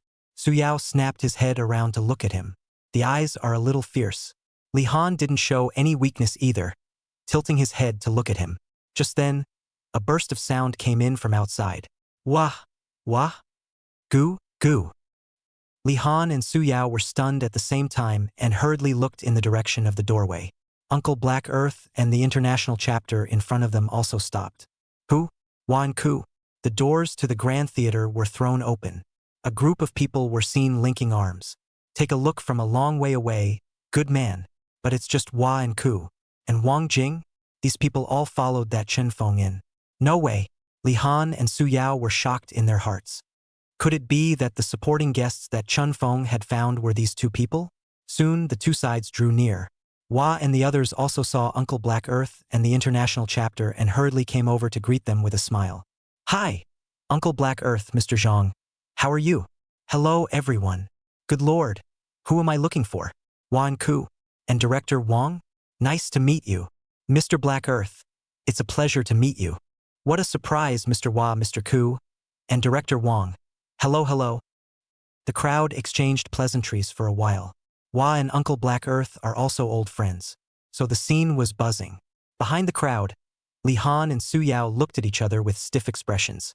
Grass, this Chen Feng is awesome. Nothing before and then this on the day of the game. The effect of this blew right out of the water. This kid is shady. I can't believe there's been no movement at all for so many days. No one expected him to bring in Hua and Ku, as well as a long-established director like Wang Jing. Are they all support X? After a few pleasantries, the director of the program came over with a group of people as well. The general director was quite surprised, pressing the news that Hua and Ku would be coming, so it was also heartening to know that the ratings of the show were not going to break the all-time record this time.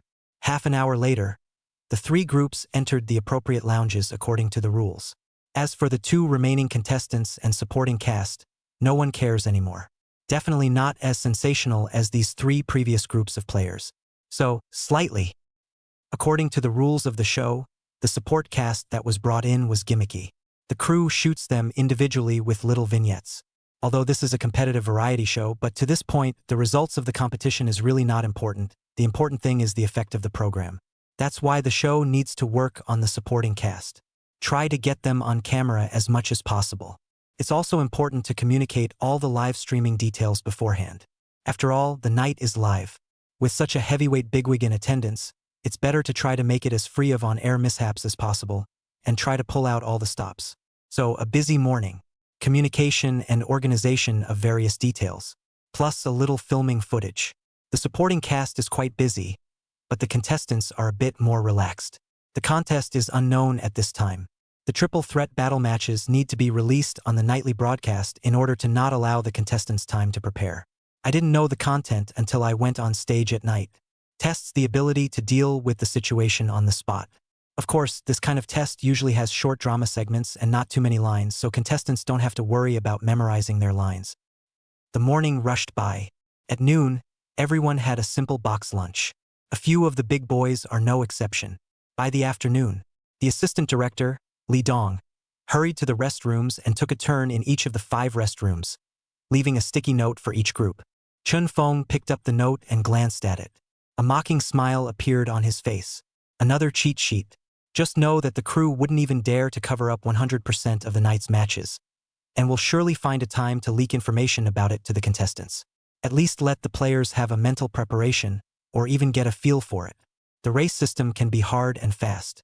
But the show is effective in that the organizers need popularity, determined not to have another accident. So here comes the leak. Chen Feng looked at the sticky note in his hand, on which he had written down the type of character he was going to experience in the evening. Police, undercover, and the supporting cast plays the boss's henchman, who hooks up with the police inner circle. Classic Hong Kong Island cop movie format. This must have been specially arranged for them in consideration of Hua Zai coming to be a supporting guest for Chen Feng. But the reason given on the post-it note was that Chen Feng's previous acting roles were all negative roles, and some people on the internet said that Chen Feng could only be a villain and couldn't play a positive role. That's why he was given the role of a police officer. Chen Feng smiled. Cops are good. I've never really experienced the role of a cop before. So, after experiencing it yourself, would you really give yourself a police officer's identity? That would be hilarious. Only a week ago, He himself had become the black boss of the underground casinos in Hong Kong and Macau. That's not a conflict of identity? Chapter 084, the battle for the top 3 officially begins. In order to show the contrasting contrasts, each person has designed a role that is not quite the same as their previous play. For example, Chun Feng is a long way to advance and play all the antagonists. Either that or a cancer patient type. That's why the Tri-Wizard Tournament designed him as a cop. It's time for viewers to see if the positive portrayal he plays still has the same god-awful insta-love effect it had before. Like Seo Yeo, much of the previous competition process has been a more folksy form of performance. So I heard that the Tri-Wizard Tournament designed his image as a bully. And the Black Earth uncle he's paired with remains a folksy father figure. There's no trick to this one. It's mainly because the image of the Black Dirt uncle has been solidified. People come to give as a supporting guest. You cannot give the design of a righteous police image. He is not suitable. Also, lihan. Since everyday life is the image of a rich kid. Most of the previous renditions of the clip have also been urban idol-like roles, that is, roles that are closer to his state of life. That's why the Tri-Wizard Tournament gave him the image of a silly rural boy. Guest star international chapter plays a wealthy urban woman. It's the typical dog and pony show of a rural boy who goes to town and is instantly picked up by a rich woman. That leaves the two. Slightly. In the evening, the prime 8 o'clock slot. The live broadcast of What's Up Actor? Rocked the airwaves. All of the major divisions have moved on to the final 3 contests in their divisions. In the Yenjing Grand Theater, there was much rejoicing. The organizers grandly introduced the lineup of supporting guests for the top 5 contestants. Li Han with supporting cast international chapter. Seo Yu, supporting guest Uncle Black Earth. Chun Feng with supporting guest Hua. Zhao Yiming with supporting guest Yu Baoyu. Song Yunxiao, supporting guest Sister Monday. That's a lineup that's already quite luxurious. In addition to those 3 heavyweight Big Brother guests, the audience did not expect to see the first sister of gaming on the live broadcast. That's why Song Yunxiao is also taking a different approach. Asked her to find a support act, she actually got a live one to come in. It's a complete abandonment of the stage show. What a pure spelling of internet popularity. In any case, the Yenjing Tournament's best of 3 competition was very eye-catching. That's why the ratings for this night keep skyrocketing. The judges' table. The 4 judges were also secretly surprised. Especially Jiang Wen. These days, he had actually been wondering what kind of supporting guest Chun Feng could end up with. If you call him and ask for help, he will definitely help, or even if you can't find Master Go to save the day, you should be able to do it. And the result? Chun Feng never called either. If he didn't call, Jiang Wen couldn't have voluntarily rushed up to find it for someone. That's too much of a ha-ha. It doesn't fit who he is. Or perhaps it was Chun Feng who had given up. After all, the rival supporting guests are quite intimidating, whether it's Uncle Black Earth or International Chapter. That's a real big shot in the movie industry. Chun Feng is a small actor with no backstage and no capital, so it makes sense that he can't find big names. So it's normal to give up. Jiang Wen was looking on the bright side. You can give Chun Feng more chances in future shoots. If you really want to promote him, there will be plenty of opportunities later on. It's up to him to come up with the goods. Results. I was surprised when I came in today. I heard that Chun Feng had gotten Hong Kong Island's movie star, Hua, to be the supporting actor. I even heard that Ku and Wang Jing came to help out. What's the situation? That Chun Feng kid still has this kind of connections? Even if Jiang, when he was arrogant, but a veteran Hong Kong Island artist like Hua Chai still made him more or less admire him. Awesome. Chun Feng, this kid seems to have a bit of a doorway. On the other hand, Tong Gij on the side was much more composed, because she had known that Hua would come. But I didn't expect to see Ku and Wang Jing come along. Both of these two had come to give Chun Feng a boost, which made Tong Gij puzzled. Do all the veteran artists on Hong Kong Island know Chun Feng? Or who helped find it? Who's so honorable? Wang Jing's temper is so bad that ordinary people can't support him. So who is it? In the audience below, Rosa Shah has blended into a forward position. She was looking forward with a look of excitement, expecting to see Chun Feng hit the ground running tonight, or even become the overall champion of the Yenjing tournament. With Hua's help, there should be a show, right? Stage. After the hosts went through the motions, the program quickly moved on to the official competition. A 3-way battle for the top spot. There's really no suspense anymore. The supporting guests that Song Yunxiao and Zhao Yiming had gotten were little caramels in front of big shots like Uncle Black Earth and Hua. They're definitely out of the goods. The only point of interest today was those other 3 guys, who would actually win the Yenjing region's overall championship. When the time comes, they will represent the Yenjing region to go to the national finals. The show is well aware of this, so the order of play was planned in advance. Song Yunxiao and Zhao Yiming ranked in the top 2. I don't think many people will want to see either of them perform, so they're scheduled first. The back 3 drew straws, so the first show started soon after. Scene 1. Song Yunxiao and Sister Monday.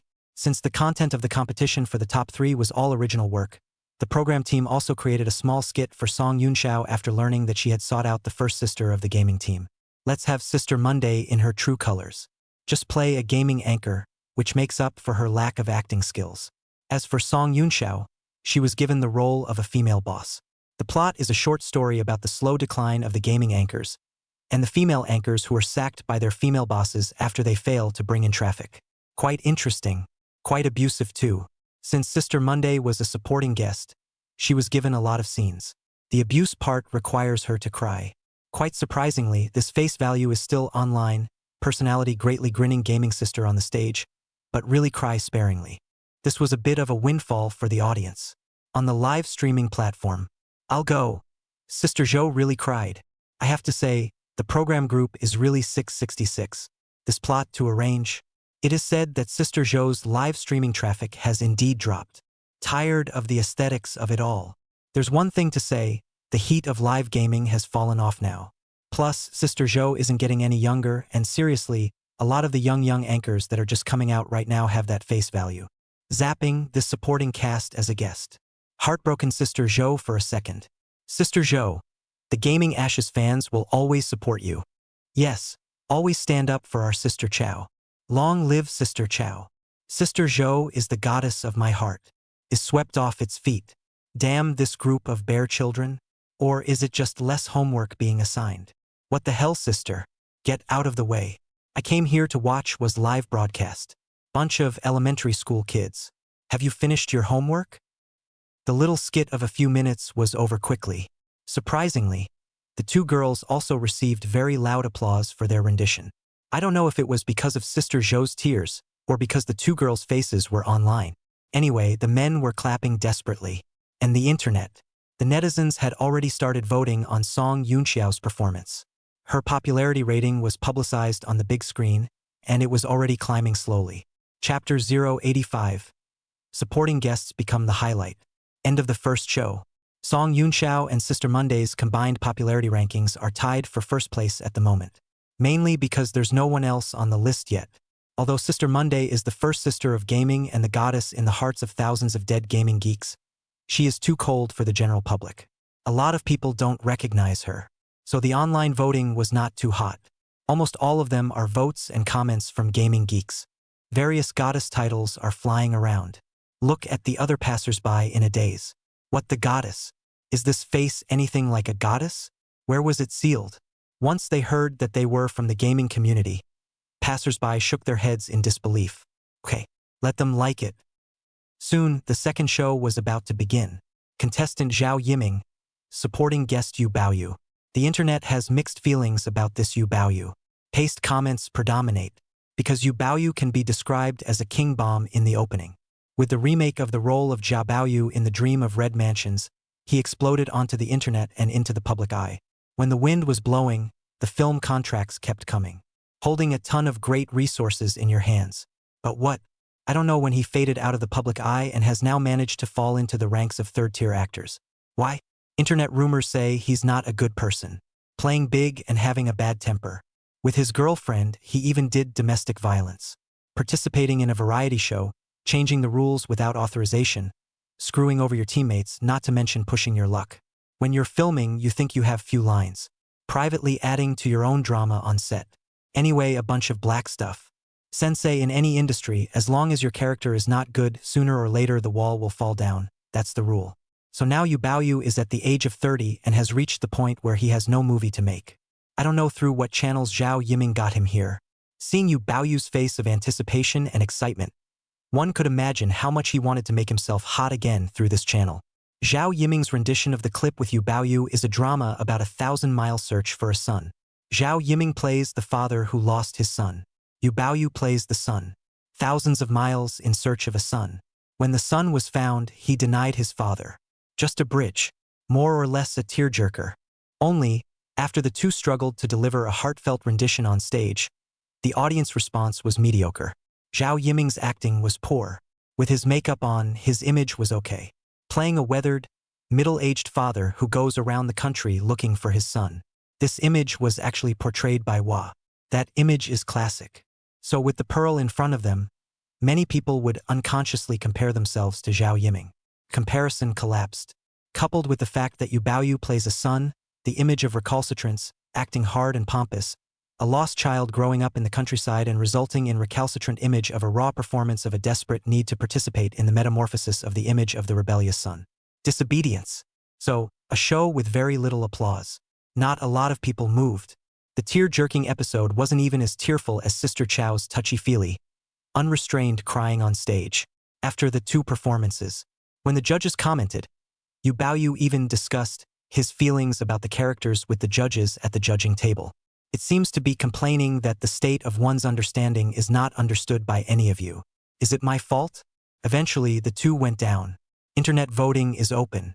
As you can imagine, the popularity boost was extremely slow, even far less than that of Song Yunxiao and Sister Monday. So, it was second on the list for the time being. This is the end of the match and the end of the Idlewild show. The rest is the classic scene that the public has come to expect. On the web, I want to see Ms. International Chapter. My former goddess. Get out of the way. I'm gonna lick the screen. Ha ha ha ha. Just love watching Uncle Black Earth. Southerners say they can't understand Uncle Black Earth's humor and can't get where it's funny. The International Chapter is old. Isn't it? Upstairs, report the cell door number. Dare to talk about my goddess. Let's see if I'm done looking for you.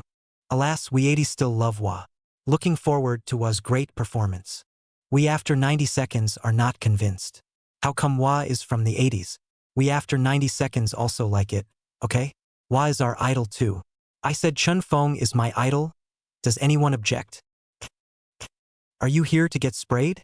I have a premonition that Chun Feng will become an idol sooner or later. What is Lihan? Well, it's also vomit like that. Upstairs, your IP betrayed you. Do you think the crown prince of the capital circle is something you can bury? Waiting to knife you. I like the little damaged samples. Grass, suddenly mixed in something strange. The crowd's excitement is slowly rising. Like anyone. But basically all the attention was on the supporting guests who came in. Instead, there wasn't much discussion on the three contestants who took part in the competition. It was also Chun Feng who had slightly more to talk about. So, the higher the jungle status of the supporting guests you get, the lower the presence of the contestants actually is. It's a double-edged sword. At the very least, you have to have a certain level of buzz yourself to match the Big Brother supporting cast. Like Chun Feng. At one point, he was spiking the conversation online as he had already shown a very special performance in previous promotions. It has long surpassed Li Han and Su Yao. If it wasn't for the fact that they could get supporting guests for the top 3 battles, it was estimated that Chun Feng could have crushed Li Han and Su Yao with his popularity.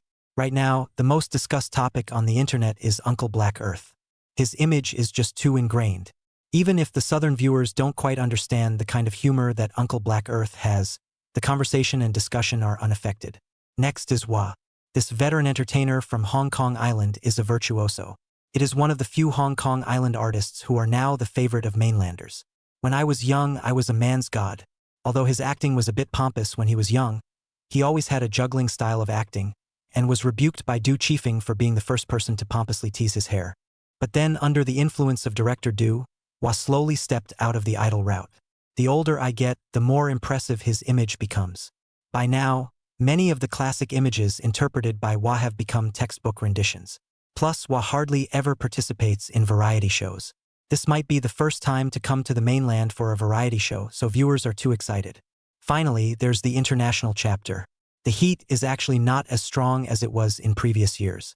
Perhaps it is also the reason that beauty is late, plus the young people nowadays like more and more diversified images of women, so the international chapter has faded the aura of beauty. Plus, nothing good has come out in the last couple years. From time to time, he can only participate in some variety shows to show his face, so the discussion is far less than Uncle Black Earth and Hua. Finally, the third show is about to begin. The one who came on in third place was surprisingly the crown prince of the capital circle, Li Han.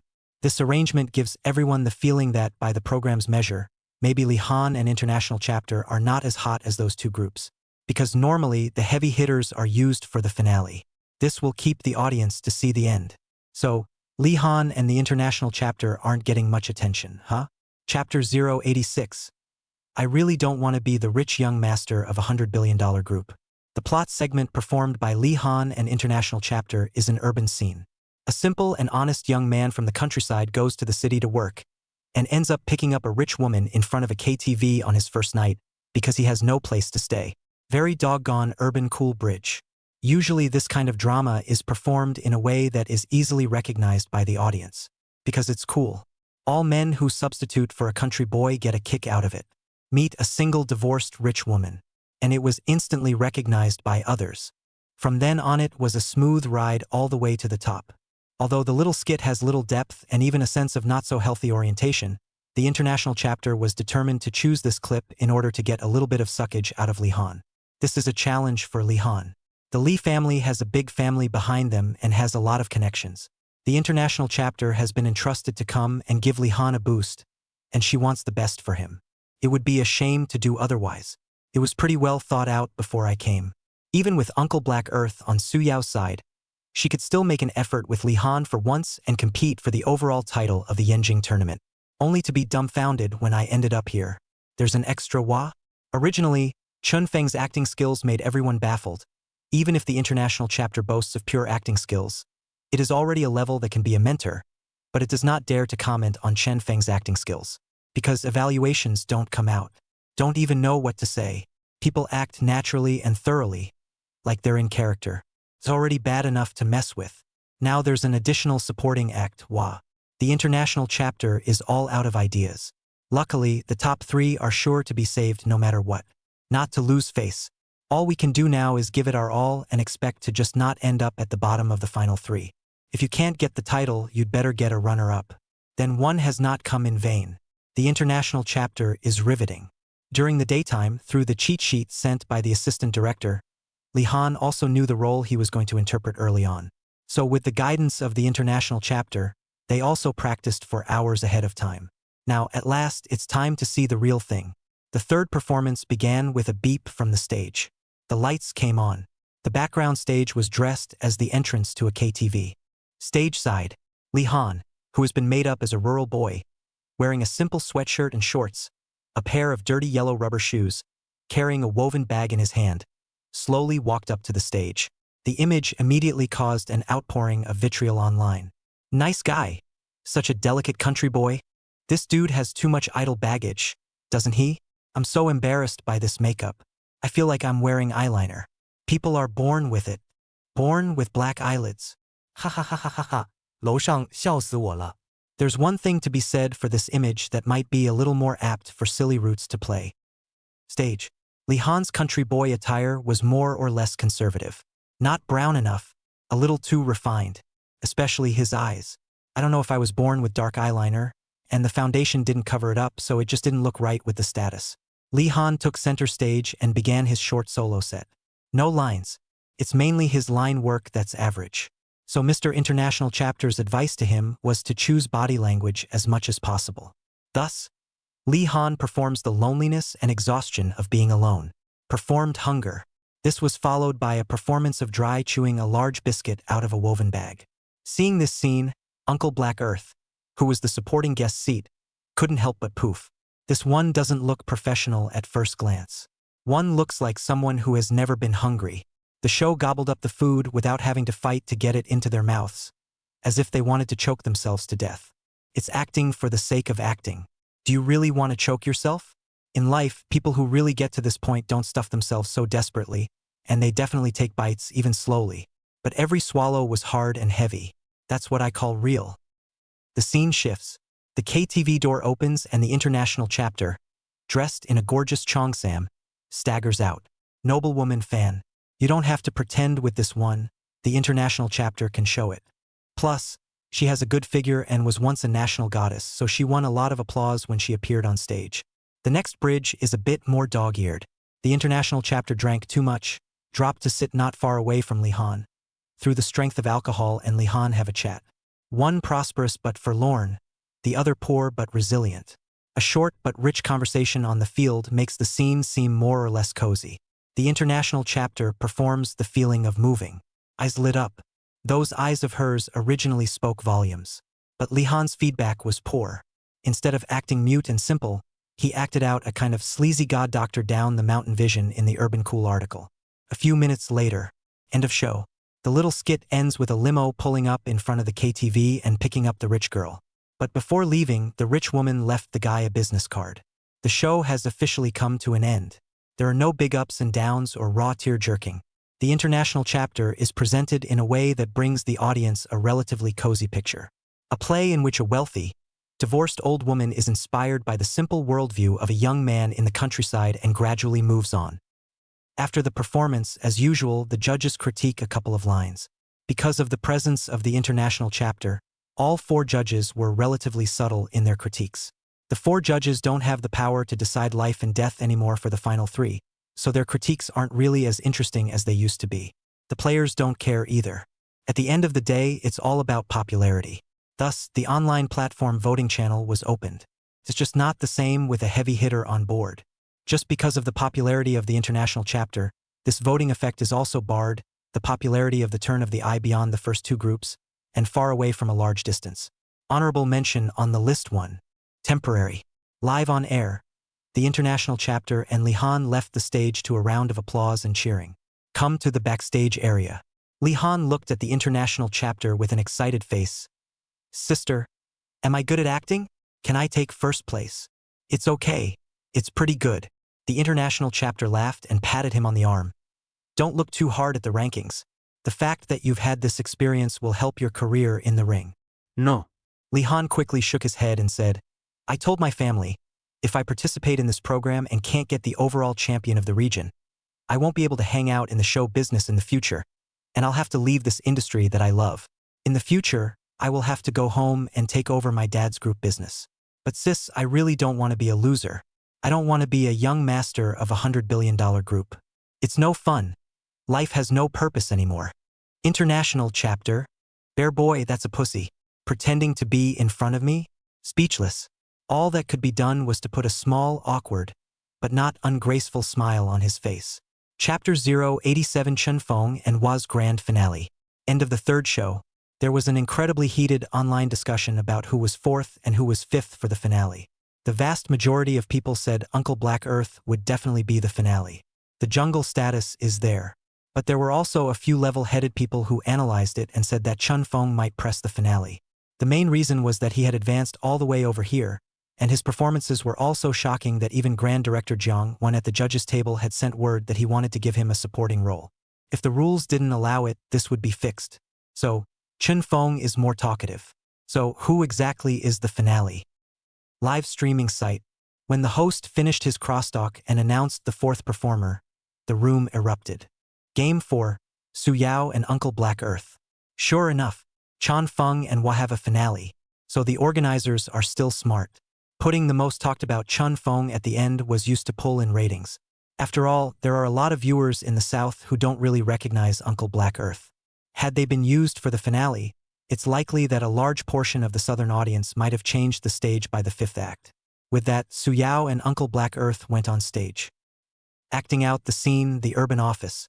The wealthy bully is invincible in the mall and is more than ready to get engaged to the rich girl who is the right woman for the job. At this time, the old father in the countryside came looking for it. Because of the death of his old partner, his old father finished his partner's affairs alone with the help of his folks and relatives. Now come into town to join your son. Just one son. Knowing that he was busy working in the city, he didn't even inform him of his mom's passing. Classic scene. Uncle Black Earth found his son's company and said straight out that he wanted his son. This is his true colors. The image of an old rural man is vicissitudinous and simple. And be careful what you wish for. Some recognize and some question the acting skills of Uncle Black Earth. Some people just feel that the moment they see him, they're out of the theater. As soon as I saw him, I thought of the abduction scene. Couldn't get into the movie at all. But regardless, most of the people gave face to it, and there was a lot of applause for holding it up. There was also a flurry of pop-up support online. Nice start. Uncle Black Earth won a full house. When the guest star's young secretary runs off to find the overbearing president, a bitter scene between father and son is staged. The son came down and was quite impatient to see his old father. Since he didn't know the reason for his mother's death, he was all kinds of angry at first, even lashing out at his father. Blame him for not just finding it. If the fiancé's family sees it, the marriage will probably be cancelled. The fiancé's family has a strong background, proper upper-class millennial. So the son was mean. Suyao is a duo actor who came out from the Black Earth stage, but in fact, he didn't have a fire when he acted as a duo, and was far worse than a small loss. Only that he is the closed disciple of Uncle Black Earth. It is said to be very favored. That's why Uncle Black Earth is also relentlessly trying to promote him. Ever since Suyao participated in the program, What's an Actor? Uncle Black Earth used all the power of resources to support him to advance all the way to the top 5. How many shortcuts were taken behind the scenes, no one knows. Anyway, Seo Yeo's acting is noteworthy. Not coming from a science class and having the shadow of a duo actor in him, it's still quite a violation to play a domineering president, as you can imagine. Climax scene. After the quarrel between father and son, Uncle Black Earth was sad and tired and ready to go back home. On his way out, he informed his son of the fact that his mother had died. And so the emotions burst forth. Suyao cried bitterly with regret and apologized to his old father, confessing that he was unfilial and had neglected his parents over the years for the sake of his career. In the end, he didn't even see his mother on her deathbed. The old father finally wept. The son was also snotty. At this point, the emotional catharsis reaches its peak, and the two fathers and sons embrace each other in tears as the skit officially ends. The live broadcast was met with thunderous applause. There were some real tears following below. I don't know if it's real or if I'm being paid, but as we all know, modern sketches are most eager to engage in this thing, that is, the opening humor bursts of laughter, and the end gives you the whole sensationalism. It often incites the audience to shed tears. That's the take. Uncle Black Earth and the program knew that this kind of emotional outpouring was the most resonant, which is why the script was chosen. The effect is obvious. At least the live streaming audience is buying it. The 4 judges also praised the performances of Uncle Black Earth and Suyao. Suyao's ability to interpret a character like a domineering president is average, but the crying scene is really on point, with tears in his voice and his eyes red from crying. At the end of the skit, those eyes were still red as they stood on stage to be critiqued by the judges. Just for that, his popularity value is higher than Lee Han's. So, the final internet popularity poll. The tear-jerking combination of Uncle Black Earth plus Suyao soared straight to the top of the charts with an irresistible trend, surpassing the combination of Lee Han and the international chapter to temporarily rank first. On the web platform, seriously, I hate seeing crying on stage.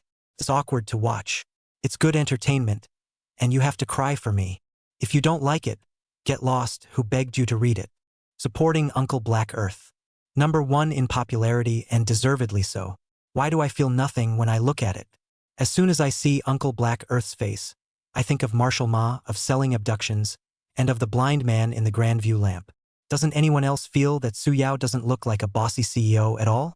He pinches his throat when he says his lines. Is this a 2-man show? Is this it?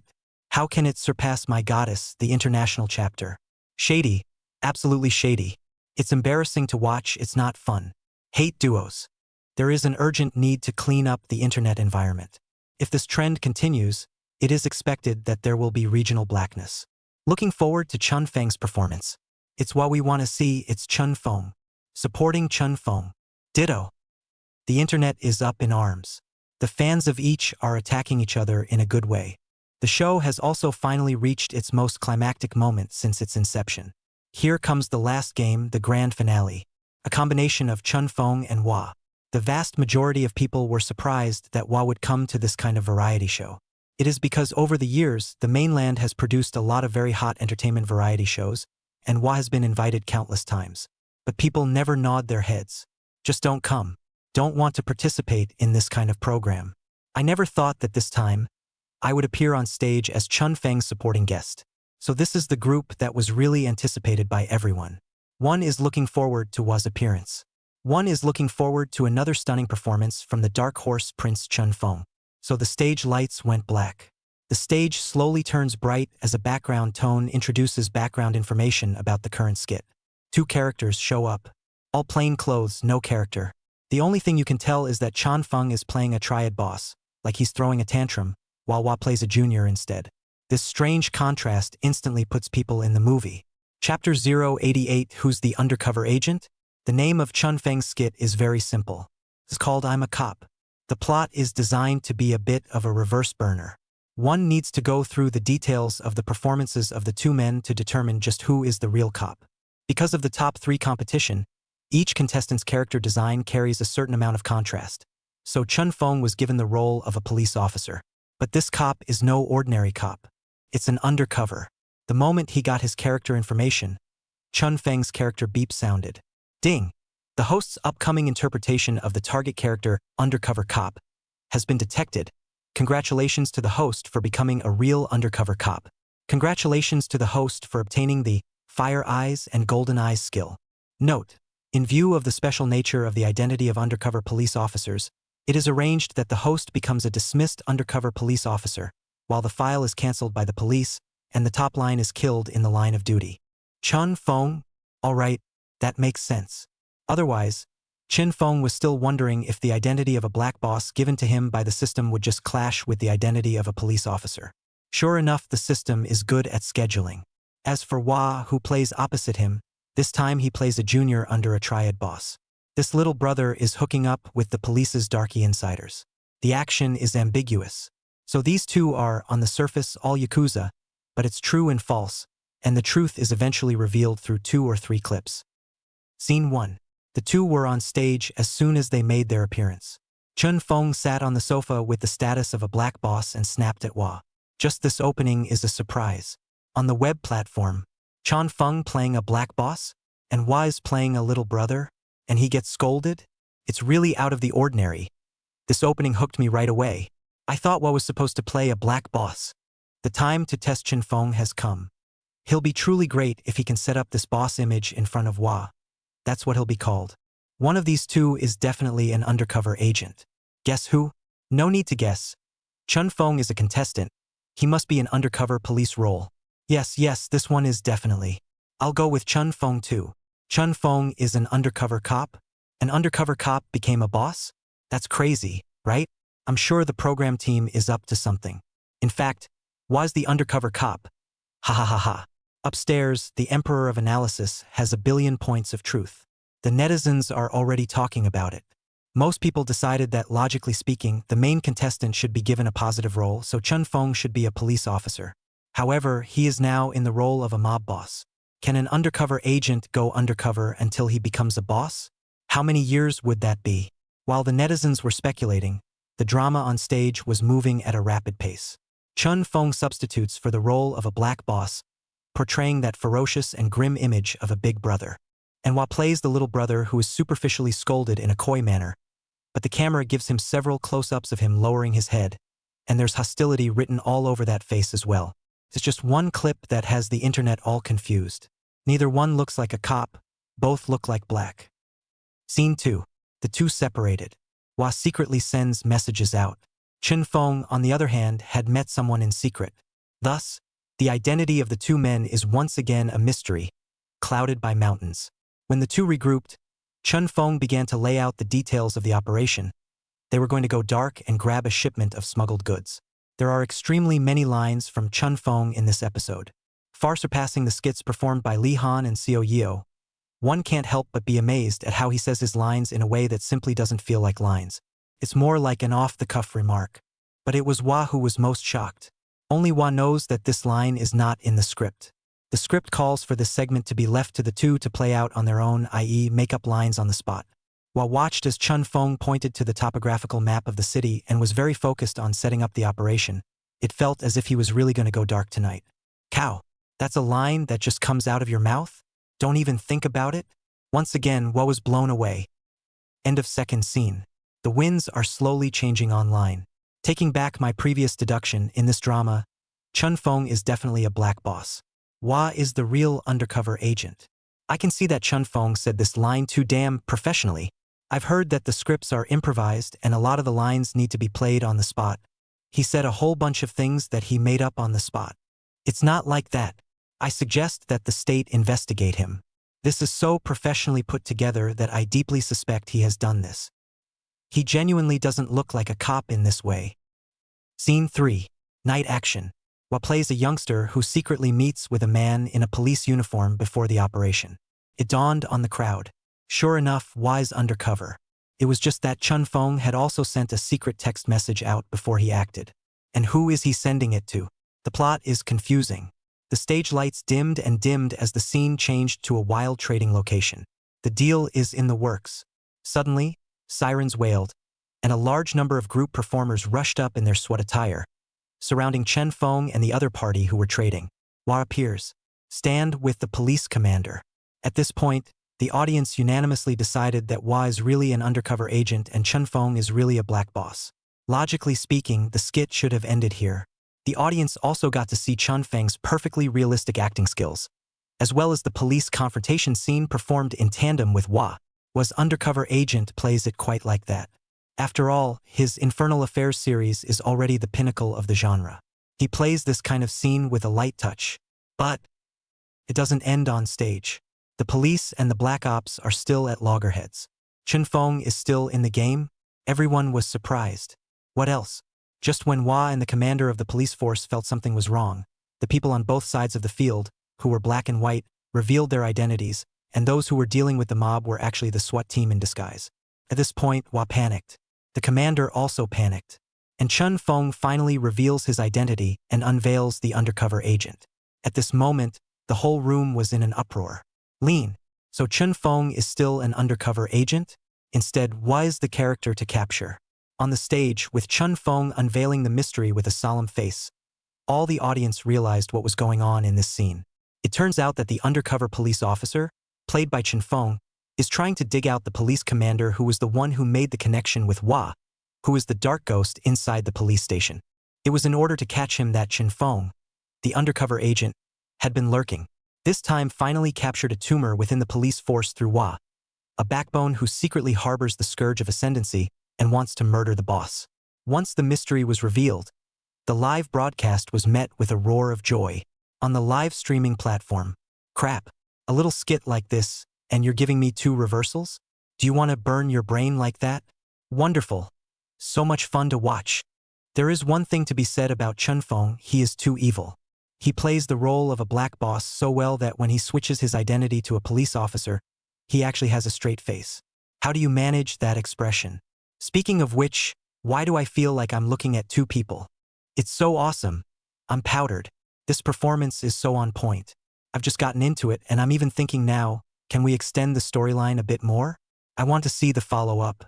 Wanted to read the follow-up. Ditto, would like to see a follow-up.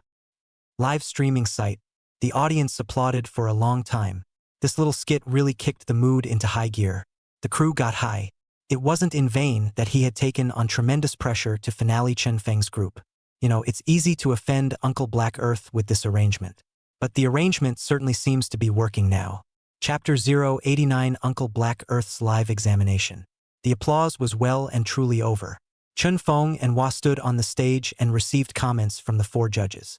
Jiang Wan was succinct, saying only 3 words, "Very good." Mr. Huang didn't even dare to comment, just gave a thumbs up. I'll just confess that I just really looked into it. It's impossible to judge at a time like this. You brag too much and the 2 groups in front of you won't like it. You don't boast? Then the audience will call you blind? So Mr. Huang greased the skids and just said what he felt. End of story. When it was Tong Gij's turn, it was even more unlikely that she would comment, and she directly and humbly looked to the side at Lu Tianqi. It's better for Mr. Tianqi to comment. I still haven't gotten out of the plot until now. Lu Tianqi. Aha, that's a good point. This girl is getting slippery too. Lu Tianqi took a deep breath, then said a few words. First of all, I admire the way Mr. Hwa's performance was done. A small skit and a stage performance. I'm sure Mr. Hwa doesn't do this kind of thing often, right? On stage, Hwa humbly laughed. I really haven't performed on a stage like this before. That's right. Ryu Tianqi nodded. Actually, stage performance is very different from making a movie on set. On set, there are cameras pointed at you. There's lighting and styling and set dressing, and actors can feel immersive. It's easier to get into that situation. Also, you can be NG when you're filming and your mind is relaxed. But stage performances, especially live, you don't have the opportunity for NG. The mood is undoubtedly tense. Even veteran actors tend to get nervous. But Mr. Hua has a kind of dedication that is deep in his bones. Once he gets into the swing of things, you really can't see any ripples. I admire. Hua on stage smiled modestly. I'm flattered. Lu Tianqi looked at Chen Feng again. Let me say more about Chen Feng. Your performance today has shocked me greatly. I'll be honest. While watching you act the black boss, I had a gut feeling that you were the one. Suspiciousness, mania, arrogance, ruthlessness. All sorts of complex emotions were on display. Very realistic. But when you revealed your undercover status, a feeling in you quietly changed. Clear-eyed and all business. Even the way you speak, the way you bite your tongue has changed. It's important to realize that even the best actors really only have one way of biting their words when they say their lines. Some people even spend their entire lives not practicing that one way of biting. But what about you? I'm surprised you've even changed your biting habits. To me, it's like you become two people, which is an amazing thing. I'm sure most actors can't do that. So, Chen Feng, your sense of characterization is simply astounding. Lu Tianqi spoke these words very heavily, using the word shocked several times. So the scene applauded as soon as she finished speaking. As a result, before Chen Feng could answer, Hua Chai on the stage spoke again. He picked up the microphone and smiled. I'll add one thing. We have a clip of Chen Feng and I discussing the details of the night's operation. That clip, I'm sure everyone is impressed, right? Chen Feng has a lot of lines. And very professional. But I confess, after we both got the script information, that detail was not there and we needed to devise our own lines. It's purely clinical on stage. So those lines you heard were all improvised by Chen Feng.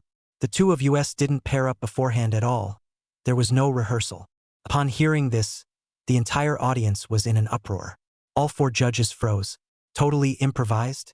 Can you say that many lines? This time everyone was truly shocked. That line in particular was spoken like a black boss really going for the jugular, and it even showed an unmistakable aura of ruthlessness and ferocity. Bullseye could be canonized. Lu Tianqi stayed for half a day before slowly nodding his head. She took Hua's word for it, because this kind of thing is easy to confirm, and there's no way Hua would lie on a live stage like this. It's awesome. That's a natural actor, right? God rewarded me. How else could he have done this? Just as everyone was shocked, Uncle Black Earth, who was sitting in the supporting guest seat, suddenly picked up the microphone and cleared his throat. Ahem. That moderator that, can I say something? Upon hearing this, the host quickly turned to him. Uncle Black Earth, say a few words. Good. Uncle Black Earth looked at the two people on the stage and laughed. That, what chai I want to say, we two are too familiar. What kind of him I know in my heart. As for this Chen Feng, I have to admit that this performance of yours was spot on and all but nitpicky, really. But when it comes to improv, I'm not really convinced that you can deliver that many professional lines without preparation. So, can I field a question and you perform it? Let me see if your improvisation skills are really that good or not. Okay.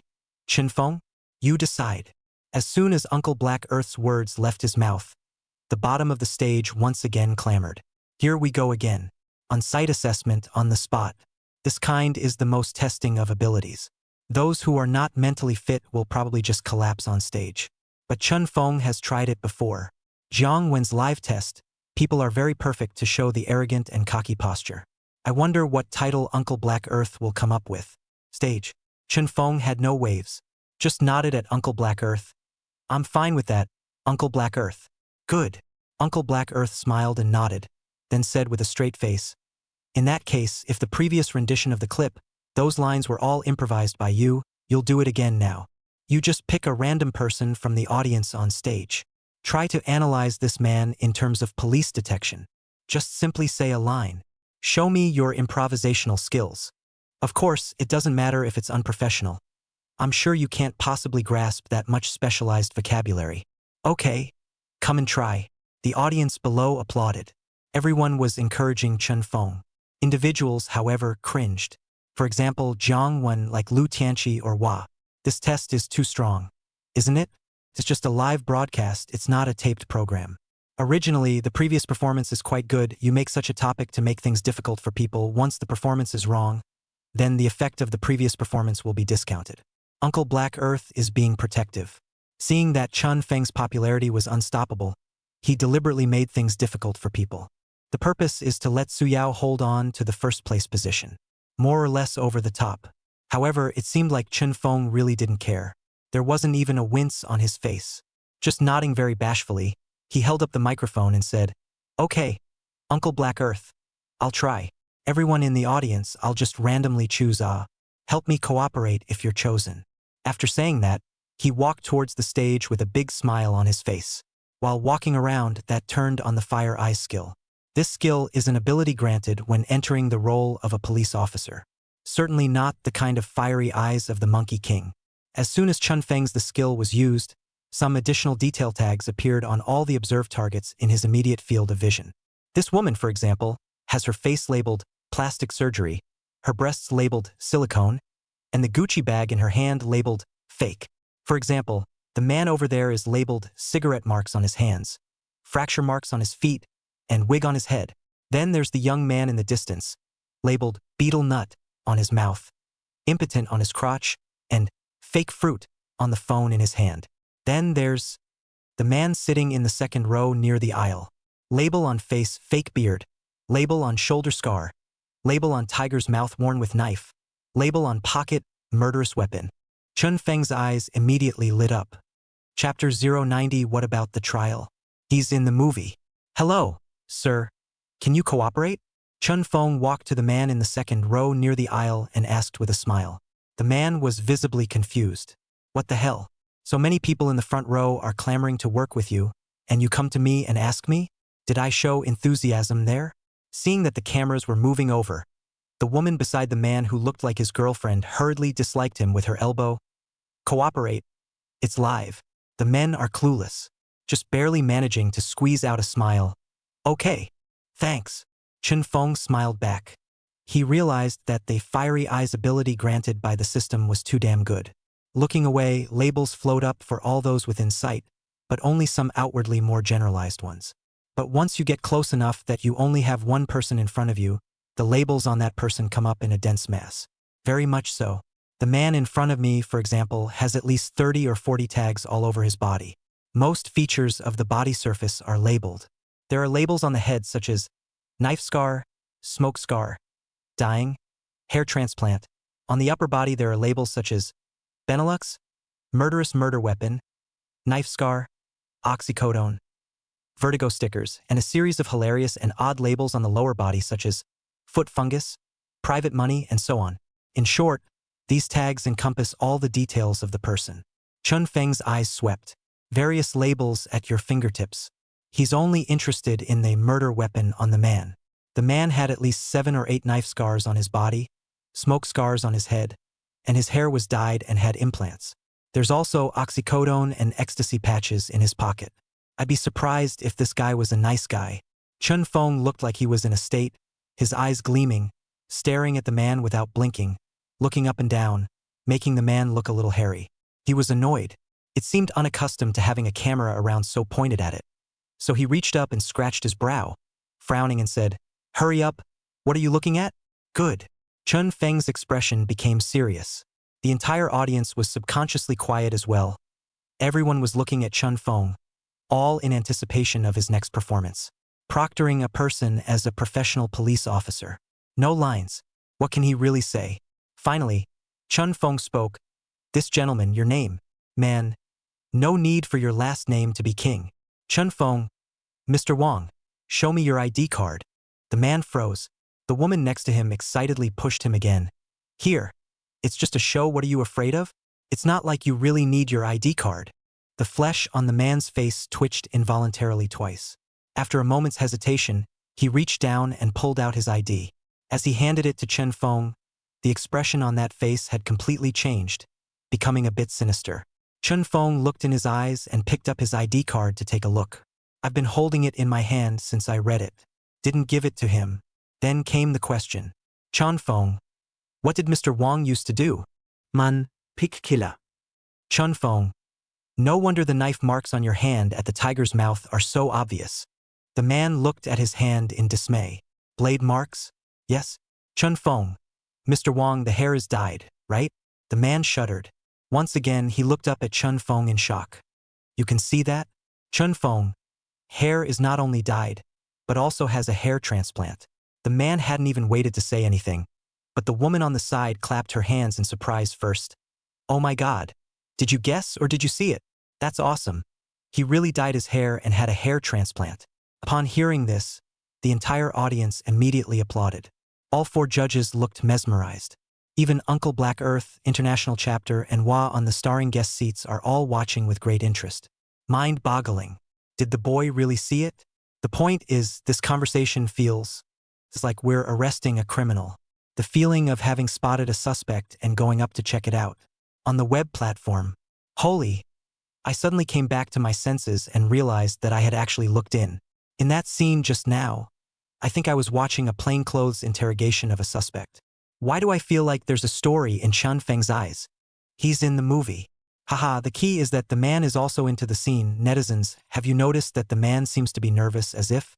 Chun Feng 666. Raging praise. What other surprises are waiting for us from Brother Feng? I've decided to change my mind. I give Chun Feng 100 points for this performance. Live streaming site. The men did get a little upset. A grimace. And the body even assumed a defensive stance as well. Suddenly, Chun Feng also took 2 steps back. Taking the microphone and looking at the man, his expression became more stern. Chun Feng, Mr. Wong, pull out what's in your right pocket for me to see. The flesh at the corner of the man's mouth began to twitch. But the female companion next to him still didn't know what to do and encouraged, and even reached directly into his pocket and said excitedly, pull out see how he acts on. Scatter. The man was in a hurry and deadened his pockets. Unfortunately, the woman's hands were too quick to empty her pockets with the speed of a thunderbolt. A spray-type vial. A few patches of something like a poultice or something. The man's face paled, and the woman still didn't know how to die and smiled at Chun Feng. That's all there is. Comrade Cop, what else do you have to say? Bring it to me. Chun Feng waved at the woman. The woman is happy. Seeing that the cameras were shining on her, the folds on her face were smiling, and she immediately got up and squeezed the men out of the way and came to Chun Feng's side. Here, her engagement is real. But the man had a cold sweat on his forehead by now. The body sits on its side. Both hands were on the armrests of the seat, a stance that basically got up and ran away or attacked. Chun Feng aimed at the man and inadvertently escorted the woman back 2 more steps, while taking the object in her hand and looking at it twice. There's a lot of women's drama. With a pompous smile piled on his face, he asked aloud, Comrade policeman, these things aren't illegal, are they? What's your relationship with him? Chun Feng glanced at the woman. I'm his girlfriend. How many years together? We just got together earlier this year. Not even a year ago. Do you know anything about his past? The woman couldn't help but give Chun Feng a thumbs up, acting like it. Chun Feng's face was filled with seriousness. Answer my question. The woman's smile faltered and she muttered under her breath. Still not done with the show? Then he said aloud helplessly. He said he used to be a pig killer, coming from Shao Yangzhuang in the outskirts of the capital. Other than that, I don't know much about it. Chun Feng once again looked at the man and casually asked, Does he have a knife scar on his body? There is. The woman nodded. Pig killers are more or less scarred. A pig killer's head can have a scar?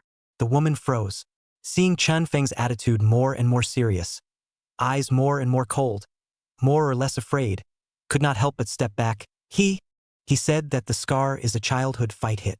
You believe it? I believe it. Chun Feng suddenly shook the thing in his hand. Then do you know that this bottle of spray is an aphrodisiacal potion inside? This medicinal patch is the contraband psychedelic patch on the market now. What? The woman was startled. With a stunned look on his face, he said, Is that okay? I should be able to cooperate, right? Director, program team, can you stop? He's already started talking nonsense. We can't insult my man for the sake of the program's effect, right? Chapter 091 Psychedelic Patch? I'll try. Chun Feng's words caused the people around him to freeze. The live feed buzzed with chatter. All felt that Chun Feng had gone a bit too far. The host on the stage also said at the right time that, Ahem, Chun Feng, that's fine. Let's end the show here. Everyone thought that Chun Feng would stop there. Results. To everyone's surprise, he yanked the woman away and looked at the man and shouted, Why are you carrying an aphrodisiac potion and a psychedelic patch on you? Mr. Wong, take out what's in your left pocket. The man snapped to his feet, a fierce look on his face. The change caught those around them off guard. Chen Feng quickly took another 2 steps back, pulling away enough to point at the man and snapped. The knife marks on your tiger's mouth aren't left by a pig-killing knife at all.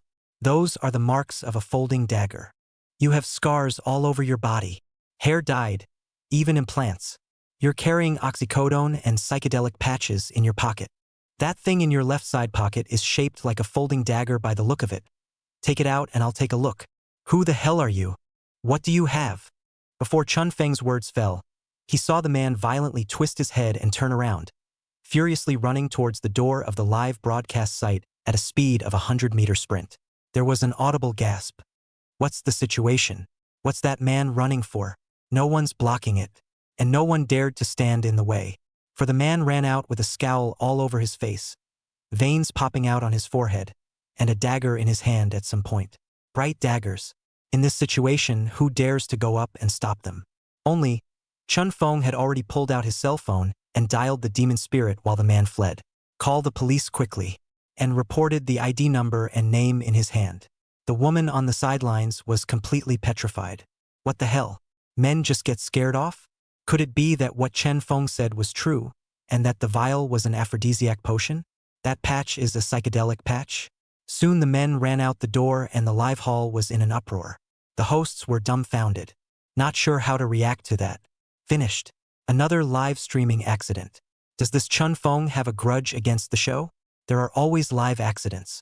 What now? That scene just now, was it real or fake? It really looks like it was arranged. But this proctoring test was brought up by Uncle Black Earth on the spur of the moment. What the hell? Everyone was confused. At this time, Chun Feng handed the woman the 2 things in his hand and said indifferently, "When the police come over in a while, you can hand these 2 things over to the police. Your man has problems. I hope you won't be involved." With that said, he turned and returned to the stage. Looking at all the audience, he took the microphone and said softly, "Sorry, that just counted as an unforeseen circumstance. Mr. Black Earth, my performance is done." Uncle Black Earth. The general director below snapped back to his senses and hurriedly signaled the host to save the day. A million straw horses ran wild in the host's mind. Saving the day? How can I save this situation? Unable to help, the host walked over to Chun Feng and couldn't help but ask, "Chun Feng, is that real just now?" "Really?" Chun Feng nodded. The host wondered, "Is that really an oxycodone and a psychedelic patch that the man pulled out of his pocket?" "Really? If you don't believe me, try it." At this time, Uncle Black Earth, who was in the supporting guest seat, suddenly spoke up and said, "Host, try it. I'm not really sure I believe that thing is real." "Moderator, why don't you try it?" Downstage, the director-in-chief also gestured straight at the host. Try. Now, this thing caught the attention of all the viewers. It's become a live streaming accident. Then find a way to turn the accident into a favorable factor. At least so far, the ratings haven't dropped and are even climbing. It shows that there are more people following this segment. The host, once he saw that the chief director had spoken, had another burst of national curse output in his heart. Gotta, just try it. Otherwise, you won't be able to keep your job. So the host forced a smile and said, "I really want to try the psychedelic patch you mentioned. The ing oxycodone is ironically not to be tried. In case it's true, one is out of the loop." Once Chun Feng heard that he really wanted to try it, he didn't say anything more and directly jumped off the stage, came to the dumbfounded woman and reached out to take away a piece of the medicinal patch. Back on stage, tearing off the patch and looking at the host, the effect should be faster on the patch. Moderator. MD, come on. If I really get charmed today, I'll be famous myself. The first host ever to be knocked out on stage by a LSD patch. The host signaled Chun Feng to post. It stuck directly to the backside. When Chun Feng put on the psychedelic sticker and clapped his hands twice, he immediately closed his hands. And so, a few seconds, the presenter was seen waiting for the effect with a perplexed look on his face 1 second, only to have his eyelids droop the next. The body went limp. Unprepared, he fell down. Thanks to Chen Feng's timely assistance beside him, he quickly reached out and ripped off the psychedelic sticker. Another 10 seconds or so later, the host came to his senses and shook his head, looking at Chun Feng with a confused expression. What happened? I just shook my head. What happened? The stage boomed with a buzz. On the live streaming platform. This thing is so powerful. Scared. Where the hell did you get this thing? How can a girl dare to go out alone from now on? Speaking of which, does Chun Feng count this as on-the-spot popularization of contraband knowledge? It's turned into a popular law program. Local Yanjing, right near the Yanjing Grand Theater. The police are here, and the sirens of the demon spirits are blaring. So, there's really something wrong with that guy just now. It's not a wanted fugitive, is it? Mom, Chun Feng has eyes of fire? Is it just a stroke of luck, or do you really see the problem? I believe he's hitting the big time. The key is, how did Chun Feng know that it was aphrodisiacal potion and psychedelic paste? Did he know by smelling it? Could it be that he's used them before? Suggest that the police look into it as well. Upstairs, get lost, check your sister. There's absolutely nothing wrong with my brother Feng. The online discussion is becoming more and more voluminous. Many people began to wonder again how Chun Feng could know these things. So, his previous role as a junkie has come back to haunt him. People are red. The current Chun Feng was truly on fire. Gained a large number of fans at the same time, but also gained countless black fans. Live streaming site. The host was dumbfounded, completely disbelieving that I had just passed out. However, thousands of people down there have witnessed it with their own eyes, so it can't be fake. So that's a real psychedelic post. The same question occurred to the moderator. He looked at Chun Feng and slowly asked, Chun Feng, can I ask how you knew about those contraband items? Chun Feng shrugged. When I was a drag queen before, I played a cop. I looked up a lot of information in order to experience the role. Moderator? That's all the work you need to do to be a drag queen? You're a real actor. Chapter 092 Championship test questions brighten up. A few minutes later, the police arrived. The live broadcast was forced to be interrupted. Chun Feng and the woman were also called out, including the chief director of the program and other related personnel. All of them arrived outside in the hall. The police made detailed inquiries, finally picked up the man's ID card and checked it. The results of a check does not matter. The ID card is actually fake. This ID number is not at all the man in the photo. The woman finally giggled. I thought I had found someone to marry, but I didn't realize it was a fraud. At this time, the police officer who came to investigate, Nyodali, looked at the ID card and frowned more and more, suddenly puzzled. Something is not right. This person looks like a fugitive wanted criminal. When the others heard this, they rushed to send the photos to the bureau to assist in the investigation. A few minutes later, the city called back, and the man is indeed a wanted fugitive and a major murder suspect who has been on the run for over 7 years. Hearing this news, the police quickly began to organize police tracking and control. Several blocks all around the perimeter were secured. Be sure to apprehend this wanted man. Before leaving, Nyodali dragged Chun Feng to the distance and looked at him with an astonished expression. Chun Feng, you are really surprising me. All sorts of tawdry maneuvers are coming out of the woodwork. I'm going to go ahead and give you credit for this divine stroke. If you can catch that wanted criminal this time, you'll be counted as assisting in meritorious service. I'll apply for a banner for you then. Besides, that's a hell of an observation.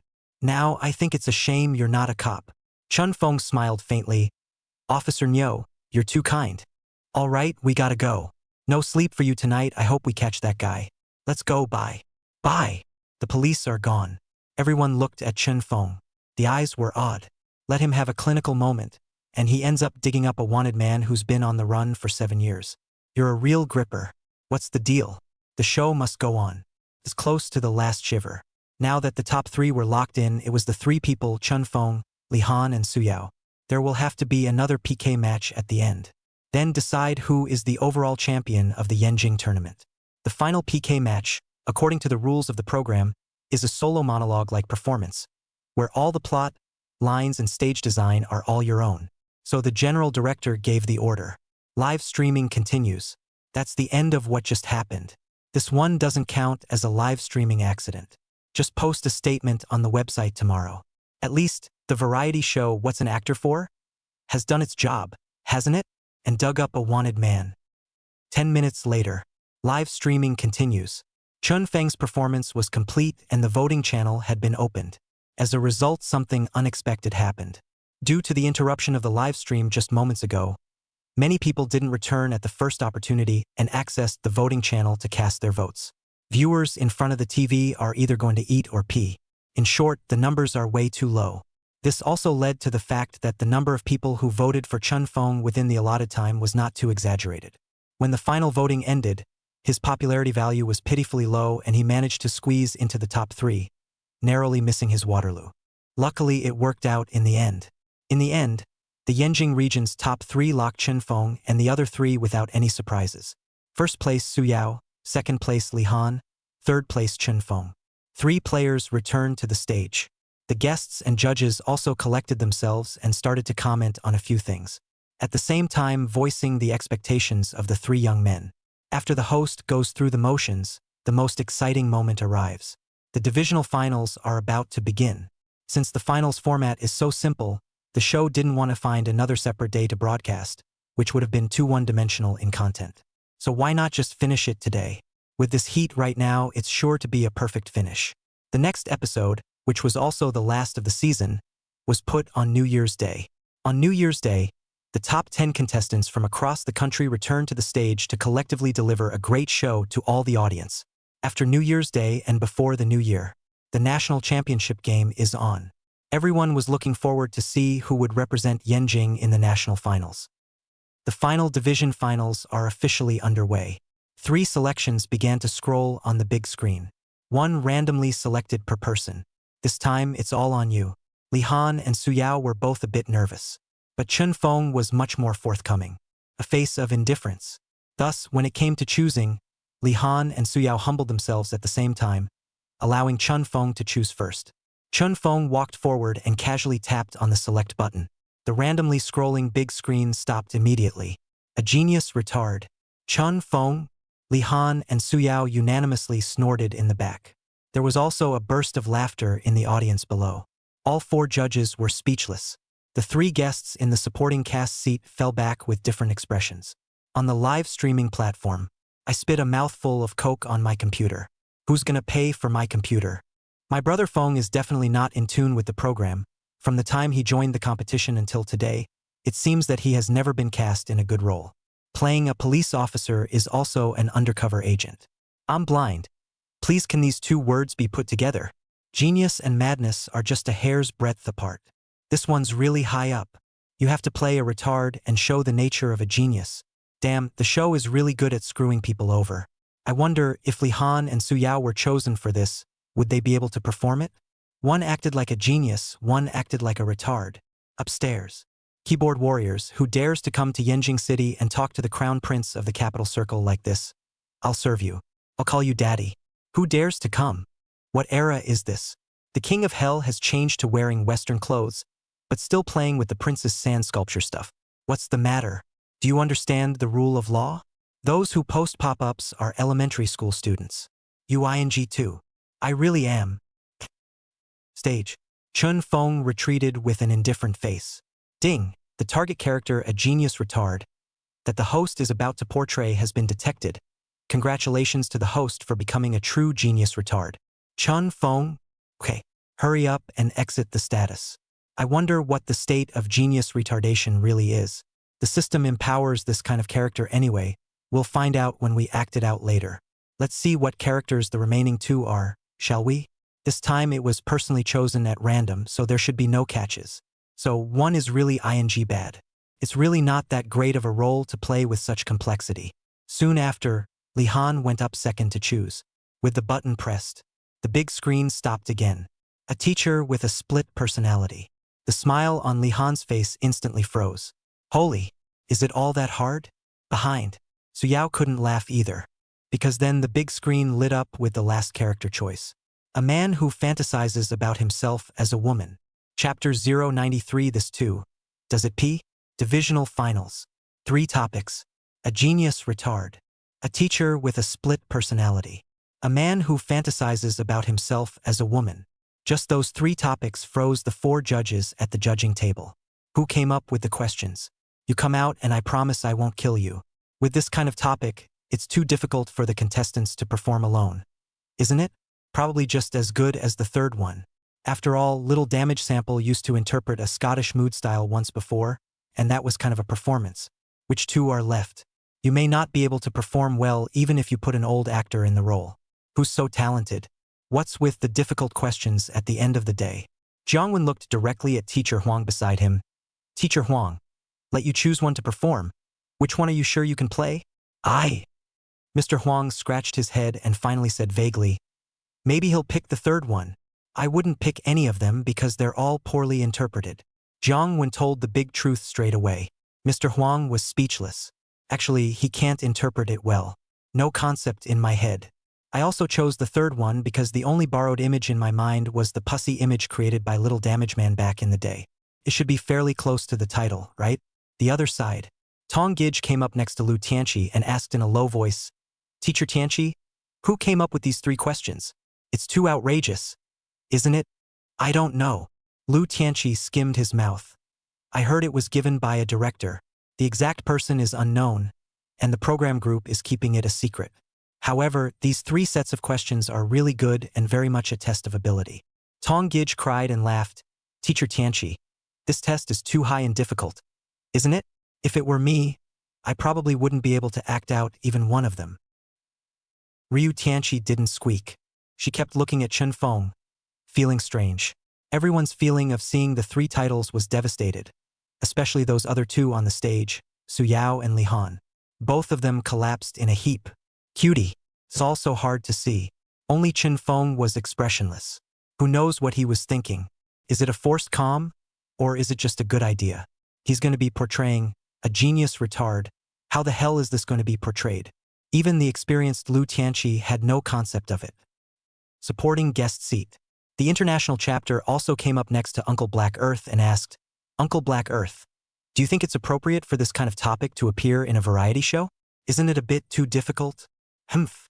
Uncle Black Earth grunted. Whoever came up with this kind of question didn't have good intentions. Anyway, Su Yao chose the third one, so he can be more certain. International chapter? Aha, it does seem a little more certain. Nowadays, there are many harmonizers who imitate that sissy image of Little Damaged Man, and we are all familiar with them. So, Su Yao should be able to show it as long as he can imitate it. But what about Li Han? A teacher with a split personality? It's also about showing the teacher as a teacher and realizing the split personality. International chapter himself has never played this type of role. Do not know what kind of state is a split personality. And look at the Chen Feng one. À Genius Retard. Okay, maybe the teacher with the split personality was a little easier than the one he had. The other side. One never said anything either. Silently, he focused on Chen Feng. He once played a character who was born a highly intelligent genius, but had the emotional intelligence of a 6-year-old. That role is classic. It was somewhat similar to what Chen Feng had chosen. If Chen Feng has seen that true or false movie, he should be able to learn from it. Everyone was spitting. But time waits for no one. The title was chosen and the 3 men guessed again to decide the order of play. During the guessing session, Chen Feng quickly stepped into the role of a gambler and won the last appearance with a divine maneuver. Then the first one to take the stage was none other than Su Yao. Li Han came in second. Thus, the stage was officially left to the top 3 contestants to compete for the final overall title in Yanjing. First reveal. As the beep sounded, Su Yao took the ring. Unsurprisingly, he chose to mimic the small damage sample. A pantsuit dress with a red jacket, a green scarf tied around her neck, and a bit of girly makeup spent on her face. Then a man performed a routine like a stand-up comedy routine. Too much mimicry. How can people be interested in Su Yao's performance when they're already tired of the Little Damaged Goods? So the whole scene was orgasm-free. Even though Su Yao was performing hard, as if he was back on the stage of a duo, making one whole trick after another, he still got cold feet. 10 minutes later, the show was over. The rules for the finals are still voting popularity to determine winners and losers. So, when Su Yao finished his performance, Uncle Black Earth himself stood up at the guest seat, put his hands together and bowed at the audience and the camera in the room. Canvassing. Soon after, the second game was unveiled. Li Han stood in the center of the stage with the blackboard in front of him. He faces downstage. It's clear that with this performance he is treating the audience below the stage as if they are students and he is the teacher at the podium. So Li Han started. Let's start with a proper classroom lecture scene. Li Han wrote something on the board. Once the camera focused on the chalkboard, there was a burst of laughter. On the web platform, the pop-ups flew. Ha ha ha ha ha ha ha. I thought he could write something. Write an ancient poem or something. This guy wrote a 2 plus 2 equals? Elementary school teacher? No way, kindergarten class, right? A kindergarten teacher is a schizophrenic? Unbelievable. Upstairs. Why do I feel a little creeped out? Hey, it's not over yet. Look, he's writing again. Holy, here comes another one. 2 times 2 is equal to. No way, you really want to have a live teaching. Tease. The truth upstairs. Everyone was amused by what Li-han wrote. Is he really going to teach 2 plus 2 equals? This kindergarten level stuff? At this point, Li-han turned to the audience. He had a flat face now. Looking at all of them, he said, "Class, today we're going to learn 2 particularly amazing things. You see 2 plus 2 equals? What about? Do any of the students know? By the way, 2 plus 2 it equals 4. So, do the students know what 2 by 2 it equals? Right again, 2 by 2 it also equals 4. As he said this, Li-han's expression twisted a little, and his eyes slowly widened as he stared daggers at a certain spot on the stage. Class, fun? 2 plus 2 equals 4.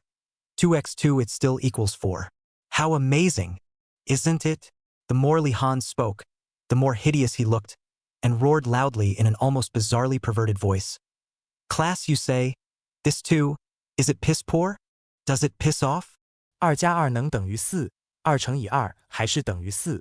这个2太 TM 尿性了，哈哈哈哈哈哈哈哈哈哈哈哈。The entire audience. At this moment, everyone was petrified. Chapter 094 arguing the Clark conjecture on stage. On the live streaming platform. This one ing scared me. 哈哈哈哈哈哈，笑死老子了。This too is so ing pissy. It's almost too pissy. One word, absolutely. Not to mention, it's pretty funny.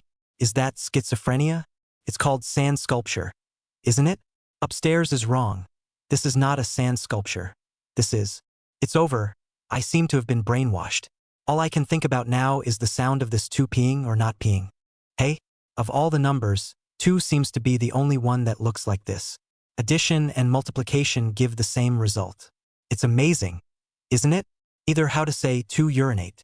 Turn off the pop-ups and stay safe. Now when you turn on the pop-ups, as far as the eye can see they're all filled with the word pissed. So I'm guessing that word is going to catch fire. Is Li-han playing a schizophrenic teacher? Or a schizophrenic sand sculpture? Or a sand sculpture teacher? The live feed was eerily quiet for a moment. A burst of laughter followed. The whole venue was about to tip over. People were laughing and pointing at Li-han on the stage with all kinds of bursts of laughter. And Li-han, face flushed, standing on stage, awkward out of the sky. Right? That's right. That's what he figured out on his own. Pushed to the point of having no choice but to interpret a schizophrenic teacher in such a way. Sure enough, is it still funny? Li-han's heart was broken. It seems like I'm really not cut out to be an actor. If you can't, you'd better go back to inherit the $100 billion family fortune. Anyway, Li-han's show is over. Off-site voting begins. The international chapter followed Uncle Black Earth's example and began to worship in all directions with folded hands. Canvassing. Li-han went down. The stage was briefly cleared and a few more chalkboards were placed on it. The laughter on the live feed slowly stopped. The moderator briefly went through the motions. Now, everyone has a sense of anticipation, because only Chun Feng's acting is what everyone is all looking forward to wanting to see. Especially this final title fight title. A genius retard. How the hell is he going to act? A few minutes later, all set. Chun Feng had already stood in the center of the stage, right in front of the blackboard, his back to everyone, not giving a proper face. Soon the beep sounded. The final show officially begins. The live feed instantly went silent. Ravenous.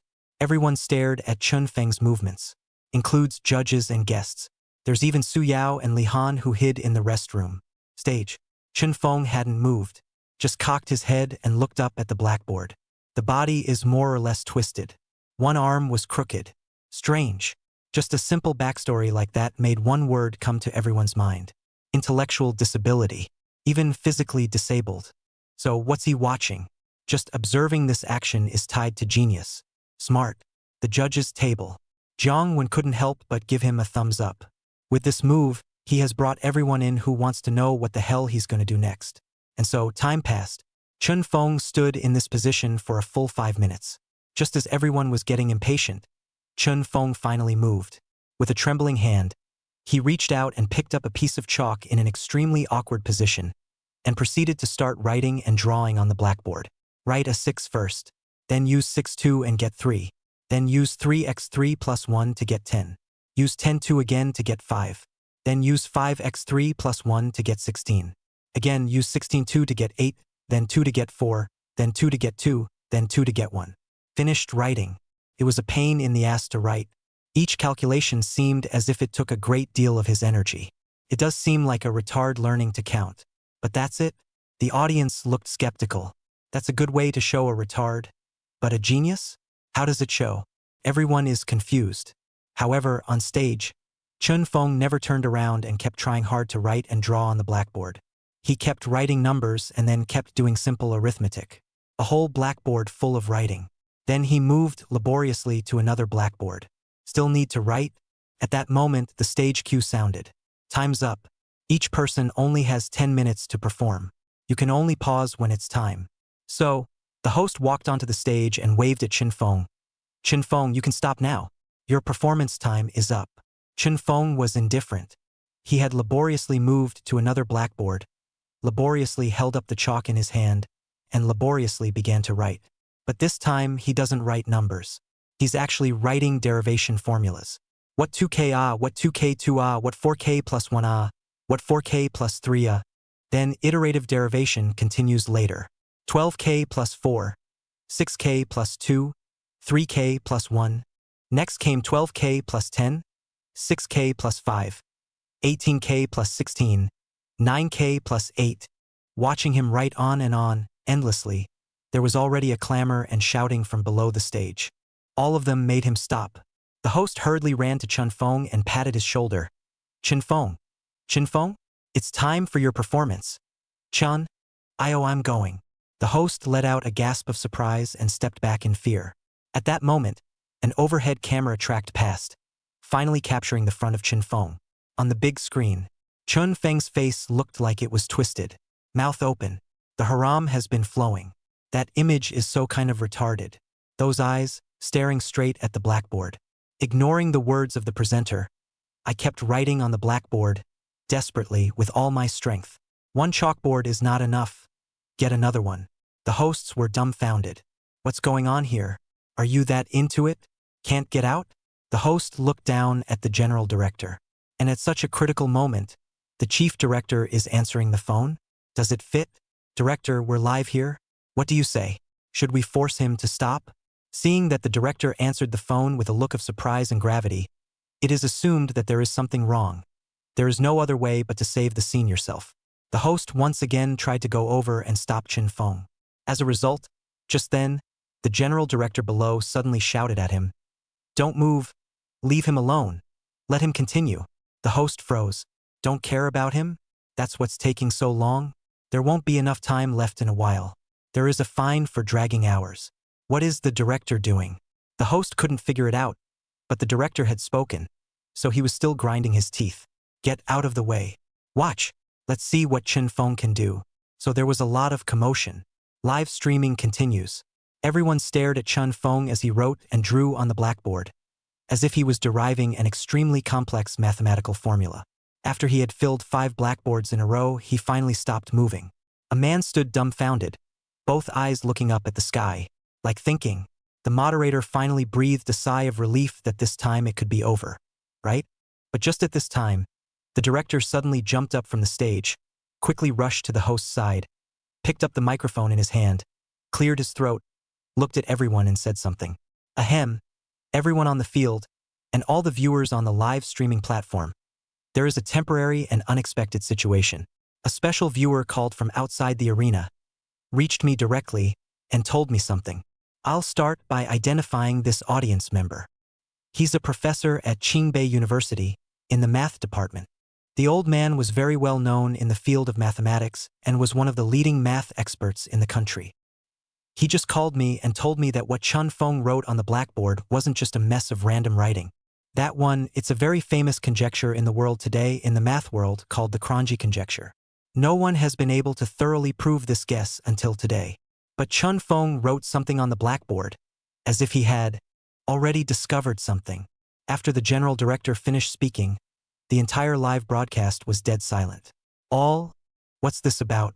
Hoping that Chun Fong would participate in a variety show, play a genius retard, and then perform with a very famous mathematical conjecture in the field of global mathematics? Also, what else did you find out? Chapter 095. Embarrassed. I didn't understand even after explaining it once. On the live streaming platform, what's the situation? Is there any big enough to explain what is meant by the Clark subconjecture? A quick search on the internet will tell you that. Carrying a little. A simple expression is to take any positive integer, divide by 2 if it is even, multiply by 3 and add 1 if it is odd, and then repeat the process with the final result going to 1. This is it? So boring. Did a search. This conjecture is indeed a very famous math conjecture. No one has been able to prove it completely until now. There is a man named Tao in our country who is said to have proved the furthest. But he didn't prove it completely. It's said that the computation is too huge. It has to be calculated by the supercomputer, the Godwill Taihu Light. I'm not concerned about how hard this guess is. I'm only concerned about what Chin Fong is thinking. He's just acting in a play, and he's actually doing this on stage. The point is he that good at math? Same question. The almighty netizens, there must be those who are good at math, right? Is Chun Fong really deducing that Cronje conjecture? I am a professor in the Department of Mathematics. It can be said responsibly that what Chun Fong deduced is indeed the Clark subconjecture. But it has also hit a bottleneck. Acting aside, I personally feel that Chun Fong should be a genius in the field of mathematics. See, I told you not to learn the language well in school. Now you only say, when you're surprised, right? Shame on you. Upstairs say one without shame. Back upstairs, lying down. Live streaming site, stage. Unknown to him, Chun Fong had already returned to normal. A book stands in the center. The moderator's CPU is on the verge of burning through. He even thought that the chief director hadn't also hidden from himself and made a game with Chun Fong, screwing over the whole audience. Otherwise, an old math professor from Qingbei University would have called the scene, and that those ghostly drawings like things Chun Fong wrote were actually a proof of a mathematical conjecture. Is it to prove that Chun Fong is a genius? Finally, the general director himself is on board. He walked over to Chun Fong, looked at him and said tentatively, Chun Fong, was what I just said the truth? This that you wrote, is it really the crazy conjecture in the field of mathematics? Yes. Chun Fong nodded his head quite frankly. As a result, there was a buzz on the stage. Going crazy. You're just acting out a play. To prove that the retard is a genius, you're actually going to argue the crazy conjecture? The general director was an oddball. Thinking to myself, you're a real talent. How much more exposure have we gotten by having you on this show? Say you, acting a junkie you've brought in the demonic spirits. Playing a cancer patient you scare your opponent into screaming nonstop, which leads directly to a live streaming accident. That's not all. It's amazing that you're playing a cop who finds a wanted man who's been on the run for 7 years. Now acting like a retarded genius, you're actually arguing for the Clark subconjecture? Is it human? Normal people do these things? Are you acting or are you in character? So you know everything? At this point, the audience offstage kept starting to get up in arms, trying to get Chun Fong to explain this crazy conjecture. The audience won't believe him until he explains it himself. I always feel that the director is also a trustee. This is a whole job, right? And so, the chief director simply handed the microphone to Chin Fong. Chin Fong, come on. At the request of the audience, why don't you start by explaining this Clark subconjecture so that everyone knows that you really know this stuff? Good. Chun Fong nodded frankly. Picking up the microphone, he said lightly, the Cronje conjecture is indeed a very famous one in the field of mathematics. It's simple to express, but extremely difficult to prove. I'll say it simply, because there's not enough time. The Cronjian conjecture consists of taking any positive integer, dividing it by 2 if it's even, multiplying it by 3 plus 1 if it's odd, and repeating the process over and over again so that the final result will be 1. Mathematicians abroad have called this conjecture a toxic unsolved mystery, and have even given the subject the sinister name of the Siren's Song. The argument is actually very simple. It's doing an infinite number of iterations on the natural numbers you know cognitively, and it always comes down to the infinite loop of 1, 4, 2, 1. It's just that it's almost impossible to argue it thoroughly. Why it's not possible? Let me briefly describe this process I just wrote about. I started by dividing the Krajik conjecture into two parts. One part has an even number of terms and one part has an odd number of terms, which is quite understandable, isn't it? The even term we replace with 2k. There's no need to argue this one. It must be divisible by 2 and will eventually come down to 1. For the odd terms, we use the sequences 4k plus 1 and 4k plus 3 instead.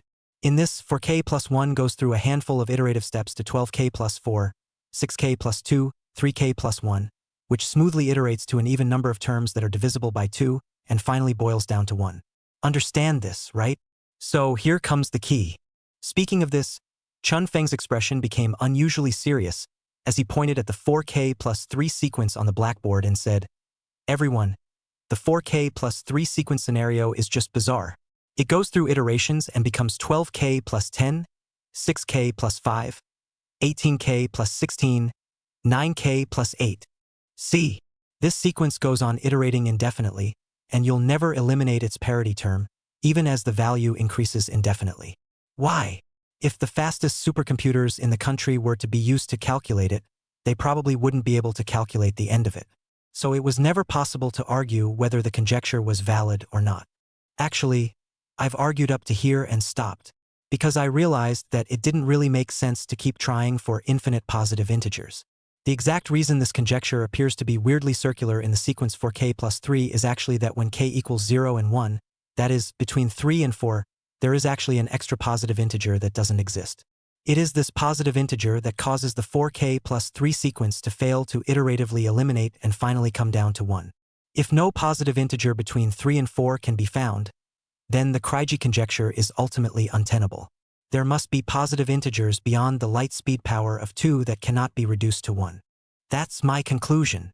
When Chun Feng finished speaking, the scene was dead silent. Everyone was embarrassed. What did they say? It's so embarrassing. Let's just say I'm a schmuck. The general director was embarrassed.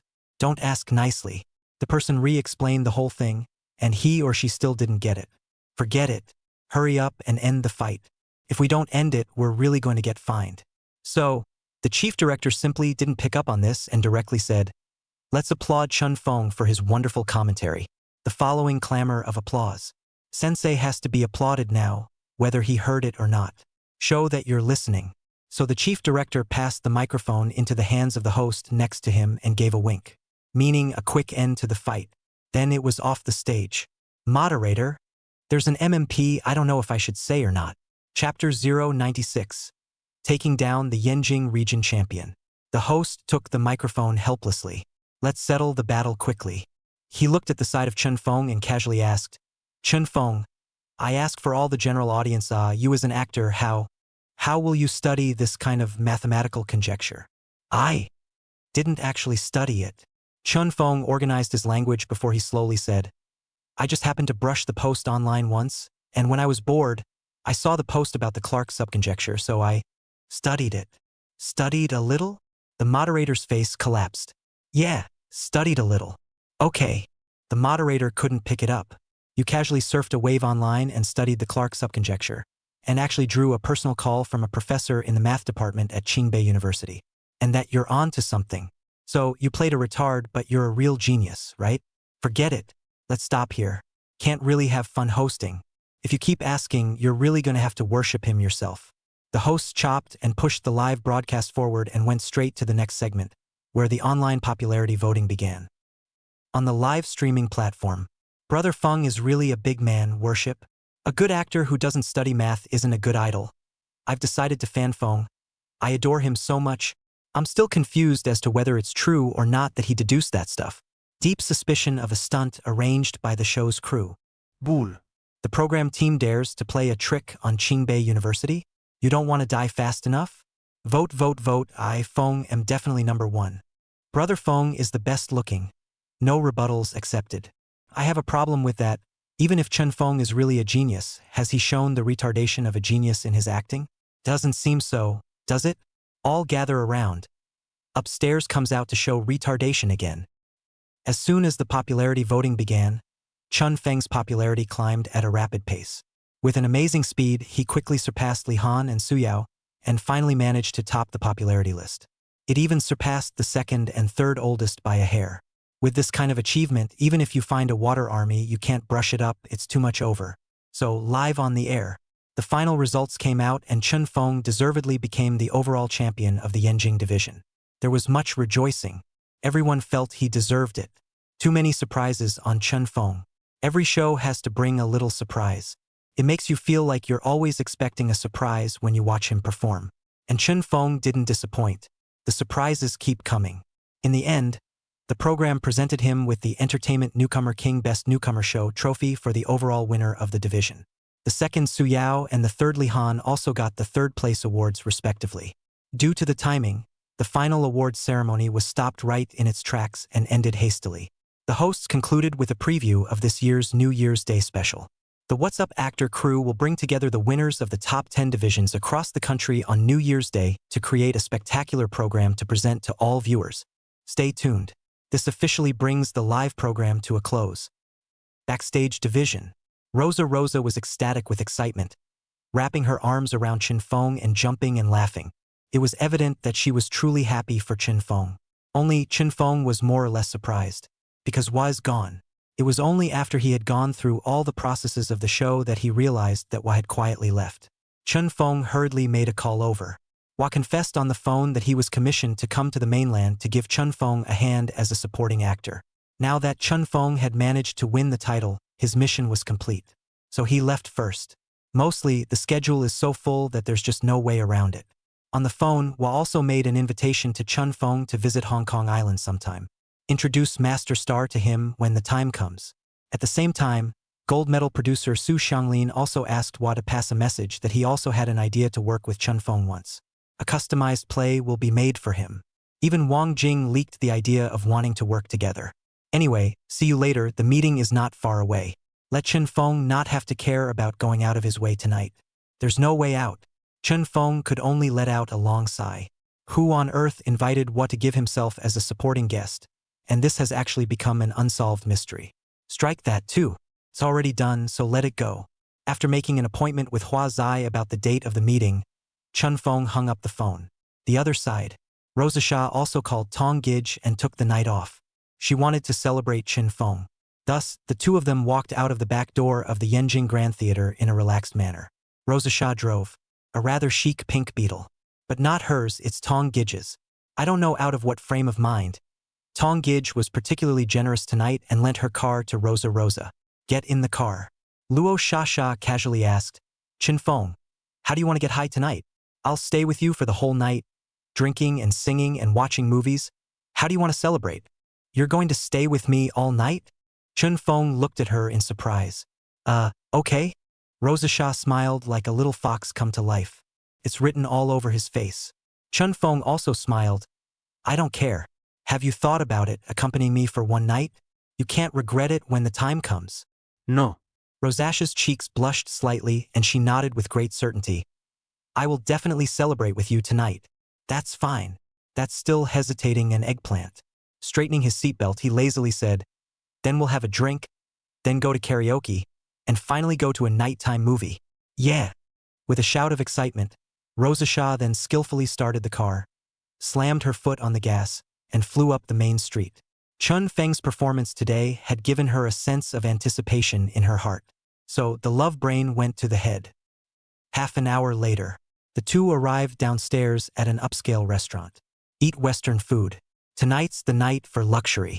Officially taking the overall title of the Yanjing tournament, Chun Feng was relieved. With this reputation, there will be no shortage of resources in the future. So happy tonight. Just want a filet mignon or something. Another bottle of 82 Lafite, whatever. Take it easy. There was no need for moderation in front of Rosa Sarah anyway. In her mind, she was supposed to be a charterer, right? Eat something good without making a mistake. So the two enjoyed a romantic candlelight dinner. After the meal, find a luxury KTV to vent. It's a howler. Chun Feng also make do, at least as the Film and Television Academy class graduates, more or less a bit of masterpiece. But Rosa Xia is really pentatonic. This girl. Simply. Fun-loving, outspoken, pentatonic, big-headed, and at the same time passionate to the point of bravado about relationships. Chun Feng quite liked this kind of paradigm. Simple. Innocence. The two forgot to get high until 11:30 at night, which is not yet exhausted to leave the KTV, close to find a movie theater. Watch a midnight show. Rosa Sarah moved a bit and bought one of those premium VIP screening rooms straight away. There's only 16 spots in there altogether. 16 beds. It is possible for 2 people to lie in bed and watch a movie.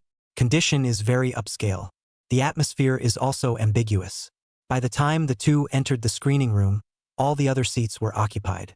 All of them are a couple of men and women, and unsurprisingly all tangled together, completely unconcerned about what people are looking at.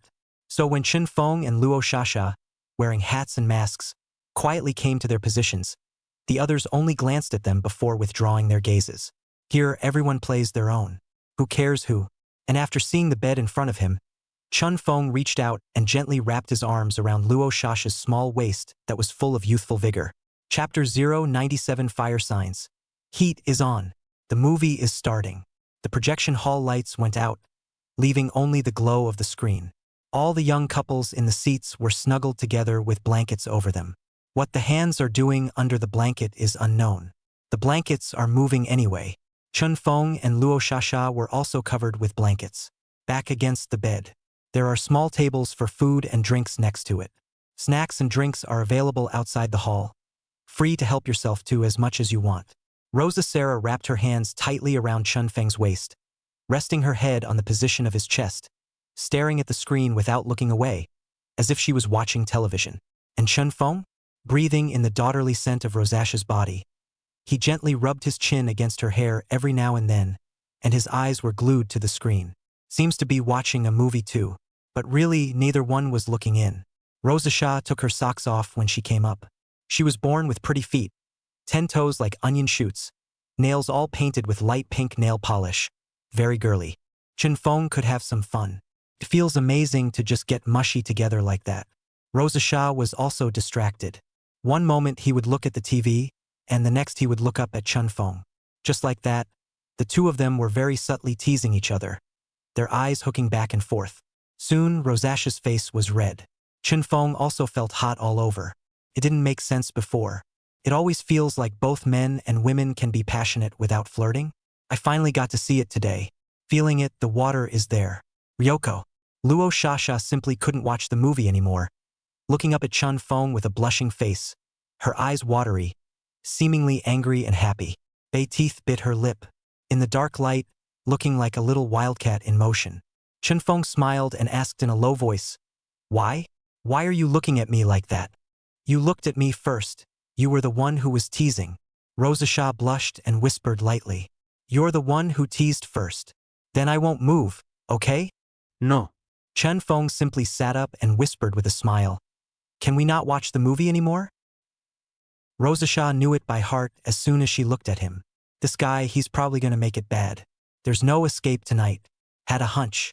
Luo Shasha was flooded with love, and all of a sudden, she fell helplessly and softly on the bed, biting her lips and staring tightly at Chen Feng. Her eyes filled with watery mist as if they were going to ripple out of the water. Chen Feng was happy. What's the point of hesitating now? Just as he was about to quietly extend the claws of an Lushan, a strange sound suddenly loomed from somewhere in the screening room. Everyone froze. All turned their heads to look over. The two men in the far corner were seen to have covered both of them with blankets. I don't know what's going on down there. The blanket flopped around quite a bit anyway, so the crowd withdrew their gaze in surprise, each playing their own. It's just that the strange noises in the screening room are getting more and more frequent as time goes on. Rosasha's face was as red as an apple. After holding on for more than 20 minutes, she finally couldn't hold on any longer, gritting her teeth as she pressed Chen Feng's hand, and then quickly put on her socks and shoes, whispering softly, "Quickly go, let's change places." "Now?" Chen Feng looked at her suspiciously. "Yeah, come on." Luo Shasha's forehead was sweating, urging Chen Feng to put on his shoes and bring his personal belongings, pulling him out of the movie theater in a flash.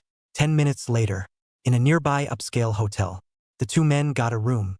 Rosasha pursed her small lips the entire time, her shell teeth biting her lower lip, her eyes firm and fiery. "Come upstairs and get a room." As soon as she dragged Chen Feng inside, the fire sign girl was in full heat. At that moment, Chen Feng directly fell. A night of pleasure. The next day, it's drizzling in Yenjing. An autumn rain. felt like the temperature in the hotel went down. Big bed. The two were tightly entwined, both actually awake, but neither wanted to get up. Rosacea is not very convenient, and Chun Feng was reluctant, so both of them stayed in bed, feeling each other's body heat. In contrast to the chilly temperatures outside, this comforter felt as warm as spring. At some point, Rosacea blushed shyly and finally opened her eyes. In those clear-as-water eyes, the naivety of a young girl became less, and the charm of a mature young woman became more. She quietly reached over and picked up the cell phone on the nightstand, opening it and looking at it twice. The main reason is that I'm afraid Tonggij is looking for her. Luckily, there were no missed calls on the phone. No info on Tung either. As long as she wasn't chasing her, Rosalie wasn't going to get up. Let's get mushy first. At this moment, Chun Feng was still sleeping falsely with his eyes closed, just lying in her arms, lying that was so comfortable. The corners of Rosalie's mouth curled up lightly. Joyful. Reaching out, he gently touched Chun Feng's hair, then picked up his cell phone and swiped through today's news and headline hot lists and such. The result was that just as soon as he refreshed, he saw that a news story from Yenjing had made the headlines. Today's news: the man who escaped from the live broadcast of the Yenjing tournament last night has been identified as a fugitive from justice 7 years ago, and has now been apprehended by the police. Oh my God! Rosacea let out a soft cry. What's wrong?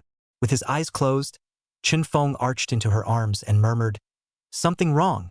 Chun Feng, last night's live broadcast scene, that guy you scared off was really a fugitive wanted criminal, and has now been captured by the police. Damn yeah, he's killed someone before. The news said that the dagger in his hand at the time was the murder weapon that killed someone back then. Let's see.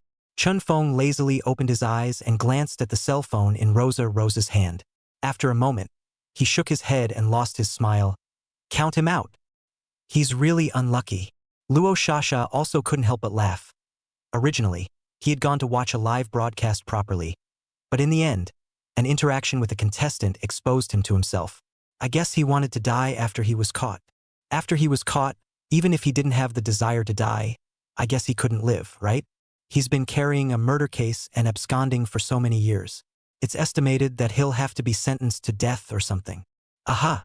Rosacea bristled, turned off the news interface, and casually refreshed the news for a while longer. As he swiped, he suddenly eeked softly again. Another news involving you was swiped. Ah Feng, you're so hot right now. What's the news? Chun Feng casually asked. This, seems to be about some crazy conjecture you were arguing on stage last night. That old professor who called last night made a public statement condemning you. Chun Feng raised his head in confusion. What's the point of condemning me? Probably trying to hype it up. Rosacea bristled. He said that your thoughts in arguing for the Clark subconjecture in the front were right, and that your analysis in the back was also right. But said your summary was bull. Said you're desecrating sacred math. My summary? Yeah. Didn't you conclude by saying that there should actually be an unknown positive integer in between 3 and 4? He said that was pure bull. Said you shouldn't use math as an entertainment stunt. Chun Feng laughed and didn't retort. In fact, he himself wasn't sure if that conclusion was bull or not. Because once substituted into the role of the genius retard, he gives birth to a lot of wacky ideas that are hard to accept. And the conclusions of Kraji's conjecture, hell, I don't know if they were drawn by a genius or a retard. Chapter 098. Mr. Huang really had an accident. Just after 10 o'clock in the morning, Tung's desperate call finally came. Because I have to catch a notice at night and I have to fly to Xiangnan, I have to return Rosacea to her place. So, even though her body was a bit uncomfortable, Rosacea still endured the pain and quickly washed up, dressed up, and left in a hurry after having a century-long kiss with Chun Feng, who let the boast be made in front of Tonggij in the first place. There will be absolutely no delays. Now you've got your comeuppance, don't you? Anyone who's not convinced, hold up the wall. I can go to work even if I have to walk against the wall. After Rosa left, the bored Chun Feng also got up, ready to go. When I lifted the covers, I was surprised to see peach blossoms on the bed. Thinking of last night's madness, Chun Feng smiled. That crazy girl, she dared to be so impulsive the first time. She really is a girl with a fiery nature. It's so easy to be lazy with her. Too relaxed. Chun Feng casually put the quilt over it and turned toward the bathroom. 10 minutes later, leaving the hotel, I went across the street to a small store and had a simple lunch alone. It was almost finished when the cell phone suddenly rang. an unfamiliar number. Chun Fong casually picked up the phone. Hello? Who is it? Chun Fong, I'm Nyodali. Nyodali's calm and powerful voice came from the cell phone. Chun Fong asked suspiciously, Officer Nyo, looking for me again? What happened again? Don't you ask. Come to the city hall immediately. I'll wait for you here as soon as possible. With that, he hung up. Gotta. Chun Fong helplessly finished his bowl of rice in 3 or 2 bites and proceeded to take a taxi to Yenjing Municipal Bureau. Soon, rushed to the city hall. The bull was met at the entrance, dressed in a clean and straight uniform. As they're waiting for him, Chun Fong hurriedly went over and shouted, Officer Nyo, what are you looking for me for? Hey, coming. Nyodali eyebrows fluttered as he dragged Chun Fong, turned around and walked towards the city bureau, while walking, whispered and laughed. Didn't I say if I can catch that wanted criminal this time, I'll make sure to get you a banner. You still don't know, right? The wanted criminal was really caught by me. Caught by you? Chun Fong laughed. Then congratulations to Officer Nyo, you've gotten credit? Where? Thanks to you. Hey, don't say that, that was just luck on my part. You guys are the ones who really put life and death at risk by arresting the prisoners. That's real credit. Nyodali's eyes lit up and laughed. Okay, young man, I like to hear you talk. Come on. The banners are all ready for you. Upon hearing this, Chun Fong quickly stopped his feet and stepped back. Officer Nyo, forget it. I really don't care. Don't make a whole brocade banner. It's too exaggerated. How does that work? Nyo vigorously glared. You are assisting the police to solve the case with merit. This is the police, and the people as a family must be rewarded. In addition, before that wanted criminal on the internet is a reward $70,000 you do not wanna. I can do without. What? Nyodali blinked. $70,000, not $70. You don't even want $70,000? Isn't this more money than you make as a dragon set? Chun Fong, this stuff is earning money. I can't make a living out of it. All right, Chun Fong, hurry up. This side is all ready. The city council is ready to release a notice. They must bring your picture. You don't need to pull your punches. Just think of the city council as rubbing off on your traffic. Hurry up. After saying that, without any further ado, he pulled Chun Fong into the large conference room inside. Nice guy. Once inside, there were quite a few people. There were leaders from the city council present, and there were also leaders from the precinct police stations. Because last night, Nyodali was lucky, he was the one who caught the wanted man with his own hands, and even had a heroic fight yet. So he was also honored. Together with Chun Fong, who had been awarded the Good Citizen for Courage award by the city council for his meritorious assistance to the police, he was presented with a pair of brocade flags and cashed in the reward cash of 70,000 yuan on the spot. Take pictures, record videos. A few words were also spoken. After tossing and turning for more than 2 hours, the police finally managed to issue a notice. So the photo of Chun Fong holding the banner is on fire again. Just after 3 in the afternoon, Chun Fong could finally go. Nyodali pulled him to walk outside while talking in a low voice, quite excited between words. It was evident that this merit was still a rare thing for him. Eyes on the front door of the city hall. Suddenly the door was pushed open and a group of people came in an uproar. Some people cried and shouted, others made noise. There are also people keeping order. Nyodali hurriedly pulled Chun Fong to the side to avoid getting in the way of the group. As a result, when Chun Fong stood to the side and glanced into the crowd, he was shocked to find that Mr. Huang was actually among them with a gray head. He also saw Chun Fong.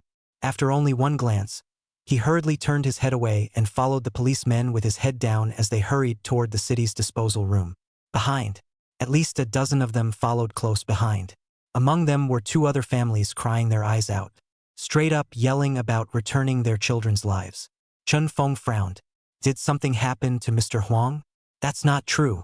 I've substituted for a fortune teller before and seen Mr. Huang's face.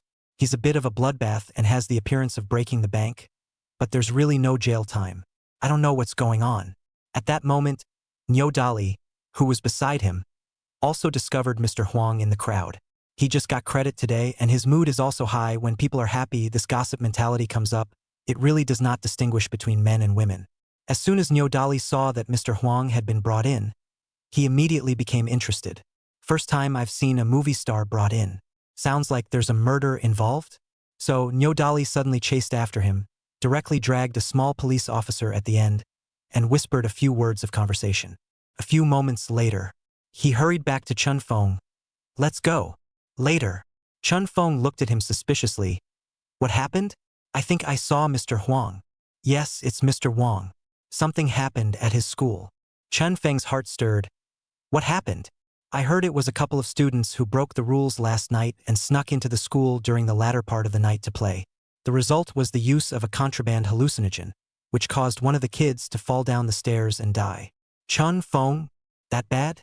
Is there really a murder? Nyodali continued in a low voice. The dead kid's family also has quite a background. Alas, the family that dares to spend a lot of money to send their children to study acting, do you think it can be weak? So Mr. Huang may be in big trouble. Now that the school is shut down, he's facing fines and accountability as well. Chun Feng's brows wrinkled when he heard this. That's not right. It's not quite the same as the results you calculated for Mr. Huang. According to his own analysis of Mr. Huang's face and the dream he had interpreted earlier, he would at best end up with a broken fortune. A fine tops it off. But now you have to be held accountable? Joint and several liability? If the deceased's family is an ordinary family, it is not likely that Mr. Huang can still find someone to hire a lawyer, and perhaps exempt. But if the deceased's family is also strong, then he's definitely screwed. Strange. Could it be that the fortune-telling skills the system had given him were also wrong at times? The thought was immediately extinguished by Chun Feng himself. No way. The system produces a good product. There must be a twist in this. Chun Feng was competitive and didn't believe that his divine art of fortune-telling could be wrong. So he immediately turned around and chased after him, directly substituting into the role of a fortune-teller, ready to take a look at Mr. Huang's face. As a result, what he did not expect was that he had just chased after them. And when he hit his eyes, he found that there was a child in the crowd who had a layer of blood-colored ferocious light lingering vaguely on top of his head. Holy! Chun Feng's eyes widened in shock. Is this killing? Chapter 099. It's not an accident. It's a murder. The crowd marching ahead. There was a child with a blood-colored ferocious light lingering above his head. A real killing aura. There is if substance.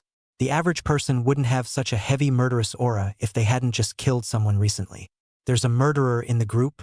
Chun Feng's mind moved and he switched roles once again, substituting for the identity of a police officer, and opened the Fire Eyes Golden Eyes skill. A tab floats up in front of it instantly. What police officer? Actor? Student? Civil servant? Retired director? What anxiety? Excitement? Gloomy? Apprehension? What? Tattoos? Scars? Birthmarks? What? Hallucinogenic powder? Wazi cigarettes? Fake diamond ring? Murderer? Accomplice?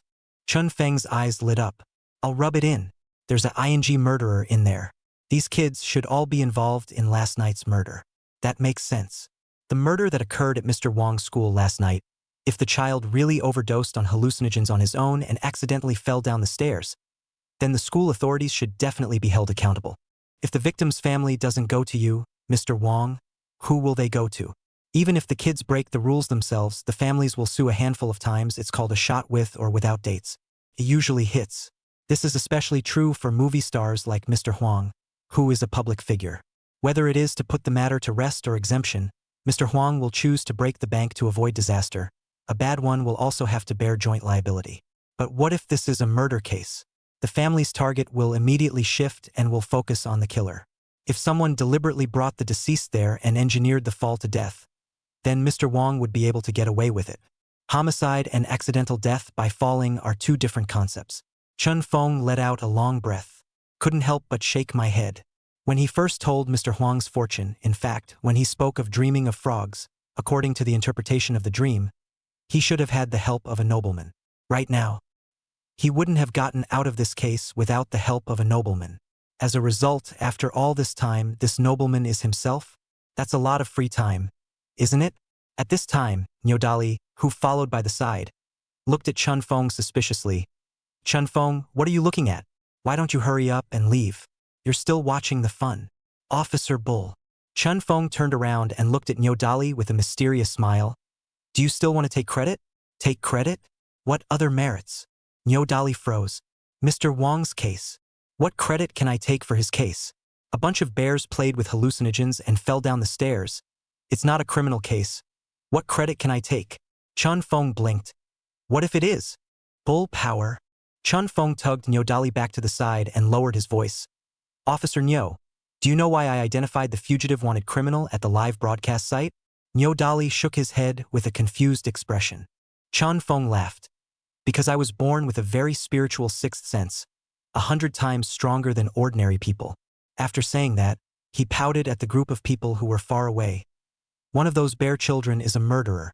The one who fell down the stairs last night may not have fallen by himself. Do you understand what I mean? Bull power. I understand a chicken.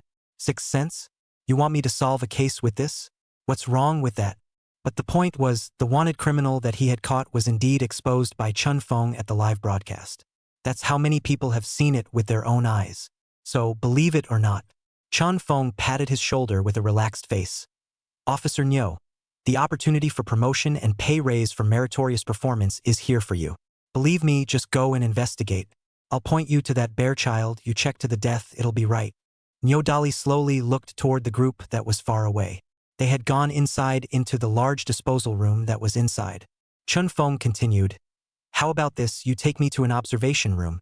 There should be an observation room next door to the kind of disposal room in the city council, right? The one-way glass kind that can see the situation in the opposite room. Nyo Dali had a black line. You think you're watching a movie? You want to go in everywhere? However, the city does have an observation room next to the disposal room. At this moment, Nyo Dali's heart felt like there were 10,000 groundhogs scratching. It was called an itch. Believe it or not. Hesitating for a moment, he snapped his teeth. Try. What if it's an opportunity? Without saying a word, Nyo Dali tugged Chun Feng and twisted his head away, hurrying to the observation room next to the large disposal room. Knock knock. The door opened inside. A plainclothes man walked out and froze when he saw Nyo Dali. Nyo Dali? Why haven't you left yet? What are you doing here? Nyo Dali heatedly smiled. Team Su, make it easy. I'll bring one person in to take a look. The Su team in front of us is called Su Lang. It's the captain of the city's criminal investigation squadron. Old criminal cop, 40-something. His face was covered with stubble, and his eyes were as sharp as a falcon's. He looked at Nyo Dali and frowned. What do you mean? You want to bring someone in? What kind of people are you bringing in? You have something to do. I'm. Right kind of thing. Nyo Dali pointed to Chun Feng behind him. He, a good citizen for bravery, just won an award in our bureau. You know it, right? I know. Su Lang nodded, still frowning. Nyo Dali continued. The one inside, Mr. Huang, was previously a judge for a variety show. You know that too, right? I know. Su Lang nodded again. It's like this. Chun Feng and teacher Huang, they have a good personal relationship. So when he just saw Mr. Huang go in, he was a bit worried. So he wanted to go in and take a look. Su Lang's face darkened and he just wanted to open his mouth to speak. But as a result, Nyo Dali hurriedly came over and whispered a few words in his ear. Finally, he slipped a box of cigarettes into Su Lang's pocket. Afterward, he turned around and dragged Chun Feng into the observation room, saying without looking back, Team Su, thanks. Turn around and have Zhao send you a thank you note. Su Lang. Reaching out, he fumbled for his cigarette case and looked at it. There was a black line. Big front door? You're putting this in my pocket? Su Lang looked back, thought about it, or forget about it, and casually put the big front door in his pocket again. It's a cheap smoke, but the flavor is actually pretty good. It has a Chinese flavor. It's a 100-year-old brand. Keep it. With a twist of his head, Su Lang also re-entered the observation room. The moment, Chun Feng stood in front of the observation window. His eyes had locked onto the bear with the murderer tag on his head. Tall, strong body, sitting right next to his parents. Chun Feng's eyes began to focus on him, and the labels on the bears are slowly starting to grow. Myopia, rhinitis, scars, kidney deficiency, gastric ulcers, hallucinogen residue, disciplinary residue, contraband residue, blood diseases, deceased body tissues, deceased clothing fibers, impotence, sexually transmitted diseases, foot fungus, flat feet. Chun Feng smiled faintly. Surprisingly, fibers of the deceased's clothing and organic tissue remained on him. So it's a wonder the deceased didn't get into it with him when he was alive. It's too easy to interrogate this kind of bear. Isn't it? Looks like Nyo Dali is going to get credit again. Chapter 100. The truth comes out. In front of the observation window, After observing carefully for a moment, Chun Fong had a plan in mind. He dragged Nyo Dali to the corner and muttered half-heartedly in his ear. After listening to all the information, Nyo vigorously said with a surprised face, "Are you sure about this?" Okowo. Chun Fong nodded seriously. Nyo Dali looked incredulous and wanted to ask again, only for Chun Fong to nudge Su Lang, who was standing in front of him, and shake his head again, signaling him to stop asking questions. Nyo Dali understood. We've come to this point, so let's trust him for once. Thus, Nyo Dali turned around and hurriedly left the observation room, heading directly for the disposal room. Chun Fong, on the other hand, returned to the observation window with a flat expression on his face. Next to him, Su Lang glanced at him and suddenly opened his mouth to ask, "Mr. Chun, what are you doing with Nyo Dali?" "Nothing," Chun Fong casually replied. "Mr. Chun, last night, how did you find that wanted fugitive at the live broadcast site? Have you seen his wanted notice?" "No." "So how did you sense something was wrong with him?" "I didn't perceive it, it was just a mistake. It was he who was a thief and ran away." Su Lang frowned and continued to ask, "Then how did you know that the wanted man had contraband in his pocket? And you also knew that it was an aphrodisiacal potion and a psychedelic patch?" I explained. Chun Fong shrugged. "When I used to work as a drag queen, I looked up a lot of information to experience the role and understand quite a bit of sensitive information." Su Lang, the hell with you. It always felt like this young man in front of him was not simple. But I can't find anything wrong with it. Su Lang stopped talking, and his gaze also looked into the disposal room. Inside, Nyo Dali has gone in. Su Lang had a head full of black lines, and said without any good humor, "What's going on? How did this Nyo Dali get in?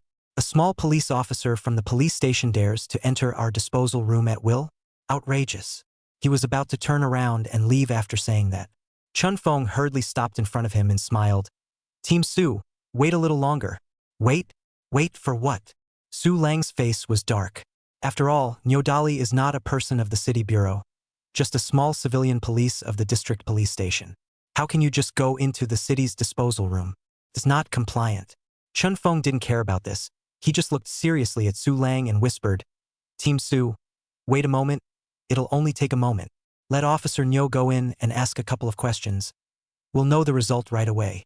Su Lang, simply confused. What the hell are these two doing? Su Lang wanted to lose his temper. But it's just that these two people, one has just received a commendation for meritorious service, and the other is a good citizen who assisted the police in arresting a wanted criminal who has been absconding for 7 years. There's no way to throw this tantrum. One can only endure. Su Lang didn't have the good sense to twist his head and look at the observation window. What the hell did Nyo Dali go in for? Find the killer. Looking for what? Find the murderer. What if the kid who fell to his death last night at Mr. Wong's school didn't fall down the stairs as a result of using hallucinogens? What if they were pushed down? What if they were deliberately injected with hallucinogens? Su Lang blinked. "You're addicted to acting. Really think you're a cop? These thoughts of yours are really dangerous, you know?" Before the words were out of his mouth, one of the bears in the disposal room suddenly growled loudly. I didn't do it. Don't you dare accuse me. I'm going to file a complaint, believe it or not. It wasn't me at all.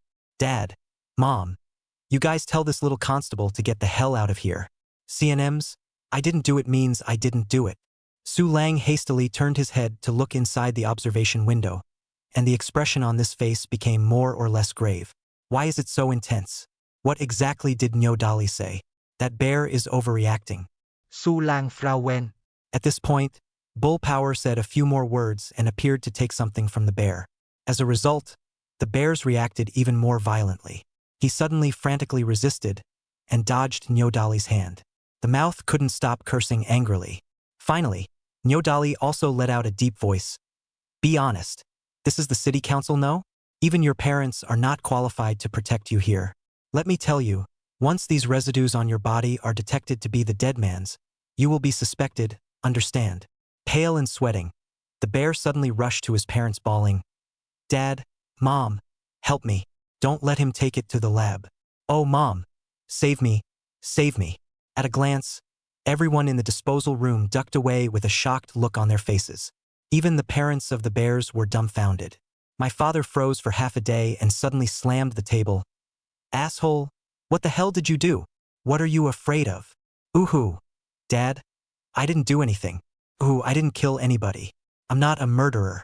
A couple of them were in on it. Upon hearing this, the other bear in the corner yelled out sharply, You fart. We didn't force him to use hallucinogens, you did. You made him stand on the windowsill like the crow in the movie. If you hadn't slapped him, he wouldn't have fallen off. Holy cinnamon, don't you say it. Stop it. Stop it. Son, don't break my son's arm. I'm complaining about you. Stop. What do you think this place is? You're the one who pushed it. It's got nothing to do with us. In the blink of an eye, the disposal room was a mess. The bear child had already been pressed to the ground by the combined efforts of Nyodali and another police officer, while putting his hands behind his back and cuffing them. In the observation room, Chun Fong let out a long breath, turned around and smiled. The truth is out. Su Long was dumbfounded. 2 hours later, Mr. Huang managed to get away from the city council. The terrified bear confessed to everything. The kid who fell to his death was made to take hallucinogens by his killer and was made to stand on a ledge. The only reason they did all this was because they both had eyes for the same girl studying acting at Mr. Huang's school. Young people get jealous and end up making such a big deal out of it. The murderer was so vicious that when the deceased stood on the rooftop, he slapped him on the thigh in order to scare him. As a result of this slap, the deceased fell headlong from the rooftop. So it counts as murder.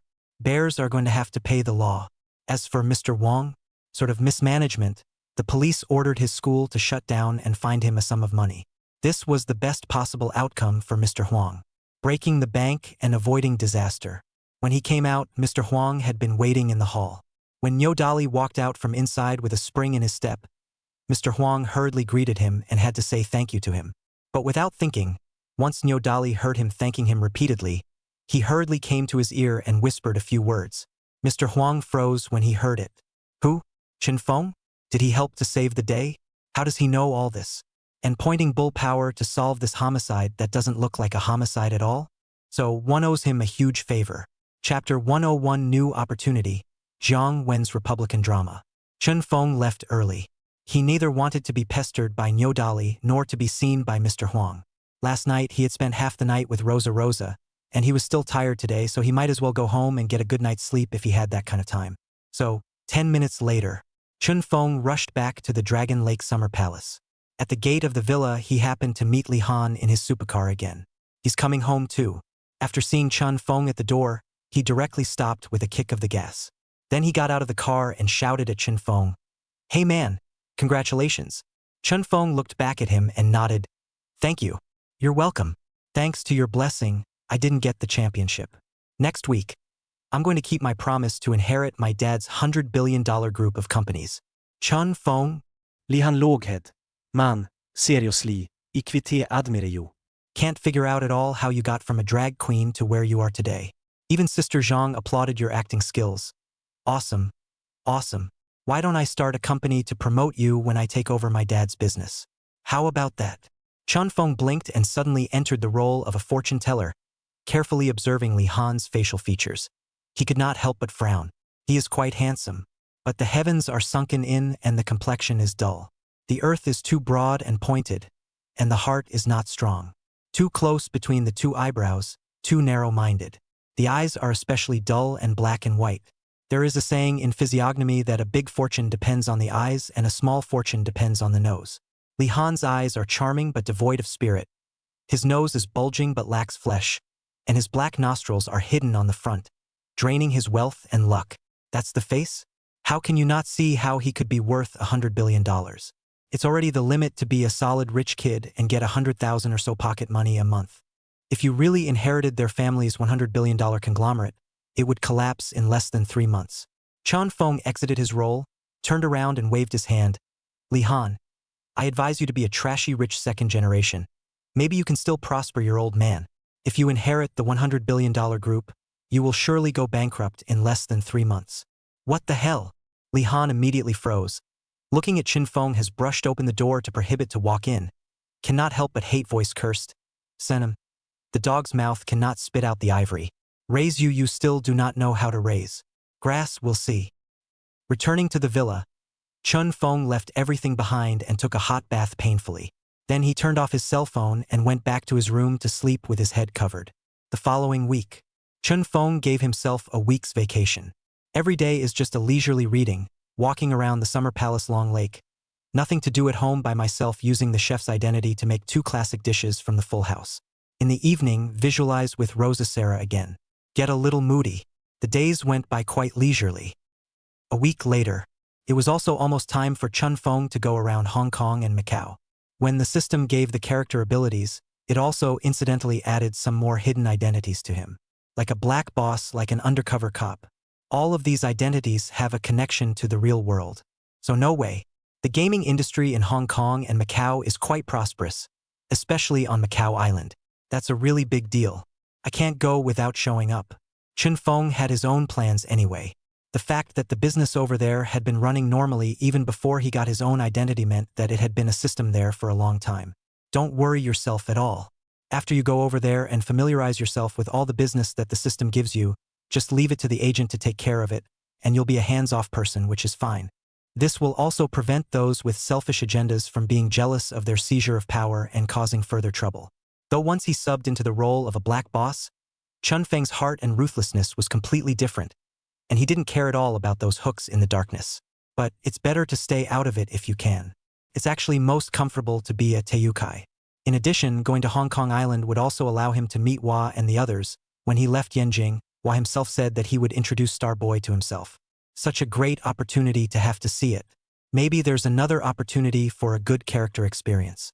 As for going to Australasia, that's got to screw Ho Young Sang down. It's just fine for this old man to be his honest king of gamblers, but now he wants to steal his position and override his power? Gotta play with him. Gamblers' jungle feuds are basically settled at the gambling table. Chun Feng's mind was relaxed. Don't care about winning or losing at all. For one thing, he believed that the gambling skills granted by the system were absolutely top-notch, and was definitely better than He Yingxing. Secondly, there is no pressure at all. Taking a step back, even if he lost all the business on the Australian island, Chun Feng would not take it seriously at all. Those are given by the system. It's all pie in the sky. So what if I lose it? It doesn't affect your life one bit. So go have some fun. The day before leaving, just as Chun Feng was searching online for hotels on Hong Kong Island, he suddenly received a call from Jiang Wan. Hello? Director Jiang. Chun Feng. Where are you? At home, why? Oh, nothing. Wanted to ask you, what's next for you, huh? Chun Feng laughed. Going around Hong Kong Island. To Hong Kong Island? Oh, really giving yourself a vacation? Yeah, the variety show is kind of over. Taking advantage of some time to walk around. Director Jiang looking for me for something?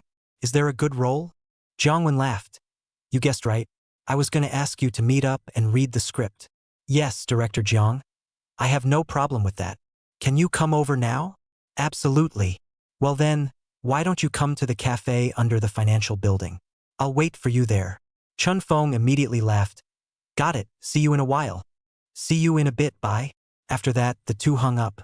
Chun Feng picked up his cell phone, put on his jacket, and went out and headed straight to the financial building. 40 minutes later, Chun Feng met Jiang Wan at an upscale business cafe downstairs in Yenjing Financial Building. To our surprise, there was a woman with Jiang Wan. Song Yi. This made Chun Feng more or less surprised. Sitting opposite Jiang Wan, Song Yi was poised and sexy and sensual.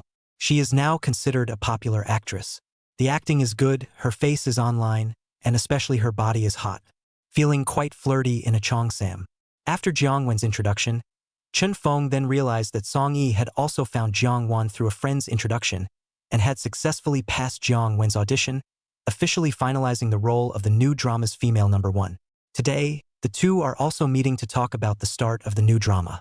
The 3 men exchanged a few pleasantries. Without saying a word, Jiang Wan directly handed the script to Chun Feng. Chun Feng, take a look for yourself. If there's a role you like, just say so. Thanks, Director Chang. Chun Feng hurriedly picked up the script and flipped through it. Huh? It turns out that Jiang Wan's new play is still a Republican drama. The main focus is a patriarchal, darkly humorous satire on the harm done to women by the remnants of feudalism during the Republican era. A civil drama can be Chun Feng's eyes lit up. Since running the show until now, all the dramas he's dabbled in have been modern urban dramas. Never touched a Republican drama. Because Chun Fong himself felt that acting as a person in the Republican era did not give him a strong sense of immersion, and was not at all confident that he could perform that sense of nostalgia. But not anymore. This has to be looked at carefully. Chapter 102 The news of challenging the king of gamblers is on the internet. Chun Fong read the script with great concentration. While he was reading the script, Jiang Won and Song Yi were also discussing the specifics of the start of the new drama in low tones while drinking coffee. Presumably the time is set for the end of the year. Winter fetching. Song Yi was able to become the female lead, for one thing, because her acting skills were recognized by Jiang Won. The second is that her Republican costume is deeply praised by Jiang Won. As long as the small cheongsam is worn, that wasp waist and big crotch, that enchanting beauty, living a Republic of China period of stunning beauty. So the female lead was quickly finalized. The male lead has been empty. Jiang Won just wants to get Chun Fong to try. Because this young man acting, not at all unusual, completely not the conventional concept of acting, which is very much in line with the appetite of the ghost director Jiang Won. So really want to hold him up. So when he came in, he didn't even think about it and just gave him the script, just to let him pick his own lead. You're welcome. Pick it and hold it. Song Yi chatted with Jiang Won for a while, and roughly things were agreed upon. At this time, Chun Fong was still reading the script. Jiang Won looked like he intentionally wanted to wait for Chun Fong to finish reading. So he was looking down at his phone after talking to Song Yi. Song Yi also casually picked up his cell phone. While drinking coffee and brushing up on the news, he glanced at Chun Fong every now and then. A few minutes later, Song Yi suddenly let out a soft eep and looked up at Jiang Won in surprise. Mr. Huang's school was closed down, ah?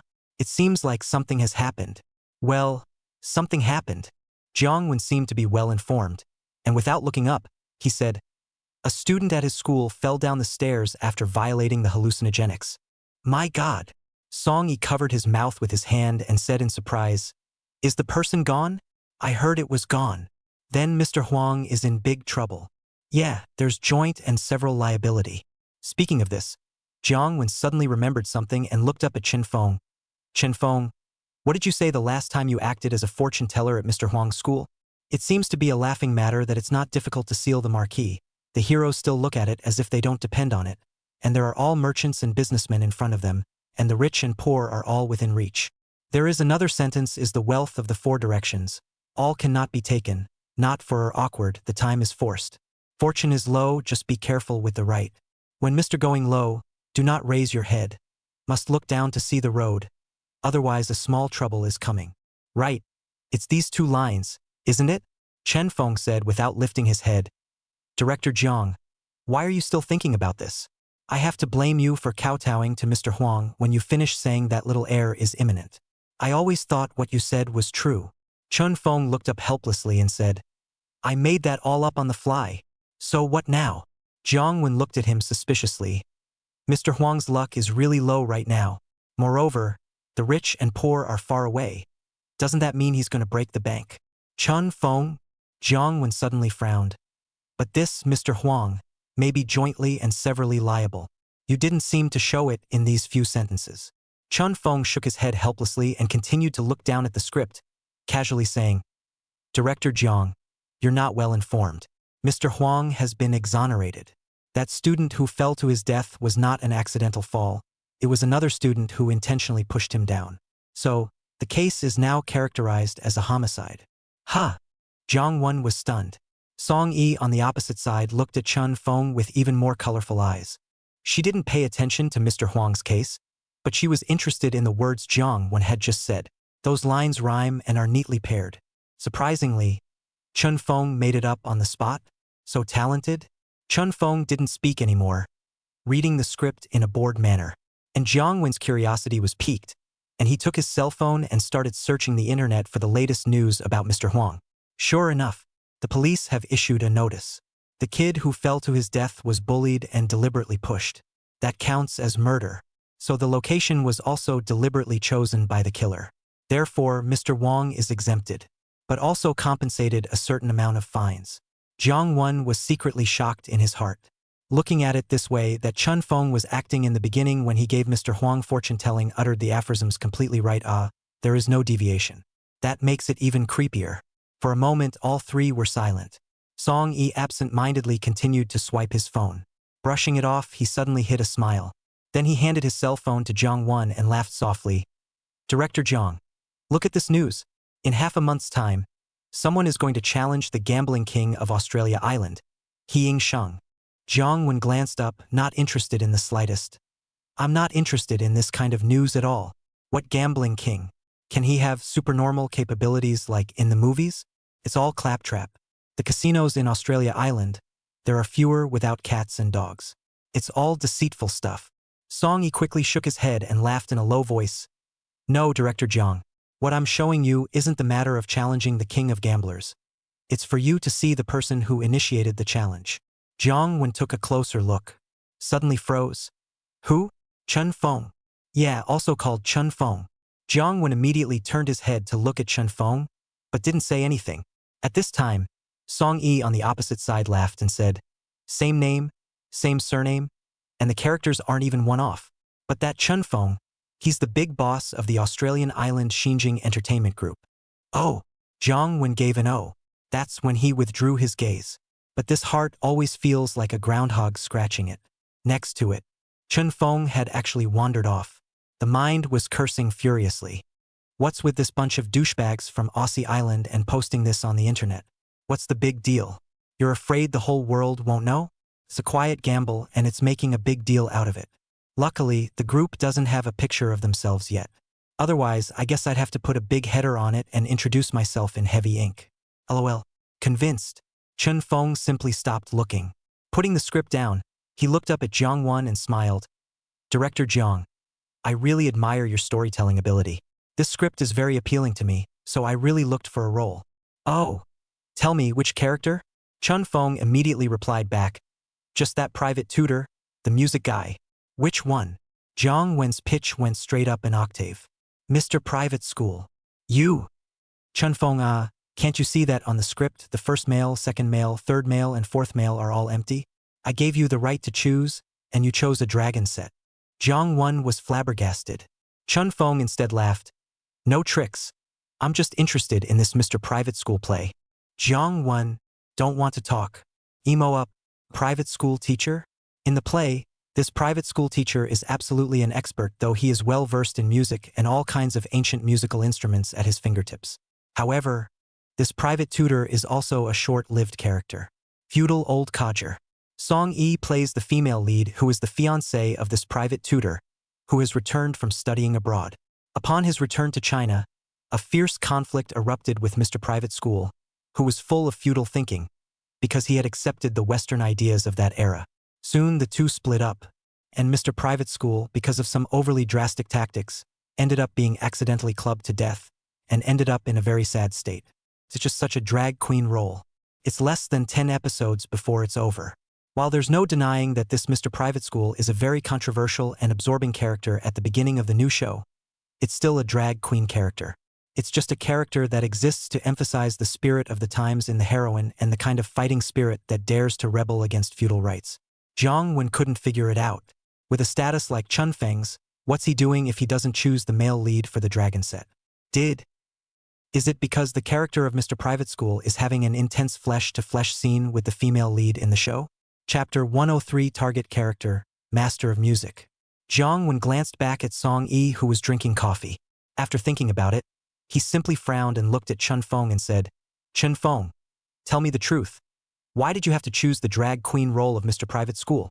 Can't be because this role has a bed scene with the female lead, right? As soon as the words fell, the coffee in the opposite side of Song Yi's mouth spewed out with a pft sound. Jiang Wen twisted his head to look at her. Song Yi's face turned red. He shook his head to indicate that he was fine, and grabbed a napkin to wipe his mouth to hide his embarrassment. Next to him, Chen Feng also had a black line. Crying and laughing, he explained, Director Jiang, what are you talking about? Am I that kind of person? The script I haven't even finished reading. Pressed, I also didn't see Mr. Private School and the female lead, and there is a bed scene. Jiang Wen, a scrutinizing look at him. Chen Feng frankly spread his hands. Director Jiang, anyway, I just find this role of Mr. Private School quite challenging. If it's convenient, give me a chance. If it's not convenient, forget it. Jiang Wen, Chun Feng blinked. Director Jiang? Jiang Wen took a deep breath, then slapped his thigh. Okay, I'll give you a chance. These words were said with gnashing of teeth. There's a real sense of hate. You're given the chance to pick the male lead, you pick a drag queen. Is there an actor who doesn't want to be the hero? Anyway, Jiang Wen has been filming for so many years, he really hasn't seen it before. Chun Feng counts as the only one. Once he heard that Jiang Wen had agreed, Song Yi, who was sitting across from him, was more or less embarrassed. She actually knew there would be a bed scene in the show. Jiang Wen is known to be very good at this. In his darkly humorous satirical films, you can often see the kind of racy, but not raunchy, aroma scenes, such as the one in Let the Bullets Fly in which the fake marijuana bandits are up to no good. The actress actually pays less attention to this when she doesn't know who the opposing actor is. What's in a bed scene? It's not like it hasn't been filmed before. Song Yi has done that kind of scene several times himself. It's all on point, but it's also the kind of thing where you have physical contact in bed. So really don't care. But now it suddenly felt a little awkward. Because we know who the rival actor is who's going to do the bed scene. Feng Chen, a groupie who's been on fire a lot lately. A handsome young man who managed to take the overall title of the Yenjing competition of the variety show, What's an Actor? Said that he acts like whatever he's playing. Almost as good as the real thing. And having portrayed a domestically abusive man back in the day, it's amazing that he made his opponents cry on stage. Is this such an oddball actor that one is going to play flesh on flesh with him? With Jiang Wen's kind of bold and realistic style of filming, it might really be flesh on flesh by then, that scene. Song Yi's face stayed red. Even the embarrassed eyes didn't dare to glance towards Chun Feng. Wicked, why are you still shy? Song Yi felt like there was a small rabbit banging around in his heart. As soon as Chun Feng saw that Jiang Wen had agreed, he immediately sighed in relief and said with a smile, Director Jiang, when will the movie start? At the end of the year. I'll let you know when the exact time is set. Gotta go. Chun Feng nodded. Director Jiang, then I'll leave first? You wait. Jiang Wen directly drew out the agreement in the folder and casually handed it to him. You have no problem signing the agreement first. Don't pigeonhole me when the time comes. Oh no. Chun Feng didn't hesitate and took a pen and swished and signed his big name. As soon as the name was signed, a beep sounded in his head. Ding! The target character musical master that the host is about to interpret is detected. Congratulations to the host for becoming a true musical master.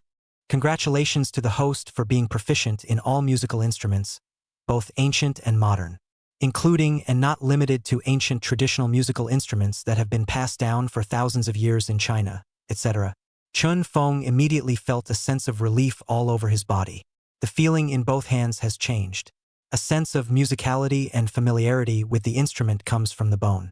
Phew! Chun Feng let out a long breath. Jiang Wen took a look at him to see that the agreement had also been signed. Then he waved his hand. All right, if you have something to do, go ahead and get busy. I'll give you a call before we start at the end of the year. Gotta go, then I'll go first. Chun Feng got up and waved at Jiang Wen. Bye, Director Jiang. Bye. Chun Feng glanced at Song Yi again and suddenly smiled. Sister Song Yi, bye. Looking forward to working with you. Okay, bye. Song Yi didn't expect Chun Feng to suddenly bid her farewell, so she hurriedly looked up at him and tried to show a bland smile. But alas, the cheeks are still red. Chun Feng didn't care, and turned around and walked straight away. When he had just reached the door, Jiang Wen suddenly asked aloud, By the way, Chun Feng, do you know how to play a musical instrument? Chun Feng stopped. Then he turned back and smiled brightly at Jiang Wen. Director Jiang, slight understanding. Jiang Wen casually asked, Which instrument do you know? Chun Feng laughed. Director Jiang, truth be told, I know a little bit about all the musical instruments in the ancient and modern world, including the ancient musical instruments that have been passed down for thousands of years in China. Don't worry, Director Jiang. There's no need for a stunt double when filming.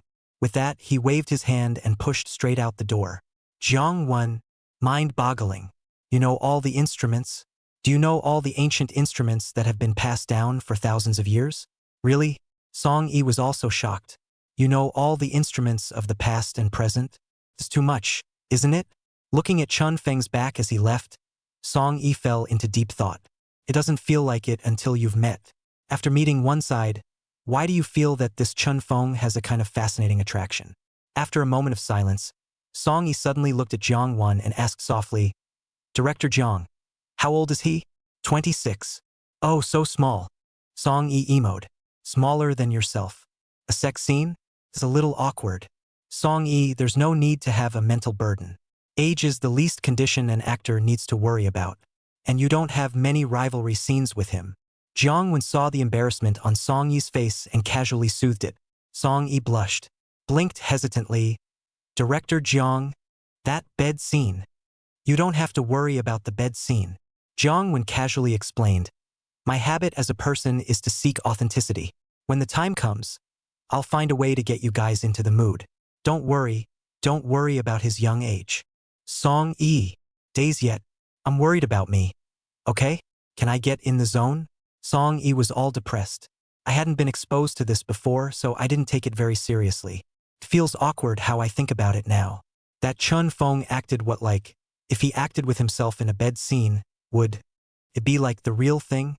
And Chang Wen's filming is actually kind of scary. In the past, when he was young, Jiang Wen felt that it was meaningless to watch movies, and it always felt too fake. He likes the real thing. That's why after becoming a director, Jiang Wen made all the scenes very grounded. The presentation is all very realistic. Includes bed and passion scenes. For a while, Song Yi was silent again. Jiang Wen rather ignored her sudden nervousness, but suddenly got up and picked up his cell phone to dial Mr. Huang's number. He wanted to inquire about the situation. For some reason, Jiang Wen had always been very concerned about the words that Chun Feng had said when he had told Mr. Huang's fortune. Would love to ask for confirmation. The school has experienced that kind of murder. Mr. Huang is not really like what Chen Feng said, just be careful with the right.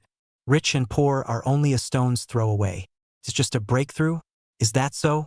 Soon the call went through. Jiang Wen talked to Mr. Huang for a few minutes. 10 minutes later, Jiang Wen put down the phone with a stunned look on his face. Wicked. Got an unexpected news from Mr. Huang. According to a police officer named Nyodali who leaked out, the person who helped Mr. Huang out of his predicament was actually Chun Feng. He was the one who saw the murderer at a glance, and that's why the case was successfully characterized as a homicide. Because it was a purposeful crime, Mr. Huang did not have to pay joint and several liability, but as the teacher of the deceased, he still compensated a certain amount of money. It's a bust. Knowing these truths, Jiang Wen was sort of completely confused. What kind of person is Chun Feng? Chapter 104, Acting like a high-class lickspittle. Leaving from the cafe, Chun Feng directly took a taxi and rushed back to Longhu Iha Villa. It was quite a trip. Another role nailed. As of now, he had already experienced 15 of the 30 characters he needed to experience for System Level 1. And half. Felt pretty fast. Wrote. Chun Feng pulled up the attribute board and glanced at it. Level 1 1530. Activated character templates. Drug addict, chef, rich kid, domestic violence guy, arrogant and cocky guy, prison gambler, famous kunku artist, appraiser, cancer patient, fortune teller, rent-a-cop, black boss, old Chinese medicine man, police officer, music master. Personal skills, hearing sound and recognizing number skill, follow your heart card skill, supreme 1000 techniques, Fushi divine arithmetic, ghost gate 13 needles, the inner canon of healing, and golden eyes of fire. Item column, 100 sets of real estate documents and keys. That's 7 personal skills. There's nothing to say about the gambling skills in this one. Easily took down Hong Kong Island's quasi-gambling king O Young Hua. No difficulty at all. The Fushi divine calculation is relatively bizarre. Counting too accurately is actually scary. For example, about Mr. Wang. Although the system didn't have any warning prompts or anything like that, Chun Feng didn't really want to use this fortune-telling ability too much. Wasn't there a saying that leaking information would be punished by heaven? So try not to use it if you can. The 13 needles of the Ghost Gate hadn't had a chance to use them yet. Must try it sometime. The internal canon of the Tao of Medicine is an absolute treasure, and the medical and pharmacological theories recorded in it should be far superior to the theories of traditional Chinese medicine handed down in modern times. It should be carried forward. Lastly, there's Fire Eyes, a skill that's simply buggy. It's a blast. Once the skills are turned on, the details of the tags on each person are simply ridiculously detailed. Take the disease. Even if you don't use the abilities of an old Chinese doctor now, you can tell what diseases are in a person just by using your fiery eyes. How sick is this? Chun Feng was refreshed, so he was in a beautiful mood all the way. While riding the subway, there was a girl standing in front of her, dressed stylishly in a white hooded t-shirt, yoga pants underneath, a pair of boots on her feet, and a full head of big flaxen waves. She had been standing in front of Chen Feng. One hand tugged at the sling. A bag was slung over his shoulder. A cloying, panicky scent permeated his body, smelling like rosemary. It's a pretty topsy-turvy flavor. The smell of rosemary is one that eliminates fatigue, has a refreshing effect, energizes and refreshes the mind. Therefore, it is known as aphrodisiac stimulant. It's so exciting to smell more. Chen Feng didn't know if his stormy mood was caused by the fact that he had just finished reading the Attribute version happily, or if it was caused by smelling the scent of the girl's body too much. There's just one thing that's kinda weird. The subway is really not crowded at this hour. There are seats not far away. But the girl just wouldn't sit down. Just standing in front of Chen Feng.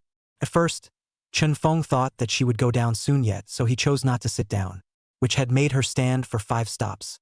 There's no intention of going down at all. After a long time, Chen Feng felt smoky, so he looked up at the girl and wanted to get up and sit in a different seat, only to look up and suddenly realize the girl was sweating profusely, blushing. The eyebrows were lightly knitted, as if it was difficult. The body was also shaking slightly. Chen Feng subconsciously asked, "Are you all right? Why don't you come over and sit down?" I was just about to get up and give up my seat, but the girl ended up blushing and shaking her head, biting her lip, and only halfway squeezing out, "I'm fine, thanks. It's okay. If you're having a hard time, you can sit." "I'm really fine, thanks." The girl's face is really red. Feng looked at her suspiciously for a couple of moments and simply substituted the role of a police officer, turning on the fire eyes skill, trying to see what kind of disease she was suffering from. And so, the label on the girl immediately surfaced. The most eye-catching ones are the rhinoplasty prosthesis, artificial eyelids, cavities on the face, and the breast implants, blood deficiency, kidney deficiency, mammary nodules, fake Hermes bags, semi-precious stone necklaces, on the upper body. Chen Feng tugged at the corner of his mouth. "Nice guy. It's all fake. What's the matter with girls nowadays? What's wrong with small? Don't you have a favorite little one? Do you have to stuff all kinds of things into your body? Do you have to hold it up? You're not afraid of damage from a ruptured prosthesis?" As he continued to look down, Chen Feng's eyes suddenly froze. Imitation Prada belt, umbilical ring, a note, dare, randomly finding someone to confess, Fruit Plus, mace spray, hemorrhoids. In that instant, it dawned on Chen Feng. Did you lose truth or dare, so you have to find a random person to confess to? Is this about you? No wonder there was a look of wanting to say something and being embarrassed about the meaning. Chen Feng silently withdrew his gaze, looked around. Sure enough, not far away, standing against the wall of the wagon, a fat deadbeat type with a lewd grin on his face kept glancing at the girl. Speechless, Chen Feng exited the police mode and silently got up and left his seat. That's when the subway slowly came to a stop as well. As he passed by the girl, Chen Feng couldn't help but mutter, "Not even hurrying if you want to confess. You're all damn near the station." The girl heard it and shivered in fear. Suddenly, he turned back to look at Chen Feng. As a result, the doors slowly opened, and Chen Feng got off the subway while shaking his head and hurriedly disappeared into the crowd. The girl looked dismayed. How did he know? 20 minutes later, Chen Feng hurriedly returned to the entrance of the Longhu Iha Villa. I ended up seeing the obnoxious sports car from a long distance away. Li Han again? How do you always run into him? Li Han's car was very arrogantly parked in front of the neighborhood, blocking the road. There probably hasn't been any cars in or out either, so no one's been chasing him. At this moment, Li Han was at the small entrance outside the neighborhood. There was a woman standing there. Couldn't see the looks clearly from a distance, but the figure was very alluring. S-shape, dressed in a business wrap around skirt, hair pulled back behind her head, wearing a pair of black-rimmed glasses. The whole image of a competent white-boned spirit. Looking at Li Han holding his cell phone, it looked like he was asking people for contact information. Chen Feng was also rare. It's not that bad. Is it? Li Han is at least a real rich second generation. I guess there are more girlfriends than I can count. How can he still ask for contact information from women on the roadside? So grounded? Thought he only touched upscale peripheral women. Just as Chen Feng slowly walked forward, he suddenly realized that the spectacled woman had raised her hand and proceeded to slap her over without mercy. Snap. A slap. Slap Li Han on the back. Grass, you damn. Li Han was so annoyed by the beating that he wanted to get mad on the spot. But for some reason, he held back hard. One hand covered his face. I can't believe I'm laughing again. That's a good look. Like a mangy dog. Chun Feng finally came closer, and when he saw the woman standing in the doorway clearly, a feeling of amazement arose in his heart. This woman's eyebrows were picturesque, her temperament was high and cold, and she was born with a coldness that rejected others. But can't help the face. It's almost comparable to Liang Wanqiu. No wonder. It's a beauty. No wonder Li Han is acting like a high-class lickspittle. Chapter 105 Private Secretary. Chun Feng silently walked over. Ben wanted to go around the two people, not bothering with that 250 Li Han. Whoever thought? Li Han failed to accost him and received a slap on the face. He was upset in his heart, but as a result, when he saw Chun Feng coming over at a glance, he immediately shouted, "Yo, Chun Feng back? Chun Feng?" The woman standing in the doorway unexpectedly raised her eyebrows and turned back to look at Chun Feng as well. Li Han began to find nothing to do. Chun Feng, hey buddy, don't pretend you don't recognize me. Have you considered what I told you last time? I've officially taken over my dad's business. Now assistant to the chairman. He's the company's general manager and director of operations. Thanks to you, I took over my dad's $100 billion conglomerate and did the job I hated most in my life, being president. But I'm still quite interested in you. How's that? I'll pay to promote you, right? How about a movie for you? Chun Feng stopped in his tracks, twisting his head to look at him. The eyes were more or less eerie. Right now, Chun Feng was substituting the role of a black boss, and those eyes were filled with tyranny and a murderous desire to slaughter people, grim and cold. Li Han was startled and took a step back in consternation.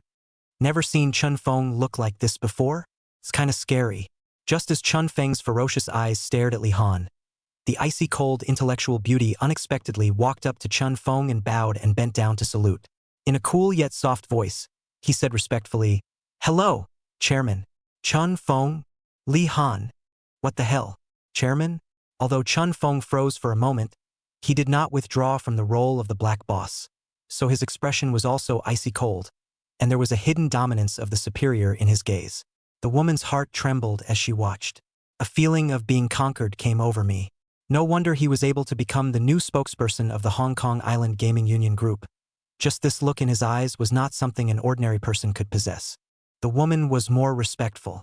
Lowering his head, he said softly, "Chairman, my name is Lin Qingqing, from Hong Kong Island. It's the personal secretary of Mr. Yu Jinhua, the chairman of Hong Kong People Entertainment World." When Chun Feng heard this, he was suddenly enlightened. It's Yu Jinhua's secretary. This guy. It actually found its way to Yenjing. On the side, Li Han had been completely petrified. The world of Hong Kong People's Entertainment he knew. Used to go and play a lot. Yu Jinhua he knows better.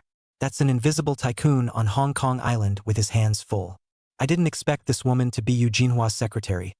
Then that explains why he reported his home, and he slapped himself in the face. People aren't even looking at themselves. In Yenjing, the Li family was known as the $100 billion group, but in fact, the real assets were only at the 10 billion level. On Hong Kong Island, Yu Jinhua was known as a 100 billionaire, but that was a modest statement. His real assets were close to over $1 trillion. Quite the snob. The entire underground gambling industry on Hong Kong Island is under his management. You can imagine how trenchant he is. However, Li Han couldn't figure out why Yu Jinhua's secretary treated Chun Feng with respect and called him chairman. And what kind of chairman is Chun Feng? Li Han felt his brain go down. Aside, Chun Feng frowned, no longer paying attention to Li Han, and turned around to faintly ask, "You came to Yenjing specifically to look for me?" "Yes." Chun Feng slowly walked towards the entrance of the neighborhood, saying as he walked, "I remember telling Yu Jinhua not to disturb me until I pass. Does he not understand the words?" Saying that, he swiped the door ban while sweeping a glance at Lin Qingqing. Lin Qingqing's throat was a little dry. The sense of oppression on this young man was more frightening than even Yu Jinhua. So he hurriedly explained in a low voice, "Chairman, I'm sorry. Originally, I didn't want to come and disturb you, but I just received a call from General Manager Yu this morning. He is physically ill and has been hospitalized." "What happened to him?" Chun Feng casually asked and stepped into the neighborhood. Lin Qingqing then followed. Soon the cell door closed. Outside, Li Han looked at the backs of the two people who were slowly moving away as if he was frozen. his mind blank. The woman who had wasted half a day's effort like a licking dog without asking for contact information just went into the neighborhood with Chun Fong? Take it home? Who the hell is Chun Fong? Living in Longhu Summer Villa and getting involved with Yukam Hua of Hong Kong People's Entertainment? Could it be that he's the real Trench? Pretending to be a pig to eat a tiger? Have you read too many ing urban novels? Li Han stood frozen for half a day until a car came behind him, honked the horn for half a day, and only then suddenly came back to his senses, got into the car with the face of a big injustice expression, and huffed and puffed into the neighborhood. Lin Qingqing followed Chun Fong into the neighborhood, all the way to the 8th house. As they walked, the two chatted. Chairman, Mr. Yu's illness is an old one. He was poisoned by an enemy when he was young, and although he was lucky enough to escape, his body never recovered. Over the years, it's always been on some kind of medication, but as you know, it's medicine that's poisonous. Whether it's the residual poison in his body or the anti-poison medication he's been taking for a long time, the physical quality will only get worse as it accumulates in his body over time. This time, he didn't make it and passed out in his office. Now hospitalized at Queen Elizabeth Hospital on Hong Kong Island. Mr. Yu knows that he may not have much time left himself. That's why he wants you to head to Hong Kong Island as soon as possible to take over the group's business. Chairman, I was also forced to come to you in person, so I had no choice but to come to you in person. After hearing this, Chun Fong asked expressionlessly, how much time does he have left? Lin Qingqing. So cold. The doctor estimates that there may be 3 months to live. Chun Fong nodded. There's time to spare. Rest for the night tonight, and I'll leave for Hong Kong Island tomorrow. As they spoke, the two had arrived at the entrance of the 8th house. Chun Fong took the key and opened the door. Come in. The door opens. Lin Qingqing immediately saw what kind of environment was inside the number 8 courtyard, which was known as the King of Villas. Nice guy. So luxurious inside. Although the place where he lived was not as big as Yu Jinhua's home, the style and conditions inside seemed to be better. Up to this point, Lin Qingqing was considered dead set on believing one thing. That is, Chun Fong must be Chan Jilong's illegitimate son. In fact, Lin Qingqing had arrived in Yanjing a long time ago, and had already found out the identity of Chun Feng's parents. There was speculation earlier as to whether the parents were fake or foster parents. Now it's certain. It's definitely fake. Otherwise, how is it that his parents live in a village or town in such poor conditions, while Chun Fong himself lives in the best villa neighborhood in Yanjing, and also lives in Villa King? Finally relieved, I can also go back to Yu Jinhua. Especially after seeing the fierceness and dominance on Chun Fong with her own eyes, Lin Qingqing was born with a mentality of mooing strength. Chun Fong possessed an even heavier sense of oppression than Yu Jinhua. For a moment, looking at Chun Feng's back, Lin Qingqing's eyes lit up. Chapter 106. Bankruptcy in 3 months. One afternoon, Lin Qingqing was in Chun Feng's villa and gave Chun Fong a general overview of the Hong Kong Island Gaming Joint Group. Chun Fong listened attentively. After the return of Hong Kong Island in 1997, the black sharks gradually disappeared. Gangs become corporations. The punk became a staff member. The bearer became the chairman, general manager, and talker. All casinos on Hong Kong Island have gone underground and started operating in the dark. At that time, the most influential was Hong Kong People Entertainment World, an entertainment company founded by the remnants of the former Triad Gang Triad. This company is not only in the gaming industry, but also in the movie and entertainment industry. Yu Jinhua is the chairman of the company. Around 2000 years, a casino horseman in Hong Kong Island, Chan Jilong, came out of nowhere and rose strongly, sweeping through the entire underground casinos in Hong Kong Island with his ruthless methods and meticulous plans, and integrating all the companies in the gaming industry into one. Finally, the Hong Kong Island Gaming Consortium was formed as a joint company. Chun Jilong has a 55% shareholding. Become the veritable ruler of Hong Kong Island's underground gambling city. 2 years ago, Chun Jilong disappeared. No one alive, no one dead. The United Group is leaderless, so Yu Jinhua is introduced as the acting head of the United Group of companies. Until today. In fact, Yu Jinhua's health has always been bad. For so many years he has been hanging on to his life with all kinds of expensive medicines, and he himself knows that his days are numbered. Therefore, Yu Jinhua was most anxious when he learned that the United Group of companies had a new spokesperson. He hoped that the new incumbent would be back soon to take charge of the situation. Otherwise, the United Group of companies will have to collapse sooner or later. It's not good that the company collapsed. Over the years, the entire gaming industry on Hong Kong Island has actually been making money for all companies because of the leading commanders and because of the distribution of proceeds according to the rules and the settlement of various disputes according to the rules. But once United collapses, the entire gaming industry becomes absolutely and immediately scattered. It would have been fine if Jinhua had been physically unharmed, and he would still have had more or less some prestige. It's just a shame that he can't either. In the end, a good gaming industry will have to be in complete disarray, and by then, each will be doing its own thing, not to mention making money, and sooner or later, they will have to go back to the old days of killing each other. After listening to all the information, Chen Feng was aware of it. He had been acting as the role of a black boss and had his hands full with this kind of thing, so he didn't feel that there was any difficulty. It was Yu Jinhua's illness that made him frown a bit, still thinking of continuing to let Yu Jinhua be this agent. And he's going to burp? Seeing that it was getting dark outside, Lin Qingqing then got up and respectfully said, "Chairman, if the decision has been made to leave tomorrow, then I will leave first. You have a place to stay?" Chen Feng glanced at her. "Yes, I got a room at a nearby hotel." "All right." Chen Feng nodded and got up, saying indifferently, "You can go ahead once you've gotten a room. If you don't have a place to stay, I can stay here as well." Lin Qingqing, after carefully recognizing Chen Feng's expression for a few moments and confirming that he didn't seem to have any intentions in that area, he quietly sighed in relief. Yu Jinhua only told her to come and find someone, didn't ask her to come to bed with us. So it's better to leave first. Just as the two men got up and were about to head out, suddenly the sound of police sirens outside the neighborhood came from far away, getting louder and louder and seemed to drive into the neighborhood. As the two of them walked to the courtyard, the outside turned unusually loud and boisterous. Chen Feng was puzzled in his mind. What's going on here? Did the police come to Longhu Summer Villa to arrest someone? The two opened the door and walked out. Not much farther outside, he saw a large number of police officers gathered in front of a villa building. There were quite a few residents from the neighborhood gathered around there. Chen Feng had a rare look on his face. Isn't that Villa Li Han's? Has he committed a crime? Chen Feng subconsciously walked in that direction.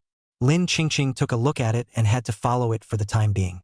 The two men walked closer to see that the policemen seemed to be moving things from Li Han's house, while Li Han stood outside the door yelling under his breath while talking on the phone. Is something wrong? Just as Chen Feng was suspicious in his heart, a familiar figure walked out from inside. It's Su Lang from the city council. As soon as he came out, he caught a glimpse of Chen Feng standing aside, and the expression on his face instantly froze. Why is Chen Feng here? In Su Lang's perception, Chen Feng was a drag queen actor. Even if he became the overall champion of the Yanjing region in the variety show, what's an actor? That doesn't change the fact that he's a drag queen actor. So he's not supposed to be here? Su Lang was suspicious in his heart. Unable to help himself, he turned towards Chen Feng. Chen Feng quietly withdrew from his role as the black boss as soon as he saw him coming over and looked at Su Lang with a faint smile. "Team Su, what a coincidence." Chen Feng. Su Lang walked over and swept his eyes back and forth over Chen Feng and Lin Qingqing a few times before finally looking at Chen Feng and wondering, "Why are you here?" "I live here." Chen Feng returned frankly. "You live here?" Su Lang's eyes widened instantly. "You live in Longhu Iha Villa? Right?" Chen Feng lowered his voice and asked, "Team Su, did Li Han commit a crime?" "No, it's not him." Su Lang glanced back and casually said, "It's their Li family's business that has committed a crime. It's still thanks to your blessing that we have the opportunity to dig out this tumor of the Li family." "Thanks to me?" Chen Feng froze. "Yes. Do you remember Mr. Wang's case?" "Remember." Su Lang nodded. "In Mr. Huang's case, those young men bought their contraband from Li Han and his family's corporate channels." "Huh." Chen Feng was surprised. "So the Li Han family is still in this kind of business?" Su Lang said seriously, "The Li family's business has now been seized. Li Han's father can't get out of it, and for the time being they haven't investigated Li Han. However, their family's assets are frozen according to the law, including the villa here." "Oh." Chen Feng nodded indistinctly. At this time, Su Lang turned around and prepared to go, just walked 2 steps, suddenly turned back and looked at Chen Feng, looked strange and said, "You really live here?" "Really live here?" Chen Feng nodded. Su Lang looked at Lin Qingqing again. "And this is?" Lin Qingqing faintly replied back, "My name is Lin Qingqing, from Hong Kong Island. Came here to meet a friend. Do I need to check my documents?" Su Lang looked Lin Qingqing up and down, then shook his head. No need. With that, he turned and walked away. Chen Feng looked toward Li Han in the distance. He's out of calls. There was panic in his eyes, his hands and feet were trembling, his face was sweating profusely, and he stood there simply at a loss for words. Suddenly, he saw Chen Feng as well. The moment he saw Chen Feng staring at him, Li Han hurriedly lowered his head and turned to the other side. Now wimp out, because as a result of the call just made, their Li family is finished. It's worse than bankruptcy. Assets are frozen. Moreover, Li Han's father has been taken under control. It is only at this moment that Li Han realizes that his father's business is still secretly operating illegal hallucinogens and contraband. How awful is that? Now it's all over. Suddenly, an image flashed through Li Han's mind. That was the last time I met with Chen Feng at the door. He said something at the time. He says he's better off being a loser rich kid or he might go bankrupt in less than 3 months once he inherits his father's business. Li Han was creeped out and snapped back to look at Chen Feng. Chen Feng is gone. Take Lin Qingqing and walk away. The backs of those two men, one angsty, one slim. Chapter 107. Who doesn't understand? There was no talk all night. The next day, Chen Feng and Lin Qingqing boarded the plane to Hong Kong Island. First class. Qingqing Lin gave the order. It was very self-contained along the way, because this woman, Lin Qingqing, was definitely one of those diamond-level top secretaries in certain nurturing games. The colors all have to be dark gold. She's too facetious.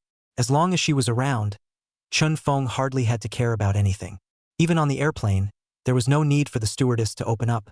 Lin Qingqing took care of Chen Feng with whatever he wanted. How are such female secretaries trained? At first, Chen Feng thought that Lin Qingqing should be Yu Jinhua's forbidden domain. A personal secretary?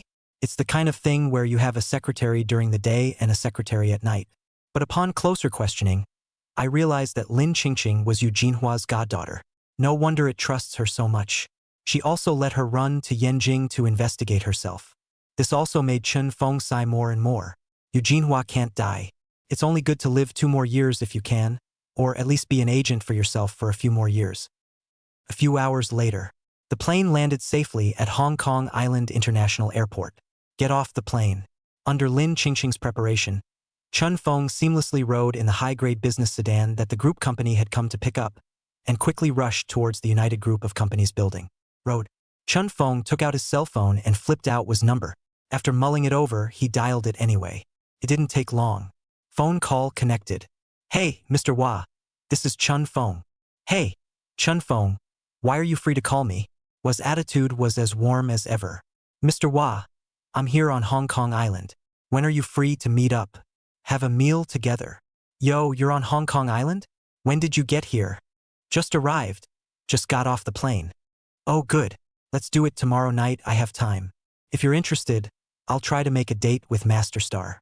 But there's no guarantee of success. You know, he's always busy. Chen Feng was instantly delighted. Good. I have no problem with that. It's even better to meet Master Star. Okay then, for now. I'll contact you if the appointment comes up. Okay, Mr. Wa.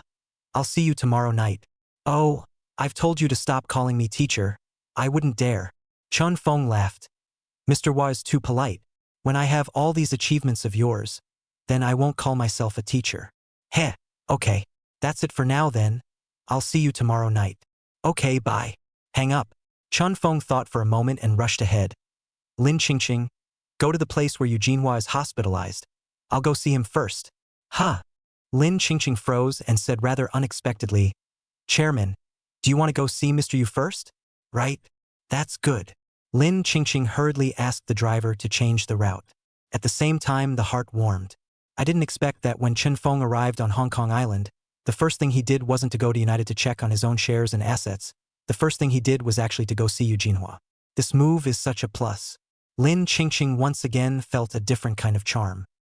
An hour or so later, the car drove to Queen Elizabeth Hospital. Chen Feng followed Lin Qingqing out of the car and headed straight to the hospitalization department. Soon came to the door of Yu Jinhua's hospital room. The door was open. There's a doctor inside talking. When Lin Qingqing and Chen Feng walked in, they immediately noticed a large pool of blood on the floor of the ward. Ebony black. It gives off a foul odor. Lin Qingqing was startled. Godfather. Rushed over in a hurry. The doctor stood aside and warned. The patient is very weak right now. Don't shout, and don't say anything to irritate him. Sickbay. Eugene had a nasal tube and a PICC tube buried in his arm. Various instruments on his body were connected to monitoring equipment that monitored his blood pressure and heartbeat. His face turned blue, purple lips. Both eyes were bloodshot and looked like they could hiccup at any moment. Lin Qingqing's eyes were red. Carefully coming to the bedside, he looked at Eugene on the bed and murmured softly, "Godfather, I'm back. I've brought back the chairman." As soon as she heard this, Eugene tried to open her eyes wide and slowly twisted her head to the side. He saw Chen Feng, shivering all over. The doctor hurriedly added, "The patient can't be emotional right now. You guys go out first, Ms. Lin, go out first." Lin Qingqing sadly grabbed Eugene's hand. Halfway through the day, he turned and walked out reluctantly. Chen Feng also followed and left the ward. A few minutes later, the doctor inside followed him out. Coming to Lin Qingqing, she said frankly, "Miss Lin, Mr. Yu's situation is not optimistic. Our advice, it's better to prepare for the aftermath." Lin Qingqing's tears instantly came down. But she didn't cry out. She just gritted her teeth and silently wiped her tears. Unfortunately, those tears just won't stop. It wiped and flowed. Run out and wipe again. Keep wiping and keep flowing. The doctor said something unrelated and left with a long sigh. Lin Qingqing turned to face the window, unable to stop choking and sobbing. Chen Feng glanced back at her, turned to face the window as well, and casually asked, "Why aren't any of his family members here with him in bed? The love of my godfather's life is long gone. He had no children, so he adopted me later. Always took care of me as if I were his own daughter." Lin Qingqing's voice was hoarse.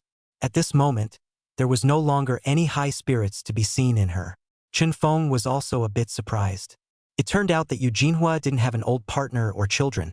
So wouldn't everything he had be Lin Qingqing's from now on? Can't see it. Lin Qingqing really didn't have that rich kid feeling in her. It's like it's just a little secretary. Chen Feng was silent for a moment before he suddenly turned around and walked towards the ward. Lin Qingqing quickly turned around and said urgently, "Chairman, what are you doing? I'll go check on him." Chen Feng had already pushed open the door of the ward as he spoke. "Chairman, Godfather, he's not fit to talk right now. You're still." Lin Qingqing couldn't say any more. She realized she wasn't good at talking at all. Chen Feng had already walked into the ward in a domineering manner, not taking her words seriously at all. Lin Qingqing had no choice but to follow closely. Chen Feng came to the side of the hospital bed, quietly substituting the role of an old Chinese doctor, then reached out and pinched Eugene's pulse, 3 fingers gently pinched, and from time to time subtle pressure to cut the pulse. This action made Lin Qingqing look blank. What's he doing? Take a pulse? Chen Feng is taking his pulse? If it wasn't for the wrong occasion, Lin Qingqing would have wanted to laugh. What's he up to? Can't it be that he's a doctor, too? Lin Qingqing helplessly asked softly, "Chairman, you are? Be quiet." Chen Feng turned around and glared at Lin Qingqing. This paradigm is exactly the same as the feeling of an old Chinese doctor in Tongrentang when he is diagnosing the pulse. If you compare and chatter endlessly, he will definitely scold you. Lin Qingqing's scalp went numb at the glare and she didn't dare to speak. Stand aside obediently. Wait for it. 20 minutes later, Chen Feng slowly withdrew his hand and muttered, "Thunder God Vine?" Lin Qingqing froze. What is the Thunder God Vine? He's poisoned. Lin Qingqing, this chairman is so strange sometimes. Why do you have to pretend to understand at a time like this? Does it fit? This is no time for fooling around. Lin Qingqing took a deep breath and said in a mute voice, "Chairman, the poison that my godfather has been hit by is not some kind of lei gongting. It is actually a plant toxin called huangting grass." Chen Feng twisted his head to look at her and said expressionlessly, "Lei gongting, alias huangting root, huangting grass, huangting wood, red medicine. All the names are one thing." Lin Qingqing, really confused this time.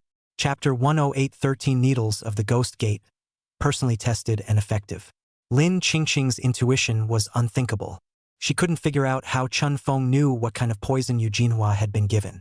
One should know that the poisoning of Eugene can be traced back to more than 30 years ago, when Hong Kong Island was still a colony of John Bull. In those days, the whole Hong Kong Island was filled with gangs and violence. When Eugene was young, he mixed with casinos and dealt with those mobsters all day long. So it was inevitable that he would have enemies. He was poisoned but didn't die. In those days, very few of the chemically synthesized toxins used to poison were of the modern variety. They were basically natural toxins. The chances of a natural toxin being soluble are high. As a result, Yu Jinhua was saved and saved his life. However, due to the limitations of the times and the lack of medical treatment, Yu Jinhua's poison was detoxified at that time, but the toxin was not cleaned up.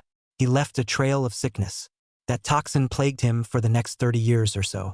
By the time foreign countries finally had the means to completely cleanse his body of the toxins, he was so sick that he could only live on some life-sustaining contraptions. Lin Qingqing looked at Chun Feng dumbfounded, unable to figure out what kind of person he was. You're actually checking your pulse? It was even accurate enough to say that it was out of the poison that Jinhua had been given. It's outrageous. Just as Lin Qingqing was fuming, Yu Jinhua on the bed suddenly began to speak, his mouth gibbering. The two men turned around in a hurry to look over. This look sent Lin Qingqing into a shriek of fright. Sickbay. Yu Jinhua's face flushed red, his eyes dull, staring straight at the ceiling. Both lips had completely lost their blood color. It became a greenish, miserable color. His speech was slurred, but his voice was not. Lin Qingqing couldn't hear what he said. Plus Yu Jinhua's current appearance was too scary, so she immediately turned around and rushed out, shouting, "Doctor! Doctor! Nurse! Come quickly!" Soon, the doctor and the nurse rushed in. Chun Feng slowly backed away. There was a tossing and turning in the ward. Another eyelid raking and face-slapping scream. It doesn't help. Yu Jinhua was like he was possessed, and his mouth kept muttering something he didn't know what to say. The doctors are at their wits' end. After looking at each other for a few moments, one of them who looked like an attending doctor called Lin Qingqing aside and sighed helplessly. "It can't be done. It's already coming back." "Huh? Doctor, you guys think again. Think again." Lin Qingqing was really anxious. The doctor also really tried his best and could only helplessly shake his head. "I'm sorry. We really tried our best. He's on his deathbed now, and usually only speaks when he's back to his senses. Perhaps he wants to say some last words. So go over there and listen carefully." Lin Qingqing. At this time, Chun Feng, who was standing by the side, suddenly said, "Doctor, are you sure this is his last words he wants to say?" The doctor froze. Only then did she notice that there was even a stranger in the ward, and she frowned and asked, "What are you? Why are you still staying in the ward?" "I'm his boss." Chun Feng casually replied back, then slowly walked over to the hospital bed. The doctor was flabbergasted. "Boss, you should know that Yu Jinhua is the chairman of Hong Kong People's Entertainment World. He's the boss, he's the top of the heap. How come you're his boss again?" Chun Feng ignored the doctor's puzzlement and casually pointed at Yu Jinhua's mouth. "Doctor, are you sure this is his last words? And what else?"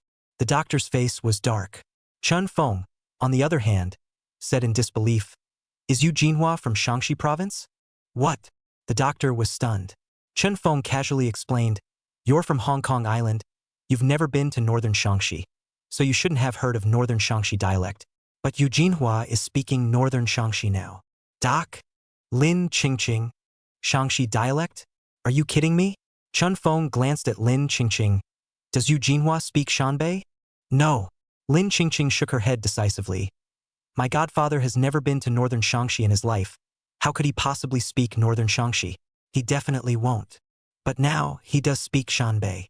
Chun Feng once again looked at Yu Jinhua, reached out and touched his cold and slightly stiff arm, gently pressing on his pulse. The doctor's eyes widened at once. "Checking your pulse? This young man is checking his pulse? Do you know Chinese medicine?" At this moment, Chun Feng suddenly turned his head and looked at Lin Qingqing. "Go get me a set of needles for acupuncture." "Huh.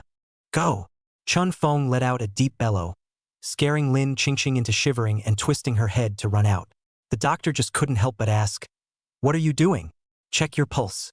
You study medicine. Know a little. You want to give him acupuncture." Chun Feng looked at the doctor while checking his pulse.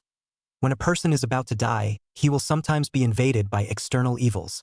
The way he is, you can think of him as a form of epilepsy or a form of schizophrenia. If it's not easy to understand why he's speaking Shanbei, you can just assume that he's possessed by a ghost. "Doc?" Should have called security up. Before the doctor could decide, Chun Feng asked again, "Does your hospital here have a herbal medicine center?" "Yes." The doctor returned subconsciously. "Good." Chun Feng nodded. then let go of Yu Jinhua's wrist and walked over to the doctor with an outstretched hand. Borrow your pen and paper. The doctor blinked. One of the nurses next to her looked at each other.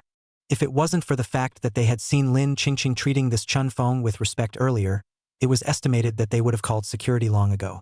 Now, the doctor, God forbid, handed over the pen and book he was holding. Thanks. Chun Feng took the pen and quickly wrote down a few lines of Chinese medicines on the book, words like oxhuang, buffalo horn, artificial musk, pearl, vermilion sand, andrographis, gardenia, yellow rhizome, scutularia, and so on. Then another line was written, 120 g of fresh fenugreek grass by the mouth of the well, 60 pond snails, and 10 fresh tender buds of the sapium tree. After writing this, casually put the paper aside. Not long after, Lin Qingqing ran back out of breath. There was literally an acupuncture kit in his hand. She went straight over to Chun Feng as soon as she came in. Chairman, here you go. Upon hearing her call out to Chairman Chun Feng, the doctors and nurses froze. Is it really the chairman of the board? Is he really Yu Kamwa's boss? Who the hell is the chairman of the board? Chun Feng took the acupuncture bag and casually handed Lin Qingqing the paper with the Chinese medicine written on it. Go and grab the medicine. Boil it directly in the pharmacy after grabbing it. Be quick. Lin Qingqing. Days yet. He really knows Chinese medicine? Lin Qingqing suddenly had a sense of anticipation and immediately picked up the white paper and turned around to run out again. Chun Feng, on the other hand, came to Yu Jinhua's side. At the moment, he has already said that he cannot catch his breath, but still keep talking, his mouth gibberish non-stop, rich northern Shaanxi accent. Also, a foul odor began to emanate from the mouth. Chun Feng quickly spread out the acupuncture bag and casually pulled out 3 needles, twisting them tightly with 2 fingers. At this point, the doctor couldn't stand up and asked in a hurry, "Are you sure you want to give him acupuncture? The way he is, he might just get zapped away by you. 100 evils are sick." The needle has 13 points also, where the body of the needle, first from the ghost palace, the second needle ghost letter, then to the ghost base and to the ghost heart, not must be in needles, stop 5 or 6 points that can be known. Chun Feng substitutes himself into the mode of an old Chinese doctor and raises his hands and feet. A simple explanation, a flick of the needle in your hand. Phew! A needle went straight into the ghost palace. The ghost palace is the human center. Then the second stitch of ghost letters. The ghost letter is Shaoshang. The third stitch of ghost bases followed. The ghost base is the hidden white. 3 needles. Yu Jinhua body suddenly relaxed, directly closed his eyes. His mouth does not chatter, and even completely quiet. The doctors and a group of nurses in the ward all looked stunned. Chapter 109. Yu Jinhua can't die. 3 stitches and Yu Jinhua was quiet. Chun Feng slightly bristled. It doesn't have to be that difficult for evil spirits to enter the body. The ghost gate 13 needles had forced out the evil spirits in his body after only 3 needles. So it was evident that Yu Jinhua's sense of self-personality wasn't too weak. At this moment, the doctors and nurses all stopped talking. All of them stood on the sidelines and watched in awe as Chun Feng saved the day. After Yu Jinhua was quiet, Chun Feng reached out and slowly pressed and kneaded the joints all over his body for a while, and then pressed a few acupoints on his body for a few moments. Soon, Yu Jinhua awoke. This time, he wasn't in that delirious state, but his eyes were clear, like he had come to his senses completely.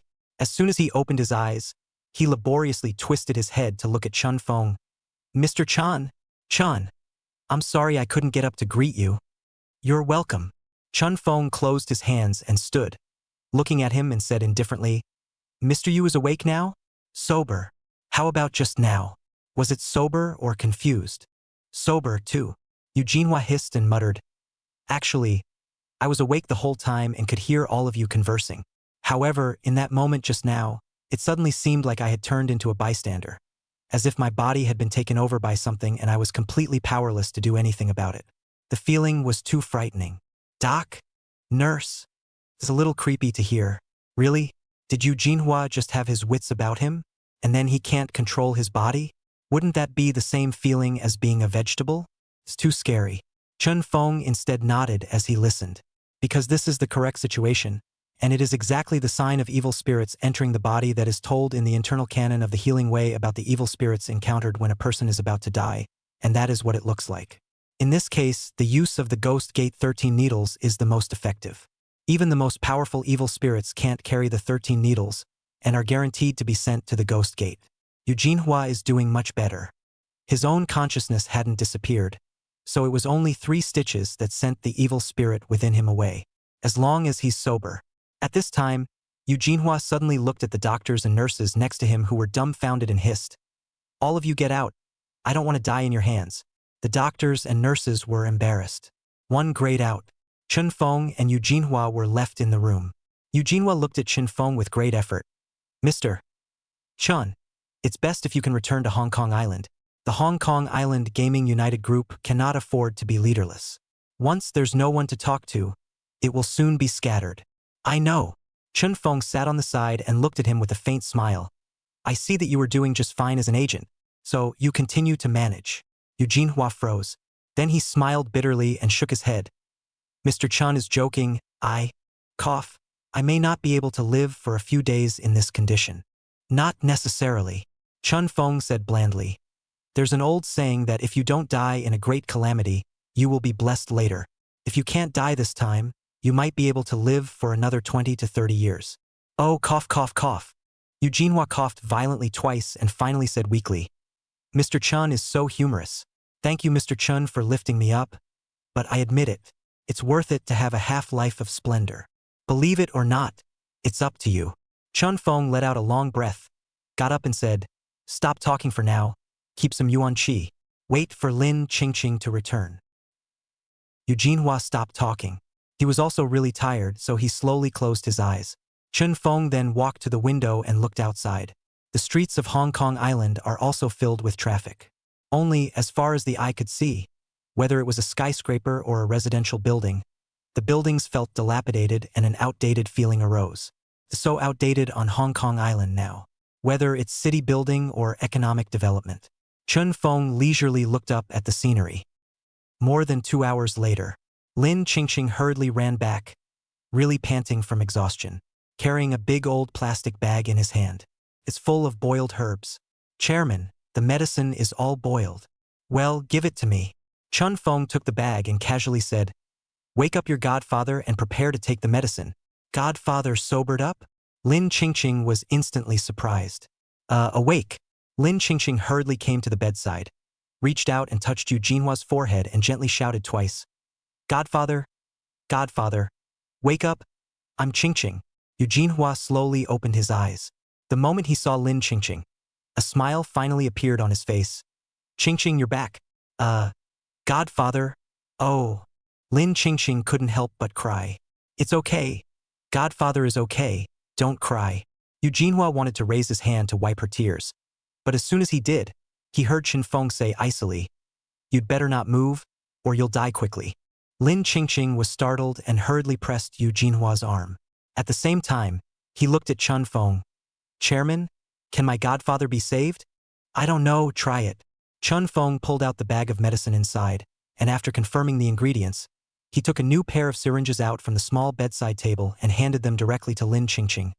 Use this and feed your godfather the medicine. Good. Without saying a word, Lin Qingqing quickly took the medicine and syringe. Chun Feng began to prepare a second pair of medicines again while explaining. The one you fed him is the medicine to renew his life. This pair I'm feeding is the medicine for him to get rid of the poison. Lin Qingqing froze. Get rid of the poison? The doctor said that my godfather's toxin has already invaded his organs, and there's no way to get rid of the poison. Just because Western medicine can't do anything about it doesn't mean Chinese medicine can't do anything about it. Chun Feng said without lifting his head. Whether it works or not, let's try it out.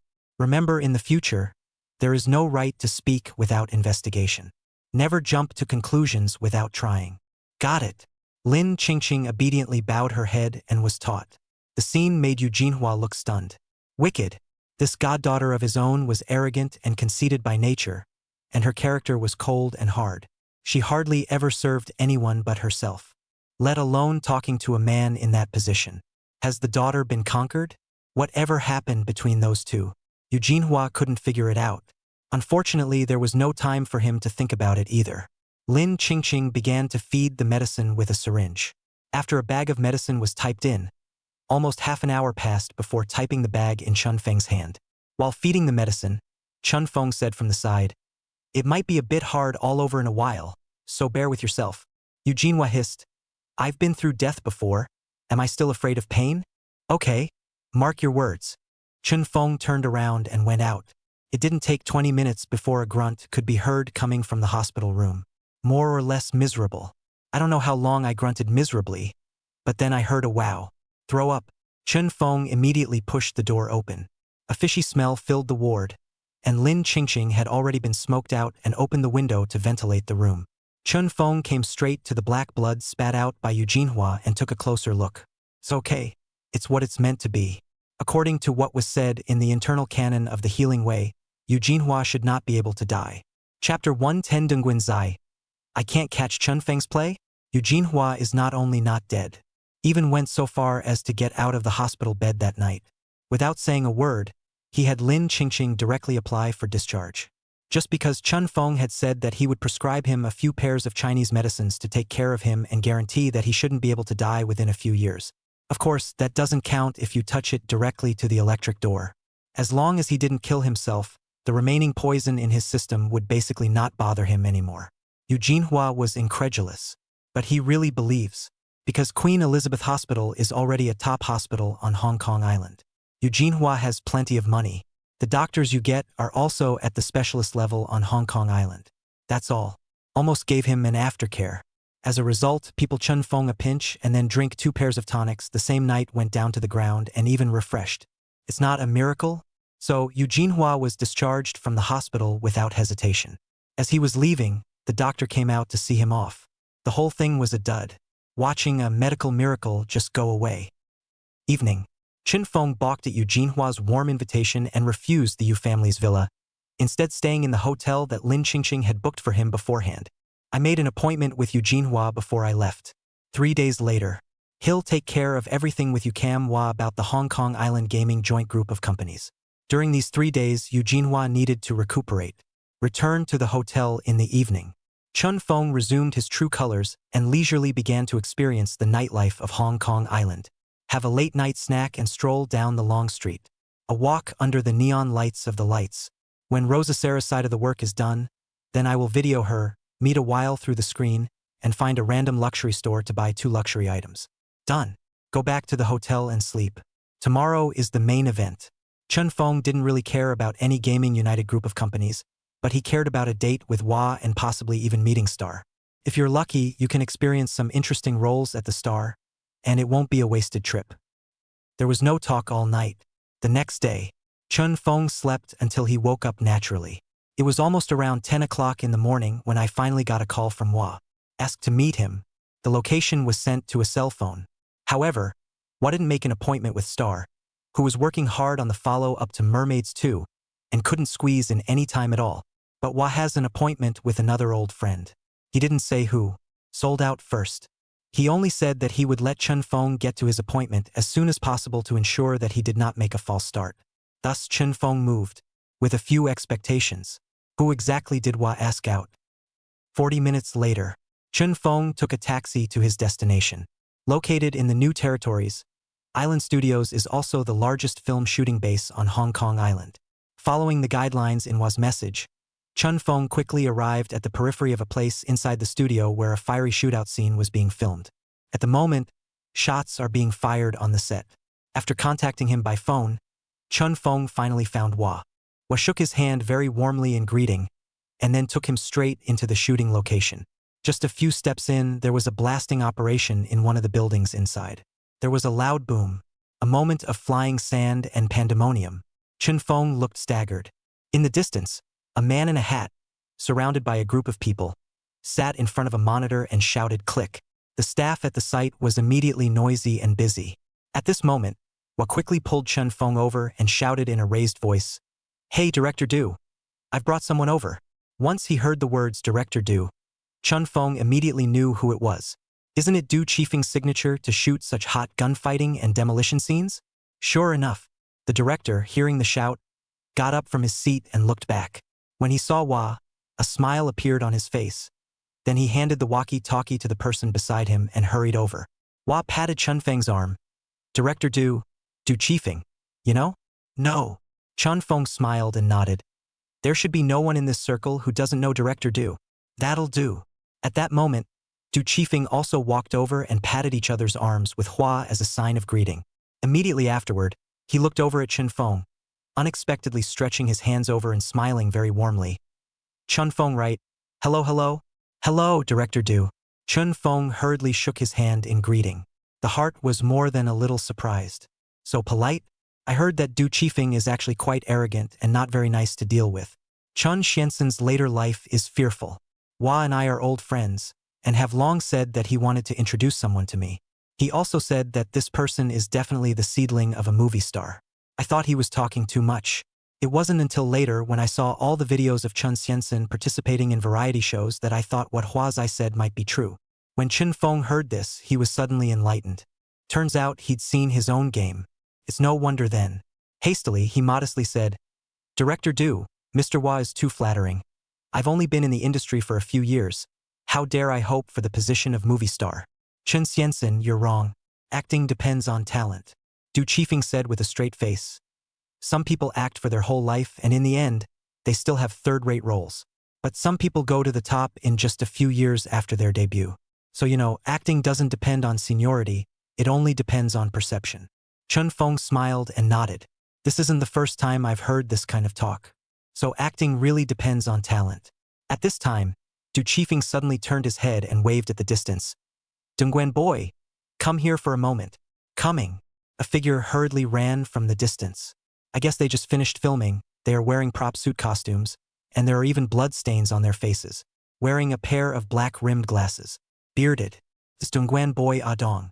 Chun Feng's eyes also lit up when he saw him. This is also quite droll. How many years to do the golden supporting role? It is said that Wachai held him for 10 years, and finally lived up to the expectations to become a movie star. It's also the kind of actor who gets more valuable as he gets older. Soon, Dongguan boy ran over. Director Du Hua. Dongguan boy looked at Chun Feng and didn't know who it was. So he didn't say hello. Hua smiled and nodded afterward. Du Qifeng patted Dongguan Zai's shoulder and laughed. Dongguan Zai, I won't say who he is first. I'll just tell you one thing, you can't catch his scene. Do you believe me? Dongguan Zai froze and looked at Chun Feng in shock. Chun Feng also had a black line. What? Is this going to be something? It looked like Du Qifeng had a pretty mouth and thought he had acted well. But in his heart he probably still wanted to see it with his own eyes. After all, when you watch a variety show, you don't know how much of it is real and how much is not. But the scene is different. So he's screwing up. Chun Feng fell back on his face. Instead, Dongguan boy had a somewhat unnatural expression on his face. What? I'm a movie star. You're saying I can't take a play from an unknown young man? Where's the hullabaloo? This is also Du Qifeng, right? How dare you say that to any other director? Dongguan Zai was upset in his heart, but he didn't show it. Instead, he looked at Chun Feng and reached over. Hello? I'm Dongguan Zai. I don't know how to address you. Chun Feng hastily shook his hand. Chun Feng. Called what? Dongguan boy was stunned. Chun Feng. Ear East Chun, the sharpness of the blade. Dongguan Zai blinked and suddenly turned his head to look at Du Qifeng and Hua Zai and laughed. Oh, I said it sounds so familiar. This month, the mysterious big boss of the Australian Islands' new Capital Entertainment Group is going to challenge the Australian Islands' king of gamblers, Hoang Sang. I heard that the mysterious boss is called Chun Feng. Du Qifeng and Hua Zai froze at the same time. Chapter 111, Target Character, Killer. Dongguan boy certainly didn't think of the Chun Feng in front of him as the mysterious new boss of the new Capital Entertainment Group of Australasia. It just feels like the same name, and it's a blast to listen to.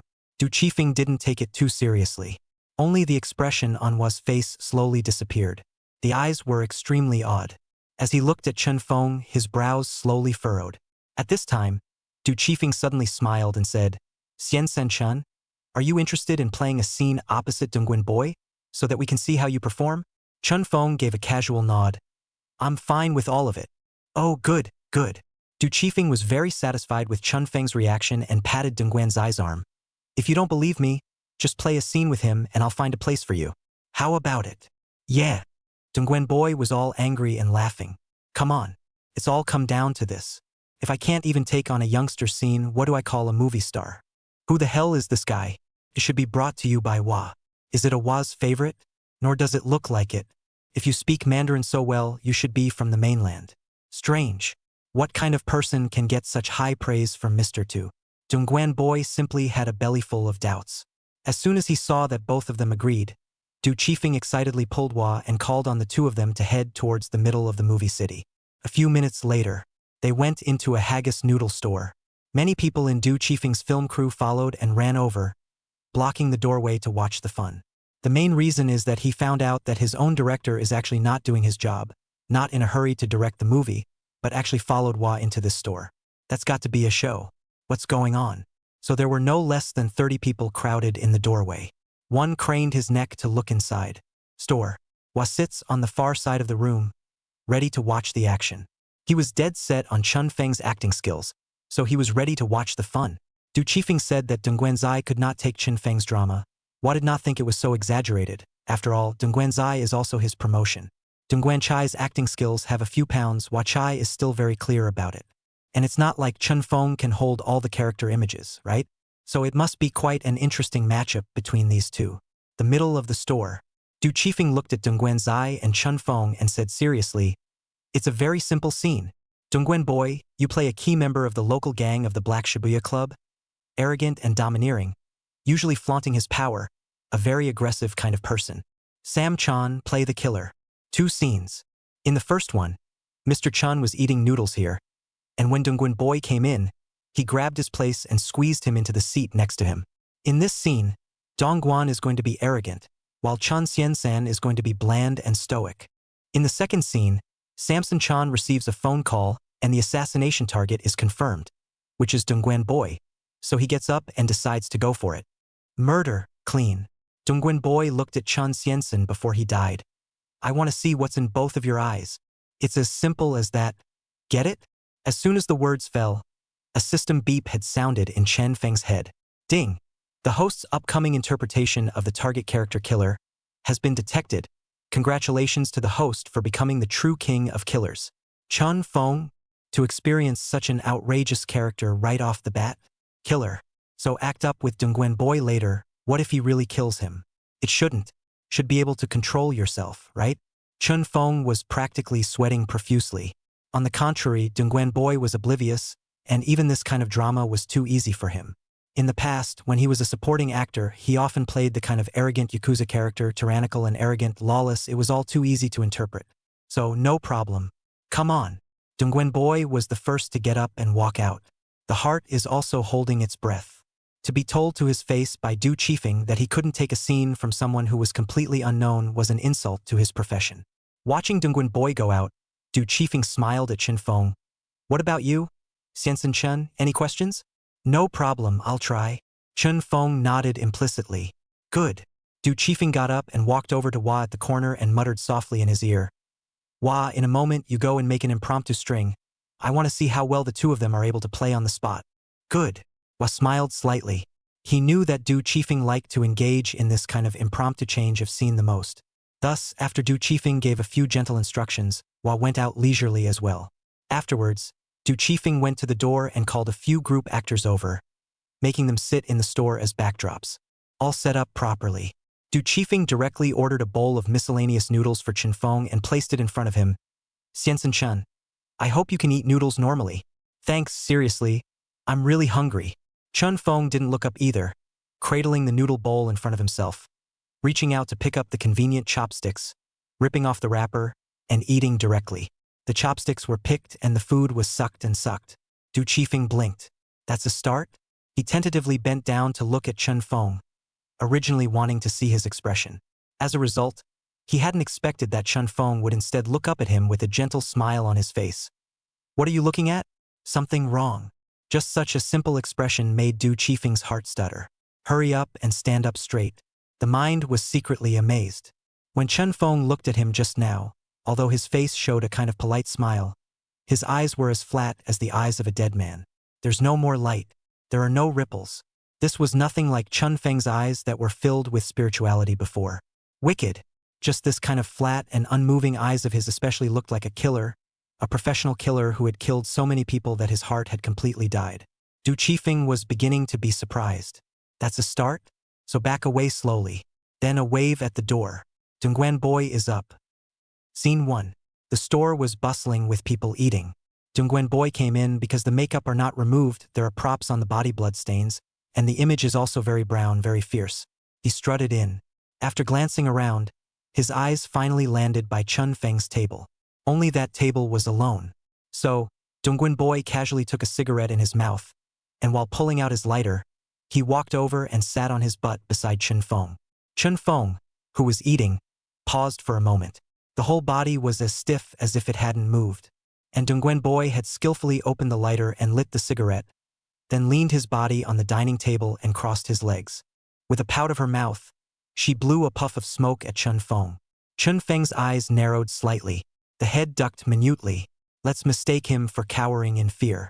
At this time, Du Qifeng came over to make a cameo appearance as the boss and smiled at Dongguan Boy. Brother Tong, I'll do it. I'll do it. After saying that, he hurriedly turned to Chen Feng's side and couldn't stop apologizing in a low voice. Sir, I'm sorry. Please go to the next table and spell it out. Thank you. Thank you. Chen Feng still didn't move. At this time, Dongguan Boy deliberately came a little closer again, an arrogant expression on his face as he eyed Chen Feng. The distance between the two heads had been very close. Close enough to almost stick. Generally, looking at someone this close is a very provocative and insulting move. Du Qifeng secretly praised in his heart. Dongguan Boy interpreted it well. Well, what about Chen Feng? Chapter 112. Such a deep understanding of death? Scene 2. Chen Feng lowered his bowl and did not choose to meet Dongguan Boy's eyes. He just continued to eat the noodles in the bowl, nodding his head as he ate, and painfully moved to the table next to him. This performance is noteworthy. Du Qifeng was also satisfied. There are many kinds of killers. There are some killers in movies and television who are instantly recognizable as killers. That kind of presentation is the exposed type. For example, the yellow-haired Kyung. But there are some killers you can't even tell he's a killer. This generally comes across as very roadkill. Makes it impossible to see that this is a killer. Usually such killers are more vicious, more perverted, more cruel. And basically, they're murderous, heart is dead kind of inhuman killers. Perhaps Chen Feng interprets this. But for Chen Feng's performance, Dongguan Zai couldn't look at it and couldn't help but deride it in his heart. There's nothing amazing about it either. That's it? You can't catch it yourself? Dongguan Boy squeezed Chen Feng away, casually picked up the chopsticks on the table, and gestured at Du Qifeng. A bowl of miscellaneous noodles, double ingredients. Okay, Tong, right away. Du Qifeng turned around and left. The people in the store don't talk much to show that Dongguan Boy is strong and arrogant and domineering. Only Chen Feng was eating noodles. Boredom eats. Sweat is pouring down my forehead from eating. It's like being really hungry. Dongguan Zai was sitting on the side with his legs crossed, smoking while glancing at Chen Feng. Look up and down. Soon his noodle came up. So Dongguan Boy was ready to eat noodles. Scene 3. Here comes the contingency. Just as Dongguan Boy was also wolfing down his food, someone quietly walked in outside. It's Hua, wearing a floral shirt and a gray suit. Holding a towel in his hand, he couldn't stop wiping the sweat from his neck as he slowly walked in, catching a glimpse of Dongguan Boy's position, then walk over leisurely. Next, to everyone's surprise, Hua waved his hand and slapped it out. Snap! Dongguan Boy is eating noodles, and didn't pay attention to Hua coming in. After all, Hua's scene was an impromptu dictation from Du Qifeng, and he didn't even talk to Dongguan Zai and Chen Feng. So the slap made his head spin. The spaghetti squirted out of his mouth. Dongguan Zai jerked his head to look behind him, hostility surfacing on his face, only to be stunned when he saw that it was Hua Zai. That frozen look wasn't faked. The mind is even thinking, Hua? Extra drama? Sure enough, Hua looked at him with an expressionless face and slowly pulled back his suit, revealing the badge and gun inside, signaling that he was a cop. Then he sat on his butt next to Dongguan Boy, casually picking up Dongguan Boy's still unfinished assorted noodles. He ate them. This scene is hilarious. Everyone watching outside had a look of excitement on their faces. It's like watching a movie. Du Qifeng also stared at Dongguan Boy with interest, wanting to see how he would react. Chen Feng also looked back, spotting the badge and gun in Hua's shirt as well. He continued to turn back to his meal, only his eyes glancing in the direction of the back door of the small store. This subtle movement caused Du Qifeng's eyes to light up. It's important to realize that with this method of auditioning, there are no cameras rolling next to you, so it's usually hard for an actor to keep all the details straight. It's on the set, with the camera on you and the director directing the scene, that a lot of the details are captured. Let the audience see that's the detail. But the scene at hand, it's like a slice of life where there's a camera on you, so interpreting the details of the character is rare. I didn't expect Chen Feng to do it. He was watching the direction of the back door. Must be planning an escape route. Once you've killed someone, and there are cops in here, as a killer, you have to keep an eye on your surroundings at all times to be able to do that. Du Qifeng couldn't help but nod his head. Scene 4. Hua as a cop is even more arrogant. After sitting down and eating 2 bites of noodles, he realized that Dongguan Boy was still sitting there glaring at him, so he slowly twisted his head to look at Dongguan Boy. The eyes were murderous. It means I'll do you if you don't leave. So Dongguan Boy wimped out. Get up slowly. Du Qifeng once again guest starred as the boss and hurriedly walked over to greet Hua. Sir. Sorry. There are a bit too many people today. It's okay. Hua returned slowly, then pointed to the bowl in front of him. That's a nice bowl of noodles with a lot of ingredients, boss. Ahem. Hua sir. Slow down. Slow down. After saying that, he looked at Dongguan Boy and also nodded his head and said, Brother Tong, I'll find a place for you and make you another one, sorry. Just after that, Dongguan Boy ran over to Chun Feng's table, walked up behind him and waved his hand and slapped him. Snap. Really fight. It's loud. It was as if he was venting his displeasure at having just been slapped by Hua. This slap looked like Du Qifeng's heart stuttered. Not good. Can Chun Feng hold back? Hua can fan Dongguan Boys because Hua is the leader of Dongguan Boys. But Chun Feng has nothing to do with Dongguan Boy. This young man in particular has a lot of mainland traffic now, and is the overall winner of a variety show Yanjing competition already. Is he comfortable with that level of physical contact? Everyone looked at Chun Feng. Dongguan Chai was as arrogant as ever, and once again sat down next to Hua, glaring at him with a fierce look on his face. Aside, Chun Feng's face barely snapped into the noodle bowl from the slap, but he didn't choose to resist. Still didn't even look up, just froze in place once more. After a pause of only 3 or 4 seconds, Silence picked up his noodle bowl and looked in the other direction while sipping his soup. Du Qifeng sighed in relief, hurrying over to skewer the crowd. Sorry, sir, come over here. This table is for sundries. Why don't you eat here first? It's crowded today. I'm really sorry. Chun Feng also did not say anything. Silently walked over and sat down, turning his back to Dongguan Boy, and continued to eat noodles in a stifled manner. Dongguan Boy let out a cold snort. Hua looked up and glanced at Dongguan Boy and Chun Feng. Du Qifeng turned around and left. Go get the noodles. Who did a better job with this scene? It is reasonable to say that both Hua and Dongguan have performed classic characterizations. Cop a blackguard. Does a dog eat cat eat mouse play? Both of them. On the contrary, Chun Feng has nothing to show for his performance, and has always dealt with conflicts in a very bland manner.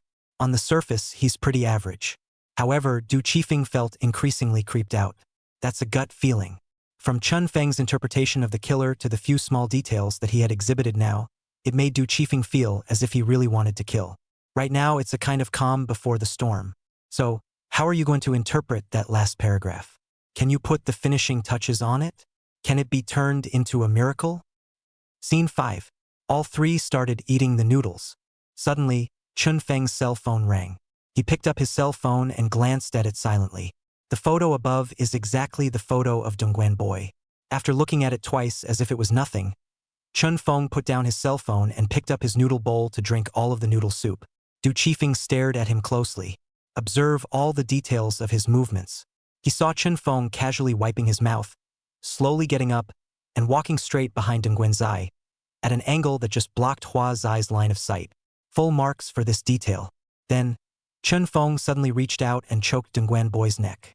The enormous compressive force squeezing the lateral carotid artery made Dongguan Boy's body instantly soften, and a kind of deathly despair suddenly enveloped his entire body. Dongguan Boy was shaken violently. Desperately, he turned back to look at Chun Feng. He was trembling, his mouth open and unable to speak, his forehead veins popping as he looked at Chun Feng with an unbelievable expression. Du Qifeng was all excited to see it. This scene is perfect.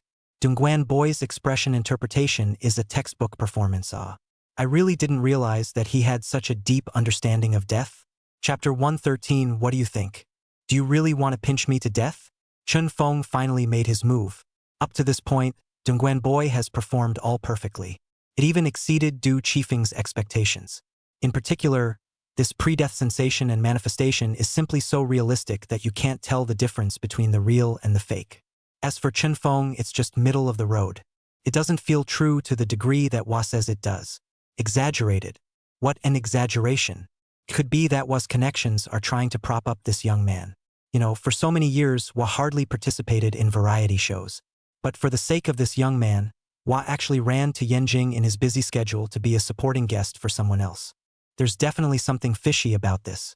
Someone must have asked Wa to help. On this level of Chun Feng compared to Dongguan Boy to say that he cannot catch the scene that really does not exist. But just when Du Chifeng thought that the scene was about to end, Chun Feng made a move that surprised everyone. Because Dongguan Boy was acting in pain with his mouth open. The result was that Chun Feng grabbed the half-smoked cigarette on the table that had not yet been smoked and shoved it directly into his mouth. Dongguan Boy was even more fearful and struggled violently in a hurry. But he couldn't get any strength out of his body. It felt like Chun Feng's hand that was pinching the arteries on the side of his neck was like a vice that was deadening. The arteries were being compressed. His heart began to beat slower, and his eyes slowly blackened, as if his voice was becoming fluttering. Dongguan Boy struggled without strength. Everyone watched as Chun Feng shoved half a cigarette into Dongguan Boy's mouth, even covering his mouth with his hand. Thrilling. The people watching outside had a sense of being there. It's like witnessing a murder. Some people even subconsciously began to pray, praying that Dongguan Boy hurry to resist, hurry to get up, a moment really dead. And just like that, 10 seconds later, Dongguan Boy went limp. The whole thing looked like it was going to slide under the table. Chun Feng remained indifferent, as if nothing had happened, relaxed his hands, silently helped Dongguan Boy's body, let him lie on the table. With that, he turned around Dongguan Boy and quickly headed for the back door. The performance is over. Du Chifeng looked at it with a sense of relief, stunned by this last move of Chun Feng shoving a cigarette into his mouth. Just that one move brings all the previous commentaries to life and definitely puts the finishing touches on them. Sure enough, this kid can act. He knows when to be bland and when to set off a climax. Du Chifeng shook his head and sighed. But Dongguan Boy is not bad. That feeling of death was just portrayed so realistically. Why are you still lying down after the show? Du Chifeng smiled and shouted, "Ka!" Outside, the people watching the crowd immediately poured in, a bunch of people, one by one, laughing, talking about the feeling of just watching the crowd. Wa's up too. He hadn't seen the killing, so he came over and asked about it with some interest. As the crowd talked, it suddenly felt wrong. Why isn't Dongguan up yet? Where's Chun Feng? Didn't come back either. What are these two doing? Too much in the zone? Can't get out? Du Chifeng walked over and patted Dongguan Zai's shoulder. Dongguan Zai? Up. You're still. Suddenly, due to the fact that he slapped too hard, Dongguan Boy unexpectedly swayed and slid down from the table, directly falling softly to the ground. Everyone was shocked. Dongguan Boy. Tong Tong. OMG. He really passed out? No way. Dongguan Boy? Wake up. Why did you pass out?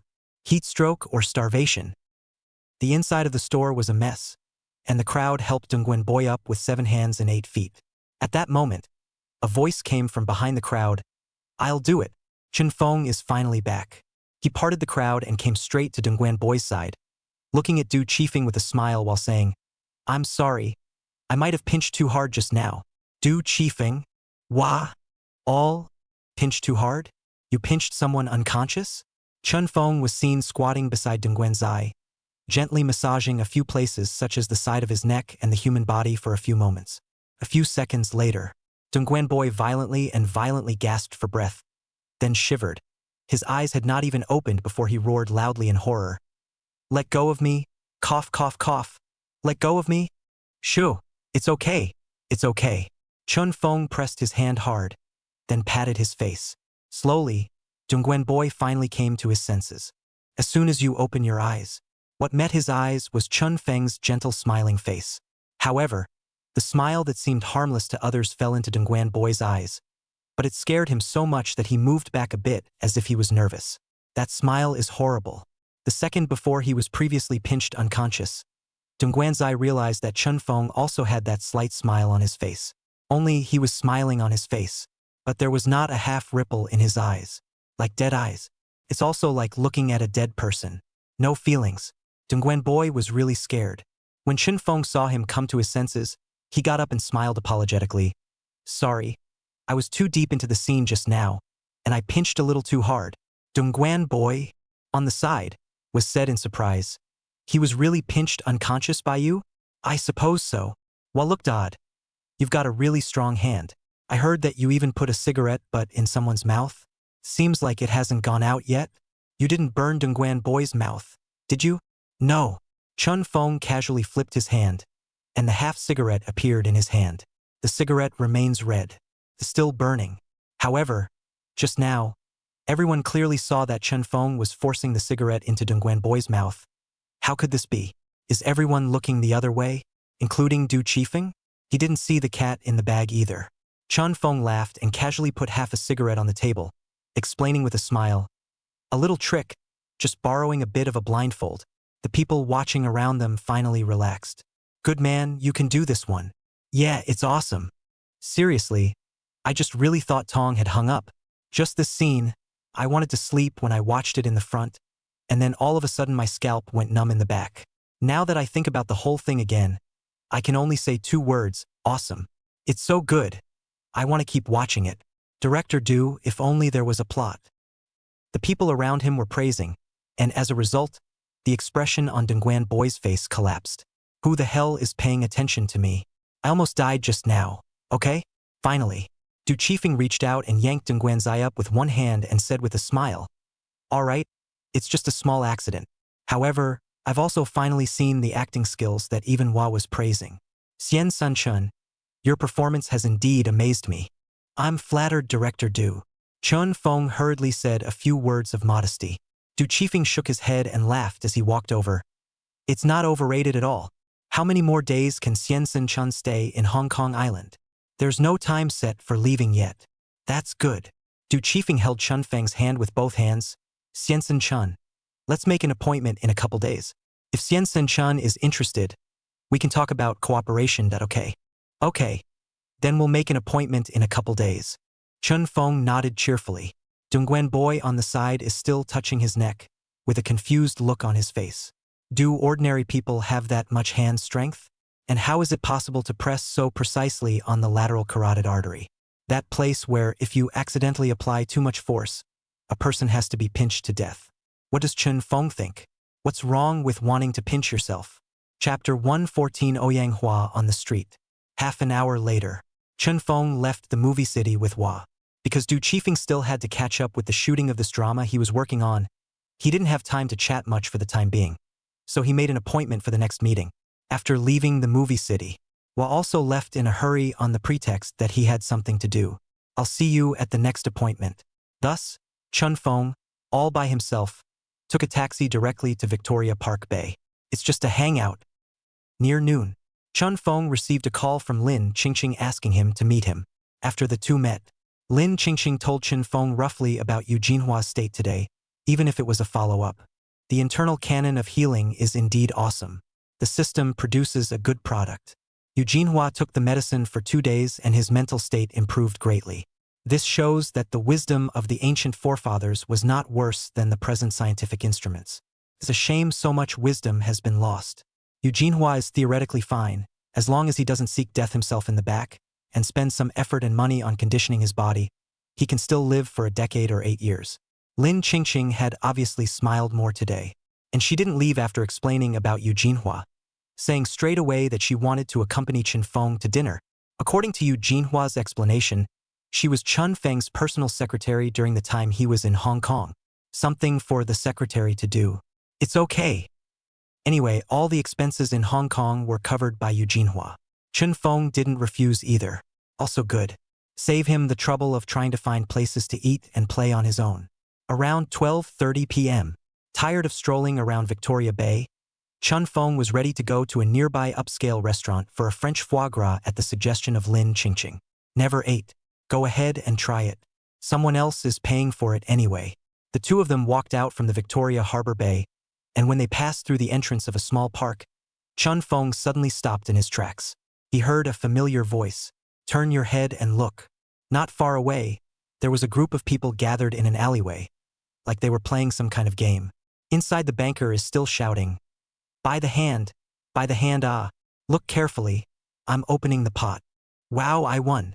Lost again. Again and again. I'm not convinced. You old liar. Did you get your hands dirty? How come you let her win every time? You two are in this together, aren't you? Hey. Go away if you don't want to play. Don't be a bloodhound. It's a mess. However, Chun Feng frowned and slowly walked over. Lin Qingqing on the side was a bit puzzled, but she didn't dare to ask more and could only follow him over. Walk to the mouth of the alley. There were almost a dozen people gathered inside, all crouched around a man by the wall. When he saw the man, Chun Feng stopped in his tracks and didn't go over again. It's Ouyang Hua. How did he become like this? Ouyang Hua in the corner looked like a beggar. His body was dirty and his hair was a mess. It looked like it hadn't been cut for a long time. Bearded. He's leaning against the wall playing craps with someone. He's sitting in. The floor was covered with crumpled loose change. Chun Feng silently looked at Ouyang Hua, his brows furrowed. Lin Qingqing on the side also got a good look at the man in the corner and asked in a low voice, "Mr. Chun knows him?" "Seen," Chun Feng whispered back. Alas, he was once a very famous figure on Hong Kong Island, with the strength of a gambling king. As a result, I didn't expect to be reduced to such a state. Chun Feng was puzzled. I've heard that he has 3 casinos under his name and is also one of the members of the East Asia Universe Gaming Council. How did he become like this? Lin Qingqing softly explained, "Chairman, you don't understand. The gaming industry in Hong Kong Island is not as uniform and simple as that of Macau Island. Australasia is all about gambling, so it's a little more pure over there. But the gaming industry on Hong Kong Island is complicated. Back then, Mr. Chan Kao Lung consolidated the entire Hong Kong Island gaming industry together and established the Gaming Consolidated Group, which was very prosperous for a period of time. But then Mr. Chan Kao Lung disappeared, and the gaming industry on Hong Kong Island went haywire. The people who are making the most noise about this are the people from the East Asian Universe Gaming Council. Their man of honor is called Liang Gui, nicknamed Fat Gui. In the past, Ouyang Hua was a tool to make money for him. But some time ago I heard that Ouyang Hua went to the mainland, and it seems that he lost to a mainlander, and after he came back he was in a trance, and he was devastated, and he lost frequently. It didn't take long for Fat Gui to find an opportunity to swallow the 3 casinos in his name, and to drive him out of the East Asia Universe Gaming Council. After being kicked out, Ouyang Hua became even more disheveled. And then it became this. That young girl in the crowd is actually his daughter. He can only use this kind of cheating to earn some living expenses for his daughter now. Alas, in fact, my godfather is in a hurry to get you back. And the biggest headache is also Fat Gui. Now, Fat Gui's East Asia Universe Gaming Council is on the verge of catching up with my godfather's Hong Kong People's Entertainment. That's why Fat Gui is arrogant. If my godfather doesn't pull through this time, it might not be more than a month before the entire Gaming Alliance Group is controlled by Fat Gui. Hearing this, Chun Feng casually asked, "Is this Fat Gui very good at gambling? Where does he have any gambling skills?" Lin Qingqing said helplessly, "He doesn't know how to gamble at all. He's just fooling around on the basis of his ruthless heart and a mysterious cleaner under his hand who works for him." "Aha!" Chun Feng nodded. With that, he turned and left the mouth of the alley. Ouyang Hua had been reduced to this state, which really made him not expect it. Had he struck him so hard? Noon. Lin Qingqing took Chun Feng to a very upscale Western restaurant that specialized in French foie gras. Chun Feng had a big meal. A meal cost at least 6 figures. Yukamwa pays the bill. It was just that Chun Feng already had the status of a chef, and from time to time he also made himself 2 long-lost palace dishes. Honestly, the mouth has been eating giblets. So that stuff in the Western restaurant is really not that great. Eating around is a gimmick. When it comes to flavors, it has to be the Chinese cuisine that is a bit more classic. After the meal, Chun Feng let Lin Qingqing go first. Instead, he continued to stroll around Hong Kong Island. Take advantage of the 2 days you have to walk around. I guess I'll just come here once, and I'm really too lazy to come to a place like this without much to do in the future. It always feels like this place has fallen out of favor. Much less so than up north. And so 3 days rushed by. 3 days later, early in the morning, Chun Feng sat in the luxury business car sent by Lin Qingqing and rushed to the headquarters building of the Hong Kong Island Gaming Joint Group. Today is the day to formally deal with the resources at hand. Time to kick and reward. Pussyfoot around and get out. Stay if you want to make money together. It's a simple thing. Now that we have the rule of law, we don't usually fight and kill. Except for that fat expensive one. This one actually has a cleaner? What about pretending? Chapter 115 Fat Gui, as his name suggests. The headquarters building of the Hong Kong Island Gaming Syndicate is in central Kowloon. a 23-story building. Very imposing. There are more than 3,000 employees at the headquarters alone, responsible for the business of over 130 gaming enterprises throughout Hong Kong Island. Although the gaming industry of Hong Kong Island is not as prosperous as that of Macau Island, the annual surplus of underground casinos is also quite substantial. Only 80% of the profits are concentrated in 3 companies. One is Hong Kong People's Entertainment, one is East Asia Universe Gaming Group, and the other is Newport International Holdings. Just 3 of the biggest. The rest are just following the soup. Today, all the heads of the member companies know that the new talker of the United Group is back and has called a general meeting of the group to prepare for a show. So early in the morning, the downstairs of the headquarters building was packed. Quite a few luxury cars stopped and went, and one after another, the bigwigs of the gambling circle entered the headquarters building. Everyone is talking. Discuss this new man of the cloth. I heard that he is the illegitimate son of Chun Jilong, who has been raised in the mainland and has found a pair of adoptive parents to take care of him. And I don't know what kind of person. Will you be scraping the oil and water hard as soon as you get back? It's impossible to say. Therefore, a group of bigwigs were also apprehensive. No one wants to be split up for benefits. 9 o'clock in the morning. In the luxurious conference room of the headquarters building, a total of 8 representatives came from more than 100 gaming companies. With the exception of the 3 firms at the head, which are separate heads, the rest have elected co-heads to come to the meeting. 8 people, 6 men and 2 women. Among them was Yu Jinhua, who was also present in high spirits. Before there was even a meeting, he was surrounded by 4 or 5 people, all concerned about his condition. I had previously heard that he was already going to die, and had even been issued a critical notice by the hospital, informing his guardian to prepare for the aftermath. And then you come back today with a big smile on your face? What the hell? The most upsetting thing is the legendary Fat Expensive. He sat diagonally across the room, all skin and flesh like a shaggy dog spread out on the chair, looking like butter about to melt. He wiped his sweat with a handkerchief while staring at Yu Jinhua with narrowed little eyes. The old thing really came to life. Wicked. According to the hospital's eye report, Yu Jinhua was revived by a young man from the mainland, and I heard that Yu Jinhua respectfully called that young man chairman. The news left Fat Gui simply bewildered. If I'm not mistaken, the one who saved the day would be the new talker, Feng Chen. But how was it that a person who had been given a critical notice by the hospital to prepare for the aftermath was saved by Chen Feng? How was it saved? The guy at the hospital said it was just a couple of acupuncture sticks and then 2 bags of Chinese herbs and he was fine. What the is this? Is the new man in charge still a miracle healer? It simply doesn't make sense. The only explanation is that Yu Jinhua is deliberately creating a smokescreen. To fool yourself, right? He's afraid of himself too? Afraid he'd deal with the new man in charge before he came. He ran off to the hospital to play dead. Humph! Fat Gui suddenly grunted coldly and laughed twice. Laughing, the fat on his neck trembled, making people wonder if he was really melting. Finally, the office door was pushed open again. Lin Qingqing took the lead and walked in, her clear voice as melodious as a flowing spring on an iceberg. Uncles and uncles, Chairman Chen has arrived. The room was instantly quiet. Everyone take their places. Immediately afterward, a young man was seen entering. The look was cold. The eyes are dominant. The walking posture seems to come with its own BGM. As soon as he came in, he made everyone feel a sudden coldness in the midst of the dry heat.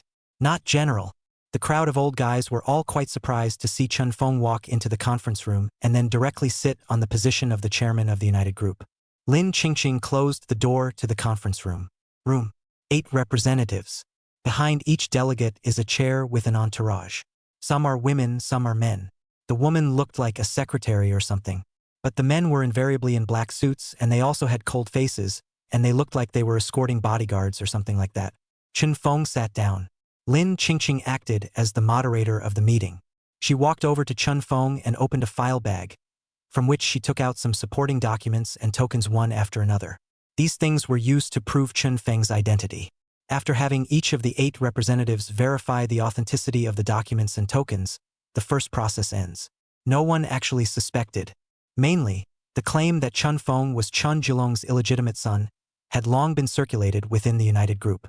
After checking her identity, Lin Qingqing put the items back away, then took out a stack of documents and placed them in front of Chen Feng, saying softly, "Chairman, these are the surplus and income of United Company for the past 2 years.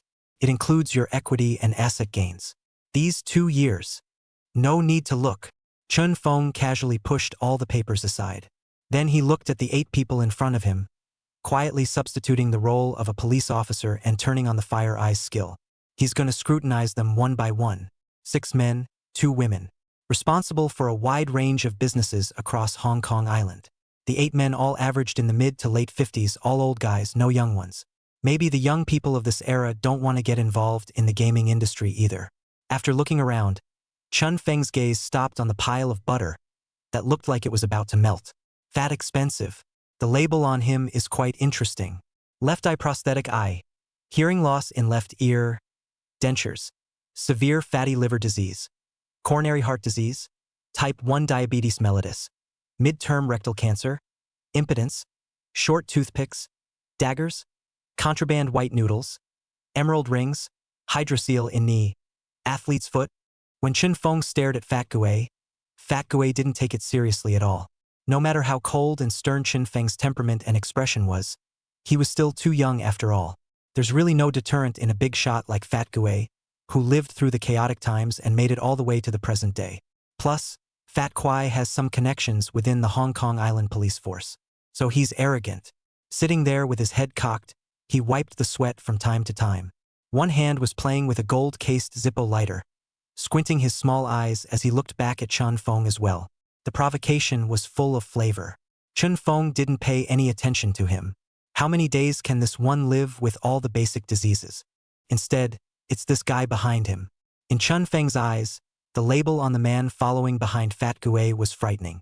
Scars, bullet marks, bullet fragments, razor blades, wire locks, daggers, 3-pronged military spikes, stimulants, stabbing pills, Glock 17 pistols, palm knives, sabers, castration of the lower body, unlocking wires, hallucinogens, psychedelic patches, contraband white noodles. Nice guy. It's amazing how many weapons this guy has on him. And a gun? At least 5 or 6 knives of various types. What was most mind-boggling to Chun Feng was that the label on his crotch was actually castrated lower body, meaning eunuchs. Fat Gui is a real bully. Where do you find such people to be cleaners? It must be said that such people are, to a certain extent, safe. Chapter 116. I'm also qualified to sit in this position. After observing the crowd, Chun Feng finally spoke. Everyone, my name is Chun Feng. I'm sure the principals know me more or less, so I don't want to introduce myself too much. I don't want to ask too much about the business of the United Group. Continue to be represented by Mr. Du in the future. Upon hearing this, everyone froze. No? Really? Any other conditions? Completely regardless? According to the understanding of these principles, when a young man like Chun Feng came back to manage a group of companies, it was estimated that the first thing he did was to inventory his shareholdings and assets. For the past 2 years, there have been no talking heads, though. But Yu Jinhua, as the acting head, in fact, every year in accordance with the rules will leave part of the group dividends into the chairman of the private account. Yu Jinhua is a person who takes things very seriously. Black and white. 1 is 1, 2 is 2. Plus, he's rich himself, so the money that goes into the chairman's account every year is no catnip, real dividends. So those are not small amounts of money. It's impossible for a youngster from the mainland with no reputation not to be moved, right? And the result? Chun Feng pressed on without paying any attention. And as soon as he came up, he announced that he was not going to ask about the affairs of the group of companies, and continued to let Yu Jinhua act as the person in charge. This is just great news. The thing that everyone was most worried about was actually that Chun Feng would come back and raid them. You know, the profits in the gaming industry are so thick. It's a personal craving. Now it seemed as if Chun Feng didn't mean it. For a moment, the crowd all breathed a sigh of relief. Only, when Chun Feng wanted to continue talking, he heard someone knocking on the table with something one by one, making noise. The crowd looked back. It's fat and expensive. Sure enough, he's up to something. The other people in charge actually had a vague premonition before they arrived that Fat Gui would definitely mess things up today. Because according to the normal plot development, if Chun Feng never came back, Fat Gui would soon have to make his move, annex the other families, and suppress Yu Jinhua. In the end, the gaming syndicate presumably took it to him. Now, Chun Feng formally served as the speaker. Fat Gui's plan completely fell through.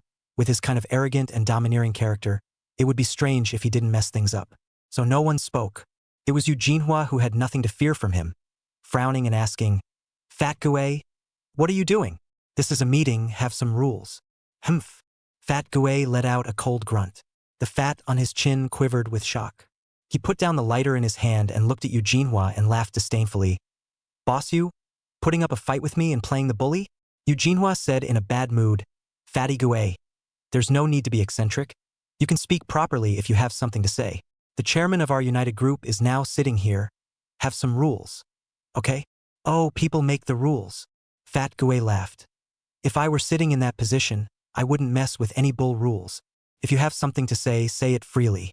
This is the new world, not the old times. Freedom of speech, understand. Fat Gue. Yu Jinhua got angry. As a result, Chun Feng suddenly waved his hand at him. Yu Jinhua kept his mouth shut, just a more or less grim look. These people, almost all of them, have fought their way up from that chaotic era to the present day, and who hasn't experienced darkness? Who doesn't have some dirty tricks? It's just that a lot of people don't bother with that kind of tactic anymore.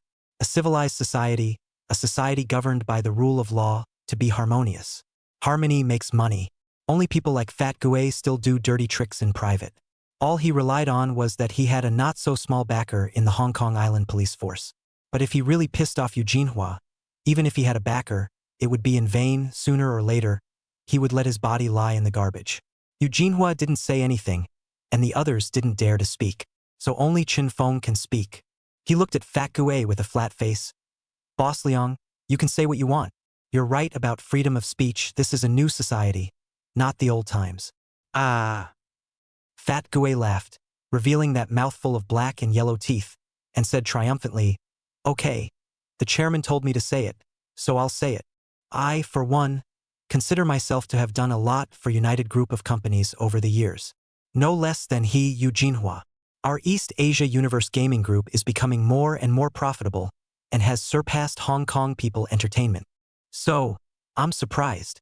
Why does the choice of agent have to be him, Yu Jinhua? An old guy who's about to flop. Can't you pick me? And Fat Gue stared at Chun Feng and slowly sneered. This? Kid? Which onion are you? What makes you qualified to be the chairman of a group of companies? Because you're Chun Jiolong's illegitimate son? What have you brought to the group of companies? How much have you contributed? Nope, no. You're a little kid from the mainland. Who are you to sit in that seat? All of you present, what do you say? That seat. Shouldn't it be our turn to take it? He has 55% of the shares, and I recognize him as the largest shareholder. But he can hide out on the mainland to enjoy his happiness and take dividends. I can keep you. But the chairmanship, you must give it up. It's a position that I'm entitled to, he's entitled to, and she's entitled to. You alone are not qualified, Fat Gue said while pointing his finger at Chun Feng. Extremely arrogant attitude. Very rude. His words also sent a shiver down the spine of the crowd. This guy is going to do something big today. Trying to take down a group company today? Even the chairman of the board wants to grab the position. However, if you think about what Fat Gue said, it seems to make sense. Every one of these people is making money for the group of companies. Everyone gets credit for the work and the hard work. Everyone is qualified to sit in the chairman's chair. But what is Chun Feng? Milky brat or a crowd pleaser on the mainland? What qualifies him to sit as chairman? Even if he has a 55% shareholding, he can be a major shareholder. Would it not be better for him to hide in the mainland and enjoy his happiness? Give up the chairmanship. Wouldn't it be better to have competent people serve? Why bother with an agent? So much trouble. For a while, everyone kept their heads down, with odd looks on their faces. On the one hand, they didn't want to offend Yu Jinhua because Yu Jinhua was the only one who was actively keen on retrieving Chun Feng. But on the other hand, they also wished to oust Chun Feng. Shares for him to occupy, pay the money and be done with it. But the united group of companies must be in control. It doesn't matter if it's Yu Jinhua or Fat Gue, whatever. It's just that a mainlander can't. The atmosphere in the conference room froze. Yu Jinhua didn't know what to say, because it's not very easy to refute what Fat Gue said. So he could only look at Chun Feng as well. In the chairman's seat, Chun Feng stared at Fat Gue with an expressionless face. A few moments later, he suddenly reached out and snapped his hands and clapped a few times, saying faintly, Well said, Boss Liang. You're so eloquent. It's a pity you don't go to comedy. With that, Chen Feng slowly stood up. Meanwhile, step by step, it's going in the direction of fat and expensive.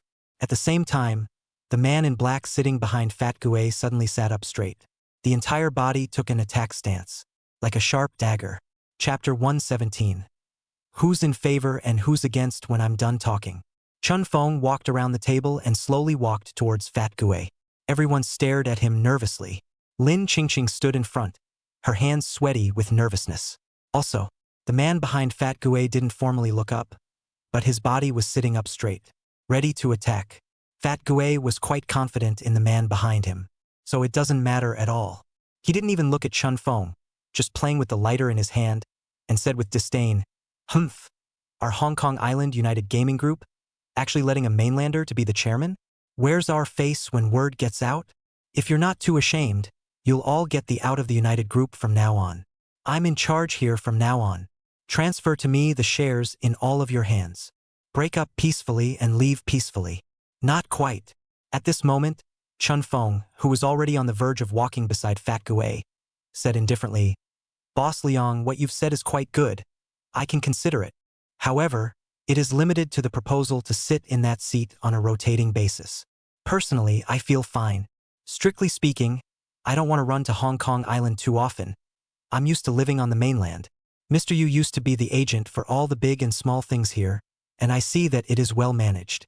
Therefore, I can give up my position as chairman. Or even in the future, whoever manages the group companies well, perhaps I can even share some equity with you. Boss Liang, what do you think?" When Fat Gue heard this, both of his eyes glowed. That good? And share equity? This young man knows what he's doing. Not bad, not bad. Fat Gue nodded his head with a grin. Hehehe. The young people are really on the ball. This idea of Mr. Chen's, I think it's very good. Good, huh? By this time, Chen Feng had already walked over to Fat Gue's side. Good, good, very good. I'll be the candidate for the first rotating sitter. After all, Boss Yu has been the acting head for more than 2 years, right? Everyone else? Who has an opinion? Except for Yu Jinhua, everyone didn't dare to say anything. Now Fat Gue is the real culprit. Anyone who went against him basically disappeared inexplicably after a few days. Everyone knew he kept a cleaner. Coupled with the fact that the scale of the East Asia Universe Gaming Group is indeed very large now, and it has already vaguely surpassed Hong Kong people's entertainment, so there is no objection to him sitting on the bank. Just when Fat Gue thought that this was settled, suddenly Chen Feng's voice came from his ears. "Sorry, I have an opinion." Chen Feng suddenly reached out and pressed down on Fat Gue's shoulder. Fat Gue's face changed. Felt like Chen Feng had a lot of strength. At this time, the man in black behind Fatty Gue stood up, with a cold expression on his face, and took 2 steps forward, just wanting to open his mouth to speak. Suddenly, Chen Feng violently raised his hand back. The hand knife chopped at the artery on the side of the black-clothed man's neck with great speed. Boo! A muffled sound. The huge force smashed the black-clothed man's eyes black and he directly fainted, paralyzed on the ground. This turn of events stunned everyone. Fat Gue was startled. "Are you kidding me? The cleaner that one pays good money for was once a tough guy. The kind that kills without a second thought. I've had them for 3 or 4 years now, and they do almost all the dirty work beautifully and cleanly, so they are deeply loved by Fat Gue. Spend countless dollars on him. Except for not being able to play with women, all food, drink, gambling and smoking are satisfied. Fat Gue is also very relieved. It was on purpose to bring him here today to meet Chen Feng, the new man of words. If you don't listen, find an opportunity to have the cleaner do it. Results? What happened? How come he was put down by Chen Feng's slap? Fat Gue was simply dumbfounded. Seeing the cleaner lying motionless on the ground, Fat Gue became anxious and suddenly reached out to point at Chen Feng. You, Boss Liang." As if nothing had happened, Chen Feng pinched the finger that Fatty Gue was pointing at him and said with an expressionless face, "Boss Liang, everyone is allowed to take turns sitting in the bank, but not you. Want to know why? There's not really a reason. It's mostly just that I don't like the look of you. You're TM fat as an old sow about to get out of the cage, your body sweats with a rancid odor, and you can scrape 2 pounds of oil off your face. How dare you make noise in the middle of a meeting? For something as disgusting as melting butter like you, I get sick to my stomach just looking at it. I want to vomit just looking at it. Do you know that? Chun Feng said as his hand exerted force. Slowly, Fat Gue began to tremble all over. That finger of his had been broken to a 90-degree angle by Chun Feng. 疼，放开我，放手啊！ Fat Gue couldn't stop screaming in pain. At this point, Chun Feng fiercely exerted his force. There was a crunching sound. Fat Gue's face instantly went white. His body trembled violently, and he watched in horror as his fingers drooped to the side, followed by opening his mouth wide to howl miserably. Turns out that's not all. Chun Feng suddenly fished out the lighter on the table and shoved it into Fat Gue's mouth. Then a hard slap. Oh! Blood frothed from the corner of Fat Gue's mouth. The lighter knocked his teeth out, cutting his mouth along with them, blood pouring out, and he started rolling his eyes uncontrollably in pain. The scene took everyone by surprise. One stared at Chun Feng in horror. Who would have thought that this young man from the mainland would be so ruthless in his methods? It was just like Chun Jilong back then. It's really that man's bastard son. Even Yu Jinhua looked dumbfounded. This kid wasn't too enthusiastic when he was in the hospital, but he really didn't look this ruthless. So surprising. Of all the people, on the contrary, Lin Qingqing was relatively calm. Because when she met Chun Feng in Yanjing, Chun Feng had actually been substituting the role of a black boss, and that paradigm had come out long ago. Instead of seeing his tactics again today, they felt justified. Slowly, Fat Gue is not moving. Slumped in his chair, bleeding uncontrollably from the corner of his mouth. The person has passed out from the pain. Chun Feng also ignored him, loosened his hand a little bit, glanced at the lighter in Fat Gue's mouth, and said without lifting his head, Hong Kong Island Gaming United Group of Companies. From today onwards, the rotation of the banker. The first acting chairman, Yu Jinhua. 2-year term. The next acting chairman of the board is appointed by Jinhua. If all of you live long enough to survive, you'll have a chance to become acting chairman. Besides, everything I said was true. If it's done well enough to make more money for United Group of Companies, I can take a proper share of the equity. The matter is settled. As for me, nothing important. I won't come back to Hong Kong Island. Just because I'm not coming doesn't mean I don't care. So don't you all ever forget about me. One last thing, this dead fat pig is kicked out of the Hong Kong Island Gaming United Group of Companies as of today. He is no longer a shareholder. Boss Yu, hold a shareholders meeting and reclaim all his equity. In the future, caution all United Group member companies that what happens to this dead fat pig is a warning. Any more people having second thoughts about the group companies, I'll be looking for him. Speaking of this, Chun Feng slowly raised his head. With a fierce and furious look in his eyes, he reached out and gave Fat Gue's head a hard push, directly pushing him to the ground. The eyes swept around the room. With a grim look on his face, he said, When I'm done talking, who's in favor and who's against? Chapter 118. Simple and rough. Fatty is finished. Chun Feng's Zhou Chaoxian style black boss style convinced everyone. Who dares to object? Especially Fat Gue has long been pissing off the public. If it wasn't for the fear of that cleaner at his side coming after him, these people would have wanted to deal with him. The matter makes more sense now that it's being handled by the talking heads. So no one in the room objected. It's just that Fat Gue has always been a scourge. Having suffered a big loss this time, it's unlikely that he'll retaliate when he recovers from his injuries. Yu Jinhua could never let go of his heart and walked behind Chun Feng and asked in a low voice, Chairman, there is someone behind Fatty Gue. It's the Hong Kong Island Police Department. He suffered a big loss today. He will definitely retaliate in the future. Someone behind it? Any idea who? From the Serious Crimes Division of the Kowloon Police Station. Chun Feng turned to Fat Gue's side and casually pulled out the contraband white noodles from his pocket and threw it to the ground, saying indifferently, This bastard is harboring drugs on his body, and he must have quite a few at home as well. After that, he went back over to the man in black not far away, and rummaged through him to find a bunch of daggers and a grog 17. Everyone was dumbfounded as they looked at the guy who was turned out. Nice guy, with all those weapons. The point is, how did Chun Feng know? Even managed to accurately rummage through his body to find the hidden dagger. Simply evil. Chun Feng pointed at the Glock 17 on the ground and said, This scumbag has no good intentions when he brings a weapon to a meeting. I'm sure there will be more accidents and surprises waiting for the police where he lives. Yu Jinhua's face turned white as he watched. This man in black must be the mysterious cleaner that Fat Gue keeps. The wolf's heart is in the right place. Fat Gue should just want to make things happen today, and it's not likely that he'll be his target. Okay, it was taken care of by Chin Fong. Eugene cautiously asked, Chairman, then we call the police. Of course we have to call the police. We may be in the gaming industry, but we're also law-abiding, good citizens. Go to the police, but don't hit Jujujo. Go get someone with a higher rank than the Serious Crimes Division of the Kowloon Police Station. Be open and honest. The white flower on these two scumbags counts as a giveaway prize. The weapon in this janitor's hand is the most direct evidence. They're both guaranteed to be wonderful at home. Also, let's just say that I, the chairman of the United Group, am generous, very generous, far more generous than Fat Gue. So, Chun Fong slowly looked back at Eugene and said in a flat tone, do they want to make friends? I guess it must be very tempting. In my place, I'd like to. Eugene nodded. I thought to myself that this young man's methods were really simple and crude.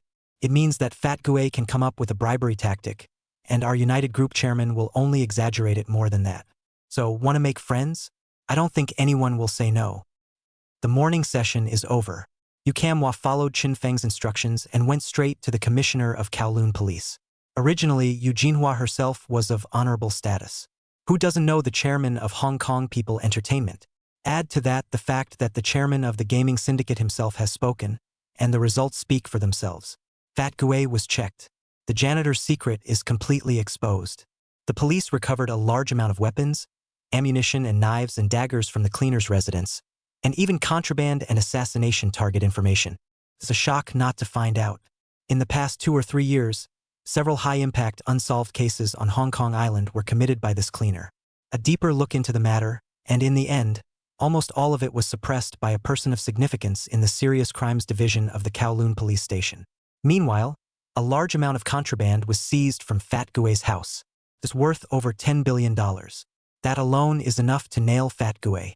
So the police investigated it to the end, taking out all of Fat Gue's protectors and cleaners, as well as a bunch of executives from the East Asia Universe Gaming Group. Midnight. When Fat Gue came out of his stupor, the man was already in the horn. He simply crumbled. When asked about his current situation, Fat Gue went cold. What's the situation? In most of the day, the kingdom he had been running for decades collapsed. From heaven straight to hell, possession of drugs and murder for hire. According to the police, Fat Gue is dead. The charges are serious. Fat Gue was paralyzed on the small one-room bed in the number, a stabbing pain coming from his heart area. His mind was blank and his hands and feet were cold. Gradually, breathing began to fail. Serious underlying diseases were all sickened by this fatal blow. After only a few minutes, Fat Gue closed his eyes and never opened them again. And the fat all over his body grew more and more like melted butter, drooping off the edge of the bed and looking disgusting.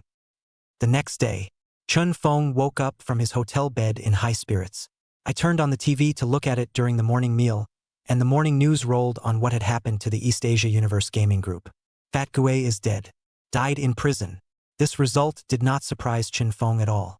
After using the fire eyes, Chun Fong had long known that this fat as a sandpiper didn't have long to live at all. This coronary heart disease and type 1 diabetes again. 9 times out of 10, the underlying disease will be triggered after a violent stimulus. So don't even worry about him. Sure enough, Fat Gue is dead, and the janitor is officially transferred to Serious Crimes Prison, awaiting trial. The East Asia Universe Gaming Group was dealt with dozens of top executives. The entire company was directly paralyzed, and was officially kicked out of the Gaming United Group by Eugene. The results were very satisfying. Chun Fong was in an excellent mood and ordered breakfast service in the hotel. After washing up, breakfast was delivered. When he opened the door to his room, Chun Fong was stunned. Outside, pushing a food cart up, it was actually Lin Qingqing. Chairman. Lin Qingqing revealed a rare hint of a light smile. So rare. Chun Fong looked at her suspiciously. Why are you here again?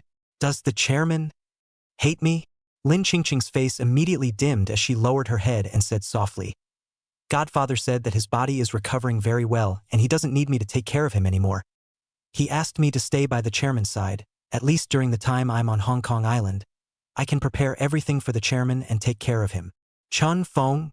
Eugene wouldn't be trying to tie himself up with his goddaughter, would he? If so, he's underestimating himself. Chun Fong turned around and said as he walked inside, Come in. Okay, chairman. Lin Qingqing pushed the food cart into the room and closed the door back. Chairman, let me help you clean up your room. Okay, thanks. Chun Feng sat directly on the sofa, parked the food cart in front of him, and ate on his own. Lin Qingqing, on the other hand, began to get busy in her room. Tidy up the bedrooms and organize the bathrooms. It's pretty slick. Looking at her busy figure, her face was no longer as icy and rejecting as before, and she was obviously in a good mood. Suddenly, the cell phone buzzed, picked it up casually and looked at it.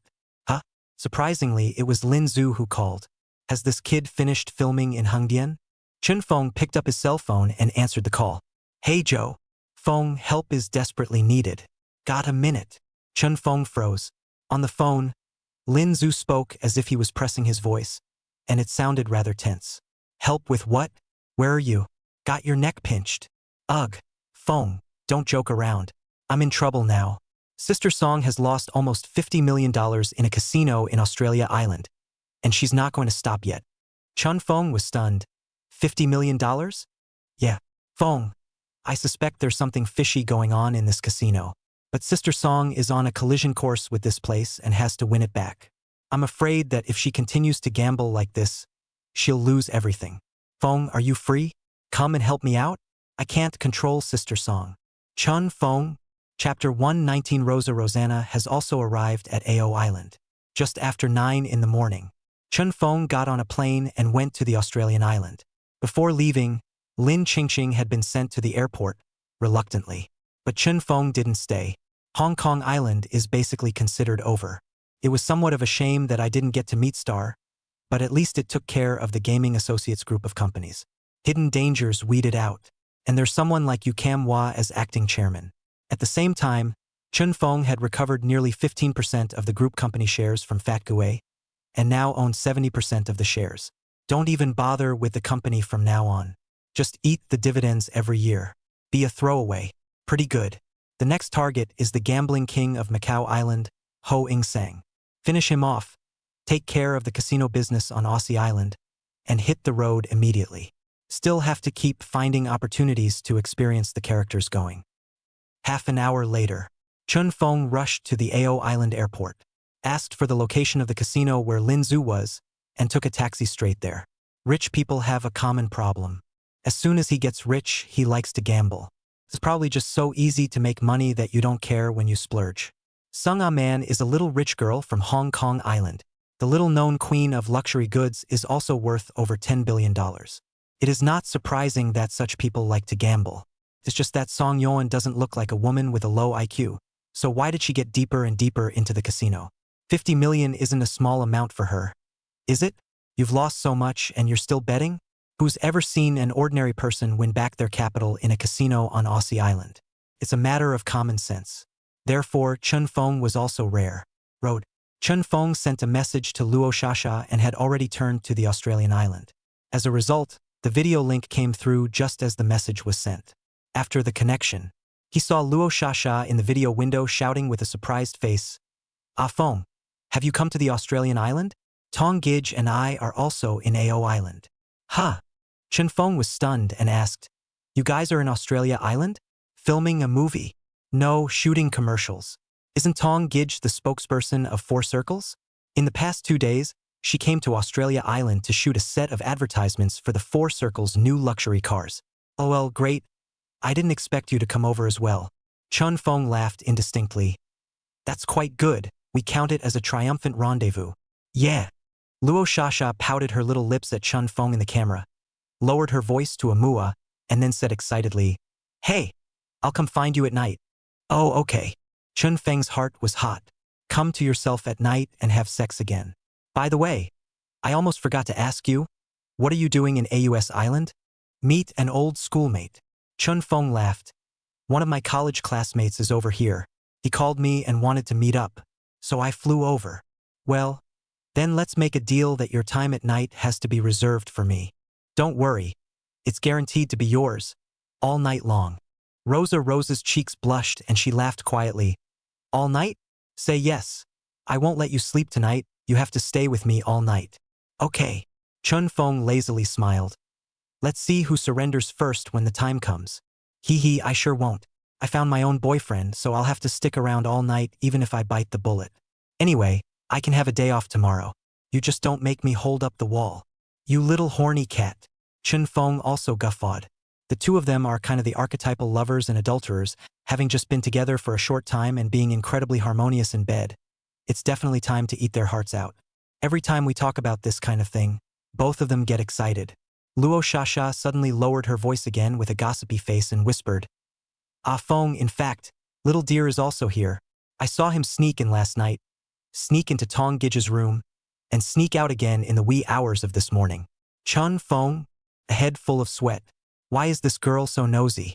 People are couples, it's not normal to spend the night. It's just that it's very emotional at times. Celebrity couples have to be sneaky and drunk when they want to snap. Chun Feng laughed. Little bitch, don't mind other people's business. You're not an entertainer. What's the point of getting so excited about this kind of thing? Hee hee. I'm just wondering. Strange what? Strange Tong Gij this kind of actress ah. Rosasha simply burst her octogenarian attributes and said with a quirky face, I just want to know if they're so serious during the daytime, do they scream when they're in bed? 3 black lines hung down on Chun Feng's face. Rosasha stuck her tongue out and laughed in a small voice. Am I being a? Well, it's pretty. What's it to you if someone screams in bed or not? Don't you want to know? Chun Feng was speechless. Am I crazy? What do I want to know about that kind of thing? I just need to know if you can scream or not. Darn, would I? You don't know? Rosa let out a pout and laughed with a red face. No more nonsense with you. I'll see you tonight, honey. I have to hang up. Well, don't get distracted while you're working. Che, I wouldn't. Remind yourself that you're the one who's distracted. This girl is still confident in her body. Okay, hang on. Mua. Bye, said cut off the video. 40 minutes later, the cab drove under a building. Chun Feng got out of the car and looked up. Aha! Shinkyo Entertainment Group building? So Song Yeon lost $50 million at her own casino? Chun Feng cried and laughed. Okay, get in there and take a look. Chun Feng walked into the building with a flourish. The gaming industry is relatively orthodox and pure on the island of Australasia, which is also one of the world's gambling capitals. Therefore, unlike Hong Kong Island, the betting industry on the Australian island can be put together by a horseman by means of means, indicating that the betting industry on Hong Kong Island is actually relatively amateurish and low-end. Aussie Island would be pure. What a Venusian, what a Nike, what a Wynn, what a MGM, what a Mobius, these are all world-renowned casinos. No one has the power to consolidate these casinos. As a result, the casinos on the island of Australasia compete even more fiercely with each other. And the king of gamblers in the Aussie Islands has more gold. More than Ho Ing Sang, there is the old gambling king, Leung Chung Hua. The king of gamblers on Hong Kong Island, on the other hand, is not nearly as good. For example, Ouyang Hua, who had the strength of a quasi-gambling king, was simply not good enough in front of Ho Ing Sang, and after being defeated at the gambling table, his state of mind was gone. That's the gap. New Capital Entertainment is a casino given to Chun Feng by the system, ranked in the top 5 of the Aussie Island. The scale is also world-class. The combined strength is even comparable to the combination of the hundreds of casinos on Hong Kong Island. The interior of the building is decorated in gold. The entire lobby of the first floor is a collection area. There are all kinds of ways to play. Countless people from all over the world come to visit the island of Australia every year. So there are a lot of people who go into the casinos to play. Some are trying to come in for a taste. Entertainment. Some of them come here specifically to gamble. There are also some mainland showbiz stars who come over to splurge. There are millions of dollars in small bets and tens of millions in big bets. Entertainment stars make money fast and come by it easily anyway, and for them, the only excitement they can bring with money is gambling and drugs. As a result, entertainment stars can be seen in the casinos from time to time. As he walked, Chun Feng finally saw Lin Zhu, who was sitting next to a gambling table playing craps. And there's that sassy old sister, Song Yeon. To his surprise, Chun Feng saw another familiar face. Sitting next to Song Yeon, with an unrivaled stunning side face and a simple and stylish white dress. Isn't it Liang Wanqiu? She's here too? Chapter 120. A quick sword cuts through the chaos. Seeing Liang Wanqiu again, Chun Feng's eyes lit up. Her face and demeanor are truly unmatched. It was by far the woman with the highest face value that Chun Feng had ever seen, bar none. Even movie and TV actresses are better than her. When he thought that this woman had indeed moved to adopt herself, Chun Feng had a few odd feelings in his heart. Therefore, Chun Feng didn't go over there either. Just stand silently on the periphery and observe quietly for a while. Liang Wanqiu knows a little bit about gambling. As Liang Zhonghua's youngest daughter, there was no way she wouldn't be able to do anything at all. Previously that time in Yanjing's villa, Liang Wanqiu had exhibited the technique of playing dice, which was actually quite professional. It was probably because Song Yuan was also scared of losing, so she called Liang Wanqiu out, wanting her to help get her money back. Sick Bo is one of the common games played in casinos. It's a bet on dice points. Simple to play. One hammer to win. So many amateurs and laymen like to play this, simple and rough. Chun Feng stood at the periphery and observed for half a day before turning around and silently walking away. He's discovered something. Although Liang Wanqiu had a bit of a grasp on playing dice, she could more or less hear some of the sounds in the dice cup, so 8 out of 10 times she could bet on it. However, it also seems that the casino dealer is deliberately letting the game slip. There were times when it was obvious that Liang Wanqiu had made a wrong bet, and the dealer would use tricks to change the number of points on the dice in the dice cup, so that Liang Wanqiu could win money. So, Sonia Song is already making her money back. Even Lin Zhu, who was sitting on the sidelines, was also shouting with excitement. Chun Feng quietly turned around and left. When he came outside to the lobby, he picked up his cell phone and called out directly. He was calling Ishkin. A few minutes later, a group of people came down from the top floor of the new Capital Entertainment Group building, led by none other than Shi Jin, a new Capital Entertainment agent in his 40s. It is also one of the few famous casino tycoons on Hong Kong Island. Shi Jin saw Chun Feng sitting in the rest area at a glance and hurriedly led his men over. Chun Xiansen. Hello, I'm Shi Jin. Hello. Chun Feng got up and shook Shi Jin's hand. Shi Jin carefully sized up Chun Feng for a few moments and was slightly surprised in his heart. This young man has such cold eyes. There's an air about it that does seem like the kind of person who has a black background. Can't. Shi Jin was also considered to have read countless people, and with just one look at Chun Feng, he knew that this young man was definitely not ordinary. So when he had called earlier, Chun Feng had said that he would kill his entire family if he Yingxing looked for trouble again, so I guess he hadn't been joking. The two men shook hands.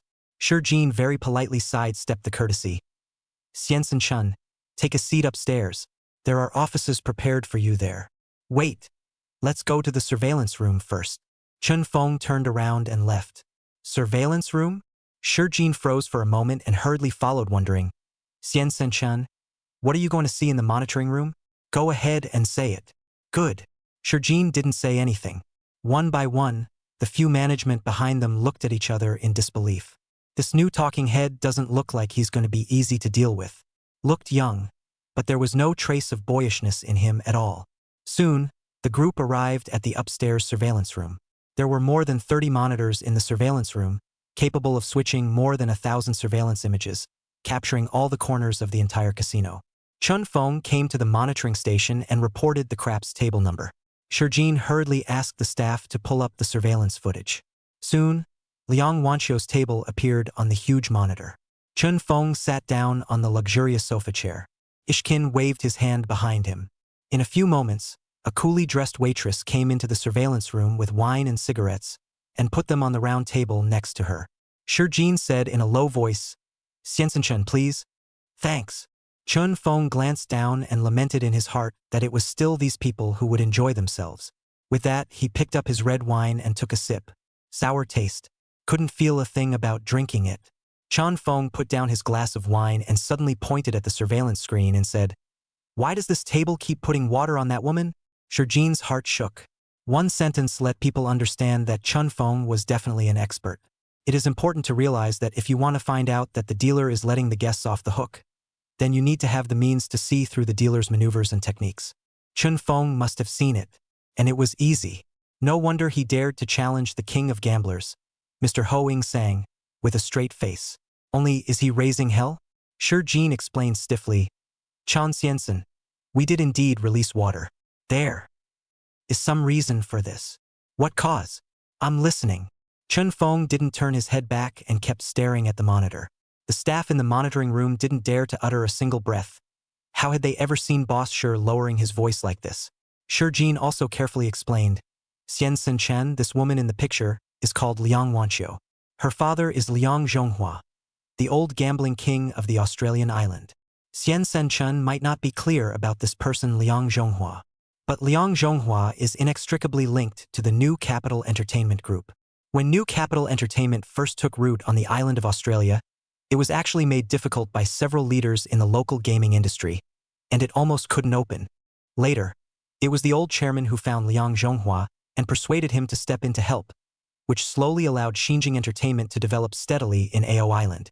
It can be said that without Liang Zhonghua, there would be no Nike. Although Liang Zhonghua is not a member of New Capital Entertainment, the old chairman once said that as long as Liang Zhonghua's people come to the casino, they will all be released. New Capital Entertainment Group will definitely not earn money from the Liang family.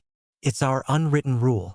So, Shi Jin finished his explanation and kept his eyes on Chun Feng's reaction. Chun Feng nodded silently as he listened, and didn't pursue it any further. This was a relief to Ishkin. After observing for 10 minutes or so, Chun Feng could tell that Song Yuan should have almost gotten her money back, as they had also stopped and were preparing to leave. Thus, Chun Feng got up and left the monitoring room. The crowd arrived in a plush office on the top floor. Shi Jin introduced, Chun Xiansen. This office is for you. Chun Xiansen. Should be able to stay on the Australian island, right? Boss sure. First give me an overview of New Capital Entertainment Group's business, including the current management situation. Don't leave out any issues and speak to me. Chun Feng sat down on the chairman's luxurious leather office chair and casually said. Shi Jin quickly nodded. Okay. Xiansen Chun. Then the two had a brief meeting. Chun Feng substituted the role of a black boss throughout, listening to Shi Jin's report with a murderous and decisive mindset, and making several quick decisions. Fired a few people, changed a couple of rules. With such a dry means of doing things, he couldn't help but make Shi Jin sigh in admiration. So young? How do you practice? It felt like this mind was more mature than his own, a decades-long veteran of casinos. After resolving everything, Chun Feng let out a long breath and looked at Shi Jin and said indifferently, 2 things. I'll talk and you listen. First, you will be the chairman of New Capital Entertainment Group from now on for 2 years. I will personally issue a document to put you on the throne. Just stop talking for a second and hear me out. You manage the group of companies. I only take shares to be the majority shareholder. In the meantime, I don't ask about any of your resolutions. In 2 years, I'll make another trip back. At that time, I will evaluate the company's operations, and then you and I, including the board members, will decide who will be the next chairman. Secondly, arrange my bet with He Yingxing as soon as possible, and inform him that if he wins, I'll let him have the shares of New Capital Entertainment Group. If he loses, he can either get the hell out of AUS Island or leave a pair of hands behind. If accepted, official opening within a week. After saying that, Chun Feng got up and left, saying as he walked, I have friends on the Australian island, so I'm going to meet my friends. These things are settled. Call me anytime if something happens, but don't bother me if nothing happens. Bye. Ishkin, petrified. That's a bit too much information for those 2 things just now, isn't it?